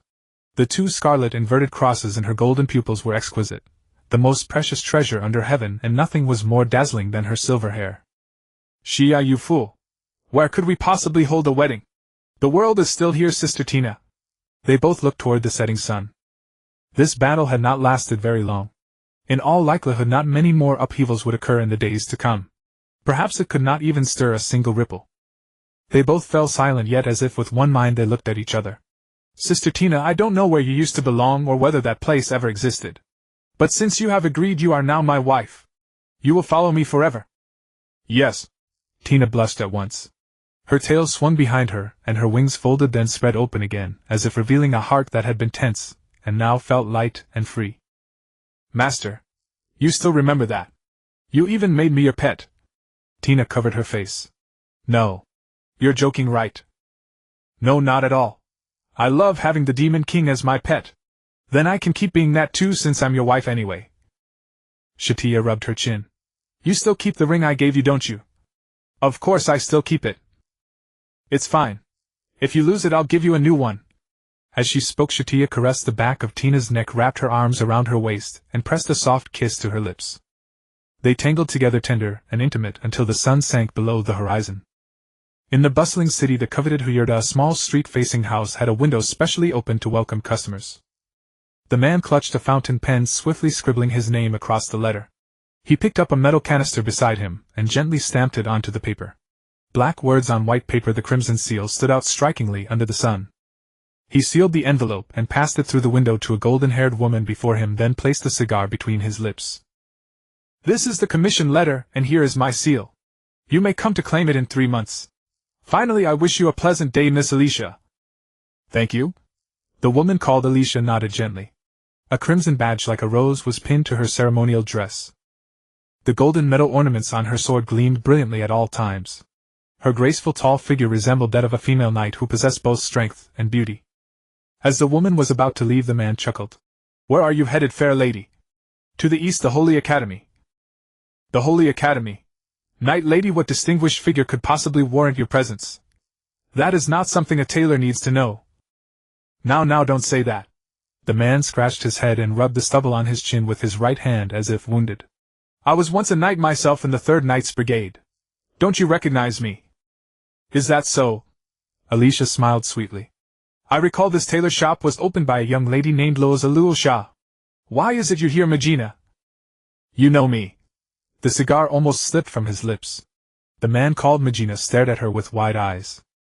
Several children ran past behind Alicia, dashing straight toward the eastern street, chattering and shouting merrily. A pair of magically manifested butterfly wings on their backs made them imagine themselves as forest fairies. She merely glanced back. A coincidence? It's not a coincidence, because I don't know Loazalul Shah. This tailor shop was run by my brother before. Magina puffed out a smoke ring but quickly dispersed it with wind magic, leaving not a trace. That fellow has returned to the countryside to herd cattle, leaving me with this mess. If it weren't for that fellow Babu, oh, I've said too much. Anyway, miss. Magina smiled at Alicia and handed her a handbag. Inside the handbag was a dress woven from precious silk fabric. As Alicia was at a loss wondering what this meant, Magina added. About half a year ago, no, 2 months before that, A girl ordered a dress at this shop. She hasn't come to collect it for too long, perhaps she forgot. Who is she? Miss Satya. Whether you know her or not, you must have heard of the Leaf Light Society. They will surely know. Oh, by the way, Miss Alicia, it's quite hot now, there's a drink shop just ahead. Magina extended a hand pointing to a sign bearing the image of a drink on the eastern street. Alicia said nothing, merely nodded once more to bid the man farewell, and walked toward the mountain. Along the way she saw students in Holy Academy uniforms strolling along the streets, laughing and chatting about the upcoming summer vacation. The city was quite prosperous, as if every street was bustling with life. She tasted the strawberry juice in her hand. It was very sweet. The shopkeeper could use magic and control ice, but seeing such things always made her feel a bit uneasy. However, the feeling soon passed. She looked up at the clear, cloudless sky. The sun near noon was dazzling, and it was indeed as hot as Mr. Magina had said. But a smile curled at the corner of Alicia's lips, as if she remembered something. Approaching the Holy Academy, a classical stone wall divided the campus territory, and within the wall stood even more imposing towers. The students in charge of security stepped forward and nodded respectfully upon seeing Alicia. One of them stepped forward and gave a slight nod in greeting. I am the president of the Nightingale Society. Ah, the new president. Might you be Miss Alicia, the Grand Commander of the Knights Brigade, here for the knighting ceremony? Yes, I am. Welcome. The president smoothed her orange-red hair and tilted her head with a shy smile. Please follow me. As soon as they stepped out of sight, the Nightingale president's tension eased somewhat. She was rather short and looked like the gentle, soft-spoken type. Alicia could see the magical aptitude within her clearly. She was among the best of the students. Isn't your Nightingale Society affiliated with the Saras family? She happened to notice that the Nightingale badge on her shoulder no longer bore the mark of the Saras family. At this the president said, The Saras family, Are you referring to Miss Kelyalu? There is indeed such a person. She is the young mistress of the Saras family, young yet already head of the family. But she has nothing to do with us Nightingales. She's the second in command of Leaf Light. At that the president's eyes couldn't help but reveal envy and jealousy, as if recalling many things. Miss Alicia, have you been to the Holy Academy before? Yes, once a few weeks ago. What did you come for? To look around. Alicia stroked her chin, her gaze shifting. At the Leaf Light Society. Ah, that society. They're practically monsters. Doesn't the headmaster know how to allocate members? Do you know by how many points they've left the second-place society in the dust? Away from the crowd, the president had clearly become more cheerful.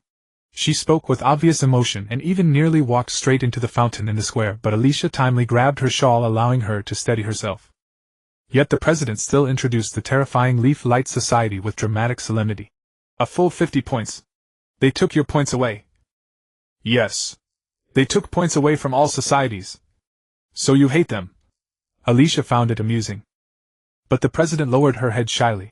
The students there are adorable and speak pleasantly. Actually, it's not that bad. Especially that one named Satya. She's truly beautiful. As expected of a powerhouse who can obtain a ticket to the Star Tower. It's a pity she's already taken. Alicia nodded, a complex expression rising on her face. Then the president began to introduce the 4 campuses, east, south, west, and north, and their respective functions. Upon hearing that Alicia was going to the dormitory in the North Campus, the president thoughtfully told her the location of the Leaf Light Society. That place is secluded and quiet, absolutely the best location. The rest of us societies can only envy it. Hee hee. Alicia covered her mouth and chuckled. Soon they passed through the cafeteria, and the president's relaxed expression once again turned to shy timidity, as if she was afraid of strangers. However, Miss Alicia. Aren't you here for the knighting ceremony? Are you looking for someone? Yes. Alicia nodded. I'm going to the Leaf Light Society to find Lafutasai, the president of Leaf Light. Indeed. After bidding farewell to Miss President, Alicia went alone to the Leaf Light Society where Lafutasai resided. Passing through the white gates, she followed a winding path into hidden seclusion. Clusters of flowers bloomed silently along the winding trail, and then a building emerged amid the trees, coming into Alicia's view. This place was far quieter than the dining hall and the library she had passed moments ago, as if some unknown magic stood guard over this patch of pure sanctuary. However, Alicia lowered her head, lost in thought. Miss Alicia! A voice from behind made her instinctively turn around. The lovely female student made her blush in an instant. Her flowing hair set against the lush green hedges looked like suddenly sprouting shrubs or like an emerald waterfall. Lafutasai, I was just looking for you. Ha ha! Lafutasai carried a basket in her hand filled with delicious food of unknown contents. Long time no see. Miss Knight. Isn't this our very first meeting? Lafutasai scratched her head. But this did not stump Alicia. She kept a smile on her face. Miss Lafutasai, I am truly honored that you can still remember my name. Heh. With that, Lafutasai finally lowered her head as if sinking into a shared reverie with Alicia. You've recovered your memories. It's been 2 weeks since then. Alicia smiled wryly. But there was nothing I could do. Oh. Because isn't this the choice we made? At that, both of their thoughts drifted back to the battlefield of a few weeks prior. Back then indeed much had happened. For instance, all of the resistance forces had been annihilated by the pair known as the Flame Demon Beast and the Ice Demon Beast. In truth, they had only been frozen solid, and when the ice finally thawed they survived again. Most of what followed was a blank. Alicia only remembered that she had long since returned to her normal life in the Knight's Order, almost no different from before. The Order was now reflecting on the White Twilight operation, that unprecedented catastrophe. Internal problems were being corrected one by one. The two cardinals' dereliction had become a hotly debated topic within the Knight's Order, and newspapers had begun to report frequently on the chaos in the church. Only Cardinals Black Lotus and Blood Lotus remained silent. They did not seem to care much. No, they had probably only said things like, "It would be simpler if you left it to us to handle." That indeed suited their personalities. Just then a greeting from two students behind them pulled both of them back to reality. "Senior Sister Lafutasai, huh? This is the Knight Miss. Could she be some big shot like the Knight Captain?" Another female student whispered, furtive and sly. A single smile from Lafutasai was enough to send them off, as if they had taken the hint. "They're all demon beasts, aren't they?" Lafutasai's voice carried no obvious emotional fluctuation. Her gaze stretched far into the distance, yet on the long path behind her only Alicia remained within her field of vision. Alicia nodded. "But that was our choice, right? I am truly grateful that I could recover those memories and return to this real world, for it made me realize that coexistence is not an unfeasible strategy." On that day she chose denial. She agreed with the decision of Babu and Miranda. Humanity had no need to continue sacrificing itself. A life-and-death struggle held no value where right and wrong had yet to be defined. She did not know how far-reaching the impact of this decision might be. Perhaps far in the future it would destroy humanity, or perhaps it would make the demon beasts leave. Alicia did not know, and no one would ever know. Just as that seemingly amnesiac Mr. Magna had once said, humanity's future does not rest in its own hands, if one insists on demarcating a race called the demon beasts. All she knew was that most people did not remember that war. Perhaps to humanity it was not even a particularly conspicuous war of resistance. Suddenly reminded of something, Alicia asked, "How are Tina and Satya? Are they doing well?" Lafutasai merely lifted her basket as a gesture and, looking at the handbag, said, "Do you want me to carry it for you?" "Ha." Alicia laughed, her emotions complicated, but she was mostly pleased. She handed the handbag to Lafutasai and gave a slight nod of respect. "Please take it." Before leaving, as if a doubt had not yet been fully resolved, Alicia looked at Lafutasai once more and asked, "You never lost your memories?" I knew it.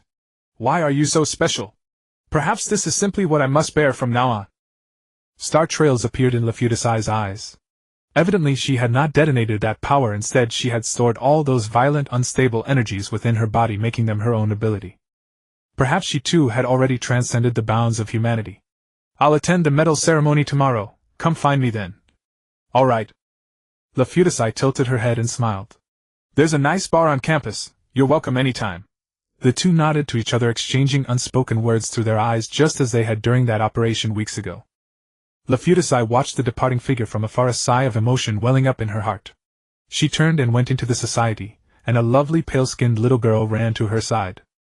"Senior sister, what goodies did you bring me today?" "Sia dear, where is your guardian?" Lafutasai asked half-jokingly. We don't have a guardian. Have you forgotten? We're enrolling next year." "Silly girl." Lafutasai hooked the handbag and the basket over one arm and with her other hand gently patted the silly girl's head. Room B17 on the second floor was their dormitory. Since enrolling last year, she had resolved to take good care of these two students from the monastery, and along the way to do something about her grades. Now the grades were there. As for the rest, Lafutasai let out a long breath. After all, the two girls shared one room and both of them had rather particular inclinations. Whatever might happen, none of it would be surprising, right? After she knocked on the door, Syed Deer behind her was already growing excited in advance, but she merely tilted her head with no particular expression. Then the door opened and the girl who greeted her had silver-white hair. Her pupils marked with scarlet crosses were exposed before Lafutasai with no attempt at concealment, and she wore a warm smile. "Senior Sister Lafutasai. These are for you, cakes and sandwiches." "Wow." The girl's eyes lit up and she immediately flung the door open, inviting Lafutasai to tour the dormitory's living room. But Lafutasai only smiled and politely declined because she still had to go downstairs to tend to some poor child whose grades had gone off course. Before leaving, she cast a glance into the depths of the room, a flicker of slyness in her eyes. "This time remember to make Tina eat plenty and stop running around." Isn't she pregnant?" Satya tilted her head and smiled a little awkwardly. "Yes, senior. I'll leave it to you again this time, thank you so much." After hearing this, Lafutas returned Satya's smile, turned and walked away. The tote bag had already been handed over, now it was time for her to go. Then, after gently closing the door, Satya walked through the living room, pushed open the bedroom door, and entered the room with the double bed. The girl was curled up in bed, her face buried beneath the blanket, only her deep blue hair exposed. Satya tilted her head and smiled. "Sister Tina, are you awake?" "Sister Tina? Wifey. What is it?" Perhaps growing a little impatient, the girl finally poked her head out and looked at Satya, who had already come close to her with those deep blue eyes. Xiaoya reached into the blanket, located the tail that was still swaying back and forth with uncanny precision, and gave it a gentle squeeze. She had already pressed one leg over Tina's blanket as if to keep her from escaping. Satya, you? If anyone else had touched her tail, Tina would have felt that her image and dignity had been insulted. But since it was Xiaoya, she would reluctantly forgive her. After all, she had let Xiaoya touch her plenty of times. Her wings and horns were the same. Hey, Sister Tina, I caught you, didn't I? Xiaoya, honestly. Tina tilted her head and smiled, momentarily at a loss for words. Satya had been in this state ever since the war ended. In simple terms, she was too happy, happier than any other her in all of history. It did not seem to be merely because she had used Ysber's ability to withdraw into school life and return to campus. As expected, it also had something to do with being pregnant. At that thought, Xiaoya's slightly restless little hand had already crept up to her lower abdomen. Tina could only look at her with disdain. After all, this girl's tail squeezing was clearly a case of ulterior motives. Originally, Tina had simply enjoyed the comfortable feeling of her tail pressed against the blanket, so she had kept it materialized as part of her body for long periods of time. Now it had become Xiaoya's excuse to take an inch and demand a mile. Her appetite was far stronger than Tina had imagined. A few weeks earlier, Tina would never have dreamed of being pinned down by Xiaoya for days without a chance to rise. "Xiaoya, I'm just looking to see if your belly has gotten bigger. It's only been a few days." So Xiaoya really is an idiot. As for why she was pregnant, why a demonic beast could become pregnant, it all had to start with the battle a few weeks earlier. At that time, she and Satya had overcome the final obstacle, the human resistance fighters. Those people had proved even more fragile than expected. The remnants of the Salas family, as the first sacrifices, were soon disposed of by Shiedir with illusion arts. The rebel knights quieted within days under the suppression of the twin demonic beasts, and then came the last resistance legion led by Magna. More than half of the Star Tower scholars were gathered there, and Tina's order before the battle had been not to kill them unless it was absolutely necessary. Although she had initially wanted every one of those who threatened Satya to die, after discovering the disparity in their strength, she had allowed a selfish motive to take root. Seeing the smile on Satya's face, Tina felt it had all been worth it. Lafutas, Alicia, Milanda. They were all gentle girls. After the war ended, Satya had become what she was now. Just as Tina was thinking this, Satya had already settled onto her waist, cupped her face in both hands, leaned down, and gently kissed her on the lips. Sister Tina, you taste so good. Satya wasn't joking. The more the cross in her eyes flickered, the more it revealed how excited she was at this moment. Xiaoya, what are you? Before she could express her confusion, Xiaoya gently pressed her down. Tina's head sank into the soft pillow and both of her wrists were bound by scarlet chains. She struggled but could not move. What followed was a fervent, deep kiss. Tina had no real way to resist Xiaoya's invasion. At first she could still push her away gently. Then she could barely move, rising and falling only with the other's rhythm. A pale, smooth leg pushed out from the blanket amid the struggle, exposed to the sunlight and the shadows. Only the two tender lovers remained, touching each other's softness. NGH. Ha. A faint trace of disbelief appeared on Tina's crimson face, and Satya's hand had already climbed to the nape of her neck. Several black tentacles surfaced from the miasma lurking in the corner of the room. It had been this way ever since the war ended. It was as if all the affection she had shown before had been a penance carried out under the shackles of reason. Now that Xiaoya had cast off her bonds, she could hardly wait to press even deeper. By now Tina had certainly gained a much deeper understanding of demonic beasts. It wasn't that they had no need for bodies, rather their bodies simply weren't that important. Chaotic magic formed their figures imitating the structure of human bodies. The dragon demonic beast, or rather the demon king, Tina herself was exactly such an existence.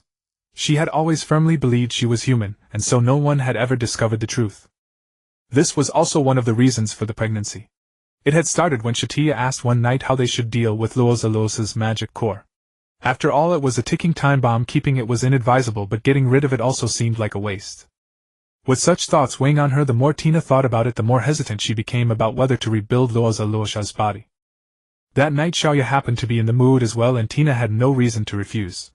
Thus things became what they were now. If there were no classes in the morning, there was basically no time for rest at night. The flicker of the cross-shaped curse on her neck kept her thoughts from lasting much longer. This terrifying demonic lady, one who had become a demonic beast because of love, had now begun to express her obsession without restraint. Because ordinary kissing was far too boring, the foolish Xiaoya usually relished the exchange of chaotic magic during their heated kisses. Gaining power and having power drained away was in itself an intoxicating deprivation and gift. Under her control, chaotic energy turned into flirtatious whispers, becoming the vessel through which their burning passion was breathed in and out. "Sister Tina, will you call me master?" Satya lowered her head, looking at the demon king girl she had kissed into a sticky, dazed mess, a sly glint flashing in her eyes. "In your dreams, MMPH. The moment she tried to refuse, her mouth was blocked again. Aha. Master." In simple terms, this was Dina's current predicament. When it came to an end, Dina glanced up at the clock. It was already 4 o'clock in the afternoon. Look, time flies so fast. Silly Xiaoya stripped the sheets and blankets while boiling water and preparing a hot towel for her. The next question Dina would get right. Satya would first stroke her head, then find a moment to return the chaos energy she had taken away, by another kiss, of course. She was like an insatiable little beast. Watching the girl on the bed, who looked somewhat wan, Satya quietly walked over and covered her mouth with one hand. "Dina, was I too rough? I'm the Demon King, so this is nothing, right? Really?"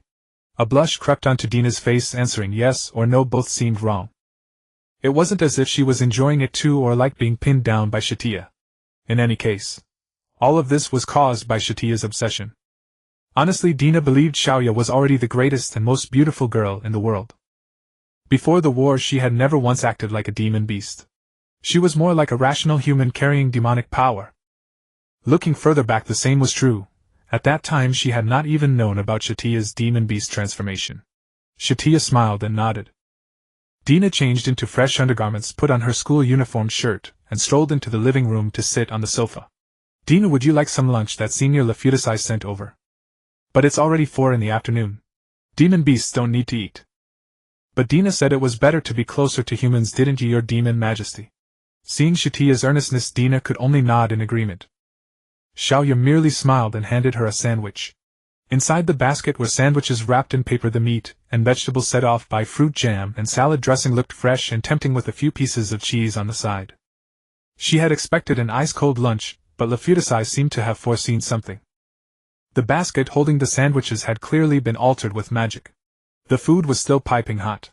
Before the white cloth was lifted, a few slices of vegetables hung suspended in midair, as if time had been slowed to an almost absurd degree to preserve the meal. It had to be said, the current Lafutasai really might become the strongest human. Dina couldn't help but marvel. After all, she was the only human who had retained formidable power and kept her memories. Dina had originally considered having Ysber erase her memory again, but in the end, because Lafutasai's power was too great, and because she bore no real malice toward demon beasts, they stopped. Human. A familiar yet strange word. After she ate the sandwiches, Lafutasai had sent all that energy would be fully digested by her body and chaos power into nourishment, feeding her own physique and the demonic core of Luozalusha. Simply put, this was the rule, or the so-called policy, that she as the Demon King had set down for all demon beasts, including Kasitina and even Iarkalin. For thousands, Even tens of thousands of years demon beasts had been regarded as evil by humans, and the two sides were diametrically opposed.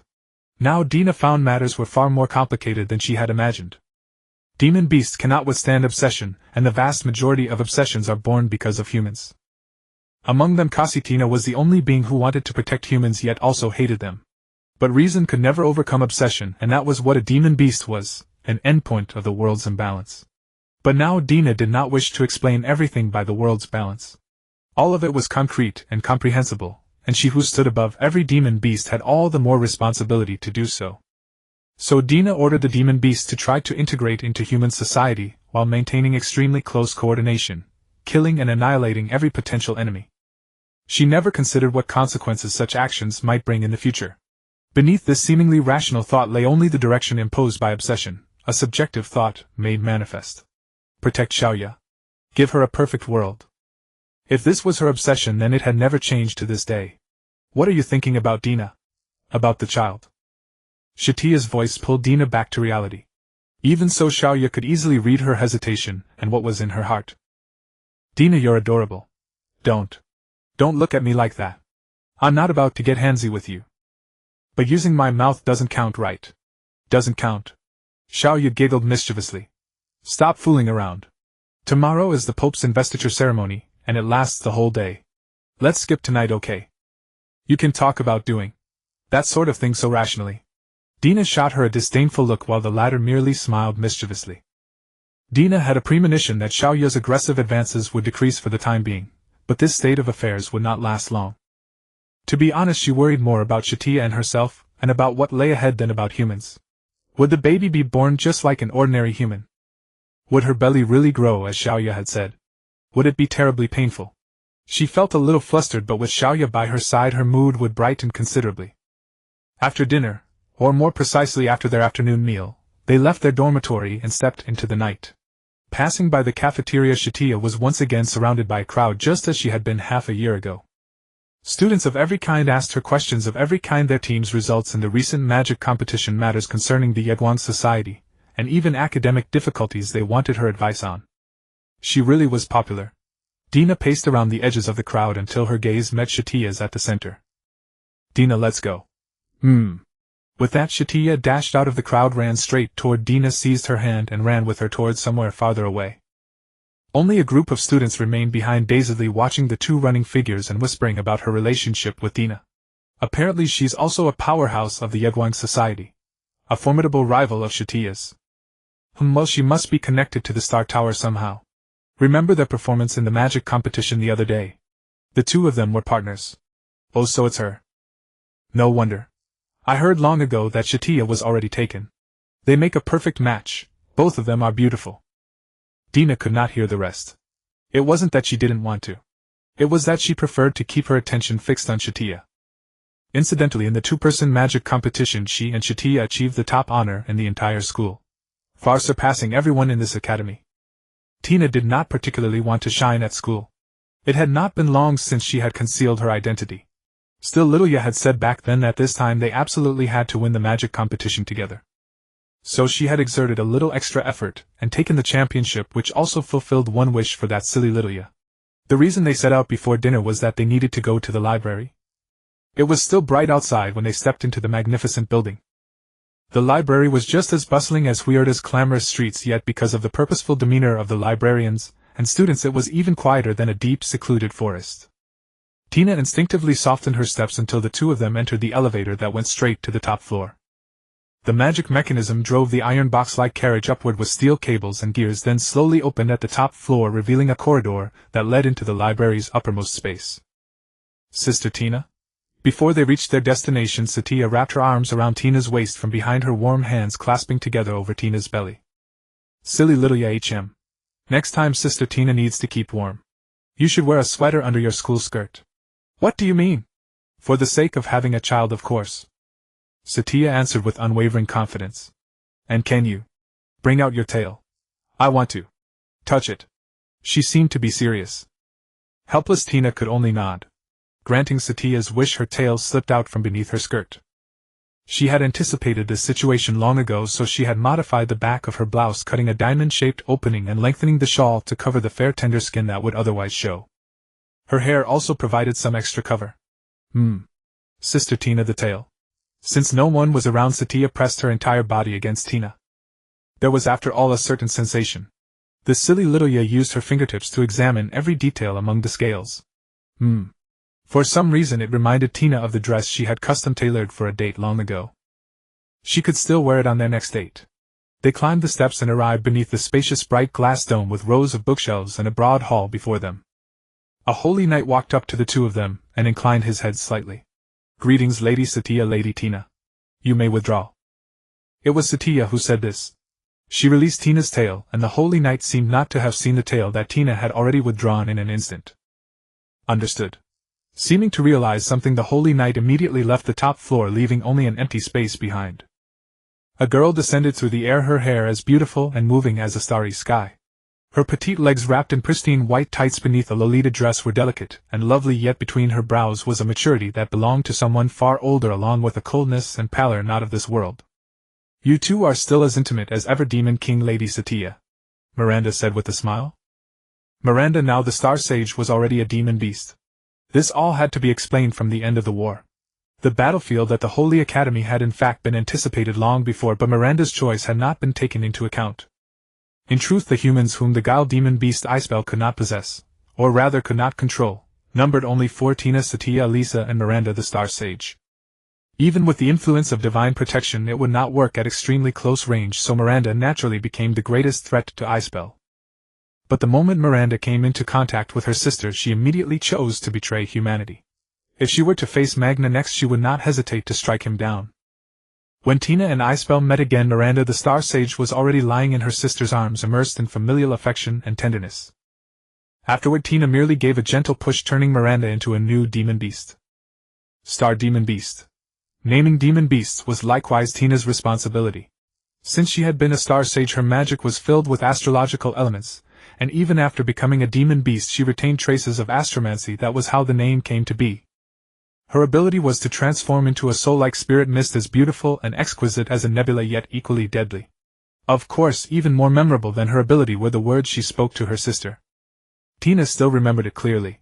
She lay in her sister's arms, her head resting on her sister's lap, trembling and struggling.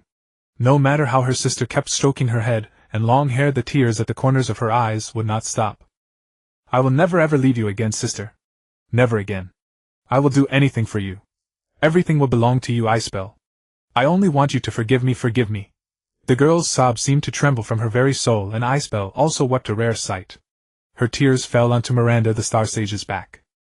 That day Tia was also unusually quiet, not disturbing the reunion of the two sisters. When Tina was about to turn her into a demon beast, she had already clearly heard the cry from the depths of Miranda's heart. It was her obsession, the thing that had tormented her for decades. "Turn me into something that belongs to Sister Icebell." Obviously she did not get what she had wished for. Instead she became a new demon beast. As the foremost contributor to this war, Tina often visited them with Lydia. "Miranda, how have you been feeling lately?" At Tina's question, Miranda's lips curved up slightly, and she landed softly as though dancing an elegant ballet. She knelt on one knee, her eyes half lidded, her tone sincere and loyal.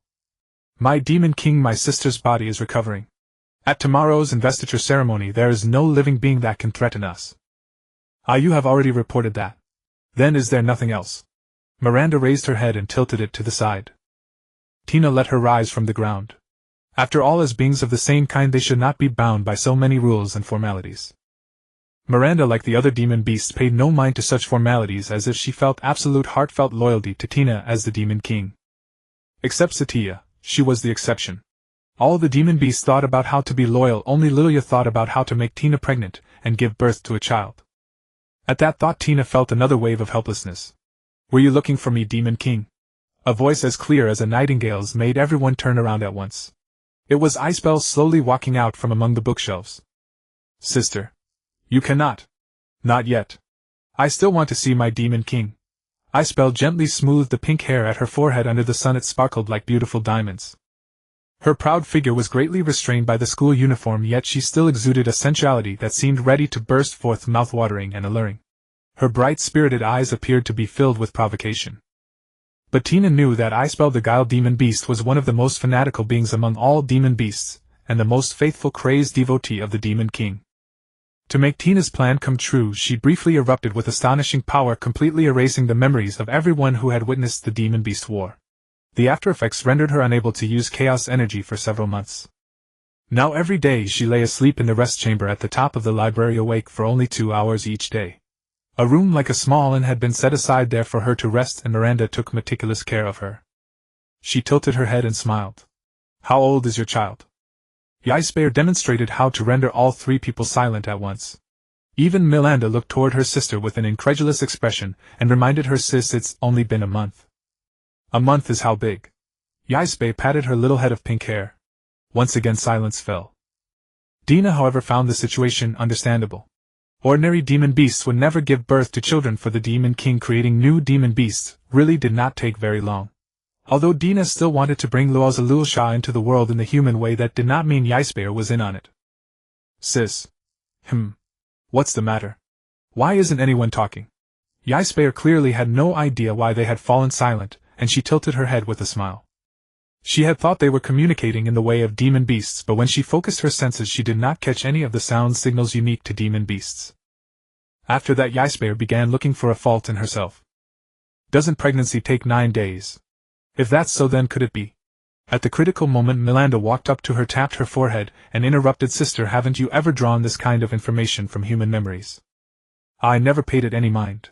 Don't treat your big sister like an omniscient being." Icebell was a bit embarrassed. From Dina's angle she could clearly see the blush rising on her face, and it actually looked rather cute. "My silly sister. I'm not silly. If you don't even know how babies are born, what will you do when you fall in love later?" Icebell's face burned red. This was the first time Dina had ever seen the terrifying, eerie demon beast wear such a shy expression. Of course Shaya felt the same. It was a first for both of them. "Back when you were sobbing in my arms and asking for your sister, you weren't this mischievous. Sis, that kind of thing." Miranda's face reddened too. She still remembered it, of course.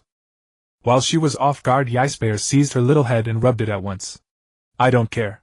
You said you couldn't live without your sister." I was wrong." Though Miranda wore a look of resigned submission, no matter how one saw it she seemed to be enjoying herself. Her lips curled upward as if she were savoring the flow of air with every breath. The affection shining in those vivid eyes was the most priceless treasure a demon beast could possess. Once the truth came out, everyone breathed a sigh of relief instead, Dina especially. She had imagined that giving birth among demon beasts would be something terrifying after all, since Icebell was indeed likely the most knowledgeable of them all. So, in truth, she still wanted to find a chance to talk to Icebell about having children. But on reflection, aside from herself and Xiaoya, which demon beasts would ever think of bearing offspring? With that, she gave up on the subject that made her cheeks burn. Has love ever existed among demon beasts? Tomorrow she would find a chance to ask Icebell about the history and memories of demon beasts. By the time they left the library, the sky had already grown dark. Yet the northern campus and the plaza were still brightly lit. Glows and sparkles bloomed in the air through gorgeous magic, as if celebrating a festival. The award ceremony was the next day, and there was to be a handover with the church, hence the cheerful, bustling atmosphere. Of course, for some students the most exciting thing was the week-long holiday, and the summer vacation just around the corner. How pitiful! Dina tightened her grip on Satya's hand and let out a sigh as she watched the golden fireworks blooming under the starry sky. "What's wrong, Sister Dina? I know many of this world's famous sights, but when I think of them, all that appears before me is ruins." At that, Satya fell silent along with her, and both sank into their memories. A magical firework shot up before them, traced a golden arc through the sky, and burst open in midair, while the cheers of 2 female students reached their ears. Satya smiled. "That's exactly why this world is worth exploring anew. After the holiday we happen to be heading to the southern continent for a research project. They say the scenery there is beautiful." To be honest, when she recalled these old memories no ripples stirred in Dina's heart. Without realizing it, she had long grown used to war and ruins. But as soon as she saw the smile Satya wore to comfort her, she felt happy too, even like cheering and jumping for joy. It was more joyful than any memory from the past. She wanted to hold her tightly, and spread her wings to soar. They both stopped in their tracks as if savoring the firework display. 2 pairs of eyes reflected the golden flames blooming in the night sky, stunningly beautiful, but in their world there was only each other. She gently wrapped her hand around the back of Dina's neck, and amid the pedestrians on the plaza path they kissed again. It was simply a tender touch, leaving more of each other's marks upon each other's bodies. When the two reluctantly let go of each other's embrace, Satya licked her rosy lips, her pupils slightly widening. Ah, Sister Dina? I forgot something from this morning. Don't tell me you forgot to water the flowers. Kalyalu invited us to dinner. When? Half an hour ago. Dina let out a sigh. She looked up at the tower on the school plaza. The hour hand on the giant clock was slowly pointing to 8. Behind Satya, a pair of crimson light wings appeared. She walked over behind Dina, lifted her up, and soared into the sky with a turn. It was a Princess Carrie. From this angle, Dina could see the softness hidden beneath her uniform and the breathtaking silver-white hair revealing glimpses of her fair cheeks. Salah's mansion was built on a cliff edge in the Holy Academy Mountains. Beneath the rushing waterfall, it looked as if it stood upon a floating island. After flying past countless towering buildings, they landed on a higher peak to avoid drawing too much attention. Crossing a large grove of plane trees, they reached a high cliff from which the entire Holy Academy could be seen in one sweeping view. Satya alighted lightly on a stone platform, then leapt up again, and landed directly in the bushes in front of Salah's mansion. A few dark purple petals fell onto Dina's hair. Shaurya had done it on purpose. Huh, Sister Dina? At that moment, the guards at the main gate sensed the disturbance coming down from the sky and immediately ran toward the grass near the two to see what was happening. Just as they were about to issue a challenge, they saw the cloak and uniform of the Yedwang Society, and stopped at once. They turned away and left as if nothing had happened. Dina and Satya smiled at each other. At the dead of night, the Salas mansion was brightly lit. In the garden planted with plane trees, countless specks of luminous light drifted about.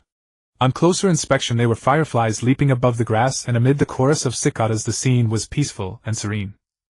Satya, isn't it a little inappropriate to walk in like this?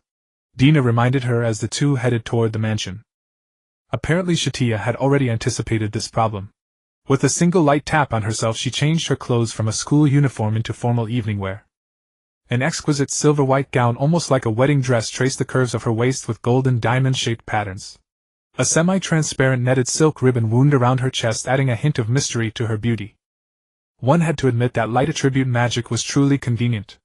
Dina found herself envious for once. What dress would Sister Dina like? Dina stroked her chin. Just something that matches you. Satya thought for a moment, then immediately changed Dina into a dress as well. It was a deep blue style. The silver shimmer on the skirt resembled stars, and the fabric fading into purple was like a dreamy night sky. With her magical blessing, the two of them seemed to transform from students into refined young ladies heading to a soiree.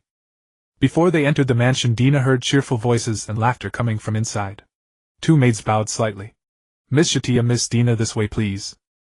In Dina's memory, the Salas family had never had maids this beautiful. Once they stepped into the mansion, a lively atmosphere washed over them. More than a dozen people were standing in the hall holding wine glasses and chatting merrily. On the tables, besides fine wine, there were fruit platters and desserts. Maids moved around the long table, refilling the guests' glasses and offering attentive service. Beneath the ornate chandelier, the diamond-like patterns and designs on the floor were breathtaking. The curtains hung half open, revealing the moonlight outside the window, soft and alluring amid the vibrant celebration. For a moment Dina thought she had arrived late. Satya, little Dina. Lafutasai looked at the entrance with an incredulous expression. Suddenly everyone else also noticed the two who had arrived late. At that moment Lafutasai was wearing a white one-piece dress. Long gloves and the corset-styled bodice accentuated her beautiful figure. Together with her green, slightly curly long hair, she looked tender and graceful. Why are you two so late? Satya tilted her head and smiled. Sister Dina and I were handling a little private matter. A private matter? Just then Syed approached with her 3 younger sisters. Her skin had become a healthy blood-flushed flesh tone. Perhaps she had deliberately disguised it that way. All 4 of them wore adorable Lolita dresses. Although they had disguised their skin colors, their long pale white hair remained, making them look like princesses frozen in the chill of winter. Seeing Syed's startled expression, her sisters could only shake their heads helplessly, then greeted Dina. Dina lowered her head with a smile. Adult matters, children wouldn't understand. Meanwhile, the hostess of the banquet, Miss Kalyalu, and her beloved Wailasi also noticed the situation over here. Or rather, they had sensed it long before through their perception of their own kind, and they offered a greeting. Miss Dina, Miss Satya, good evening. Kalyalu. It seemed that Kalyalu and Wailasi had been involved for several months. Well, simply put, it was love between magical beasts. Almost everyone in the Yedwang Society knew about this, but none of them knew about the magical beasts. Thus even the clothes the two of them wore at the banquet were couple outfits. Kalula wore a black evening dress with purple lace dividing the skirt from the side and revealing her long, fair, slender legs. Chaos energy had dyed her fingernails a purplish red like a deliberately applied manicure that made her look instantly mature and gorgeous yet no less dignified. Her ice blue long hair cascaded loose and a gentle smile graced her cold features. While Lucy on the other hand was dressed in white and silver. Apart from the symmetric opening and lace trims, her dress was the same style as Kalula's. Kalula walked to the center of the venue and said with a smile, "Since everyone is here, I shall declare the banquet open. Please sit wherever you like. The finest chefs in the world will bring you the seafood delicacies of the southern islands, and the finest grassland beef." With a casual wave of her hand she conjured a long table made of ice in the center of the venue, then, as if by some magic, turned it into a wooden table. 2 rows of maids pushed dining carts through the doors behind, presenting the guests with the most delicious food. Dina and Satya sat in the front right beside the master's seat. As for Kalula and Wailusi, they sat together without the slightest inhibition. They made no attempt to hide their relationship. After all, many in the Yiguang society understood that Wailusi was the fiancé of the host Kalula. "What's wrong, Demon King? You look a bit unwell." At that moment Wailusi looked toward Dina with a concerned expression. "Huh?" Dina tilted her head, utterly baffled by Wailusi's words. Wailusi's beautiful moon-like earrings glimmered. "Ah. Did I misread? Demon King, are you sure you're alright?" Dina had no idea how to answer. Could it be that she had inadvertently revealed a shocking expression when she caught sight of an entire roasted suckling pig earlier, and that was why she was being suspected? No. Dina suddenly noticed a faint trace of nervousness on Wailusi's face. She kept stealing glances at Dina's belly as if she were deeply concerned about the matter of children. That was it. She was worrying whether giving birth between magical beasts might cause problems. Because she had long wanted to have a child with Kalula. Damn it. Why do magical beasts always have to be such foolish lesbians? Xiaoya, please help me explain, okay? Dina had originally intended to ask Satya to explain, but now Satya also lowered her head, her cheeks flushed as if she were saying, "Sister Dina was turned into this by me." "Ah. I'm fine and the child is fine too." Left with no choice, Dina had to answer herself. "And please don't casually call me Demon King. If someone heard." Dina glanced at Lafutasai, who was sitting on Satya's left. On the surface she was drinking and jesting with the Yiguang female classmates across from her, but at the word child her delicate body gave a shudder. She had certainly been eavesdropping on the magical beast's conversation all along. Humans truly have no sense of boundaries. Anyway, Miss Lafutasai is one of us, Demon King. If you wish, kind maidens will. What are you talking about? Kalula finally looked toward Dina with a smile full of meaning. While tousling Wailusi's head, she said in a soft voice, "Demon King, no need to worry. Silly Wailusi just wants it. I'll satisfy her later."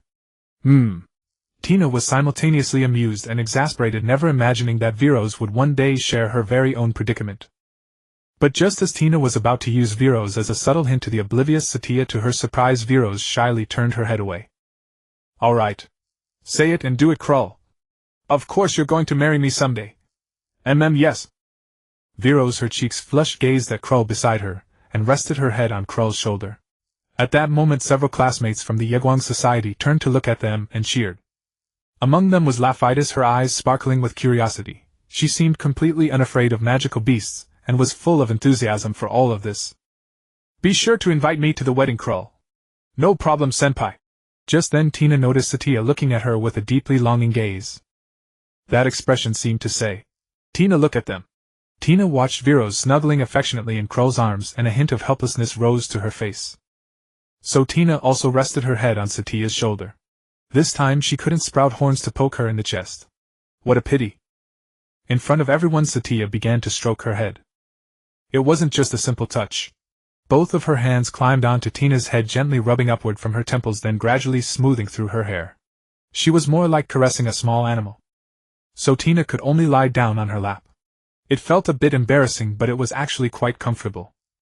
Fortunately, Laphitis didn't ask any strange questions this time, instead, firmly imprinting all of this into her memory. Everyone present had been drinking, and by the time the banquet neared its end, most were thoroughly intoxicated. Only Laphitis and a few magical beasts still appeared normal. No, Viros also seemed about to fall asleep now. Having snuggled in Krull's arms for a while, her face flushed as if immersed in wonderful caresses, the two had even kissed multiple times.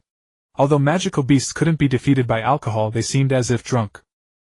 Soon after, many maids stepped forward to help the students who were on the verge of collapsing, carrying them on their backs and their arms and hauling them out through the gates, sending them into private carriages that delivered them to the dormitory building of the Reborn Society. This scene felt all too familiar. Before leaving, Krull gave Tina and Satya some gifts, tickets to theatrical performances in Wilda City along with 8 royal ship tickets round-trip passage to the southern continent and the western continent. The break is about to start. This way you can still enjoy some beautiful scenery. Thank you. Satya accepted the gifts.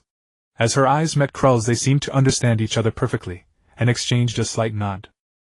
Afterward, it seemed they planned to take shuttle to climb a mountain and admire the view, so they temporarily said their goodbyes. As she left, Viros hurried over to Tina's side, the blush on her face not yet faded. Demon King Satya, may you have 100 years of happiness, you and Krull as well. Tina politely returned the blessing. Viros now looked like a shy little girl. Perhaps because of the Demon King, there wasn't much hatred toward humans in their eyes. It was hard to associate this mighty magical beast with the little girl standing before her. Anyway, that's just. I'm really grateful, Demon King. Why are you suddenly saying all this? Tina found it amusing. You can't actually be drunk, can you? If it weren't for you, I wouldn't have this life. Never. I wouldn't have. All right, I know. Tina tapped Viros on the head. She had already become incredibly tender and gentle even before bearing a child, the type perfectly suited to being a cherished wife. She just wondered what her and Krull's child would look like. After bidding them farewell, Tina and Satya took a carriage back. Through the plane trees along the winding mountain road, the golden fireworks above the Holy Academy were still glittering, even more than at 8 o'clock. It's just a medal ceremony, isn't it? Tina muttered. Satya behind her pulled her into an embrace and rested her chin atop Tina's head. That's right, and now there isn't even a holy maiden anymore. Satya's words reminded her.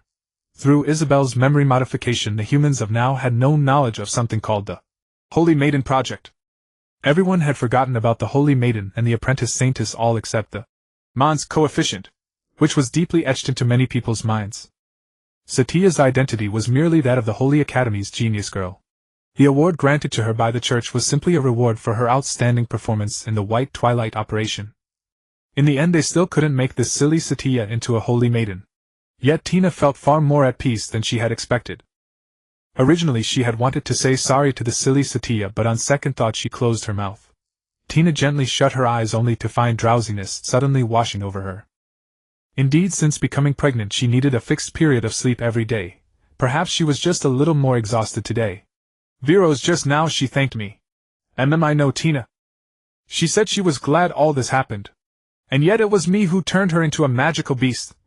Tina, you really are amazing. The sound of fireworks reached her ears, followed by Satya's voice lingering beside her. Tina, go to sleep. There's still half an hour before we're home. I'll carry you to bed. Tina said nothing more. She only felt her thoughts growing heavier, her body lighter and warmer. Earlier Satya had said something about home. That word, she had only heard it during her time at the convent. That's right, she was going to start a family with this silly Satya. What kind of wedding rings should they choose? When she woke again, sunlight was already shining upon Tina's face. She had been woken up by Satya's gentle kneading. Satya first slipped her hand beneath the blanket to rub Tina's shoulders, then while talking she rubbed her earlobes. A few minutes later she moved on to kneading the soft flesh of her collarbone, and then, Tina, there's a medal ceremony today. Tina opened her hazy eyes.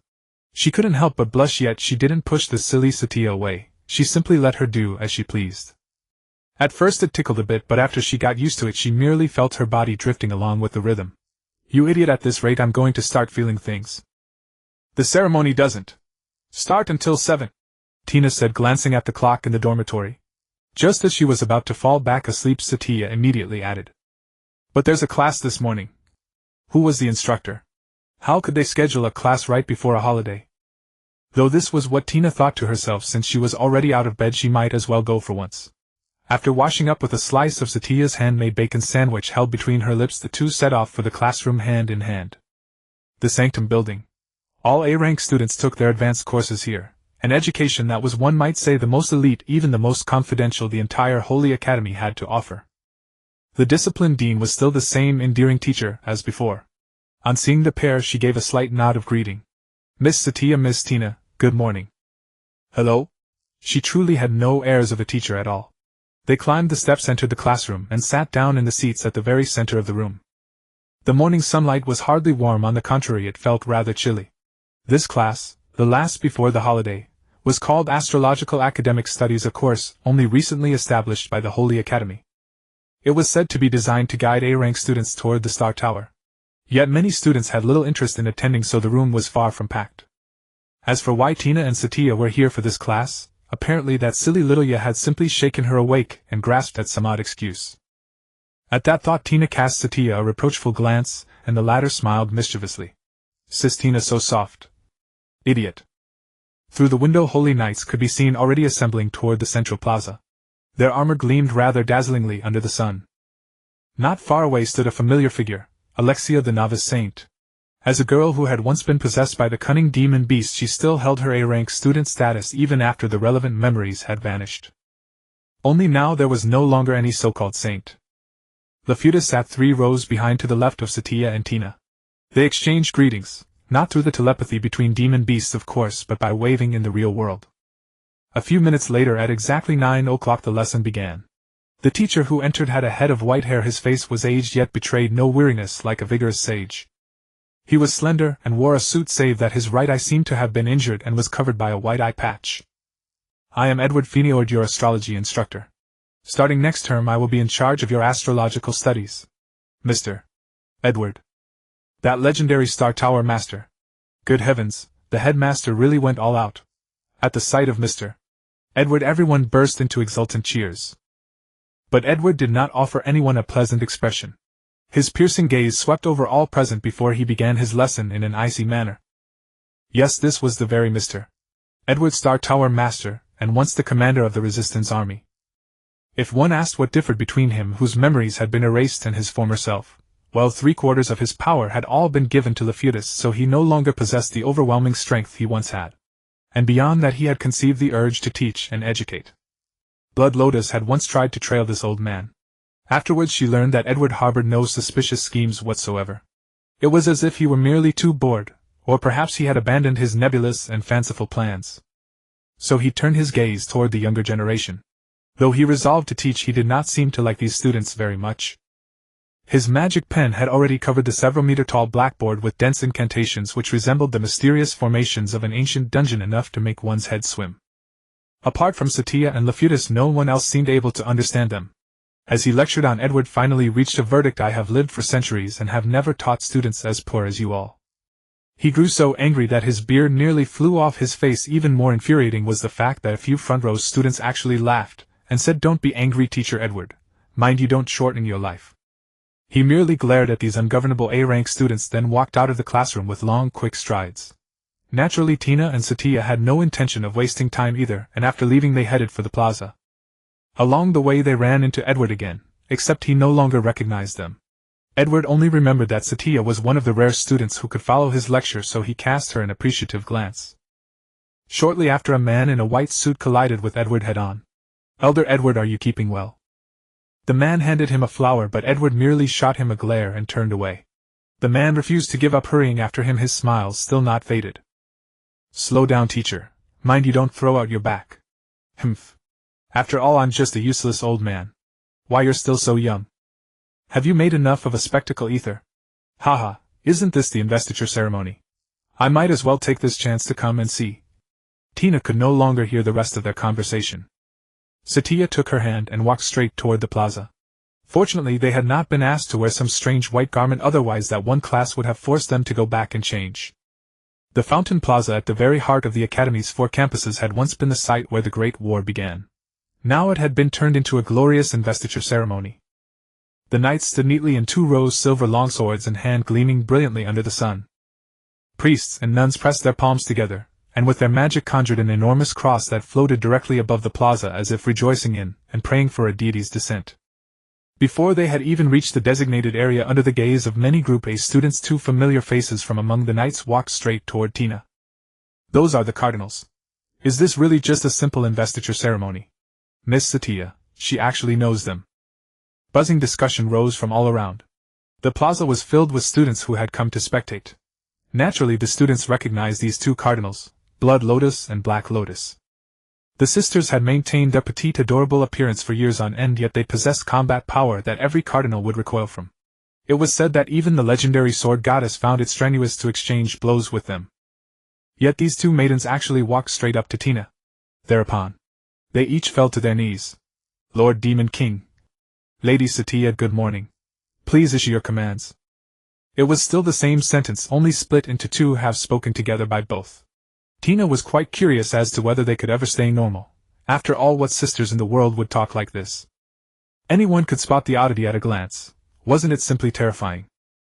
Even more terrifying was the fact that the two cardinals in broad daylight knelt before two students muttering something about a demon king.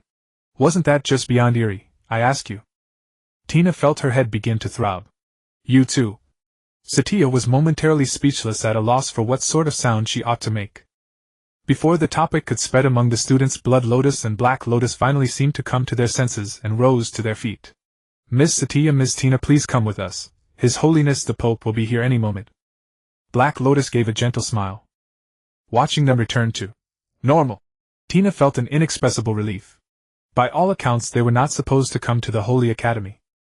But a few days earlier, Shui Lian had brought up the idea. "Since all the magical beasts are gathering together, we'd like to come as well." And so Tina agreed. As magical beasts, they only needed to use the telepathy shared among their kind, allowing Castina to instantly understand their intentions and complete the exchange of information. "Demon King, how is your body?" He Lian, the elder of the two sisters, tilted her head and asked with a smile. If it's about the pregnancy, it's going well. When the child is born, remember to celebrate with us. We usually stay far away, and it gets so boring," Shui Lian said with great seriousness. See, they can talk properly after all. In the end, they still had to put on a show of being foolish magical beasts in front of me. What strange ritual is this among magical beasts? Tina nodded in agreement. Magical beasts are solitary creatures, that too is one of the reasons they see one another as family. After a brief conversation, the two sisters led Tina and Satya into the ranks of the Holy Knights. "Sister Tina, come on." Tina took Xiaoya's hand and walked to the end of the path, directly beneath the cross. They draped white shawls over their shoulders, and behind them rose a huge golden cross, a symbol of the sacred. Tina never expected that as the Demon King she would be honored with a medal by Castina, the Pope, and a fellow magical beast. As a radiant light of 10,000 rays burst forth from the east, the golden bridge stretched from the horizon all the way to their feet. The Pope walked slowly upon the golden bridge, then her entire body floated upward, her long hair and magnificent robes streaming in the wind. It was the genuine Pope. To be fair, Ispel's imitation back then was rather good, wasn't it? A faint smile tugged at the corners of Castina's lips as she spoke their names. "Great pilgrims Tina and Satya. In light of your honor and faith, I shall illuminate your path and lead you toward the most holy radiance." Then all the holy knights, including the students who had come from the Holy Academy to watch, knelt on one knee. In their eyes, this honor belonged to Satya and Tina, a sacred symbol and a stepping stone to future glory. But only the magical beasts knew that long before Castina arrived, the two of them had already exchanged an intricate message. "Great Demon King, should the badge be pinned on the left side of the chest or the right?" "Right. Please don't kneel, Your Majesties, the Demon King and the Queen. It would be much too embarrassing." Tina wanted to take back everything she had said earlier. Ispel's acting had been so impeccable that Tina had never realized Castina was in truth a little fool.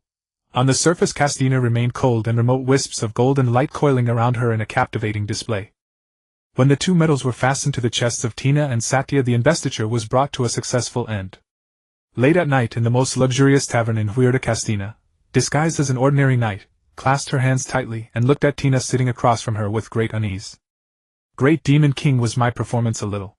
Tina was momentarily speechless, and the hand holding her wineglass trembled.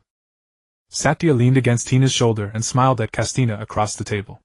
"I think even a magical beast shouldn't be this formal, Miss Castina." Perhaps you'd better not call me by my real name. I suppose I really am more suited to telepathic communication, aren't I?" Just then Elkalan, the sword god who was drinking beside Castina, ruffled the young Pope's head. She was the very picture of free-spiritedness, dressed as a swordswoman and pressing close to Pope Castina. "Don't mind her, Master Demon King. Castina has always been like this." "Lon, I'm only a little nervous." "It's a sign of respect for the Demon King. Actually, you still don't know how to act around people, same as always, right?" Castina's face flushed crimson, and she had no idea how to refute Elkalan. In truth, Castina wore an expression that showed no desire to argue at all. She even stared at Tina's face, and let out a silly smile like a doting wife. Tina still remembered that in a stretch of time too distant to measure, Castina, as the heavenly magical beast, had nearly destroyed the entire northern continent. And yet now Castina seemed like a bashful maiden. Tina knew something of the love story between Castina and Alcalin. Tina watched the two of them adoring each other, and lost herself in thought, her grip on Satya's hand tightening. Castina, you did wonderfully. It must be hard being the Pope, isn't it? And so does the Demon King. Castina smiled softly. There is so much I would like to say, but Castina truly is an amazing Pope. Alcalin's words seemed meant especially for Tina and for He Lian and Shui Lian beside her. The two sisters nodded. Lady Pope, you're amazing. Lady Castina is very strong. The wineglasses clinked together in a crisp, pleasing chime. Under the dim lamplight the expensive liquor looked like flowing agate. Satya's expression was especially content, as if she had truly enjoyed today's gathering. As a matter of fact, the day had been rather busy. The Reborn Academy was about to start construction on a new dormitory. After the investiture they had helped the students pack their luggage, and only then, riding in a carriage with Lafutas, had they arrived at the tavern to meet several magical beasts of the church. As for Senior Lafutas, she had apparently arranged to meet Alicia, who was also present, saying they wanted to catch up. But she was wearing a dress fit for a date. Who knows what they planned to do?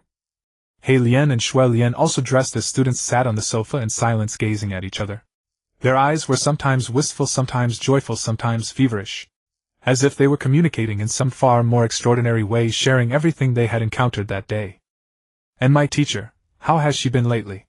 Suddenly, as if a thought had occurred to her, Tina cast a teasing look at Alcalin, who was drinking. The latter's eyes flew wide open, and for a moment she didn't grasp what Tina meant. Great Demon King, do you want to ask me about what pregnancy feels like? I'm still. Silly Alcalin, that's not what the Demon King means, is it? Castina nudged her arm. Alcalin's pupils suddenly shrank, then dilated, as if she had understood something. She seemed to see that figure slowly walking out of the room and toward the boundless wilderness, that graceful silhouette with long deep blue hair, her favorite female disciple. And the promise between them. Thank you, Tina. Thank you. Alcalin's eyes shimmered with crystalline light, then 2 teardrops rolled down her cheeks and fell onto her pale thighs. Castina patted her back to comfort her, but unexpectedly the normally tough Alcalin blushed deeply and buried her face in the young Pope's arms, weeping like pear blossoms drenched in rain. It's all right, it's all right. Everything will be fine. Tina watched the affectionate pair and, without realizing it, thought back to being caressed by Satya in the Baimu forest. Every time she remembered it, the warmth she had felt then would make her blush and her heart race. Pain was interwoven with love, yet in the end it was like the wine in the cup, bitter on the tongue, clear and sweet. In the long years ahead, tonight included, it would surely remain an unforgettable, beautiful memory. Satya swirled her wineglass and quietly changed the subject, while the sword god and the young Pope were shyly wrapped up in each other. Sister Tina, they certainly didn't just casually decide to make you the Demon King, you know. Tina only nodded before leaning into Satya as well. The leisurely strain of classical music drifted to her ears, and her gaze drifted for some reason to the 2 young women seated not far away, Lafutas and Alicia. They were chatting joyfully, talking about everything like lovers. How strange. At that moment Tina also glanced at Xiaoya. It was as if she would miss a perfect opportunity unless she did something now. Xiaoya. My greatest regret as the Demon King is that I never controlled you. Well, it's not impossible. The chandelier cast gorgeous dim pools of light across Satya's fair cheeks, which were touched with a faint blush. But Tina no longer had the heart for that idea. Even if she controlled Xiaoya, Xiaoya would only take an inch after being given a mile. What a fool. I love you. Tina said it all of a sudden. The azure in her eyes deepened gradually, and the declaration of love was like a ballad rising from the deep sea. Satya nodded, held Tina close, and kissed her on the lips. MMPH. Gulp. I love you too, silly Sister Tina. On July 23rd, as the oppressive summer heat descended upon the Holy Academy, the arcane engines of the airship bound for the southern continent roared and churned to life. Amid searing heat and violent currents of air, the airship finally soared skyward, churning out thick smoke as it hung aloft like a colossal bird riding the wind. Mornings spent sunbathing in the penthouse of the VIP cabin made this 4-day voyage feel like nothing more than a blissful, indulgent holiday. For Tina that was certainly true. Although she did not care much for the sensation of her wings getting wet, Satya adored it. She loved basking in the sunlight. It was like a private open-air hot spring, and all the better because she was sharing it with Tina. She loved stroking Tina's tail and her wings as well. She was utterly enamored with the feel of dragon scales and soft flesh intertwined. Splash. Occasionally Tina would splash water at that silly Satya like a provoked dragon suddenly jolting awake. To Satya, however, this only seemed like an act of playful charm which made her all the more enthusiastic. After the bath came meals fit for nobility, and the beautiful view from the promenade. They could grip the airship's railing and look down upon the magnificent scenery beneath the clouds. Still, since most of the journey was spent over the ocean, there wasn't much time to take in the view. What was more, Castina and Alkaline accompanied them. Before the airship had set off, Tina and Satya paid a visit to the church. When they arrived, Castina had personally come to greet them, even bringing dozens of inquisitors to ensure their safety. Tina thought both she and Alkaline were a bit too rigid. Later, however, Tina learned from Alkaline that Castina had simply been trying to amuse the Demon King. "I feel that both you and Satya are adorable, especially you, Lady Demon King." An elegant violin melody filled the airship's dining hall. Castina, savoring her steak, watched Tina with undisguised interest. This time she wore a crimson chipao, looking every bit the noble lady. "What do you mean?" Tina asked, sneaking a glance at Satya beside her. Satya didn't seem to react much. She was far more interested in the food before her. She merely tilted her head and gave Castina a smile. Seeing that Castina continued that day. "I saw the two of you kissing." Tina felt her face grow hot and said nothing. If she showed any reaction now, wouldn't it prove just how much she cared? For instance. For instance what? For example, although you look a little annoyed with Satya right now when it's just the two of you.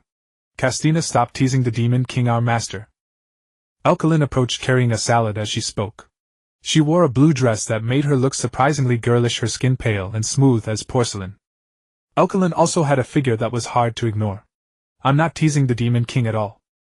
Castina turned at the sound of Alkaline's voice. Once their eyes met, they fell into their usual bickering like an old married couple, making Tina's blush deepen even further. Satya turned to Tina and smiled. "Humph. Sister Tina? Do I really look that cold?" Tina was baffled. Was Castina being too sensitive, or was she herself too slow? Satya tilted her head and smiled. "Anyway, you're definitely not as cold as you are warm at night." "What do you mean?" "Not telling you." Tina said no more. She wiped the cream from the corner of Satya's lips and put it into her own mouth. Satya was a girl who loved trying new things. Over the past few days she had sampled every world delicacy from the airship's trays. Occasionally she would slip into the dining hall late at night, checking the midnight snack menu for any unfamiliar treat. She would even bring her findings back to the room to share with Tina. It was already 4 in the morning by then. Honestly, Tina didn't think Satya was being overly energetic. She understood that no matter what, seeing Satya's smile made everything better. Perhaps she had become a slave to her obsession, but she reveled in it. And so Tina came to understand Satya's words more deeply. The tears had been real. That night Satya carried 2 glasses of fruit wine and pulled Tina along, saying they should go to the deck to watch the stars. The luxurious penthouse suite came with the right to a private view of the starry sky. Though the description was somewhat exaggerated, passengers holding the highest class tickets did indeed have access to the amusement park at the top of the airship. Tina suggested inviting the Pope and the others, and Satya agreed. As they approached the rooms, Alkaline and Castina happened to be kissing. Dark patterns crawled up Alkaline's right arm as if it were beginning to become the body of a demon beast. Their deep, lingering kiss stretched their love into a beautiful, glistening thread faintly sparkling in the moonlight. MMPH. In their eyes only each other remained, and so they perhaps never noticed Tina. It was only a few minutes after leaving the corridor where the two had been kissing that Tina returned with Satya. Satya only needed to glance at their lips to know what had happened, and she kept shooting meaningful looks at Tina. Tina could only pretend not to understand. Though she wanted to marvel at how strange those two's antics were. If Satya ever got serious, she would be even wilder than Alkaline. The night wind was cold. In fact, without the magical barriers shielding them from wind and chill, every human on board would have needed several more layers. But these arcane technologies, already blessed with breakthrough advancements, had not been destroyed by the demon beasts. Interestingly enough, 4 demon beasts dangerous enough in their own right were all lying on sun loungers and admiring the moon. Tina returned to her dragon form for the first time in a long while. With Castina around, there was no danger of them being exposed. After all, she was the Pope. Satya lounged lazily in a recliner, holding Tina's tail in her hand, a perfectly carefree sight. "Sister Tina, hee hee." Satya, a little. Could you just a little move upward? Sister Tina's enjoying this too, isn't she? Tina didn't answer. To avoid crushing the sun lounger with her tail, she had to turn her back to that silly Satya so that Satya could massage her tail. Even if Castina and the others kept seeing them, it was still far more normal than having that certain place rubbed. Tina decided not to think about it anymore. She noticed that Castina and Elkalin were also talking. "Castina, you've always loved the starry sky." Elkalin's eyes grew distant as if she had fallen into memory, or obsession. "Yes, you remember. The last time was in that endless wheat field."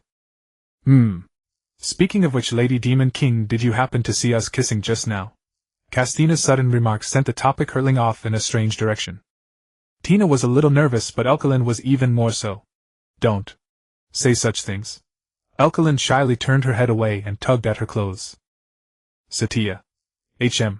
Hearing Castina's voice, Satya tilted her head with an intrigued smile. When their eyes met, the two seemed to understand something. "Is Tina as soft as Elkalin?" She might be even softer than you imagine." "Is that so?" "I see." As expected of the Demon King.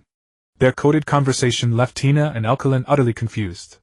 If she could, Tina truly wanted to read that silly Satya's mind. But when she remembered that the price of mind reading would be being kissed for 2 days and 2 nights, Tina temporarily abandoned the idea. Idiot. She curled her tail around Satya's waist. Upon arriving at the southern continent, Elkalin's party and Tina's group parted ways for the time being. Castina and Elkalin's destination was a distant resort. What Tina and Satya wanted was simply a romantic long-distance journey, so they parted for now. But to magical beasts this was hardly a farewell at all. If they wished, they could reunite within a few minutes. If there was any information they wanted to tell other magical beasts, it was just a snap of the fingers before they could converse through the beast's information network. Tina had needed some time to get used to this way of life. But for the sense of ceremony, yes, exactly, she and Satya traveled between cities like so-called tourists, sometimes like wanderers and other times like pilgrims. The density of cities here was far lower than in the northern continent. Honestly, Tina did not like it here. She did not care for the traces of a backward civilization. As expected, high-rises were more pleasant to the eye, and Satya held exactly the same view. It was absolutely not because magical beasts enjoyed simulating scenes of tumbling skyscrapers and human extinction in their minds over and over again. The scenery here was not particularly noteworthy, just endless forests and mountain peaks. Everywhere she looked was bare. After finishing the last city's sights, what actually made Tina feel she had gained a great deal was the peculiar flavors of some local delicacies. Tina told all of this to the magical beasts, warning them to be wary of the southern continent is boring. The magical beasts replied that they had solemnly received the warning. However, He Lian and Shui Lian were already on their way. Of course, besides that, they had also bought many little trinkets. When they returned, they could give them to everyone from the Yegwang society. And also a little cowboy hat. After the airship back had set off, Tina muttered to herself, "Shaya, didn't Rafta say last time that she also wanted to come to the southern continent for fun?" That did happen. She said she wanted to bring Elisa along. Sparkling spring water splashed against Tina's fair skin and chest. Satya looked at her cute navel and drank some ice juice. "Next time maybe don't let them come. Though they might actually like scenery like this." "Sister Tina, you don't look very happy." "Yeah." Tina sighed but did not say why. After all, she and Satya already knew the answer in their hearts. For magical beasts, they did not seem to need to care much about time. They could keep living until the end of the world. Even after the end of the world, the magical beasts would still be able to bounce around and fly through the universe. Then they might even find another suitable place to dwell. After bidding farewell to Elkalin at the harbor, Tina and Satya took a carriage back to Huelda. By now it was already noon. They simply ate a token serving of baked cheese rice, bathed, and then buried their heads under the covers to rest. Even though there had been almost no exercise and no battle, they still felt somehow mentally exhausted. That evening Satya was also rather quiet. She simply held her tail, occasionally poking out a small tongue to lick it, and muttered something under her breath. She was tired as well. The next day after the sun rose, many students had already returned to the school, one after another, preparing for the next semester. Tina always felt that this summer she had done everything yet had done nothing at all. The only reward that made her happy was her belly. It seemed that there had been a small gain on the matter of the child, or perhaps during their tender moments, they had let the magic core absorb more chaotic energy from the two of them. Her belly had already begun to swell slightly. When she ran her hand over it, she could clearly feel the child's presence. Looking at the pregnant dragon girl in the mirror, who even appeared a bit woebegone, Tina actually shed a few tears. Satya happened to catch this scene. She hurried over, stroking Tina's body while comforting her. "Sister Tina, I'll make you happy. It's fine, I'll take responsibility. I know, you idiot. You're not angry.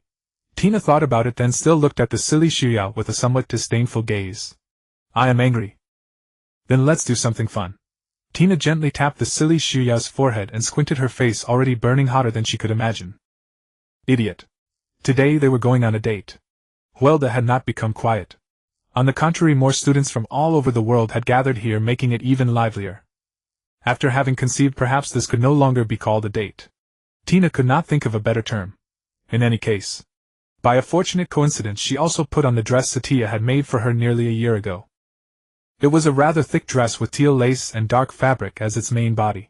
The ribbon at the waist was like the silk band on a gift, somehow giving it a dreamy quality. On the chest was a blue lotus that gave off a faint glow even in the dark. The bindings at the neckline and back did not squeeze her skin but were miraculously light. Satya had also ordered a color-swapped matching version, a replica in silver and gold. Apparently that was how they would look like a proper couple's outfit. At this moment, however, passers-by were less likely to take them for students and more curious about which noble family's young ladies they might be. Sister Tina? At noon in an upscale restaurant, Satya looked at Tina with entranced eyes. A sly smile curled at the corner of Satya's mouth. She tilted her head, formed a bridge with her hands under her chin, and scrutinized Tina's figure. Do you know what I'm thinking now? Could it be that you want the steak on my plate? No. Satya's smile did not diminish. I want to eat lychee. Tina looked at the vegetables on the porcelain plate. There were no lychees there. But only then did she remember that Satya was probably alluding to something else. First peel off Sister Tina's shell and then eat what's inside little by little. Idiot. If you can really eat it, that would be best. A blush climbed onto Tina's face. Yes. If she were really devoured, how wonderful would that be? Satya was never one for empty play acting. She would most likely truly act on it, and tonight. Silly Tina, I don't want to eat your heart at all. Huh. Tina suddenly understood, and her cute cheeks puffed up. Between magical beasts, this is nothing right. Sister Tina? Xiaoya looked at her as if she were an idiot, as if that decision really was that strange. As for Tina, she had originally wanted to let Xiaoya have a taste right then. But it would be a pity for the dress Xiaoya had given her a year ago. So she gave up on the idea. The two walked back to the Holy Academy.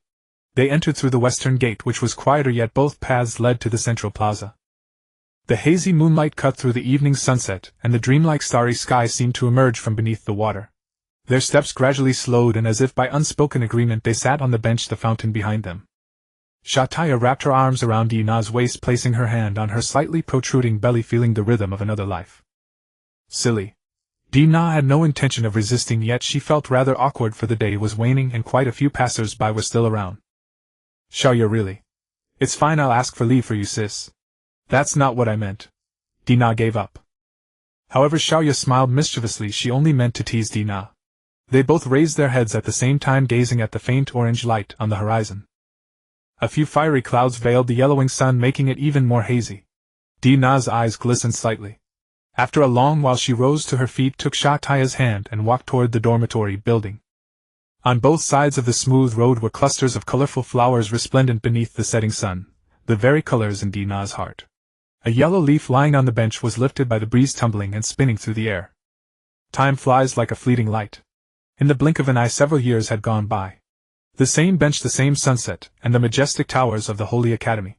Only this time a young girl trotting ahead of Satya and Dina was lively and adorable. She had long silver-white hair that gradually shifted to azure at the tips, dressed in a little Western-style dress and white stockings. Though her body was small, it exuded a kind of captivating charm, as if everyone who saw her would smile happily. Little Luo Sha was like a living blueberry sundae. The petite girl seemed unable to run more than a few steps. So Dina chose to pick her up and sit her on her arm, making them look like a parent properly carrying her child. It would never do to have Luo Sha as last time tire herself out from playing and suddenly revert to her magical beast form, startling those girls into a daze. Careful not to fall. Beside her, Satya cast a caring glance. She wore a dress she loved, the exact same style as Dina's, their couple attire. Passers-by seemed to take no notice, and a few students occasionally cast respectful looks, but upon realizing it was merely a joyful family moment between young ladies, they wisely kept their distance. Satya reached out and patted the silly little girl's head, and the latter obediently pressed her head against her hand. Mother, hee. Luo Sha, when you go to school here in the future, whatever you do, don't let those silly female students of the academy lure you away. Elder. Luo Sha was startled by Mommy Di Na's warning. But why did she look so excited? Satya's stroking hand did not stop. Of course not. None of them can beat little Luo Sha yet. Do you remember how amazing Sister Satya is? She is this year's top student. Luo Sha nodded in a half-comprehending manner, curiously gazing into Di Na's eyes. I want to become the top student too. Mommy was what they called Di Na, while Mother and Mama referred to Satya. It was rather strange, but Di Na had gotten used to it after only a few months. Di Na looked at Satya and they smiled at each other. We only hope you'll grow up healthily, little Luo Sha. When you've grown into a great magical beast, you're going to be the ruler of the world. Satya said half-jokingly. Then what about Aunt Kossatina? Mommy will make her abdicate and yield to the worthy, Di Na declared with a fierce air. Mommy is awesome. I want to be a dragon just as wonderful as Mommy. Di Na was slightly speechless, precisely because last time, after agreeing to Satya's request, she had transformed into a dragon magical beast in her true form, and her daughter had instantly fallen in love with it. She said she loved shiny things and Mommy's scales were one of them. Little Luo Sha rested against Di Na, suddenly becoming a bit crestfallen. But I'm not as strong as Mother.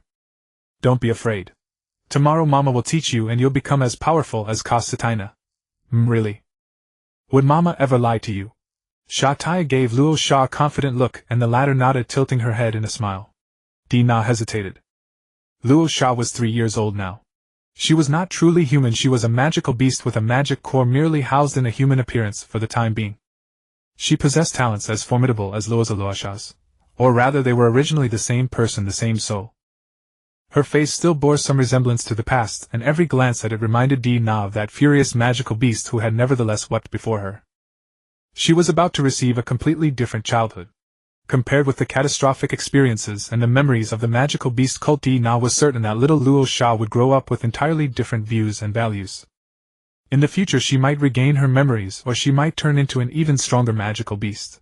She might even uncover clearer truths about the system. But no matter what, she was the child of Di Na and Satya, carrying a modified magic core that combined the chaotic energy of them both. Recalling those memories from a few years ago, Di Na felt nothing but a trace of melancholy and bewilderment. Those tangled memories were always on her mind. Or perhaps she and Satya had been immersed in pain for far, far too long. But no matter what, it was like a single grain in the boundless ocean of years. Under the rule of Kossatina and several magical beasts, the world entered an unprecedented peace. Random magical beasts that appeared never escalated into crises, instead they joined the magical beast family, and became members of it. At least from every angle everything was growing better.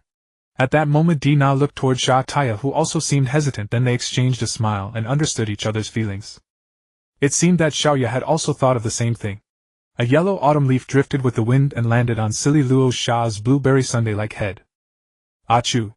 Luo Sha rubbed her flushed face. So cute. By the way. When? She still wanted to have another child with silly Satya. Sis Di Na, what are you thinking about? About our daughter.